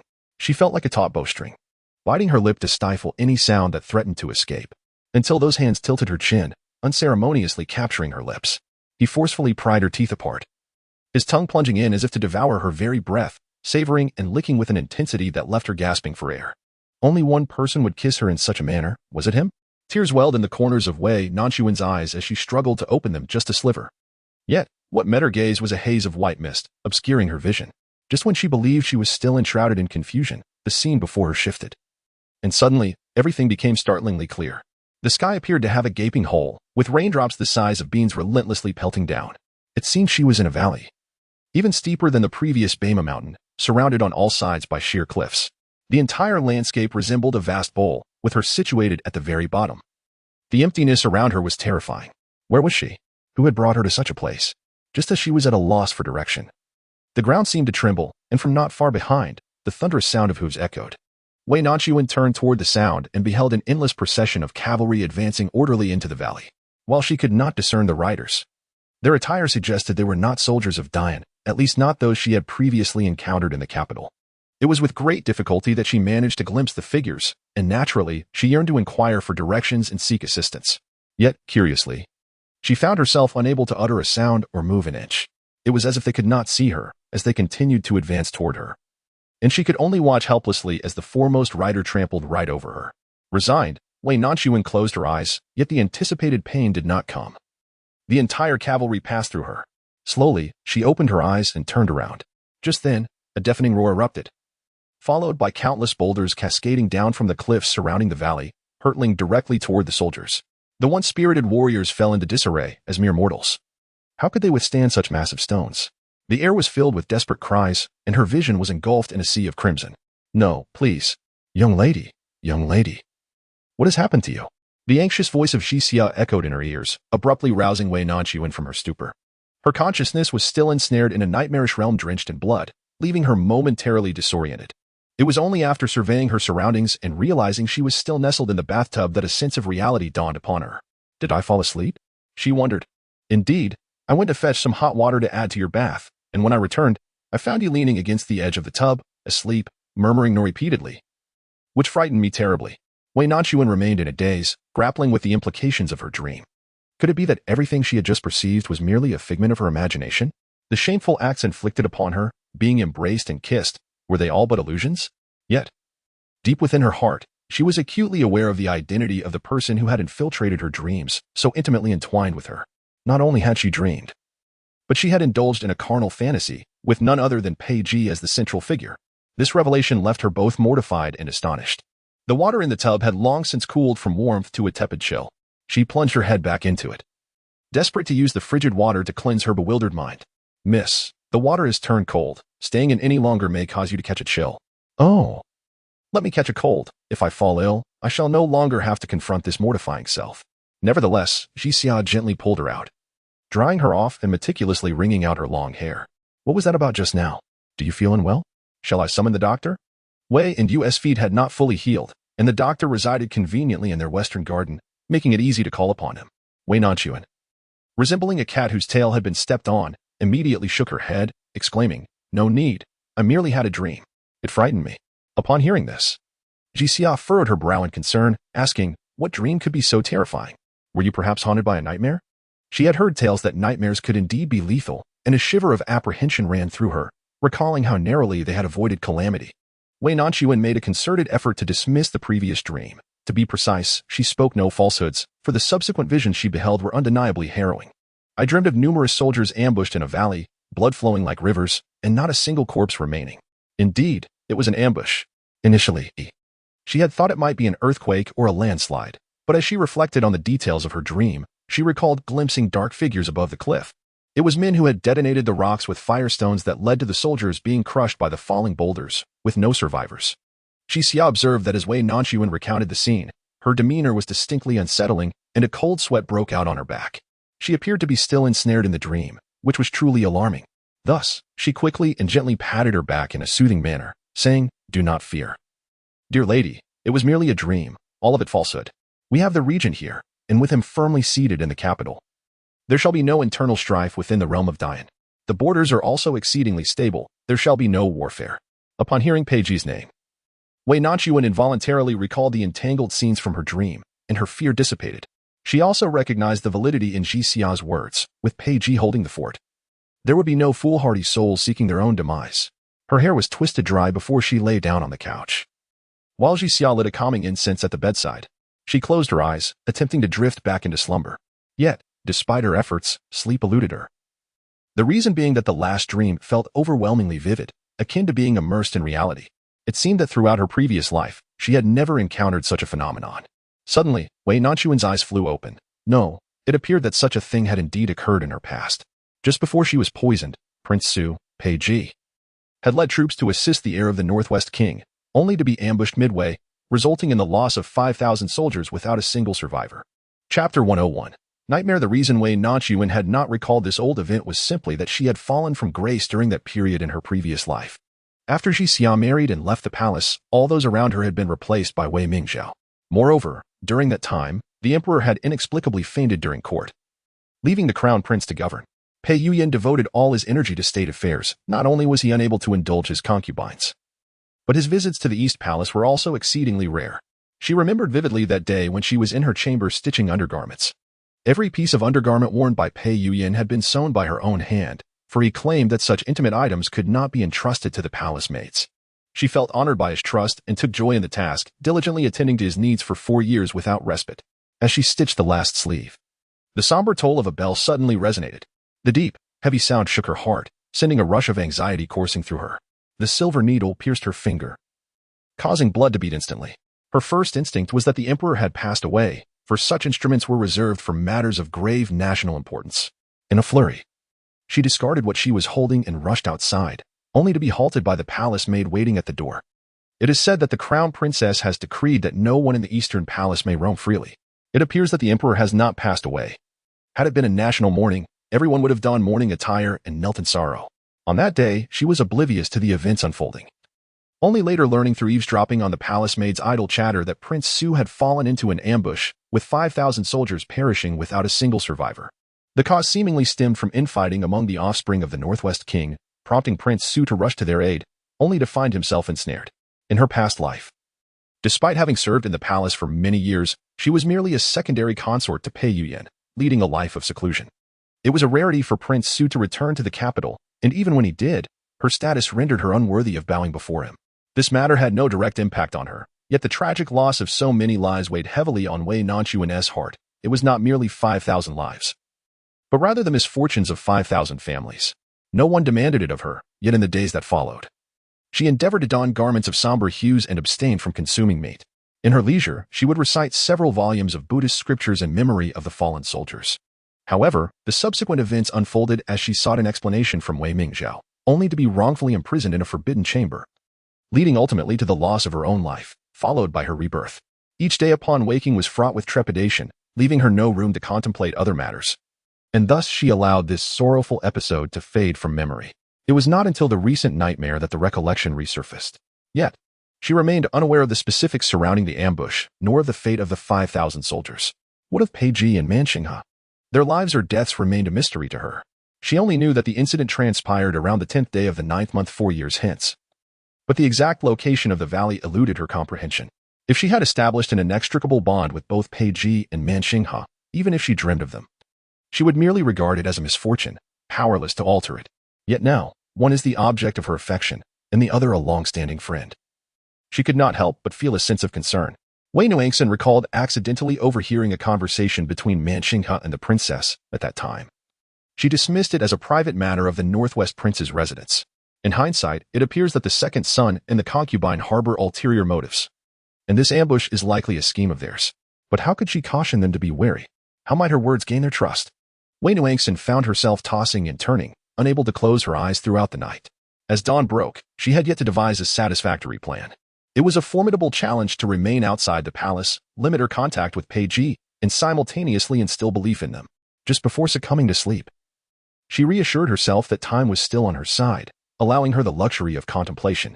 Man Xinghe was to depart the capital the following morning, having already bid farewell. She refrained from accompanying him to the city gate to avoid any unnecessary complications. Unbeknownst to her, in this matter, her heart yearned to advise only Pei Ji. It seemed that persuading Pei Ji would resolve her concerns regarding Man Xinghe.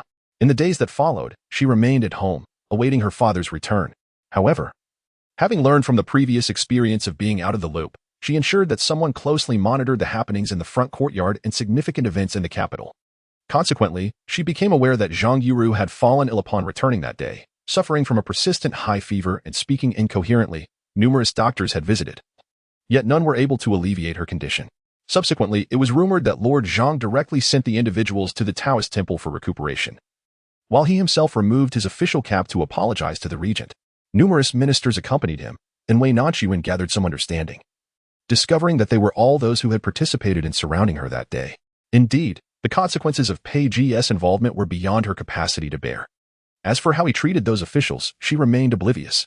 Furthermore, Jiang Qiongji did not leave the palace but instead stayed in the Xining Palace to serve the Empress Dowager. Bearing the surname Jiang, she was closely related to both the Empress Dowager and Pei Ji, making her presence entirely reasonable. However, for reasons unknown, a slight discomfort stirred within her, whether due to being replaced in a position that ought to have been hers or simply a general aversion to this person. Beyond these matters, her primary focus remained on caring for her younger brother and managing the accounts of the second household. She needed to ensure a clear accounting of the finances between the second household and the others so that when her father returned, many matters would be simplified. During this period, she also received delightful news. Manager He from Pingcheng sent her the subsequent dividends, amounting to a full 5 ingots of gold. Upon her departure, she had designated the Xia family pastry shop as a communication hub, where letters were sent. The correspondence indicated that this batch of garments was exceptionally well received, not only becoming a trend in painting but also inspiring imitation in the capital. Most importantly, many inquired about the painter. Fortunately, Wei Nanxun had preemptively instructed manager He to refer to him simply as Mr. Yu, refraining from disclosing his age, gender, or identity. Manager He also introduced her to a business opportunity, mentioning that she had a cousin in the capital who owned a shop. She was quite intrigued by the exquisite styles of her garments.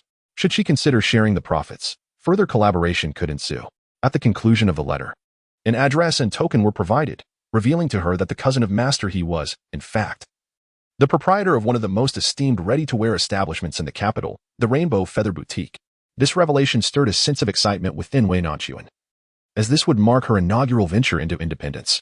If Master He's sisters could successfully manage a shop, surely she could establish her own path. Remaining unmarried and focused on amassing wealth and cultivating her career. Without much hesitation, she commenced sketching new designs that very night. Drawing from her past memories as well as her personal tastes, she created 5 distinct patterns. To demonstrate her sincerity, she decided to visit in person, merely stating her intention to shop for new attire, while her true purpose was to discuss business. The shopkeeper, surnamed Sue, was a woman whose astute and capable demeanor was immediately apparent, and her attire was remarkably fashionable. Initially skeptical upon meeting Wei Nanxun, her disbelief evaporated as soon as she beheld the sketches presented to her, her eyes sparkling with interest. Her attitude shifted dramatically, as if she were gazing upon a deity of wealth. Miss Wei, no, Mr. Yu, I must apologize for my earlier rudeness. Please do not take it to heart. Allow me to offer you an additional 10% over my sister's share if you agree not to collaborate with anyone else in the future. This fortuitous opportunity was one Wei Nanxun could not refuse. They agreed to keep her identity concealed and to collaborate on a profit-sharing basis. With the contract inscribed in black and white, she departed with a sense of fulfillment.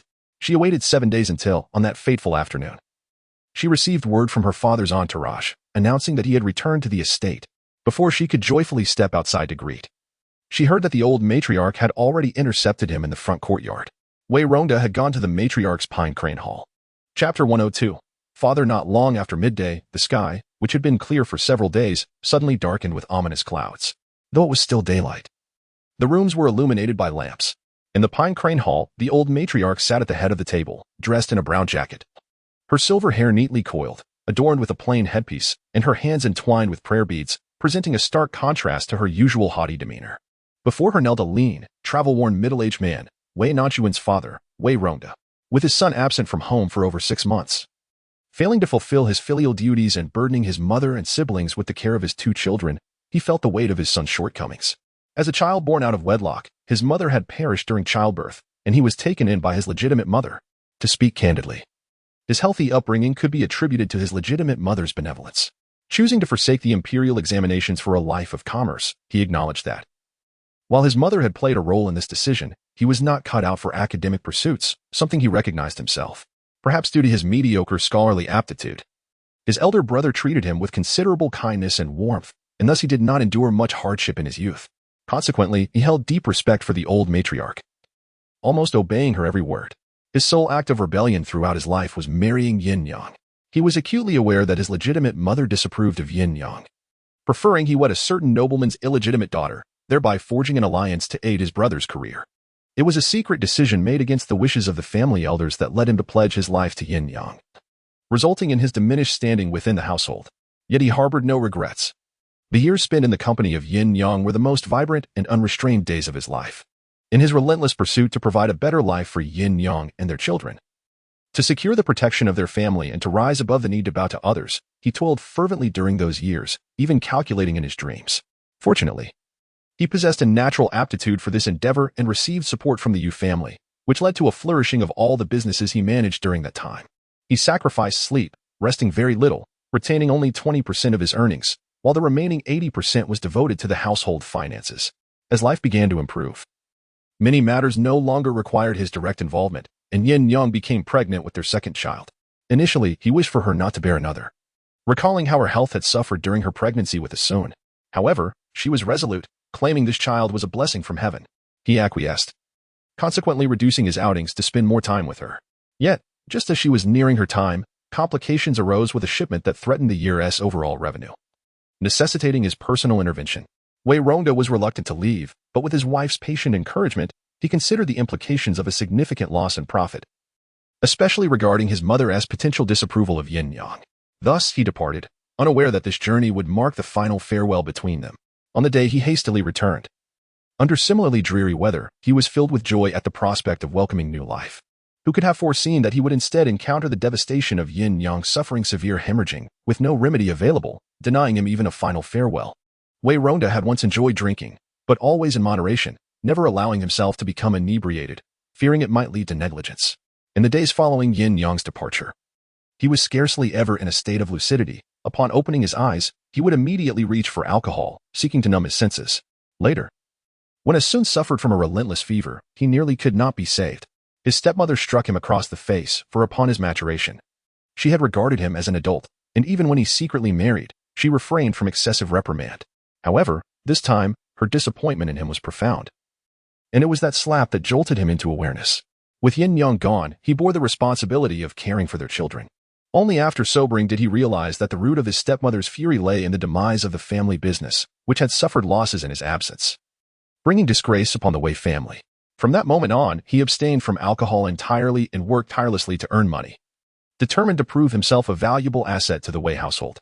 A child without a mother must not risk losing the protection of his family. He needed to provide his son and daughter with the opportunity to alter their fates. Even though the year was filled with scant moments spent with his children, he could not afford to relent, compelling himself to strive for progress. Traditionally, he would not return home until after the year-end festivities, yet fortuitously, last month, a shipment from the western regions required his personal delivery to Jiangnan, passing through the capital. He initially intended to seize the opportunity to see his daughter, but feared he would be unable to leave. Thus, he gritted his teeth and made several trips without daring to approach his home. It was only after organizing the goods and preparing to head north to the frigid lands that he received a letter from his stepmother, requesting to discuss his daughter's marriage. Without further hesitation, he hastened home at the swiftest pace. "You have worked hard. Please rise and speak," the matriarch of the Wei family said, punctuating her words with a series of violent coughs. Upon witnessing this, Wei Ronda contemplated stepping forward to express his concern, yet Su Mama, who stood beside him, had already taken the initiative to approach the elderly matriarch, offering gentle pats on her back and handing her a glass of water. After a comforting exchange, the old lady's expression appeared somewhat improved. "Mother, you must take care of your health. You are the cornerstone of our family.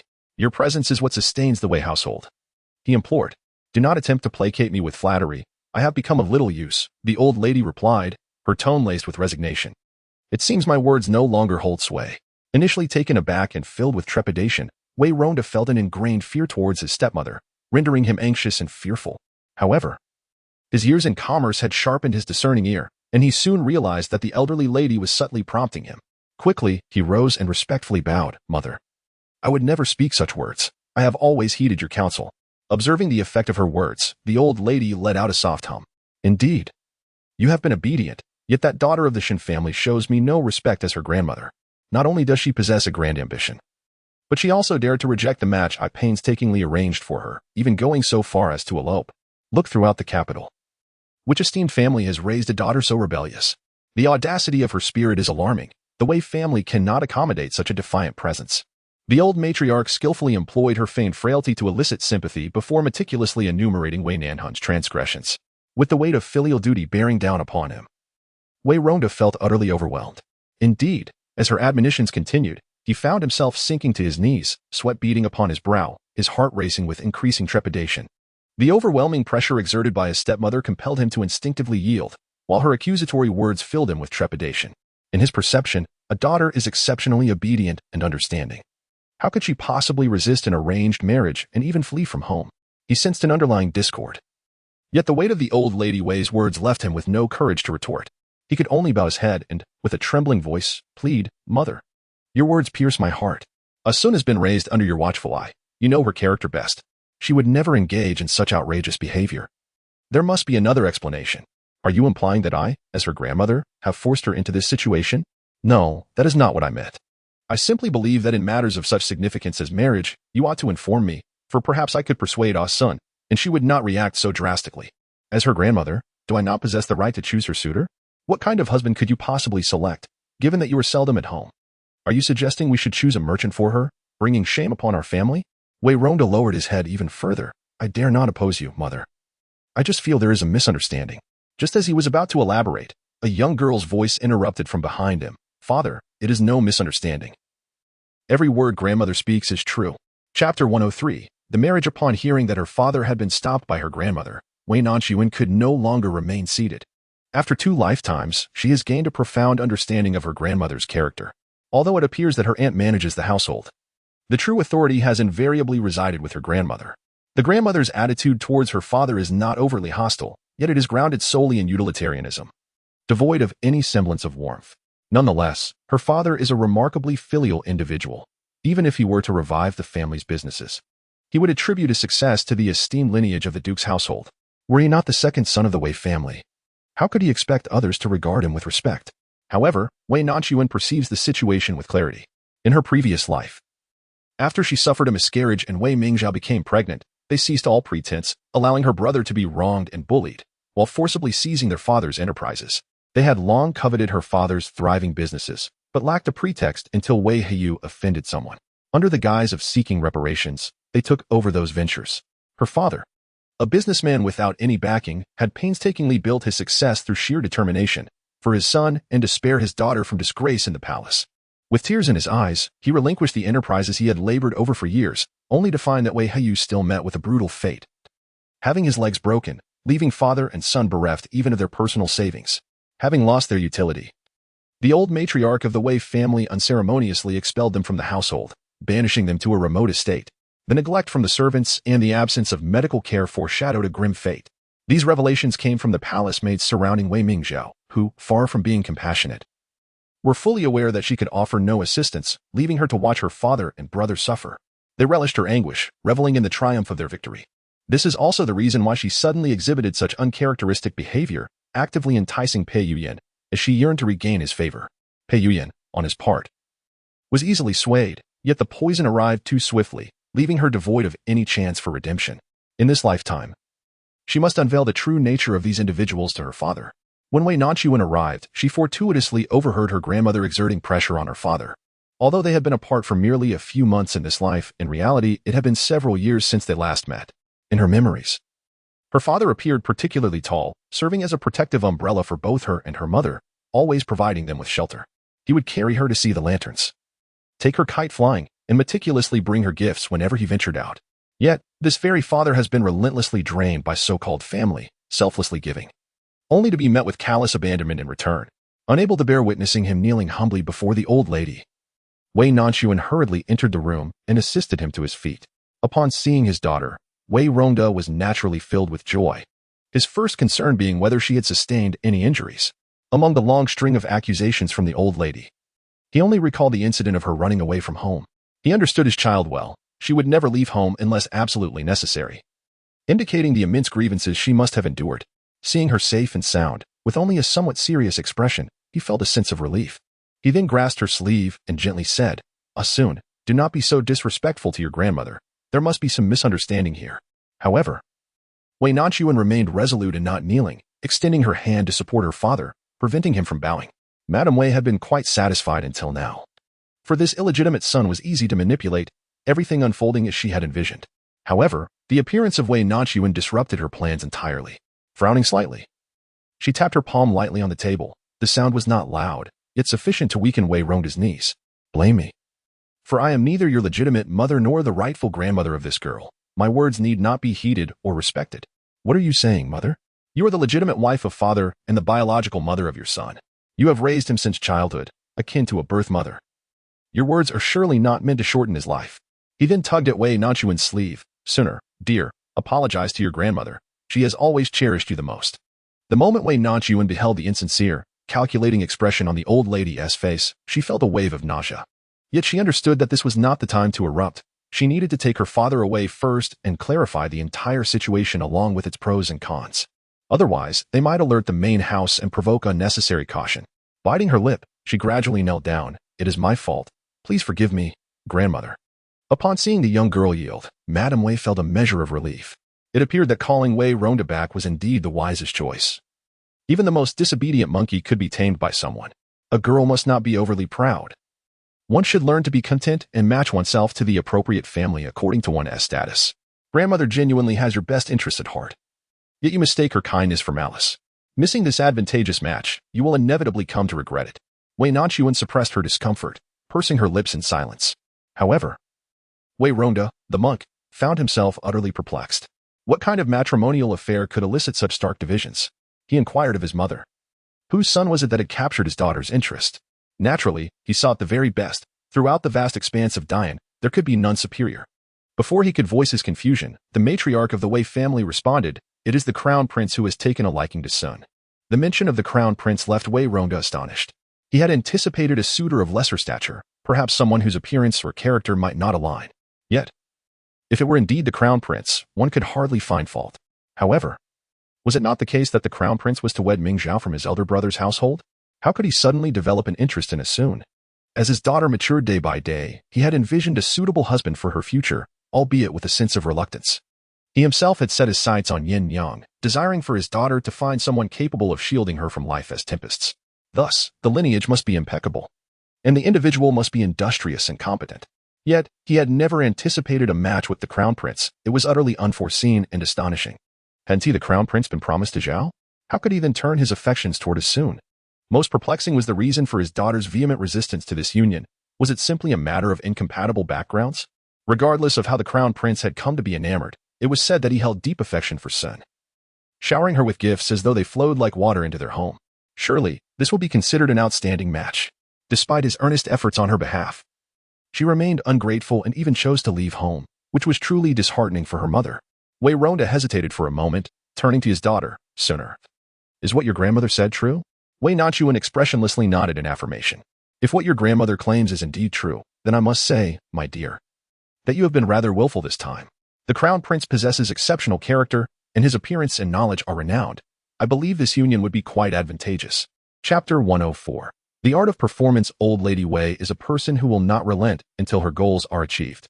This is precisely why Wei Nanxun is in such a state of agitation, hastening here without a moment's pause, as she is currently faced with her gravest concern.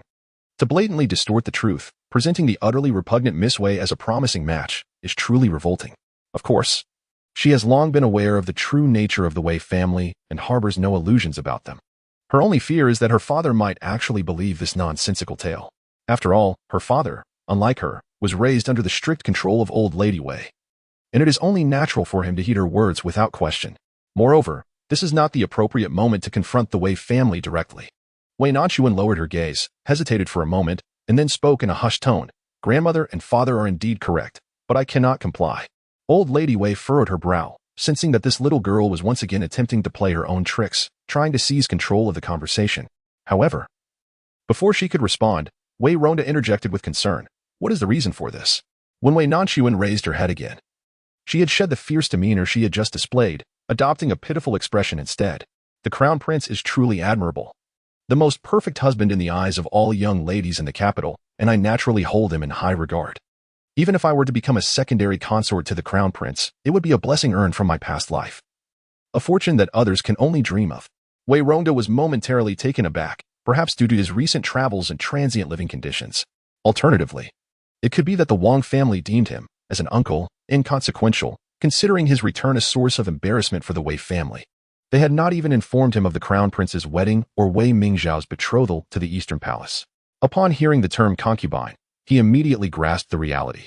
The so-called perfect marriage mentioned by the old matriarch of the Wei family was not about taking a wife, but rather about taking a concubine. He had sensed something amiss. How could the crown prince suddenly renege on his marriage vows to marry another, even if it were true? Such a fortunate circumstance could never befall their branch of the family. Just his status as a merchant rendered him unworthy of being the crown prince's father-in-law. The prospect of a concubine, however, was entirely different. He had hoped that his daughter would find a spouse with whom she could grow old, someone who would respect and cherish her, and they would share their lives together. To be a concubine, however, meant being valued solely for one's beauty. How could one expect to grow old together? Moreover, the crown prince was destined to inherit the throne, and in the future, he would have the luxury of choosing from a multitude of beautiful women throughout the realm. By then, his cherished daughter, with her youth and beauty faded, would languish alone in the cold harem, devoid of support as she aged. This was the best-case scenario. The women in the harem, in their pursuit of favor, could resort to any means necessary. Furthermore, to accompany a sovereign is akin to walking with a tiger. A single misstep could jeopardize one's very life. Entrusting his daughter to the palace was not merely a gamble for a bright future, but a perilous wager with her life at stake. Wei Ronda was quite content with his current status and position. He had no desire for immense power or opulence. Nor did he wish for his beloved daughter to enter the palace to gamble with her fate. His expression shifted dramatically as he addressed his mother. Mother, why did you not mention earlier that the crown prince intends to take her sooner as a concubine? To avoid becoming a concubine. Must she truly be wed as the crown princess? Your audacity is remarkable. Wei Ronda's face shifted through shades of green and white as he felt a wave of shame for his own inability to comprehend the situation earlier. What? Do you also find my elderly self unworthy? Is it belittling my daughter to consider her as a concubine? Have you not heard her own words? Who in the capital does not wish to align themselves with the crown prince? If she were not of the Wei lineage, do you believe the crown prince would even spare her a glance? My son harbors no such intentions. He merely believes that while the prince is admirable, the palace is fraught with both overt and covert strife. Suna is too innocent and may not be suited for such an environment. This statement implied that the troubles of ordinary families were absent from their lives. I understand that Suna is naive, which is precisely why I thought that if the crown prince cherishes and values her, marrying her would ensure her well-being. Furthermore, with Zhao's mutual support, the two could firmly grasp the Eastern Palace, thus creating a beautiful narrative. Wei Ronda's expression turned to one of surprise. With Zhao's impending marriage, I, as her uncle, have failed to provide her with gifts and preparations. I have not fulfilled my duties. The old matriarch's eyes flickered as she replied. The crown prince's wedding date was set hastily, and our household was in complete disarray during that time. It was not only you. Many elders in the clan were unaware of this matter. His inquiry stemmed from a genuine belief that he had neglected his responsibilities as an uncle. However, upon hearing the matriarch's explanation, he felt a twinge of discomfort, as if he were being guarded against. Yet this was merely a trivial interlude. And he quickly absorbed the slight unease, stating, "But how can it be just for sisters to serve one man? It is unfair to both." He dared not entertain any other thoughts regarding Madame Wei. He could only harbor some dissatisfaction towards the crown prince in his heart. Having already formed an engagement with Wei Mingzhou, why then must he provoke his beloved sooner? In ancient times, there were also legends of a Huang and Nuying. Furthermore, among all the sisters, Zhao had always shown the utmost care for Sun. What harm is there in the sisters supporting one another? Wei Ronda longed to refute this notion. For he himself had never taken a concubine. Even after his wife's passing, he had no intention of remarrying. He wished for his future son-in-law to be equally devoted to his daughter. However, such words proved difficult to articulate, for it was evident that, regardless of whether one hailed from a prestigious family or a merchant with a modest fortune, most households were filled with the allure of concubines. Just as he hesitated on how to advocate for his daughter, Madame Wei's gaze shifted towards the young maiden. "Sinner, what say you? Is your grandmother right or wrong?" Beside her, Wei Nanxun stiffened and quickly lowered her head. Yes, Madame Wei was evidently displeased with her demeanor. Previously, she could claim a lack of paternal guidance. But now, with the arrangement sanctioned by her parents, could she still defy her father? She struck the armrest of her chair with force, as children. Is this how one ought to treat their elders? Second son, your daughter is beyond my control. It seems the temple of the Wei family is too small to accommodate such a grand deity. As soon as the words left her lips, the young girl appeared panic-stricken. Grandmother, I was thoughtless before. It was only during my time away from home that I realized how wonderful it is here. I do not wish to leave the Wei family. Madame Wei harbored doubts regarding her granddaughter's swift transformation. However, upon hearing her recount the days spent away from home, her suspicions diminished instantly. Indeed, two fragile women, both alone in the world, must have endured countless grievances and hardships. Were it not for the crown prince's apparent indifference to her past, it would be uncertain whether she returned unblemished. Yet, she maintained such lofty pride. One could hardly fathom which family, aside from the crown prince's, would dare accept her. Madame Wei cast her a cold glance, still maintaining an air of superiority, and did not instruct her to rise. This granddaughter's impulsive escape had caused considerable trouble for the Wei family, and since returning to the capital, her demeanor had shifted drastically. Disregarding both Madame Wei and Lady Wang, this was an opportune moment for Madame Wei to temper her granddaughter's arrogance. Otherwise, such a temperament in the palace could lead to unforeseen calamities. After a prolonged period of kneeling, Madame Wei finally cleared her throat. It is best that you think this way. The crown prince does not disdain your origins or your days away from home. He genuinely harbors affection for you. Consider your previous behavior as mere petulance. In a few days, I shall convey your sentiments to the crown prince. Your brighter days lie ahead. Upon hearing this, Wei Nanxuan's expression shifted from anticipation to trepidation. Grandmother, no, please. What are you planning? As if recalling a painful memory, Wei Nanxuan's eyes brimmed with tears as she looked up, her countenance wrought with fear.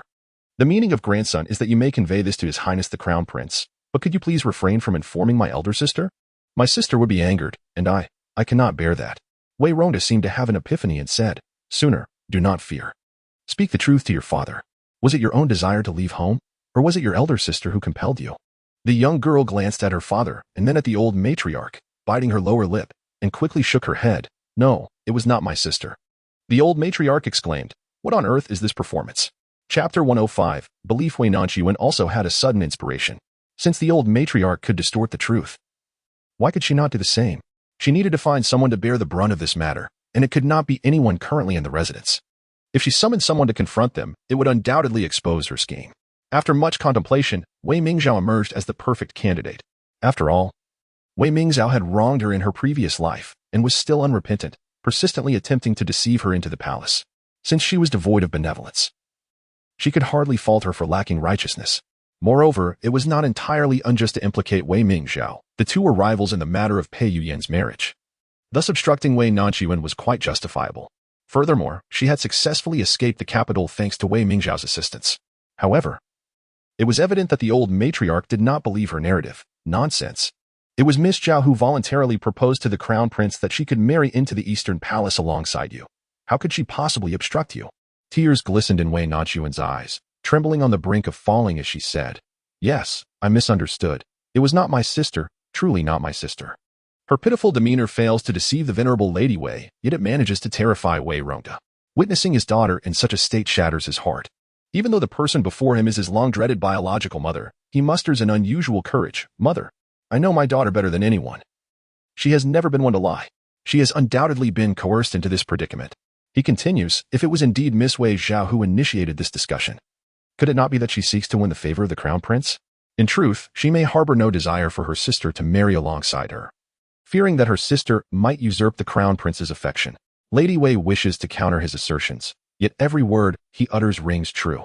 In truth, Wei Mingzhao was left with no alternative. She feared that if the crown prince truly withdrew his proposal, she would become the laughingstock of the entire capital. Hence, she deliberately feigned grace and magnanimity, proposing that the sisters marry together, all the while inwardly resenting Wei Nanxun for stealing the crown prince's love. How curious it is that this usually obtuse second son appears so astutely aware now. Yet, as the elder sister who has always cherished her younger siblings, how could she possibly exert pressure on her younger sister in such a public setting? Are there not myriad methods to compel one to yield? You yourself mentioned earlier that ordinary households are not devoid of troublesome matters. If our household were truly harmonious, how then did the third son of my elder brother come to such a tragic end? This refers to Wei Rongxuan's concubine, who had just given birth to a son.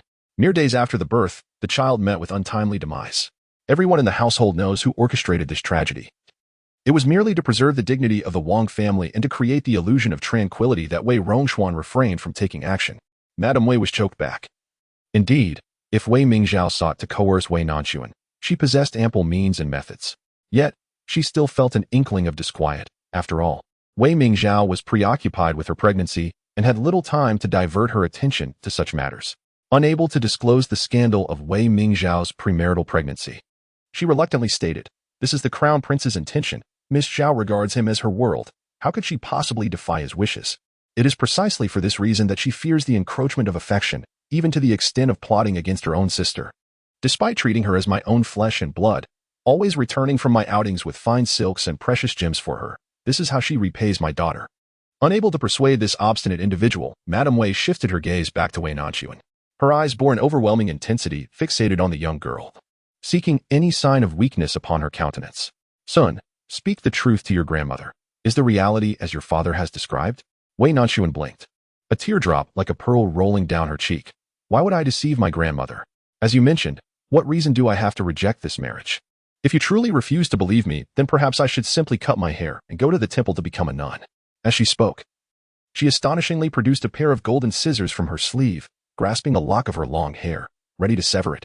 Fortunately, Wei Ronda, quick of hand, snatched the sharp scissors away just in time. The scissors clattered to the floor, producing a sharp, jarring sound. The room descended into chaos, witnessing her resolute demeanor. Even Madame Wei began to doubt the veracity of her words. Could it truly be the doing of Wei Mingzhao?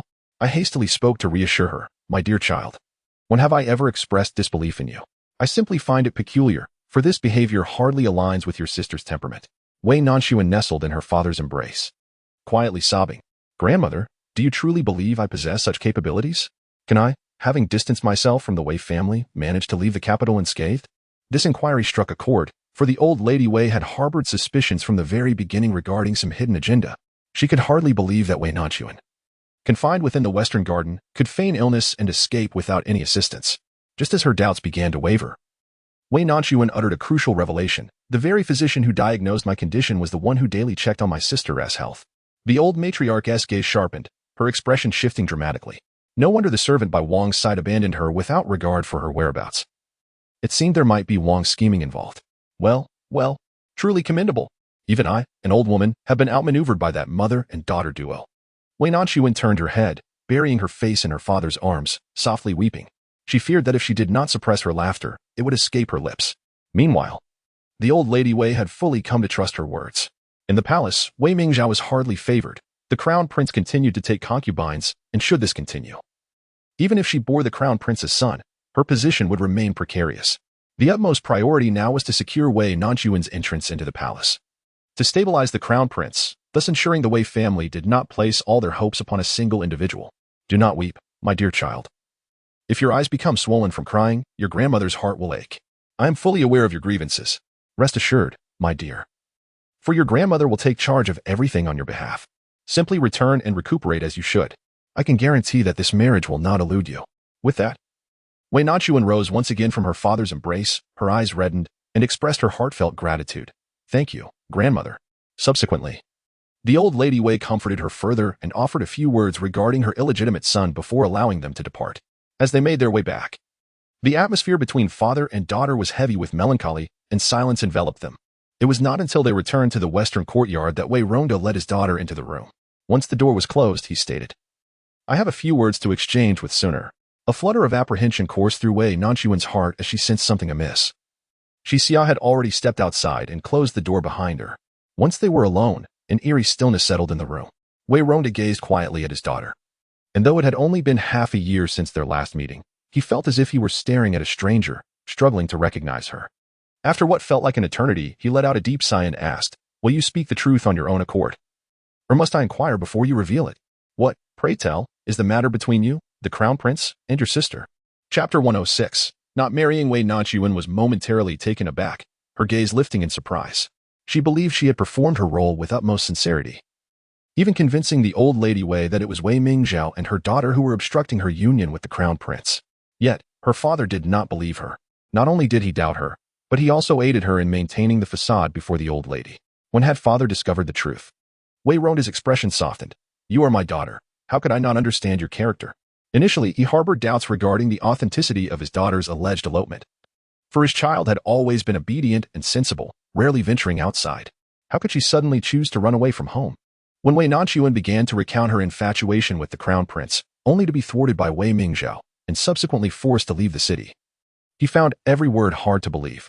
Surely, one would not desire to become a concubine, let alone contend with another woman for the affections of a man, regardless of whether he was a prince or even an emperor. Moreover, this individual was the betrothed of her most cherished sister.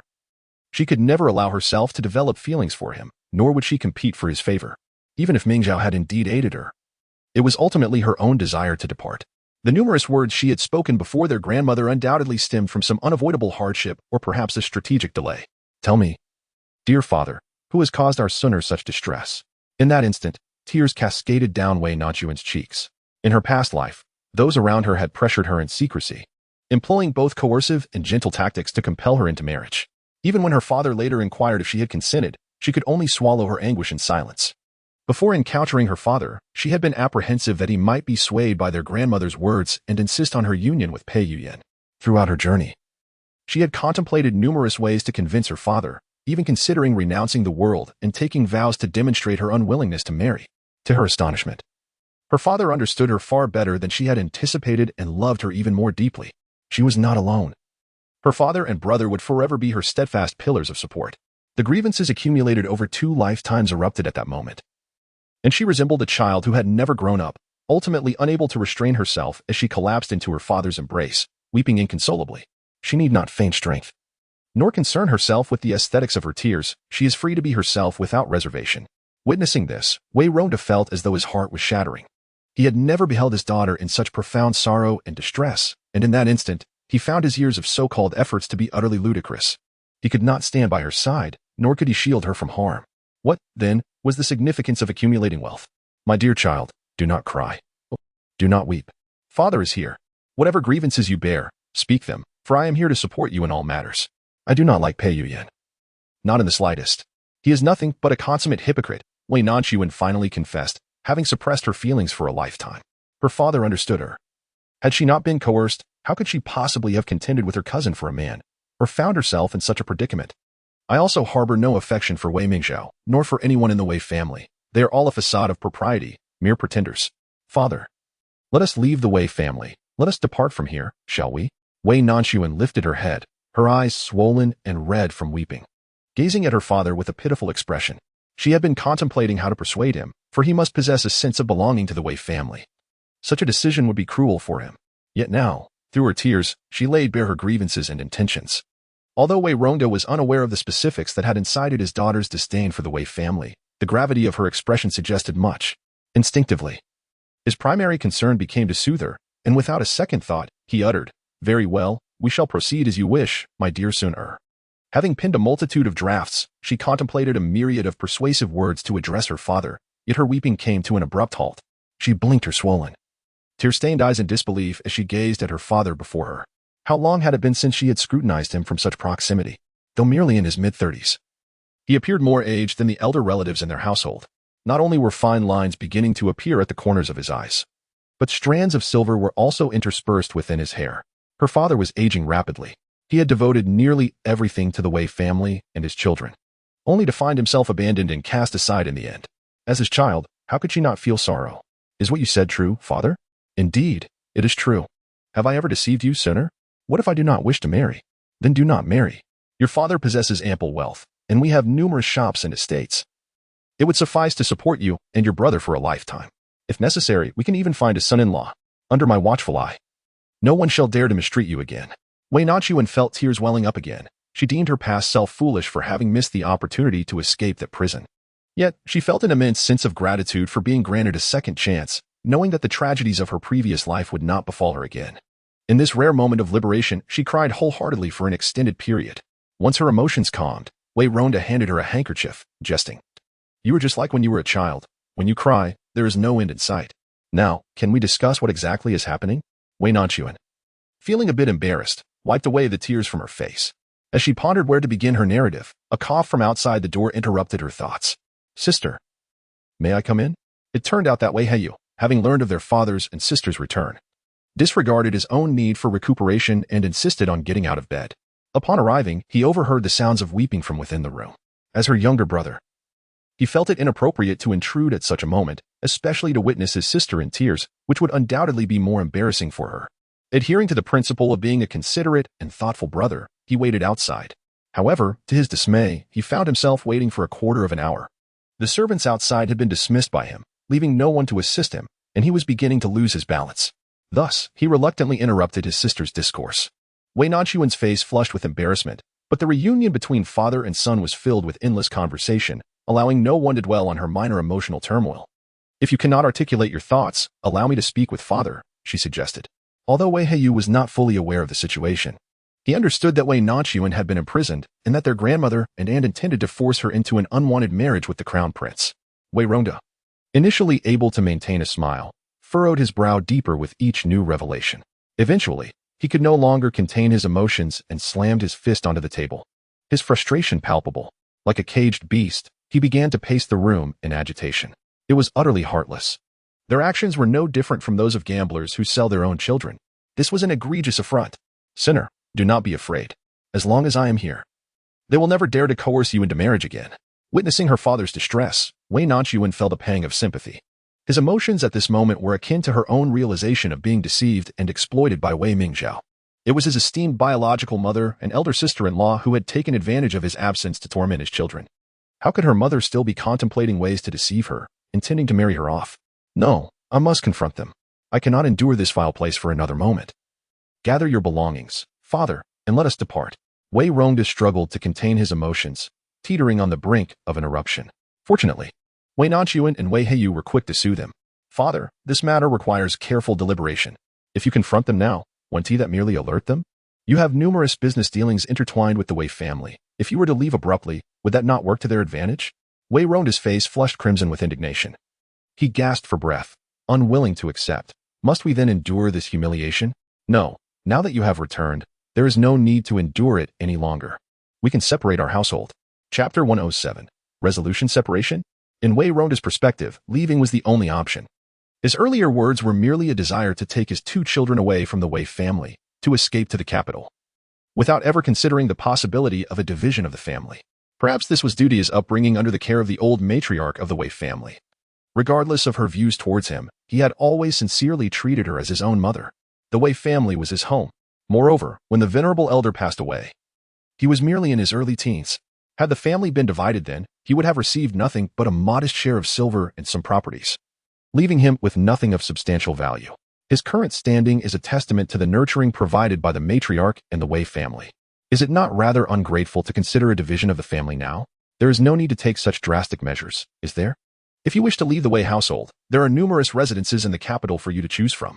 Should you prefer to depart from the capital entirely? Father is willing to take you to Jiang'an or even to Sichuan. This matter reflects the dignity of the Wei family. One cannot simply dismiss the significance of their name. A division would indeed sever ties irreparably.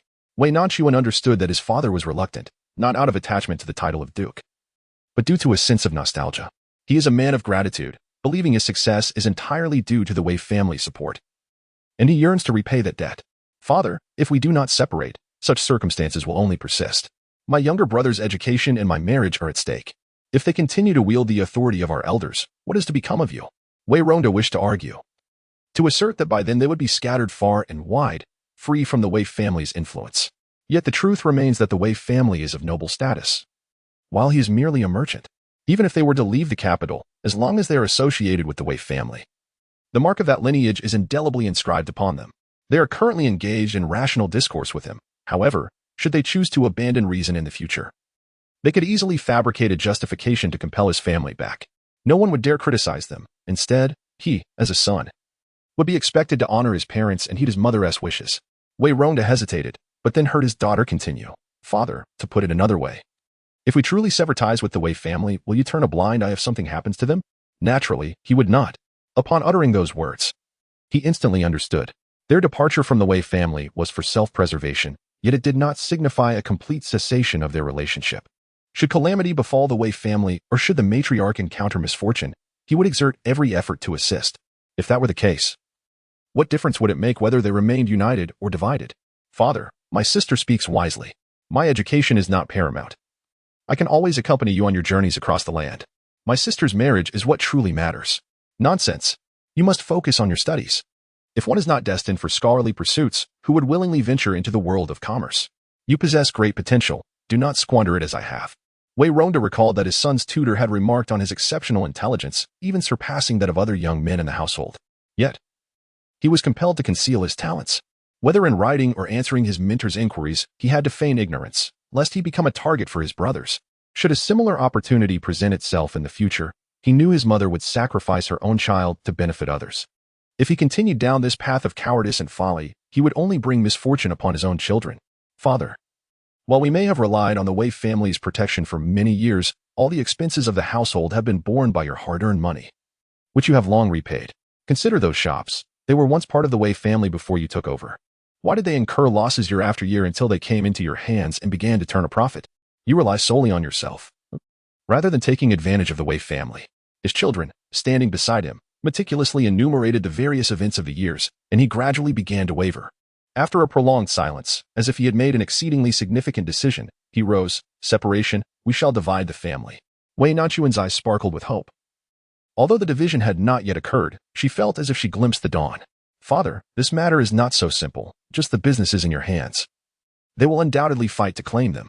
Wei Ronda furrowed his brow. What I inherited from the Wei family must naturally be returned. But the shops I purchased and the trade routes I established, how could I possibly relinquish those? You still overestimate human nature. Your enterprises are so lucrative. How could they not demand a share? What if they use this to coerce us, preventing the division? What then? Reluctantly, he would rather relinquish the business entirely than remain without his 2 children.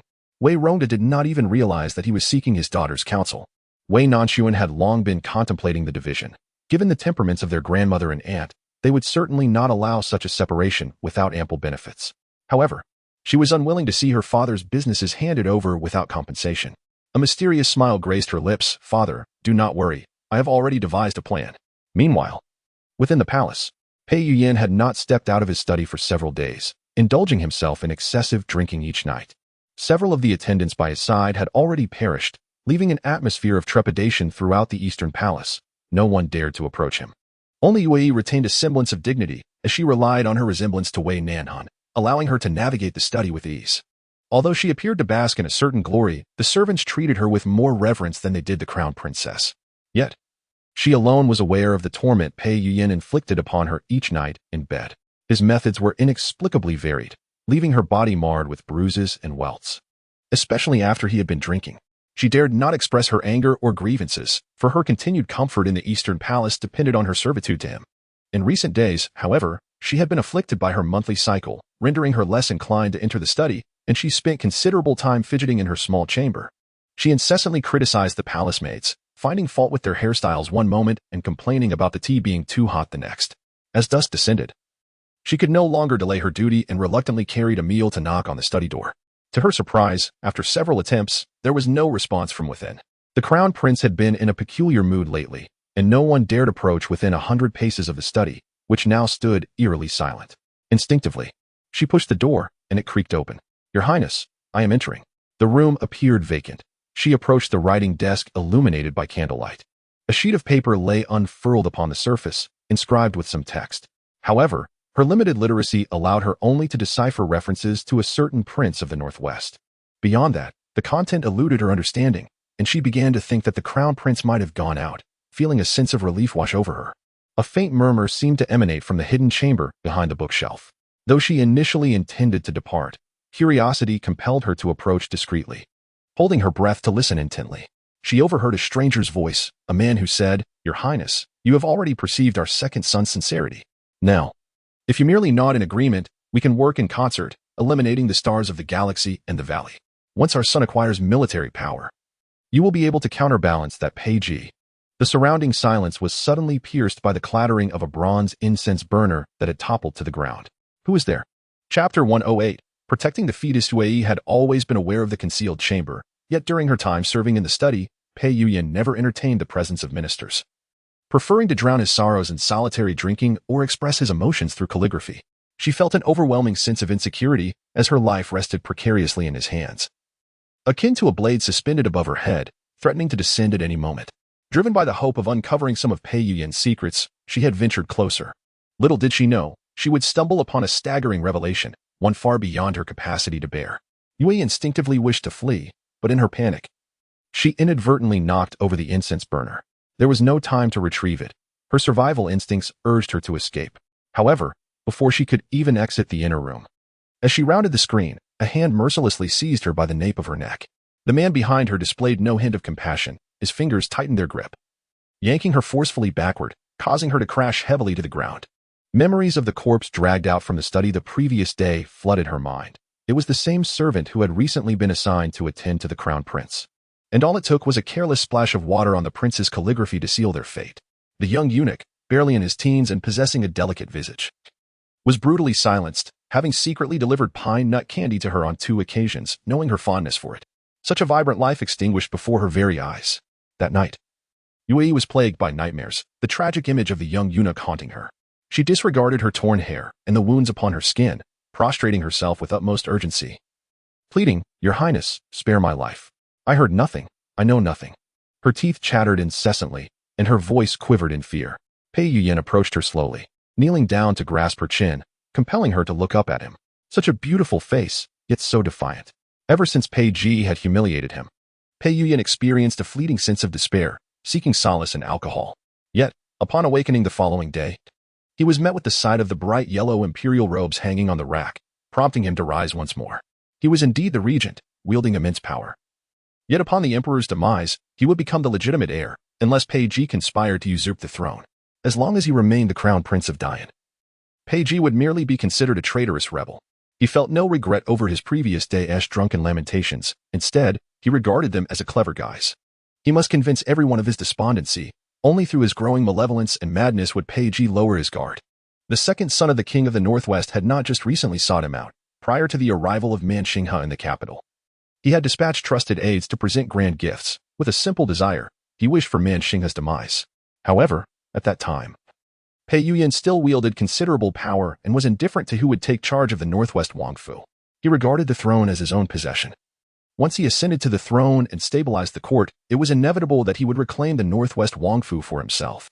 With rivals by his side, how could he allow them to slumber undisturbed? The fiercer the struggle between the brothers, the more they would exhaust the military strength of the Northwest, which would ultimately benefit him, ensuring that no one could impede his grand ambitions. Therefore, he felt invincible, merely toying with Manzio. Now, however, he had fallen under the control of Pei Ji and could hardly concern himself with who would become the king of the Northwest. Anyone who could assist him in eliminating Pei Ji would be considered his ally. Coincidentally, Manzio had sent someone once again to discuss cooperation. Naturally, he could not agree outright, as that would portray him as overly vulnerable. He needed to seek the other party's assistance, placing him at a disadvantage in their collaboration. This individual had come for the third time, and in an effort to avoid detection, Pei Yuyan deliberately feigned a drastic change in temperament, appearing intoxicated and murderous. To his surprise, he still encountered an indiscreet person. How should I reward you? Pei Yuyan's icy fingers grazed across Wei Ye's jaw, his voice as chilling as a venomous serpent. Shall I cut out your tongue, or shall I gouge out your eyes? Yue, terrified, dared not even weep. Your Highness, I swear I will not speak of this. Truly I will not. My loyalty to you shines as brightly as the sun and moon. Otherwise, I would not risk my life to poison the Emperor. I vow, I will not utter a single word regarding today. If you do not speak, I may almost forget. After all, you have served my father. No wonder you are so endearing. Pei Yuyan gently patted her cheek with his palm, remarking, such a beautiful face. I truly find it difficult to part with. Yue, already enveloped in a chilling silence, dared not even move her eyes. She recalled her earlier self-satisfaction before Wei Mingzhao and others, realizing the gravity of the person she had entangled herself with. Your Highness, Your Highness. Pei Yuyan, with an impassive countenance, tightened his grip around her neck, causing her to struggle for breath, her visage turning a shade of bluish-purple. Just as her eyes threatened to roll back, the sounds of hurried footsteps and distant cries for help reached from outside. Your Highness, something is amiss. The side hall is flooding, and the flames have begun to spread this way. Pei Yuyan cast a glance at the nearly unconscious woman on the floor, furrowing his brow as he coldly remarked, what your second young master seeks, I may grant, but it remains to be seen if his sincerity is sufficient. The man in black revealed a glimmer of hope on his face and said, rest assured, Your Highness, our young master is earnestly seeking collaboration with you.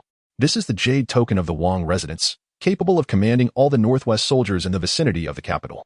Furthermore, our young master will extend even greater sincerity to you. Pei Yuyan accepted the jade token, a square piece etched with the character for fullness. Cool and smooth to the touch. He let it spin between his fingers and smirked slightly, return and inform him that I have acquiesced. The man in black joyfully bowed several times before leaping out of the side window, vanishing into the night. Pei Yuyan gently lifted Yue's face with 2 fingers, stating, such a fine visage must not go to waste. The cause of the fire in the Eastern Palace was the accidental overturning of a candlestick by a palace attendant. Fortunately, a patrolling eunuch discovered it early and swiftly managed to bring the flames under control. However, the burning side hall was in closest proximity to the residence of the crown princess, leaving Wei Mingzhao startled and enduring abdominal pain throughout the night, while the imperial physician worked tirelessly to ensure the safety of her pregnancy. Upon entering her chamber, one could immediately perceive the pungent aroma of medicinal herbs. The palace attendants within kept their heads bowed, fearful that any noise might provoke the displeasure of their esteemed mistress. Wei Mingzhao's complexion resembled that of ash. As she lay propped against a pillow, her gaze vacantly fixed on the window. The previous night, she had suffered excruciating abdominal pain, accompanied by faint signs of bleeding. Distrustful of other physicians, she dared only to summon Physician Yi, who had consistently monitored her pulse. Having a personal acquaintance with the Wei family, he was regarded as one of their own. After examining her pulse, his countenance grew grave, and he let out a long sigh. The crown princess must prepare herself mentally. Wei Mingzhao felt a wave of dizziness wash over her. What has become of my child? Your pregnancy has always been precarious.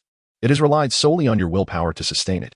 However, after the fright you experienced today, I could not detect the fetal heartbeat. You must make early arrangements. Since learning last night that her child might have lost its heartbeat, She had maintained this position, abstaining from food and drink. She was unaware of what she was gazing at, having momentarily lost all strength. She could not even bring herself to cry. She had always thought that it mattered little if the crown prince did not favor her, for she had her child. As long as she could give birth to this royal grandson, the crown prince would surely cast more glances her way, if only for the sake of the child. Now, it seemed that all her hopes had dissipated into mere illusions. The crown prince is aware that she was frightened yesterday, yet from last night until today, he has not expressed a single word of concern. It is said that he has been in the company of that wretched servant, Wei. Does he truly possess no heart? Your Highness, Miss Jiang has come to visit you. Wei Mingzhao's eyes slowly shifted, her voice hoarse. I do not wish to see her. How can the crown princess's sister-in-law advocate for herself and her child if she refuses to see me? Chapter 109. The Division of Families, Part 1. Wei Mingzhao and Jiang Qiongji had long been aware of each other's existence, though their encounters were few. One was a modest and reserved prodigy, while the other was the betrothed crown princess, leading to a sensation of mutual unrecognition within the circles of noble women in the capital. Throughout her youth, Wei Mingzhao often heard the name Jiang Qiongji. People frequently compared the two, and she invariably found herself the lesser. Thus, she never confided in anyone about her disdain for Jiang Qiongji, secretly resolving to surpass her and diminish her stature. However, she never anticipated that during her most vulnerable and desperate moments, the visitor would not be her dearly beloved husband or affectionate family, but rather this imagined rival from her past. What brings you here?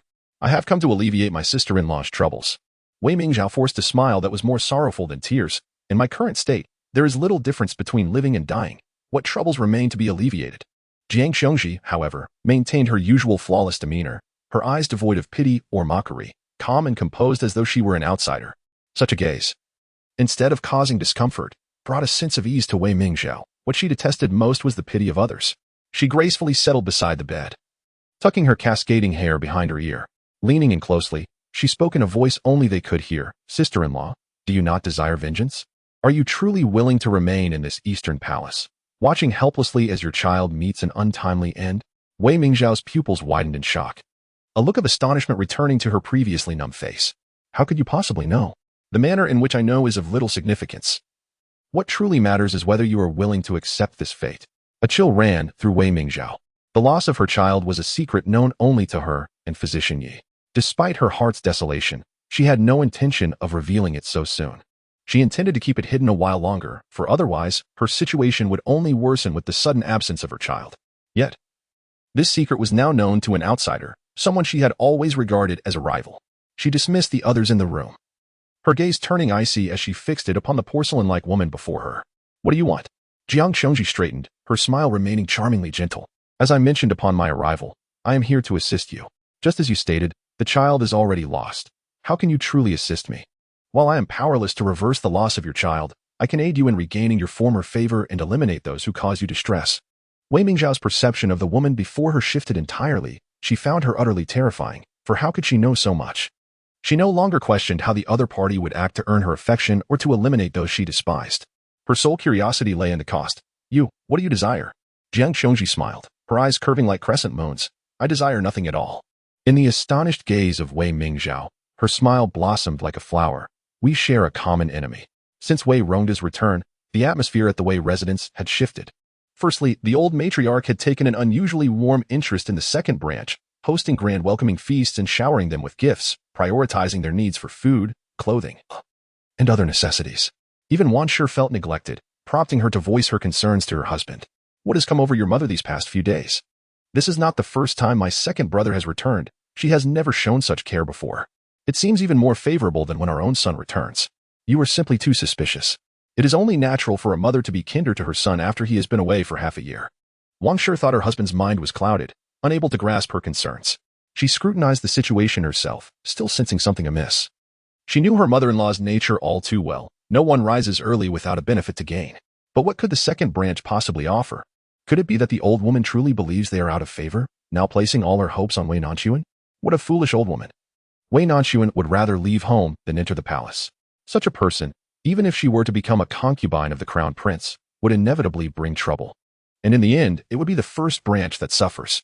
Most suspiciously, the members of the second household have recently been visiting the old lady's room incessantly, almost as if they have undergone a transformation.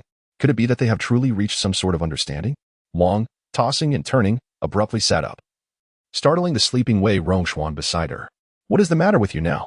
he inquired. "This cannot stand. There is undoubtedly something peculiar between my second brother and mother. I must uncover the truth." The following day, Wang dispatched individuals to closely monitor the second household, keeping a watchful eye on each member, from the eldest to the youngest. It did not take long for her to sense something amiss. Wei Ronda was leaving daily to meet with individuals, and these were not mere servants from their family shop, but rather stewards from prominent families in the capital. In the past, he had never engaged socially upon returning to the city, preferring to remain by his children's side at all times. Furthermore, it was utterly bizarre that these dignitaries would take an interest in him and suddenly seek his company. Had he truly forged connections with influential individuals, perhaps to secure a favorable marriage for his daughter, or was he plotting something entirely different? Wang felt as restless as an ant on a hot pan, pacing anxiously within her room, while her husband believed her to be overly suspicious, infuriating her to the point of developing several blisters on her lips. This initial doubt, merely a vague conjecture, gradually evolved into a revelation, unraveling a significant entanglement. When she learned that Wei Ronda intended to calculate Wei Nanxun's fortune, her concerns reached a climax. Her earlier agreement to allow Wei Nanxun to enter the palace was intended to assist Wei Mingzhao in capturing the prince's affections. Yet, it now appeared that the intention was not to help but rather to usurp her position. This was absolutely unacceptable. Since Wang took charge of the household, the elder Mrs. Wei had relieved her of the daily greetings, requiring only that she visit on the 1st and 15th of each month. On this particular day, just 8 days into the month, and with dawn barely breaking, she hurriedly rushed over to pay her respects. Mrs. Wei was somewhat taken aback by this unusual behavior. "What auspicious occasion is it today that you have completed your accounts?" "Mother, what are you saying? It is only proper for a daughter-in-law to come and pay her respects to you." Though Mrs. Wei harbored doubts, she chose to suppress them. Allowing Wang to assist her with breakfast, she noticed that Wang was not in a hurry to leave, so they sat together to enjoy tea and engage in casual conversation. As their chat progressed, Wang seemingly remarked in passing, "Mother, I have observed that lately, my second brother has been particularly busy upon his return to the estate. The steward mentioned wanting to reconcile the accounts with him, yet he is never available. Your second brother seldom returns to the capital and has many social obligations. If you have pressing matters, simply send someone to convey your message. It need not be so troublesome." "Indeed, you are right, mother. By the way, I have noticed that Sun has been exceptionally obedient and filial lately, almost as if she is transformed into a different person. I wonder what caused this change. She has always been a good child, just somewhat muddled before. Now that her father has returned, she naturally has become more sensible." Wang chuckled lightly, but sensing that the old lady would not divulge anything further, she decided to take a more direct approach. "Mother, since my second brother has returned, should we not discuss Sun's marriage?" "Marriage? What more is there to discuss regarding her marriage?" A sense of foreboding washed over Wang as she instinctively voiced her thoughts. "Are you still considering having her enter the palace? Otherwise, she has now come to terms with it, and is willing. The crown prince's affection for her is indeed a stroke of fortune. As her elders, it is our duty to support this union. However, His Highness has not mentioned the matter lately. Perhaps he has already lost interest in her. Zhao's pregnancy has always been precarious. If we were to let Sun Girl enter the palace at this critical juncture, it would certainly endanger Zhao." Madame Wei's countenance darkened further with each word, and she slammed her palm upon the table. "So, it turns out that the ones who do not wish for Sun Girl to enter the palace are indeed you mother and daughter. You only consider immediate benefits, entirely disregarding the greater picture. How could my son marry such a foolish woman as you?" Chapter 110, the best of fortunes ever since the Wang family joined the household. The relationship between mother-in-law and daughter-in-law had always been amicable, even though Madame Wei was strict and had her own opinions. There were times when she and Wang had differing views. Yet, with Wang having assumed the role of the family manager, she was the matriarch of the Wei household. Thus, Madame Wei would take her feelings into account, addressing any disagreements in private. This was the first time in many years that she had reprimanded her daughter-in-law in front of the maids and servants. Wang's face fluctuated between hues of green and red as she meekly protested, "Mother, the daughter-in-law is merely concerned for Zhao. After all, she carries the future crown prince. You are truly foolish, precisely because she is with child. It is all the more necessary for Sun Girl to enter and provide assistance. Her condition is delicate, and she cannot serve the crown prince. What if some other seductive woman gains favor during this time? Sun Girl is, after all, one of our Wei family. Her rise is far preferable to that of any other woman, and she is amenable to our control. Whether she can conceive is ultimately up to Zhao to decide. Your eyelids are rather too shallow." Wang was subjected to a severe reprimand, burdened by unspoken grievances. She would rather see others favored than allow Wei Nanxun to enter the palace and gain so-called lasting affection. In her eyes, this niece harbored deep intentions previously. The entire family had compelled her to enter the palace, yet she staunchly refused. Now, suddenly changing her disposition, it must be a strategy to retreat in order to advance, thereby captivating the crown prince's attention even more. Men are invariably like this. That which is unattainable is cherished all the more. Other concubines might be restrained by Wei Mingzhao's bearing a son, but should Wei Nanxun enter the palace with her cunning, she would undoubtedly trample Mingzhao underfoot. However, the old matriarch of the Wei family was not aligned with her. Her sole concern was whether the Wei family could rise in power, and which granddaughter was favored mattered little to her. Wang found it impossible to persuade her mother-in-law and dared not contradict the elderly lady, thus silently lamenting within herself. She must devise a means to prevent Wei Nanxun from entering the palace. Observing her daughter-in-law's compliance and lack of rebuttal, the old matriarch's spirits lifted somewhat. I am but half in the grave. All this planning is for whom, if not for you and the Wei family as Delang? You must not be muddled any longer. Indeed, the daughter-in-law listens to her mother. Why have I not seen the girl soon today? It is said that she has been coming to accompany her mother for breakfast these days. The old matriarch rubbed her throbbing temples and remarked, soon it will be the anniversary of her mother's passing. She has gone to the temple to light a perpetual lamp for her birth mother. Wang, smiling in agreement with a comment on filial piety, internally scoffed. In the past, the old matriarch had held this yin girl in the lowest regard, often referring to her as a destitute merchant's daughter, nearly barring her from even entering the ancestral grave. In the present day, Wei Nanxun's value has risen to such an extent that even the merchant woman, previously looked down upon, now appears appealing to her. Her eyes are solely fixated on profit, showing no regard for Wei Mingzhao's well-being. Wang Shi, after engaging in conversation for a while, finally rose to return to the front. As soon as she stepped out of the courtyard, her demeanor transformed from one of timidity to one of fierce determination. Her hands clasped together as she cast a menacing gaze towards Songheng. At that moment, her most capable aide, Mama Fang, hurried over and whispered a few words in her ear, causing her expression to change drastically. Where is he? Waiting at the gatekeeper's post. This individual is tall and robust. A single man who could rival several of our guards. He bears a scar on his face and carries a wide blade at his waist. His speech coarse and unmistakably that of a man of the world, loudly demanding to see the second master. Did he mention why he seeks the second master? He refuses to disclose, but his voice is thunderous, incessantly calling the second master's name. When someone approached to shoo him away, he drove his blade into the post, instilling fear in anyone who dared to advance. Wang Shi, already discontent with the second branch, felt even more distressed and humiliated upon learning that someone had come seeking vengeance. Wei Rongda had always played the part of the honest and simple man so convincingly that even the matriarch had been deceived. It was unexpected for him to be such a troublemaker. No wonder Wei Nanxun, with her seductive charm, had resorted to underhanded tactics. What shall the lady do now? Should we send someone to call for the officials? Wang Shi's instinctive response was to seek the authorities. If that man continued his ruckus, the entire Wei family would face disgrace.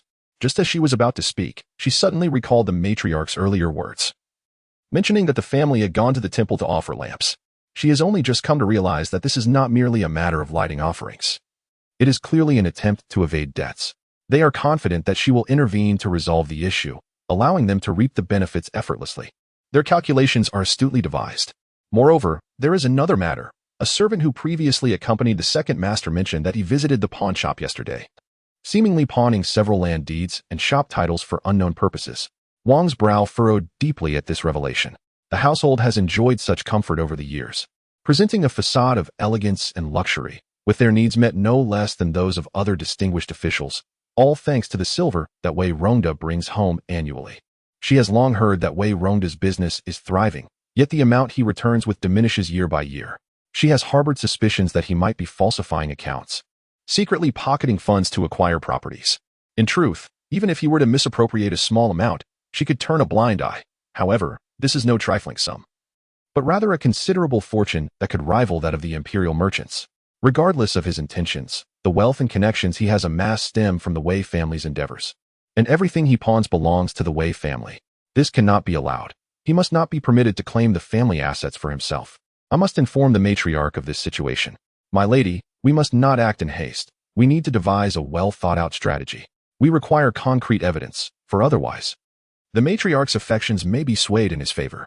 Wang agreed with her reasoning, noting how the old lady has even taken a liking to that merchant's daughter. which could lead her to sacrifice the interests of the first branch in favor of that father and daughter. What is your suggestion? We could consider petitioning the family.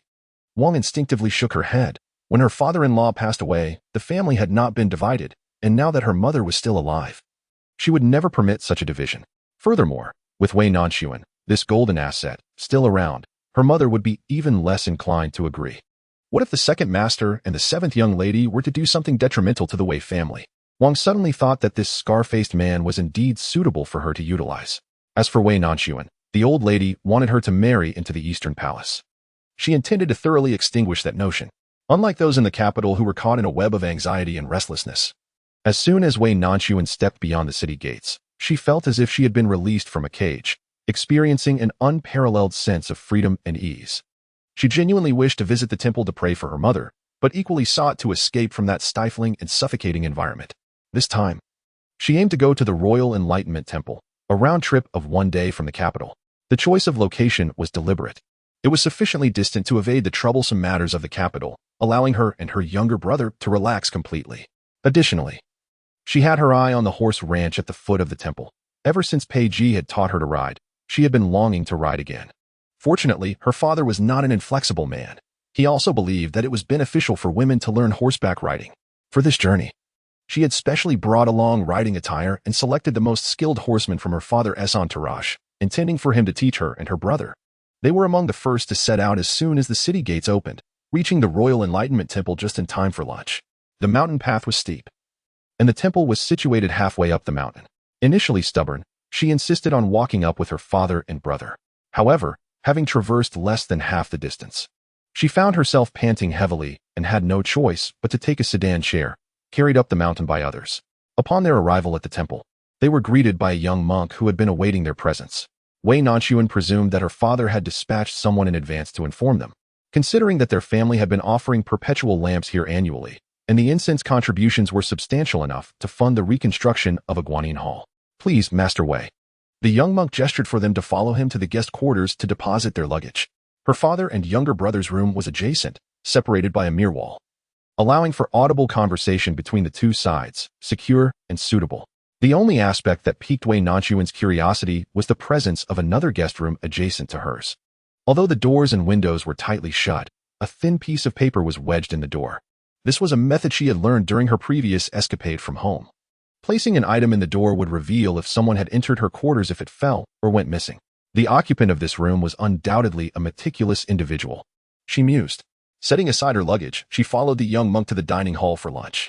Huangjue Temple, the grandest temple in the outskirts of the capital, boasted magnificent and imposing halls adorned with statues of the Buddha. Many dignitaries frequented this place to offer perpetual lamps and partake in religious observances. The vegetarian dishes served were exquisitely crafted. Although devoid of meat, they emanated a savory aroma that rendered them more delectable than actual meat. After the meal, Wei Nanxun accompanied Wei Rongda to the main hall to offer incense and seek blessings. Wei Rongda made it a tradition to pay respects here during his annual return to the capital, and this time he had arranged for a lecture on scripture and blessings with the abbot well in advance. Although Wei Heiyu's leg injury had nearly healed, the long trek through the mountain paths that day had caused several blisters on his feet. Therefore, he was advised to return to their quarters to apply medicine and rest. Otherwise, he would be unable to ride the next day. Wei Nanxun held a deep respect for Buddhism, though she did not consider herself a devout practitioner. After her rebirth, she felt a presence of divine protection surrounding her. In this life, she made it a point to visit temples, offering incense and prayers to contribute to the sacred flames. Yet, when it came to reciting scriptures, she felt unprepared, opting to remain silent as her father listened intently. While observing, she noticed a divination on a nearby table and, in a moment of whimsy, decided to draw a fortune. To her astonishment, she picked the 26th fortune, marked as superior luck. This was her first experience with divination, and she was elated. Did this signify that the matter of division would succeed? She quickly scanned the hall, seeking someone to interpret her fortune. Just then, she spotted a young monk standing by a side door of the main hall. Her father remained absorbed in the teachings. Quietly, she slipped out through the side entrance. Young monk, might I inquire who can interpret this fortune? The young monk, appearing quite youthful, glanced up briefly before hastily lowering his gaze. The abbot can interpret it. Please, follow me. Without hesitation, Wei Nanxun clutched her red fortune and followed him. The young monk guided her from the long corridor, exiting the main hall, and around to the rear hall, then ascending the central stairs until they reached the highest chamber, known as the Arhut Hall. The surroundings transformed dramatically, devoid of the grandeur of the main hall, replaced instead by lush bamboo that enveloped the area in profound tranquility. To the left of the Arhut Hall were several closed rooms, seemingly designated for the monk's devotion. The young monk pointed towards the innermost room, saying, "The abbot is inside. Please, go ahead." He halted his steps there. Wei Nanxun was initially hesitant, having suffered too many disappointments in the past. However, considering that this was a sacred place of the Buddhist faith, she believed it would be devoid of any ulterior motives. Moreover, she had just drawn an auspicious fortune. Surely, misfortune could not await her. After a brief pause, she lifted her skirt and approached. Pausing at the door, she gently tapped on it. A voice, aged yet serene, responded from within, "Come in." He did not inquire about her identity or purpose, further suggesting the remarkable prowess of the individual inside. With her doubts dissipated, Wei Nanxun entered. Enveloped by the rich scent of sandalwood incense, before her stood a Buddha shrine, towering in height, housing the image of the portly Maitreya, with ethereal wisps of smoke spiraling towards the ceiling. Lifting the bamboo curtain beside the shrine, she found an elegant meditation room where a slender old monk with a grizzled beard sat cross-legged on a mat. This was Master Wu Hui, the esteemed abbot's uncle of the Huangjiu Temple, recognized as the most enlightened and spiritually profound monk of the present day, destined to inherit the position of abbot. Yet, rather than the hollow title, he preferred to travel widely and impart teachings. Rarely did he spend more than a few days in the temple, and this time coincidentally marked his return from a recent pilgrimage. Unaware of his true identity, Wei Nanxun was struck by his appearance and the aura of tranquility that surrounded him, leading her to instinctively recognize him as a master of profound Buddhist wisdom. She immediately stood still, brought her palms together, and bowed, saying, "Greetings, Master." "There is no need for such formality, esteemed guest. Please take a seat," he replied. Wei Nanxun could not help but feel astonished. "Master possesses such remarkable insight to know my surname." At that moment, a low chuckle emanated from the shadows, striking her as oddly familiar for reasons unknown. Wei Nanxun was momentarily taken aback before suddenly turning around, only to discover, seated cross-legged in the shadowy backdrop opposite Master Wu Hui, a figure, clad in a dark robe adorned with subtle golden cloud patterns at the hem. His attire was both simple and unpretentious, which explained why she had initially overlooked his presence. Typically, she had seen him with his hair tied up, yet today it cascaded loosely, with only half of it elegantly secured by a jade hairpin, exuding an air of languid charm that added a touch of scholarly grace. He resembled a remarkably handsome young scholar, the kind that would undoubtedly captivate a fox spirit in tales of the extraordinary. When he had once been injured and in distress, she had assumed he was merely a learned man, yet now he appeared as a refined gentleman born to wealth and privilege. Wei Nanxun had never encountered this side of him before, and she found herself unable to resist stealing glances. It was only when the man's lips curled into a subtle smile, accompanied by a soft chuckle, that she felt as if awakening from a dream. She glanced at Pei Ji, and then at the old monk behind her. "Your Highness, what brings you here?" Pei Ji did not respond to her query, but simply extended his hand towards her. "Come here." Wei Nanxun recalled the scene from their last parting, and could hardly fathom encountering him here. She felt somewhat uneasy, and was at a loss regarding how to interact with him. "I have come to seek the Master's guidance on divination, so there is no need for your Highness to concern yourself." Pei Ji appeared to find her words amusing, as a hint of mirth glimmered in his usually indifferent gaze. His features were striking, and his bone structure was exceptionally rare. He was indeed well-suited to smile, though he often bore the chilling demeanor of a pristine sword blade, making it daunting to meet his eyes, let alone witness his smile. His voice, low and husky, bore a hint of laziness, starkly contrasting with his usual icy tone, exuding a certain nonchalance. "How do you know I won't decipher it?" Wei Nanxun truly found it hard to believe, suspecting he was mocking her, especially in the presence of the master. A faint blush crept onto her cheeks as she averted her gaze. Pei Ji chuckled lightly. "You doubt it? Then you might as well inquire with Master Wu Hui." The venerable Wu Hui, seated across from them, softly intoned, "A monk does not speak falsehoods. Indeed, Pei Shizhu is capable of interpreting the oracle." Half convinced, Wei Nanxun, compelled by the master's words, reluctantly extended the tightly clenched red fortune slip in her hand. "Then I must trouble the prince." Pei Ji stretched out his arm, opening his palm towards her, and she had no choice but to place it into his hand. As his long fingers closed around it, they gently brushed against her palm, causing her to avoid his gaze. He examined the characters on the slip with an unhurried demeanor, a slight smile playing at the corners of his lips as he stated, "The 26th fortune, an auspicious one. It is indeed a favorable omen, Miss Wei. All your desires may be fulfilled," and he paused, lifting his gaze to meet hers intently, The peach blossoms are approaching. Chapter 111. Interpreting the fortune initially. Wei Nanxun took Pei Ji's earnestness to heart, only to feel a swell of embarrassment turn into mild irritation upon hearing the mention of approaching peach blossoms. She realized she had been duped once more. Pei Ji, you were teasing me again. Yet Pei Ji was in high spirits, relishing the genuine expressions that surfaced when the young girl was playfully provoked, who compelled her to deliberately maintain a distance from him. Not only did her gaze exude a sense of estrangement, but she also incessantly referred to him as the prince, which was rather displeasing to hear.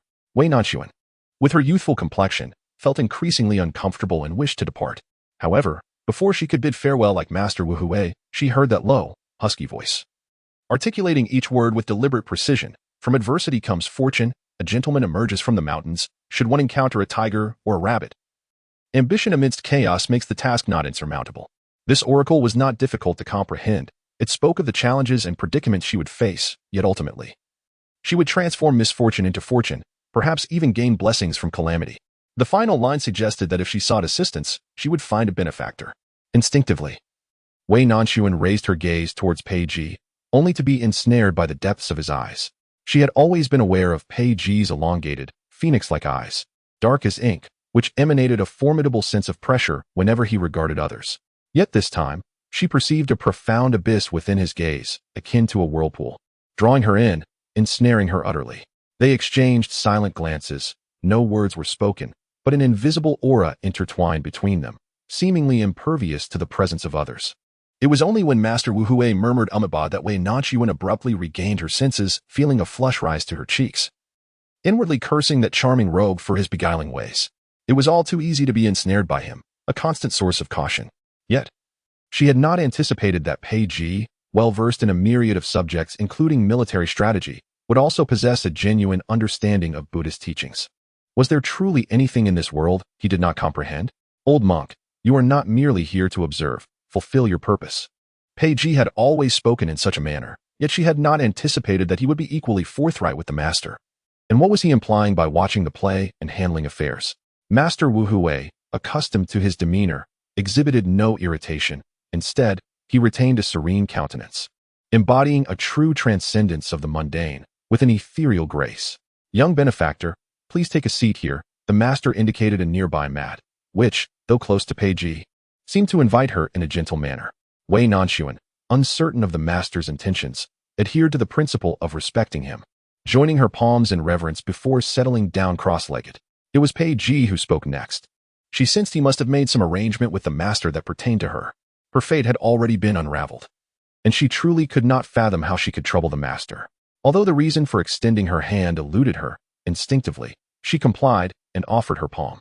Master Wu Huai cradled the back of her hand with one hand while the other smoothed her fingers, revealing her palm's pristine whiteness. To her astonishment, the master was examining her palmistry. She instinctively glanced at Pei Ji, given his nature. It was already remarkable that he would visit a Buddhist temple and be acquainted with Master Wu Huai. Even more astonishing was the fact that a person so decisive in governing life and death should place faith in destiny, and yet, he appeared to believe in palmistry as well. The master's fingers were icy, bearing the marks of age, as he traced the most distinct lifeline in her palm. He paused at the point where the lines diverged. Young benefactor, your fate bears calamity. It appears you shall face betrayal from those closest to you, leading to a deadlock. As Wei Nanxun listened to his words, a chill ran through her, causing her hair to stand on end. In her previous life, she had indeed been betrayed by those closest to her, leading to a tragically grim demise. The master possessed remarkable abilities, capable of divining everything. Before she could fully comprehend the dread of being foretold her fate, the master calmly continued, "Fortunately, young benefactor, your life is not destined for demise. You shall encounter a benefactor and gain new opportunities." He withdrew his hand, clasped both hands together, and gently nodded. "Amitabha, dear benefactor, you are blessed with good karma. Although the path ahead may be arduous, you will surely find great fortune, and all matters in this life shall proceed smoothly." The phrase "this life" caused her heart to inexplicably leap. If it were anyone else who mentioned such a term, she would not doubt their knowledge of something beyond her grasp. However, Master Wu Huai was exceptionally enigmatic, leaving her with a sensation of being seen through. While she remained in a daze, the person beside her spoke first. "Old monk, focus on your fortune-telling and refrain from uttering such mystical words to frighten us." Master Wu Huai cast a meaningful glance at Wei Nanxun, his expression softening into a gentle smile, with Pei benefactor present. The adversities I have spoken of will likely not come to pass. The picturesque scenery of the back mountain of Huangjuet Temple was particularly enchanting during this season. Ideal for admiring the autumn leaves. I must go to deliver a sermon, so I shall not impose further on you two benefactors. Pei Ji had remained here with the old monk solely to wait for Wei Nanxun. Having consulted the fortune, there was no longer a need to linger. Moreover, the beauty of this mountain was rare to behold elsewhere, and he had yet to explore it with her. Upon hearing this, he promptly stood up, grasped her wrist, and gently pulled her to her feet. Wei Nanxun found herself ensnared in a reverie, deeply absorbed in her past, as the master astutely articulated her experiences. It was Pei Ji's gentle gesture that rekindled her awareness of the warmth of existence, a poignant reminder that the Wei Nanxun of yesteryear had perished, leaving her to ponder whether her current self would transcend adversity. Guided by an unseen force, she arrived at the threshold, where the door swung open, revealing the blazing sun outside, piercing through the haze and awakening her fully. Pausing momentarily, she suddenly released his hand and turned back. Gazing earnestly at Master Wu Hui, might I inquire, revered master, whether my destiny could impact those around me? In a past life, her dearest kin had suffered, and Pei Ji remained shrouded in ambiguity within her dreams. Thus, she questioned if her transformation in this life would alter the fates of others. Dear disciple, the past is but a shadow. Do not look back, but rather gaze forward, the master replied, his words both enigmatic and profound. No one could fathom the depths of her previous suffering, yet the master, with his wisdom and compassion, urged her to relinquish her burdens. Tears welled in her eyes, and she fought to contain them, managing to speak. Thank you, master, for your guidance. I understand. With that, she did not linger but stepped back into the world outside. Pei Ji remained at the door, neither questioning her unusual demeanor nor inquiring about her conversation. Instead, he took her hand once more. His voice soft and soothing, that old monk often speaks in alarming terms. He foretold my near demise on the battlefield. Yet, here I stand, whole and unscathed. Focus only on the favorable aspects of his words. I shall ensure the unfavorable are severed from your path. Wei Nanxun tilted her head to gaze at him. The autumn afternoon sun still blazing, casting its warm rays through the bamboo leaves onto his figure. For a fleeting moment, she felt as if she were witnessing the gentle light of the Buddha, hearing the Master's words and recalling the scenes from her dreams. Her nose tinged with a bittersweet sensation. Pei Ji, do not die. Chapter 112. The decision. Pei Ji did not catch her words clearly and raised an eyebrow, inquiring, What? I said do not die. Since he had resolutely taken to the battlefield, there had been countless souls wishing for his swift demise, not only the enemies but also many within the court who harbored similar hopes. Some even pleaded for mercy, urging him to refrain from unleashing his wrath.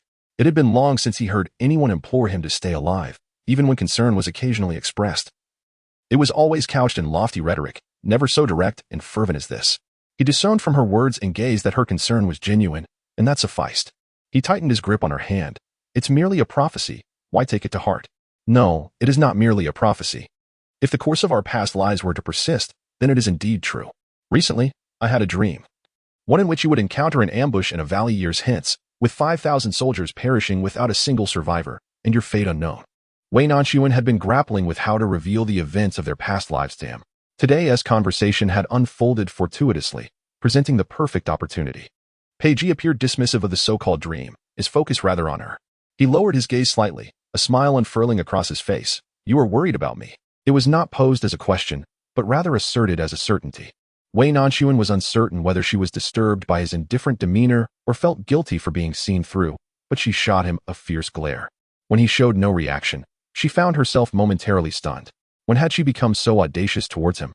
Although she often referred to him as Your Highness, she had never truly feared him. This was in stark contrast to her previous life with Pei Yuyan, despite their marital bond. She had always regarded him with respect and reverence, never daring to glare at him or utter a single word of defiance. A sense of indignation mixed with embarrassment welled up within her. I am speaking seriously with you. Why are you diverting the topic? Pei Ji relished the sight of her flushed cheeks, a blend of shyness and annoyance, reminiscent of a kitten whose tail had been stepped on, utterly adorable. I, too, am addressing a serious matter, he replied, his voice unexpectedly gentle as he tenderly caressed her fingers. This softer side of him was entirely unfamiliar to her. You? What are you afraid of? Wei Nanxuan's eyes brimmed with confusion. She harbored numerous fears, that he might not cherish her as much as she hoped, that he could be like all other men, easily swayed by new affections once he had acquired her, and most daunting of all, the anxiety of stumbling in the same way twice. Yet the master had foretold that she would encounter a benefactor in this life who would help her navigate through perilous times. and the divination had also indicated the arrival of such a person. Her immediate thought was of Pei Ji, the one who had rescued her from the depths of despair after she had been drugged. I am not asking you to make a decision now. Let us simply explore this together. If at any moment you feel uncomfortable, I will release you without hesitation. In Wei Nanxun's eyes, a flicker of uncertainty emerged. The master had advised her to forget the past and look forward, yet could she truly let go and escape?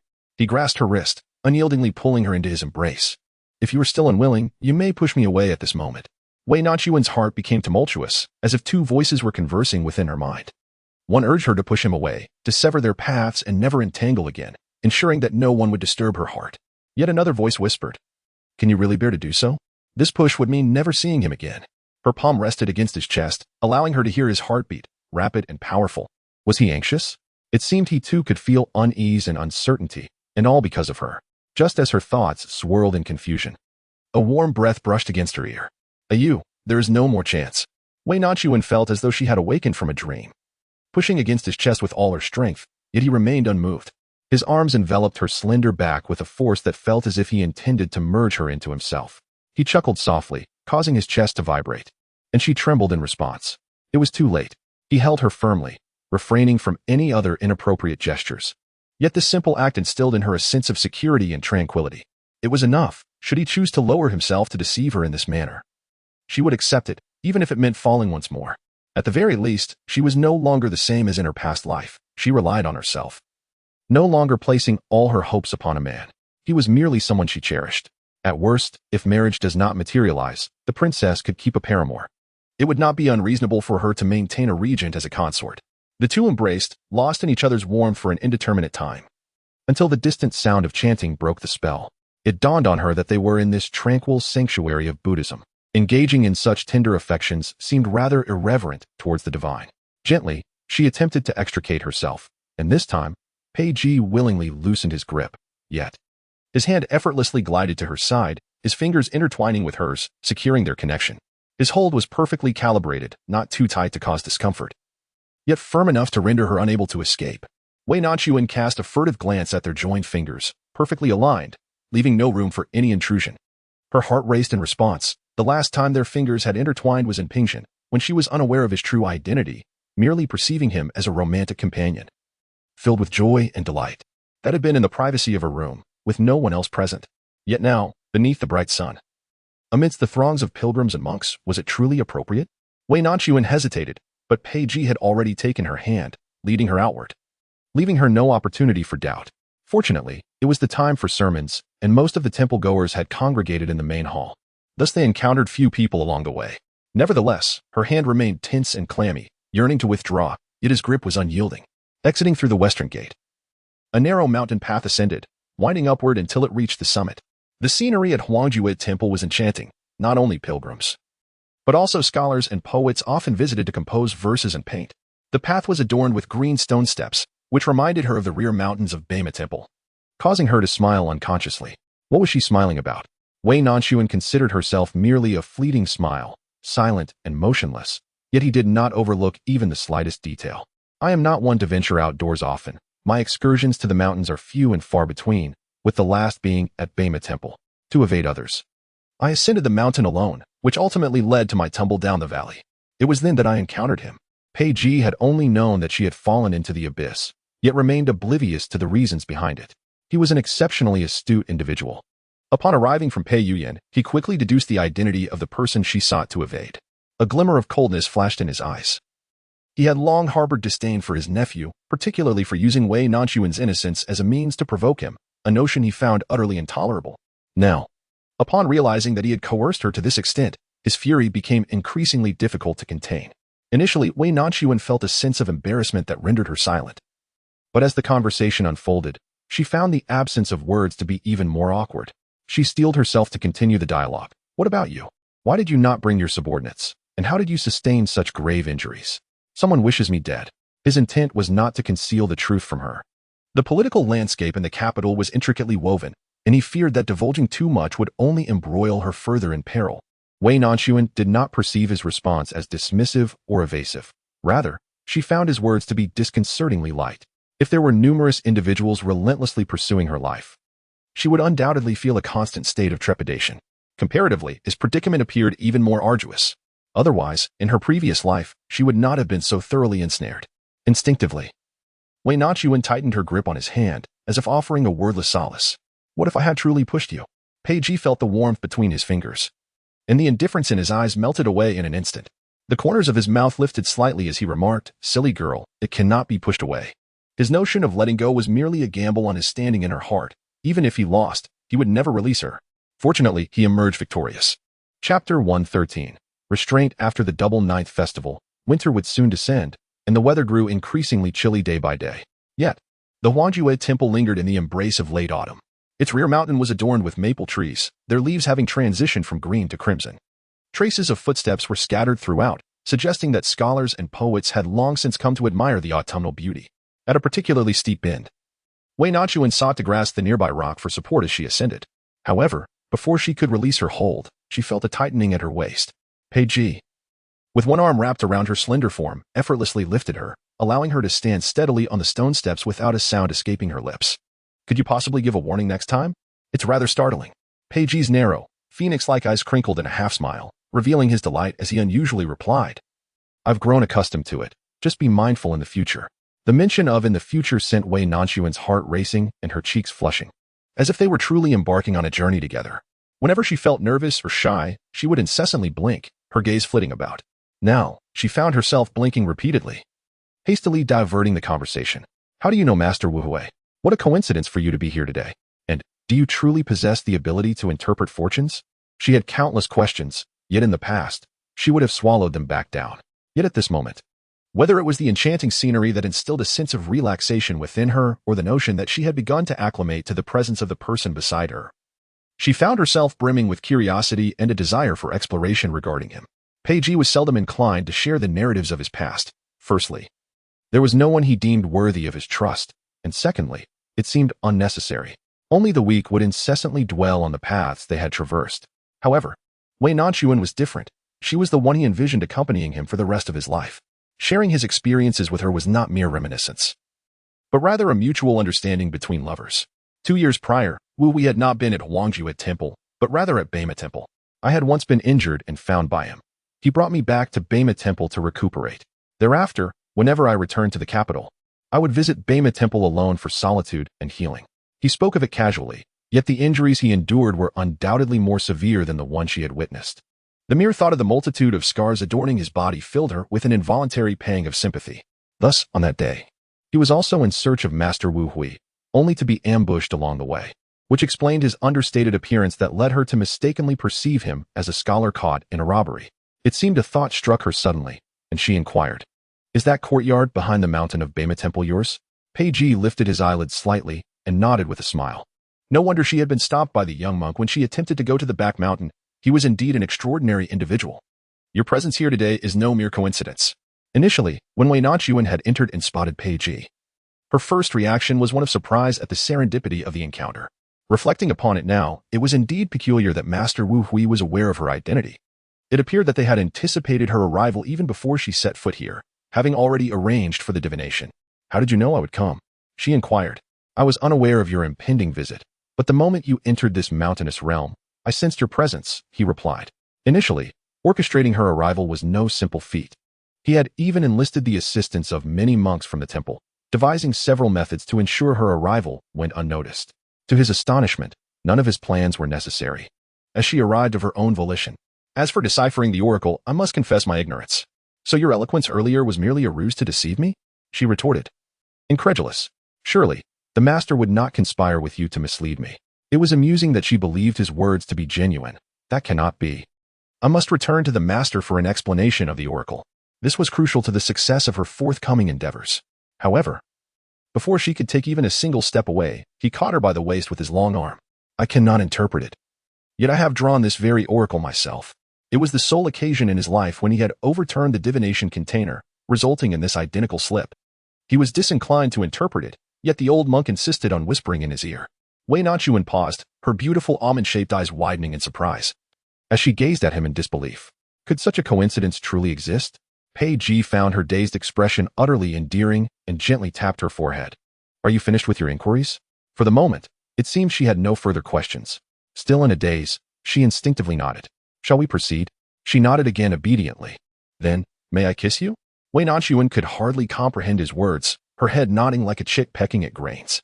It was only when his lips descended upon hers that she realized what he had said.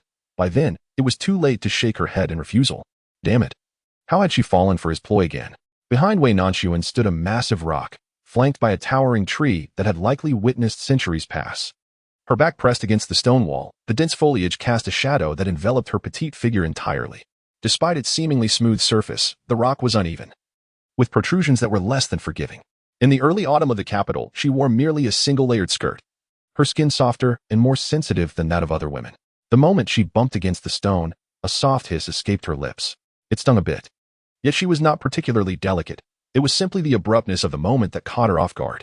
In her past life, Pei Yuyan would never have cared if she felt pain or discomfort. His desires surged swiftly, and even in moments when it was inconvenient for her, he would pursue his whims without hesitation. She had grown accustomed to enduring discomfort. However, Pei Ji paused, their noses almost touching, and she could distinctly see the tumult of emotion swirling in his eyes. Yet, instead of kissing her directly, he wrapped his arms around her waist, pulling her closer to his chest. As she leaned in again, a layer of separation formed between her back and the stone wall, his hand. Wei Nanxuan's gaze flickered as she finally realized that desire is possessive, while love is marked by restraint. He would suppress his urges for the slightest discomfort she exhibited and would halt at the mere furrowing of her brow. What is it that you find appealing about me? Her eyes were somewhat hazy. Her father and younger brother cherished her because she was their kin, while Pei Yuyan adored her for her beauty and gentle disposition, which never caused a ruckus. Apart from these few, it seemed no one else held her in high regard. Everyone favored Wei Mingzhou, who exuded grace and intellect, unmistakably reflecting the upbringing and dignity of a noble family. As for her, what could possibly justify Pei Ji's profound affection? Indeed, in the past, she had secretly envied Wei Mingzhou, imagining a day when she too might be admired by the world. Her heart was fraught with insecurity and self-doubt. Miss Zheng was wise and beautiful, and my sister could be considered a paragon of virtue, yet I possessed none of their talents. I knew nothing of feminine crafts nor literature, and countless others came from families far superior to mine. Do you truly appreciate my visage? Wei Nanxuan, momentarily bewildered, remained lost in his thoughts until he softly reiterated. In my eyes, I see only you. I cherish everything about you. When she, in a whirlwind of emotions, approached him, he mistakenly perceived her as a woman seeking superficial validation. Yet, even in that moment, he did not push her away. He simply refused to acknowledge that he had long fallen for her. Even if she seemed frivolous, ambitious, or had ulterior motives, his love for her endured. Wei Nanxuan felt a pang of emotion, realizing that she too was deserving of affection. Even if she were to gain and subsequently lose, so what? She was no longer a caged bird reliant on a man. If he ever betrayed her, she would leave without hesitation. As Wei Nanxuan gazed upon that flawless visage, emboldened by an unknown courage, she rose to her tiptoes and gracefully draped her delicate arms around his neck. She offered her lips for the first time. Chapter 114, Initiative. This was her first act of initiative. Even when she was intoxicated before, she merely wallowed in self-pity, adopting the demeanor of a little girl yearning for affection. Yet now, she was not inebriated. She was acutely aware of her actions. Imitating him, she leaned in tentatively, her kiss awkward and more akin to a delicate exploration than a true embrace. As their soft lips met, a shiver coursed through both of them. Wei Nanxuan's eyes remained slightly open, filled with curiosity and alarm. They were so close that she could discern his curled eyelashes and prominent nose. He was undeniably handsome, more so than anyone she had ever encountered. Gradually, she shut her eyes, surrendering to her instincts. Meanwhile, Pei Ji's mind went blank the moment her lips touched his breath becoming heavy. He had never felt such a youthful and reckless fervor. Although he was 9 years her senior, he felt like a 17 or 18-year-old boy, filled with an overwhelming heat and unable to think clearly. All he knew was that the delicate figure in his arms was impossibly soft, as if devoid of bones, ensnaring him in an invisible web. Her clumsy, tentative kiss was, in his eyes, the most intoxicating temptation. Most alarmingly, as their bodies pressed together, his legs became acutely sensitive, igniting a fervor within him. Soon, such simple contact was insufficient to quench his desire. He placed one hand on her back and cradled her head with the other, kissing her fervently and reclaiming the initiative entirely. Even though he was consumed by an overwhelming desire to tear everything apart and devour it whole, he refrained from unleashing it. He feared it might frighten her. He delicately traced the contours of her lips, savoring the corners of her mouth. Since returning to the capital, he had long been deprived of such a sweet and tender sensation. It captivated him, making him yearn to devour her entirely. His tongue nudged past her teeth, entwining with her own, gently nibbling and sucking.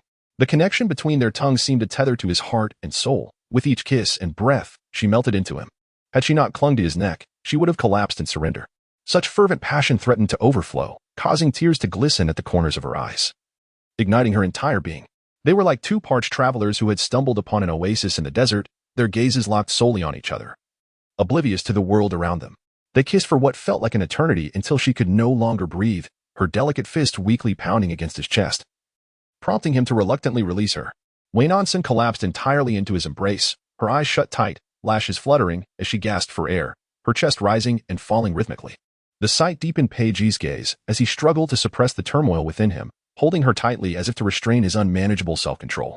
Wei Nanxun was no naive maiden. She quickly sensed the shift in his demeanor.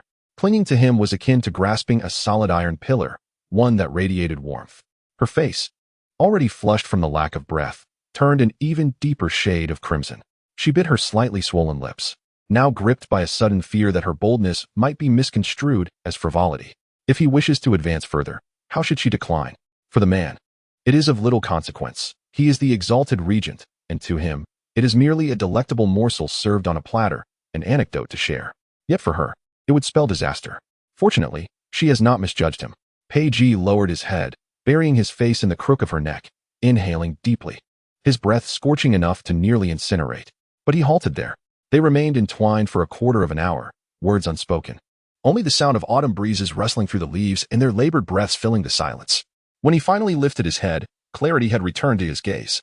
He released her, his fingers trailing along her jawline before resting upon her chest. Wei Nanxun's breath caught abruptly, just as she anticipated an action from him. He leisurely fastened the topmost button of her garment, his fingertips smoothing out the creases at her breast.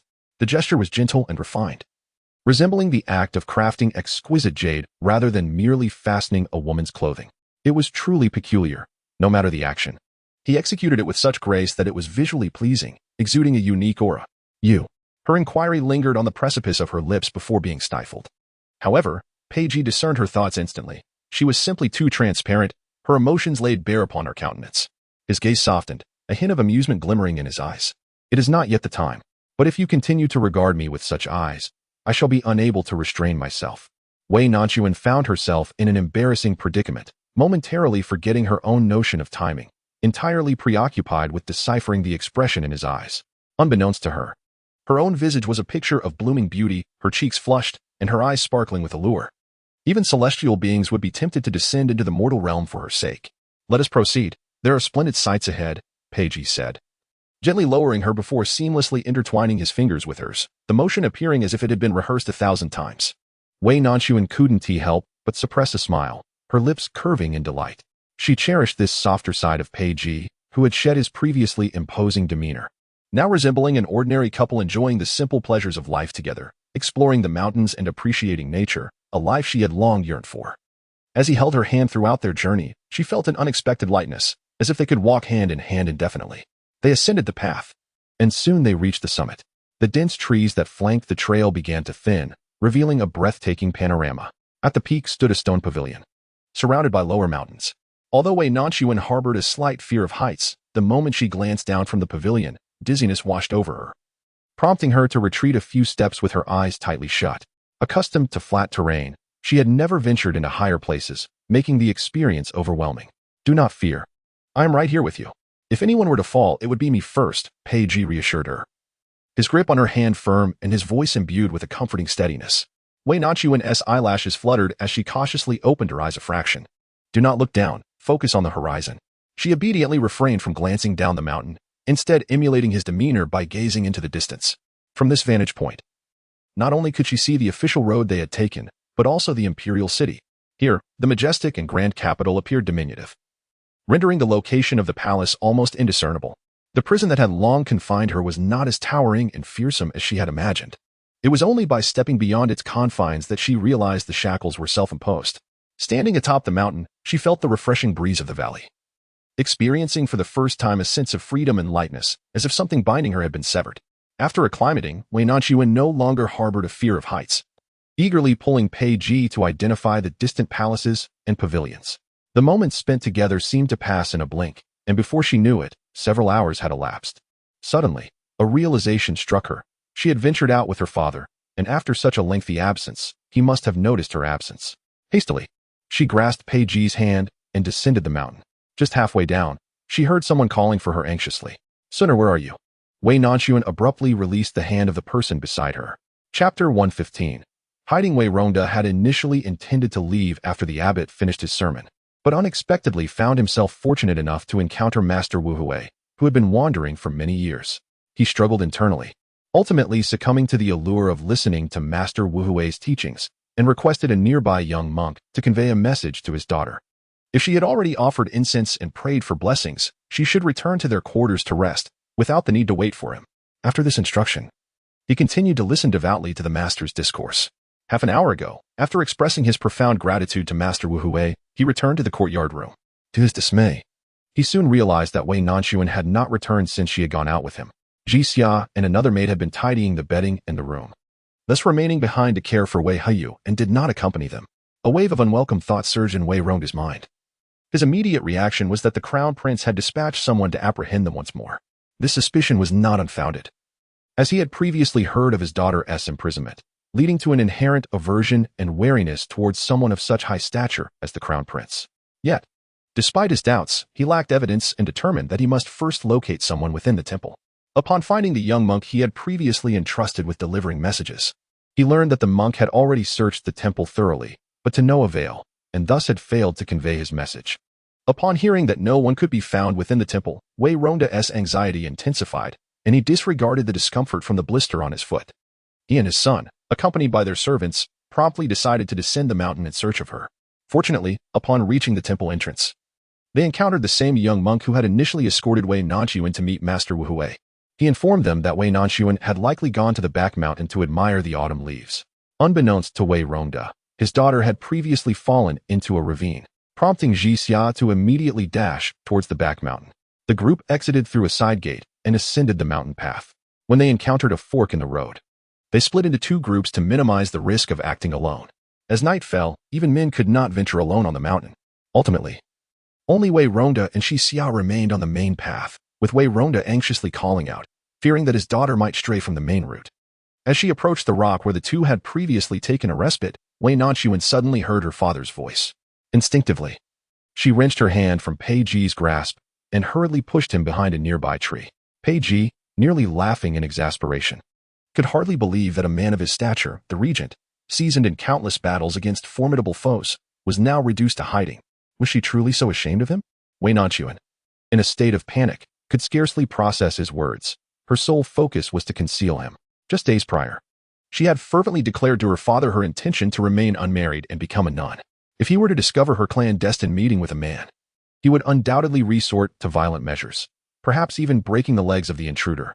But if that intruder were Pei Ji, who could say who would truly be harmed? She pressed her fingers to her lips, softly shushing him. Clearly, Pei Ji remained unfazed, standing resolutely as if to declare that even a celestial emperor's arrival would not compel him to hide. With no other recourse, Wei Nanxun clasped her hands together in a gesture of supplication, frantically motioning for him to comply. As footsteps drew nearer, Pei Ji finally relented, touching his cheek lightly. The kiss itself held no significance, having been initiated by him moments earlier. However, the thought of her father looming behind her ignited a flush of heat across her body and weakened her legs, instilling a profound sense of guilt akin to that of a child caught misbehaving before their elders. Yet, Pei Ji remained immovable, and her silent pleas bore no fruit. "Sinner, where are you?" The voice seemed to be drawing ever closer. Gritting her teeth, she rose onto her toes and swiftly leaned in to kiss his face. As her lips were about to brush against his cheek, he slightly turned his face, allowing her lips to gently settle upon his. Wei Nanxun exclaimed, "You rogue." The jade pendant at her waist clinked against the dagger at his side, producing a clear, resonant sound, which immediately caught the keen ears of Wei Rongda. "Sinner, is that you?" "Yes, father, I am here." Wei Nanxun playfully stepped on his foot, attempting to conceal the flush that colored her cheeks, while responding aloud. Upon hearing her voice, Wei Rongda's anxious heart finally settled, and he quickened his pace, ascending the high stone steps. As he rounded a rocky outcrop, he noticed the leaves by the path fluttering, and with a curious glance, he wondered if he had heard footsteps. Just as he was about to investigate, Wei Nanxun looped her arm through his. "Father, what brings you here?" Only then did Wei Rongda's attention return, and gazing at his unscathed daughter, his tone turned serious. "That question should be directed at you." What prompted you to venture to the back mountain? After finishing the master's lecture, I discovered you were missing and was nearly compelled to rush to the East Palace to retrieve you. Though his words carried a hint of jest, they warmed Wei Nanxun's heart. Her father, the one who loved her most dearly, remained unchanged across 2 lifetimes. Regardless of the circumstances, he would always stand before her, fearless and protective. In her childhood memories, her father appeared tall and robust, with fair skin, resembling her. Yet, after years of wandering, not only had his complexion darkened, but he had also grown leaner, stirring a bittersweet feeling within her. In this lifetime, she is determined to free her father from toil, ensuring that the years ahead are filled with tranquility. She gently swayed his arm, indulging in a rare moment of affection, and said, I have heard that the maple leaves on the back mountain of the Huangjue Temple are quite beautiful. Remembering your fondness for admiring maples, I thought to gather a few leaves for your enjoyment, while also taking a breath of fresh air. However, the mountain is rather steep, and after climbing for a while, I grew weary and decided to rest by the roadside, nearly dozing off, until I was fortunate enough to hear your call. Foolish child, even if you wish to collect leaves, you must return and find someone to accompany you. Next time, do not venture out alone. For both your brother and I would worry if we could not find you. I understand, there shall not be a next time. With a playful tug on his arm, she managed to alleviate his irritation. The father and daughter made their way down the mountain, with Wei Nanxun trailing behind, stealing glances at the place where he had hidden. He was concealed behind a large tree next to a boulder, and sensing her gaze, he turned slightly to meet her eyes, offering her a calm smile. Wei Nanxun recalled the words he had whispered in her ear before retreating, we shall meet again soon. With a playful wrinkling of her nose and a tongue stuck out, she resolved not to face this opportunistic scoundrel. Before Pei Ji could respond, Wei Ronda's puzzled voice interrupted. By the way, sinner, where are the leaves you collected? Wei Nanxun replied, oh dear, I spun a tale so effortlessly that I completely forgot to pick the leaves. They must have accidentally fallen somewhere. I shall gather a few more exquisite ones for you. You scatterbrained girl, allow me to assist you instead. As the voices of the father and daughter gradually faded into the distance, Pei Ji slowly emerged from behind the tree, his gaze lingering on the petite figure until she disappeared from sight. This was the typical demeanor one would expect from an ordinary family. Yet he had never experienced such warmth. Standing atop the high stone steps, the autumn breeze tousled his hair, and he seemed to merge with the mountain, embodying an air of solitude and desolation. After a while, a figure clad in black armor emerged from the shadows, kneeling before him. Master, there is movement from within the palace, he reported. Chapter 116. Blushing Wei Nanxun engaged in light conversation with Pei Ji along the way. Learning that he had come to seek the healing of Master Wu Hui, it was not the injury she had rescued him from, but rather an old wound. A matter too personal for her to inquire further. Their encounter was indeed tinged with coincidence, yet it also bore the mark of his meticulous planning. Upon returning to the temple and glancing at the tightly shut room next door, she immediately deduced the identity of its occupant. Only he would dare to utter the words he had spoken earlier. The thought that her father and brother were just a wall away, while he sought to meet her right under their noses, made her cheeks flush anew. How brazen he was. My lady, your face is quite flushed. Have you caught a chill from the mountain breeze? Wei Rongda, who had accompanied her, immediately scrutinized her upon hearing this. Indeed, he noticed her complexion was rosy, with her neck slightly reddened. He expressed his concern. Are you feeling feverish? Is your head spinning? The mountain air is colder than outside, and you are dressed too lightly. I recall the abbot possesses considerable medical knowledge. I shall fetch him for you. Wei Nanxun was apprehensive about allowing the abbot to attend to her ailments, repeatedly shaking her head as she restrained her father, who was eager to rush out. Father, I am not unwell. It may simply be that I have exerted myself on the mountain paths and am feeling overheated from sweating. Truly, if you place your hand on my forehead, you will find it is not warm at all. Wei Ronda, though skeptical, gently placed his hand against her forehead, verifying her claims multiple times until he was convinced that she was indeed not ill and permitted her to rest properly. He advised her to forego the communal dining hall for supper and instead dine within her room. Wei Nanxun was not deceiving him. Indeed, today had been the most arduous day she had experienced in months, her undergarments thoroughly drenched in perspiration. She was genuinely fatigued, and thus, upon hearing she could remain in her quarters, she felt a deep sense of relief. After bidding her father farewell, Jixia and Yidong brought in warm water. Although bathing was prohibited within the temple, it was permissible to wipe away the sweat with warm water to prevent catching a chill during the night. Once she had attended to her personal grooming and changed into fresh attire, the evening had completely descended. A servant delivered a meal of vegetarian dishes, and she settled at a small table by the window to dine. Jixia, come sit down, let us eat together. Their bond was forged through shared trials, and she never regarded Jixia as merely a servant. with the constraints still imposed upon them at the Wei household. She had discussed with her father the prospect of moving out once they had divided their estate, intending for him to adopt Ji Xia as a daughter, thereby solidifying their sisterhood. Ji Xia did not hesitate, taking a seat beside her and sharing the meal. The evening repast at Huangjiwei Temple remained refined, with dishes like scallion tossed tofu and glutinous rice lotus root evoking memories of the sumptuous fare once served at Bema Temple. However, after just a few bites, Wei Nanxun found herself gazing thoughtfully out the window. "Miss, what captures your attention?" In the temple today, the number of pilgrims staying overnight is sparse. As night falls, only a few lanterns flicker outside, their gentle rustling stirred by the wind, while the distant sound of monks striking wooden fish and chanting sutras can be heard. Wei Nanxun, pulled from her reverie, absently stirred the tofu in her bowl and lowered her head, saying, "It is nothing. I was merely contemplating the scenery of this courtyard, which reminded me of our time at Bema Temple." The young woman agreed. "Indeed, it feels familiar." Upon entering this courtyard, I too felt a sense of recognition. Could it be that the arrangement of temples across the nation is uniform? Speaking of which, the girl had gone missing at Bema Temple. You have no idea how those 2 days went. My grandfather and I hardly slept, searching the mountains with the little monks. Who would have thought that later we would find you with that Mr. Ji? Ji Xia suddenly realized she had misspoken and hurriedly covered her mouth. "He is not Mr. Ji, he is the regent." She was unaware that her mistress had already reconciled with Pei Ji and still assumed that the girl was troubled by her feelings, making him a topic best left unmentioned. In truth, she believed the girl should pursue a relationship with the prince. In doing so, she would become a princess and hold sway over the crown prince, compelling him to address her with the utmost respect. Just the thought of it was exhilarating. Upon hearing Ji Xia mention Pei Ji, Wei Nanxun felt an unsettling vulnerability, as though her innermost thoughts had been laid bare. "Why bring him up? Let us eat." Just then, the courtyard gate creaked open, signaling the arrival of someone. Before Ji Xia could react, she had already set down her chopsticks and stood up, saying, "I will go see who has arrived. It is windy outside. You should wear a coat." Wei Nanxun appeared not to have heard, hastily making her way outside, whispering to herself about the inopportune timing of someone's return, fearing that they would be noticed by those around her. With a lantern in one hand and her skirt in the other, she exclaimed as the door was pushed open, "You're back?" As the courtyard gate swung open, the candlelight from the lantern illuminated Wei Rongda's face, and he looked at his daughter with suspicion, asking, "Who has returned?" Wei Nanxun was taken aback, realizing it was not him. Suppressing a tinge of disappointment, she quickly replied, "It's Yidong." She mentioned that the charcoal had run out and went to fetch some from the front to brew tea, but she has been gone for quite a while. With nightfall approaching, I worry she might lose her way. Wei Rongda, naturally, did not doubt his daughter's words. He understood that the temple would be locked at night, making it unwise to wander. "I shall send Xian to look for her," he declared. Wei Nanxun forced a smile and asked, "Father, what brings you here at this hour? You seemed quite flushed earlier." "I pondered over it and felt uneasy, so I came to see if you were feeling any better." "I am fine now.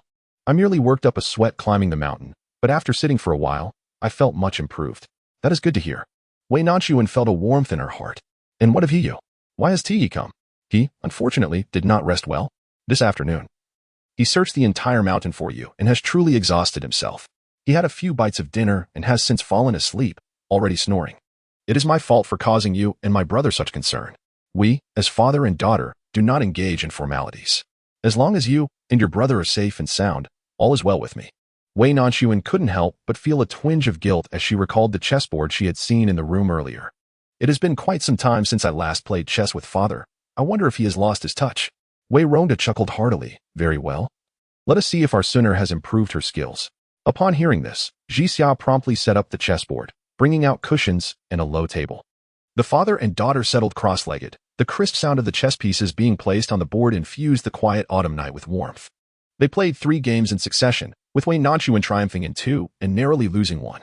It had been so long since they last played that Suner had developed an unexpectedly aggressive style of play.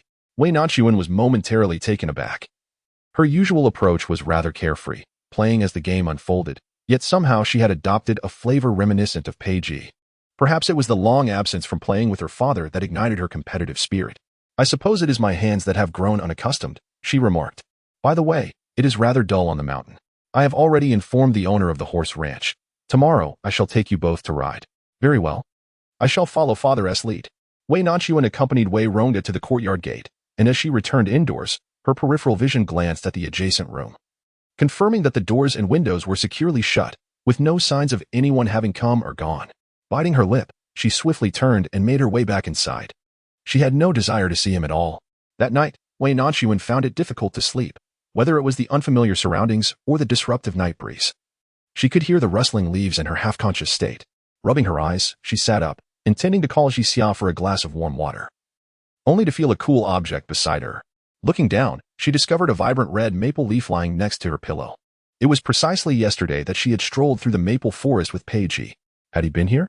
Chapter 117. Equestrian attire. Wei Nanxuan's first instinct was that Pei Ji had indeed visited.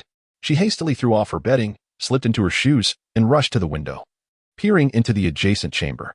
However, the two rooms were side by side, and even as she leaned out, she could discern nothing within. Outside, Xia heard the commotion and entered with a basin of warm water.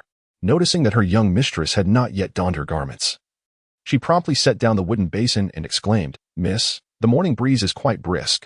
Why are you not dressed? What are you searching for?" Wei Nanxun could see nothing and, feeling deflated, shook her head in response. Nothing at all. I thought I heard someone calling me." Xia breathed a sigh of relief, sensing that her mistress had been acting rather strangely since yesterday. Could it be that the shadow of her recent fall from the cliff still lingered? "The master and young master have yet to rise. You must have misheard," she added. Nodding absent-mindedly, Wei Nanxun retreated to change her attire, only to hear Xia exclaim, "Miss, where did you acquire this lovely leaf? It is truly beautiful." Wei Nanxun carefully tucked the maple leaf away and mumbled, "I picked it with father yesterday." Xia scratched her head, pondering that all the leaves gathered yesterday had been given to the second master. When had her young mistress decided to keep one? However, dismissing it as merely a single leaf, she thought little of it. Today, as Wei Nanxun prepared to ride, Xia had already retrieved the equestrian attire in advance, a striking crimson outfit embellished with swallow embroidery, paired with black trousers, exuding an undeniable aura of elegance. Wei Nanxun seldom donned garments of such vibrant hues, for her grandmother had instilled in her from a tender age that a true lady should embody grace and propriety, favoring understated elegance in attire. At that time, being young and having lost her mother, she yearned for the affection of her elders, unable to discern right from wrong or preference, thus embedding these teachings deep within her being. Over time, her wardrobe became a collection of understated, muted garments. Regardless of the season or occasion, perhaps it was habit, even after marriage, amidst a court filled with concubines adorned in a kaleidoscope of colors, her wardrobe remained monotonous. On this occasion, while selecting a new riding outfit alongside Wei Hiyu, she found herself inexplicably drawn to a batch of red satin fabric. This fleeting hesitation led Wei Hiyu to mistakenly believe that she had taken a liking to the color, and before she could collect her thoughts, the color was finalized. Once the riding outfit was completed, she had yet to try it on, yet upon seeing it hanging before her, she was momentarily captivated. Standing before the rack, her fingers gently grazed the exquisite, iridescent threads, and she recalled the discussions with Master Wu Hui and Pei Ji from the previous day, suddenly gaining clarity on many things. She realized that her inherently radiant appearance would not be diminished by wearing the most subdued or drab clothing. She would never truly transform into the demure lady she had been conditioned to be. Sometimes it was not others who confined her, but rather her own self-imposed limitations, casting invisible shackles around her. Embracing her own preferences, she resolved to wear what she desired, affirming her identity as Wei Nanxun, not Wei Mingzhao or anyone else. And she need not conform to the expectations of others. With newfound resolve, Wei Nanxun no longer hesitated and donned the riding outfit. Half an hour later, Wei Rongda and his son had donned their attire and were waiting in the courtyard. Father, younger brother, they both turned to see Wei Nanxun. Her lustrous black hair elegantly tied up, adorned in a vibrant red riding outfit. Her fair complexion, paired with such a striking hue, rendered her flawless skin as white as snow, her lips a vivid red, and her teeth pearly white, making her appear as though she had transformed overnight. She radiated like a blossoming peony, akin to the most resplendent pearl. Even Wei Hiyu could not help but exclaim, "Elder sister, you look truly magnificent in this attire, even more so than usual. Indeed, you should heed your father's words. A young lady ought to wear bright colors which exude vitality and cheerfulness, rather than always dressing in drab hues." Initially, Wei Nanxun felt somewhat out of her element, but upon hearing her father and brother's compliments, her discomfort vanished in an instant. "Very well, I shall heed my father's advice. Let us ride." Wei Hiyu, being youthful, had regained his vigor after a night's rest, brimming with enthusiasm. Upon hearing the word depart, he immediately perked up, shedding his usual composed demeanor, embodying the essence of youth. "Elder sister, I have long yearned to learn how to ride. All my brothers can ride, yet I cannot. It was not that Wei Heiyu was entirely deprived of a horse. Rather, his cousins were engaged in riding and archery lessons at the academy, and being the youngest, he found no one patient enough to instruct him. After a fall from a horse, he lost interest, and as others ceased to include him in their activities, he naturally remained unacquainted with horseback riding. Wei and you are indeed youthful at heart. Despite having faced setbacks, they do not shy away from horseback riding, but rather, such experiences ignite their desire to master the skill. Sister, have you ever ridden a horse? Do not be afraid. I shall protect you. Perhaps having rested sufficiently, their descent was even more buoyant than their ascent. The siblings chatted amiably as they walked, and in the blink of an eye, they reached the foot of the mountain. The equestrian center was situated beside the estate at the mountain's base. According to Wei Rongda, this area was likely comprised of estates belonging to high-ranking officials from the capital. Yet this particular estate and the horse ranch seemed to be without an identifiable owner. He had to seek out the steward of the estate and, after bestowing a considerable sum of silver, was granted permission to ride for the next few days. The horses had been prepared by Wei Rongda, arriving alongside them in a carriage accompanied by attendants. Upon their arrival, the individual designated to instruct them in riding was already awaiting their presence. Wei Nanxun had encountered him on several occasions and recognized him as the son of a close friend of her father's. Although referred to as an attendant, he was, in fact, a nephew accompanying his father in the pursuit of business ventures. Today, she learned his name was Cheng Ong, the third son in his family. He was tall, with well-defined, handsome features. His slightly darker complexion accentuated the clarity of his overall countenance, lending him a robust and striking appearance. His demeanor was cheerful and affable. Upon seeing Wei Nanxun, he could not help but gaze at her with apparent admiration. Perhaps realizing his indiscretion, Cheng Ong offered a somewhat bashful smile and greeted her. "It is a pleasure to meet you, miss and young master." Wei Nanxun had heard her father praise Cheng Ong for his thoughtfulness and filial piety, noting his diligence and quick learning. Seeing him now, she felt a sense of fondness. "You are too kind, third brother Cheng. Your father and mine are close friends. And you are, in essence, our elder brother. There is no need for such formality. Simply call me Qin Yang." Sister remarked that I still needed brother Cheng San to teach me and sister how to ride. Wei Rongda observed the harmonious interaction between the siblings and Cheng Ong, and his heart swelled with joy. He had always held Cheng Ong in high regard. Although the Cheng family was merely engaged in trade, Mr. Cheng's pawn shop was flourishing, expanding not only throughout the capital but also to various regions across the nation. The young man possessed a calm demeanor, was diligent and eager to learn, and the Cheng household was uncomplicated, with 2 sons and no daughters. The greatest regret of the couple was the absence of a daughter. If Wei Nanxun were to marry into their family, while he could not guarantee much, he was certain that the elderly Chung couple would dote on her. And with him around, no one in the Chung family would dare to mistreat their daughter. Just as someone approached him regarding matters concerning the shop, he refrained from involving himself in the affairs of the younger generation and cheerfully attended to business. Wei Rongda had prepared 2 majestic horses, both white. Considering that Wei Nanxun was a young lady, he had selected a gentle and somewhat shorter mare for her, yet it still appeared rather tall for her. Meanwhile, Wei Heiyu, being a youth, stood nearly as tall as her but was bolder and quicker to grasp things. With just a little guidance, he quickly adapted. While she hesitated on how to mount smoothly, he had already begun to ride forward at a leisurely pace. Just as she was locked in a staring contest with the horse, Cheng Ong approached. "Seventh sister, let me help you up." He noticed that Wei Nanxun appeared slightly flushed, her complexion somewhat tanned, making the blush less noticeable. Wei Nanxun did not think much of it, perceiving him merely as her elder brother and the instructor for her riding lessons, much like he had done for Wei Heiyu. Cheng Ong firmly held the reins with one hand, while extending the other for her to grasp.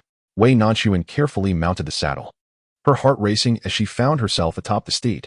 Although she had previously ridden in the presence of Pei Ji, this solitary experience felt daunting. As Cheng Ong gradually relaxed his grip on the reins, the horse took a few tentative steps forward, causing Wei Nanxun to stiffen with trepidation. Perhaps it would be best for me to accompany Qin Yang for a few laps to acclimatize myself. At that moment, she was paralyzed with fear. Nodding fervently at his suggestion, Cheng Ang's youthful face lit up with joy, and just as he was about to assist her in mounting, a sharp stone struck his palm with precision, accompanied by a low, slightly irate voice. "Are you seeking death?" Chapter 118. Seeking death. This was not Cheng Ang's first encounter with Wei Nanxun. Several years prior, he had accompanied Uncle Wei to the West Garden, where he first laid eyes on the younger girl. He vividly recalled that radiant spring day when she emerged in a light blue dress, joyfully rushing into her uncle's embrace. Lacking a sister of his own, and with his mother often lamenting the absence of a daughter, he frequently hosted neighborhood girls or cousins. In his memory, Sisters seemed to be perpetual criers, their faces transformed into a mess of tears, quite bothersome indeed. Yet Wei Nanxun was different. She resembled a delicate porcelain doll, her large, glistening eyes, petite nose, and small mouth complemented by her infectious laughter as she cheerfully called him Brother Chang'ong. Chang'ong first realized that having a younger sister was indeed a source of immense joy. On that day, he secretly observed this little sister numerous times. It was during this moment that he inexplicably agreed to accompany Uncle Wei on a business venture. As the years passed, he witnessed and experienced much more, and his mother began to consider potential marriage prospects for him. Yet, the image that first emerged in his mind was that of her. It dawned on Chang'ong that he had long harbored a desire to marry this young girl. However, he was acutely aware of his unworthiness in comparison to Wei Nanxun. Though Uncle Wei was merely a son of a concubine without an official title, he was still the second master of the duke's residence, while she was a lady of that esteemed household. Despite his family's wealth as merchants, how could he dare to aspire to wed her? Chang'ong quietly concealed his affection in his heart, never revealing it. As long as he could gaze at her from a distance, he felt a sense of happiness. It was only a few days ago, during a bout of drinking, that he overheard Uncle Wei divulging a few words about Wei Nanxun. This reignited within him a protective instinct and a desire to strive for her affection. Upon learning that they were to find someone to teach them horseback riding, a pursuit he typically shunned, he was the first to step forward this time. From the moment he laid eyes on her, Chang'ong understood that if he did not make an effort, he would surely regret it for the rest of his life. Gathering his courage, he approached her cautiously, noticing her troubled expression as she gazed up at a horse taller than her. He couldn't help but chuckle inwardly at how adorably charming she was. Whether she furrowed her brow, pouted, or exchanged glances with the horse, every frown and smile radiated innocence and charm. Mustering his resolve, he began to demonstrate how to ride, intending to teach her as well. The young girl did not think much and readily agreed. It would not be an exaggeration to say that her palms were slick with sweat. Upon seeing her nod, his heart nearly leapt from his chest, overwhelmed with excitement. Chang'ong initially faltered in his attempt to mount, supporting himself on the horse's back. Suddenly, he felt a sharp pain at his wrist, followed by a deep, cold voice resonating, seeking death? Wei Nanxun genuinely wished to learn horseback riding. She held no ulterior motives towards Chang'ong, and as he had just instructed Wei and Yu, she naturally did not perceive it in any other light. However, such an intimate gesture appeared differently to onlookers, particularly to Pei Ji. The moment Wei Nanxun heard that voice, her eyes brightened as she turned towards its source. There stood Pei Ji, mounted on his steed, clad in a striking azure riding outfit, his long hair cascading as it had the previous day. Were it not for his pallid complexion, he would certainly exude the air of an esteemed young gentleman. Gripping the reins, he swiftly maneuvered his horse to her side. Wei Nanxun blinked and inquired, "What brings you here?" Chang'ong felt a sense of wariness towards this unexpectedly appearing man. Observing the familiarity between him and the young girl, coupled with the nuances in her gaze and tone, it was clear that their connection was not merely superficial. His hostility intensified. Moreover, this man, in stature, appearance, and overall demeanor, was someone Chang'ong could not hope to rival. "Seventh Miss, who is this?" Wei Nanxun was momentarily at a loss for words. How was she to introduce him? Should she refer to him as the regent, or mention their recent hand-holding and kiss? Either option sounded quite scandalous, so she settled for a comprehensive response, stating, "A familiar friend." A familiar friend? How audacious of her to say so. Pei Ji fixed his gaze upon her, emitting a nonchalant snort from his nasal passages. Strangely enough, despite his silence, that mere sound instilled a sense of guilt within her. Hastily, she introduced Chang'ong to him. "This is the elder brother of a family friend of my father, named Chang'ong. Father has asked him to teach me and my younger brother how to ride." Chang'ong was left with an indescribable feeling regarding this introduction. Why was it that, when mentioning the other party, she used a phrase laden with ambiguous familiarity, while he was relegated to a lengthy preface followed by his name, whereas the other person remained nameless? Yet, out of politeness, he inclined his head slightly towards the man. It was evident, however, that the gentleman held little regard for engaging with him, not even sparing him a glance. His gaze remained fixed on Wei Nanxun, as he leisurely toyed with the riding crop in his hand and remarked in a subdued tone, "Teaching how to ride? Do you know how?" Though his words were delivered with a seemingly neutral tone, they dripped with disdain and an air of superiority. This provoked Chang'ong's face to flush crimson. Perhaps he was lacking in both appearance and pedigree compared to the man before him, yet after years of traversing the world alongside Uncle Wei, he was confident in his equestrian skills. Being so belittled, even the most composed temperament could not suppress a touch of irritation. "I do not. But might I inquire if this esteemed gentleman possesses such skills?" Wei Nanxun was accustomed to Pei Ji's manner of speaking, bolstered by his abilities, which afforded him such audacious confidence. However, this was not the scene she wished to witness. She felt that Chang'an had misunderstood the situation, after all. Who would approach someone and injure their wrist while being so aggressive without feeling discomfort? She stepped forward to mediate, saying, I have observed your equestrian skills, and they are indeed impressive. Indeed, Pei Ji raised an eyebrow in displeasure, questioning whether this individual was truly worthy of being deemed impressive alongside him. Wei Nanxun sensed his dissatisfaction, but recognized that this was not the opportune moment for explanations. She hurriedly sought to mitigate the tension. Yet, the man on the horse continued nonchalantly, if that is the case, why not have a competition? I too wish to see just how impressive you truly are. Wei Nanxuan's head felt like it would explode. Was this person deliberately trying to make her offend others? She could only turn to Chang'an, urging him not to take Pei Ji's words to heart, assuring him that there was no intent to belittle. However, before she could finish, Chang'an readily agreed. Very well. I also wish to spar with this young sir. If I lose, I shall no longer be worthy to teach Qi Nyang how to ride. The young man, for the first time, displayed a hint of defiance, gazing intently at the man on the horse. Pei Ji smirked slightly, chuckling softly, but offered no response. Instead, he turned to Wei Nanxun and said, Wait. Prepare your explanation. His gaze was intensely aggressive, and with those few words, she was reminded of the forced kiss from the previous day, causing her palms to sweat and her legs to weaken. Chapter 119. Horse racing. Once it was declared a contest, it was not merely a matter of casually riding a lap to settle the score. As the two individuals arrived simultaneously at the railing by the entrance of the racetrack, it became the starting line. Wei Nanxun struck the gong, and they set off together, racing to the far end to sound the other gong before turning back. The first to strike the gong on their side would emerge victorious. To ensure fairness, Pei Ji would not ride his own steed, but rather the horses provided by the racetrack. Pei Ji was mounted on a sleek black pony, while Chang'an rode a robust chestnut stallion. Both horses appeared well cared for, their coats glossy and smooth, their legs strong and powerful. The two competitors quickly settled into their saddles, with Wei Nanxun reluctantly raising the mallet for the gong. Before striking, he urged them to consider a more casual approach, suggesting they simply enjoy a leisurely run rather than making it a formal contest. However, the atmosphere was charged, both competitors brimming with competitive spirit. Not only were Wei and Yu drawn by the commotion, but also the overseers and stable hands gathered around, whispering among themselves about who might claim victory. Chang'an's sun-kissed complexion and rugged appearance suggested he was a seasoned rider, accustomed to the sun and the thrill of the race. In contrast, Pei Ji, with his attire and demeanor, resembled an affluent young master, a figure of privilege. Despite the skills of a wealthy young gentleman, it was evident that he could not rival a traveler accustomed to life among horses. Even Wei and Yu shared this sentiment, as he quietly leaned towards Wei Nanxun and whispered, Sister, do you know that nobleman? Should we ask Chang'an to go easy on him? I fear that should this nobleman lose, he may react with indignation. In her heart, Wei Nanxun naturally leaned towards Pei Ji, confident that his years of battle experience would afford him an advantage in the art of horsemanship. However, as the crowd spoke extensively, she could not help but feel a sense of unease. Although he excelled in military prowess and equestrian skills, he might not necessarily be the swiftest. After all, with so many responsibilities to manage, how could he find the energy to ride daily? The resonant sound of the gong seemed to falter. Pei Ji gently patted his steed, his movements deft and graceful, unlike those of noblemen who rode only to leave their horses to be tended by servants. He lifted his chin and flashed a smile at Wei Nanxun, wondering if she was pondering the stakes. Generally, in a horse racing contest, wagers are placed, and the victor is rewarded. For some inexplicable reason, Wei Nanxun recalled the kiss from yesterday, realizing that this man missed no opportunity to gain an advantage.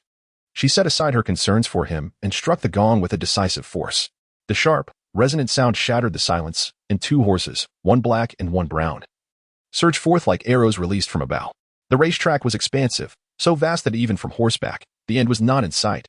Designed for the owner's amusement, it was laden with obstacles, making the return journey require considerable effort. Wei Nanxun could not resist rising on her toes to glimpse the leaders. But the horses galloped too swiftly. All she could see were the swirling dust and the tails flying in the air. Who is ahead now? You? Wei Yu, still mounted, had a clearer view. He craned his neck to observe. For the moment, it seemed that Brother Chang'an was in the lead, yet the nobleman's horse was closely behind, appearing evenly matched. Sister, how thrilling. I wish to join and watch as well. Young individuals are often more easily stirred by fervor. Witnessing the intense competition between the two, he couldn't help but rub his fists in anticipation. It was not just him who entertained such thoughts among the onlookers.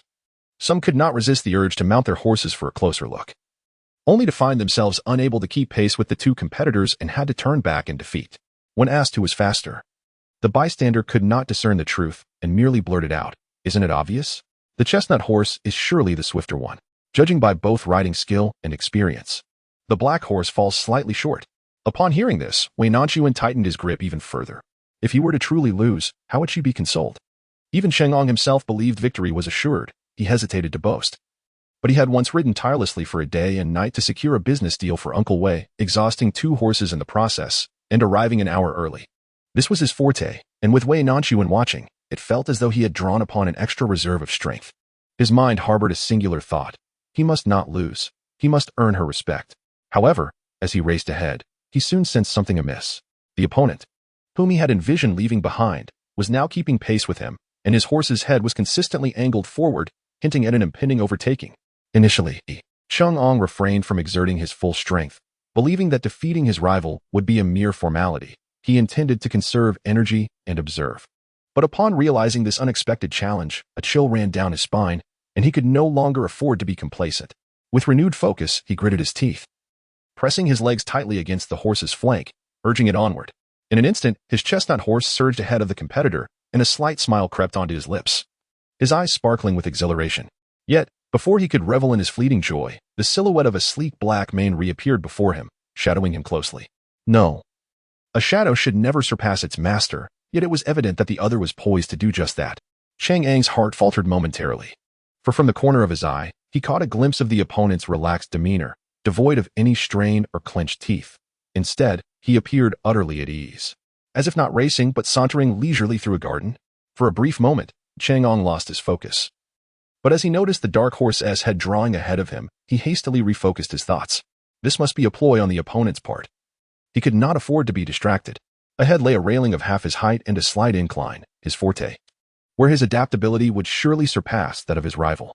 He had to seize this moment to turn the tide in his favor. With his body taut, he pressed his legs firmly against the horse's belly, leaning slightly forward, poised to leap over the obstacle. The chestnut hooves rose high, propelling him effortlessly over the railing. His form and landing impeccable, not a second wasted. Just as he was about to exhale in relief, he saw the black horse kicking up dust that splattered against his legs. The other had not only kept pace but had cleared the hurdle even quicker, continuing onward without a hint of hesitation. In an instant, it felt as if a bucket of icy water had been poured over him, an unfamiliar chill coursing through him.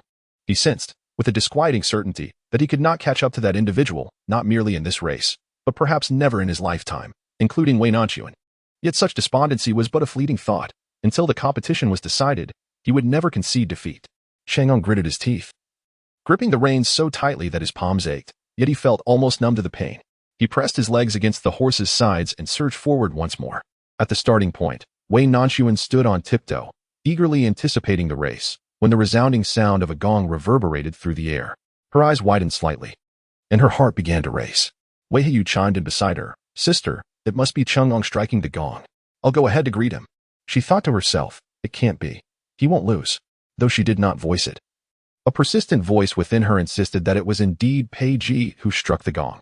The 2 horses galloped at breakneck speed. The gong had only sounded for a brief moment, yet the return journey felt interminably prolonged, stretching out endlessly before her. After an indeterminate amount of time, the thunder of hooves reverberated against the ground, and she glimpsed a horse racing through the swirling dust. It moved so swiftly that its color was indiscernible. Only when it approached the crowd did the sleek, dark mane become fully visible. It was Pei Ji. Chapter 120. The embrace of the waist. Pei Ji rode like a bolt of black lightning, and before anyone could register the moment, he had already soared across the finish line. Then, with a quick press of his horse's sides, the steed gradually slowed. Leaning forward, he extended his long arm over Wei Nanxun's head to take the gong mallet from her grasp. Before she could react, he decisively struck the gong. The crisp sound jolted everyone back to reality, and they turned their gazes toward the boundless grassland, where a tawny figure could be faintly seen. Finally crossing the finish line after what felt like an eternity, he appeared to struggle to control his horse, only managing to rein it in after galloping a considerable distance. Once the horse came to a halt, he deftly maneuvered himself back. Chang'an's complexion was somewhat dark, yet even so, the melancholy and reluctance were vividly apparent on his face. Nevertheless, he was not one to shy away from defeat. He had always held a profound respect for the strong. This was a thrilling contest that illuminated the disparity between him and Pei Ji, and he accepted his loss with grace. He cupped his hands towards Pei Ji, sincerely articulating, "Your equestrian skills are remarkable, and I, Chang'an, Humbly acknowledge my inferiority. I apologize for my earlier indiscreet remarks, and I hope you can forgive me. He dared not meet the other's gaze, fearing to catch a glimpse of disdain in his eyes, nor could he bear to look at Wei Nanxun, apprehensive of witnessing her disappointment or, worse still, admiration for the man before him. Yet, the seemingly aloof man, who appeared to look down upon anyone, did not seize the opportunity to belittle him. Instead, he merely replied, "No harm done. You ran quite well." His demeanor remained unchanged, devoid of sarcasm or hollow consolation, which unexpectedly alleviated Chang'ang's discomfort. He was acutely aware of his own narrow-mindedness in contrast to the other's expansive character and vision, which he felt were beyond his reach. After this exchange, Wei Nanxun gently added, "Brother Chang's writing skills are indeed commendable, and he teaches with great patience. With your guidance, you will soon be adept at writing. Since you are both exceptional individuals, why must there be a need to determine superiority?" Chang'ang recognized her attempts to console him, forcing a smile. Although she did not explicitly state the nature of her relationship with the man, he understood. He had never been able to aspire to her level, and having such an outstanding individual by her side might not be a misfortune after all. He once again clasped his hands towards Pei Ji, expressing his gratitude. "Thank you, brother. I recall I have matters to attend to. So I leave seventh sister and you in your care." With that, he urged his horse and rode away, his silhouette embodying a decisive yet carefree spirit. The onlookers, witnessing Chang'ang's unexpected concession, were left in disbelief. What had transpired? Not only had Chang'ang lost, but he had done so in such a complete manner. Yet the man before them appeared so at ease, effortlessly surpassing all expectations, prompting admiration for his exceptional equestrian skills. These spectators, ever opportunistic, had previously praised Chang'ang. But now they disparaged him to extol Pei Ji, with several individuals eager to engage in conversation. However, he paid no heed to their flattery. Dismounting with grace and handing the reins to a nearby stableman, Pei Ji was never one to utter insincere words. He genuinely believed Chang'ang possessed commendable riding abilities. More importantly, he recognized Chang'ang's upright character, humble and composed. He would never take pleasure in another's misfortune. In fact, he considered Chang'ang a promising individual, faster and steadier than many in the camp, with a temperament that would serve well in scouting or commanding a cavalry unit. Wei Yu had just rushed ahead to join the revelry. Being a novice, he rode slowly and returned only after a considerable time, arriving just as the excitement had dissipated. Noticing Chang'ang's absence and only Pei Ji remaining by his sister's side, he couldn't help but furrow his brow. It was not that Pei Ji's appearance was lacking. On the contrary, it was striking, reminiscent of the noble figures associated with the crown prince. Like his father, upon encountering such high-ranking individuals, he feared for his sister's safety, concerned she might be swept away. "Where is Brother Chang'ang? What are you doing so close to my sister?" Pei Ji scrutinized him, noting his gaunt figure, and recognized the resemblance between his features and those of Wei Nanxun. There was no need for further explanation. He understood who this was, his future brother-in-law. He held back the coarse words that almost escaped his lips. Although he was not adept at social interactions, he was skilled in military affairs and understood the intricacies of human emotions. Before Wei Nanxun could clarify, he spoke first. "Your sister once saved my life." Wei Nanxun had deliberately kept the matter of saving Pei Ji a secret, so when he brought it up, both Wei and you were not only curious but also somewhat astonished. She had expected him to be rather reticent about such a matter concerning life and death. Yet he spoke of it so casually. "Sister, is this true?" Wei Nanxun had no choice but to nod. Previously, Master Pei was gravely injured by mountain bandits and collapsed on the other side. I happened to pass by and saved him. She stumbled over her words, fearing she might reveal too much. Yet Wei and you displayed no suspicion. Instead, Wei and you remarked in a daze, "Master Pei certainly looks affluent." It is no wonder the bandits would target him. Since he was someone who had been saved by her sister, he instinctively felt he could not be a bad person. He quietly advised, "Master Pei, next time you go out, perhaps you should take a few more attendants with you, or avoid dressing so ostentatiously.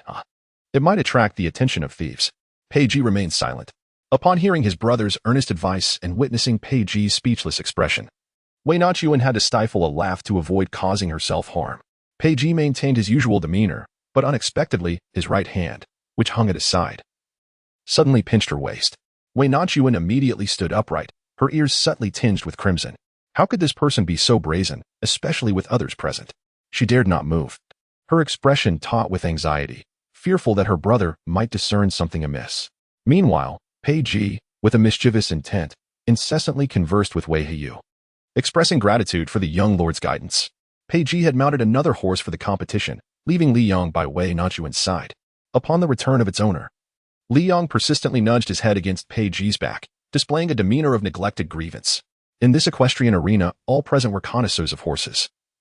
Even if they were unfamiliar with Li Yong's breed, they could instantly recognize its extraordinary quality. Curiosity mingled with envy as Wei Heyu, though not well versed in equine matters, could infer from the reactions of others that this was indeed a rare steed. He approached with a few tentative steps. Master Pei, may I take a look at your horse?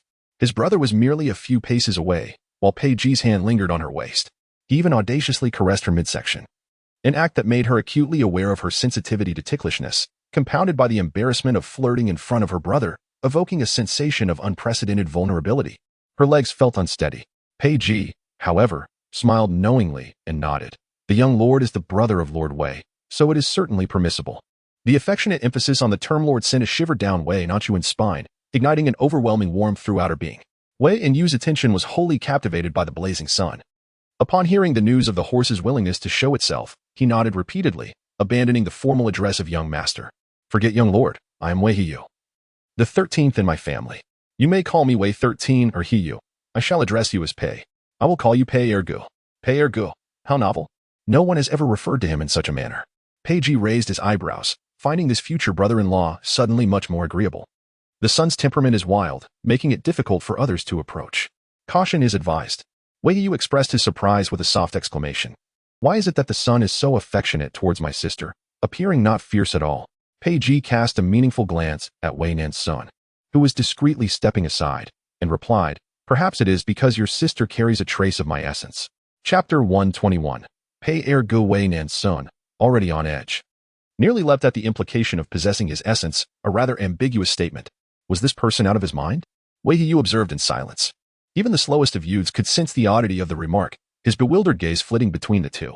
The implication from Pei Ergu was, I had previously saved him, naturally allowing for some closeness. Horses are remarkably perceptive, and having absorbed some of his scent, they can easily detect it.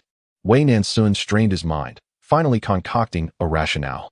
However, this time, Wei Yu was not so easily deceived. He regarded him with a hint of skepticism. Yet, suddenly, the sun nuzzled against his palm, displaying not a trace of the supposed wildness.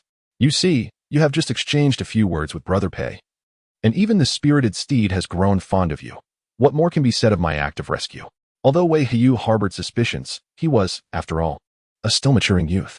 He had witnessed how others had been envious of the fiery stallion. It is said that merely reaching out to touch it, or even drawing near, would result in a merciless kick. Naturally, he found himself believing this notion, as all his attention became captivated by the imposing figure of the magnificent horse. Previously, his cousins would boast before him of their horse's noble lineage and exceptional care, should they catch sight of him being so close to the steed. One could only imagine the envy they would harbor. Taking a bold step, he looked eagerly at Pei Ji and asked, Brother Pei, may I ride on Li Yong for a lap? Wei Nanxun, having ridden Li Yong before, was well aware of its fiery temperament and recognized that it was Pei Ji's most cherished mount, one he tended to with his own hands, from grooming to feeding. Even those in his close circle were rarely permitted to ride it. Fearing that Pei Ji might find it difficult to refuse, she prepared to gently decline on his behalf. But before she could utter a word, Pei Ji calmly replied, You may. Not only did he grant permission, but he also graciously assisted Wei Yu onto the horse's back. Li Yong, too, displayed a measure of courtesy, only snorting and pawing the ground for a moment before being soothed by Pei Ji. Sister, I have never ridden such an imposing horse before. Sister, look. The youth's face flushed with excitement, envisioning himself as a gallant young general racing forth, yearning for Li Yong to take off running. Yet, riding and galloping were vastly different experiences. Wei Yu was a novice, and Pei Ji was not like Chang'an, who could patiently accompany him in running. He could only wait until Wei Yu adapted to riding before releasing his grip, allowing the nearby stableman to take the reins and guide him in circles around the riding arena. Although it was somewhat regrettable that they could not gallop, the youth felt content. He did not possess the spoiled temperament often seen in his peers, and in this regard, the siblings were quite similar. Once the young man was out of sight, Wei Nanxun immediately stepped aside, clearly distancing herself from the frivolous rogue. Pei Ji's lips curled into a slight smile as he asked, Are you upset? Wei Nanxun chose to ignore him, turning her face away and giving a soft huff. No desire to ride? Upon hearing the mention of horseback riding, Wei Nanxun began to waver. Li Yong has already ridden with you. You have no horse left. Don't think you can deceive me. Pei Ji did not argue, but simply placed his fingers to his lips and whistled. As the sound faded, a chestnut horse came galloping toward them. Hongyun, Wei Nanxuan's spirits lifted instantly. The horse seemed to share her excitement, nuzzling against her affectionately, melting her heart. When did you bring it? Why didn't you let it out earlier? Hongyun, do you miss me too? Yet Peiji merely gazed intently at her, saying, As long as you desire it, it shall be yours. His unspoken words conveyed that no matter what she wished for, even the moon in the sky, he would fetch it for her. His gaze was deep and gentle, causing her heart to race uncontrollably. He truly had a remarkable way of enchanting others. Wei Nanxun dared not gaze into his eyes for long. The crimson clouds were not as towering as the blazing sun, yet she effortlessly mounted the horse by stepping onto the saddle. Now, she found herself in a position of superiority, able to survey him entirely. He remained tall and imposing, clad in riding attire that accentuated his broad shoulders and narrow waist, lending an air of elegance to his notably long legs, which softened his previously fierce demeanor. The exhilaration of looking down upon others from such heights was unmistakably intoxicating. No wonder many yearned to be the superior among their peers. Particularly for a prince accustomed to positions of power, the sensation of being rejected must be intolerable, as must be the anguish of plummeting from the heights of privilege. Let me show you around, he said, as Wei Nanxun lingered in a daze. Peiji tightened his grip on the reins, presuming her silence was due to lingering anger. I did not intend to stand you up last night. A mere ordinary document could wait until the following day for resolution. But the urgent military report from 800 miles away compelled him to return to the capital to appoint commanders. After ensuring all matters were in order, he hurried back without pause. Even with the swiftness of the blazing sun, he arrived at Huangjue Temple well into the night. Upon quietly entering her chamber, he found her fast asleep and could not bear to awaken her. Instead, he left a single maple leaf as a token of his promise, departing silently. As for how he knew she would be riding today, discovering her whereabouts was not a difficult task. Initially, Wei Nanxun had not taken his words to heart, for their relationship was still uncertain, and she dared not engage in any covert actions under her father's watchful gaze. Yet, that little house stood there, and each time she passed by and caught a glimpse, she could not resist stealing a glance, as if it were a constant reminder of his existence.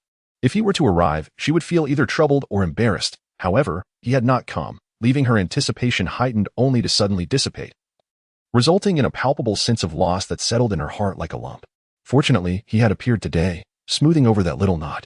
She was not one to indulge in frivolity. Understanding he had serious matters at hand, she feigned contemplation and said, Then, I shall impose a penalty upon you to take me around a few more times. Peiji's smile broadened uncontrollably.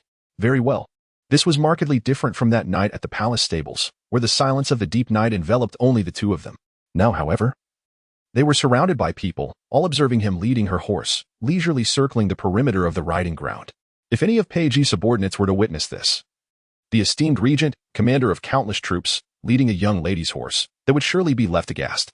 Yet, he felt no embarrassment, nor did he consider it beneath his dignity. He relished the moment. The horse, Hongyu, was somewhat shorter than the others. And although Wei Nanxun felt a tinge of shame riding it, her aim was to learn how to ride, not to perform for others. Moreover, Peiji was a rare and exemplary instructor. His words, though fewer than Chang'ang's, were always succinct and to the point, addressing the crux of the matter. He taught her how to maintain balance, especially while galloping, and how to keep her center of gravity to avoid being unseated. He pointed out where her movements were lacking, when to squeeze the horse's belly, and when to pull the reins, all conveyed with clarity that made it easy for her to absorb. Give it a try. Peiji decisively released the tightly gripped reins, allowing Wei Nanxun to attempt to move forward independently, though his role was merely to prevent the horse from losing control. For some inexplicable reason, her heart found solace in his presence. The moment the reins were loosened, it felt as if the protective canopy of a great tree had been severed, causing her to instinctively panic. Do not fear, trust in Hongyan, trust in yourself. Peiji's voice remained calm and composed. Trust me. Wei Nanxun bit her lip, and following his earlier words, she tightened her grip on the reins and gently urged the horse forward, prompting Hongyan to begin a slow trot. The gentle breeze caressed her hair and cheeks, as if every pore of her being were awakened, filling her senses with the essence of autumn, and even more so, the essence of freedom. She did not venture far, only completing half a circuit before returning, struggling to bring Hongyan to a halt, appearing somewhat clumsy. Fortunately, Peiji quickly seized the reins, and after a brief search forward, Hongyan gradually came to a stop. Before she could fully comprehend the situation, he reached out, encircling her waist and lifting her down from the horse. Just as Wei Nanxun opened her mouth to speak, her eyes widened in surprise. Behind Peiji stood Wei Rongda, his face ashen. Chapter 122. Age unaware of the unfolding events, Peiji's hand lingered at Wei Nanxuan's waist, intending to whisper a few words to her. However, Before he could utter a sound, he felt the girl's unexpected resistance. For the first time, she summoned considerable strength, forcefully pushing him away from her chest. Peiji raised an eyebrow, only to hear the girl's flustered exclamation, "Father." Peiji paused momentarily, concealing his hand, still warm from the young girl, behind his back. He turned slightly and beheld a middle-aged man standing a few paces away, his expression stern. The newcomer was of modest height, clad in a plain long robe, his complexion rather dark. Yet, the lower half of Wei Nanxun's face bore a striking resemblance to the man, with features that echoed her own. It was evident that the man had once possessed an exceptional and refined appearance in his youth. Time had not ravaged him excessively, only bestowing upon him a semblance of composure and dignity. Peiji found himself feeling an unfamiliar sense of insecurity, even in the presence of the former emperor. He observed as Wei Nanxun, flustered, stepped past him and stood before the man, her demeanor akin to that of a child caught in wrongdoing. "Father, when did you arrive?" she inquired. "While you were engaged in your antics," he replied. Wei Nanxun felt utterly helpless, on the verge of tears. Had it not been agreed that she would attend to business matters? How could he return so soon? All this was Peiji's fault. His clumsy actions had led to this debacle.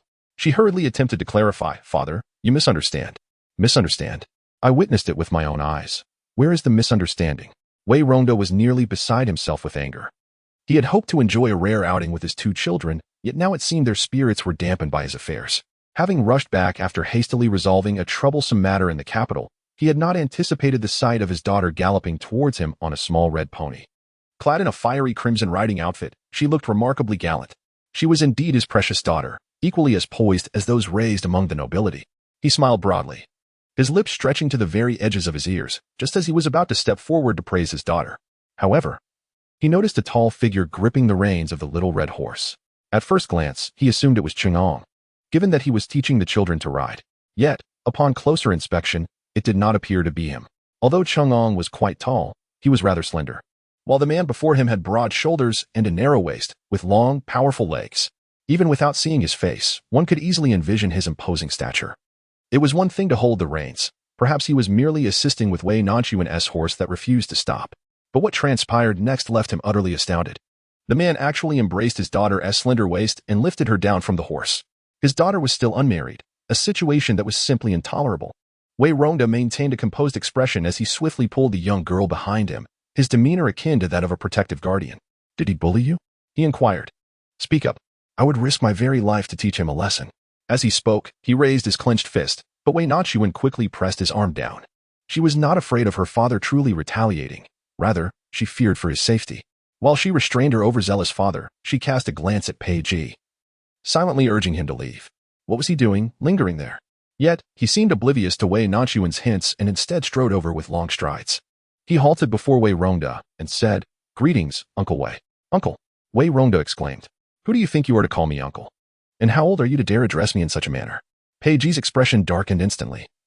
He was indifferent to his age and had long anticipated the day he could stand independently. This was the first time someone had remarked upon his advancing years. He was already nearly a decade older than Wei Nanxun and feared that the young lady might take offense. Now, he found himself publicly called out. In the past, he had unreservedly returned the heads of enemies to the late emperor, yet at this moment, the weighty words that lingered on his lips were stifled. Wei Nanxun's heart raced. It was likely the first occasion in his life that someone had dared to scold Peiji so directly. She was terrified he might recklessly draw his sword, and with all her strength, she intervened to shield her father, who had yet to fully express his displeasure. "Father, you are truly mistaken. I could not control the horse's speed. It was thanks to him that I was not thrown off.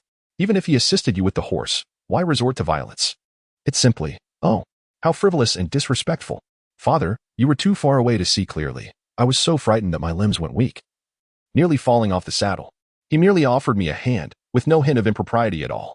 Although Wei Rongda was enraged, he still held deep trust in his daughter. Could it be that he had misjudged the situation due to his distance? He scrutinized the man before him, noting that his appearance and stature surpassed even his previous imaginings. Among the myriad of people he had encountered throughout his travels, this man exhibited both grace and striking features. Unmistakably a person of exceptional caliber.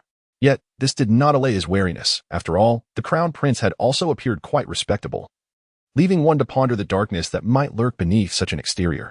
Just as Wei and you turned around under the guidance of the horse, they spotted their father and exclaimed with excitement, "Father, look at this magnificent horse." Wei Rongda, well versed in equine knowledge, instantly recognized it as a rare and purebred steed from the western regions, known for its exceptional lineage and appearance. Such a remarkable horse could not possibly be found in an ordinary stable. "Hurry down, this horse has a fierce temperament and may pose a danger," he cautioned. How could such a fine horse be here? Being an aficionado of horses himself, Wei Rongda couldn't help but steal a few more glances. He then noticed that his son, lacking in merit, had rushed towards the man at the first opportunity. "Brother Pei, your radiant son is truly remarkable. You cannot imagine the envious and fervent gazes of those around me when I rode it just now." A hint of a smile finally graced Pei's otherwise somber face. "If you like it, you may ride it a little longer." This horse belonged to him, yet it made sense. Who else, if not this man, could tame such a spirited beast and possess the means to own it? Witnessing his children being so easily beguiled, Wei Rongda's expression darkened.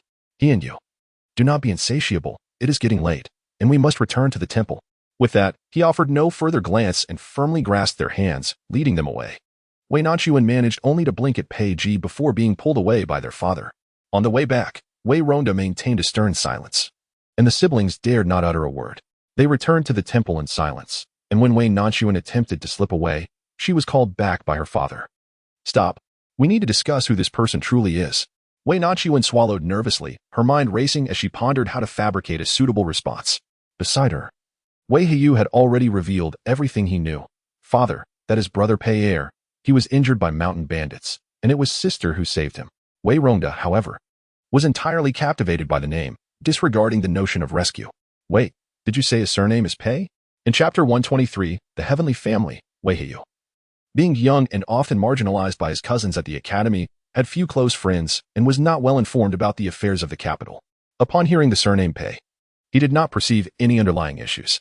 Wei Rongda, on the other hand, was well aware that throughout the entire capital, indeed, across the vast Yan dynasty, the founding emperor had decreed that all but the legitimate descendants of the Pei family must change their surnames. Even homophonous surnames were prohibited.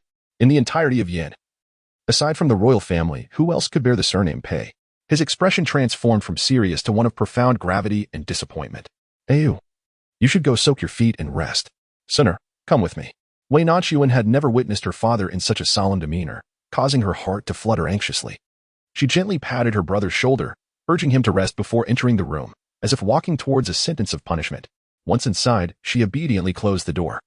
Lowering her head as she approached Wei Rongda, resembling a child who had committed an error, awaiting admonishment. "Father, I acknowledge my mistake.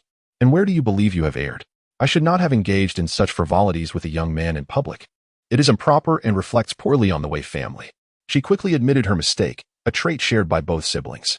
Wei Rongda, observing her obedient demeanor, felt his heart soften. However, thoughts of the earlier incident compelled him to adopt a serious posture once more. "Incorrect." Wei Nanxun looked up in surprise. Aware that her father was angry, and the cause was Pei Ji having carried her down from her horse, prompting her to hastily acknowledge her fault. Yet, she was taken aback when he asserted she was wrong. Seeing the astonishment on his daughter's face, Wei Rongda shook his head gently. "Silly child. Your mother and I were deeply in love. Although we did not strictly adhere to the formalities and customs, our feelings remained within the bounds of propriety. I am not a rigid scholar who insists you must live your life according to the standards of noble young ladies. If you truly have someone you cherish, and he reciprocates your affections, I would not stand in your way." Wei Nanxun was astonished by her father's open-mindedness, feeling as if he would approve of any suitor she fancied, regardless of wealth or status. Yet, she wondered why he was angry. "I am vexed by your lack of discernment, knowing well that those of the royal family are not to be trusted. Having previously been deceived by the crown prince who imprisoned you, how can you remain so gullible towards someone surnamed Pei? I never envisioned my daughter marrying into the palace, competing with countless other women for a man's affection. I merely wish for you to have someone who could protect you. I once held a misconception, believing that growing up in the Wei family, even as a daughter of the secondary branch, would afford you a measure of respect. I thought that during marriage negotiations, you could match with a gentleman of good lineage and character. However, upon returning to the capital, I have come to realize that such notions were fundamentally flawed. In the capital, which affluent family's son is not embroiled in the chaos of the inner chambers, even your esteemed uncle, a man of such integrity and wisdom, is not without his concubines and secondary wives aside from your honorable aunt. I have long been aware that your biological grandmother suffered a tragic fate during my birth. It was no mere accident. I hold the old matriarch in high regard, for at the very least, she did not raise me to be inept, showing me the virtue of proper upbringing. I understand, my child. Your nature is untainted and ill-suited for the treachery inherent in the households of high status. Moreover, He bears the surname Pei, and those progeny of noble lineage are often haughty and driven by lust. Their current kindness toward you stems from the fact that you once saved him. But what of the future? Will he remain faithful? Or could he ever take you as his legitimate wife? As a father, I merely wish to spare you from regret and to prevent your life from being steeped in suffering. Wei Nanxun's words resonated with a piercing clarity, akin to countless daggers, each one thrusting into her heart. She understood this truth all too well. Otherwise, she would not have retreated from revealing her feelings to Pei Ji. It was not that she was unmoved, but rather that she recognized the disparity in their stations. It was precisely this understanding that made her empathetic to her father's concerns and disappointments. After a prolonged contemplation, she finally spoke softly, "Father, I understand." She had long anticipated the consequences and outcomes, having already faced the specter of life and death once. Yet, she still flung herself toward the flames like a moth. For she knew that Pei Ji was Pei Ji, not someone of the likes of Pei Yuyan. Yet, she found herself at a loss for words. She did not know how to persuade her father to believe, nor how to convince herself. "Sooner, I have just encountered him. Although I do not know which esteemed dragon he is, it is evident that he is no ordinary individual. His character and appearance undoubtedly surpass that of the crown prince. He is not one of those idle and pampered nobodies. I am certain he will achieve extraordinary accomplishments in the future. All I desire for you is peace and a loving husband to share your life with, rather than risking yourself. He is far too perilous." Wei Nanxun's eyes were already filled with a profound sorrow, as Pei Ji's every word and action seemed to linger in her mind. Yet, confronted by her concerned father, she found herself unable to utter a single word of contradiction. "I am not pressuring you. Return and contemplate this matter carefully," he urged. Wei Nanxun opened her mouth but ultimately said nothing, merely nodding her head before retreating with a heavy heart. In the following days, she made an effort to appear more at ease, continuing her daily rituals of worship and learning to ride. The difference this time was that her instructor was Cheng'ong. He was a remarkably patient man. Though he could not discern her mistakes as readily as Pei Ji, he steadfastly remained by her side. He taught her how to mount swiftly, maintain her balance, and gradually bring a galloping horse to a halt. She often mused about what she would do if the door to the neighboring chamber were to suddenly swing open, or if Pei Ji were to place something beside her as she lay in bed. How would she confront him and explain her fears and insecurities?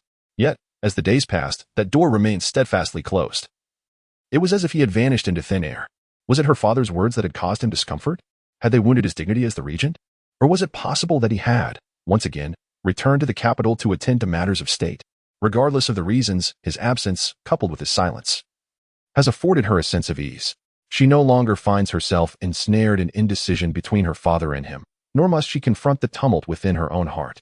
Apart from the occasional glimpse of that maple leaf, which sends her into fleeting reveries, time has gradually taught her the art of horsemanship, enabling her to guide the steed to a halt in accordance with her wishes.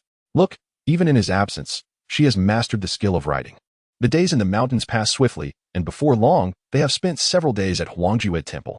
Even the venerable Lady Wei has sent messengers multiple times, signaling that the time for her romantic entanglements has waned. There are numerous pressing matters demanding her attention. The ephemeral nature of love and men pales in comparison to the destinies of herself and her family.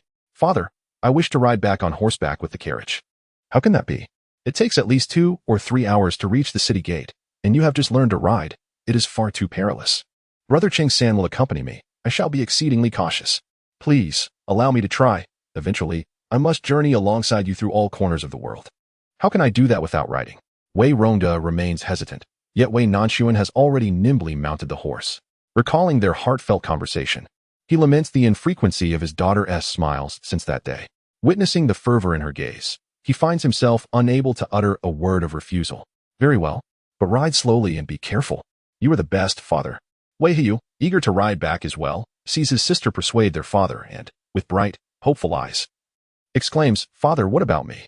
May I?" Before he can finish, he is met with a harsh denial. "You cannot. Unfair. Grandfather shows favoritism." Amidst the plaintive voices of Wei and Yu, the group set forth. Wei Nanxun understood that riding for such an extended duration posed a significant challenge for her. Yet she also grasped what awaited her family in the capital. Even in the face of adversity, she would rise to the occasion. Chapter 124, The Division of the Family, Part 2. They embarked at the break of dawn, and in consideration of Wei Nanxun's pace, the carriage was driven at a leisurely speed. Clad in resplendent crimson riding attire, she became a striking sight along the official road. Whether it was the passing officials or the common folk by the roadside, all halted to take notice, their gazes following her as she moved. Influenced by her grandmother and others in her previous life, Wei Nanxun had been incessantly reminded that her beauty was too alluring, too worldly, lacking the decorum befitting a lady from a noble house. Even after Pei Yuyan had reassured her of her attractiveness, she still harbored insecurities about her appearance, perceiving her vibrant and flamboyant looks as a source of shame, preferring to remain concealed in the shadows. In this life, she cast aside the so-called identity of the noble house, refusing to live for such ephemeral ideals any longer. She learned to ride, daring to don her bright red garments, resolutely riding back to the capital to pursue the aspirations she once yearned for yet dared not realize. She discovered that the gazes directed at her were not malicious, rather, they were filled with awe and admiration. This realization gradually eased her previously tense and apprehensive demeanor. "Seventh miss, if you feel unwell, you may return to the carriage," Chang'ong said, sensing the fervent gazes around them and leaning closer with a gentle and soothing tone to comfort her. Wei Nanxun resolutely shook her head, offering him a gentle smile with her crescent-shaped eyes. "Thank you, Brother Ching-san. I am quite well." That smile was not forced. In fact, it radiated with an even more brilliant luminosity than he had ever witnessed before, momentarily leaving Chang'ong entranced. Indeed, despite being ensnared within the confines of the oppressive Wei family, she managed to remain true to herself, refusing to succumb to the currents of conformity. She was inherently well, and thus had no need to be swayed by the opinions of others. It was Chang'ong who was narrow-minded. With a smile, Wei Nanxun shook her head again. "No, I understand that you have my best interests at heart." Subsequently, the two exchanged no further words and proceeded toward the city gates. Initially, she had intended to dismount and switch to a carriage upon reaching the gates. However, emboldened by the confidence gained from their earlier journey, she chose to remain mounted, entering the city with poise until they halted before the Wei residence. This was her first experience riding such a long distance, and her pace had been somewhat slower, resulting in their return to the Wei residence after the midday meal. The gatekeeper, stifling a yawn, only lifted his head upon hearing the sound of the horseman, and was momentarily taken aback upon seeing Wei Nanxun. It was only when someone nudged him that he seemed to awaken from his stupor. "Seventh miss, you have returned." The steward and the servants immediately came forth, all aware of their seventh miss's beauty, yet this was the first time they had encountered such a breathtaking visage up close. In the past, these individuals had been adept at navigating the political waters, treating the second branch with mere lip service, devoid of any genuine respect. However, this time, all seemed to have suddenly forgotten their previous demeanor and dared not exhibit any semblance of negligence, proclaiming, "We warmly welcome the second master, seventh miss, and young Master Tian back to the residence." Instead, Wei Rongda found himself somewhat ill at ease. Born a son of a concubine, he had been nurtured under the care of the old matriarch, yet the servants were all too aware of his status and treated him accordingly. He had long since acclimated to such injustices, focusing solely on how to garner the approval of others. However, to earn their respect, he first needed to hold his head high. Only by elevating himself could he prevent others from looking down upon him. Wei Nanxun dismounted gracefully and tossed the reins to a young servant, walking nonchalantly towards the inner courtyard. Having been away from home for several days and just returning from the temple, it was only natural for them to head back to the west garden to settle in. Yet, just as they rounded the shadow wall of the front courtyard, they were intercepted by Mama Li. "Second master, the matriarch requests your presence." Wei Nanxun exchanged glances with Wei Rongda, both understanding that the bait had indeed been taken. However, they were taken aback by the urgency of the situation. Noticing their hesitation, Mama Li, recalling the matriarch's unprecedented fury, urged them again, "Second master, what are you waiting for?" "The matriarch is waiting for you at Songha Hall," Wei Rongda replied. "I have just returned home, weary from my journey. How can I face mother without first changing my attire?" Mama Li inwardly rolled her eyes, realizing he truly believed himself to be the master of the Wei household. Their days of comfort seemed to be drawing to a close. Alarmed by their lingering, she began to suspect that they might have uncovered something and were contemplating a strategy to address it. She had hurried to intercept them precisely to catch them off guard. Any delay on their part could jeopardize the matriarch's plans, and she would surely face punishment for it. Thus, she urged once more, "Second master, these matters are superficial. The matriarch has urgent matters to discuss with you." Wei Rongda reluctantly remarked, "Sooner, you should return home with you. I will go see your grandmother first." Although in recent days he had confided in Wei Nanxun, and they had jointly devised plans, when the moment arrived, he still preferred to confront the situation alone. Before Wei Nanxun could object, Mama Li interjected, "The old lady has mentioned that she hasn't seen the seventh miss in quite some time and longs to see her. It would be best for you to visit her together." At this juncture, Wei Rongda could no longer voice any dissent. He instructed Wei and Yu to return on their own, unwilling to expose his son to the unpleasant realities at hand. Mama Li, Perceiving that way, and you were too young to cause any significant stir, and fearing that further persuasion might arouse their suspicions and lead to trouble, refrained from insisting on their accompanying him. While she claimed to be escorting the father and daughter, there was an underlying implication of surveillance and control. Soon, the group arrived at Songha Hall, where distant voices could be heard from within. However, as the maid entered to announce their presence, the chatter abruptly ceased. Upon entering the room, they found the old lady Wei adorned in a brown coat, her expression devoid of any semblance of joy, her demeanor strikingly solemn. Seated at her right was Wang, who appeared to have made a deliberate effort to enhance her appearance. When the father and daughter entered, the first sight that captivated her attention was naturally Wei Nanxun, stirring a pang of bitterness within her. The girl was undeniably beautiful, and it was no wonder she ensnared the hearts of so many men. Covering her lips, she chuckled softly, remarking, "Oh, our Suna is dressed quite festively today. One might mistakenly think there is a celebration afoot." This comment seemed to strike a nerve with the old lady Wei, whose countenance darkened even further. With a sharp rap on the chair back, a girl, seemingly of delicate upbringing, was mimicking the demeanor of coarse men, clad in riding attire. Would she truly be capable of horseback riding? The tight-fitting, vibrant colors she adorned lacked any semblance of a young lady's modesty and poise. Wei Nanxun discreetly curled her lip. In her past life, she had once been swayed by such remarks, but regrettably, she was no longer the same person. If the old matriarch were to discover that she had ridden back, she might very well faint from indignation. Though these thoughts occupied her mind, she still had to feign a demeanor of utmost reverence. "Grandmother, you are right. I shall return and change." "Hold on. Who said you could leave? Look at the mischief you have caused. If it weren't for your aunt's vigilance, I would have been thoroughly deceived by you both." "Mother, what words are these? When has your son ever deceived you? Truly, one does not shed tears until faced with the coffin. Even now, you refuse to acknowledge your wrongdoing. Is it your intention to drive me to despair?"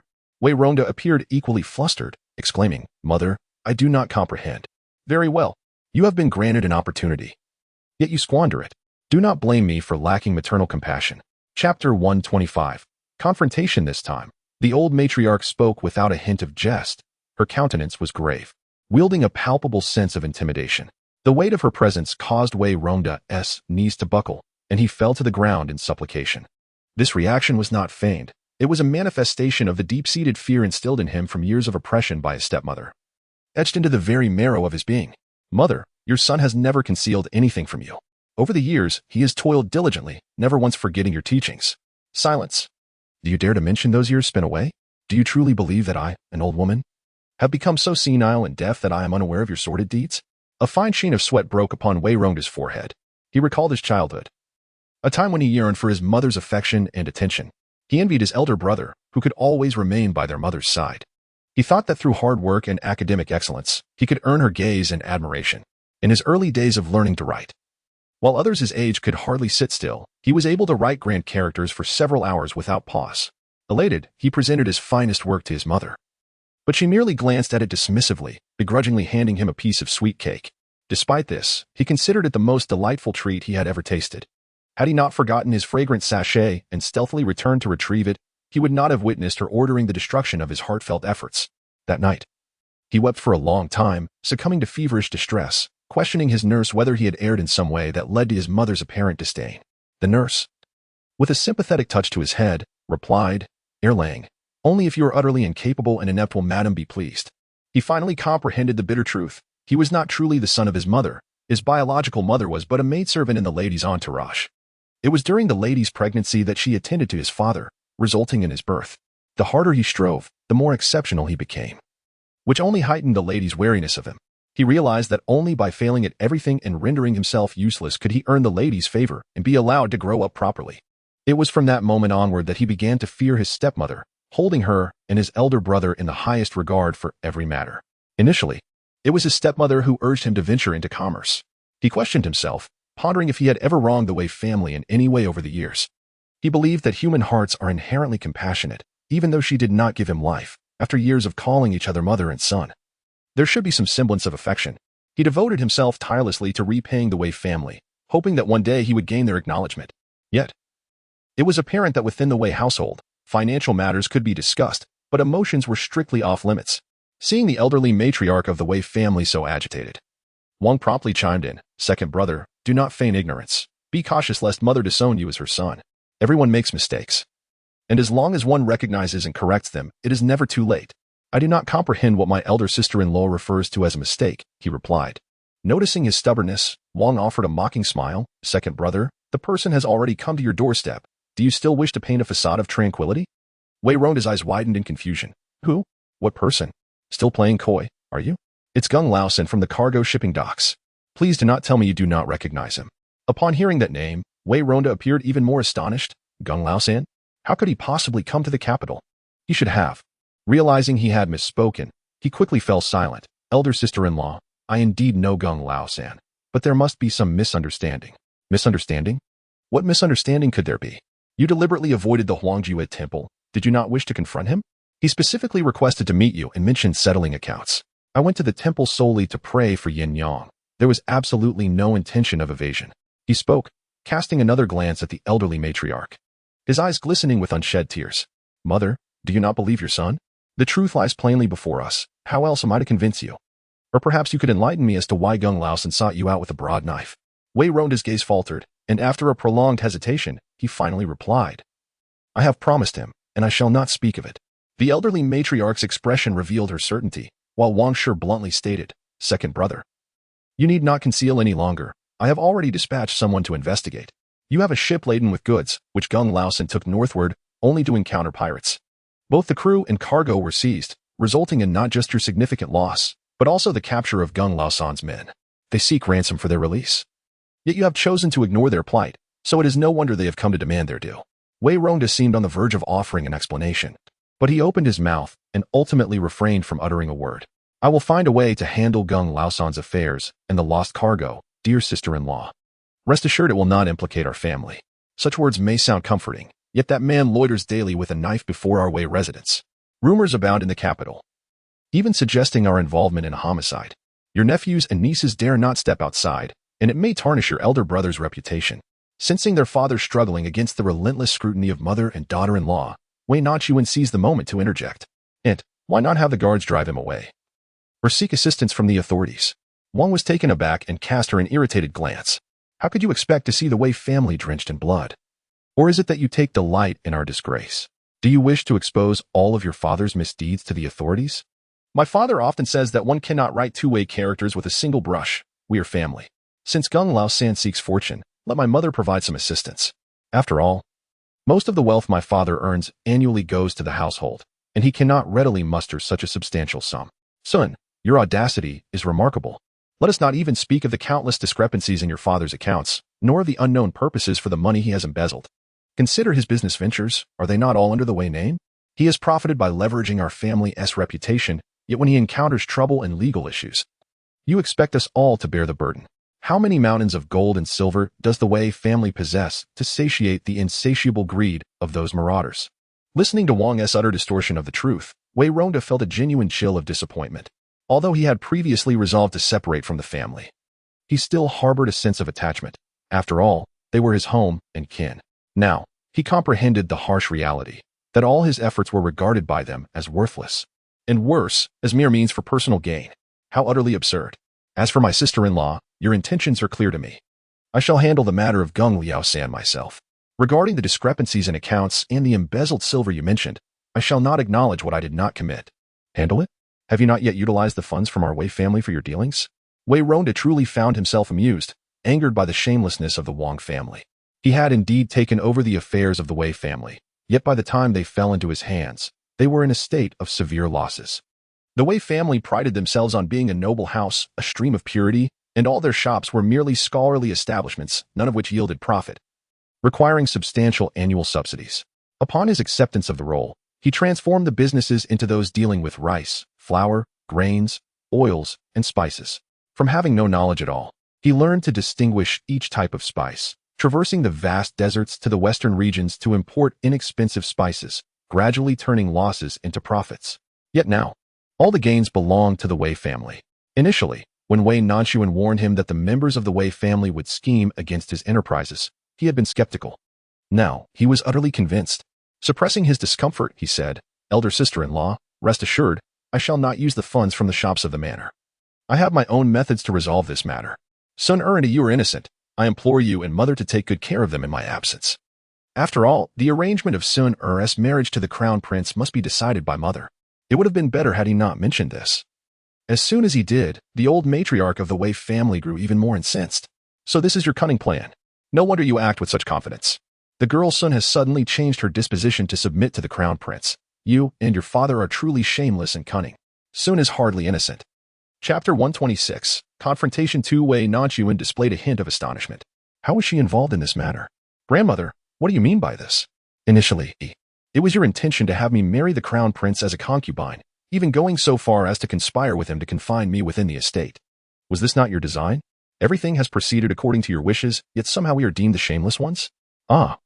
Has the facade of compliance worn thin after a few days, revealing your true nature? The sudden shift in the attitude of the matriarch of the Wei family has taken Wei Nanxun by surprise. What, pray tell, has gone awry? Grandmother. I am but a devoted son, intent on safeguarding my father. I never intended to defy your will. I have prayed for our entire family at the Huangjuo temple and specifically sought a talisman of safety for you and His Highness the Crown Prince. My sincerity towards you is as clear as the sun and moon. Wei Nanxun has knelt beside Wei Rongda, her gaze lowered, her words earnest and her tone gentle. For a fleeting moment, even the matriarch seemed inclined to believe her, but alas, it is far too late for such sentiments. I cannot accept your offerings. Who knows what wishes you may have made, or whether you might curse me to an early demise. And how dare you mention His Highness the Crown Prince? Should he become aware of your misdeeds, he would surely condemn you to execution, bringing ruin not only upon you but also upon your pregnant sister and our entire Wei family, reducing us to mere stepping stones for you and your father. Wei Nanxun's countenance darkened. What actions of hers could have provoked such wrath from the matriarch, resulting in such a rapid change in demeanor? Upon reflection, there appear to be numerous possibilities, whether it be her brazen forays into business, deceiving Wei Mingzhao to facilitate her escape from the capital, or the recent ruse involving the Wang family's supposed obstruction of her marriage to the crown prince, having committed numerous acts of defiance. I am at a loss as to which particular misdeed the venerable matriarch refers. In a moment of uncertainty, I can only bow my head in acknowledgement of my fault.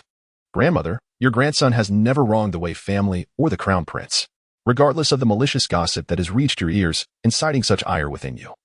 It is indeed my unfilial behavior. Upon hearing this, Madame Wang could no longer contain herself. What does this imply? Is she insinuating that I am the source of these rumors? How audacious of Wei Nanxun to dare covertly criticize me. Oh, how artfully our dear girl speaks. To err is merely to be subjected to slander.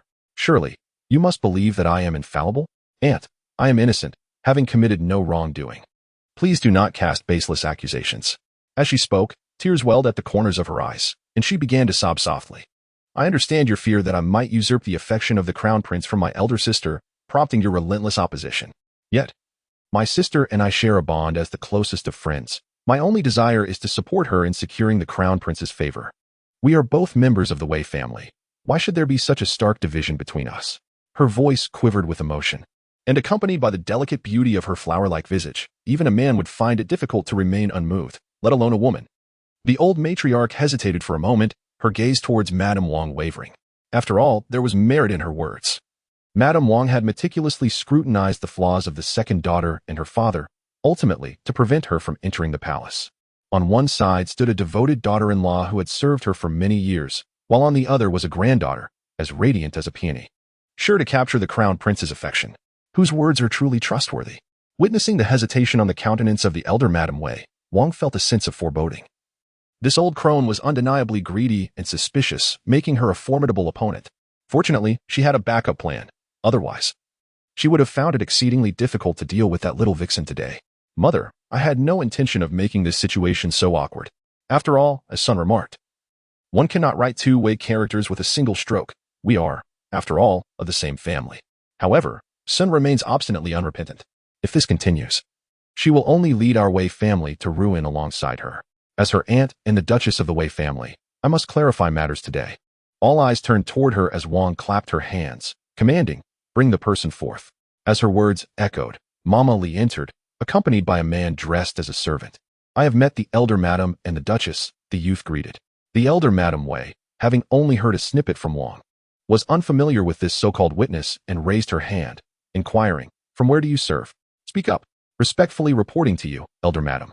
I am not a servant of the household." Wei Nanxun gently traced her fingertips.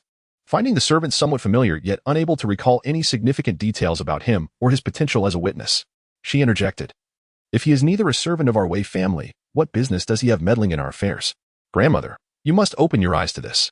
Is Sun feeling guilty? Why does she not allow him to finish his statement? I stand upright and fear no shadows. There is nothing to feel guilty about. What I truly fear is that some individuals might fabricate witnesses, which is indeed a heart worthy of condemnation. I am eager to see how long you can maintain your obstinacy. Pay her no mind. Simply relay all that you have witnessed to the old lady. The servant cast a glance at Wei Nanxun, his eyes suddenly widening in recognition. It is she, without a doubt.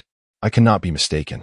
I personally witnessed her enter a courtyard in Pingjin, only to have a poorly dressed scholar emerge and severely injure our young master, who still cannot walk. Wait, it suddenly dawned on me. She seemed familiar, yet I could not recall from where. Isn't she the lackey-esque companion of that surname one? When Zhuxi attempted to harass her and chased her to the entrance of her courtyard, only to be driven away after being injured by someone. Our young master is the legitimate grandson of the minister one. He merely wished to return a lost item to this young lady, yet fell victim to the schemes of this treacherous couple. Wei Nanxun. What? Treacherous couple? If her memory served her right, the treacherous man he spoke of was Peiji. The thought of that individual caused her a momentary lapse, but she quickly regained her composure. Do not spout nonsense. It is clearly your young master who coveted Our Lady's beauty. Our Lady, unable to endure his advances, was compelled to drive him away. The speaker was Jixia, who had followed along and could no longer hold her tongue. As for that man, he was injured and unconscious on the ground, rescued by Our Lady. There is no truth to your insinuations. Oh, so you admit that while Miss Sun was away from home, she indeed shared a room with an outsider? You certainly possess audacity. Do not claim to be merely a maidservant of Miss Sun, favoring her with your words. In this vast capital, which lady would share a chamber with a stranger? Madame Wang let out a chilling laugh, saying, with this, you dare to assert your innocence? It is fortunate that I discovered this early. Otherwise, who knows if a secret union might have formed, leading His Highness the Crown Prince to wear a heavy crown of shame. You speak nonsense. That man is evidently. What is he? Chapter 127. Division of the Family. 3. Wei Nanxun tugged at Jixia's sleeve, silently shaking her head. The nature of her relationship with Pei Ji must remain undisclosed, especially from the members of the Wei family. Jixia had no choice but to amend her statement.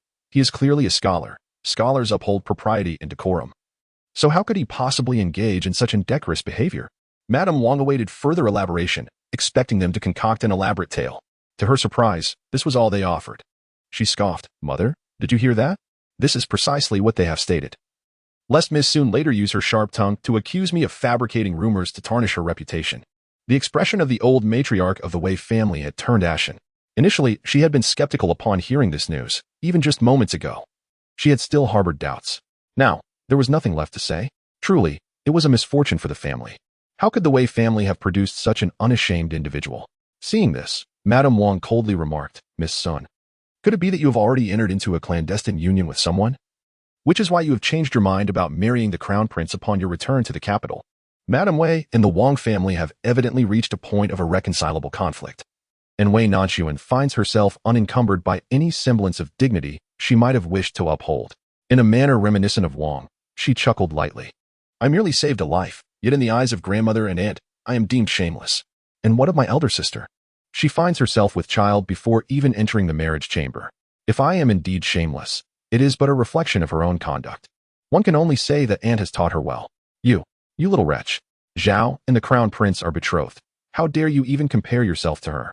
Oh, so a betrothal permits the clandestine intertwining of fates, does it? Who can ascertain the true paternity of the child she carries within?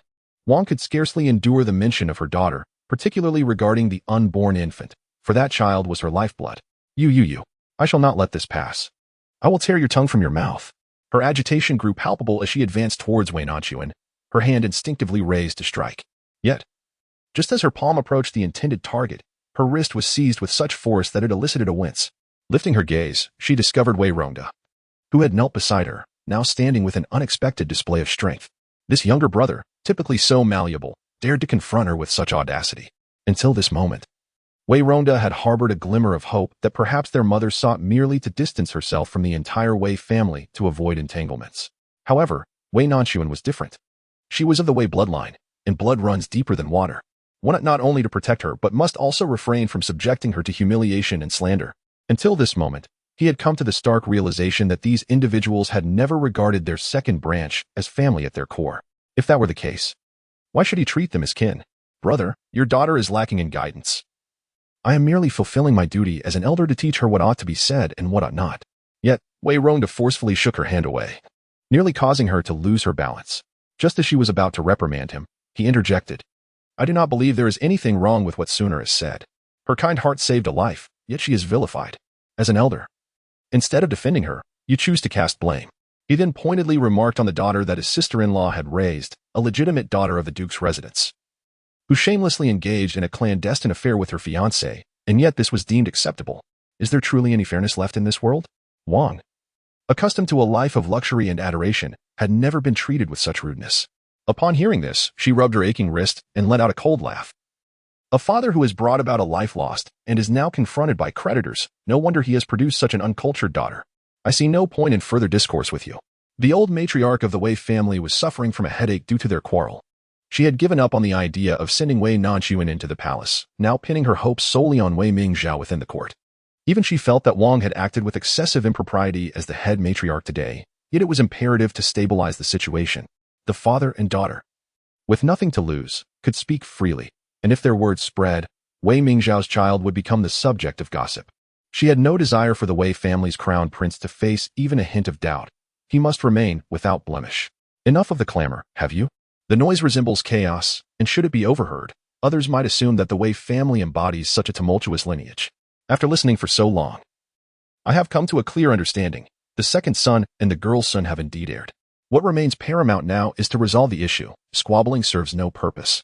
Wei Rongda and Madame Wang have reluctantly ceased their altercation, their mutual disdain palpable.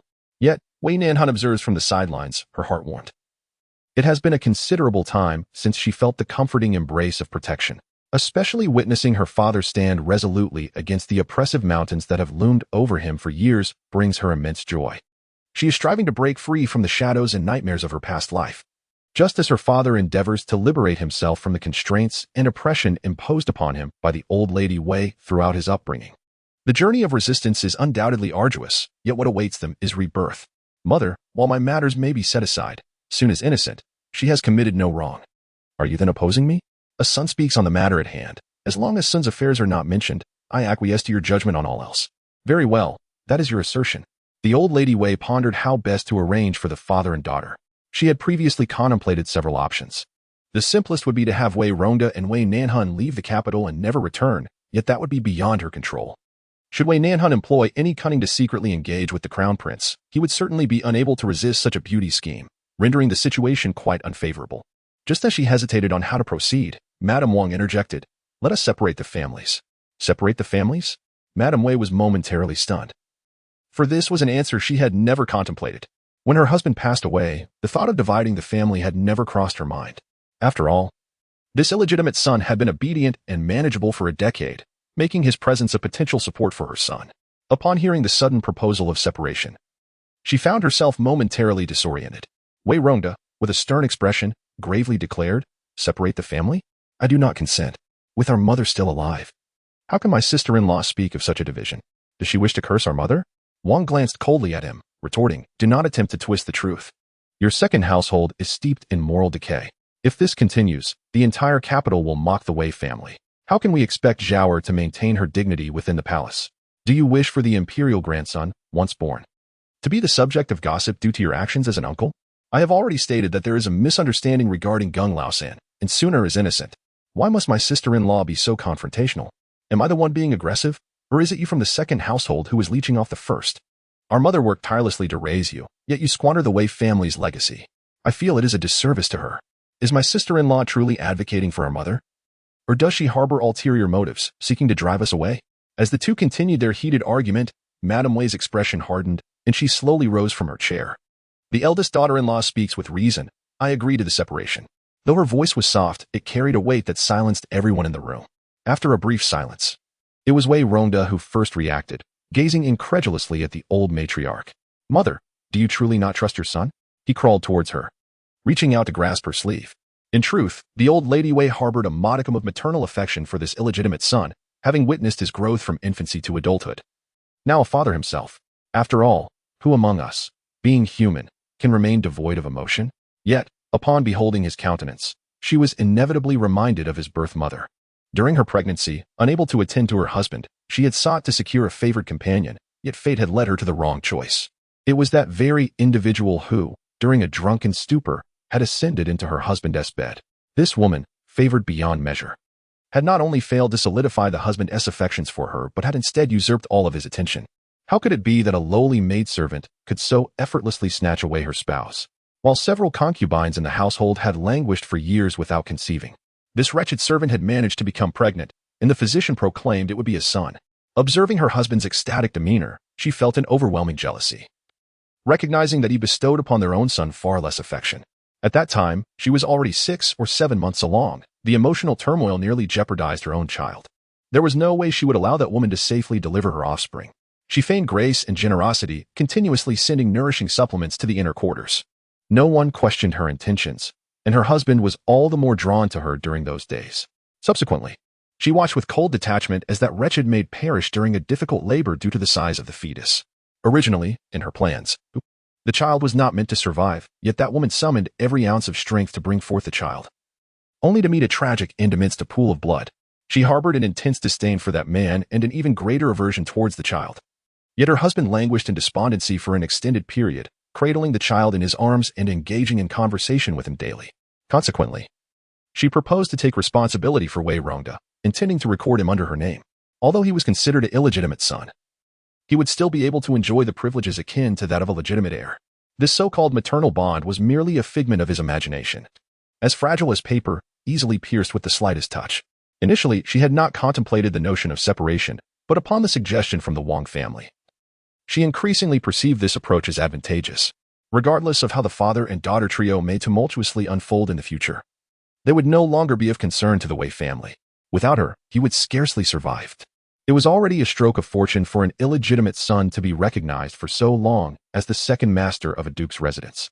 The matriarch of the Wei family coldly dismissed him, expressing her skepticism. "I do believe you, yet have you afforded me the opportunity to trust you? Is there truly no alternative to separation? Second brother, I advise you to refrain from further inciting our mother's ire. In doing so, you might secure a larger share during the division, thus alleviating some embarrassment." Wei Rongda's eyes were bloodshot as he struggled to keep them open, fighting against the tears that threatened to spill forth.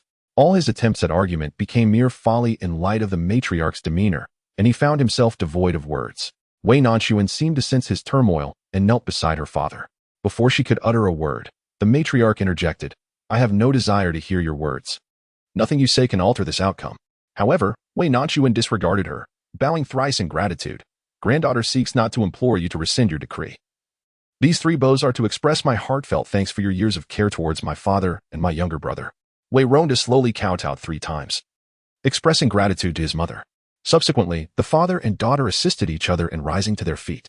The mother had made her decision, and the son respected her choice, though he wondered whether his elder brother was aware of the situation. In comparison to the matriarch, Wei Rongda shared a closer bond with his elder brother, understanding him to be a man of integrity and reliability. Alas, he had fallen victim to the shortcomings of his wife. "Second brother, you cannot profess to honor our mother's wishes while simultaneously attempting to enlist our elder brother's support. He is easily swayed and prone to deception. I shall inform him of your and your daughter's actions, and he will never go against our mother's wishes. Or is it that you fear leaving the Wei household, worried that Gung Laosan may be lurking outside to seek revenge? Sister-in-law, there is no need to provoke me. I, Wei Rongda, am not one to cling desperately to my position. If that is the case, I ask our mother to clarify how the family assets shall be divided." The matriarch took a sip of tea to soothe her throat. "Your elder brother is a newly appointed duke, and thus the duke's estate rightfully belongs to him. As for you, there is a separate courtyard at the ancestral residence bearing your name, which shall be allocated to you. This ancestral home, located in the town of the county, had not been visited for many years. Even the grandest of courtyards could not compare to a modest dwelling in the capital. However, Wei Rongda, being a son of lesser status, held no objections and simply muttered, "Very well. What about the 3rd and 4th brothers? Shall they be included in the division?" Wang responded with a cold scoff, "Oh, second brother, you still have the presence of mind to concern yourself with others. Since we are dividing the family today, let us do so collectively. Both Lao San and Lao Si are my biological sons. Over the years, they have been dispatched to hold official positions, and I shall allocate the estate upon their return. For now, I will merely delineate the division of the shops, the village, and the land contracts. My mother is correct. The most crucial aspect is the business, and we must ensure that no one absconds with it in secrecy. Wei Rongda can hardly endure such scornful jibes. His eyes have long since dried of tears. He replied solemnly, "Elder sister-in-law, rest assured, I shall not relinquish a single portion that rightfully belongs to me. Nor will I lay claim to that which does not." The matriarch Wei nodded slightly. "The land and the village are to be divided as follows. Your elder brother shall receive 40%, while the 3 of you brothers will each obtain 20%. If there are no objections from my sons, the most contentious matter lies with the shops. Although you have not contributed significantly during your years away, you have endured hardships. However, your business acumen is entirely reliant on the management of the Wei family shops, and even the connections you possess stem from the prestige of the Wei name. Do you acknowledge this?" "I do," he replied. "Well, since you acknowledge it, that is well and good. Both the management and the servants belong to the Wei family, and thus you cannot take them away. You may select 5 shops from the ones currently in your possession. The remainder shall be left for your elder brother and 2 younger siblings to divide." Wang, upon hearing this, remained dissatisfied, exclaiming, "5? Why should he alone receive 5? Yet, for Wei Rongda, 5 shops were indeed inadequate. 5? Mother, when you entrusted me with the business, it was merely 6 or 7 shops, all operating at a loss. I have painstakingly developed it into over 20 profitable establishments. Are 5 shops not enough for you? You claim they are profitable. But shall we not bring forth the account books to verify just how much you have concealed over the years?" Wei Nanxun tugged at her father's sleeve and said, "Father, 5 shops are sufficient for our family of 3. Indeed, the girl understands. Unlike some who lack conscience," Wei Rongda remarked, as if he had made a momentous decision. Letting out a deep sigh, "Very well, let us heed your mother's wishes. 5 it shall be, and I will choose them myself." After a brief pause, he specified his selections: a bookstore, a music shop, and a calligraphy and painting studio. "As for the rest, I desire all the boats and caravans." Before Wei's matriarch could respond, Wang voiced her disapproval. "You have quite the taste. The bookstore, the music shop, and the calligraphy and painting studio are all properties that have belonged to the Wei family for generations, passed down from the old master. They have always been a symbol of our family. If you take them, how will your elder brother manage?" Regarding the boats and caravans, she held no objections. But the shops were non-negotiable. Moreover, Wang had already conducted her inquiries during their time outside the city, discovering that those 3 shops yielded the highest profits and the quickest returns. She would never relinquish such lucrative assets. The boats had encountered misfortune, and the caravans were merely livestock of little value. "Your sister-in-law makes a valid point. You ought to select 3 different ones." Wei Rongda proposed several alternatives, all of which Wang dismissed with various reasons. Finally, he suggested, "Surely, the lumberyard, rice shop, and tavern will suffice." Wang recalled that these were the most mundane entries in the ledger, having already rejected too many options, causing the matriarch's expression to darken. This time, she had no choice but to nod in agreement. The matter was settled. Mrs. Wei summoned the clerk from the county office to draft the separation documents. Before both parties affixed their signatures and fingerprints, Wei Rongda hesitated. "Mother, even if we part ways, I will still assist the household when needed. You are like a clay Buddha crossing the river, barely able to protect yourself. Refrain from such grandiose claims." Mrs. Wei smiled silently, and with that, Wei Rongda no longer hesitated and pressed his fingerprint. Each party received a copy of the document, and from then on, the second branch of the Wei family became an independent entity, severing ties with the Wei Gugong residents. At that moment, the doorman hurriedly entered, exclaiming, "Madam, trouble has arisen. The scar-faced man is back, and he has brought many others." Chapter 129. The villains upon hearing that Gung Laosen was outside with a group. The expressions of those inside the room varied. "Madam, should we report to the authorities, or let the guards drive them away? The crowd outside is growing larger, soon. The entire street will be watching." Mrs. Wei, being particularly sensitive to her reputation, furrowed her brows at this news. "Report to the authorities immediately. We must expel these uncouth individuals." Before the servant could rush out, Wang spoke sharply, "We must not report to the authorities. Mother, it is only the people from one street witnessing this. If we involve the authorities, the entire capital will know. How will Zhao and father hold their heads high then?" Wang's concern struck a chord with Mrs. Wei, causing her to frown further. "Then what do you propose we do? Those individuals are utterly unreasonable, valuing money over humanity. If our people attempt to drive them away, they may suffer harm instead, necessitating intervention from the authorities." Wang turned her gaze towards the father and daughter of Wei Rongda. "Just a moment ago, my second brother spoke with such conviction about handling these matters. Why is he now silent? Surely he is not merely placating us with sweet words. The estate has been divided. It cannot fall upon your elder brother to expend silver to redeem individuals." The old matriarch of the Wei family found this reasoning compelling. Since the trouble stemmed from Wei Rongda, It was only fitting that he should bear the responsibility. Moreover, now that the second branch had been separated, it was his duty to address the issue, thereby making it clear to the public that the troubles he created were no longer the concern of the Wei family. However, there lingered a fear that if they were pushed forward to take the brunt of the situation, whispers would circulate about the Wei family being timid and lacking in righteousness. Seeing that the matriarch hesitated, Wang leaned closer and whispered, "Mother, you must consider carefully whether sacrificing the reputation of Zhaoer and your son for this ungrateful Wei Rongda is truly worth it. The granddaughter is important, and the eldest son is her lifeblood. Furthermore, this predicament is fundamentally the fault of the second son. Even with the division, they are in the wrong." With clarity on what truly mattered, the old matriarch of the Wei family no longer hesitated and decisively declared, "Second son, you previously pledged to resolve this matter. Thus, it is your responsibility to take the lead. Indeed, the family has been divided. The second brother cannot linger at home any longer." Wei Nanxun, contemplating the documents in her hand, felt a sense of relief and ease for the first time since her rebirth. She and her father could finally extricate themselves from the heartless and cruel family that had led to their tragic demise in their previous lives. She no longer needed to disguise herself. Previously, the father and daughter had conferred, realizing that if they proposed to separate, the suspicious nature of the venerable Madame Wei and Wang would certainly lead to refusal. They clung to a money tree that bore fruit each year, and with her being favored by the crown prince, it was inconceivable for them to relinquish her easily.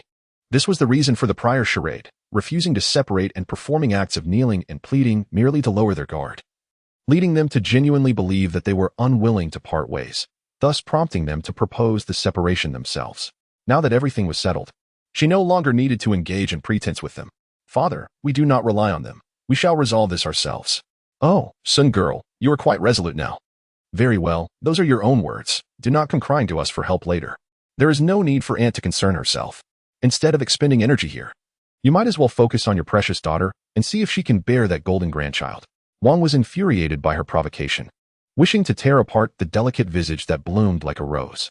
"Very well, if you possess such spirit, then move out now. No one is begging you to stay in the Wei household." She assumed that Wei Nanxun was merely putting on a brave front, thinking her words would frighten them, anticipating they would beg to delay their departure. Contrary to her expectations, the young girl remained unfazed and said, "Jixia, go back and gather your things with you. In the west courtyard, not even a needle or a thread belongs to us. We shall take everything." Then, turning to Wei Rongda, she declared, "Father, I shall accompany you to meet them." Upon finishing her words, the father and daughter truly departed, as if they were in haste. Fearing that lingering would lead them to be taken advantage of, Wang rolled her eyes dramatically, silently cursing their audacity. After all, the second son had not even received his share of the house. She was eager to see how they would maintain their haughty demeanor once they moved into an inn as a family of three. Then, with a mischievous glint in her eye, she leaned closer to the elderly matriarch, saying, "Mother, this incident is unfolding right outside our residence. If my second brother exacerbates the conflict, it will ultimately reflect poorly on our Wei family. With father absent, do you not think we should go and ascertain the situation?" Her words feigned concern for the other party, yet her true intention was merely to witness their embarrassment.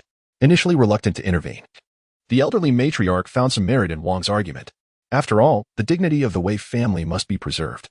Upon seeing her nod, Wang eagerly assisted her, guiding her towards the entrance. They arrived just after the father and daughter of Wei Rongda, facing a tightly shut gate. Observing their predicament, Wang raised her hand and provocatively declared, "The second master has arrived. Why do you not hasten to open the door?" The servants, upon receiving her command, exchanged worried glances, their hearts heavy at the thought of the menacing figures outside. Nevertheless, they were compelled to obey the lady of the house. After a moment's hesitation, they reluctantly opened the heavy door. As it creaked ajar, they were greeted by the sight of a gathering outside, led by the fearsome figure of the scar-faced Gung Laosan. Wang had only ever heard tales of this man's rough appearance and unseemly visage, seeing him in the flesh for the first time. She found him even more intimidating than the maid had described. He wore a broad knife at his waist, and despite the frigid weather, he donned only a short shirt that revealed his robust, brown arms. Should he swing a fist, one feared that young Wei Nanxun might not withstand the force of his blow. A mix of trepidation and relief enveloped her. Fortunate indeed was the timely division of their family, for otherwise, entangling with such a villain could have left the Wei household in dire straits. She leaned closer to the elderly matriarch, whispering, "Do keep your distance, lest these uncouth individuals offend your eyes." The old matriarch, though well acquainted with the world, had only ever known the comforts of the home. She had never encountered such malevolent beings. Her complexion drained of color, she pondered aloud. Perhaps we should have the second son and his companions retreat. If blood is shed, the Wei family may endure long-lasting misfortune. Mrs. Wang felt a jolt of realization. How could she have overlooked this? Even if the impending calamity were not directly hers, anyone caught in its web would surely suffer. She hastily attempted to intervene, urging, quickly, bring back the second master and the seventh young lady. They must not harm anyone. The onlookers assumed her conscience had stirred, and they rushed to comply. Yet, it was too late. Wei Ronda and his daughter had already crossed the threshold, directly confronting Gung Laosen and his cohorts. Mrs. Wang instinctively shielded her eyes, murmuring, "This cannot be laid at our feet." They chose to seek their own demise. Before her words could fully escape her lips, she felt the ground quiver slightly. And an uncoordinated chorus erupted. "Benefactor, at long last, we have found you. We humbly beseech you to accept our bow." Mrs. Wang was left bewildered. Could someone please elucidate this peculiar situation? Chapter 130. A resounding slap in the face. The scene before her was starkly different from what Wang had envisioned. Even if it were not a bloodbath, there should at least be a palpable tension between the two sides. How could Gung Laosen have knelt before Wei Ronda? She released her grip on the elder Mrs. Wei, unable to believe her eyes as she stepped forward. Gung Laosen had already been lifted by Wei Ronda himself, tightly grasping the latter's hand, exclaiming with fervor, "Benefactor, at last, I have the honor of meeting you." Such a robust man wept openly in public. What was happening here? Weren't they supposed to be seeking revenge on the second son? How had this transformed into a scene of gratitude? Surely, they were not confused and mistaking him for someone else. Upon hearing Wang's words, Gung Laosen did not wait for Wei Ronda to respond. He shouted at her, "Who do you think you are, woman? Spreading rumors here. When did I ever say I came for vengeance?" Wang had never been treated with such crudeness, especially being called a woman in front of so many people. The thought of the scrutinizing gazes around her made her face flush with a mix of anger and embarrassment. She considered sending someone to apprehend this insolent fellow, but upon noticing the glint of a knife at his waist, she hesitated. Yet, with him brandishing a knife daily and shouting outside, how could he possibly be someone here to express gratitude? Gung Laosen waved his hand, wiping away the tears from the corners of his eyes, and spat vehemently onto the ground, saying, "I carry a blade wherever I go to protect myself from petty scoundrels. I indeed wish to address others in a harmonious manner. However, upon my arrival at this threshold, your people began to jostle and obstruct my entry. Were it not for the favor of my benefactor, I would have swiftly severed the hands of those who dared to impede me. And yet, I am reproached for my loud voice. If not for my vocal prowess, would my benefactor have been able to hear me?" Previously, Wang had maintained a distance, but now, as she approached, she was struck by the cacophony that assaulted her ears, causing her discomfort, coupled with the spittle that flew about, much of it landing upon her face. She was nearly provoked to abandon her decorum and utter expletives. She found it beneath her to engage with such a boorish individual and turned instead to Wei Ronda, saying, "Second brother, if there are no grievances, why did you not clarify when mother inquired about you, thereby allowing such a significant misunderstanding to arise?"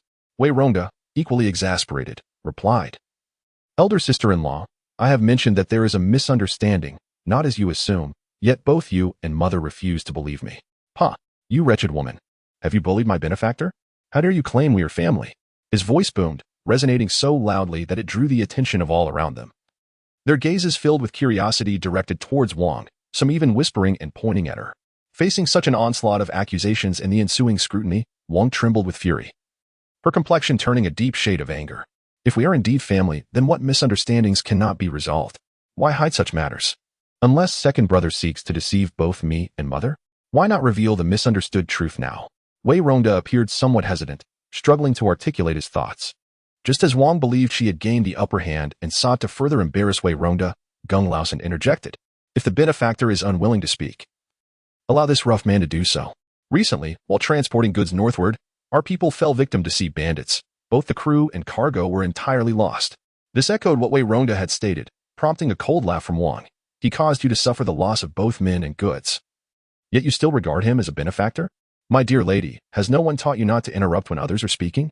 Gung's retort silenced Wang, leaving her frustrated and quiet, eager to hear what he would concoct next. Indeed, it was as it should be. However, just before our departure, the benefactor sought us out, warning of the recent instability on the waterways and urging us to remain vigilant, even dispatching several capable individuals for our protection.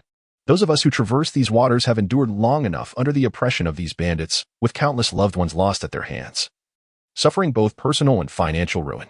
The benefactor devised a plan, suggesting that our skilled guards masquerade as fishermen, allowing themselves to be captured by the bandits in order to locate their stronghold, facilitating a coordinated strike to eliminate them all. The reason for the initial secrecy was to prevent the premature revelation of our strategy, which could jeopardize those left behind should word leak out. The benefactor speaks of righteousness. How then, when filtered through your words, does it become so twisted and unseemly? He appeared as though he sought to demonstrate something, waving his hand, prompting several individuals around him to bring forth numerous boxes from who knows where. He approached and opened each box, revealing an array of resplendent jewels that sparkled brilliantly, instantly filling the boxes with treasures. There were not only gold, silver, and jade artifacts, but also fabrics and silks. Everything of value was present. Even the Wang family, accustomed to wealth, was momentarily dazzled by the brilliance. How could there be so much? Of course, it was acquired from the bandits we eradicated. The government confiscated the majority of the ill-gotten gains, while the remainder was compensation for us, the victims. Our benefactor, through both effort and ingenuity, spared us from a calamity, and we willingly offered all that we received to him. Who would disdain an abundance of wealth? Even someone like the young lady of the once prominent Wang family, now the head of the household, could not escape the burdens of daily expenses. Such an abundance was sufficient for her to procure several new adornments and outfits for her entire family. While she envisioned using these treasures to prepare gifts for the upcoming festive season, she heard Wei Ronda assert with righteous fervor, "Brother Geng, this wealth is rightfully yours. And I, Wei, cannot accept it. The kindness bestowed upon us by our benefactor cannot be measured in mere monetary terms. Indeed, second brother, this is a gesture of goodwill from them to the Wei family. You must accept it. Quickly, let us move these items inside." Just as Wang was joyfully counting her treasures, Geng Laosan kicked open one of the boxes. "Hold on, are you deaf? Who said this was for the Wei family? This is for our benefactor." Having observed from the sidelines without participation, Wei Nanxun leisurely remarked, "Indeed, Auntie, it is inscribed in black and white. The Wei family has just undergone a division. My father has established a separate household. Even if it pertains to the Wei family, the distinction is significant." Division? Not only Geng Laosan and others present, but also the remaining attendees exhibited expressions of astonishment. With parents still living, the notion of division seemed absurd.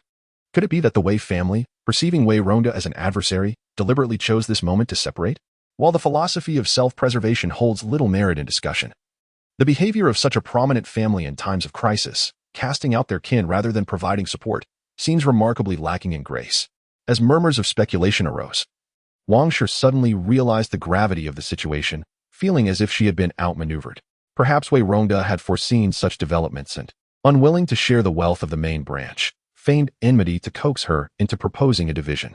Now, not only would they be unable to claim any assets, but they would also bear a tarnished reputation. It is truly an egregious affront. You are truly calculating. This wicked woman desires to divide the family. Yet upon encountering treasures, she is loath to part with them. I, Geng Laosan, having traversed the world for many years, have only encountered such behavior among country ruffians. I never imagined that the nobility of the capital would be indistinguishable from the scoundrels of the marketplace. From outside, whispers echoed similar sentiments, rendering Wang Shi utterly humiliated, her face burning with shame. The glare she cast upon the Wei Nanxun father and daughter was venomous. You are infuriating. You are but mere materialists. The Wei family is utterly indifferent to such trivialities. We merely hope that some individuals, bereft of the Wei family's support, do not find themselves utterly lost. She spoke with a tone of sarcasm, but no sooner had her words left her lips than a figure appeared at the edge of the crowd, parting the throngs to make way. Clad in the attire of an imperial eunuch, the newcomer exclaimed, "The decree of Her Majesty the Empress Dowager has arrived." Chapter 131. A resounding slap. The engagement between the legitimate daughter of the Wei family and the crown prince caused quite a stir. The entire capital was abuzz with the news of the Wei family producing a future princess consort. When the eunuch announced the Empress Dowager's decree, the immediate assumption was that it would be conveyed to Lady Wang or the matriarch of the family. Those who had vociferously criticized Lady Wang were suddenly silenced. Regardless of any misdeeds the Wei family may have committed, they were still the maternal relatives of the future princess consort. If all went according to plan, she would eventually ascend to the position of empress. In the face of such immense power, humanity could easily be cast aside. Even Lady Wang herself held this belief. Her eyes sparkled with a glimmer of hope, for she had not entered the palace for several days.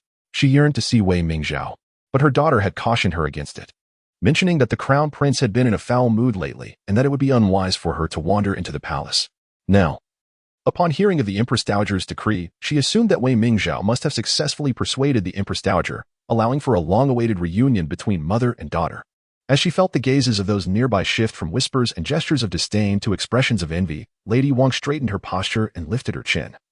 Embodying the demeanor of a matriarch, those lacking foresight hastily cleared a path, ensuring they did not obstruct the eunuch delivering the decree.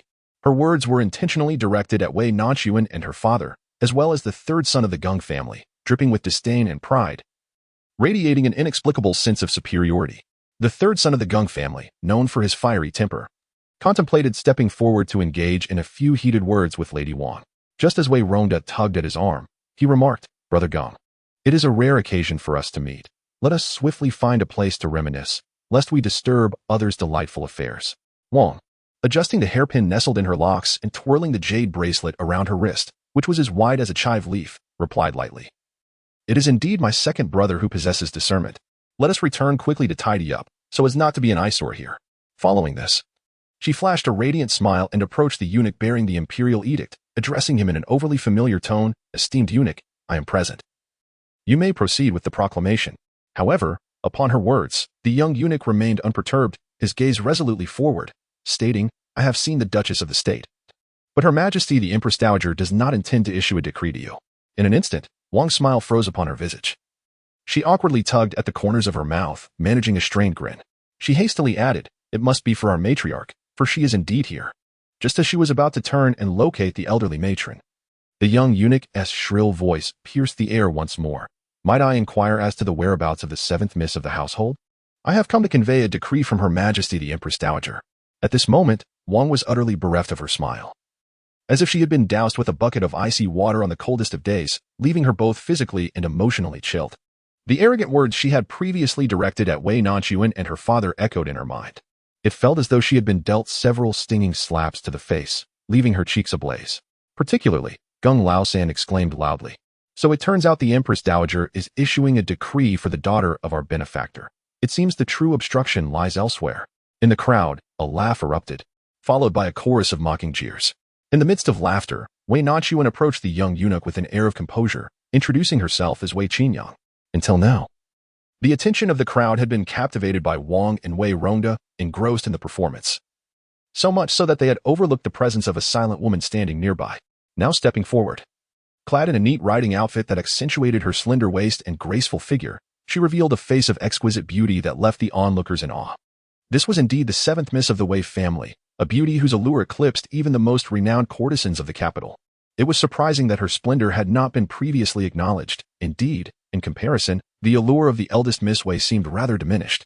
Wei Nanxun, however, had no time to dwell on their remarks, as a sense of confusion brewed within her. She had distinctly turned down the Empress Dowager's invitation to remain, leading her to believe that her ties to the Dowager were severed. While lost in thought, the young eunuch cheerfully announced that the Empress Dowager had summoned the seventh miss to the palace the following day to appreciate the blossoms, requesting her to prepare accordingly.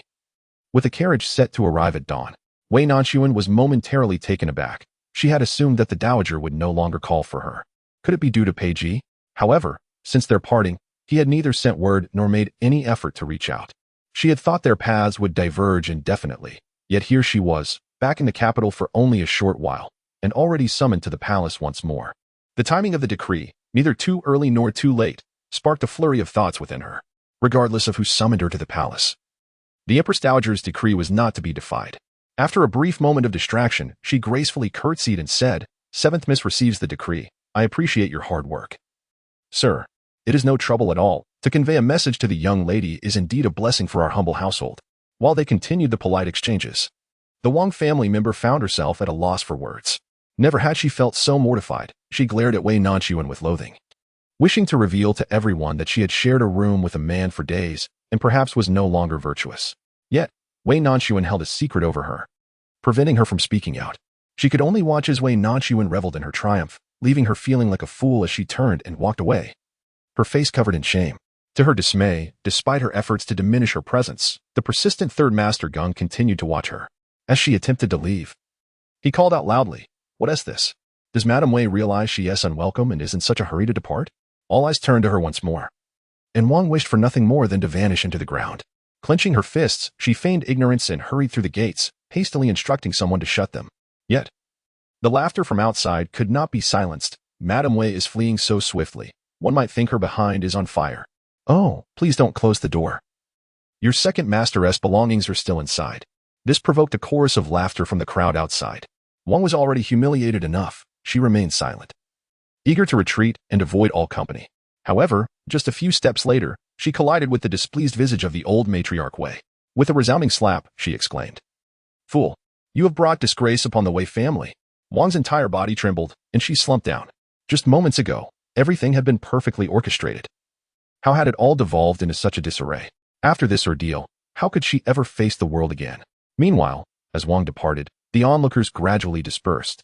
Wei Nanxun, initially troubled by how to pack up everything from the western courtyard in the shortest span of time, now found relief in the presence of old Third Gong and his companions, making the task of moving these items a veritable breeze.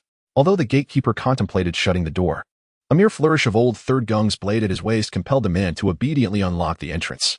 They proceeded directly towards the western courtyard without a glance askew. During this time, Ji Xia and Wei Hiyu had not managed to pack away many items, only having time to secure the valuables. Fortunately, with the assistance of so many hands, what had initially seemed like a 3 to 5 day endeavor was swiftly accomplished by this group of over a dozen individuals, who efficiently packed everything into crates before nightfall. What remained were a few cumbersome large pieces, which they decided to leave for Wei Ronda to arrange for transport the following day. Finally, under the cloak of night, a formidable procession departed the Wei household, reminiscent of a locust swarm passing through. Once everything was settled, Wei Ronda called his daughter into the room privately. "Sooner, what is the situation with the Empress Dowager?"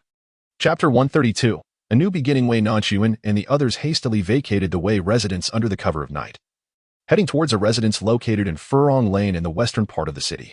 The compound was a 3-entry courtyard, with freshly renovated walls and roofs. In the center stood a magnificent banyan tree, surrounded by an abundance of flowers and plants, creating an ambience both elegant and inviting.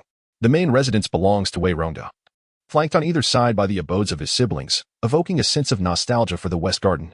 Merely a few steps beyond the alley lies the bustling marketplace, with the renowned Rainbow Feather Workshop also in close proximity. Both the location and the decor of the courtyard are meticulously arranged according to the family's preferences. As anticipated, during the division of assets, the matriarch of the Wei family has only granted them an old courtyard, seizing their shop and attempting to claim the property deeds and land contracts, clearly intending to deny them any foothold in the capital. Fortunately, Wei Nanxun had foreseen the avarice of the matriarch and Wang, knowing they would stop at nothing to appropriate their father's wealth accumulated over the years. Thus, she had previously arranged for her father to transfer the deeds and contracts into the name of Steward Chiu. This courtyard, being a dowry from Wei Nanxuan's mother, had already undergone repairs and renovations, with all furnishings designed to mirror those of the West Garden. While she harbored no affection for the Wei family, she cherished the West Garden that belonged to their little family of 3. Standing in the courtyard, gazing at the majestic banyan tree, as Wei and Yu joyfully welcomed guests, her spirits soared. This was not merely a new house, it was their home and a fresh beginning.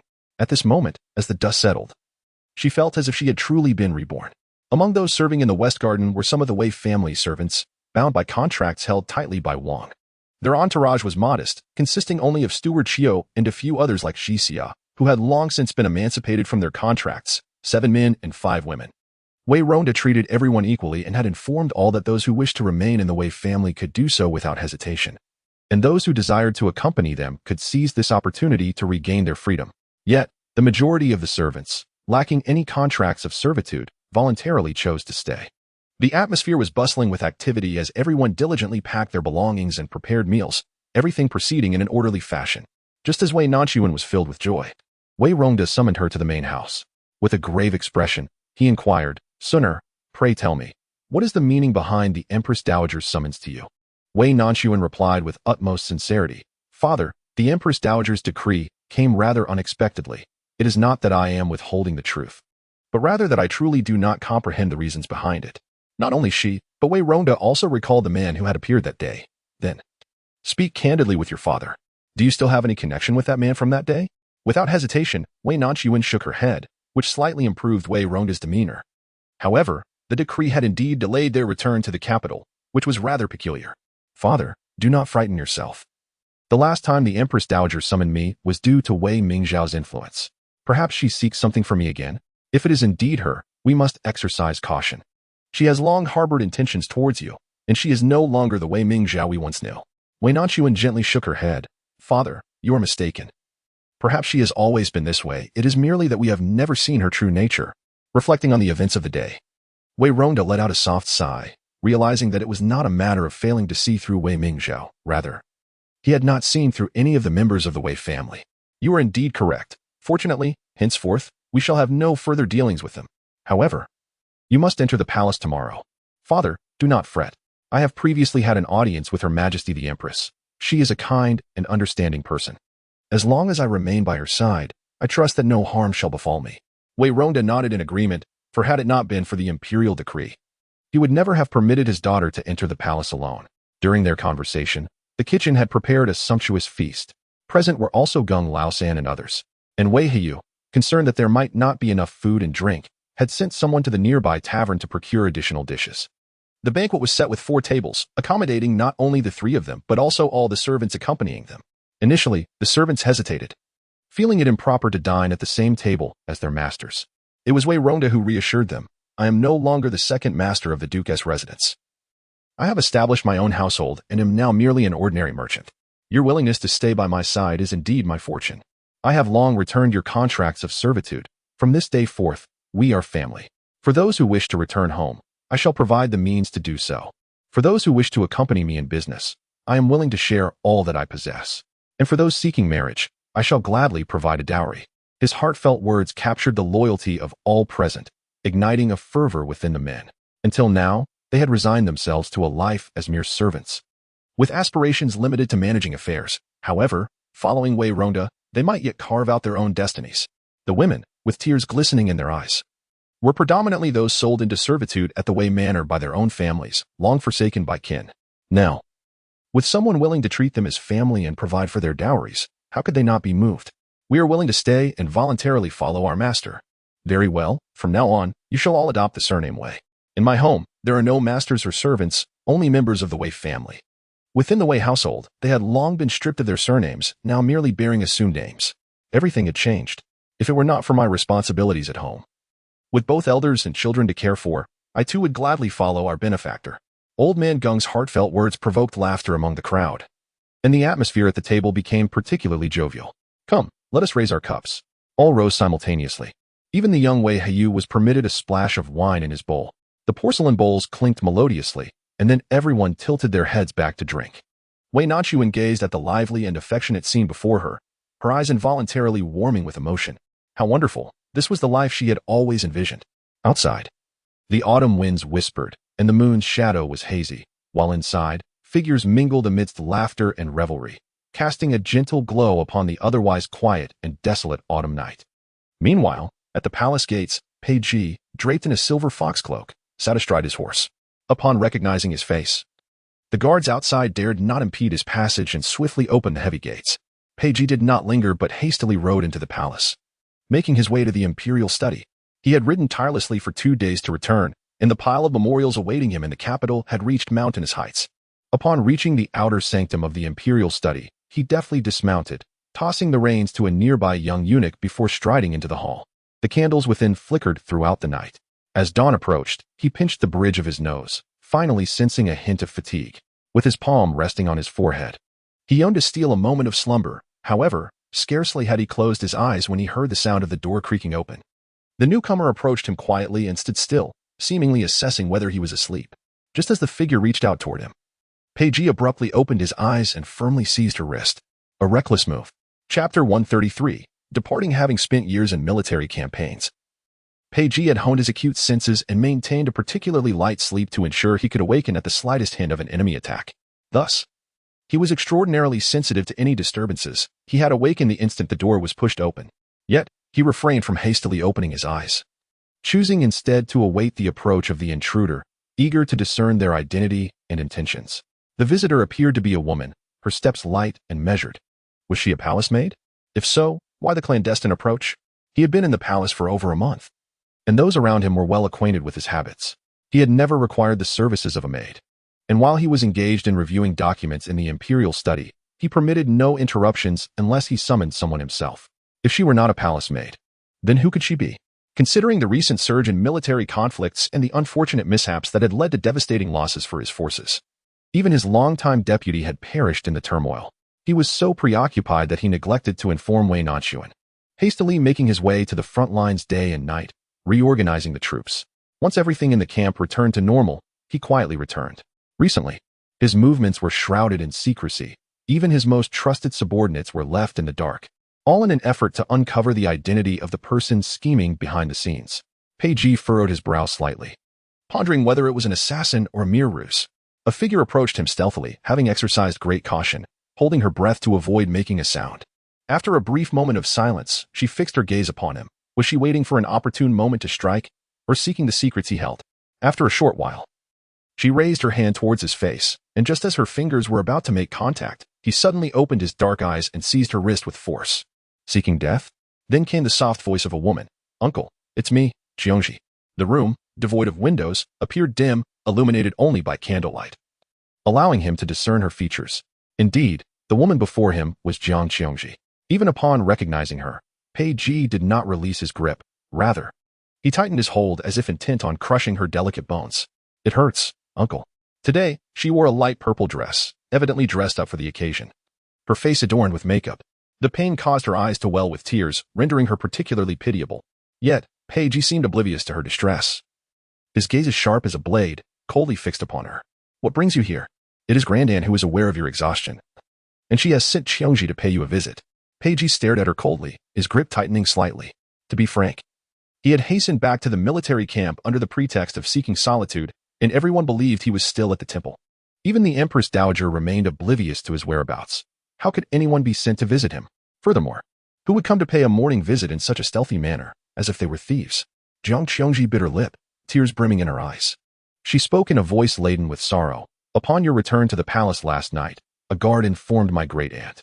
This morning, another palace servant conveyed to her that the candles in your chamber burned throughout the night. My great-aunt, worried that you had not slept, sent me to check on you." Jiang Qiongji did not lie. Her eyes were reddened, and her gaze was filled with emotion. Had she been in the company of another man, he would have surely softened. Yet, the man before her was Pei Ji, who loathed women's tears, with the sole exception of Wei Nanxun. He believed all tears were motivated by ulterior motives, whether it be for affection or personal gain. However, Wei Nanxun was different, often weeping uncontrollably or shedding silent tears. When she knew him merely as Ji Shoshua, her tears bore no trace of selfish intent. Pei Ji regarded her ostentatious weeping with indifference, displaying a hint of impatience. On ordinary days, should anyone foolish enough to intrude wander into his presence, they would deserve the direst consequences. Yet, he recalled her elder brother, Jiang Yuanbai, one of the few individuals in the capital with whom he could converse. It was, after all, Jiang Yuanbai's support that had enabled him to seamlessly integrate into the military camp, as a means of repaying the Jiang family a favor. Pei Ji abruptly released his grip, causing the unprepared Jiang Qiongji to crash violently to the ground due to inertia. The tight hold on her wrist left a deep imprint, a searing pain igniting within her. It seemed that every encounter with him rendered her utterly disheveled. Had he truly forgotten the little girl from years past? Devoid of any affection? How could he remain so indifferent, his gaze toward her no different than that of a mere palace maid? With a heavy heart, she lowered her head, still attempting to draw closer to him, wishing to exchange a few more words. Yet, Pei Ji had already issued his dismissal. He picked up the documents from the imperial desk, casting not a single glance her way, his voice icy as he uttered two words: "Leave." Jiang Qiongji paused for a moment, then pushed herself up with her uninjured hand and slowly made her way out, glancing back at the man upon the throne. Clad in a black robe adorned with golden dragon patterns, his features, already sharply defined, appeared even more chiseled under the flickering candlelight. His beauty was distinct from that of youthful adolescence, possessing a sharpness that, though piercing, rendered him all the more captivating. Just as Jiang Qiongji was about to exit the warm chamber, she suddenly turned back and said, "Uncle, there is one more matter that I forgot to mention." Pei Ji's brow furrowed slightly, revealing his growing impatience. "Speak." Today, Grandaunt summoned Miss Wei to the palace. Upon hearing the name Wei, Pei Ji's cold demeanor softened, as if the first snow had begun to melt, a gentle light flickering in his eyes. Even his subsequent words took on a much gentler tone. "Understood." Jiang Qiongji tightened the ribbons of her sleeves, forcing out a smile that was more grotesque than tears, before she stepped out of the imperial study without looking back. Upon returning to the Xinang Palace, her maid Ruo Tao hurried to greet her. Unlike others, she was permitted to bring a maid into the palace, a privilege afforded due to her unique relationship with the Empress Dowager, as she was often in her presence. "Miss, why does your complexion appear so dreadful? Are you unwell?" "I shall fetch the physician at once," Ruo Tao inquired. However, Jiang Xiongji shook her head and revealed her still bruised wrist by lifting her sleeve. The mottled scars drew a soft gasp from Ruotao. Miss, who did this? I must go inform Her Majesty. Return and keep this matter confidential. Fetch the jade skin bomb from my box, Jiang Xiongji instructed. Though Ruotao struggled to comprehend why her mistress, so grievously injured, would not seek justice, she was accustomed to obeying her orders, albeit reluctantly. Once Ruotao departed, Jiang Xiongji raised her wrist, where the imprint of a hand, varying in depth, remained as if a distinctive bracelet had been indelibly marked upon her skin. She gazed intently at that spot, slowly lowering her head to press her soft lips against the terrifying bruise with reverence.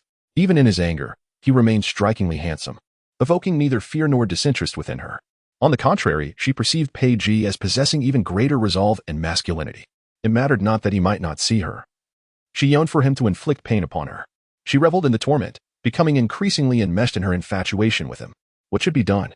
If he treated everyone with equal indifference, she would be unconcerned. However, his gaze harbored another woman. Either this woman must be removed, or he should see only her. Chapter 134. Scheming Wei Nanxun had grown quite familiar with this palace path. In just a few months, she had traversed it 3 times. More often than in her previous life. Today, she donned the new attire gifted by manager Su a few days prior, crafted according to the latest design she had sent.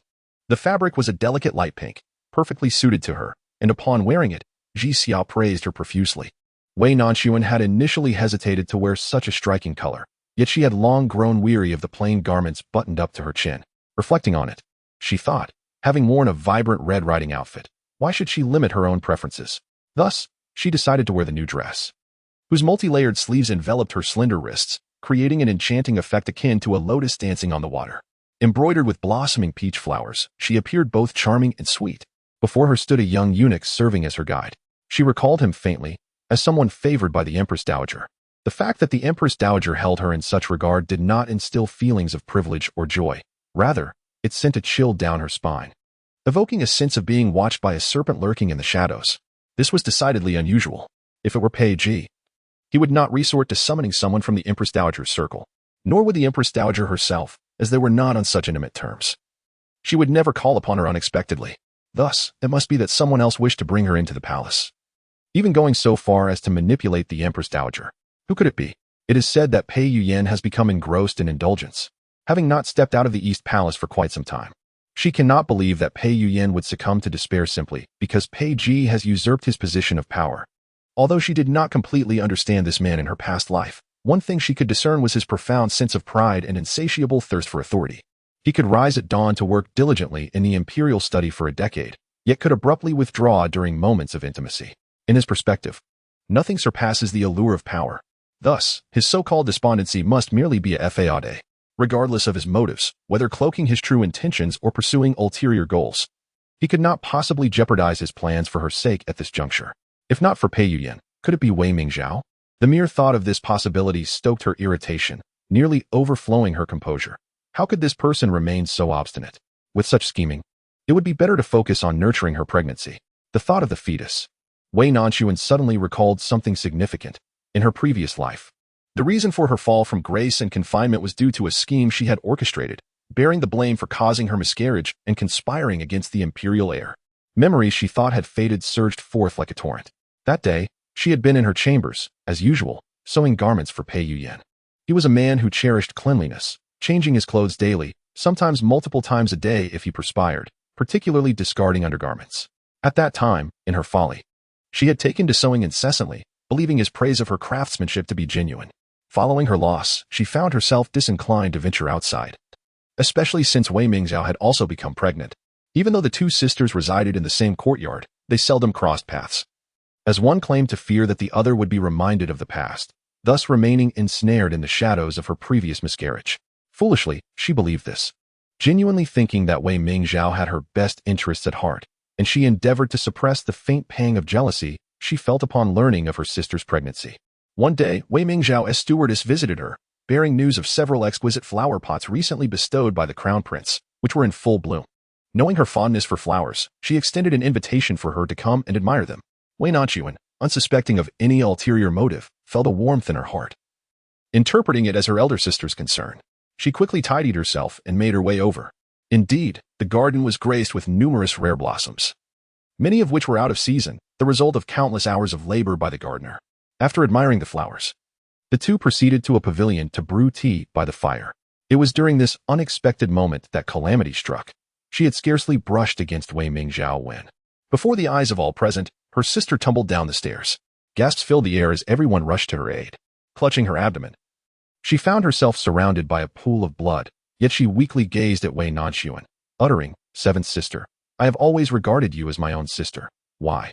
Why must you harm me, harm my child?" With that, she succumbed to unconsciousness. No one lingered to hear her explanations. The heinous accusation of attempting to murder her sister and the unborn heir was swiftly cast upon her, without even a glimpse of the crown prince. She was confined to a cell, and soon, a cascade of misfortunes ensued. Though Wei Nanxun had harbored suspicions about Wei Mingzhao, pondering whether she had orchestrated this scheme to ensnare her, she could not fathom why, as the crown princess with an heir, she would jeopardize her own child to bring about her downfall. It was a clear case of risking far more than one could hope to gain. Wei Nanxun fell into deep contemplation. Suddenly, several images flashed through her mind. It was of Wei Mingzhao before she vanished. She seemed to have faintly heard whispers about the instability of her pregnancy. Recently, she had repeatedly summoned the imperial physician to safeguard her fetus, using this pretext to have Pei Yuyan removed from her chamber on numerous occasions. Could it be that she had known all along that the child would not survive? Employing a doomed fetus to ensnare her most favored rival indeed seemed somewhat plausible. Yet, she possessed no tangible evidence. Miss Wei. Wei Nanxun abruptly came to her senses, glancing at the young eunuch before her. He smiled brightly, gesturing for her to proceed. "Miss Wei, we have arrived." She raised her gaze and discovered they had reached the Xining Palace, astonished at how long she had been lost in thought. "Thank you for the reminder, Your Excellency." As Wei Nanxun looked up at the resplendent golden plaque overhead, she inhaled deeply, resolving that she would embrace whatever awaited her, undeterred by the potential traps ahead. Meanwhile, Pei Ji had just awakened from his slumber. After 3 days of sleeplessness, no one understood his body better than he did. It was certainly time for him to rest. Had it not been for the prolonged drought in the western regions, he would have disregarded the so-called memorials and prioritized recuperating from his exhaustion. Based on his battlefield experiences, he knew he needed a full day's rest to regain clarity. However, his thoughts were persistently occupied with Wei Nanxun's impending entrance into the palace. Thus, he merely intended to take a brief nap. To ensure a peaceful rest, the doors and windows of his chamber were tightly shut, and an additional curtain had been drawn to block any light from seeping through. He opened his eyes to a dimly lit surroundings, momentarily unable to discern how long he had been asleep or whether it was merely the room's darkness or the encroaching night that enveloped him. Pei Ji instinctively sat up, feeling a slight dizziness, indicating he had not slumbered for an extended period. It was merely the body's instinctive response to exhaustion. However, the thought that Wei Nanxun had likely entered the palace by now alleviated some of his disorientation. He still had yet to explain to her the reasons for his abrupt departure that day, and he was more eager to know if she, too, harbored thoughts of him as he did of her. After regaining his composure, Pei Ji rose and reached for a nearby outer robe, but after a moment's consideration, he discarded it, opting instead for a clean and youthful bamboo green long robe from the wardrobe. His throat felt parched, and just as he was about to call for someone to bring him water, he heard the door creak open from the outside. Who would dare enter without his command? Through the sliver of light from the doorway, he glimpsed a slender figure. Though her features remained obscured, the cascading sleeves of her garments formed graceful arcs in the illumination. In an instant, the calmness of his eyes rippled with emotion. Chapter 135. Disrobing. Pei Ji possessed a residence of his own, the Su Wangfu, outside the palace, and did not have a designated sleeping quarters within. During this regency, he predominantly resided in the imperial study, finding little desire to venture into the inner court. He preferred to avoid encounters with various consorts, which could lead to unnecessary complications. Occasionally, he would retreat to his elder sister's Changchun garden for respite or join the Empress Dowager for a meal, but he generally refrained from frequenting the harem. Today was an exception. Having heard from Jiang Qiongji, he finished organizing the memorials on his desk and returned to the Changchun garden where he often rested. Upon awakening, he hesitated in the dimly lit room, momentarily unsure of his surroundings. Just then, the door creaked open, revealing a delicate figure standing at the threshold. Her slender waist was scarcely more than a handful, and he was all too aware of how soft and fine Wei Nanxun's waist was, making it utterly irresistible to him. More significantly, he noticed the layers of her flowing sleeves, garments she had personally designed back in Pingshan. He recalled vividly that on the day the new clothes were completed, she had worn them specifically to ask for his opinion on her appearance. The young girl, with her almond-shaped eyes and peach blossom cheeks, had a porcelain complexion that flushed lightly with shyness, presenting a sweet and alluring visage. It was after she had indulged in wine, and their relationship had shifted. He had taken advantage of the solitude, grasping her waist and pressing her against the window, meticulously tracing her lips. His hand had ventured up the wide sleeve, inching higher. As he reminisced, a shadow of melancholy crossed his eyes. He could not be mistaken. When had she entered the palace?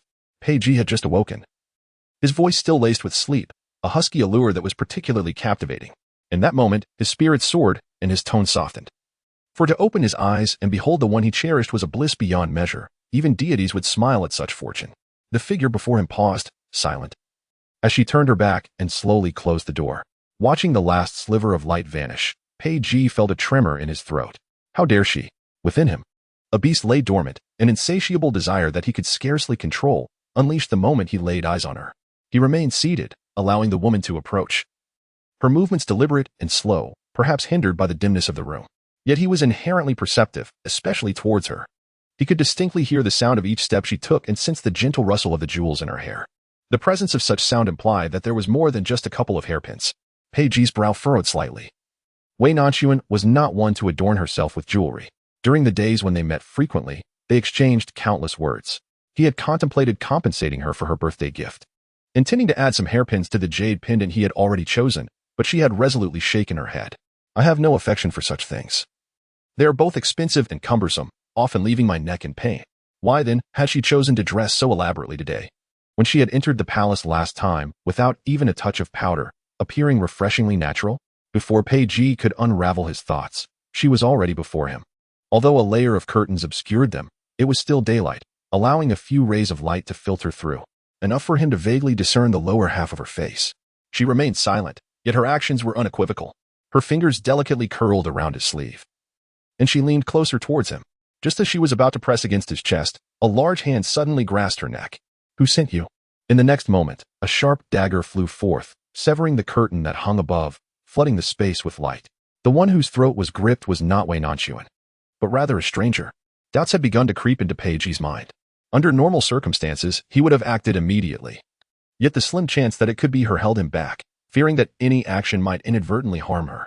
He had patiently waited until the intoxicating fragrance enveloped him, at which point he was certain that this was unequivocally not Wei Nanxun.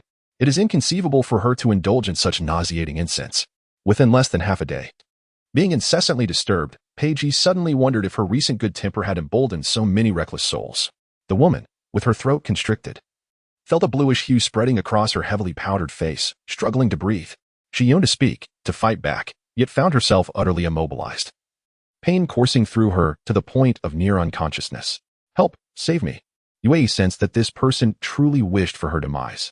More ferocious and bloodthirsty than Pei Yuyan, yet she was not ready to meet her end. Yes, the Crown Prince.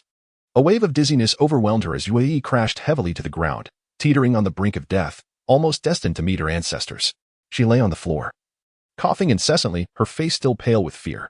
That day, she had miraculously escaped the Crown Prince's clutches, but upon awakening, she found herself confined within a room. Isolated from the outside world, her days were spent rehearsing smiles and walks before a mirror, while nights were devoted to serving the Crown Prince. She felt like a puppet, fragile and ready to fall apart at any moment. It was not until this morning that she finally glimpsed the light of day again. The Crown Prince had instructed her to don a particular dress and entice a man. Deep down, she resisted. For having served the Emperor and the Crown Prince did not equate to being a wanton courtesan. However, confronted by the Crown Prince's chilling gaze, her refusal evaporated, leaving her no choice but to comply. Thus, she arrived at Changchun Garden, mustering every ounce of strength to seduce this unfamiliar man, knowing that failure would lead her to certain doom. But who could have imagined that the one to take her life would not be the Crown Prince, but this man? With the illumination, she discerned the figure before her. It was none other than the regent, Peiji.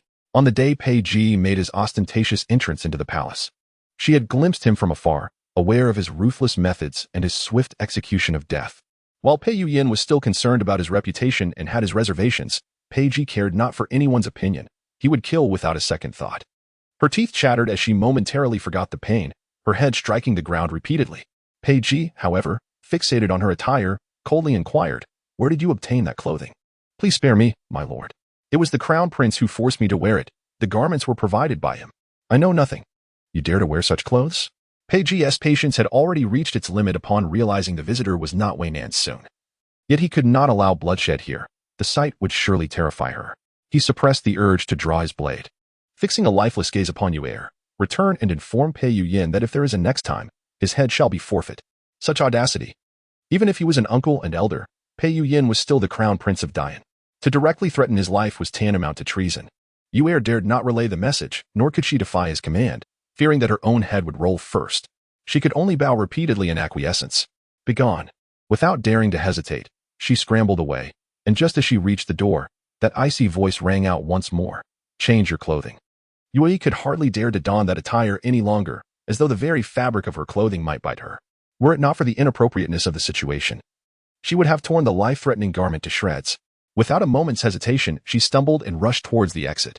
Her identity was already precarious, once the emperor's favored concubine. She had now entered the Eastern Palace. Despite having served the emperor closely without being granted a title, she had mysteriously vanished after his illness took a grave turn. Many presumed her deceased, yet caution was imperative. Should she be recognized, her fate would be sealed. She could not depart through the main entrance and opted instead for the side door through which she had arrived, where a eunuch awaited to assist her. However, upon reaching the side door, she found it deserted. Instantaneously, this absence struck her as an opportunity. Compared to Pei Yuyin was equally a harbinger of doom. And she sought to hide. Yet, no sooner had she ventured a short distance than she collided unexpectedly with someone. Bowing her head, she offered repeated apologies, only to be met with a voice of astonishment from the other party. When she raised her gaze, she too was momentarily taken aback. Chapter 136, Framed Strangely. It was the Empress Dowager who summoned Wei Nanxun into the palace. The maid who announced her presence entered swiftly and soon emerged, offering no further words, merely instructing her to wait. Yet, this wait extended to over half an hour. It was a splendid day, the autumn sun shining brilliantly, casting mottled shadows from the trees. Standing in place was not exhausting, yet the sun's rays proved rather intense. Wei Nanxun lowered her eyelashes, refraining from surveying her surroundings, and subtly shifted to one side to evade the direct glare of the sun. As time passed moment by moment, she remained preoccupied, contemplating who might wish to see her and what their intentions could be. After much deliberation, she concluded that Wei Mingzhao was the most likely candidate. However, having previously rebuffed his earnest plea, it was improbable that he would still come to persuade her to become a concubine for Pei Yuyin. What ulterior motives could he possibly harbor? Standing for an extended period, Wei Nanxun felt a slight discomfort in her feet. She was aware that, although the Empress Dowager may not hold her in particularly high esteem, she was not a person of petty disposition. The act of deliberately neglecting her was not something the Empress Dowager would undertake. Who, then, could harbor such animosity towards her, resorting to such crude tactics? Just as this thought crossed her mind, a palace maid emerged from within the hall, informing her that the Empress Dowager was still reciting scriptures and requested that she rest in the side chamber for the time being. Wei Nanxun nodded slightly and followed her to the side chamber. No sooner had she seated herself and poured a cup of tea than she heard footsteps approaching. Looking up, she saw Jiang Qiongji approaching in a half-collared dress. "Miss Wei, we meet again," she said. How could she have forgotten such a figure? In truth, Jiang Qiongji had no connection with her in her previous life, and in this life, their acquaintance was merely superficial, leaving little impression on her. It was only now that she vaguely recalled Jiang Qiongji was in service to the Empress Dowager. Could it be her? Yet, they had no real grievances, if anything. She should be the one more concerned, for Jiang Qiongji had coldly observed her being wronged and humiliated, only later stepping forward to clarify matters due to Pei Ji's influence. Could it possibly be because of Pei Ji? Thoughts swirled in Wei Nanxuan's mind, yet her composure remained unruffled as she rose slightly and bowed. "I have the honor of meeting Miss Jiang." Jiang Qiongji approached briskly, grasping her hand gently and assisting her to her feet. "Miss Wei, what are you doing? We are of the same generation. It would be beneath me for you to bow in my presence." The two stood close, and Wei Nanxuan faintly caught a whiff of a crisp, refreshing fragrance. She was acutely aware of whose scent it was, momentarily lost in thought. Yet, she quickly regained her composure as she noticed the faint red-purple bruises peeking from beneath Jiang Qiongji's half-high collar. Though it was late autumn, the recent temperatures had been unusually warm, and after only a brief standing, her undergarment had already become slightly damp, certainly not the kind of weather for wearing half-collared garments. What was Jiang Qiongji concealing? What intentions did she harbor? Wei Nanxuan straightened herself in response to the pressure of Jiang's hand, smiling at her with a playful squint. "I have long heard of your esteemed reputation, Miss Jiang, renowned for your literary talent, regarded as the finest scholar in the capital. Even as peers, you are someone I hold in high esteem, deserving of my utmost respect. The titles of talented scholar are mere trivialities, often a source of amusement. It was indeed your sister who spoke of you, a sister so enchanting that upon our first meeting, I found you truly captivating. Alas, I lament that I cannot forge a deeper connection with you. Wei Nanxun displayed a mixture of surprise and bashfulness. Is it true?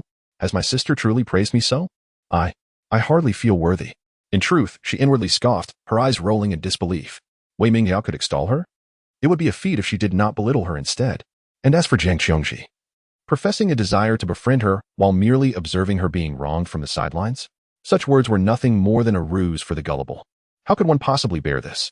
I believe there is no other maiden in the entire capital whose beauty surpasses yours. You captivate my attention more than anyone else. Let us discard the formalities of titles. If you so wish, you may simply call me sister. Although Wei Nanxun found her insipidly humorous remarks rather displeasing, she felt compelled to play along with the charade of familiarity in order to unveil her true intentions. With a slight blush gracing her cheeks and a hint of delight in her voice, she inquired, "May I?" "Of course," came the reply. Tentatively, she called out, "Sister Jiang." "My dear sister, come, take a seat. I've been waiting for quite some time, haven't I?" The Empress Dowager did not rest well last night and rose later than usual this morning. It is her custom to recite scriptures upon waking, which caused her to overlook the hour of your arrival. Please do not hold it against her. Wei Nanxun, feeling anxious and on the verge of rising, was restrained by her hand. How could that be? To have the fortune of entering the palace to meet the Empress Dowager is a blessing bestowed upon me over countless lifetimes. I can wait, no matter how long it takes. Indeed, my seventh sister possesses a remarkable understanding of others, for reasons unbeknownst to her. When Wei Nanxun heard those words, remarkable understanding, a shiver ran down her spine. This woman was far more formidable than Wei Mingyao. Their exchanges were a delicate dance of mutual probing, yielding naught of substance. After another half hour of this back and forth, someone finally arrived from the main hall, announcing that the Empress Dowager wished to speak with Miss Wei. Upon encountering the Empress Dowager, it was evident that her countenance was far from pleasant. Dark circles faintly shadowed her eyes. Upon their arrival, she merely gestured dismissively with her hand. "Originally, I intended to summon you for conversation to alleviate my boredom, but unfortunately, I was afflicted by a sudden headache yesterday, causing you to wait for an extended period. It appears that Jiang Qiongji did not speak falsely." Wei Nanxun, with her natural grace, gently urged the Empress Dowager to rest more. Could it be that I overthought the situation? Was it truly the Empress Dowager who whimsically sought my company? Observing her occasionally pressing her forehead and furrowing her brows, I discreetly prepared to take my leave. However, someone was quicker to speak. "Aunt, why not summon the imperial physician to examine you? A gentle massage might bring you some relief. As for this younger sister, since she has come, it would be ungracious to send her away. I have heard that the flowers in the imperial garden are in full bloom these days, and I have yet to see them myself." Did the Empress Dowager reveal a smile? "I suspect that it is you, this little mischievous monkey, who wishes to see the flowers but finds yourself without company, prompting me to call someone to accompany you." Wei Nanxun keenly discerned that it was indeed Jiang Qiongji who had persuaded the Empress Dowager to summon her into the palace. This was a clear indication that she was not to leave. Her guard heightened, particularly at the prospect of visiting the imperial garden to admire the blossoms. The resemblance to her past life's memories grew ever stronger. Was Wei Mingzhao's premature pregnancy yet another stillbirth, and was she to be ensnared once more by similar machinations? Turmoil brewed within her, yet her exterior remained composed, maintaining a gentle smile as she observed the playful banter between the Jiang family members. "Very well, you children may frolic. For my headache is quite severe. I entrust Miss Wei to your care, as I cannot afford to neglect my guests." For reasons unknown, Wei Nanxun seemed to sense a deeper implication in the Empress Dowager's words. Was there a hidden meaning? And did Jiang Qiongji grasp the significance as well? The two individuals performed a courteous gesture before exiting the hall, engaging in light-hearted banter as they made their way to the imperial garden. Upon entering the garden, before she could concoct an excuse to slip away, Jiang Qiongji promptly remarked, "I just remembered that my grandaunt's medicinal dish has yet to be arranged. Dear sister, please stroll about here for a while. I shall return shortly. The palace is rife with people and prying eyes, so do not wander off." Wei Nanxun obediently nodded in agreement. As soon as Jiang's figure faded from view, she seized the opportunity, claiming a stomach ache as a pretext to dismiss the attending maidens.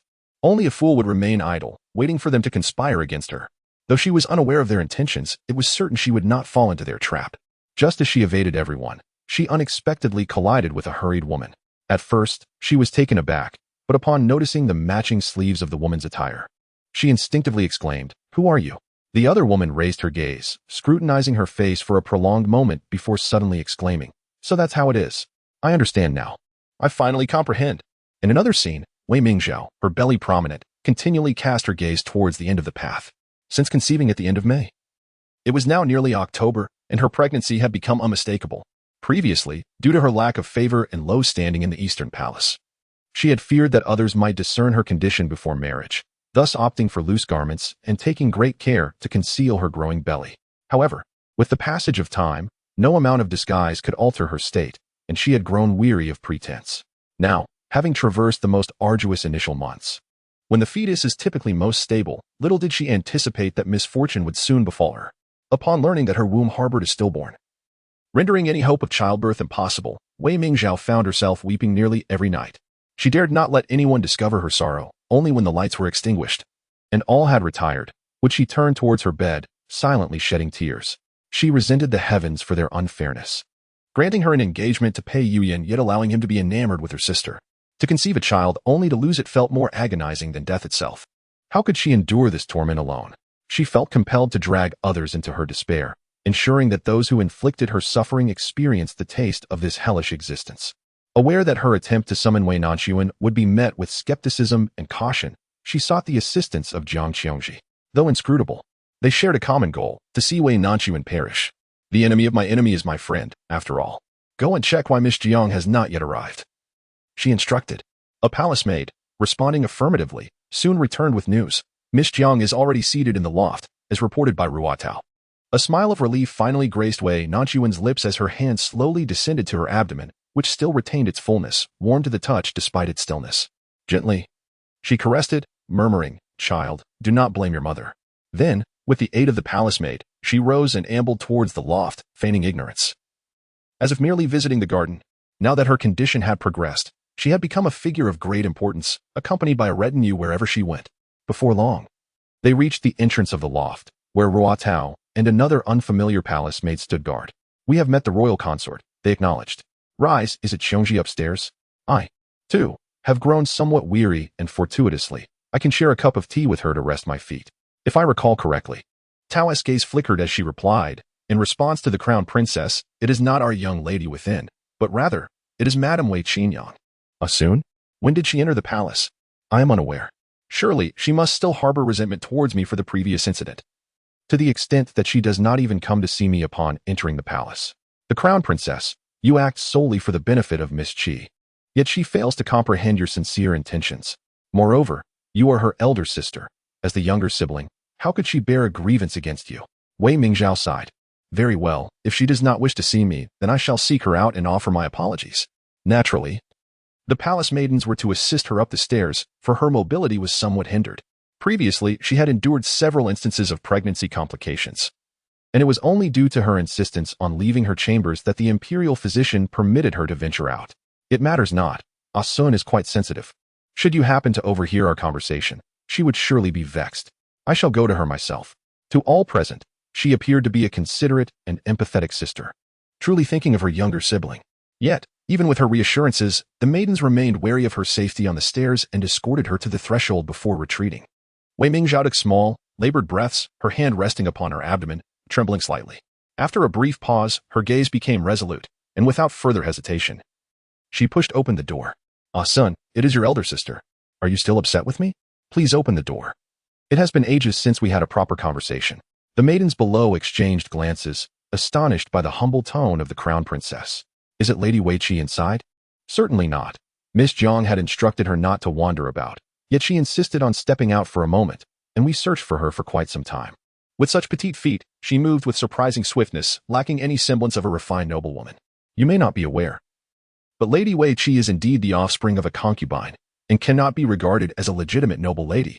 Upon hearing this, the maids clicked their tongues in disbelief. No wonder she is unaware of the rules and lacks proper etiquette.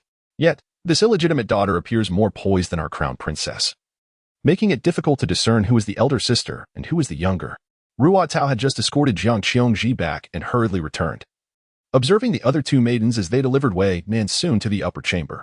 The attire and silhouette were unmistakably that of Wei Nanxun, whom she had seen earlier. Listening to their hushed discussions about the two sisters above, she couldn't help but chuckle.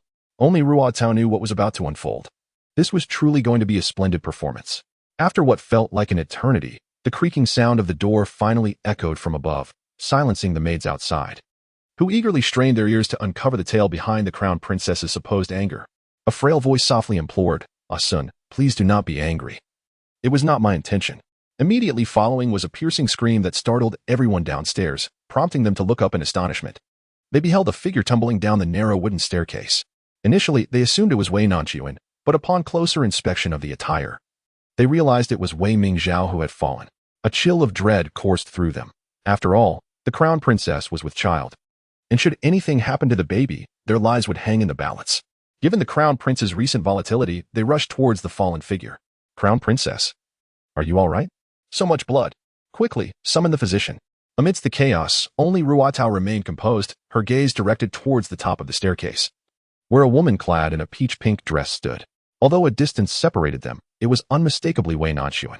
Ruatao's face broke into a triumphant smile as she called out, "Wei Qingyang is over there. Let us inquire what transpired." The others quickly grasped the situation. The crown princess would not have fallen without cause. Someone must have pushed her. If the instigator remained unaccounted for, it would be they, the negligent servants, who bore the blame. Realizing this, they left 2 individuals to tend to the nearly unconscious Wei Mingzhao, while the rest hastened to apprehend the culprit. It was Wei Qingyang who pushed the crown princess.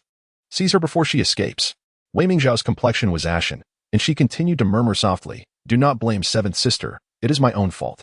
Your Highness, please refrain from speaking. Your kindness has led to this unfortunate predicament. You must seek the imperial physician, the crown prince, and Her Majesty the Empress Dowager. These are merely palace maids, devoid of leadership." Just then, Jiang Qiongji's voice echoed, "What has transpired? I can hear the commotion from afar. Such disorder is unacceptable and may disturb our esteemed guests who come to admire the blossoms." To everyone's astonishment, the Empress Dowager had also arrived. "We greet your Majesty." There was no time for pretense. One must quickly explain the situation. Your Majesty, the Crown Princess and the Empress Dowager were pushed down the stairs by that Wei Qingyang. Chapter 138. The culprit. Strangely, the Empress Dowager's sudden malaise came and went swiftly. Last night, she had tossed and turned in restless sleep, and this morning she awoke with a splitting headache. Yet, astonishingly, after merely pacing the hall a couple of times, the pain subsided before the physician even arrived. Just then, Jiang Qiongji returned to instruct the palace maids on preparing the medicine. She had taken on the responsibility for the Empress Dowager's prescriptions, overseeing every step from concocting to testing the remedies herself. Earlier, she had forgotten to inform her guests, prioritizing the urgent matter of the Empress Dowager's medication. Such tasks could simply be delegated to the attendants. There was no need for her to make a trip. She closely monitored her great aunt's medicine, trusting no one else. Curiously, the ailment that had plagued her had seemingly vanished without a trace.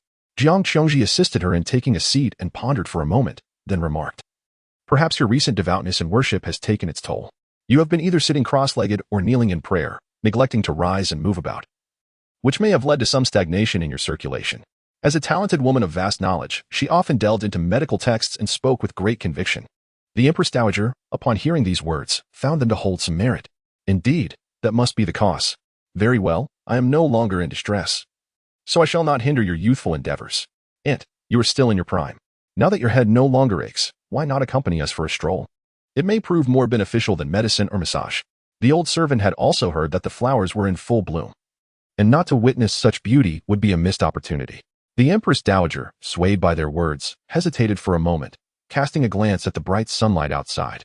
"Then let us go and partake in the festivities." However, as they entered the imperial garden, they were met with a sudden gasp.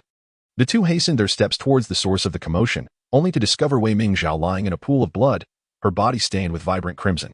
The Empress Dowager, having navigated the treacherous depths of the palace to secure her position, was no stranger to the darker aspects of court life, having caused the demise of numerous consorts and heirs. Yet, as she aged, her fear of death intensified, and she became increasingly averse to such grim sights. She would occasionally suffer from sudden headaches, and despite consulting renowned physicians who assured her of her good health, she began to suspect that the sins of her youth had come back to haunt her, prompting her daily recitation of scriptures and annual retreats to the Buddhist temple. The sight of such glaring blood, with her granddaughter-in-law lying in a pool of it, carrying within her the child of her great-grandchild, left her momentarily dizzy and her limbs weak with shock. What on earth had transpired? How could you serve as attendants and fail to care for a single individual, allowing such a tragedy to occur? Empress Dowager Jiang, known for her formidable presence, raised her voice, and the flustered palace maids instantly fell to their knees in disarray. "No. They were not mere servants. It was the crown princess who had sought out Lady Wei Qi for a conversation upon hearing she was resting upstairs. It seemed a dispute had ensued, resulting in Lady Qi pushing the crown princess down from the upper floor. Jiang Qiang's, her face etched with disbelief, exclaimed softly. How could this be? Sister Qi and the crown princess are like kin. Their bond has always been the strongest. Why would she harm her own sister? The Empress Dowager clearly found such a narrative implausible, as that girl did not strike her as capable of such an act. Furthermore, to come to the palace and commit murder was either foolishness or sheer madness. Yet, Wei Nanxun appeared to be a person of considerable intelligence. Certainly not one to engage in such folly. Indeed, this is what we witnessed. The palace maids insisted. Jiang Qiang's, disregarding their words, turned to her own maid and declared, I shall not take your one-sided account as truth. You are likely fearing punishment for failing to protect the crown princess, thus framing Sister Qi unjustly. Ruado, you tell me. What truly transpired? In that moment, the Empress Dowager grasped the convoluted nature of the situation. The palace maids, seeking to preserve themselves, might well have colluded to falsely accuse Wei Nanxun. She too directed her gaze towards Ruatao, recognizing that as a maid in the crown princess's service, she had no reason to fabricate lies. Upon witnessing the scene, Ruatao hastily knelt down and spoke. This humble servant would never dare to deceive the Empress Dowager and the young lady. What I have observed aligns with their accounts. Upon arriving at the loft, the crown princess expressed her desire to seek out Lady Wei Qingyang for a reunion and insisted that the palace maids not accompany her. Perhaps there has been some misunderstanding. I overheard the crown princess persistently offering her apologies to Qingyang in hushed tones. Subsequently, before our very eyes, she was forcefully pushed down.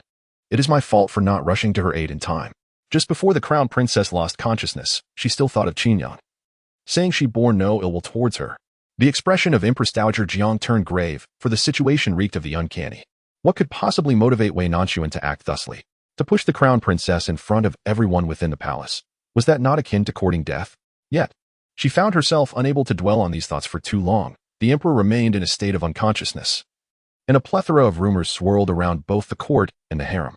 Whispers suggested that the crown prince was forced to retreat to the eastern palace by the regent, who had not made an appearance for days and seemed to be in grave peril. Others speculated that the regent was eyeing the throne, indicating a potential shift in power within the Great Yin. For her, it was a matter of conflicting loyalties. She could not fathom that her younger son would harbor treasonous intentions, yet she feared that his command over the military could lead to discontent. Simultaneously, she was deeply troubled by the prospect of her elder son never awakening again. Regardless of who it may be, the fate of the Pei family was at stake. And the paramount concern was the stability of the realm. She pondered further, with rumors still rife. The crown princess's child had inexplicably perished. If it had been a son, that would have meant the heir apparent. Ironically, it was Wei Nanxun, whose relationship with Pei Ji remained ambiguous, that was responsible for the child's demise. Is this truly the case? Does he harbor resentment towards her, the empress mother, or does his enmity lie with the emperor himself? He would go so far as to harm his own kin and his yet-to-be-born nephew. The Empress Dowager's face turned a ghastly white, and she was drenched in cold sweat. Noticing her distress, Jiang Qiongji hurried to support her, asking, "And what troubles you?"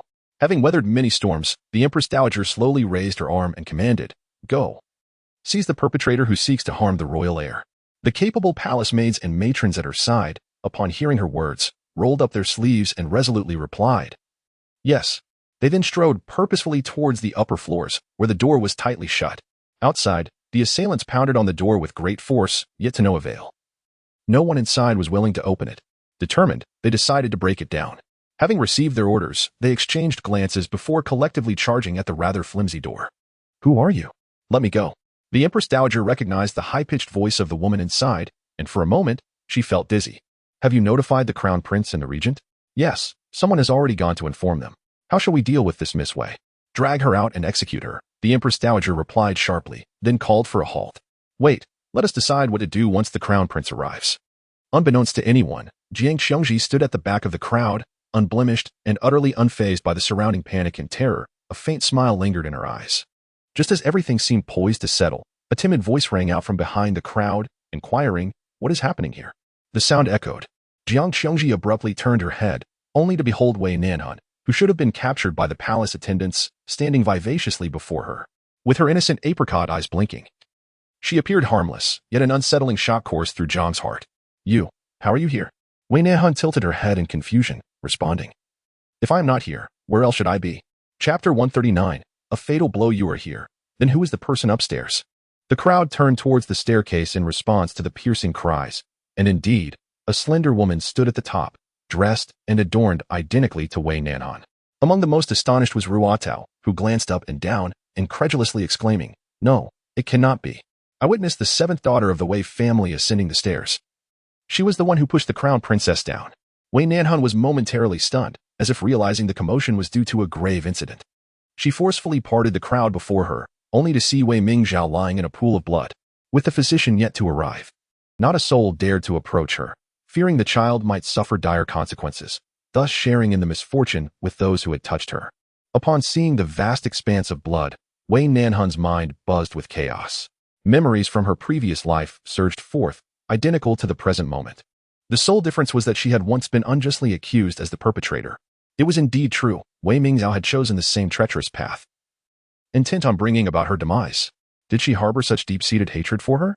Wei Nanxun pushed aside the crowd surrounding him and hurriedly lifted the unconscious Wei Mingzhao. "Sister, please awaken. How could you treat her like this? I have long heard my sister speak of the indifference of the Eastern Palace servants. Yet I dismissed it as her excessive sensitivity. I never imagined you would dare to mistreat her so severely. Even if you disregard our Wei family, you should at least safeguard the royal air she carries." With her eyes wide and filled with fury, she reprimanded each of the maidens encircling her.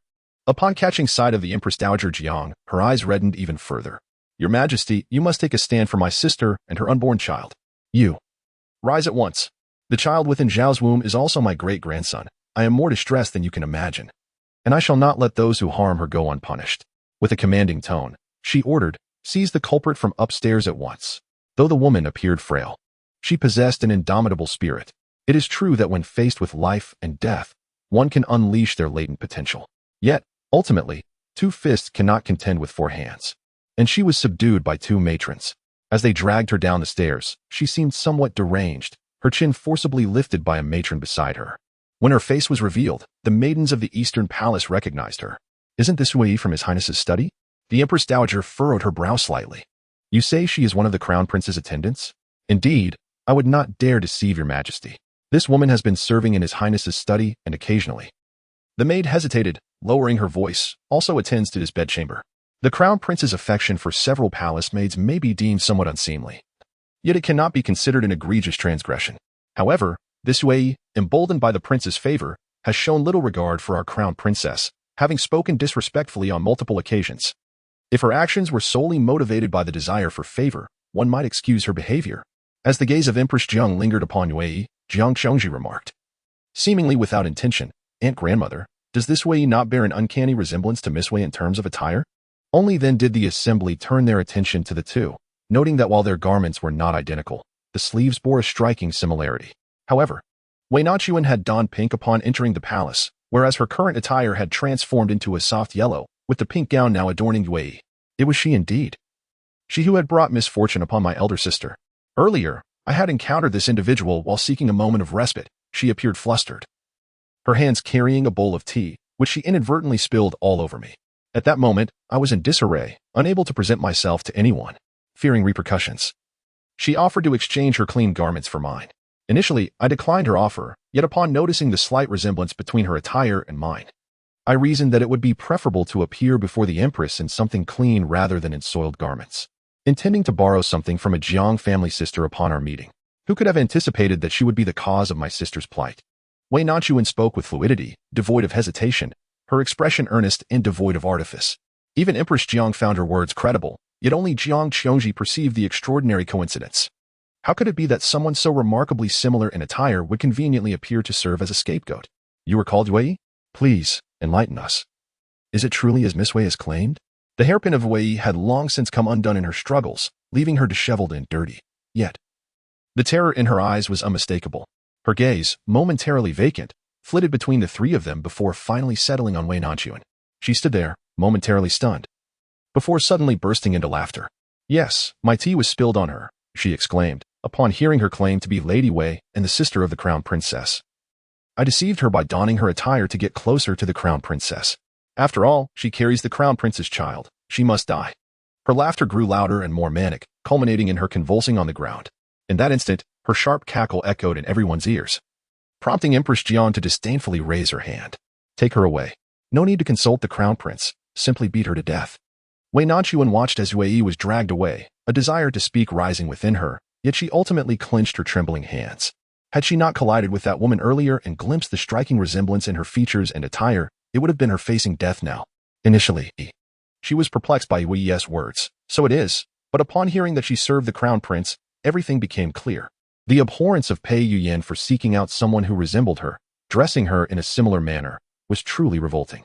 However, Wei had pleaded with her for assistance, asking them to switch clothes as she wished to sneak out of the palace. Uncertain of Jiang Qiongji's ulterior motives, Wei Nanxun hesitated briefly before acquiescing. After changing their garments, she had warned Wei to avoid the garden and escape through the side door, advising her to inquire about the way out once she was outside. She had initially planned to wait a little longer, counting the hours, and feign illness when someone came looking for her. However, to her surprise, before anyone approached, she heard a cacophony of voices. Cautiously, she ventured out to discern the cause of the commotion. Little did she anticipate that Wei would take her place as the perpetrator against Wei Mingzhao. Even more astonishing was Wei's admission of having pushed him. When their gazes met from a distance, Wei Nanxun discerned a hint of relief in her eyes. The situation had taken a dramatic turn. Empress Dowager Jiang was no fool. Upon seeing Wei Nanxun standing unharmed before her, she realized she had been used as a pawn, either by Wei Nanxun's sisters or by her own dear niece. Though she appeared harmless and dignified, she possessed a profound cunning that nearly ensnared even the Empress Dowager herself. Soon, the imperial physician arrived and shook his head after examining her pulse. Although the Empress Dowager had already formed a conclusion in her mind, she felt a tinge of melancholy. It was imperative to care for the crown princess and, above all, to preserve her life. As Wei Nanxun was her sister, she naturally accompanied her to the Eastern Palace to await news. The Empress Dowager, already suffering from a headache, felt increasingly weary both physically and mentally. Qiongji, accompany me back, she said. Jiang Qiongji nodded slightly and stepped forward to support the Empress Dowager as they made their way back to the Xinang Palace. Just as they exited the garden, she whispered softly, "Aunt, did you happen to notice that the palace maid named Yue bears a striking resemblance to Seventh Sister?" Chapter 140. Silence. Jiang Qiongji had initially sought out Wei Mingzhao solely because she was Wei Nanxun's sister, pregnant, and rather foolish, making her easy to manipulate. She was indifferent to whether the other party's child had fallen or whether she could survive. What troubled her most was that her meticulously crafted scheme had been disrupted by a mysterious figure, Yue. She had entertained doubts about whether Wei Nanxun was astute enough to sense their collusion to ensnare her. However, she quickly dismissed this notion, convinced that a mere pretty face, devoid of substance, could never unravel her intricate plans. Furthermore, a truly clever individual, upon encountering someone so strikingly similar in appearance and attire, would undoubtedly harbor suspicions and would not easily place their trust in another. From any perspective, it seemed that she had merely stumbled upon a fool by sheer luck. Yet, the thought of watching her escape unscathed, continuing to charm Pei Ji with that visage, was utterly intolerable to her. Thus, she whispered into the Empress Dowager's ear. Knowing the latter despised such seductresses, merely enticing her son would not suffice. If the Dowager were to discover that Wei Nanxun had also set her sights on her grandson, her wrath would surely be incited. Such a femme fatale deserved to have her beauty marred and be sent to the military camp as a camp follower. Jiang Qiongji believed she had discerned the Dowager's sentiments, confident that her assertions would resonate with her. However, upon noticing the Dowager's silence, she assumed her words had gone unheard and continued nonchalantly, "And, do you think the Crown Prince's cousin has met Seventh Sister before? Could it be?" Before she could finish, the Empress Dowager halted, her voice icy. "Silence. I have truly spoiled you to the point of audacity, daring to speak on matters concerning the Crown Prince." The Empress Dowager observed many matters keenly, including Jiang Qiongji's sudden desire to remain by her side. Although she sought to maintain a distance from the Jiang family, the bond of blood is thicker than water. Noticing Jiang Qiongji's beauty and exceptional talents, she considered that the girl's initiative to stay in the palace was not an affront to her family. Thus, she frequently engaged with the Eastern Palace and kept a watchful eye on the happenings within the imperial study, turning a blind eye to certain occurrences. The young girl had stirred feelings of infatuation. Such youthful whims were trifles, provided they did not escalate into significant disturbances. The Empress Dowager was also aware of her own son's sentiments. Should Jiang Qiongji possess the means to awaken her son's stony heart, she would not be constrained by the superficial formalities of uncle and niece, given the natural affinity of cousins. Light-hearted flirtations between the sexes were acceptable. Yet any attempts to instigate discord between her son and grandson, even at the expense of her great-grandson, would undoubtedly provoke her ire. Particularly, she had momentarily harbored doubts about Pei Ji's intentions as her thoughts were swayed. Previously, the Empress Dowager had deemed Wei Nanxun's appearance too ostentatious. However, she now recognized her composure and strong principles, finding her to be more astute than Jiang Chengji, the daughter she had nurtured with great care. While the Empress Dowager appreciated intelligence and understanding, she disdained unscrupulous tactics in the pursuit of one's goals. She urged Jiang Chengji to reflect upon her words. Should she remain oblivious, the Empress Dowager would no longer tolerate her presence. Jiang Chengji had always believed herself adept in dealing with the Empress Dowager, capable of discerning hearts and controlling all affairs, until now, when she felt the sting of humiliation. Her smile appeared somewhat forced. Aunt Chengji has. It seems you remain unaware of your errors. Reflect upon them here first. If you cannot comprehend in an hour, ponder for a day. If a day brings no clarity, then for a month. Return to me only when you have grasped the truth. With that, she departed without a backward glance. Leaving her and Ruo Tao on the seemingly endless palace path, the autumn wind howling around them, while her vision blurred into a crimson haze. Yui was forcibly dragged away by the matrons. She recalled this courtyard, the very place she had passed through upon entering the palace, a desolate little garden. At that time, she had been disinclined to sweep or engage in menial tasks. Her peers, who entered the palace alongside her, mocked her for her naivety, claiming that many aspired to become favored concubines. Despite her beauty, she lacked both lineage and wealth, and never even glimpsed the countenance of nobility. Unable to conceal her innermost thoughts, she was caught by the stewardess while secretly imitating the dancers from the music chamber, and was punished to wash everyone else's garments in the harshest winter. This extinguished her unrealistic dreams. Yet, she was not one to concede defeat or accept fate passively. By chance, she saved a small eunuch from punishment, taking him as her sworn brother, and through him, she established a connection with his adoptive father, a high-ranking eunuch in the imperial kitchen.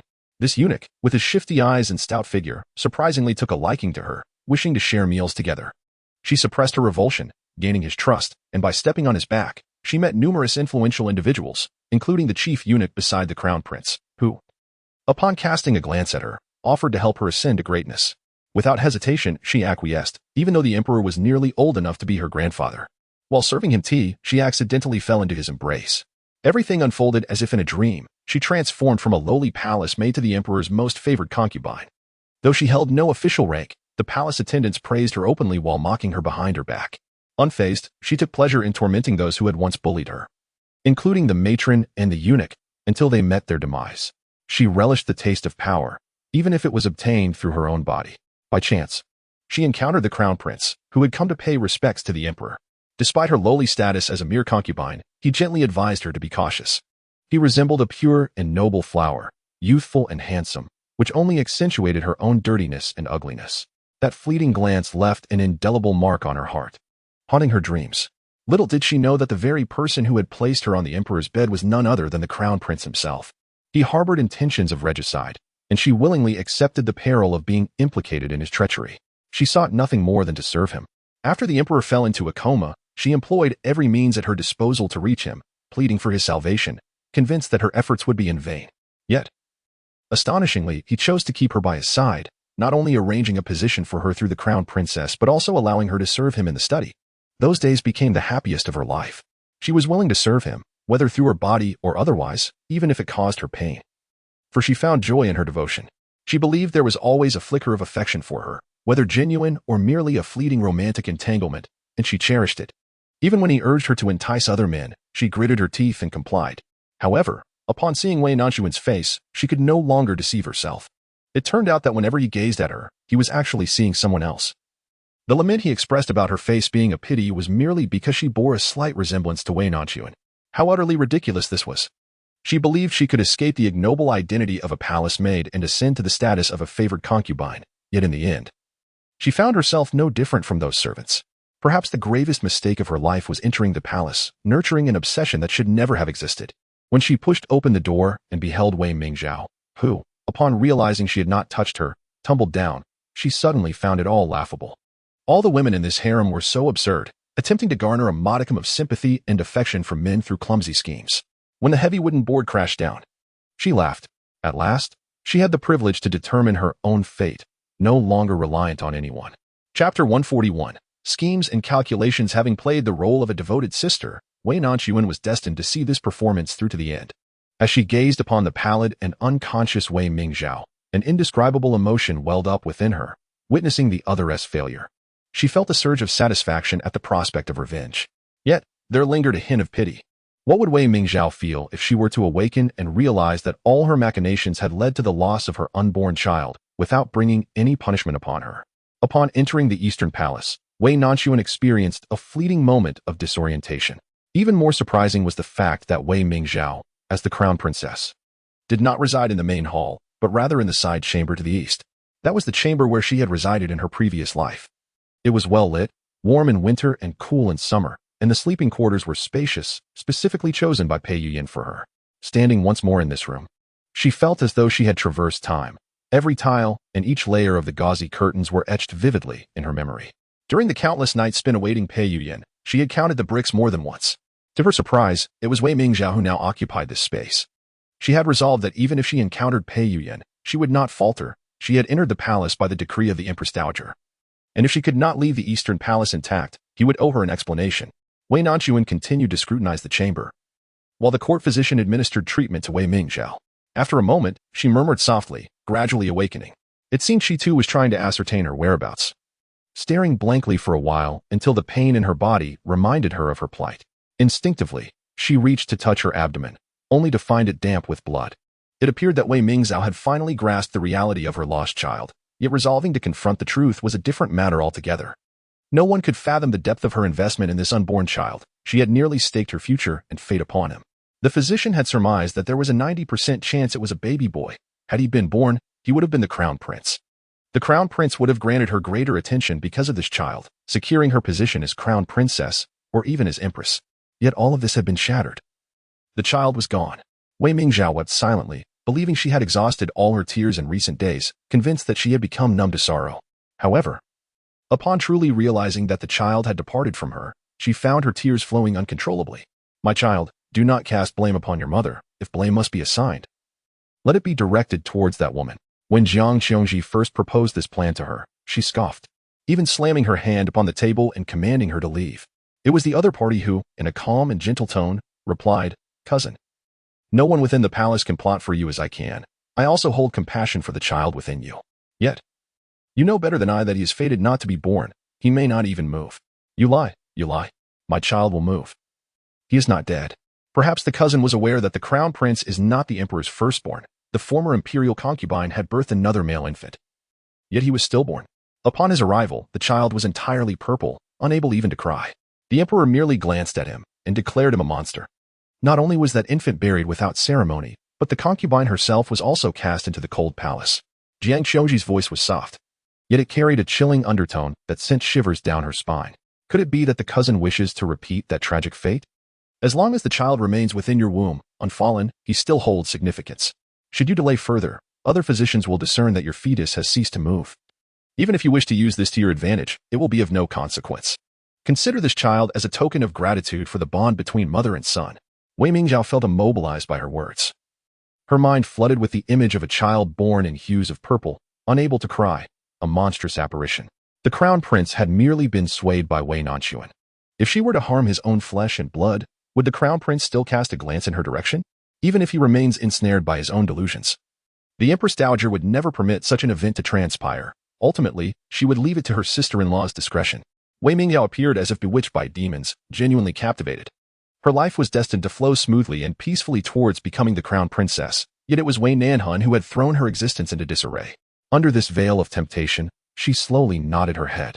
However, now, cradling her cold abdomen, her body soaked in blood, she felt an overwhelming sense of despair. "Physician, please save him. Save my child. He is not yet dead. Please save him."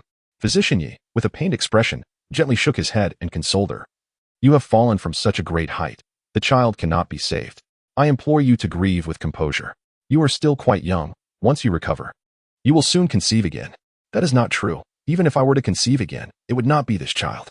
For a moment, Wei Mingzhao felt no pain at all. She was akin to a lifeless shell, her spirit having departed alongside her child. She clutched the physician's hand tightly, her long nails embedding into his flesh, causing him to grimace in silent agony. Just then, a pair of delicate white hands intervened between them. "Sister, the physician is innocent." Upon hearing the voice, Wei Mingzhao initially thought it was a figment of her imagination. Yet, as she followed the slender arm upward, she beheld a face as radiant as a rose. How could she be here, daring to plead for the physician? In an instant, Wei Mingzhao's thoughts of mourning her child dissipated, her gaze fixated intently on the young woman before her. It is you who has caused the demise of my child. What are you all waiting for? Seize her at once, strike her down, beat her to death with sticks. Wei Nanxun comprehended the profound despair of a mother witnessing the loss of her child, which sparked a fleeting glimmer of pity within her. Yet, upon observing the woman's countenance, that compassion swiftly evaporated. Everything she currently endures is a consequence of her own actions. Oh, sister, have you finally discerned the truth? Was it truly I who propelled you into this predicament? What do you mean? Do you imply that I would risk my own life and that of my child to falsely accuse you? What do you believe yourself to be? Moments ago, she appeared frail and vulnerable, but now, provoked, she found the strength to argue back. Wei Nanxun, however, found her utterly ridiculous. Are you certain, sister? I see clearly. How could I possibly mistake the one who harmed my son? Wei Nanxun curved her lips into a smile and said, But I was not present in that attic. How could I have possibly pushed you out of thin air? Impossible. If you do not believe me, you may inquire among those present as to who truly pushed you. Observing Wei Nanxuan's calm demeanor, an ominous premonition began to stir within her. She turned to the attendants beside her, who timidly spoke. Madame Wei is correct.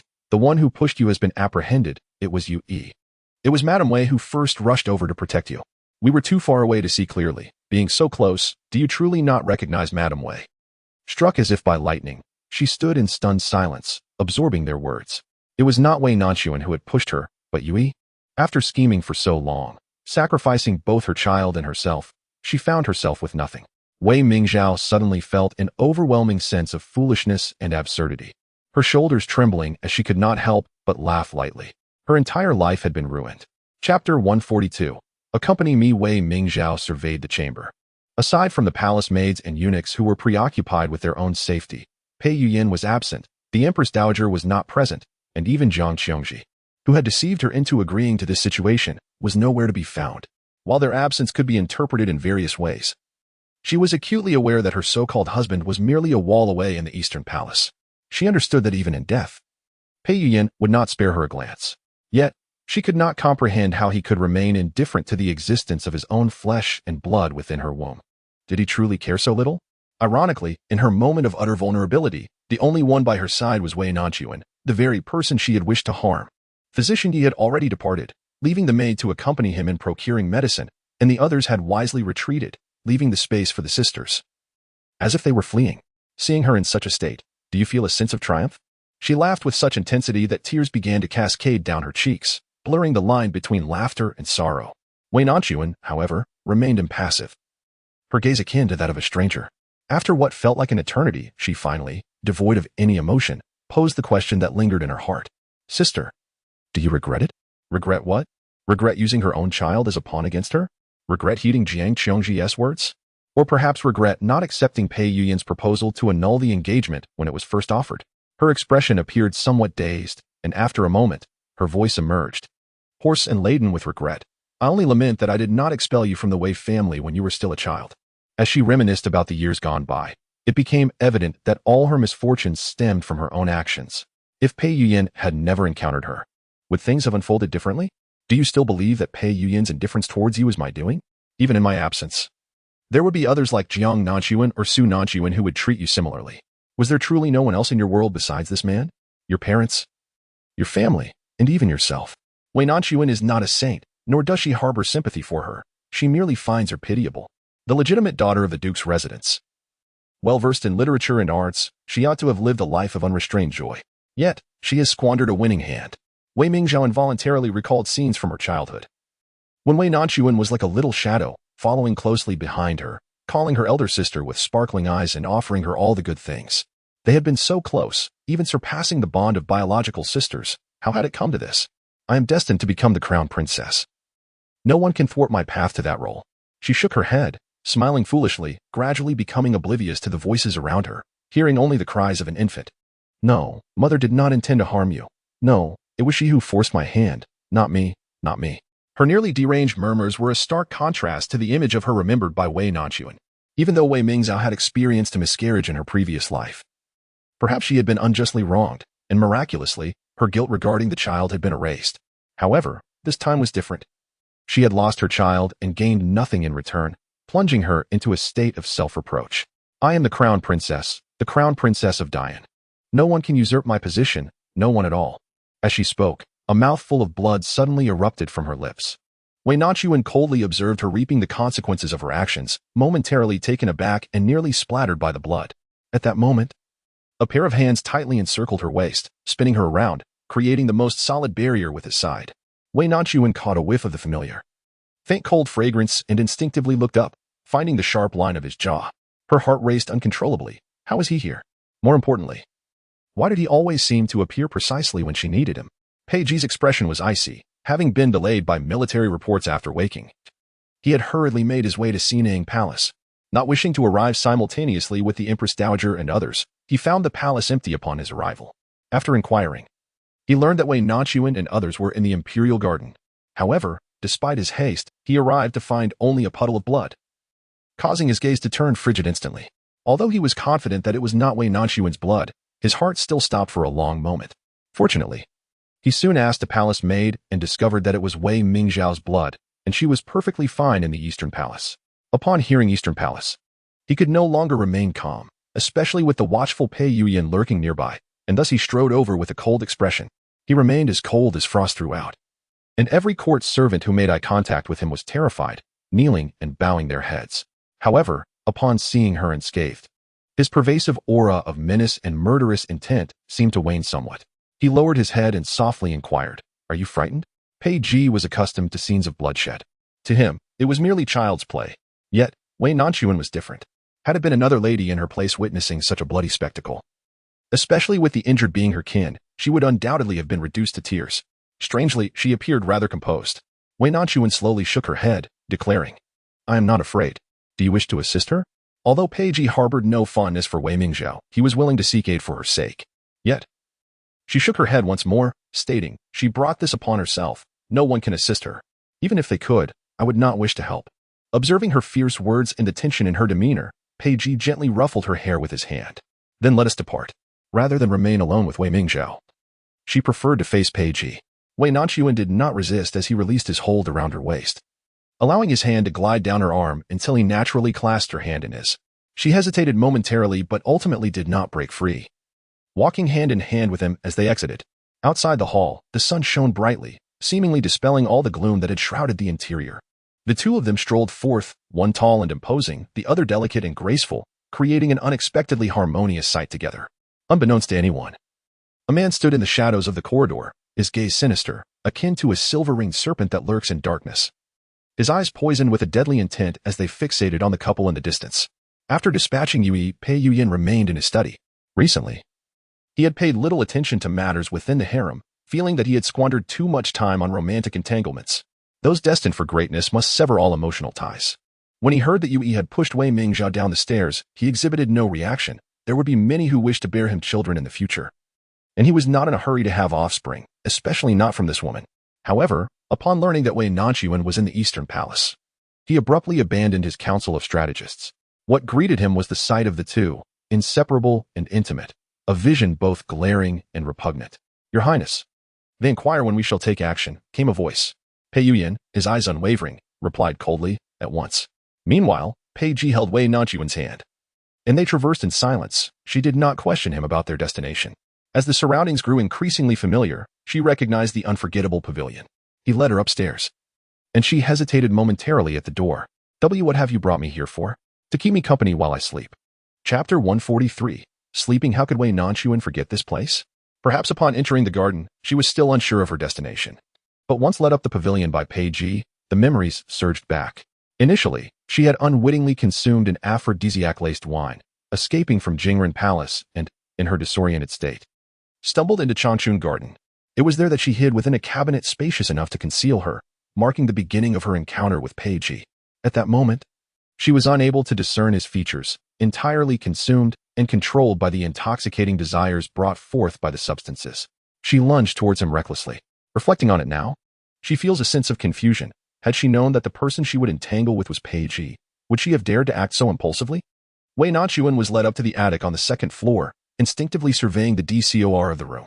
At that time, she had been in a state of taut anxiety, her entire being fraught with trepidation, akin to a startled bird, scarcely daring to assess the arrangement of the space. Who could have imagined that she would one day return to this place? The room remained almost as it was in her memory, clean and simple. In the center lay a small hall, to the right was a bedroom, and to the left hung a bamboo curtain, which concealed a study.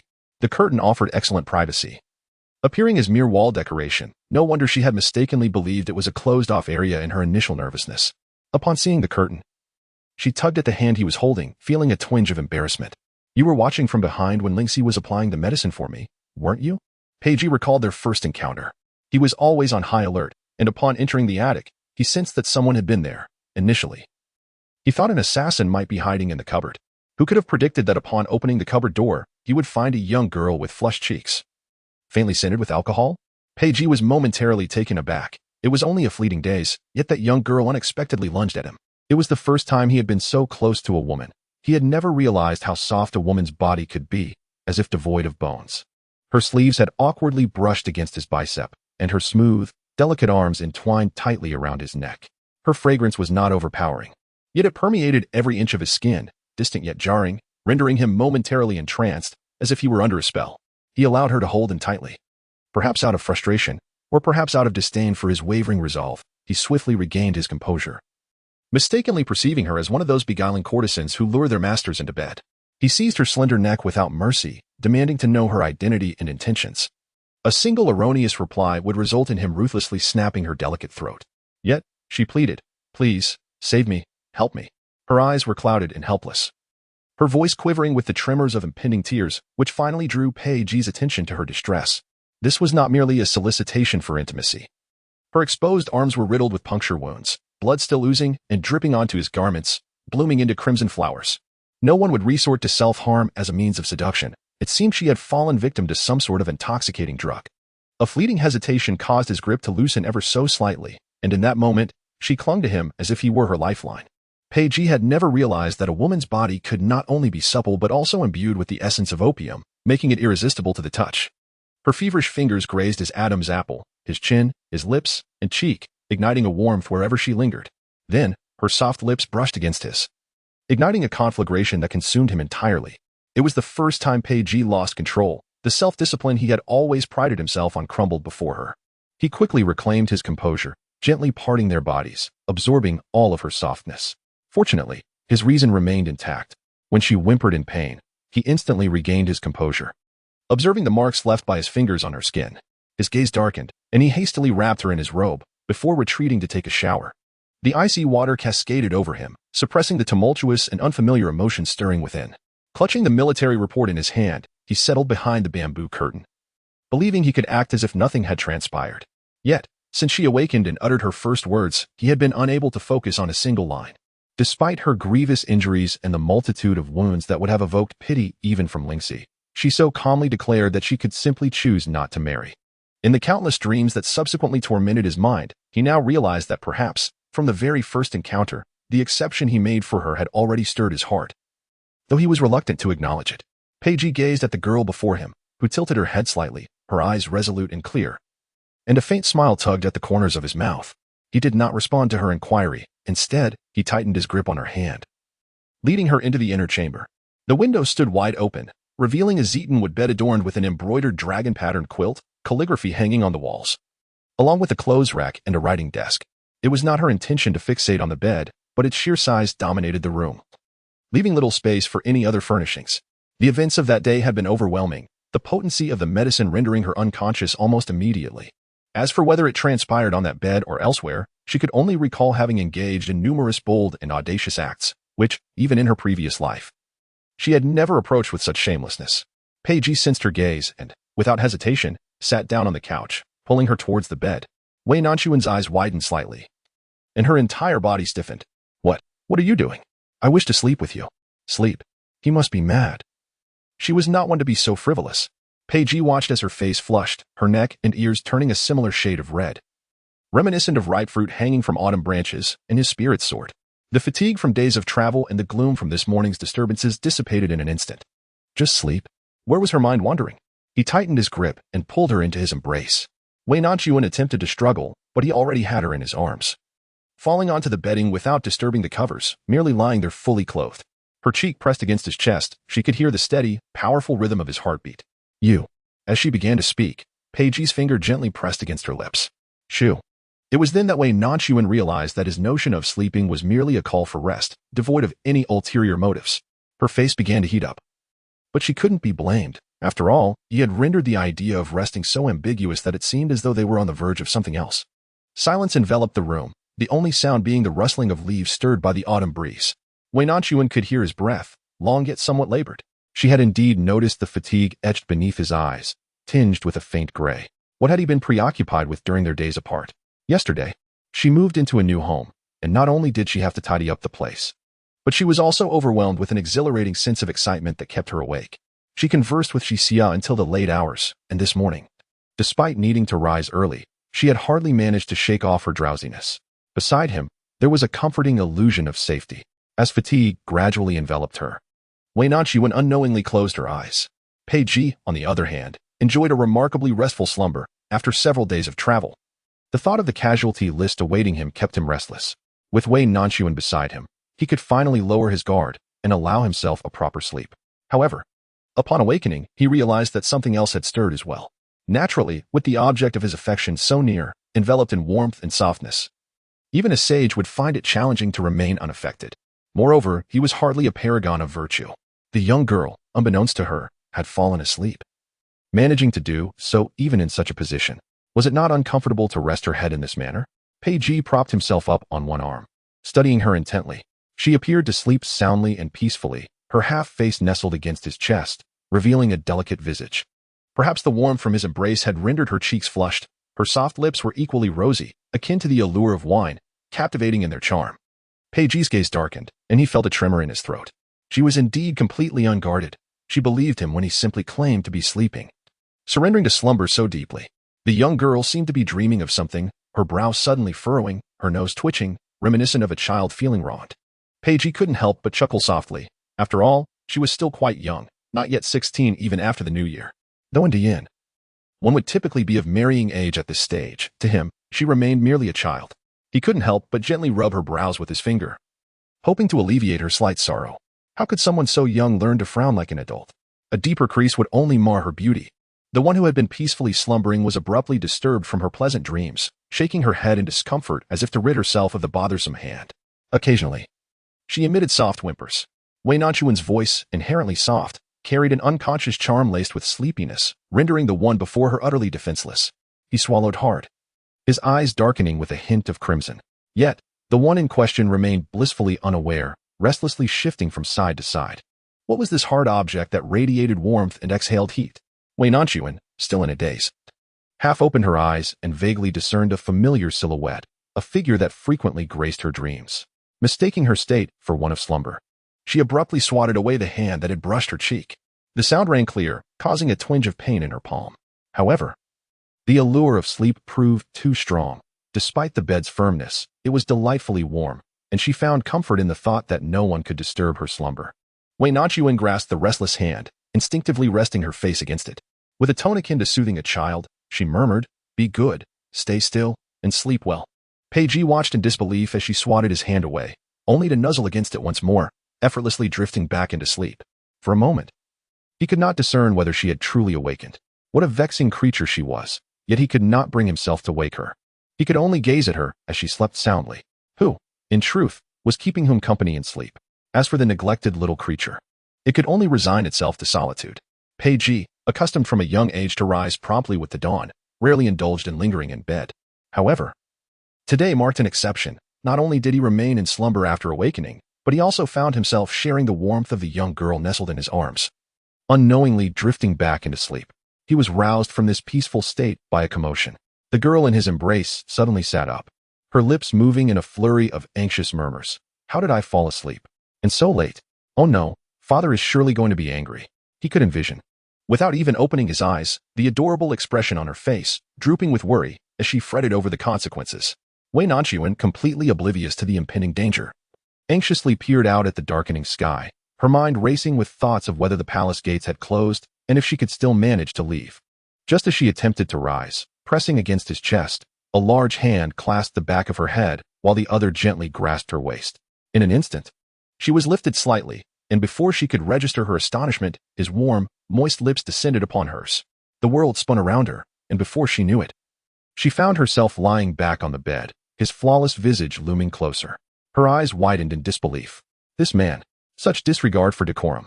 Hadn't they agreed that it was merely a matter of sleep? Close your eyes. Be good, Peiji murmured softly. His kiss, unexpectedly tender yet imbued with an irresistible dominance, coaxed her rigid form to gradually yield. Unbeknownst to her, her long, curled lashes fluttered shut, and she succumbed to the embrace of slumber once more. This was a tenderness she had never experienced before, as if it were an overwhelming tide threatening to drown her. She lost track of time, her identity, and everything else. It seemed as though only the two of them existed in the universe.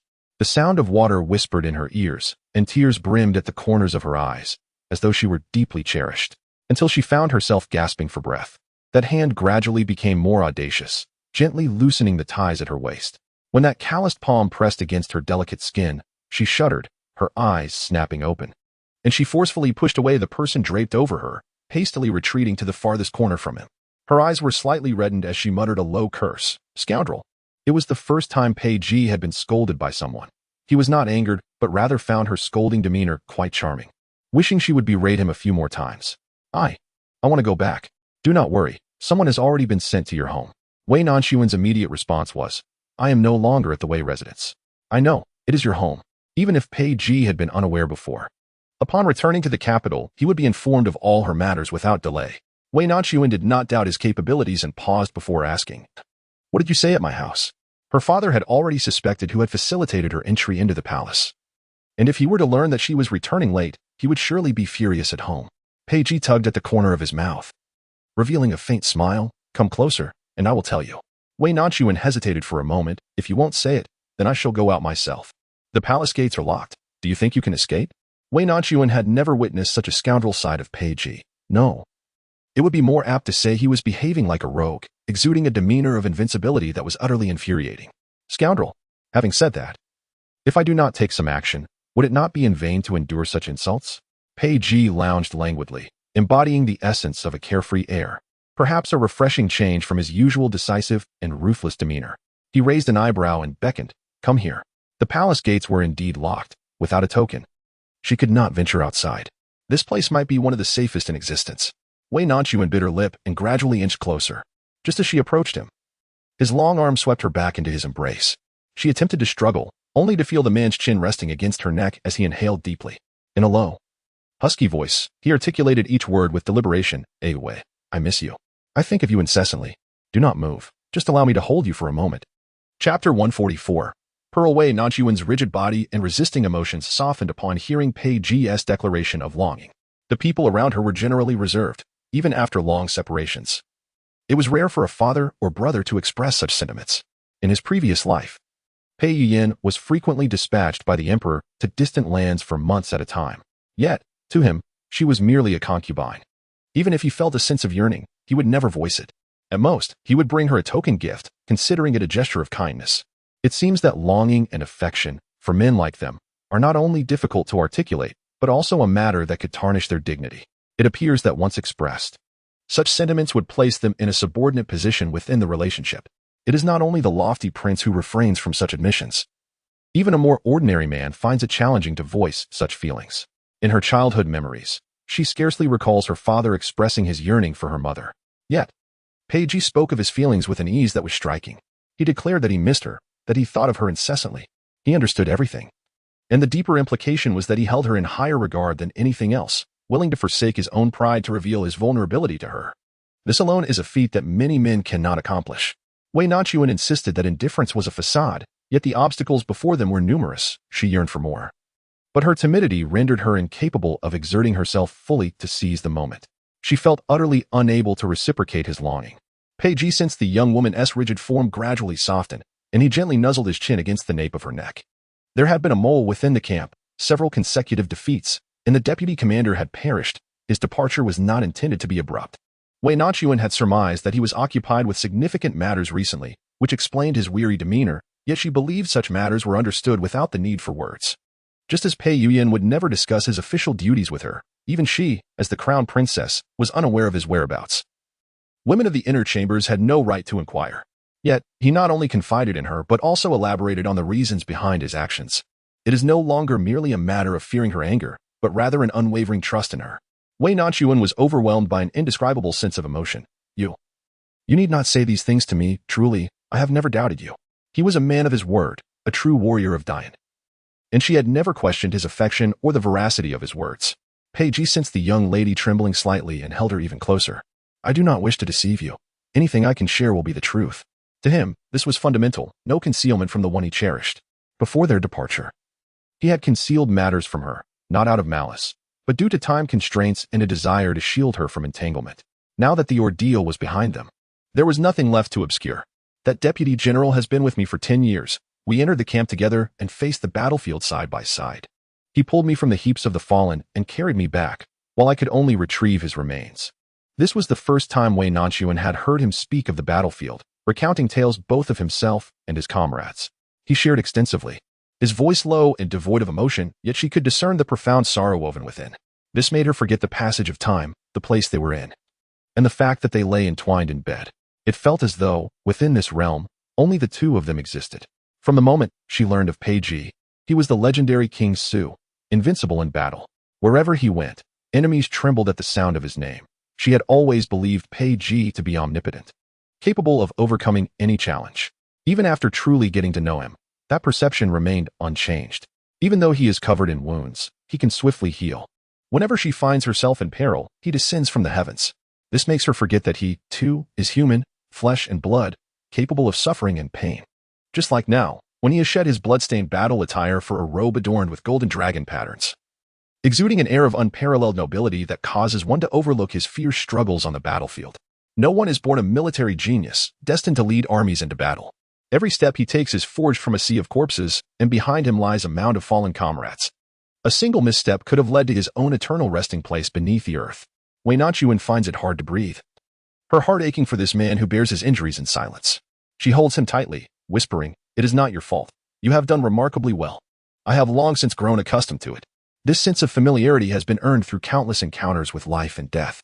A veil of mist clouds her vision as he speaks softly. Mother favors my elder brother, and father despises my overly gentle appearance. I am determined to defy this. He continues, when I grasp the military seal and command thousands, the soldiers who support me will be countless, yet they also fear my ambition for the throne. This revelation is a royal secret that Wei Nanxun had never heard before. She only knew that the current emperor is the legitimate crown prince, renowned for his benevolence. A reputation she had heard echoed in the name of Pei Yuyan. While it may not surpass the reign of previous emperors, it is not detrimental to the people or the state. She had been unaware that there were those who supported Peiji's ascension to the throne. She envisioned a scenario where he reigned as emperor. Surely, the court would not be in such disarray. Nor would there be countless instances of corruption and misappropriation of disaster relief grain. Why had he relinquished such power? Peiji chuckled softly, gently caressing her back. What purpose does it serve to be an emperor, confined to a dragon throne, occupied solely with examining memorials day after day? It is a tedious and stifling existence, devoid of the exhilaration found in galloping freely on horseback. Yet, is there truly no lingering resentment? After all, his capabilities far exceed those of others, and he commands greater support. Moreover, my dear mother and beloved brother regard me as a significant threat. Why must I impose upon myself such burdens? It is no wonder that every time Empress Jiang mentions Peiji, she treads cautiously. Perhaps it is a manifestation of her guilt towards her younger son. Peiji, you are remarkable, surpassing all others in this world. You have never erred. The fault lies with them. This sentiment seemed directed at Peiji, yet it also felt like a reassurance to herself. Peiji tenderly lifted her chin, bemusedly wiping away the tears from the corners of her eyes. Why are you crying? He asked. He sought neither sympathy nor to evoke pity. He simply lacked the habit of sharing his innermost thoughts with anyone. Were it not for her, perhaps he would have buried these feelings for a lifetime without confiding in another soul. Today, for reasons unknown, holding her close ignited a desire to unburden himself. He feared she might misconstrue his silence as abandonment and dreaded the thought of her departure. During their time apart, he experienced for the first time the profound ache of longing, an obsession that gnawed at his very core, a yearning that remained unfulfilled. Yet he never anticipated that he would be the one to bring her to tears. Wei Nanxun felt a twinge of embarrassment as she hastily wiped her face and turned away, bashfully saying, "Don't look at me." Many had wept before him, their tears born of fear and trepidation, yet her tears were genuine, a manifestation of her sorrow for him. Peiji, however, felt a flicker of joy as he gently turned her back towards him, leaning down to softly kiss away her tears. "Do not weep. Your tears are pearls. not to be shed carelessly. Wei Nanxun, through her tears, managed a smile. What are you saying? Where did you learn such words? They don't sound like you at all. In truth, he had heard those words from a comrade who, years prior, had become a devoted father to a daughter he cherished dearly. This once stoic warrior had transformed into a doting father, often extolling the virtues of his beloved child, and whenever she cried in the barracks, he would comfort her with the same refrain, "Pearls must not fall." Unbeknownst to him, those words had slipped from his lips, yet they did not ring hollow. Rather, they echoed his true sentiments. "You are a pearl, my treasure." The last two words, spoken in a husky, low voice, were undeniably common yet imbued with a profound tenderness. Devoid of any pretense, Wei Nanxuan's eyes brimmed with warmth once more. Am I truly a pearl? If she were indeed so precious, why had her past life ended in such tragedy? Did she truly deserve love, given that her sincerity had been so thoroughly betrayed in her previous existence? Pei Ji cradled her face in his hands and pressed his lips to hers with utmost delicacy. Yes, my pearl. Chapter 145. Marrying you. Gazing into Pei Ji's eyes, filled with tenderness and affection, Wei Nanxun felt a quiver in her heart, accompanied by a twinge of guilt. After a prolonged hesitation, she softly murmured, "You must know that our family has severed ties with the Wei clan. We are now merely ordinary merchants." Though she did not finish her sentence, her meaning was clear, especially to someone as astute as him. However, Pei Ji responded as if he had heard a jest, chuckling lightly. "The Wei family? What significance does it hold?" His tone was laced with disdain and scorn, bordering on arrogance. The Wei family, despite its decline, still held a notable position in the capital, having produced founding heroes and numerous cabinet ministers. Yet, under her grandfather's generation, the family seemed to have waned. Nonetheless, having birthed a princess consort, they remained an unassailable aristocracy in the eyes of others. "Had you not been away, I wouldn't even know who they are," he candidly remarked. It was true. After their first encounter, he had sent someone to investigate the Wei family, discovering the existence of the Duke of Wei's estate in the capital. His demeanor and tone were earnest, rendering Wei Nanxun momentarily speechless. She blinked and, for reasons unknown, began to smile. "You shouldn't say that. If my grandmother were to hear it, she would be utterly furious." Pei Ji raised an eyebrow. "She has not treated you well. After all, she is still my grandmother." Her words carried a hint of indifference. Within the entire Wei family, she could find no one worthy of her affection, not even this grandmother, of whom she felt little emotional connection. "I have always spoken in this manner and cannot change it. I can only request her not to attend the banquet, lest I be overwhelmed with agitation." Wei Nanxun was about to say something regarding the banquet when, suddenly, a thought struck her, causing her face to flush instantaneously. Could he possibly be referring to their marriage? This was the first time Wei Nanxun had heard him mention such a matter. Generally, she would avoid it at all costs, fearing to hear from his lips that he harbored aspirations for the position of a legitimate wife. It was not that she was overly sensitive or fragile. Rather, it was the counsel she had received from all in her past life. "You are but a concubine. For the crown prince to accept you as a secondary consort is already a stroke of fortune. Surely, you do not wish for the crown prince to designate you as his principal consort? The role of a principal consort necessitates both virtue and talent. Lacking in both knowledge and decorum, if she were indeed conferred the title, it would render her the subject of ridicule across the realm." This led her to gradually contemplate whether her desire to marry and assume the role of a legitimate wife was indeed an extravagant wish. Wei Nanxun opened her mouth and finally uttered, I do not aspire to be anyone's concubine." Pei Ji looked at her as though she were a fool, even reaching out to tap her forehead lightly, saying, "Having developed feelings, I intend to marry you. When have I ever spoken of taking a concubine? What thoughts occupy your mind?" Wei Nanxun was momentarily taken aback. She had envisioned their future together, considered the possibility of remaining in such a relationship without marriage, or even feared that he might unwillingly confine her to the inner chambers, at which point she would surely resist, leading to mutual destruction of their affection. He had contemplated every conceivable scenario, yet he had never anticipated uttering such words. For a moment, she felt as if she had misheard him, unable to believe her ears. "You say you wish to marry me?" "Indeed, a grand procession for a legitimate marriage. Would the Empress Dowager consent to your union with the daughter of a merchant? Would the court officials approve of you taking a merchant's daughter as a consort?" His expression remained unchanged as he merely lifted his eyelids. Who dares to oppose? These four succinct words held immense authority. Were it anyone else, she might question the veracity of such a statement, but with him, none would dare to challenge. He possessed both the conviction and power to utter such claims. "However, my family's teachings prohibit the taking of concubines. Whoever wishes to take one may do so. I shall not adhere to such a flawed custom." "Not taking a concubine?" Wei Nanxun licked her lips, still feeling that there were unresolved issues at play. How could something that had troubled her for so long be resolved with merely 2 sentences? I am not as virtuous as you might believe. I have erred in the past. She had once misplaced her affections, placed her trust in the wrong individuals, leading not only to her own demise but also to the ruin of her entire family. Even if she had come to a timely realization in this lifetime, it did not mean she deserved to be loved. She seemed to have let go, yet she remained troubled by her past. In her previous life, she had been wed. And now, having left the Duke's residence, she was no longer part of the Wei family, with the temperament of the Wang family. It was likely that her association with a man had already been the subject of gossip, tarnishing her reputation. She could offer him no assistance, and might even damage his standing. Pei Ji raised his eyes, his dark gaze fixed intently upon her. Do you know that within 100 miles, whenever a child cries, all remain as silent as the grave upon hearing my name? Wei Nanxun, you cannot possibly think of me as a good person? His gaze was profound, imbued with a dangerous and domineering aura, causing Wei Nanxun's heart to race as if it might leap from her throat. He merely refrained from revealing his bloodthirsty and ruthless side, fearing that he might frighten away the innocent little rabbit. Yet, Wei Nanxun bit her lip and resolutely shook her head. No, you are a good person. In the moments he first rescued her, when he could have taken advantage of her vulnerability, and during countless instances when he could have bullied her, he chose not to. He is a good person, at least in her eyes. Her eyes, clear and bright, sparkled with sincerity as she spoke, as if afraid he might doubt her. She repeated, "You are a good person, a very good person." This declaration ignited a warmth in Pei Ji's heart, softening him.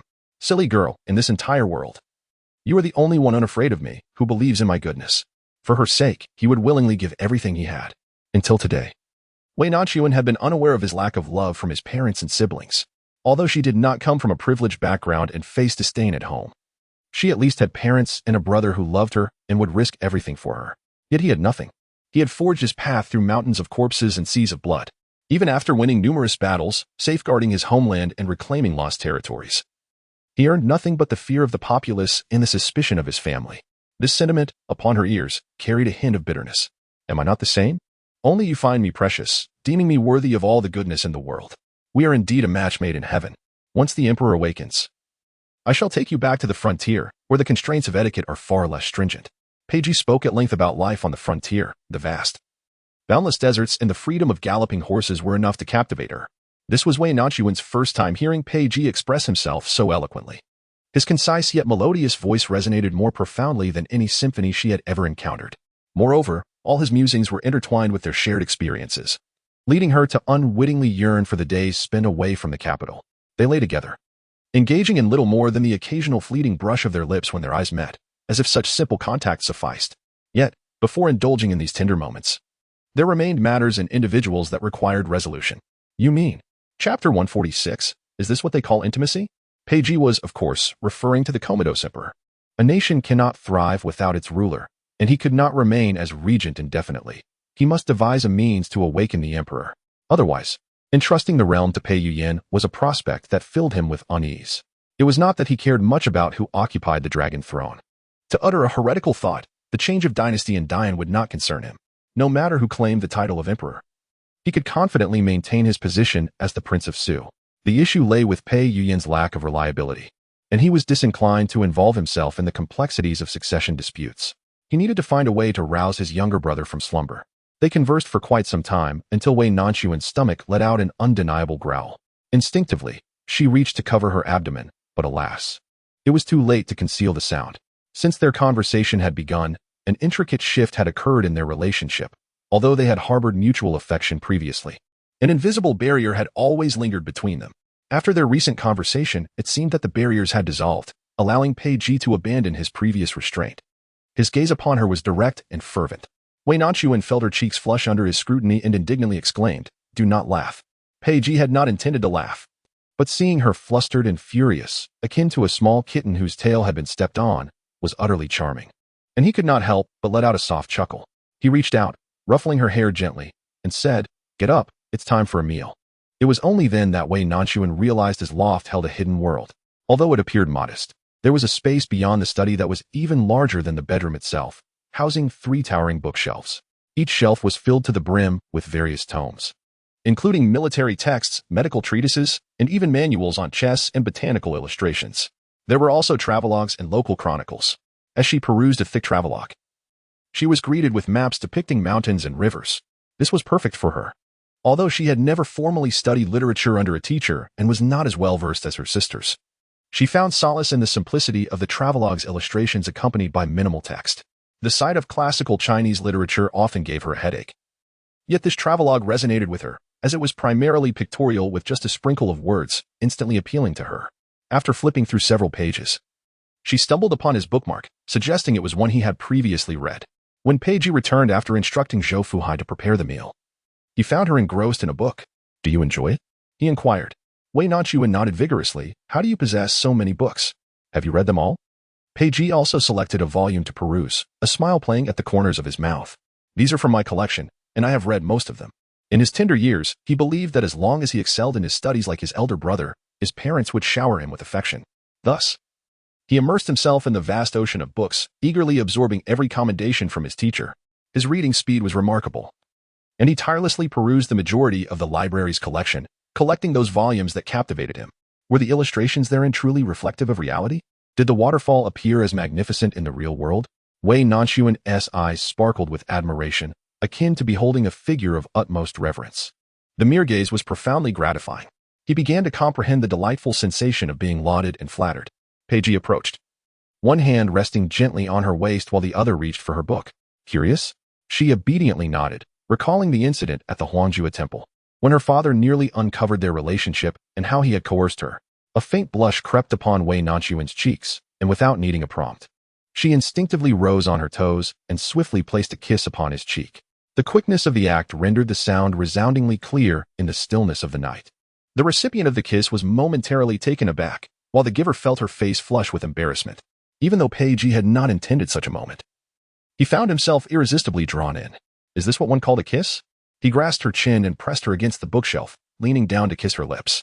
"My lord, the food will grow cold," Zhou Fuhai remarked quietly, glancing at the pot that was on the verge of becoming inedible. The curtain of the study swayed slightly, and the inhabitants within lazily replied, "No need to attend to us, you may leave." As Wei Nanxuan heard the door close behind her, she pushed away the person beside her, wiped her slightly swollen lips, and stamped down hard on the back of his foot before rushing out of the study, only to realize she had gone the wrong way. Soon, the flushed young girl returned in a huff, forcefully stepping on the back of his other foot. With a heavy grunt, she shoved against his shoulder and walked briskly towards the dining table without looking back. Peiji leisurely followed her, a smile playing at the corners of his mouth. He pondered that the matters at hand needed to be resolved swiftly, otherwise, he would eventually become ill from pent-up frustration. The Empress Dowager had often remarked that at his age, others were already surrounded by children. And now he had to concede that she was indeed correct. Marriage should be pursued early. Having spent countless days and nights together in Pingshan, he was well aware of her tastes and had already instructed Zhou Fuhai to make the necessary arrangements. The culinary skills of the imperial kitchen were beyond reproach, and considering that mealtime had long passed, Wei Nanxuan was genuinely famished, serving herself multiple helpings. If not for Peiji's presence, she might have indulged in another bowl. Is she so fond of it? With the previous experience in mind, she hesitated before giving a slight nod. Peiji then remarked, "When we return to the border, we must bring this chef along." His casual tone made it sound as effortless as purchasing a cabbage in the market. Had she not been drinking tea, she would have surely choked. This man was indeed straightforward in his desires, taking what he wished without hesitation. To work off the meal? Where shall I spend the night? As both spoke simultaneously, they were momentarily taken aback. Peiji, noticing that she had indulged a bit too much, feared that if she were to sit down immediately, she might struggle with digestion. He intended to take her for a stroll around the previous equestrian grounds. Wei Nanxuan, however, had observed that the loft contained but a single chamber with merely a bed. Despite their mutual sentiments, propriety must be upheld until they were wed, lest they find themselves embroiled in a scandal akin to that of Wei Mingzhao. Peiji paused, realizing her concern for him, and couldn't help but chuckle. She truly regarded him as a scoundrel. "Rest assured, you may sleep here while I return to the imperial study." Wei Nanxuan understood that Changchun Garden belonged to the Grand Princess and was likely not limited to this single loft. She could either go to Xinang Palace or seek out another guest room. She favored the latter option, for Xinang Palace housed Jiang Qiongji, whose intentions were unfathomably intricate. She would rather engage with Wei Mingzhao than provoke such a person. Yet, the nearby guest rooms filled her with trepidation. She feared she would be unable to sleep in an unfamiliar environment. Unexpectedly, Peiji had already made arrangements, alleviating her concerns about sleeping there. In an instant, she realized she had underestimated his character. Oh no, would he be angered? The esteemed regent had likely never been subjected to such scrutiny in his life.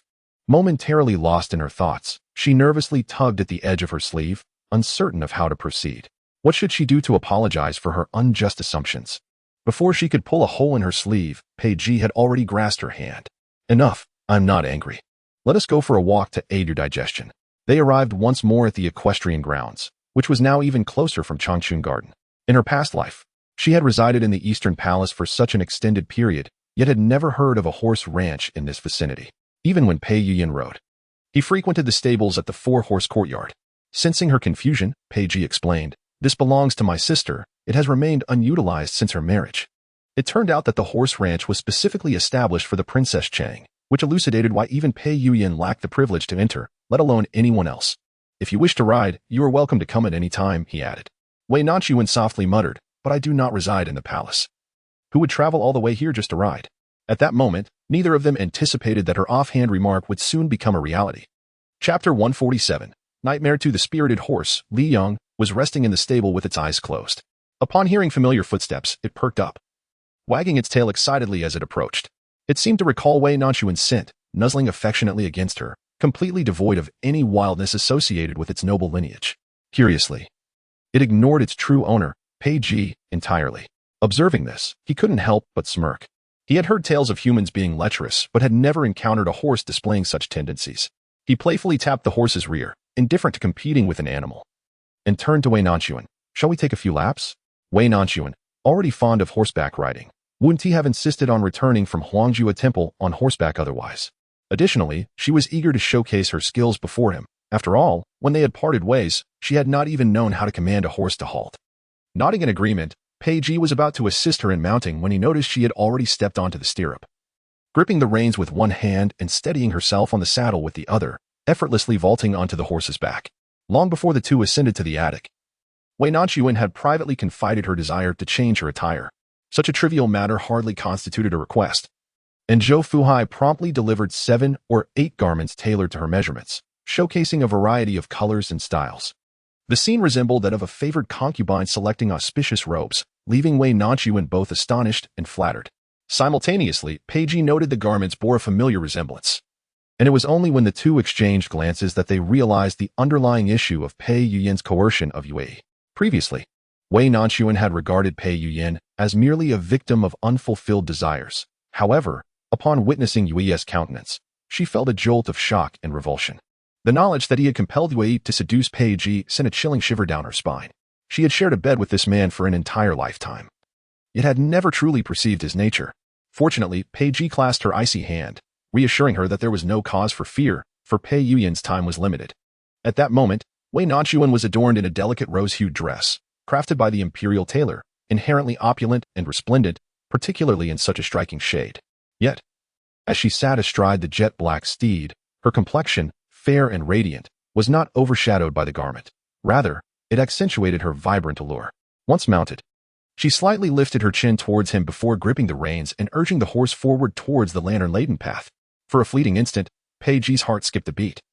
He believed he had witnessed every facet of her being, yet she continued to astonish him. She resembled a beautiful flicker of flame, seemingly innocuous in her small cluster. Yet when approached, she would erupt into a fierce blaze, too intense for anyone to draw near. She often lamented her unworthiness of affection due to her standing. In reality, the opposite was true. She is a priceless treasure, coveted by all, and he, fortunate enough to have touched her, would never allow anyone to take her away. Wei Nanxun had ridden the steed, Sunlight, before, but previously it had filled her with trepidation. Now, emboldened, she had learned to trust it more. As Peiji had said, horses are their faithful companions, and only through trust can one truly learn to ride. Perhaps due to the constraints of the limited space and the obscured vision of the night, she could not ride freely, returning after merely 2 laps. Yet, this was sufficient for Peiji to express his approval.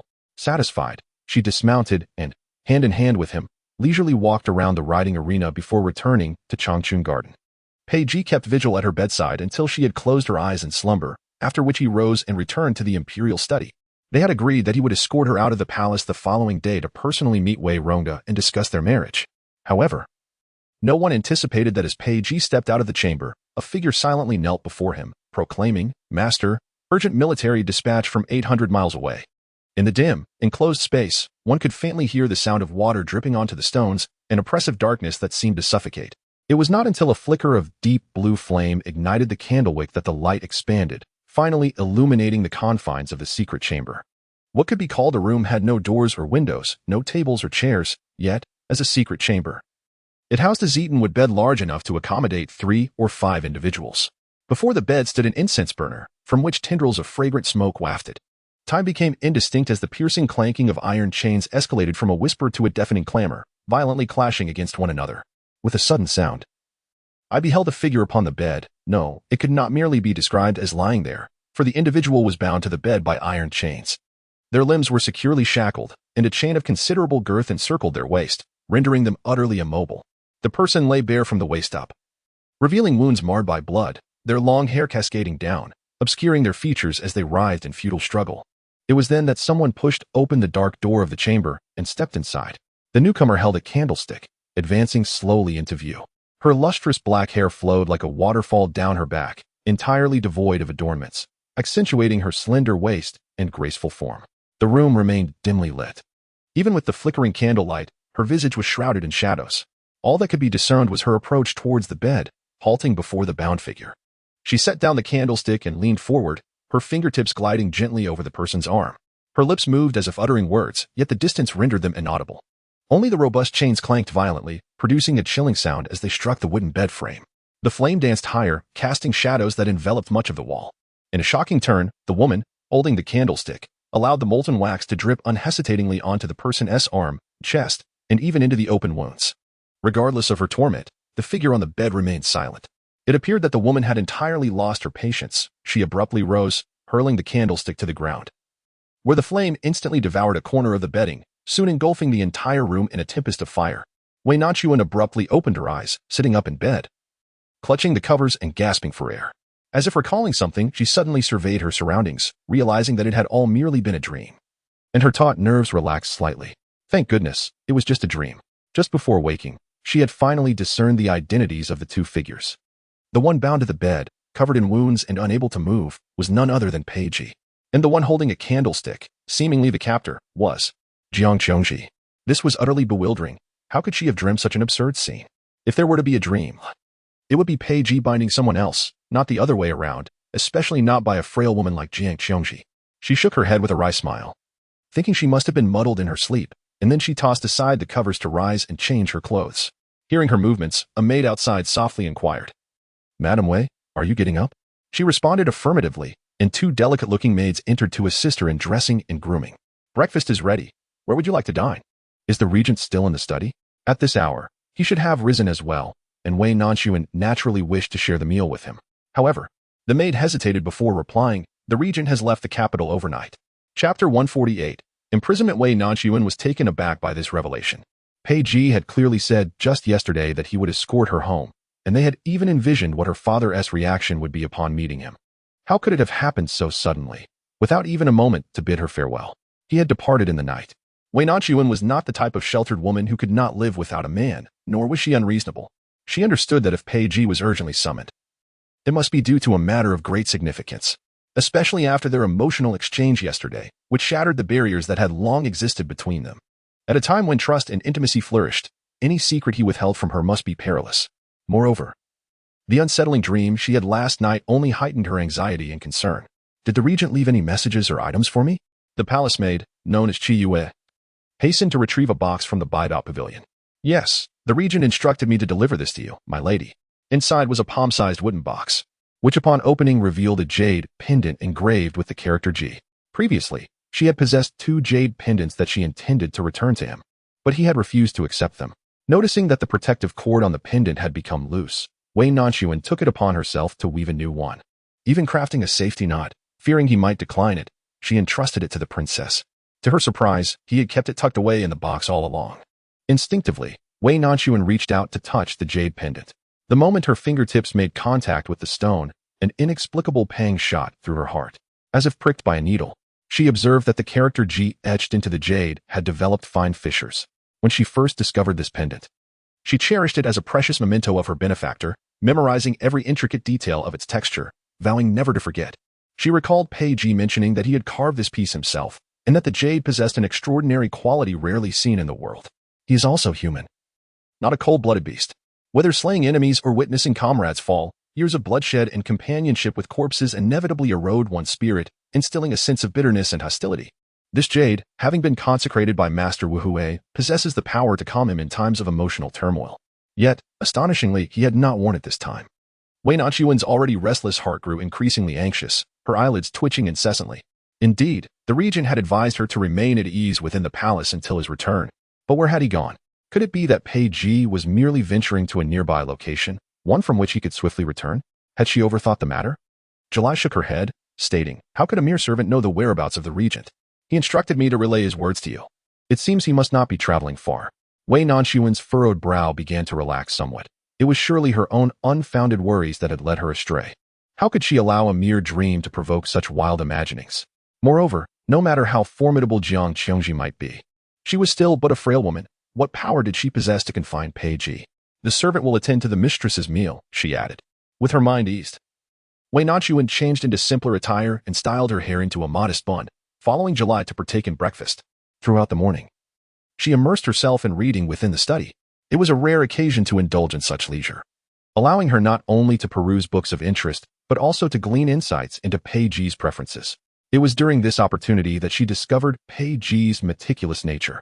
He would leave simple annotations in the books he read and mark his favorite passages with bookmarks. As she read, she found herself eagerly anticipating the sight of his bookmarks or handwriting. This signifies that both individuals share an affinity for the same book. Reading invariably allows one to escape from troubles, and before she knew it, afternoon had slipped away. As the daylight began to fade, Wei Nanxun sensed something amiss. Hadn't she been instructed to wait for him? The day was almost over, yet he had not returned. Suddenly, she recalled his words, not to wait for him today, but rather. He had mentioned, "Stay at the palace with peace of mind until I return." Why peace of mind? Why remain in the palace instead of sending her home with the servants first? Wei Nanxun's mind raced with unprecedented speed, and the haunting nightmare from before kept replaying incessantly in her thoughts. After her rebirth, the emperor, who had not fallen into a coma in her previous life, remained unconscious to this day. Meanwhile, Pei Yuyan, who had never served as regent, was suddenly appointed as the regent to oversee the court, resulting in many events being altered. Yet, numerous occurrences remained unchanged. For instance, her brother was still injured, Wei Mingzhao's child could not be preserved, and even the methods of harm remained consistent. Would it be possible that Pei Ji's ambush occurred earlier as well? Pei Ji personally led 5,000 soldiers to assist the crown prince of the northwest, only to be ambushed in a certain valley, resulting in the annihilation of his entire force, leaving his fate uncertain. She could not believe that such a formidable individual would meet his demise. If he had not died, was it possible that he had been captured and imprisoned? That person, could it be Jiang Qiongji? However, no matter how capable Jiang Qiongji might be, she was merely a lady of the inner chambers. Even if she desperately sought Pei Ji, what power could she wield to orchestrate an ambush against him and 5,000 soldiers? Based on her recent encounters, Wei Nanxun perceived that the Jiang family seemed to remain neutral, even contemplating a withdrawal from the court altogether. In her previous life, Pei Ji did not govern the country, and the Jiang family had neither the motive nor the power to accomplish such a feat if not the Jiang family. Then who else could harbor such deep-seated malice towards Pei Ji and possess the knowledge of his vulnerabilities concerning the princess and the crown prince? The image of Pei Yuyan's venomous gaze loomed before Wei Nanxun. If he were indeed allied with Jiang Qiongji, everything would fall into place. He must despise Pei Ji for usurping his authority, forcing him into confinement within the Eastern Palace, and even sensing Pei Ji's intentions to strip him of his title. A man who regarded power as paramount would undoubtedly not succumb to despair, but rather lie in wait for an opportunity. A cold sweat broke out in her palms as the pieces of this inexplicable puzzle began to align. She needed to find a way to alert Pei Ji. Though she had previously mentioned her dream to him, she had believed such events were years away from unfolding and had not emphasized it sufficiently. Moreover, who would take another's dream seriously, especially someone as self-assured and autocratic as Pei Ji? She had to devise a means to locate him, but where could she search? Pei Ji had likely departed under the cover of night, and with a day already past, how could she possibly catch up? Wei Nanxun felt like a trapped beast, pacing in circles within the study until she nearly became dizzy, unable to conceive a solution. Yet the thought of abandoning her quest was impossible. The horrific vision of blood-soaked warriors and their countless corpses from her dream haunted her thoughts, leaving her no choice but to envision every possible outcome. Even if she were mistaken and the dream was merely a figment, she resolved to emulate Chao Man. choosing to err on the side of caution and eliminate any potential for loss. With newfound determination, Wei Nanxun descended the stairs and strode purposefully towards the outside world. Before she could take but a few steps, she was intercepted by Zhou Fuhai and his entourage. "Madam Wei, where do you intend to go?" "Zhou Gongong. I have not returned home for 2 days. If I do not go back soon, my father will surely worry. Since the region is indisposed and away from the palace, I shall return on my own." Zhou Fuhai smiled obsequiously, yet did not relent in his stance. "Madam Wei, there is no need for concern. Just yesterday, I dispatched someone to your residence to inform them that the crown princess has suffered a miscarriage and requested your assistance in the Eastern Palace. Your father has already been informed." Wei Nanxun found this reasoning unconvincing and replied, "You have reminded me. I am concerned about the crown princess's condition and ought to pay her a visit." As she attempted to advance, 2 palace maids respectfully positioned themselves in her path. "Madam Wei, please do not make it difficult for us. The regent has expressly forbidden you from leaving Changchun Garden. What does this mean? Do you intend to imprison me? Do you dare to obstruct me? Are you not afraid that when the regent returns, I shall report your actions to him?" Her words bore a weight of intimidation, causing Zhou Fuhai's face to pale and his legs to tremble slightly. Nevertheless, he maintained his barrier, his tone tinged with a plea. "Madam Wei, what are you saying? Even if I had 100 times the audacity, I would not dare to imprison you." "Then step aside. The regent has commanded that you are not to leave Changchun Garden by even a single step. Please, esteemed lady, little ancestor, grant us mercy, whatever you desire. I can procure for you. Why must you make things difficult for us? You still wish to venture to the Eastern Palace, a place that the regent has explicitly forbidden you to approach." Wei Nanxun observed that Zhou Fuhai was genuinely terrified, his face awash with tears, fervently beseeching the deities and ancestors. A mixture of urgency and amusement welled up within her.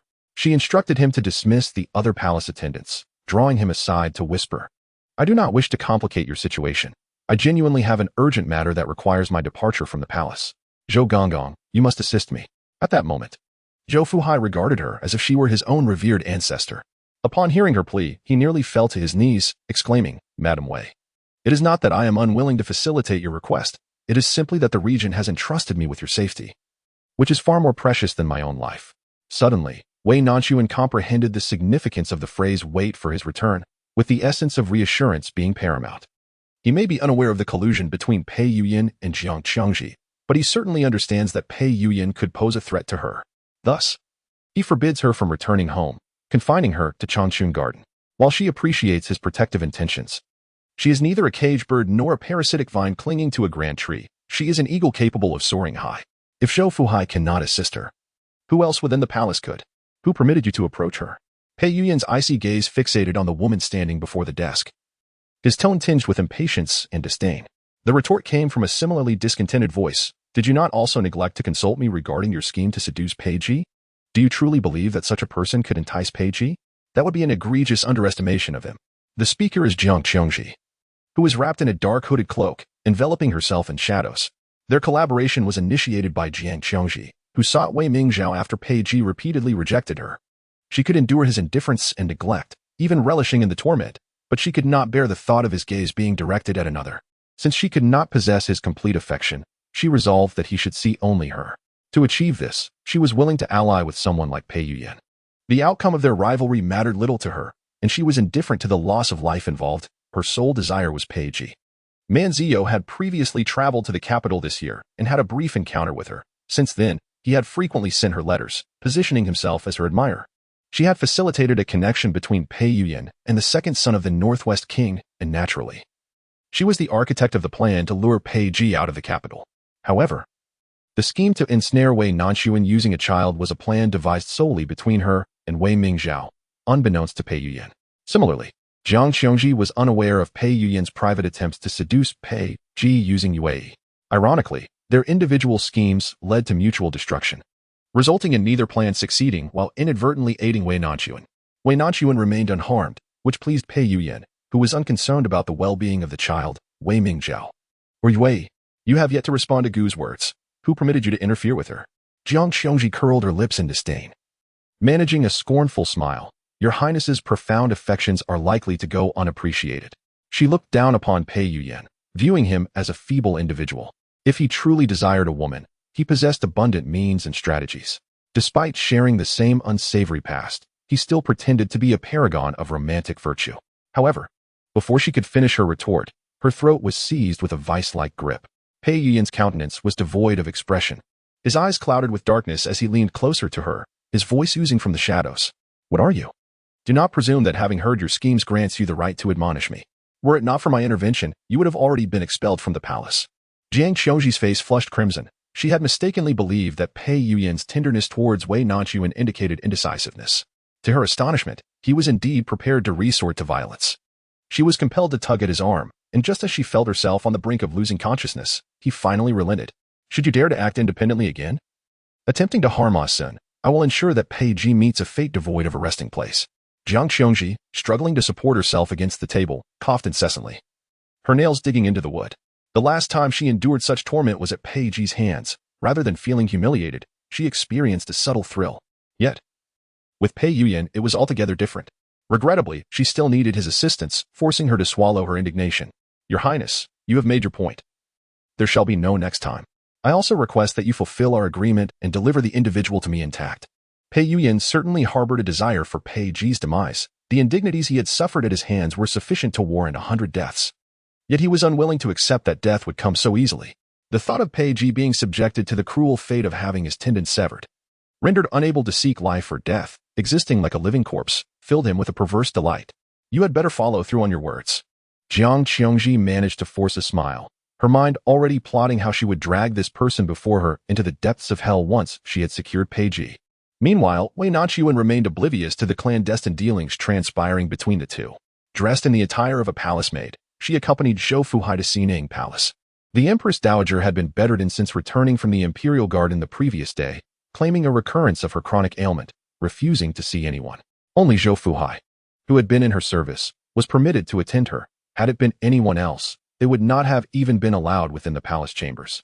Wei Nanxun pondered her circumstances, believing that escaping the palace was not an insurmountable task, for with the threat of death, Zhou Fuhai would be powerless against her.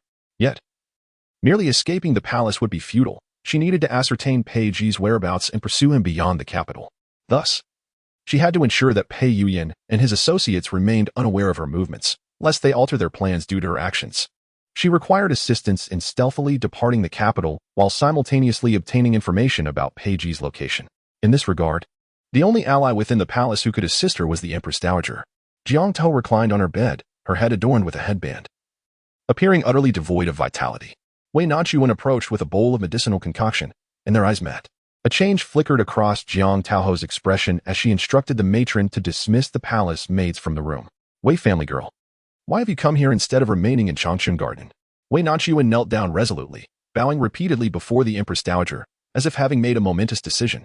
Your Majesty, she declared, I am prepared to stake my life to affirm that every word I am about to utter is the unvarnished truth.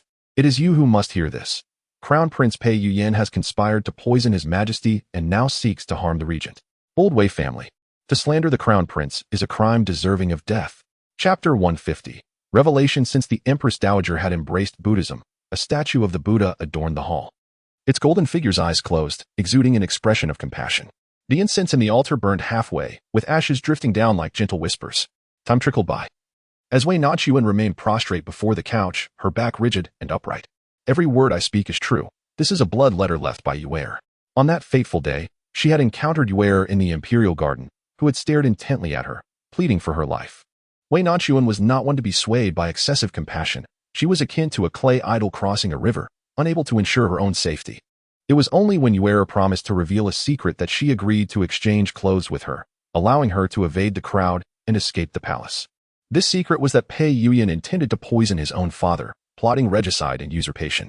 Yet, to her astonishment, Wei had not escaped. Instead, she had taken her place, becoming the one accused of plotting against the heir.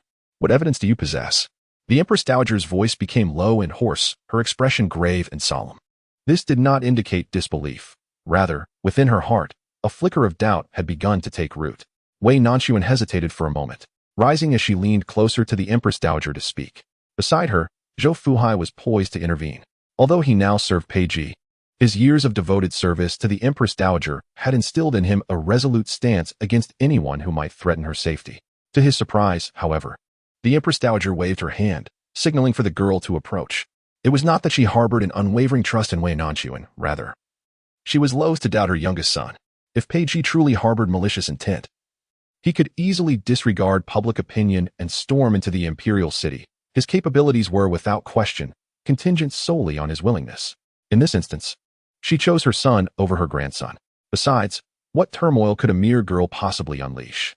Wei Nanxun stepped forward and whispered something in her ear, causing the Empress Dowager's expression to shift abruptly. Let me ponder this. The commoner's father had recently severed ties with the Duke's manor, and thus she was no longer associated with them. I take my leave. Slowly, the Empress Dowager raised her hand, gesturing for her departure. After a moment, she added, Zhou Fuhai, ensure that no one learns of her visit to the Xining Palace today. Zhou Fuhai hesitated. He could comprehend the need to keep this matter from the Crown Prince, especially since Wei Nanxun had implicated him in patricide. Yet, he wondered if anyone included Miss Jiang. The atmosphere in the harem seemed more perilous than during the previous dynasty, and he dared not inquire further, swiftly retreating, gazing at the brooding skies. An unsettling feeling settled in his heart. It felt as if the great Yin were on the verge of upheaval. The doors to the emperor's chamber remained tightly shut, muffling any sound. Even during the day, the palace servants moved with utmost caution, fearful that any noise might disturb the ailing emperor and cost them their heads. Unbeknownst to anyone, a young eunuch entered the palace bearing a food box, his demeanor tense and focused. Upon crossing the threshold, he was immediately enveloped by the pungent aroma of medicinal herbs. The air within was thick with gloom, as every door and window remained tightly shut, casting a shadowy pall even in daylight. 2 palace maids attended the emperor closely, ever vigilant for the moment he might awaken. The eunuch exchanged a subtle glance with the maids, who, comprehending his intent, discreetly retreated. Once the door was securely closed, the eunuch crept toward the dragon couch with furtive eyes. Cautiously, he began to probe the emperor's head, seemingly seeking confirmation of something. Just as he was about to breathe a sigh of relief and stand upright, he felt his knees give way, causing him to collapse onto the floor. From the shadows emerged a towering figure. Realizing the precariousness of his situation, the eunuch attempted to flee, but the other was swifter. With a firm grip, he seized the young man and forcefully slammed him back to the ground, pinning him down with a foot, while his fingers brushed against his own nose as he declared, With me here, there is no escape for you. At that moment, Zhou Fuhai, hidden in the darkness, stepped forward to assist Empress Dowager Jiang. The one who had subdued the eunuch was none other than Jifeng, a trusted aide of Pei Ji, confirming Wei Nanxun's suspicions. Realizing that if he intended to confine her within the palace, he would not leave only a few eunuchs to ensure her safety. It was certain there were loyal guards in the shadows. She recalled the 2 brothers from Pingshan, and, testing her resolve, she took a hairpin to graze her wrist. Just as the sharp tip was about to pierce her skin, a hidden dart struck her hairpin, sending it flying from her grasp. Jifeng leapt down from the eaves. Kneeling before her, I am Jifeng, entrusted with your protection, he implored. I beseech you, do not engage in such perilous actions. She relayed her plan to Jifeng, instructing him to stealthily infiltrate the emperor's chambers, all for the purpose of seizing both person and evidence in a timely manner. Empress Jiang cast a glance at Zhou Fuhai, who then proceeded to meticulously search above the emperor's head, following the instructions given by Yue before her demise.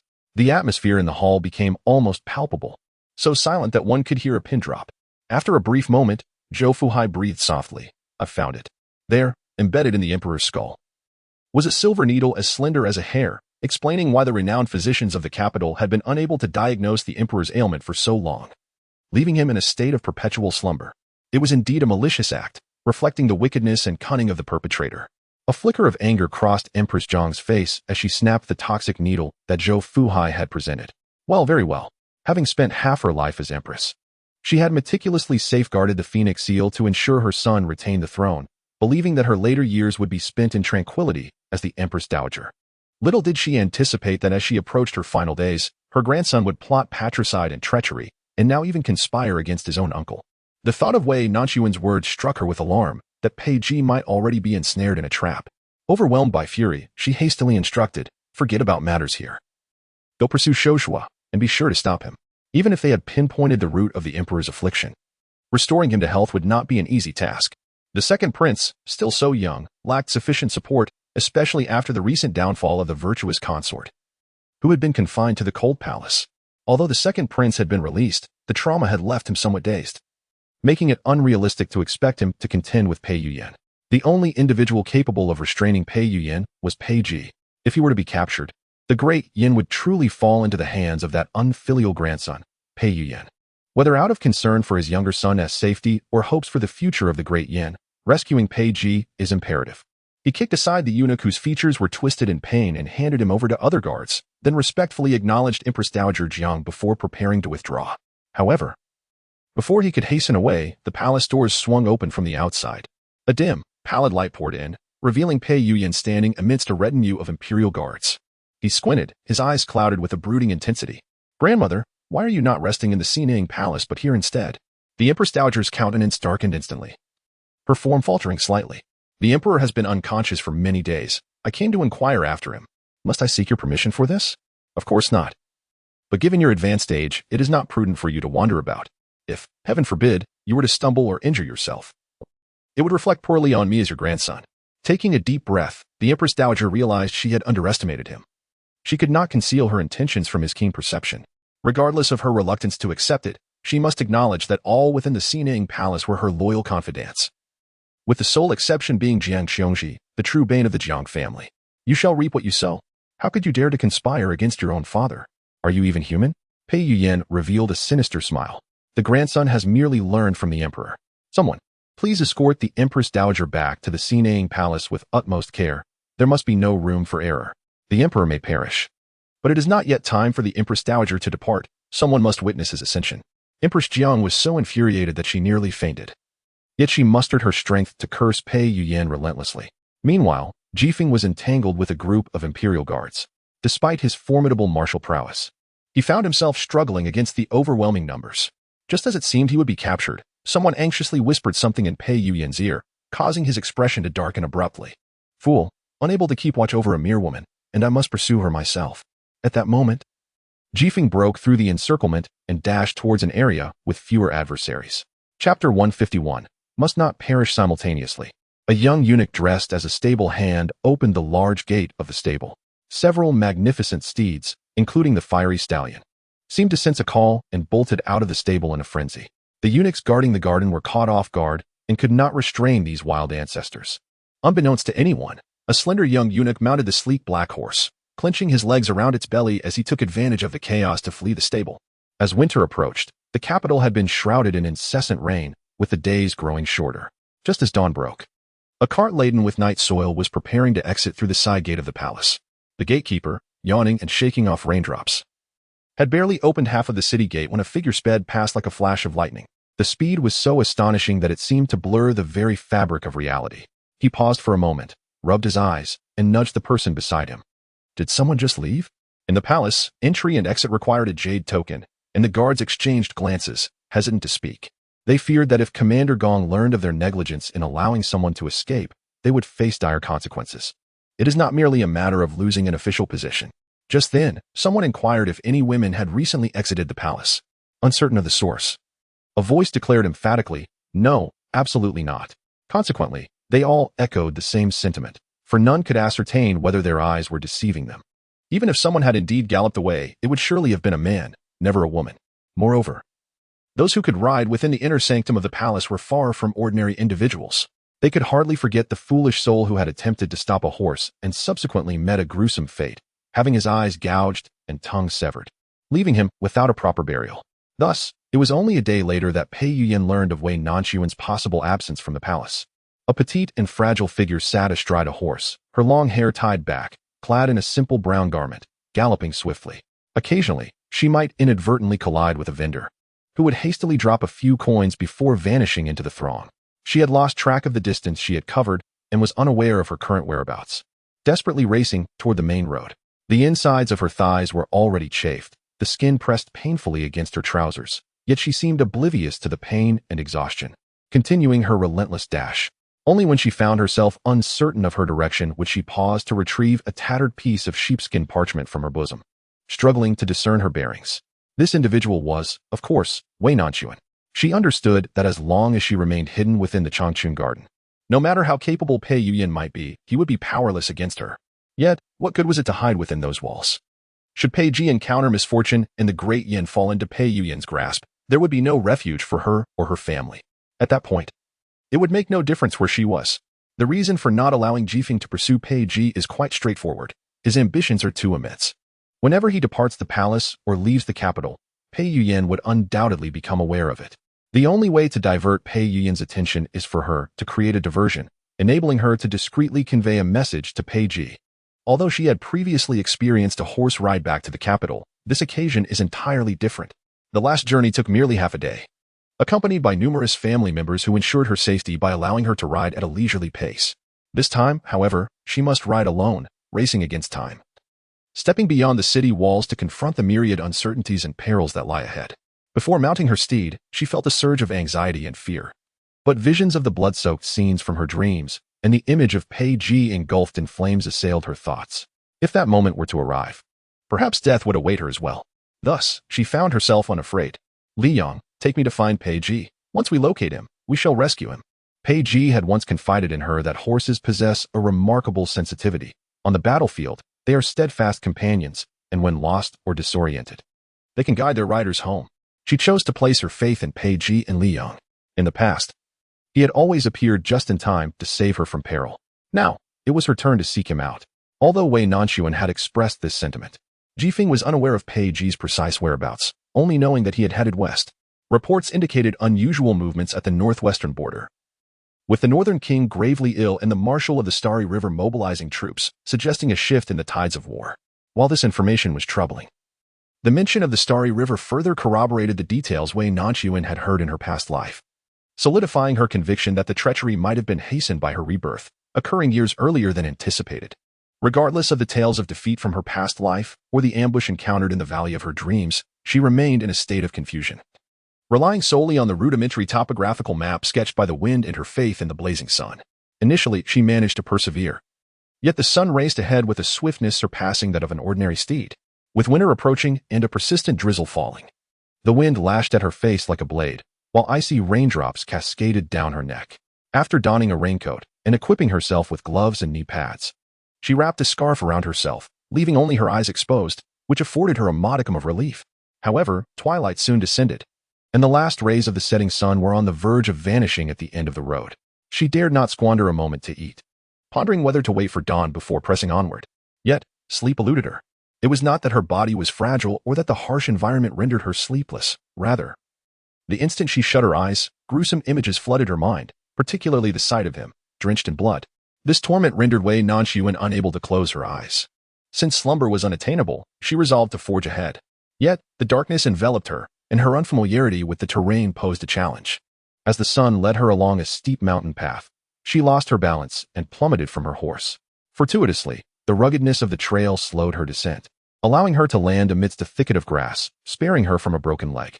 Nevertheless, her body crashed heavily against a tree trunk, the impact stealing her breath away. And pain radiated throughout her being, rendering her incapable of rising. The chilling rain continued to fall upon her, and the night was on the brink of complete engulfment, leaving her in the desolate wilderness, utterly alone. Wei Nanxun attempted to move, but her palm had already been lacerated by sharp stones, and her body was riddled with countless wounds. Each attempt to rise resulted in a fall, having long since exhausted all her strength. She lay there, her vacant gaze fixed on the night as it enveloped her. So weary, so pained. Was this the fatigue that Pei Ji felt when he was wounded and fell? Yet, if it were him, he surely would not appear so helpless. Scalding tears streamed down her cheeks, quickly blurring her vision. Her body grew increasingly cold, and her eyelids became heavier, eventually closing without her noticing. Pei Ji, it seemed she might never see him again. Farewell, Pei Ji. Wei Nanxun. Wei Nanxun. Wei Nanxun, in her daze, seemed to hear someone calling her name, but she was far too fatigued to open her eyes or muster the strength to struggle. She longed to remain in this state, free from the compulsion to undertake tasks she despised, no longer burdened by the thought of a tomorrow that could be even worse. Without her, perhaps her father and brother would find greater ease, free from persecution. Yet, must this life conclude in such a manner? She felt an overwhelming sense of injustice. She had yet to witness broader horizons, to be with her beloved, to save her life, only to meet her end so soon. Ayu, Ayu, Ayu. Someone was calling her. It was Pei Ji. She could not die yet, could not surrender. Wei Nanxun abruptly opened her eyes. Chapter 152, Captured. The surroundings remained shrouded in the inky darkness of night, and no miracle had manifested before her, nor did the figure she yearned to see appear. The voices she had heard were but illusions. The frigid rain continued to lash against her face with wild fervor, and just as her gaze threatened to dim once more, a warm, moist tongue brushed against her skin. She sensed the presence of a fluffy head incessantly nudging at her neck. It was the horse, Li Yang. Its coat, as dark as the night, rendered it almost invisible in the shadows, save for the glimmer of its whites and the sound of its robust breathing, which nearly made her forget its existence. Li Yang seemed to believe she had perished, displaying an unusual restlessness, a sight she had never witnessed before. Its tongue repeatedly licked her face, as if attempting to rouse her from her stupor. Indeed, even a horse understood the importance of perseverance. Did she truly intend to succumb here?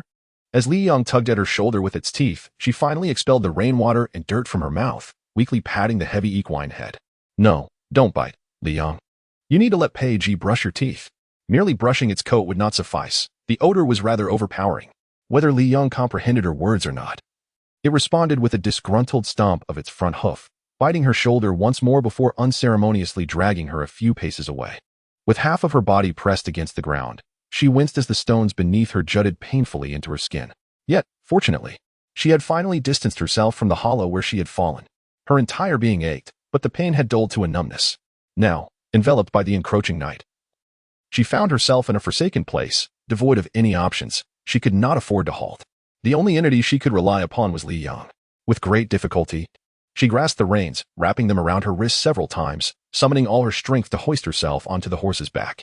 Leaning forward atop the horse, she gently caressed its mane, as if conversing with it. Li Yang, take me to him.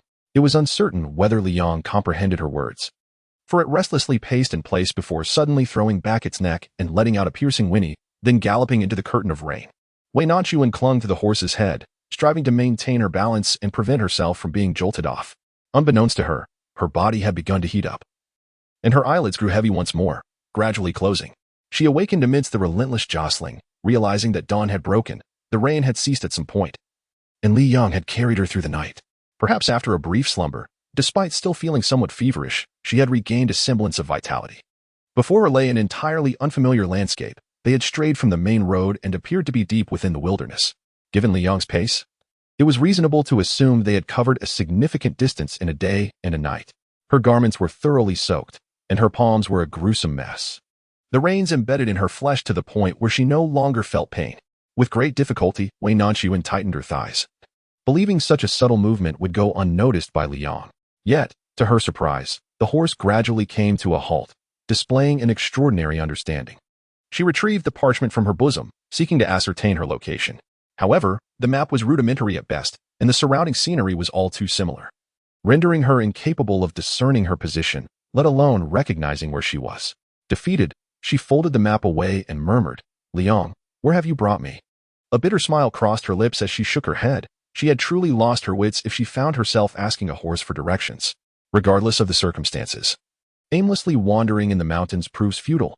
One must first seek out a populated area to inquire about the way, lest one inadvertently stray off course.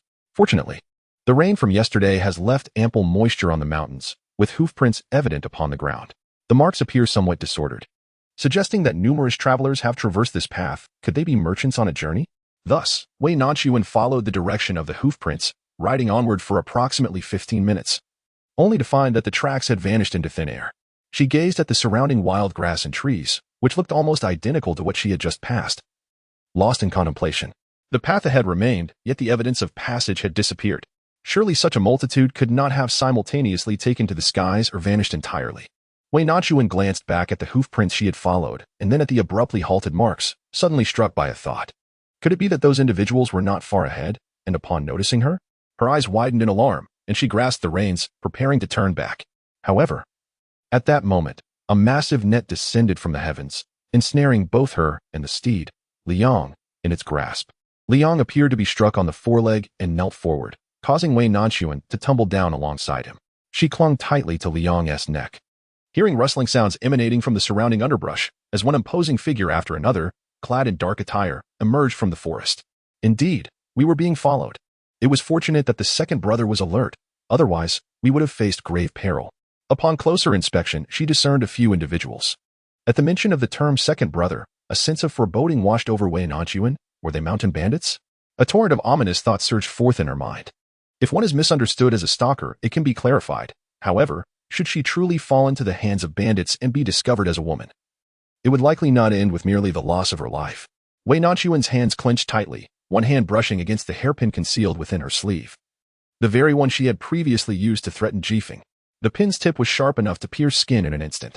If it were to come to that, She would not allow her adversaries to succeed. My lords, there has been a misunderstanding.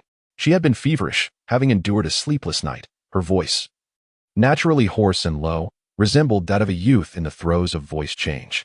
Yet, her words were so faint that those around her could scarcely discern what she uttered. A long knife, sheathed, pierced through the netting and prodded at her head.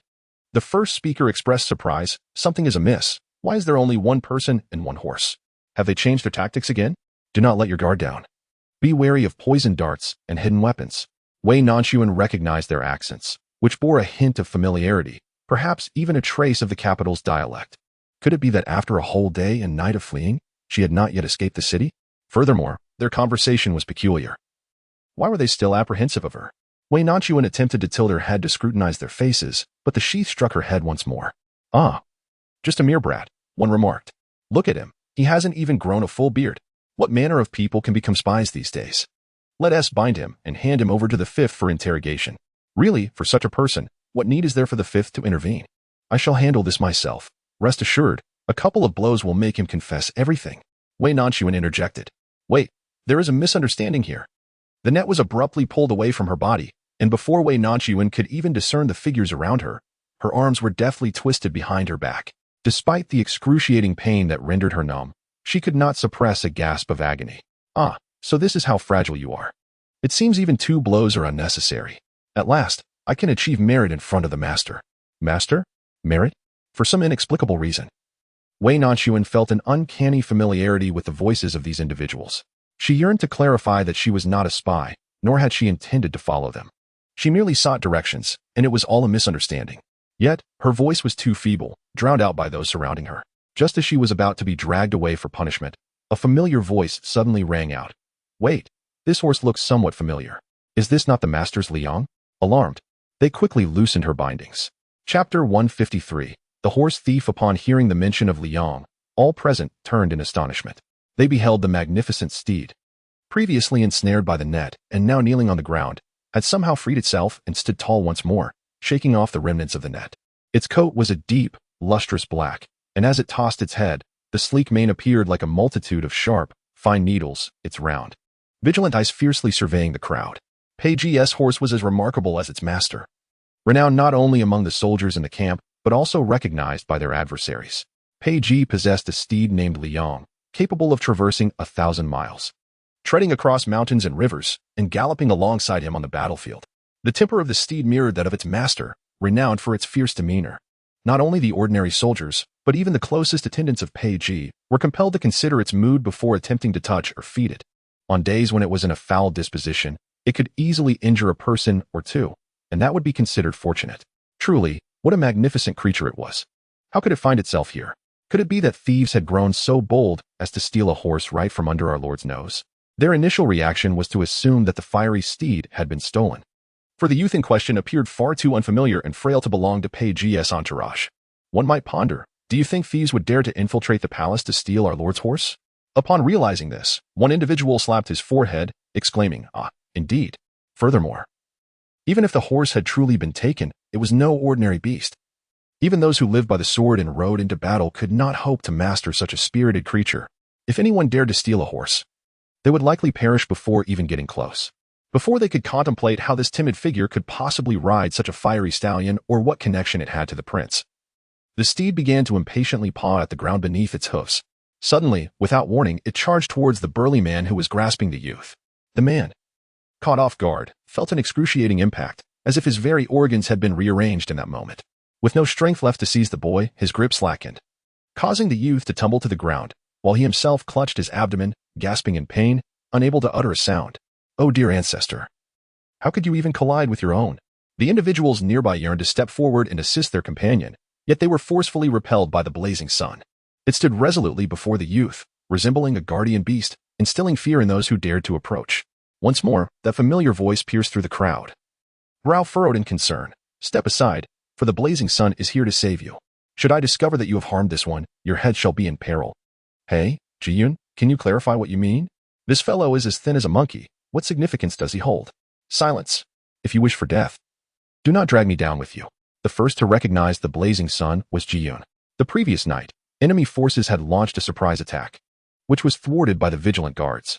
Some were captured while a few managed to escape, prompting him to lead a contingent of loyal soldiers in pursuit of the fleeing remnants. Who could have anticipated encountering the esteemed Li Yong in this desolate wilderness? Accompanied by an even greater ancestor, his silence earlier was due to sheer astonishment, unable to fathom that the rider was Wei Nanxun. The last time they met was in Pingxin. Thereafter, she had been occupied with tasks for the prince, absent from the capital. In his memory, Wei Nanxun had resolutely left home, akin to a rose adorned with thorns. Yet, despite the multitude of thorns, she remained a flower delicate, in need of tender care. Who could have foreseen that she was not merely a fragile blossom, but also a resilient vine, unafraid of tempests? Given a sliver of sunlight, she could thrive abundantly, bursting forth with vibrant blooms, all while being cloaked in thorns. However, at this moment, the skies were overcast, obscuring her light. As Ji Yun gazed upon Wei Nanxun, who had collapsed without raising her head again, his heart raced as if it would leap from his throat. Perhaps his foolish elder brother remains oblivious to the significance of this individual to the prince, yet he perceives it clearly. His words are not to be taken lightly. Should anything happen to her, every one of them present would meet a grim fate. He anxiously yearns to approach and ascertain her condition, but Li Yong misunderstands his intentions. Believing he intends harm towards Wei Nanxun, the horse rears, its front hooves poised to strike his chest. Li Yong, I mean her no harm. I am here to save her. He opens his arms wide, discarding the dagger at his waist. Perhaps it is his sincerity and the faint familiarity of his scent that gradually calms Li Yong's agitation. Ji Yun hesitates no longer. Upon seeing that Wei Nanxun has succumbed to unconsciousness, he steps forward to support her. In matters of life and death, concerns of gender are inconsequential. He promptly checks for her breath. Though faint, it remains, and he breathes a sigh of relief, even for someone accustomed to peril. Witnessing her fresh and old wounds instinctively furrows his brow. Could it be that unrest has befallen the capital? He recalls the prince's instructions to his elder brother to watch over her. How could she have ventured out alone? Second brother, what are you hesitating for? You are no spy. Quickly lift her back for the military physician to examine. As he speaks, they prepare to converge and carry her. Ji Yun observes the group of brothers, each valiant and fierce, yet increasingly boorish. With a resounding clap, he swats their hands away. He then gently places her upon a horse's back, guiding Li Yong towards the temporary encampment. The remaining individuals stare at their hands in disbelief. Who exactly is this young man? To command such respect from the second brother? Only one individual, stroking his chin, became lost in thought as he gazed at Wei Nanxun's figure. After a considerable pause, he suddenly clapped his hands and exclaimed, Now I understand why this person seems familiar. He is the lad who delivered pastries. I had previously intervened to save him. The others quickly gathered around, questioning, Are you certain it was you who saved him, rather than he who rescued you? This is hardly the treatment befitting a rescued individual. He appears to be treated like a revered ancestor. Wei Nanxun awoke to the overwhelming scent of medicinal liquor. As she opened her eyes, she was greeted by the dim glow of candlelight, surrounded by a tent made of sheepskin. The bed was a crude wooden frame, and in this weather, she had only a thin blanket for warmth, with an oddly assembled screen before her. While it did obstruct the view between the inside and outside, it was merely a makeshift arrangement of weapons and a piece of fabric. Where am I? Before losing consciousness, she had been captured, and as she sought to explain herself, all she could see were the imposing figures of muscular men who paid her no heed. Already weakened, she had succumbed instantly when thrown down. The place appeared to be a camp, albeit too rudimentary, leading her to suspect it might belong to bandits. With great difficulty, Wei Nanxun attempted to rise, hoping to slip away unnoticed. However, as she moved, pain shot through her wound, causing her to hiss softly. In that moment, a shadow fell upon the so-called screen. You are awake? Wei Nanxun's nerves instantly tensed. She felt for the hairpin concealed in her sleeve, positioning the pointed end toward the direction of the screen. Who goes there? The shadows outside were visible, and similarly, her silhouette was cast upon the tent, making it nearly impossible for those outside to avert their gaze. Upon noticing this, a voice called out, Lady Wei, it is I. The voice was somewhat familiar. Initially, she could not recall, but upon hearing him mention his name, Ji Yun, the tension in her nerves began to ease. She had indeed caught up with him. Ji Yun, it truly is you. Wei Nanxun, disregarding the wounds on her body, leapt from the bed, only then realizing that the fragrant scent of medicine permeating the room emanated from her own hands, indicating that someone had tended to her injuries. In her frantic movements, she nearly collided with the weapon rack, fortunate that Ji Yun was there to steady it. Lady Wei, you are injured. The military doctor advised you to rest properly. Before he could finish his sentence, Wei Nanxun urgently interjected, Where is Pei Ji? I must see him. Ji Yun was momentarily taken aback and replied, Unfortunately, shortly before your arrival, he led the troops away from the camp. Chapter 154. The pursuit. Wei Nanxun lost her balance and stumbled, nearly toppling the weapon rack once more, causing the blankets atop to shake violently. You say he has left? Where has he gone? It was not a matter of distrust towards Wei Nanxun, but rather, the whereabouts of the prince were secrets that could not be divulged. Even under inquiry from the emperor or the empress dowager, not only Ji Feng but many within the camp had learned this lesson the hard way. Having inadvertently revealed his location for various reasons, only to have spies overhear and thus place him in perilous situations. Pei Ji's survival hinged upon his skills and adaptability. He gazed upon his adversaries with a ruthless ferocity, yet exhibited a remarkable leniency towards his subordinates, fully aware that their actions were not intentional, and thus never placed undue blame upon them. It was precisely this understanding that fostered an overwhelming sense of guilt among his men, deepening their loyalty to him, making their lips as tightly sealed as stone. Madam Wei, we cannot disclose the whereabouts of our lord, but rest assured, you may stay here without fear. No one dares to pursue you, nor would anyone wish you harm. Within the camp, there are the finest physicians of Dian, and before our lord's return, you shall bear no visible scars. Given her prior escape, Ji Yun naturally assumed that she was concerned for her own safety, hence her anxious inquiries about Pei Ji's location. Wei Nanxun abruptly interrupted his words, her expression grave as she demanded, I ask you, where has he gone? Ji Yun had never witnessed her in such a serious demeanor, and he discerned a trace of the prince's influence in her countenance. He was momentarily taken aback, caught in a fleeting daze. However, it was but a brief moment before he regained his composure, maintaining his bowed head as he replied, the whereabouts of our lord are classified military secrets. I am unable to disclose them. The horrifying, blood-soaked images resurfaced in Wei Nanxuan's mind. She could not gamble on even the slightest possibility. I have not fled here. I bear urgent news for Pei Ji. Regardless of her entreaties, Ji Yun remained resolute, his silence impenetrable. The evidence against Pei Yun's conspiracy to harm the emperor was irrefutable. Presently, the empress dowager, the palace concubines, and even other princes and princesses had fallen under Pei Yun's control. Moreover, I am aware that Pei Yun is colluding with the second son of the Northwest Wangfu, plotting to assassinate Pei Ji. Upon hearing that Pei Ji was in peril, Ji Yun's expression finally exhibited a hint of relief. However, it was still insufficient to sway his resolve.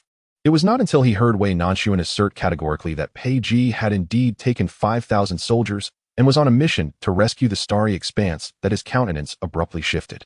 Few were privy to the true reason behind this departure from the capital, namely the turmoil in the northwest, the disappearance of the heir, and the ambush of the princess. The prince was tirelessly journeying to salvage the situation. Such a secret was unlikely to be discerned by others. Moreover, upon leaving, the prince had explicitly designated 5,000 elite troops to accompany him. How do you know this? He demanded. This is not the time for inquiries. Hasten to inform me of his whereabouts. After a brief moment of hesitation, Ji Yun chose to speak honestly. This morning, scouts detected traces of bandits 100 miles to the north of the Western Front, and he personally led the troops to exterminate them. Initially, he had been unconcerned, for the name Pei Ji embodied invincibility in battle. Yet, Wei Nanxuan's words struck true. Furthermore, prior to his departure, the prince had unusually entrusted him with the subsequent military arrangements. In the past, such matters would never have been delegated, unless he too sensed an unsettling fate in this undertaking. Thus, he unconsciously revealed the details of his whereabouts. Are there any nearby topographical maps? Is there a valley in that direction? Ji Yun, no longer hesitating, resolved to trust completely and led Wei Nanxun into a nearby area, where a piece of sheepskin divided a small space akin to a study. On the tent wall hung an enormous topographical map. In the study of Pei Ji, she meticulously studied numerous topographical maps, her gaze eventually settling on an unknown valley not far away. It lay 100 miles from the camp. Wei Nanxun, unable to contain herself, attempted to rush out, only to be intercepted by Ji Yun. Madam Wei, it is too late to chase after him now. You have been in slumber for 2 hours, and he has been gone for more than half a day. You will not catch up. Even if I cannot catch up, I must pursue him. No one could deter her. But your efforts would be futile. You would only place yourself in peril. Li Yong heeds my command.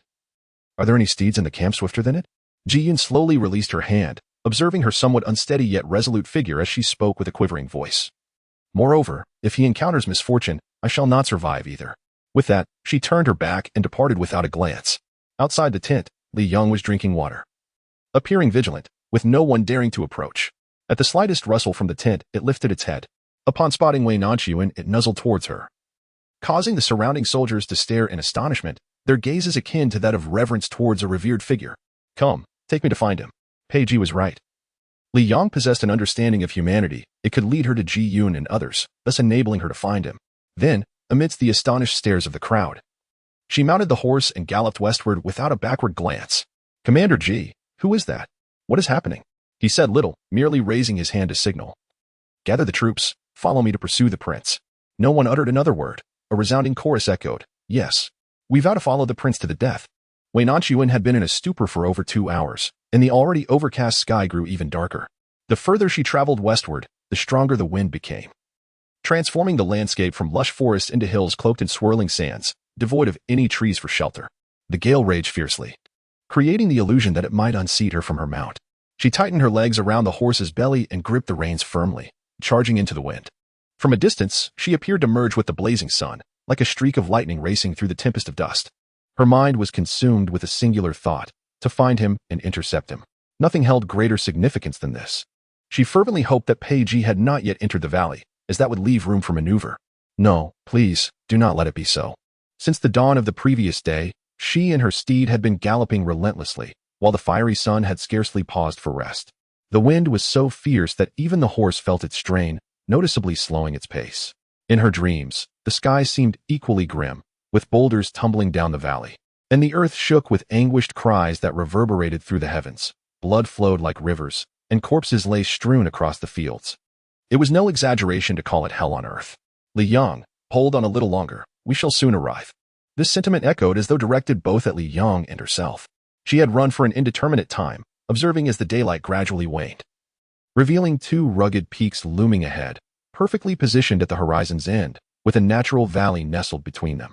To traverse the mountain peak, the swiftest route is through the valley, a path frequented daily by merchants, and there is nothing amiss about it. Yet, in Wei Nanxuan's eyes, it transformed into the most terrifying spectacle imaginable. She did not hear the scream she had envisioned. Instead, she pressed on, before she could revel in her triumph. A violent tremor surged through the ground, startling even the blazing sun, causing both horse and rider to sway uncontrollably. Had she not reacted swiftly, securing her grip around the horse's neck, she would have surely been thrown off. There was no time for her to be dazed. She realized with dread that she had missed the warning. A colossal boulder had cascaded down from the summit, and their ambush had indeed succeeded. Chapter 155, The Con Artist. In an instant, boulders tumbled, sending a cloud of dust and debris into the air, accompanied by piercing cries of terror. Even from a considerable distance, Wei Nanxun could faintly hear the ominous sounds. Her blood seemed to freeze, leaving her momentarily dizzy and disoriented. She was already utterly exhausted, relying solely on sheer willpower to endure. Now, with that resolve dissipating, she nearly toppled from her mount. Fortunately, Ji Yun was close behind, steadying her with a supportive hand, preventing her from falling once more. They had no time to converse. Both acutely aware of the perilous situation, he merely uttered the word "hold," and then, without hesitation, led his soldiers charging towards the valley. Wei Nanxun quickly regained her composure. Perhaps there was still a glimmer of hope. With Ji Yun's reinforcements, perhaps not all of her comrades would perish. Perhaps he had yet to encounter misfortune. Wei Nanxun gritted her teeth, realizing that her presence would serve no purpose and would only become a burden. Whether in life or death, she must see him with her own eyes. Wei Nanxun urged her horse forward, resolutely pursuing him. As she drew nearer, within 100 paces, the unmistakable clashing of weapons resonated in the air, and the ground was stained crimson with blood, littered with countless fallen figures. In the past, she could hardly bear the sight of blood, especially after losing her child. The blinding red had haunted her sleepless nights. Yet now, an uncanny numbness enveloped her as she witnessed the relentless cycle of rise and fall among the combatants. Unable to discern friend from foe, all appearing as subjects of Dian, she strained to identify the figure from her dreams. "Pei Ji, where are you?" As she endeavored to move closer, someone halted her. "Sir, the commander has instructed us to ensure your safety. Please do not proceed any further."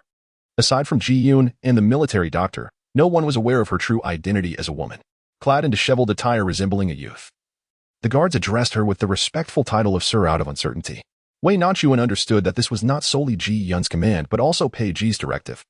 She had no doubt that once the battle in the valley ceased, these two would whisk her away, regardless of the outcome, ensuring her safety. All she could do was wait. As dusk approached, a chilling wind swept through the valley, carrying with it the pungent scent of blood, and the resounding cries of battle gradually diminished. For as long as the conflict raged, Wei Nanxun maintained her stance, until the distant sound of hooves echoed through the air. The noise seemed chaotic, suggesting a great number of riders. Before she could comprehend, the two guardians had positioned themselves protectively in front of her. "You escort the sir. I will hold the rear." What is referred to as a rearguard action is, in essence, a desperate attempt to delay the inevitable at the cost of one's life. They are acutely aware of this, as is Wei Nanxun. If they are to depart, they shall do so together. There is no justification for sacrificing another for her sake. The two of them disregard her input, exchanging a knowing glance. One draws his sword to face the foe, while the other seizes the reins of the fiery steed, intending to whisk her away. Yet, before Wei Nanxun can utter a word, the steed, Li Yang, raises its head defiantly and breaks free from its captor, charging towards the approaching figures. This unexpected turn of events leaves not only the two men but also Wei Nanxun momentarily stunned. However, she quickly regains her composure. Could it be? Has something happened to him? Is that the reason for Li Yang's frantic response? Throughout their journey away from the capital, she has endured falls and bruises, her body marred with wounds, yet not a single tear has escaped her. But now, confronted with this possibility, her eyes swell uncontrollably, tears blurring her vision. Should he truly be dead, she would ensure that he receives a proper burial. The sky has been overcast all day, and at this moment, a fierce wind arises, accompanied by a light rain that stings her face, swiftly drenching her garments and obscuring her sight. At last, Li Yang halts at the edge of a valley. The fighting appears to have ceased, revealing before her the grim tableau she had envisioned, a scene of carnage, with bodies strewn about and blood flowing like water. The stark difference between dreaming of it and witnessing it with her own eyes is profound. She had anticipated feeling nauseated. Yet instead, she feels nothing but a chilling coldness, overwhelmed by a profound reverence for life and a sense of helplessness. No one would bother to distinguish which side the fallen soldiers belonged to. They were all citizens of the Great Yin. Their young lives were sacrificed solely due to the ambition and greed of those in power. Those lofty individuals would scarcely remember the names of the soldiers who perished for them. How ironic it is. She was already frail and drenched from the rain, her body stiff and her movements sluggish as she dismounted, taking painstaking steps forward. A flag was raised high, embroidered with the character. It seemed reinforcements had arrived for Ji Yun. Pei Yuyan's aim to annihilate their entire army had not been realized, as if Pei Ji had emerged victorious. After walking a few more steps, she saw Ji Yun, bloodied and supported by others, his forehead seemingly split wide open, blood streaming down and nearly obscuring half of his face. Yet, even in that moment, Wei Nanxun had no thoughts for his survival. Her gaze was solely fixed on that person. Where was he? Ji Yun dared not look at her, lowering his head in silence. This was akin to a voiceless reply. Wei Nanxun trembled all over, unable to believe as she pushed them away. No, it couldn't be. He had told her to wait for him. He could not possibly be in danger. I refused to believe it. She was stopped, for they could not allow her to come to harm. Seeing her in such a state, Ji Yun feared she might encounter misfortune and summoned the strength to urge those around him to restrain her. Yet, at that moment, no one could hold Wei Nanxun back. She was imbued with an inexplicable strength, capable of pushing aside soldiers who towered over her. She pressed forward, searching and identifying one by one. She needed to see him alive to believe it. The boulder fell with such suddenness that grandfather, positioned at the forefront, had no chance to evade it. Chaos ensued among the steeds, and no one noticed his whereabouts. Perhaps he was crushed beneath the stone. Yun, covering half her face, followed closely behind, softly urging her to halt. Yet, she appeared oblivious to his words, forcefully brushing past him, resembling a soulless puppet, relentlessly searching. Her fingers were stained with blood, yet she seemed impervious to pain, digging incessantly. Upon hearing that he might be trapped beneath the boulder, she attempted to shift the stone. When that proved futile, she resorted to clawing at the earth with her bare hands.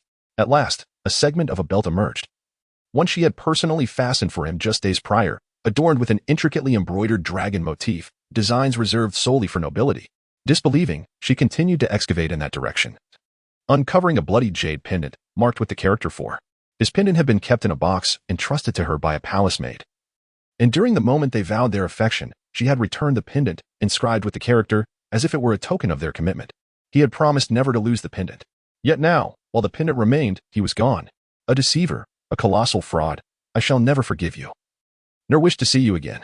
The tears that had been pent up for days finally cascaded down, mingling with the rain. In the East Palace study, Pei Yuyan stood by the window, observing raindrops trickling between the tiles, splashing upon the bluestone pavement. Your Highness, it is done. Pei Yuyan's demeanor remained composed, betraying not a hint of emotion. Speak. The 5,000 elite troops led by Pei Ji were ambushed by the forces of the second young master. Unfortunately, their reinforcements arrived too swiftly, nearly leading to the annihilation of their entire army. As for Pei Ji, he is dead. Our men witnessed it clearly. Excavated by a frail youth from beneath a massive rock. Though his face was a bloody mess, his clothing and physique left no room for doubt. A flicker of relief crossed Pei Yuyan's face as he managed to smile. Such limited skill, and yet he was held in such high regard. Chapter 156. Traitors and Rebels. After a pause, Pei Yuyan seemed to have realized something. A frail youth? Elaborate further. To know oneself and one's enemy is to ensure victory in every battle. He was well acquainted with all notable figures surrounding Pei Ji when had such a character emerged. His confidant promptly described the appearance of the youth in detail. The more Pei Yuyan listened, the more his brow furrowed. He then recalled the missing Wei Nanxun, and his expression darkened once more. Your Highness, shall we dispatch someone to eliminate all of Pei Ji's former subordinates? He made a gesture across his throat, which was quite understandable. After all, Pei Ji was dead, and his old troops would naturally need to be dealt with. If the roots were not severed, future troubles would surely arise. However, Pei Yuyan coldly fixed his gaze upon him. Spare this youth. The others, execute. Though the origins of this youth remained unclear, since the Crown Prince had instructed it, he must be preserved. Understood, I shall obey. And I desire the head of Pei Ji. Yes. After the attendant exited, the study returned to its former silence. Pei Yuyan turned his gaze towards a painting adorning the wall, depicting a young maiden gathering lotus pods. She was clad in a delicate green dress, her hair styled in a simple bun, and a gentle breeze caressed her face, revealing her vibrant and radiant features. The maiden bore an uncanny resemblance to Wei Nanxun, a subject he had personally rendered. The painting captured the essence of their first encounter, when Wei Nanxun appeared as if descended from the heavens, an ethereal beauty beyond compare. Prior to meeting her, he had deemed all women to be rather ordinary. Only she captivated his attention entirely. It was only during countless sleepless nights following her disappearance that he came to realize he had indeed experienced love at first sight. Reluctant to acknowledge his feelings for her, he now found himself on the brink of assuming a position of unparalleled power, rendering his affections inconsequential. With dominion over the realm, all of Great Yin would bow before him, let alone a mere Wei Nanxun. With Pei Ji deceased, he harbored no further concerns. He was determined to claim both the throne and the woman. To prevent prolonged uncertainty, merely 2 days later, a swift contingent of imperial guards galloped through the night, delivering a square box to the palace gates. Pei Yuyan gazed at the box resting upon the imperial desk, an inexplicable thrill coursing through him. In his youth, it was Pei Ji's severed head that had haunted his dreams for years. Now, with Pei Ji's head laid before him, it served as a means to dispel his nightmares, leaving him with nothing left to fear. The regent had not attended court in several days. Pei Ji had abhorred convening morning assemblies, and matters of state were typically discussed in the imperial study with ministers presenting their memorials. Today, the civil and military ministers were abruptly summoned to the Golden Wan Hall. The officials exchanged glances, some of whom had already caught wind of the impending upheaval in the Great Yin, and felt secure due to their connections. Among them, the military generals all looked to Pei Ji as their leader, while most remained oblivious to the unfolding situation, believing they were still being summoned by the regent.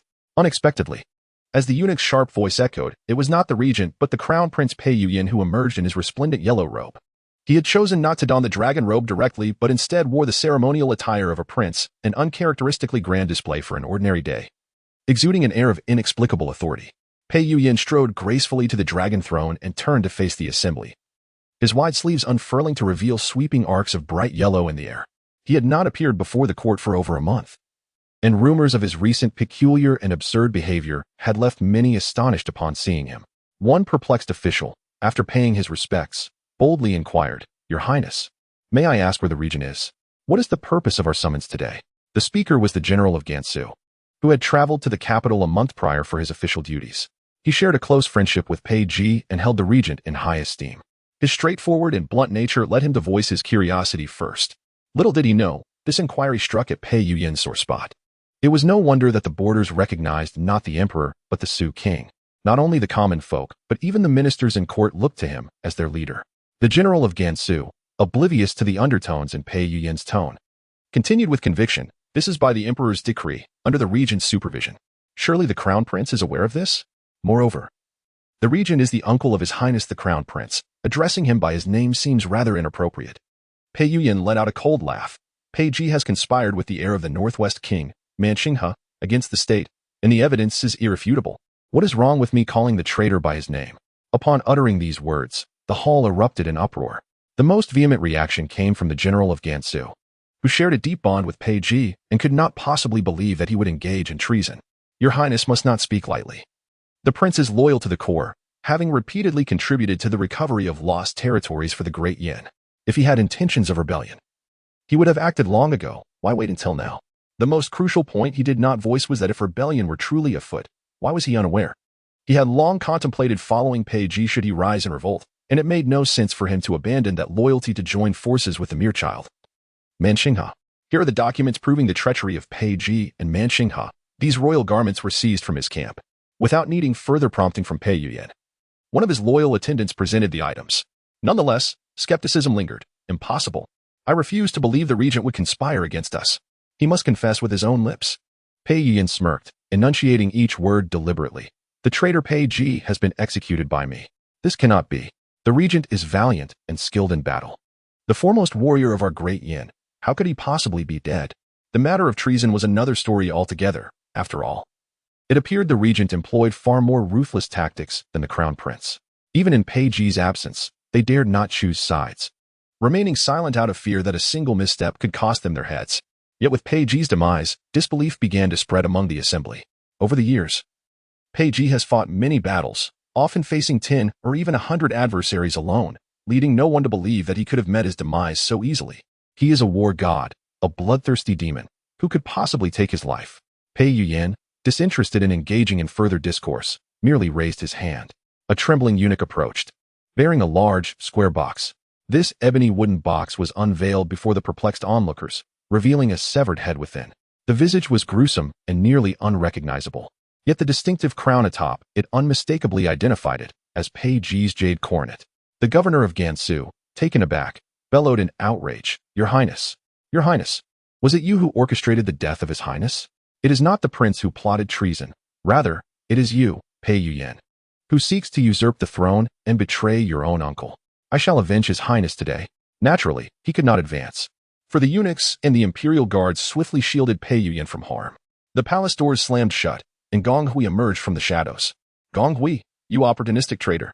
Were it not for His Highness sparing your life, you would have perished long ago. Yet here you are, colluding with the wicked. Beware of divine retribution." Gong Hui merely brushed his ear, unfazed. "There are those who dare to attempt an assassination on the crown prince. Seize them at once. As the commander of the imperial guards, it is my duty to protect His Majesty. With the emperor in a stupor and the regent deceased, the crown prince is the rightful heir to the throne. Should I not heed his command? Must I listen to yours?" As he spoke, he knelt before Pei Yuyan, declaring, "I am ready to serve your highness with unwavering loyalty, even to the point of sacrificing my life." At first, there were officials observing the scene. But upon witnessing the Gansu general being dragged away, each of them hastily knelt down to express their loyalty. The spectacle mirrored the earlier homage paid to Pei Ji. Pei Yuyan had long harbored disdain for many present, yet this was not the time for purges. With a slight raise of his brow, he slowly turned around, his hand gliding over the golden dragon throne, a smile gracing his eyes. "The traitors led by Pei Ji, taking advantage of my father's grave illness to plot rebellion and usurpation, have been thoroughly eradicated, so esteemed ministers need not worry." Gong Hui's eyes darted as he bowed once more and declared, "Your Highness, a nation cannot survive a single day without a ruler. The emperor's prolonged unconsciousness cannot continue. As the heir apparent, you possess the authority to perform the celestial rites on behalf of the emperor. I believe you should shoulder the weight of the nation, allowing His Majesty to abdicate in favor of the title of Emperor Emeritus, with you succeeding to the throne." His voice resonated powerfully within the Golden Wan Hall. After a pause that felt substantial, several imperial guards drew their sabers, advancing step by step towards the kneeling ministers. Finally, other voices emerged. "I second the motion." "I also second it." Witnessing the Gansu general's downfall silenced the others. Realizing Gong Hui had already voiced his stance, the previously indecisive officials hurried to align themselves, fearing that delaying their declarations would not only preclude them from joining the new ruler's faction but could also risk their families in the future reckoning. The sounds of ministers kneeling and bowing echoed throughout the hall. The few who remained standing were steadfast warriors loyal to Pei Ji, either having fought alongside him or having been nurtured by him. Upon seeing Pei Ji's severed head, their shock morphed into rage, disbelief clouding their senses. Furthermore, among those who remained standing in the front row was none other than Duke Wei Nanxun. He was utterly taken aback, momentarily at a loss for words. Logically, as the father-in-law of the crown prince, he had no reason to dissent. However, the Wei family had always adhered to a principle of neutrality, pledging loyalty solely to the emperor. Prior to the imperial marriage, the emperor had summoned him for private discussions on multiple occasions, entrusting him with significant responsibilities and subtly warning him to remain wary of the crown prince's potential disloyalty. Now, With the emperor's fate uncertain and no courtier having seen him for months, how could he turn around and proclaim the crown prince as his superior, thereby betraying the emperor's trust? Perhaps it was the uniqueness of his standing figure, which exuded an air of distinction that drew the gazes of those around him. Even Pei Yuyan cast a fleeting, indifferent glance in his direction, while a companion beside him hastily tugged at his robe. Duke Wei, consider your elderly matron and the crown princess. The voice was barely above a whisper, yet Wei Nanxun still caught the words in his previously rigid spine. Upon hearing of his daughter, began to bend ever so slightly. Thoughts of his daughter flooded his mind. She had just suffered a miscarriage, and his wife had visited the palace once, returning in tears, lamenting how their daughter had become a mere shadow of her former self. To voice any opposition at this moment would undoubtedly push his daughter further into despair.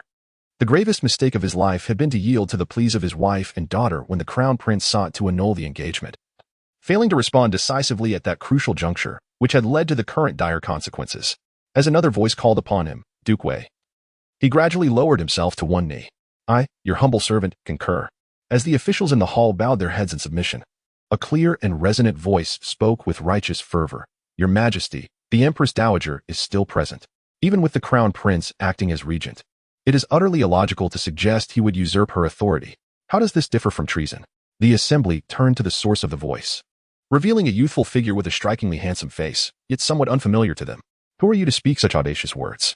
An acquaintance nearby reluctantly recognized him as a relative of the Minister of Literature, who had been recommended for the Hanlin Academy due to his exceptional talent and was notably favored by superiors, rising swiftly through the ranks, thus making a rare appearance in court.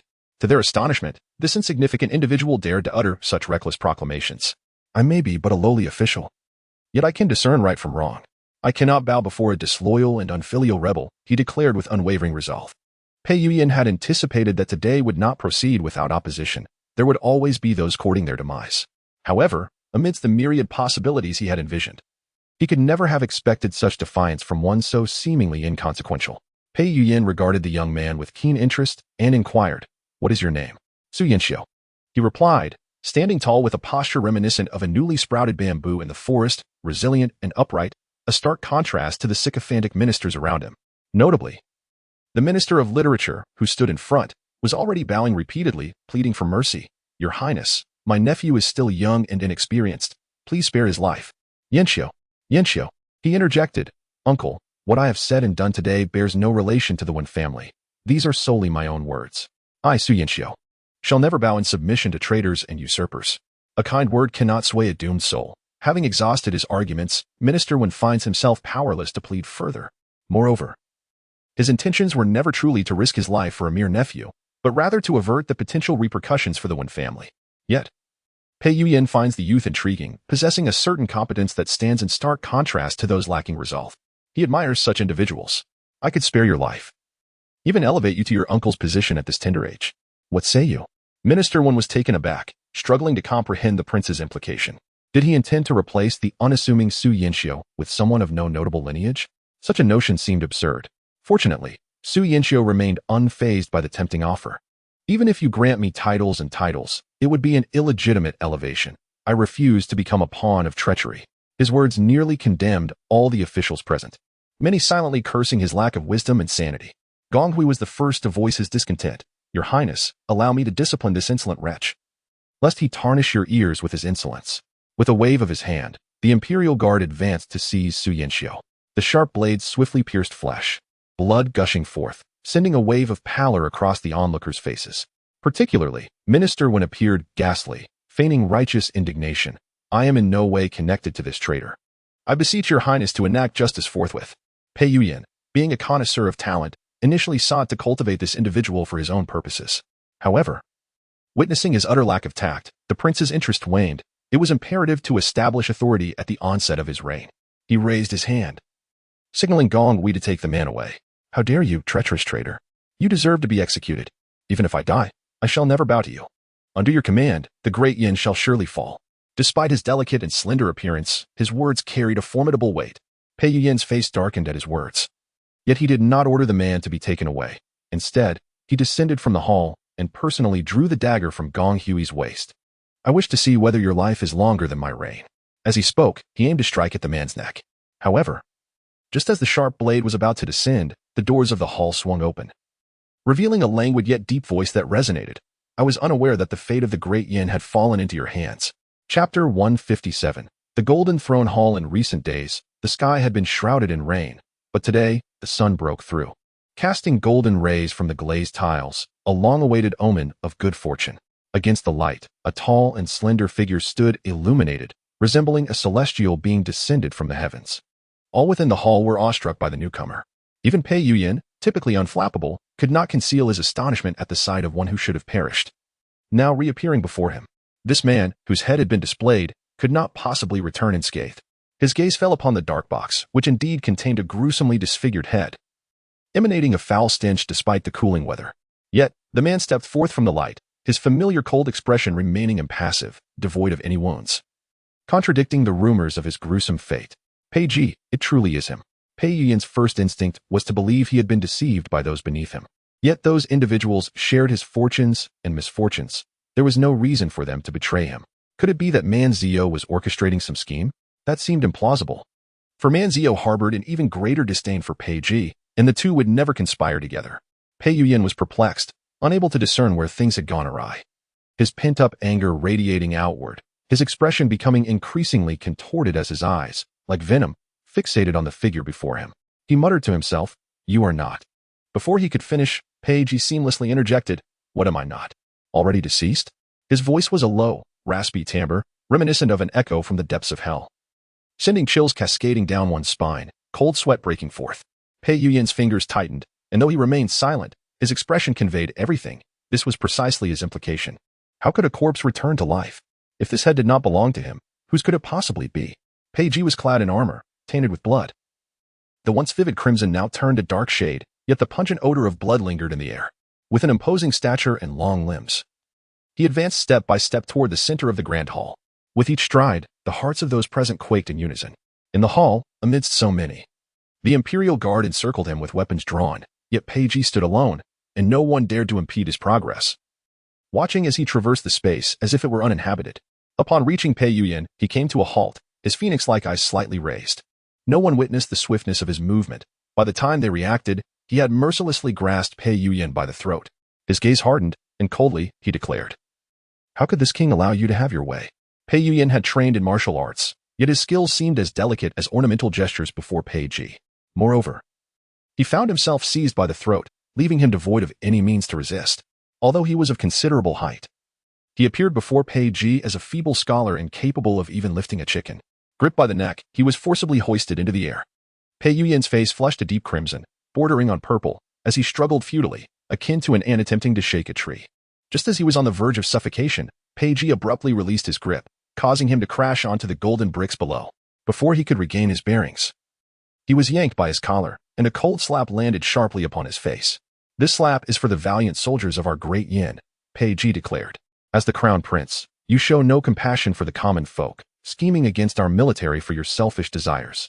With a resounding crack, another slap followed. "This one is for your father," he continued. "As a child, you should honor your parents and guide your younger siblings. Yet you betray your family for the sake of power and status, committing fratricide and parricide, an utter disgrace to your lineage." Each blow struck with formidable intensity, rendering Pei Yuyan's ears a cacophony of buzzing, drowning out all sound. His face swelled painfully, numbing him to the point of insensibility. The physical agony was one matter. What gnawed him further was the humiliation before the assembly of civil and military officials. In the past, he had managed to gloss over such incidents. But now he was exposed, stripped of all dignity and grace. Even if he were not a prince, he could scarcely endure such indignity. Pei Yuyan, reeling from the slaps, found himself on the ground, struggling to rise once more. Pei Ji harbored treasonous intentions. "Are you all mere specters? Eliminate him. Whoever succeeds in slaying him shall find favor upon my ascension, receiving titles of nobility and the opportunity to rise to greatness in one fell swoop." With Pei Ji's arrival, the demeanor of the ministers within the hall shifted dramatically. It was not merely a change of allegiance, but rather a palpable fear that silenced any cheer for the crown prince. Upon hearing these words, none dared to lift their gaze. Though the crown prince held a position of semi-sovereignty, Pei Ji was not only the regent but also the formidable god of war of the great yin, commanding a vast army capable of extinguishing lives at will. Even should they band together, the multitude present in the hall would likely prove no match for him. While all aspire to titles and power, one must also consider the price of survival. Only Gong Hui, gritting his teeth, resolved differently. Unlike the literati who might plead for mercy, he had committed too many deeds in service to Pei Yuyan to retreat now. Thus, he deemed it necessary to fight to the death. Gong Hui recognized Pei Ji's prowess. Yet the absence of others entering the palace suggested Pei Ji had disguised himself to gain entry. The imperial guards were not to be trifled with.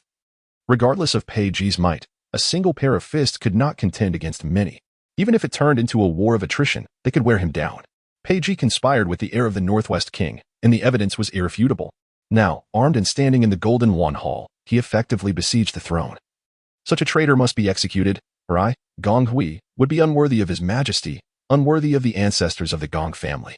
Brothers, if you still consider yourselves subjects of the great Yin and possess any valor, join me in vanquishing this treacherous scoundrel.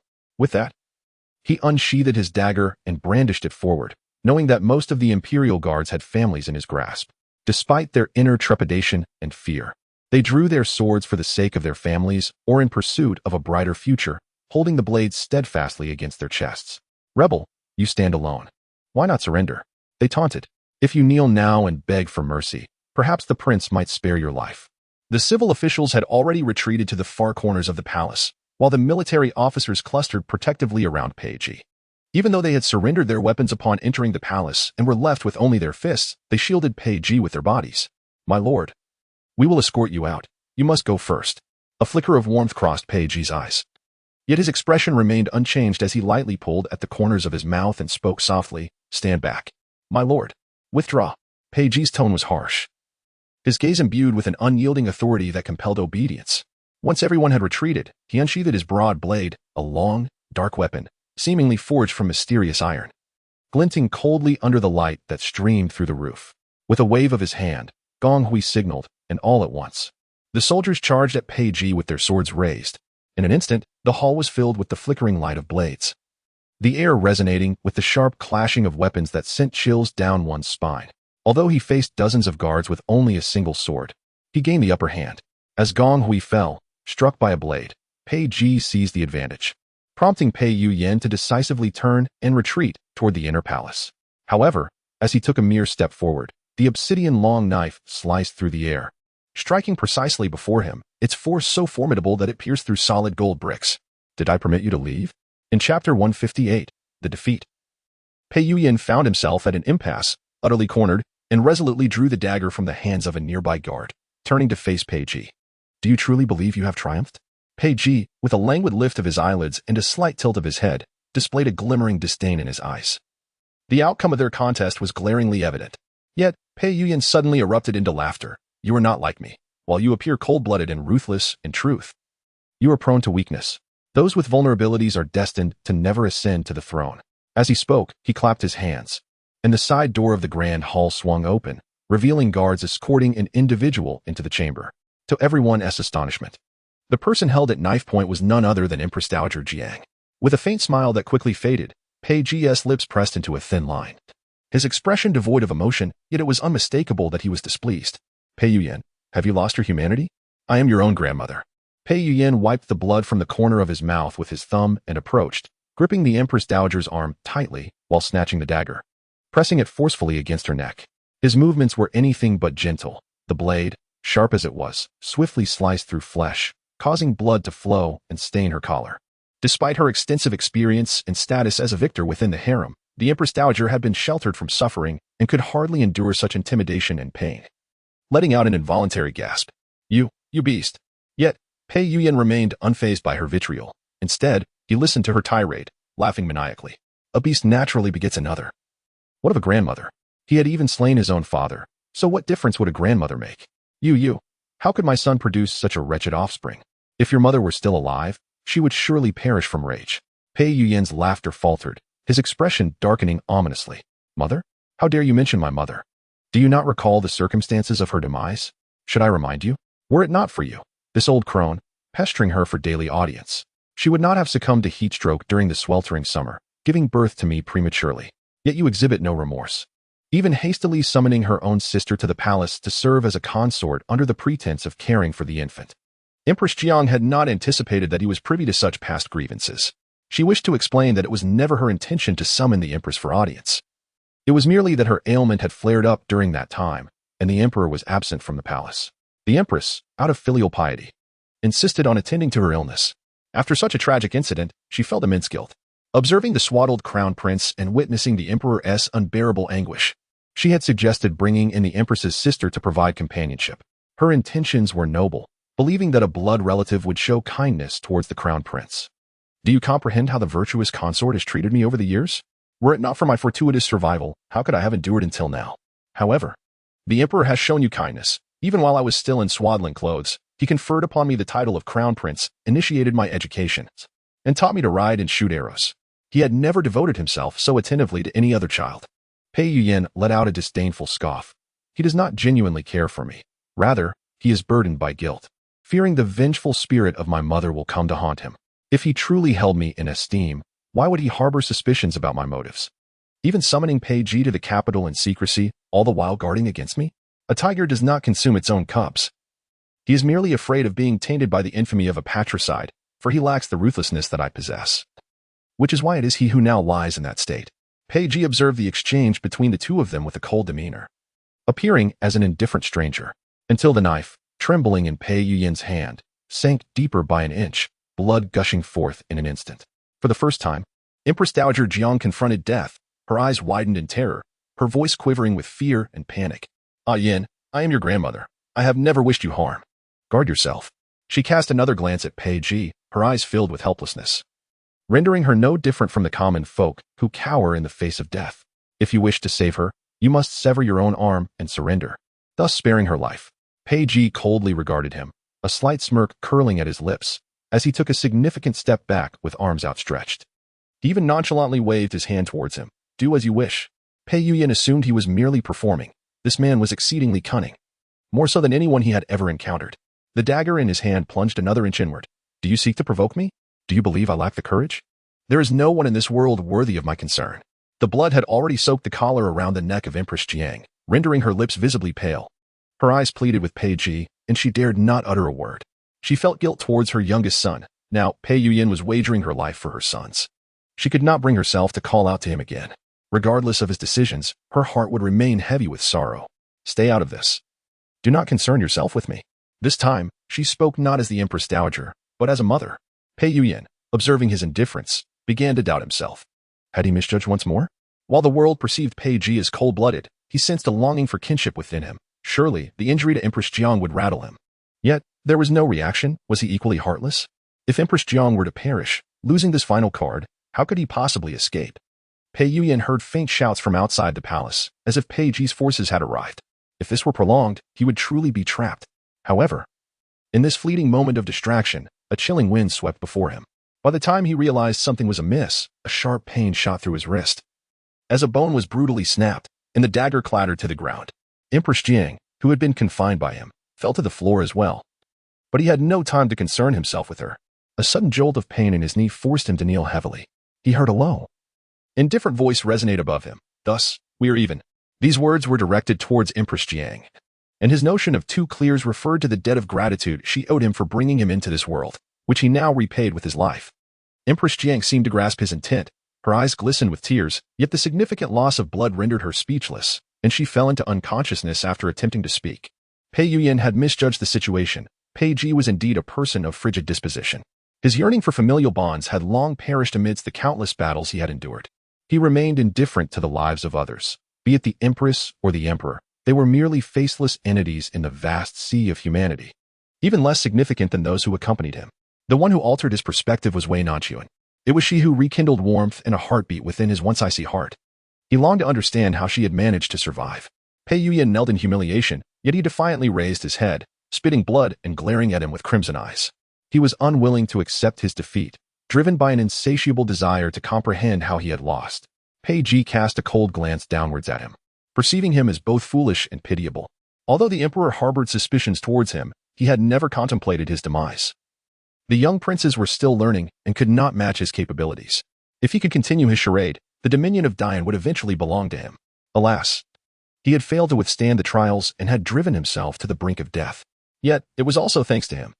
Had it not been for Pei Yuyan's thoughts, Wei Nanxun would not have encountered him repeatedly in her attempts to evade him. How else would he have secured this union?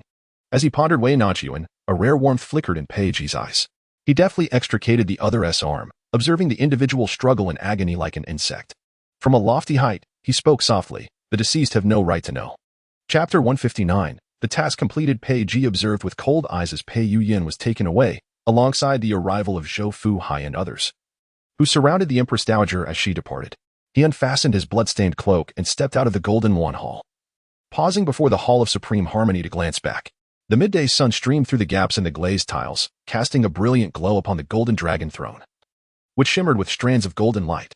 It is often said that the imperial family lacks compassion, and indeed, this cold chair renders fathers unrecognizable and sons estranged, devoid of familial affection, leaving only the desire for power and the ambition to reign from the highest peak. Presently, the emperor remains in a state of deep unconsciousness, while the crown prince brazenly plots rebellion. With but a raised arm, all would bow before him. He could effortlessly ascend to that position. Even his military advisors believe he is more suited to be the ruler of the realm than Pei Yuyin and his son. Yet this coveted power holds no allure for him. It resembles an invisible prison. Once seated upon it, one forfeits the sky and freedom. It is not that he cannot attain it, but rather that he holds it in disdain. Standing at the foot of the white jade steps, Yifeng looked up at Pei Ji, feeling as though he were gazing up at a deity of the highest order. He tightened his grip on the sword in his hand, hastening forward to kneel before him in loyal supplication. "Your subordinate pays his respects, my lord. The imperial guards within the palace have been secured by our forces, and the 5 cities' military command has apprehended the insurgents in the city, incurring minimal casualties.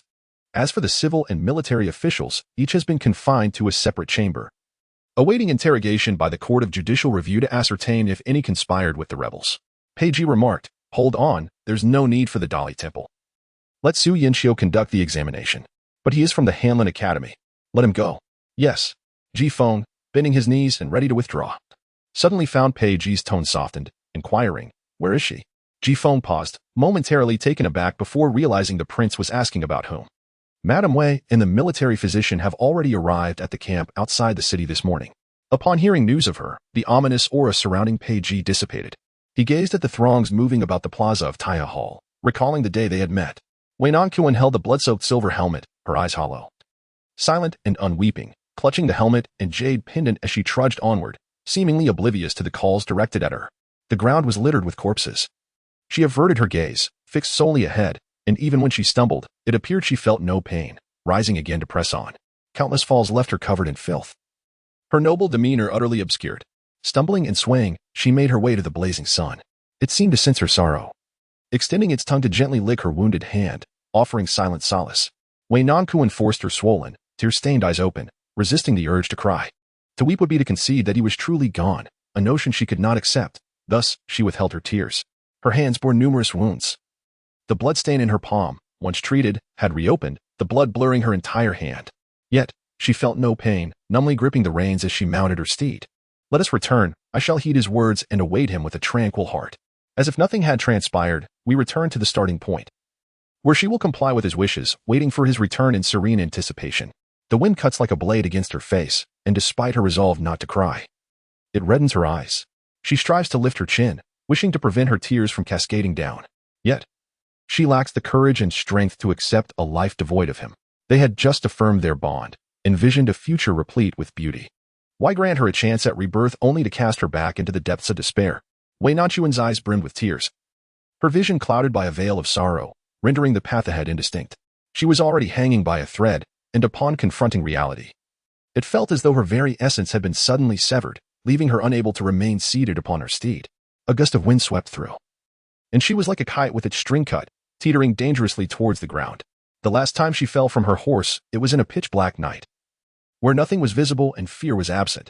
Now, with clarity of mind, everything was apparent, the galloping horse and the barren landscape devoid of flora, heightening her sense of terror. Yet, astonishingly, she felt no trace of fear. Instead, she thought that perhaps to perish in this manner would be a rather favorable outcome. There would be no need to confront Pei Yuyin, nor to ponder the consequences. Most importantly, she would not have to face a future without him. Wei Nanxuan did not close her eyes, awaiting the tumult and the onset of pain. At that very moment, through her tear-filled gaze, she perceived a blurred figure. He rode upon a crimson steed, his armor soaked in blood, now a deep brown, as he emerged from a sea of corpses and blood. Wei Nanxuan stood in stunned silence, grappling with the reality before her. Was it truly him? Or was she merely ensnared in an illusion? The dizzying sensation had yet to fully settle when, in the fleeting moment of their horses converging, He relinquished the reins and leapt onto the saddle.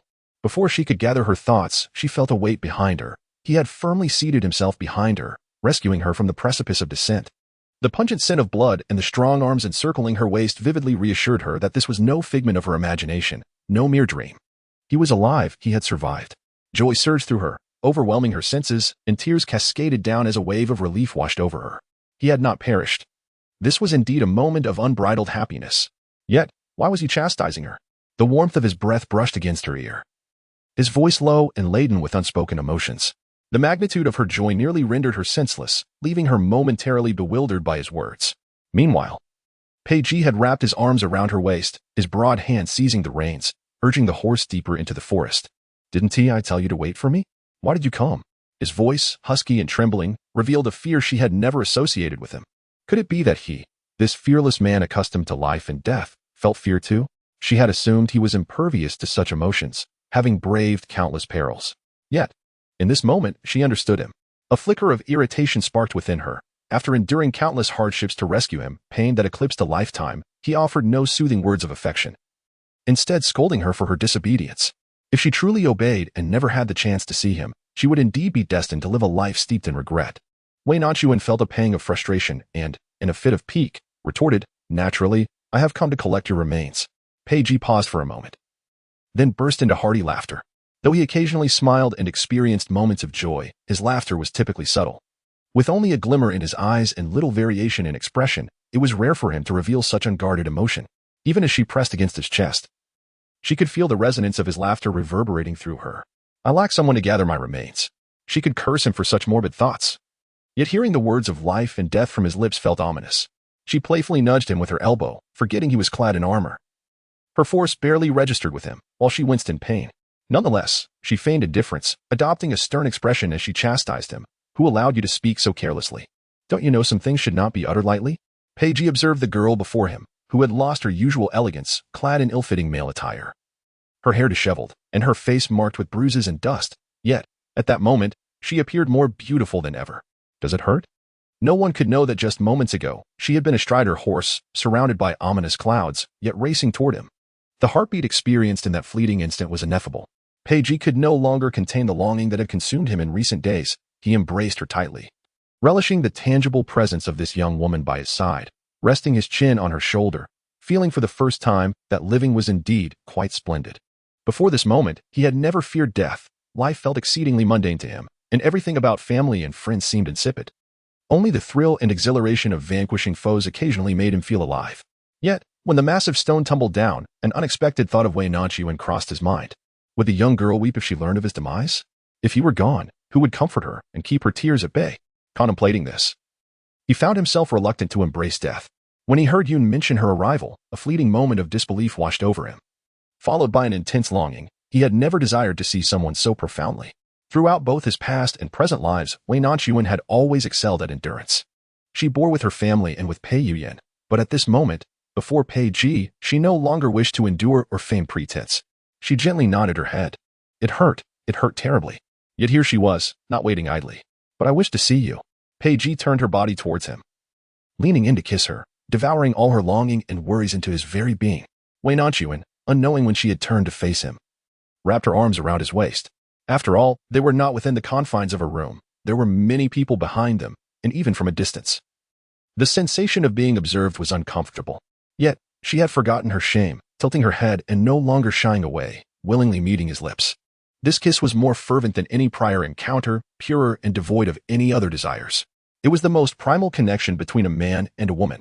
He embraced her with such force, as if striving to crush her and meld her into his very essence. Time seemed to stretch indefinitely before Pei Ji finally released his embrace, panting heavily. Prior to encountering Wei Nanxun, he had harbored a deep skepticism towards the concept of romantic love. Even the bonds of kinship felt unreliable, let alone the fleeting affections between ordinary men and women. The notion of true love appeared to him as nothing more than a fanciful illusion. Yet, in this moment, their gazes locked, as if an invisible force tethered them together, rendering them unable to look away. He observed the young lady before him, her visage worn and weary, yet her eyes sparkled with a vibrant intensity. Unable to resist, he leaned in once more, their lips barely grazing against each other. The mere touch ignited a tremor throughout his being, stirring an overwhelming sense of longing. As they sat astride their steed, Entwined in a tight embrace, they felt the wind howling past their ears, syncing with the rhythm of each other's heartbeats. The coldness of the air was entirely forgotten, replaced by a comforting warmth that enveloped them. This moment echoed the sentiment of a poignant verse. Silence spoke volumes. The two young lovers, momentarily alleviating their mutual yearning, finally had the opportunity to share the tales of their separation over the past few days. Wei Nanxun's curiosity was piqued, particularly regarding the harrowing events that had unfolded in the valley. Given the circumstances, it was astounding that he had emerged unscathed, especially after witnessing the boulders tumbling from the mountain peaks. She had seen his armor and jade pendant strewn amidst the carnage, the valley littered with fallen bodies, leaving her baffled as to how he had managed to survive. From her understanding of Pei Ji, he appeared cold and aloof, rarely uttering a kind word. However, his treatment of the Ji brothers revealed a different facet of his character. He demonstrated a genuine compassion for the common folk and a profound concern for his subordinates.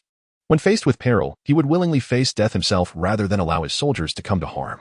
Had it not been for the remarkably few casualties, he would have found it impossible to engage with her amidst such romantic splendor. When she first laid eyes on him, her heart was clouded with joy, yet upon reflection, it was evident that he must have employed some cunning stratagem, akin to the art of misdirection, leading others to believe he had perished, while 5,000 soldiers met their fate without exception. How did you manage this? When did you first sense something amiss? Pei Ji noticed the small girl had a spot of blood on her nose, the source of which was unknown, and several cuts grazed her face. Yet her eyes sparkled as they gazed upon him. He felt both touched and amused, bending down to gently nuzzle his nose against hers. He initially intended to maintain an air of mystery, but upon observing her genuine curiosity and urgency, he decided to reveal the truth. Upon reaching this point, he realized the situation. As he spoke, he softly nipped her lip and added, "This matter owes much to you." The sky had darkened, although it was still night. It was unlike the previous evening. There was no rain, and the ominous clouds had dissipated, revealing a canopy of stars. They galloped across the vast plains, unencumbered by towering trees or dwellings, as if they could reach out and touch the constellations.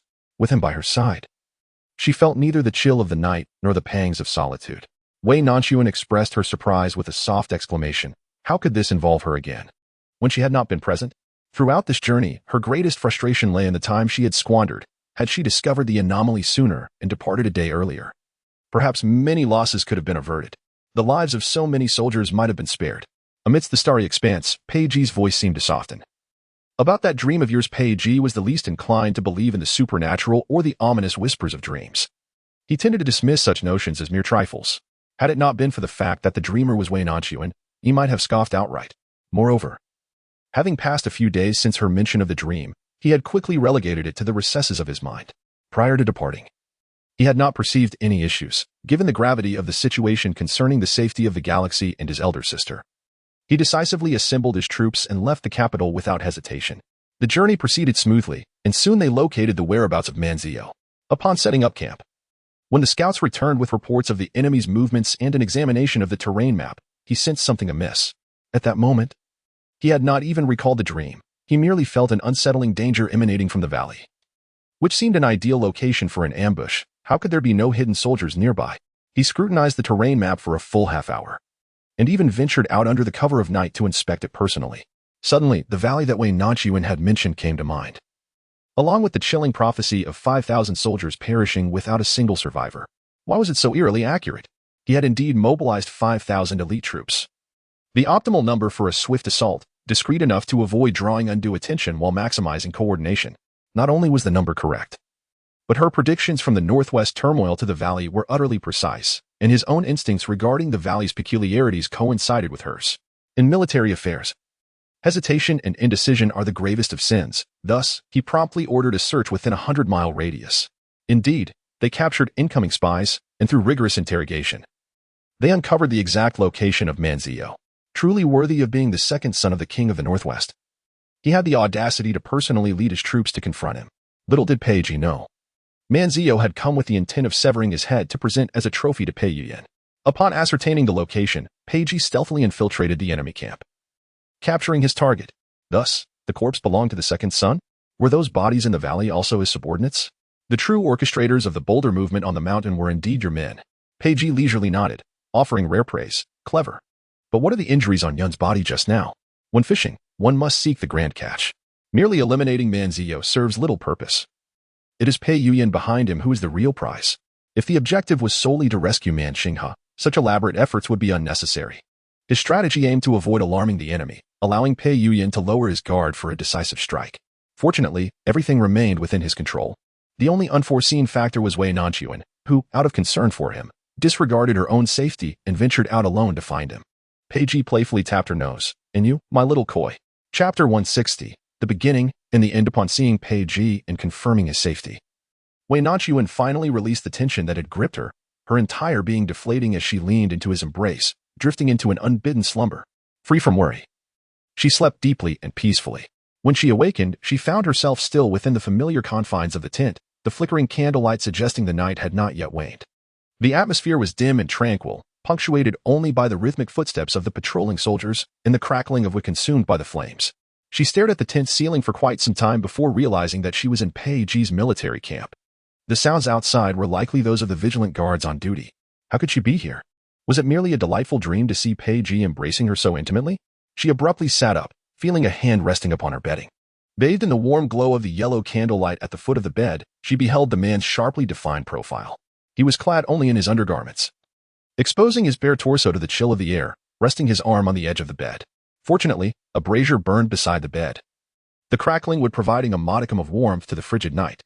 The moment Wei Nanxun laid eyes upon him, the anxious flutter in her heart finally settled. How wonderful it was, this was no dream, he truly was alive. Yet, a wave of shyness washed over her as fleeting memories of their time together surfaced, galloping across boundless fields with stars within reach above them. She recalled listening to his voice, gradually succumbing to slumber, and when he lifted her down from the horse, she had experienced a moment of lucidity. She seemed to have murmured softly, surrounded by the clamor of passing soldiers, as he effortlessly cradled her in front of everyone. Moreover, she had nestled closer into his embrace. And merely recalling that moment made her cheeks flush with embarrassment, rendering her unfit to face anyone. It was all his fault. Could he not have awakened her? Even though Wei Nanxun understood he was reluctant to disturb her slumber, a manifestation of his tenderness and care, her sense of shame prevailed, leaving her with no one else to blame but him. Furthermore, how could he sleep in the same room without even donning a proper garment? Did that not fulfill the ominous prophecy uttered by her aunt? Wei Nanxun felt an overwhelming urge to vanish into the earth, while the culprit remained blissfully asleep. Perhaps due to overwhelming fatigue, after several consecutive days of relentless exertion without a moment's respite, Pei Ji found himself in an unusually deep slumber, devoid of his customary vigilance. Even the considerable commotion caused by Wei Nanxun seemed to elude his senses as he remained sound asleep.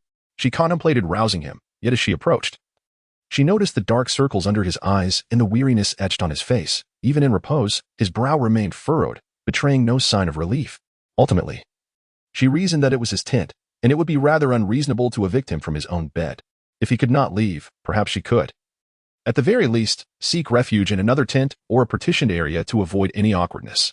However, as she sat up, her gaze fell upon Pei Ji's bare torso. Wrapped in white cloth, the bindings were slanted from his shoulder, winding down to his waist, with additional layers encircling his abdomen, where the flickering candlelight revealed faint stains of blood seeping through the fabric. When had he sustained such an injury? Wei Nanxun's movement faltered suddenly, as a few overlooked details surged to the forefront of her mind. For instance, when she pressed against his chest, she felt an unusual rigidity. His arms, once strong as they embraced her, now lacked their former vigor, and even his voice came out unexpectedly soft. In that moment, she had been blinded by joy. But in retrospect, a modicum of observation would have unveiled the fact that he had long been wounded, though Pei Ji spoke nonchalantly about ambushes and counterattacks. As if they were mere strolls in the park, the brutal reality of combat was far from the ease of theoretical discourse. A moment's carelessness could lead to irrevocable consequences, and the myriad of fresh and old wounds adorning his body stood as the most compelling testament to that truth.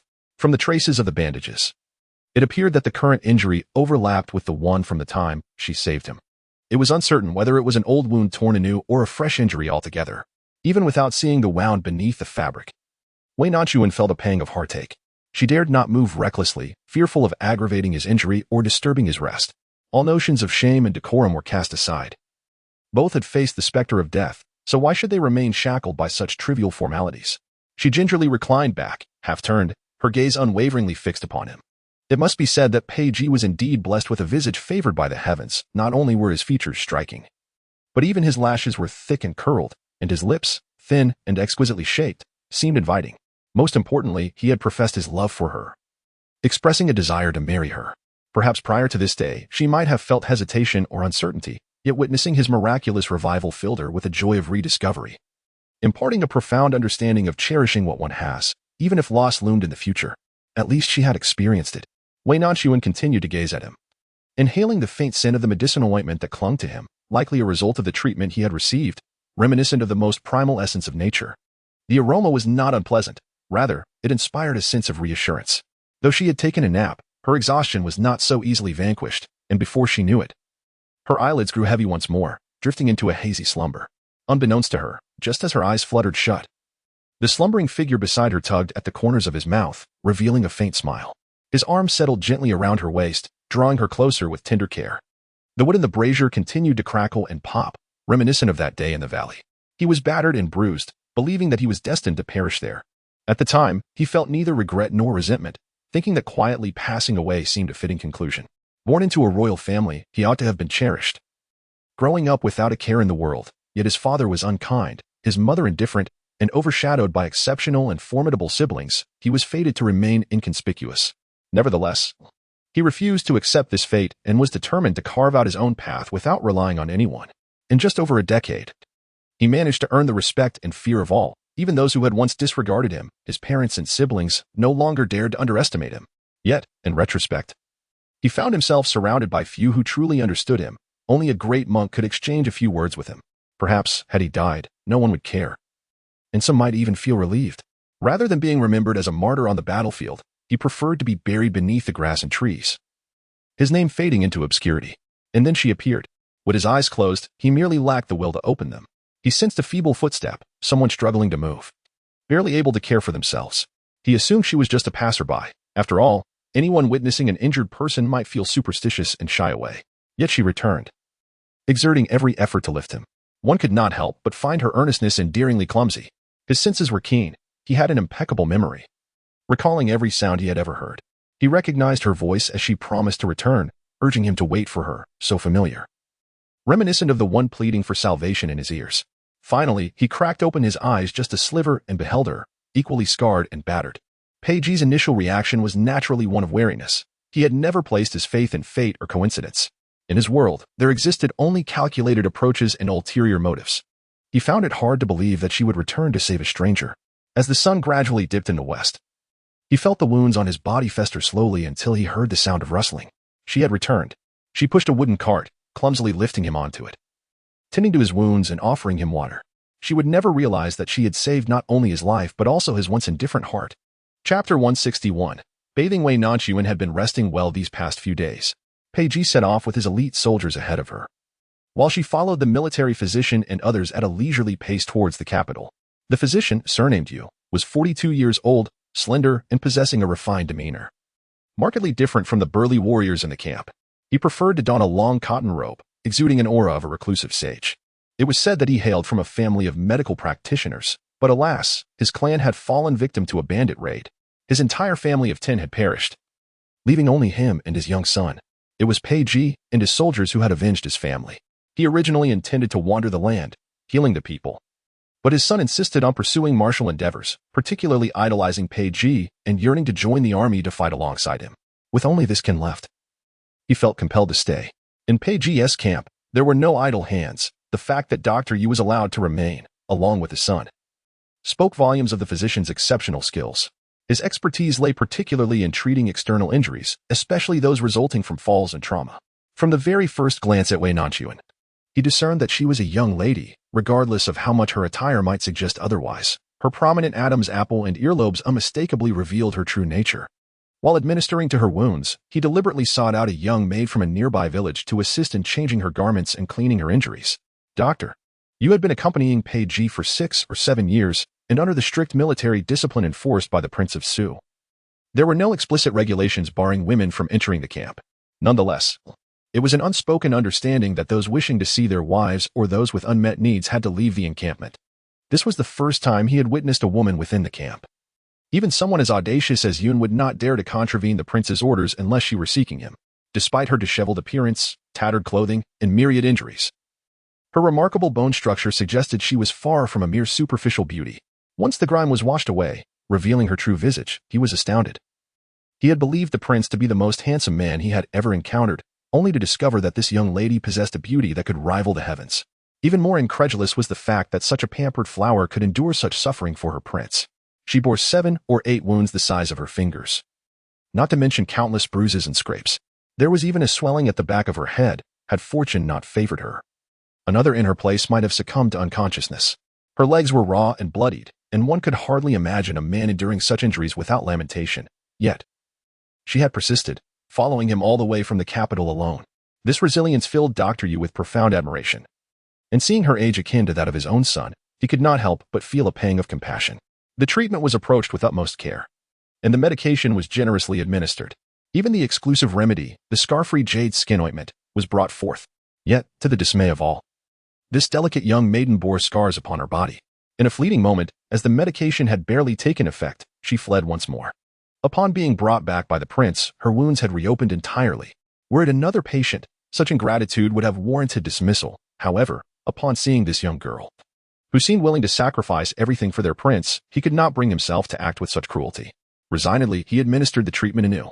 For this reason, it was the first time he had spoken sternly to Pei Ji.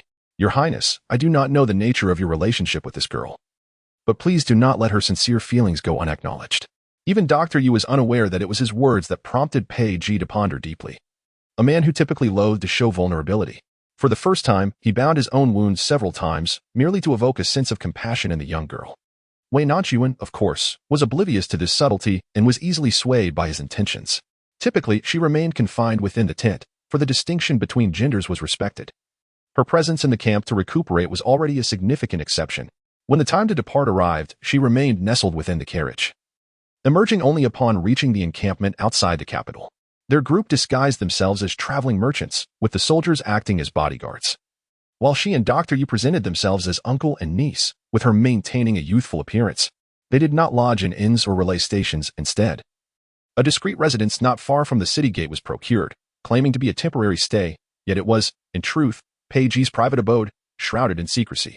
She initially intended to return home directly, yet Pei Ji's plans were not yet complete. Her striking appearance rendered her hesitant to move about freely, fearful that Pei Yuyan's spies might detect her presence and jeopardize the scheme. During the day, plagued by ennui and unwilling to wander, she spent most of her time on the couch engrossed in books, as Dr. Yu had advised her to rest well. Despite the modesty of Pei Ji's luggage, he had brought an abundance of literary works.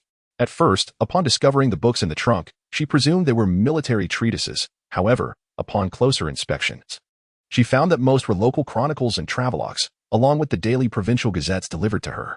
The gazettes were not confidential, rather, they contained amusing anecdotes and intriguing tidbits from various regions, which she read as if they were tales from a storybook. Indeed, they were more authentic than mere fabrications. Before departing, Pei Ji had disclosed his plans to her in their entirety to put her mind at ease, yet he had not specified the exact day. Thus, when Pei Yuyan was captured, she had just finished reading the recent gazette from the southern provinces and was about to change her dressings and take a bath. It had been several days since she had properly groomed herself, as the previous circumstances in the wilderness had made it inconvenient, and the medicinal ointments on her body were unsuitable for water contact. Now, being at the foot of the imperial city, she had access to everything she could desire. The wounds on her body had begun to scab, and with careful avoidance of moisture, she believed it would be permissible to bathe. A young maid she had previously employed brought in warm water and poured it into the tub, after which she instructed someone to stand guard outside. Although Pei Ji's subordinates were well-mannered and unlikely to intrude recklessly, no one aside from Dr. Yu knew of her true gender. One could never be too cautious in case of unforeseen events. Once she was alone in the room, Wei Nanxun removed her outer garments and loosened her bodice. The constricting garment rendered her breathless. She could only remove it when she slept. At that moment, 2 deep crimson marks marred her snow-white skin, accentuating its delicate translucence. Wei Nanxun lifted one hand to undo the cloth that bound her hair, and her lustrous, ebony locks cascaded down like the softest silk. She cautiously stepped onto a stool and slowly settled into the bath, where the long-awaited warmth enveloped her entire being. In that instant, it was no exaggeration to say that every pore of her body seemed to open. With a contented sigh, she leaned against the edge of the tub, closed her eyes, and surrendered herself to the soothing embrace of the hot water. After indulging for about a quarter of an hour, she realized that lingering too long could affect her wounds. So she reluctantly reached for a cloth, carefully avoiding the injured areas as she dabbed herself dry. Though she cherished the sensation of comfort, she had to keep it brief and eventually rose from the bath. The room's doors and windows were firmly shut, filled with swirling white mist, and she resembled a lotus emerging from the water, with countless glistening droplets cascading from her head. As she turned her back to the window, preparing to support herself on the edge of the tub to emerge, she suddenly heard a subtle sound behind her, followed by a gust of wind. Instinctively, Wei Nanxun glanced over her shoulder and beheld a tall figure deftly pushing open the window and leaping inside. Their eyes met, and her already flushed face, warmed by the steam, turned an even deeper shade of crimson. In a fit of indignation, she hurled the cloth in her hand at him. Shameless, lecherous rogue. Page. Chapter 162. Catching up. Page was aware that Wei Nanxun had already arrived in the capital. Thus he had little inclination to concern himself with matters here, entrusting everything to the Jifeng brothers, advising them to consult Zhang Jinsheng for anything they were uncertain about. Zhang Jinsheng was a wily old fox. The last time his youngest daughter offended Wei Nanxun, he had readily sent her to the Taoist temple. Moreover, he even relinquished his official title to apologize to Pei Ji, demonstrating his remarkable ability to be both flexible and principled. He must have caught wind of some impending developments, as he chose to remain neutral, neither offending Pei Yuyan nor Pei Ji. Just a few days prior, he had claimed to be gravely ill. Today, however, all the civil and military officials had gathered, with the notable absence of himself and Prime Minister Wen. Having just dealt with Pei Yuyan, Pei Ji began to tidy up the situation when Zhang Jinsheng, supported by aides, arrived late, tears streaming down his face upon seeing Pei Ji. Regent, I am late in protecting your majesty, almost allowing someone as treacherous as Pei Yuyan to succeed. It is all due to my frail constitution that I fell ill at such a crucial time. Pei Ji saw through his ulterior motives. Compared to the likes of Gong Hui, who aided in tyranny, Zhang Jinsheng's actions were, at most, a means of self-preservation. Prime Minister Wen had his own grievances. He represented the literati of Dayan. The ancestors of Dayan had fought for their dominion on horseback, and after entering the pass, it became evident that relying solely on military generals to govern was insufficient. Naturally, it was imperative to restore the Han officials to positions of authority. In the Han perspective, the principles of primogeniture were paramount. The crown prince had been raised under Confucian teachings, and while they supported the emperor, they also held the crown prince in high esteem. Even though the crown prince initially wronged Minister Wen and the virtuous consort, he would rather resign from his official duties and retreat into obscurity than depose the crown prince. The principle that the eldest legitimate son holds precedence is ingrained in his very being, as long as the crown prince has not committed any heinous acts of treason. Redemption remains possible. Now that matters have reached this point, and everything has been tidied up, Zhang Jinchu hurriedly arrived. Pei Ji, weary of his grievances, retorted, "You go and clean up the mess." Without turning back, he strode forward decisively. Observing this, Zhang Jinchu ceased his pretense, brushed aside the hands of those around him, adjusted his official cap atop his head, and pursued Pei Ji, exclaiming, "Regent, how should we handle the numerous officials? You must provide a clear directive." His nature was one of diplomacy, adhering to the principle of offending no one and taking no sides, thus navigating the court with ease. The downside of this approach was that he maintained superficial connections with everyone, and should a heavy hand be laid upon the wrongdoers, his own household might be besieged. However, Pei Ji paid him no heed, dismissing him with a casual wave of his hand. "The emperor will awaken soon.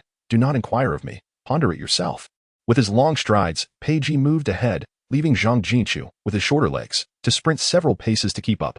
By the time they reached the white marble bridge, Zhang Jinchu was utterly breathless, leaning against the jade railing, watching Pei Ji's imposing figure continue on without pause. The servants behind him approached anxiously, offering their support. "My lord, are you well?" After taking a considerable time to catch his breath, Zhang Jinchu rolled his eyes in silence. "Do not fret. Since the regent has assured us the emperor is unharmed, it is likely that someone will soon take charge of the situation. What good is there to speak of when his majesty has been in a deep slumber for so long? If he truly awakens, how could the crown prince dare to cause such a commotion?" The unspoken thoughts lingered. If the emperor remains unresponsive, it is likely that a new ruler must be chosen from among the young princes, or perhaps the regent shall continue to govern. The realm of Dian is on the brink of upheaval. Just as he sighed, lost in contemplation of his uncertain future, a young eunuch rushed in, his face alight with joy. "Master Zhang, Master Zhang." Zhang Jinchun, enveloped in his own frustrations, retorted without lifting his head, "What is it? Is someone calling for a spirit? What could warrant such panic?" "Your Majesty. His Majesty has awakened." Zhang Jinshun stood dumbfounded for a considerable moment before suddenly striking his forehead and dashing towards the sleeping quarters, nearly losing his boots in the process. "Your Majesty, I am coming." The regent truly is his living ancestor. Pei Ji, indifferent to the emperor's state or the fate of the courtiers, yearned only to see his beloved, to thwart Pei Yuyan's desperate measures to seize power. The 5-city military command had been placed under strict control, and all city gates were sealed, preventing the common folk from entering or leaving. Now, With the gates flung open, a magnificent steed, cloaked in darkness, burst forth like a streak of lightning, leaving only swirling sands in the wake of the guard's astonished gazes. In less than half an hour, he arrived. The day was still young. Pagey noticed a vendor outside selling candied hawthorns. He recalled a conversation overheard between the two sisters back in Pingshan, wherein one had mentioned her fondness for such treats. He, however, could not fathom the appeal of such seemingly childish confections. Yet she delighted in the sight, intending to surprise her.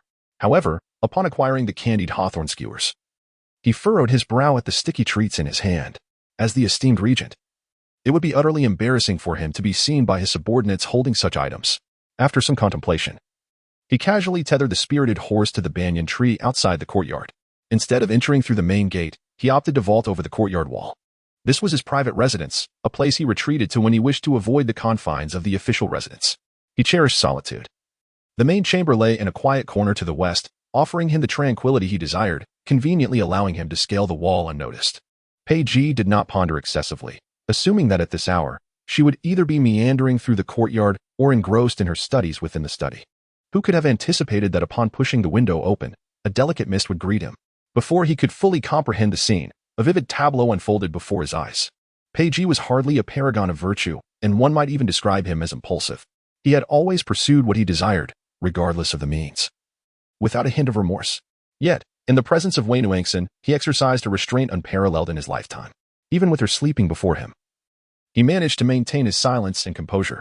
Nevertheless, any man of normal temperament would find it impossible to remain unmoved by the sight of the woman he cherished, standing before him in the nude. Moreover, no one understood better than he the softness of her form and the allure of her fragrance. Pagey's gaze darkened, and his Adam's apple bobbed slightly, a heated cloth landing upon his shoulder. The droplets seemed to carry her enchanting scent. Rather than feeling insulted by the unexpected contact, he found his spirits lifted. With a gentle swipe of his fingertip, he wiped away the droplets that had splashed onto his cheek, closed the window, and strode purposefully toward her. However, Wei Nanxun immediately regretted her impulsive words. She wished to cover her mouth, but it was too late. She had assumed that upon seeing her bathing, he would hastily retreat as he had done in the past. Yet, to her astonishment, not only did he remain, but he also approached her. Completely unclothed, she instinctively tried to retreat, forgetting that she was in the bathtub and could not escape. As she slipped and lost her balance, she fell backward towards the edge of the tub. Just as she was about to make an even more embarrassing descent, a pair of strong arms enveloped her back, securely catching her in his embrace. Their eyes met, and Wei Nanxun noticed that in his other hand, he held a candied hawthorn. He had climbed through the window merely to bring her a treat. Just as she was about to inquire, she saw Pagey casually flick his fingers, sending the candied hawthorn flying away. Before she could lament the loss of the sweet delicacy, the chill emanating from him enveloped her, and he lowered his head to capture her lips, swallowing all her sounds. Wei Nanxun found her arms at a loss, flailing momentarily before ultimately grasping his clothing tightly, leaving behind a few damp fingerprints. In an instant, water splashed everywhere, filling the room with traces of warm moisture.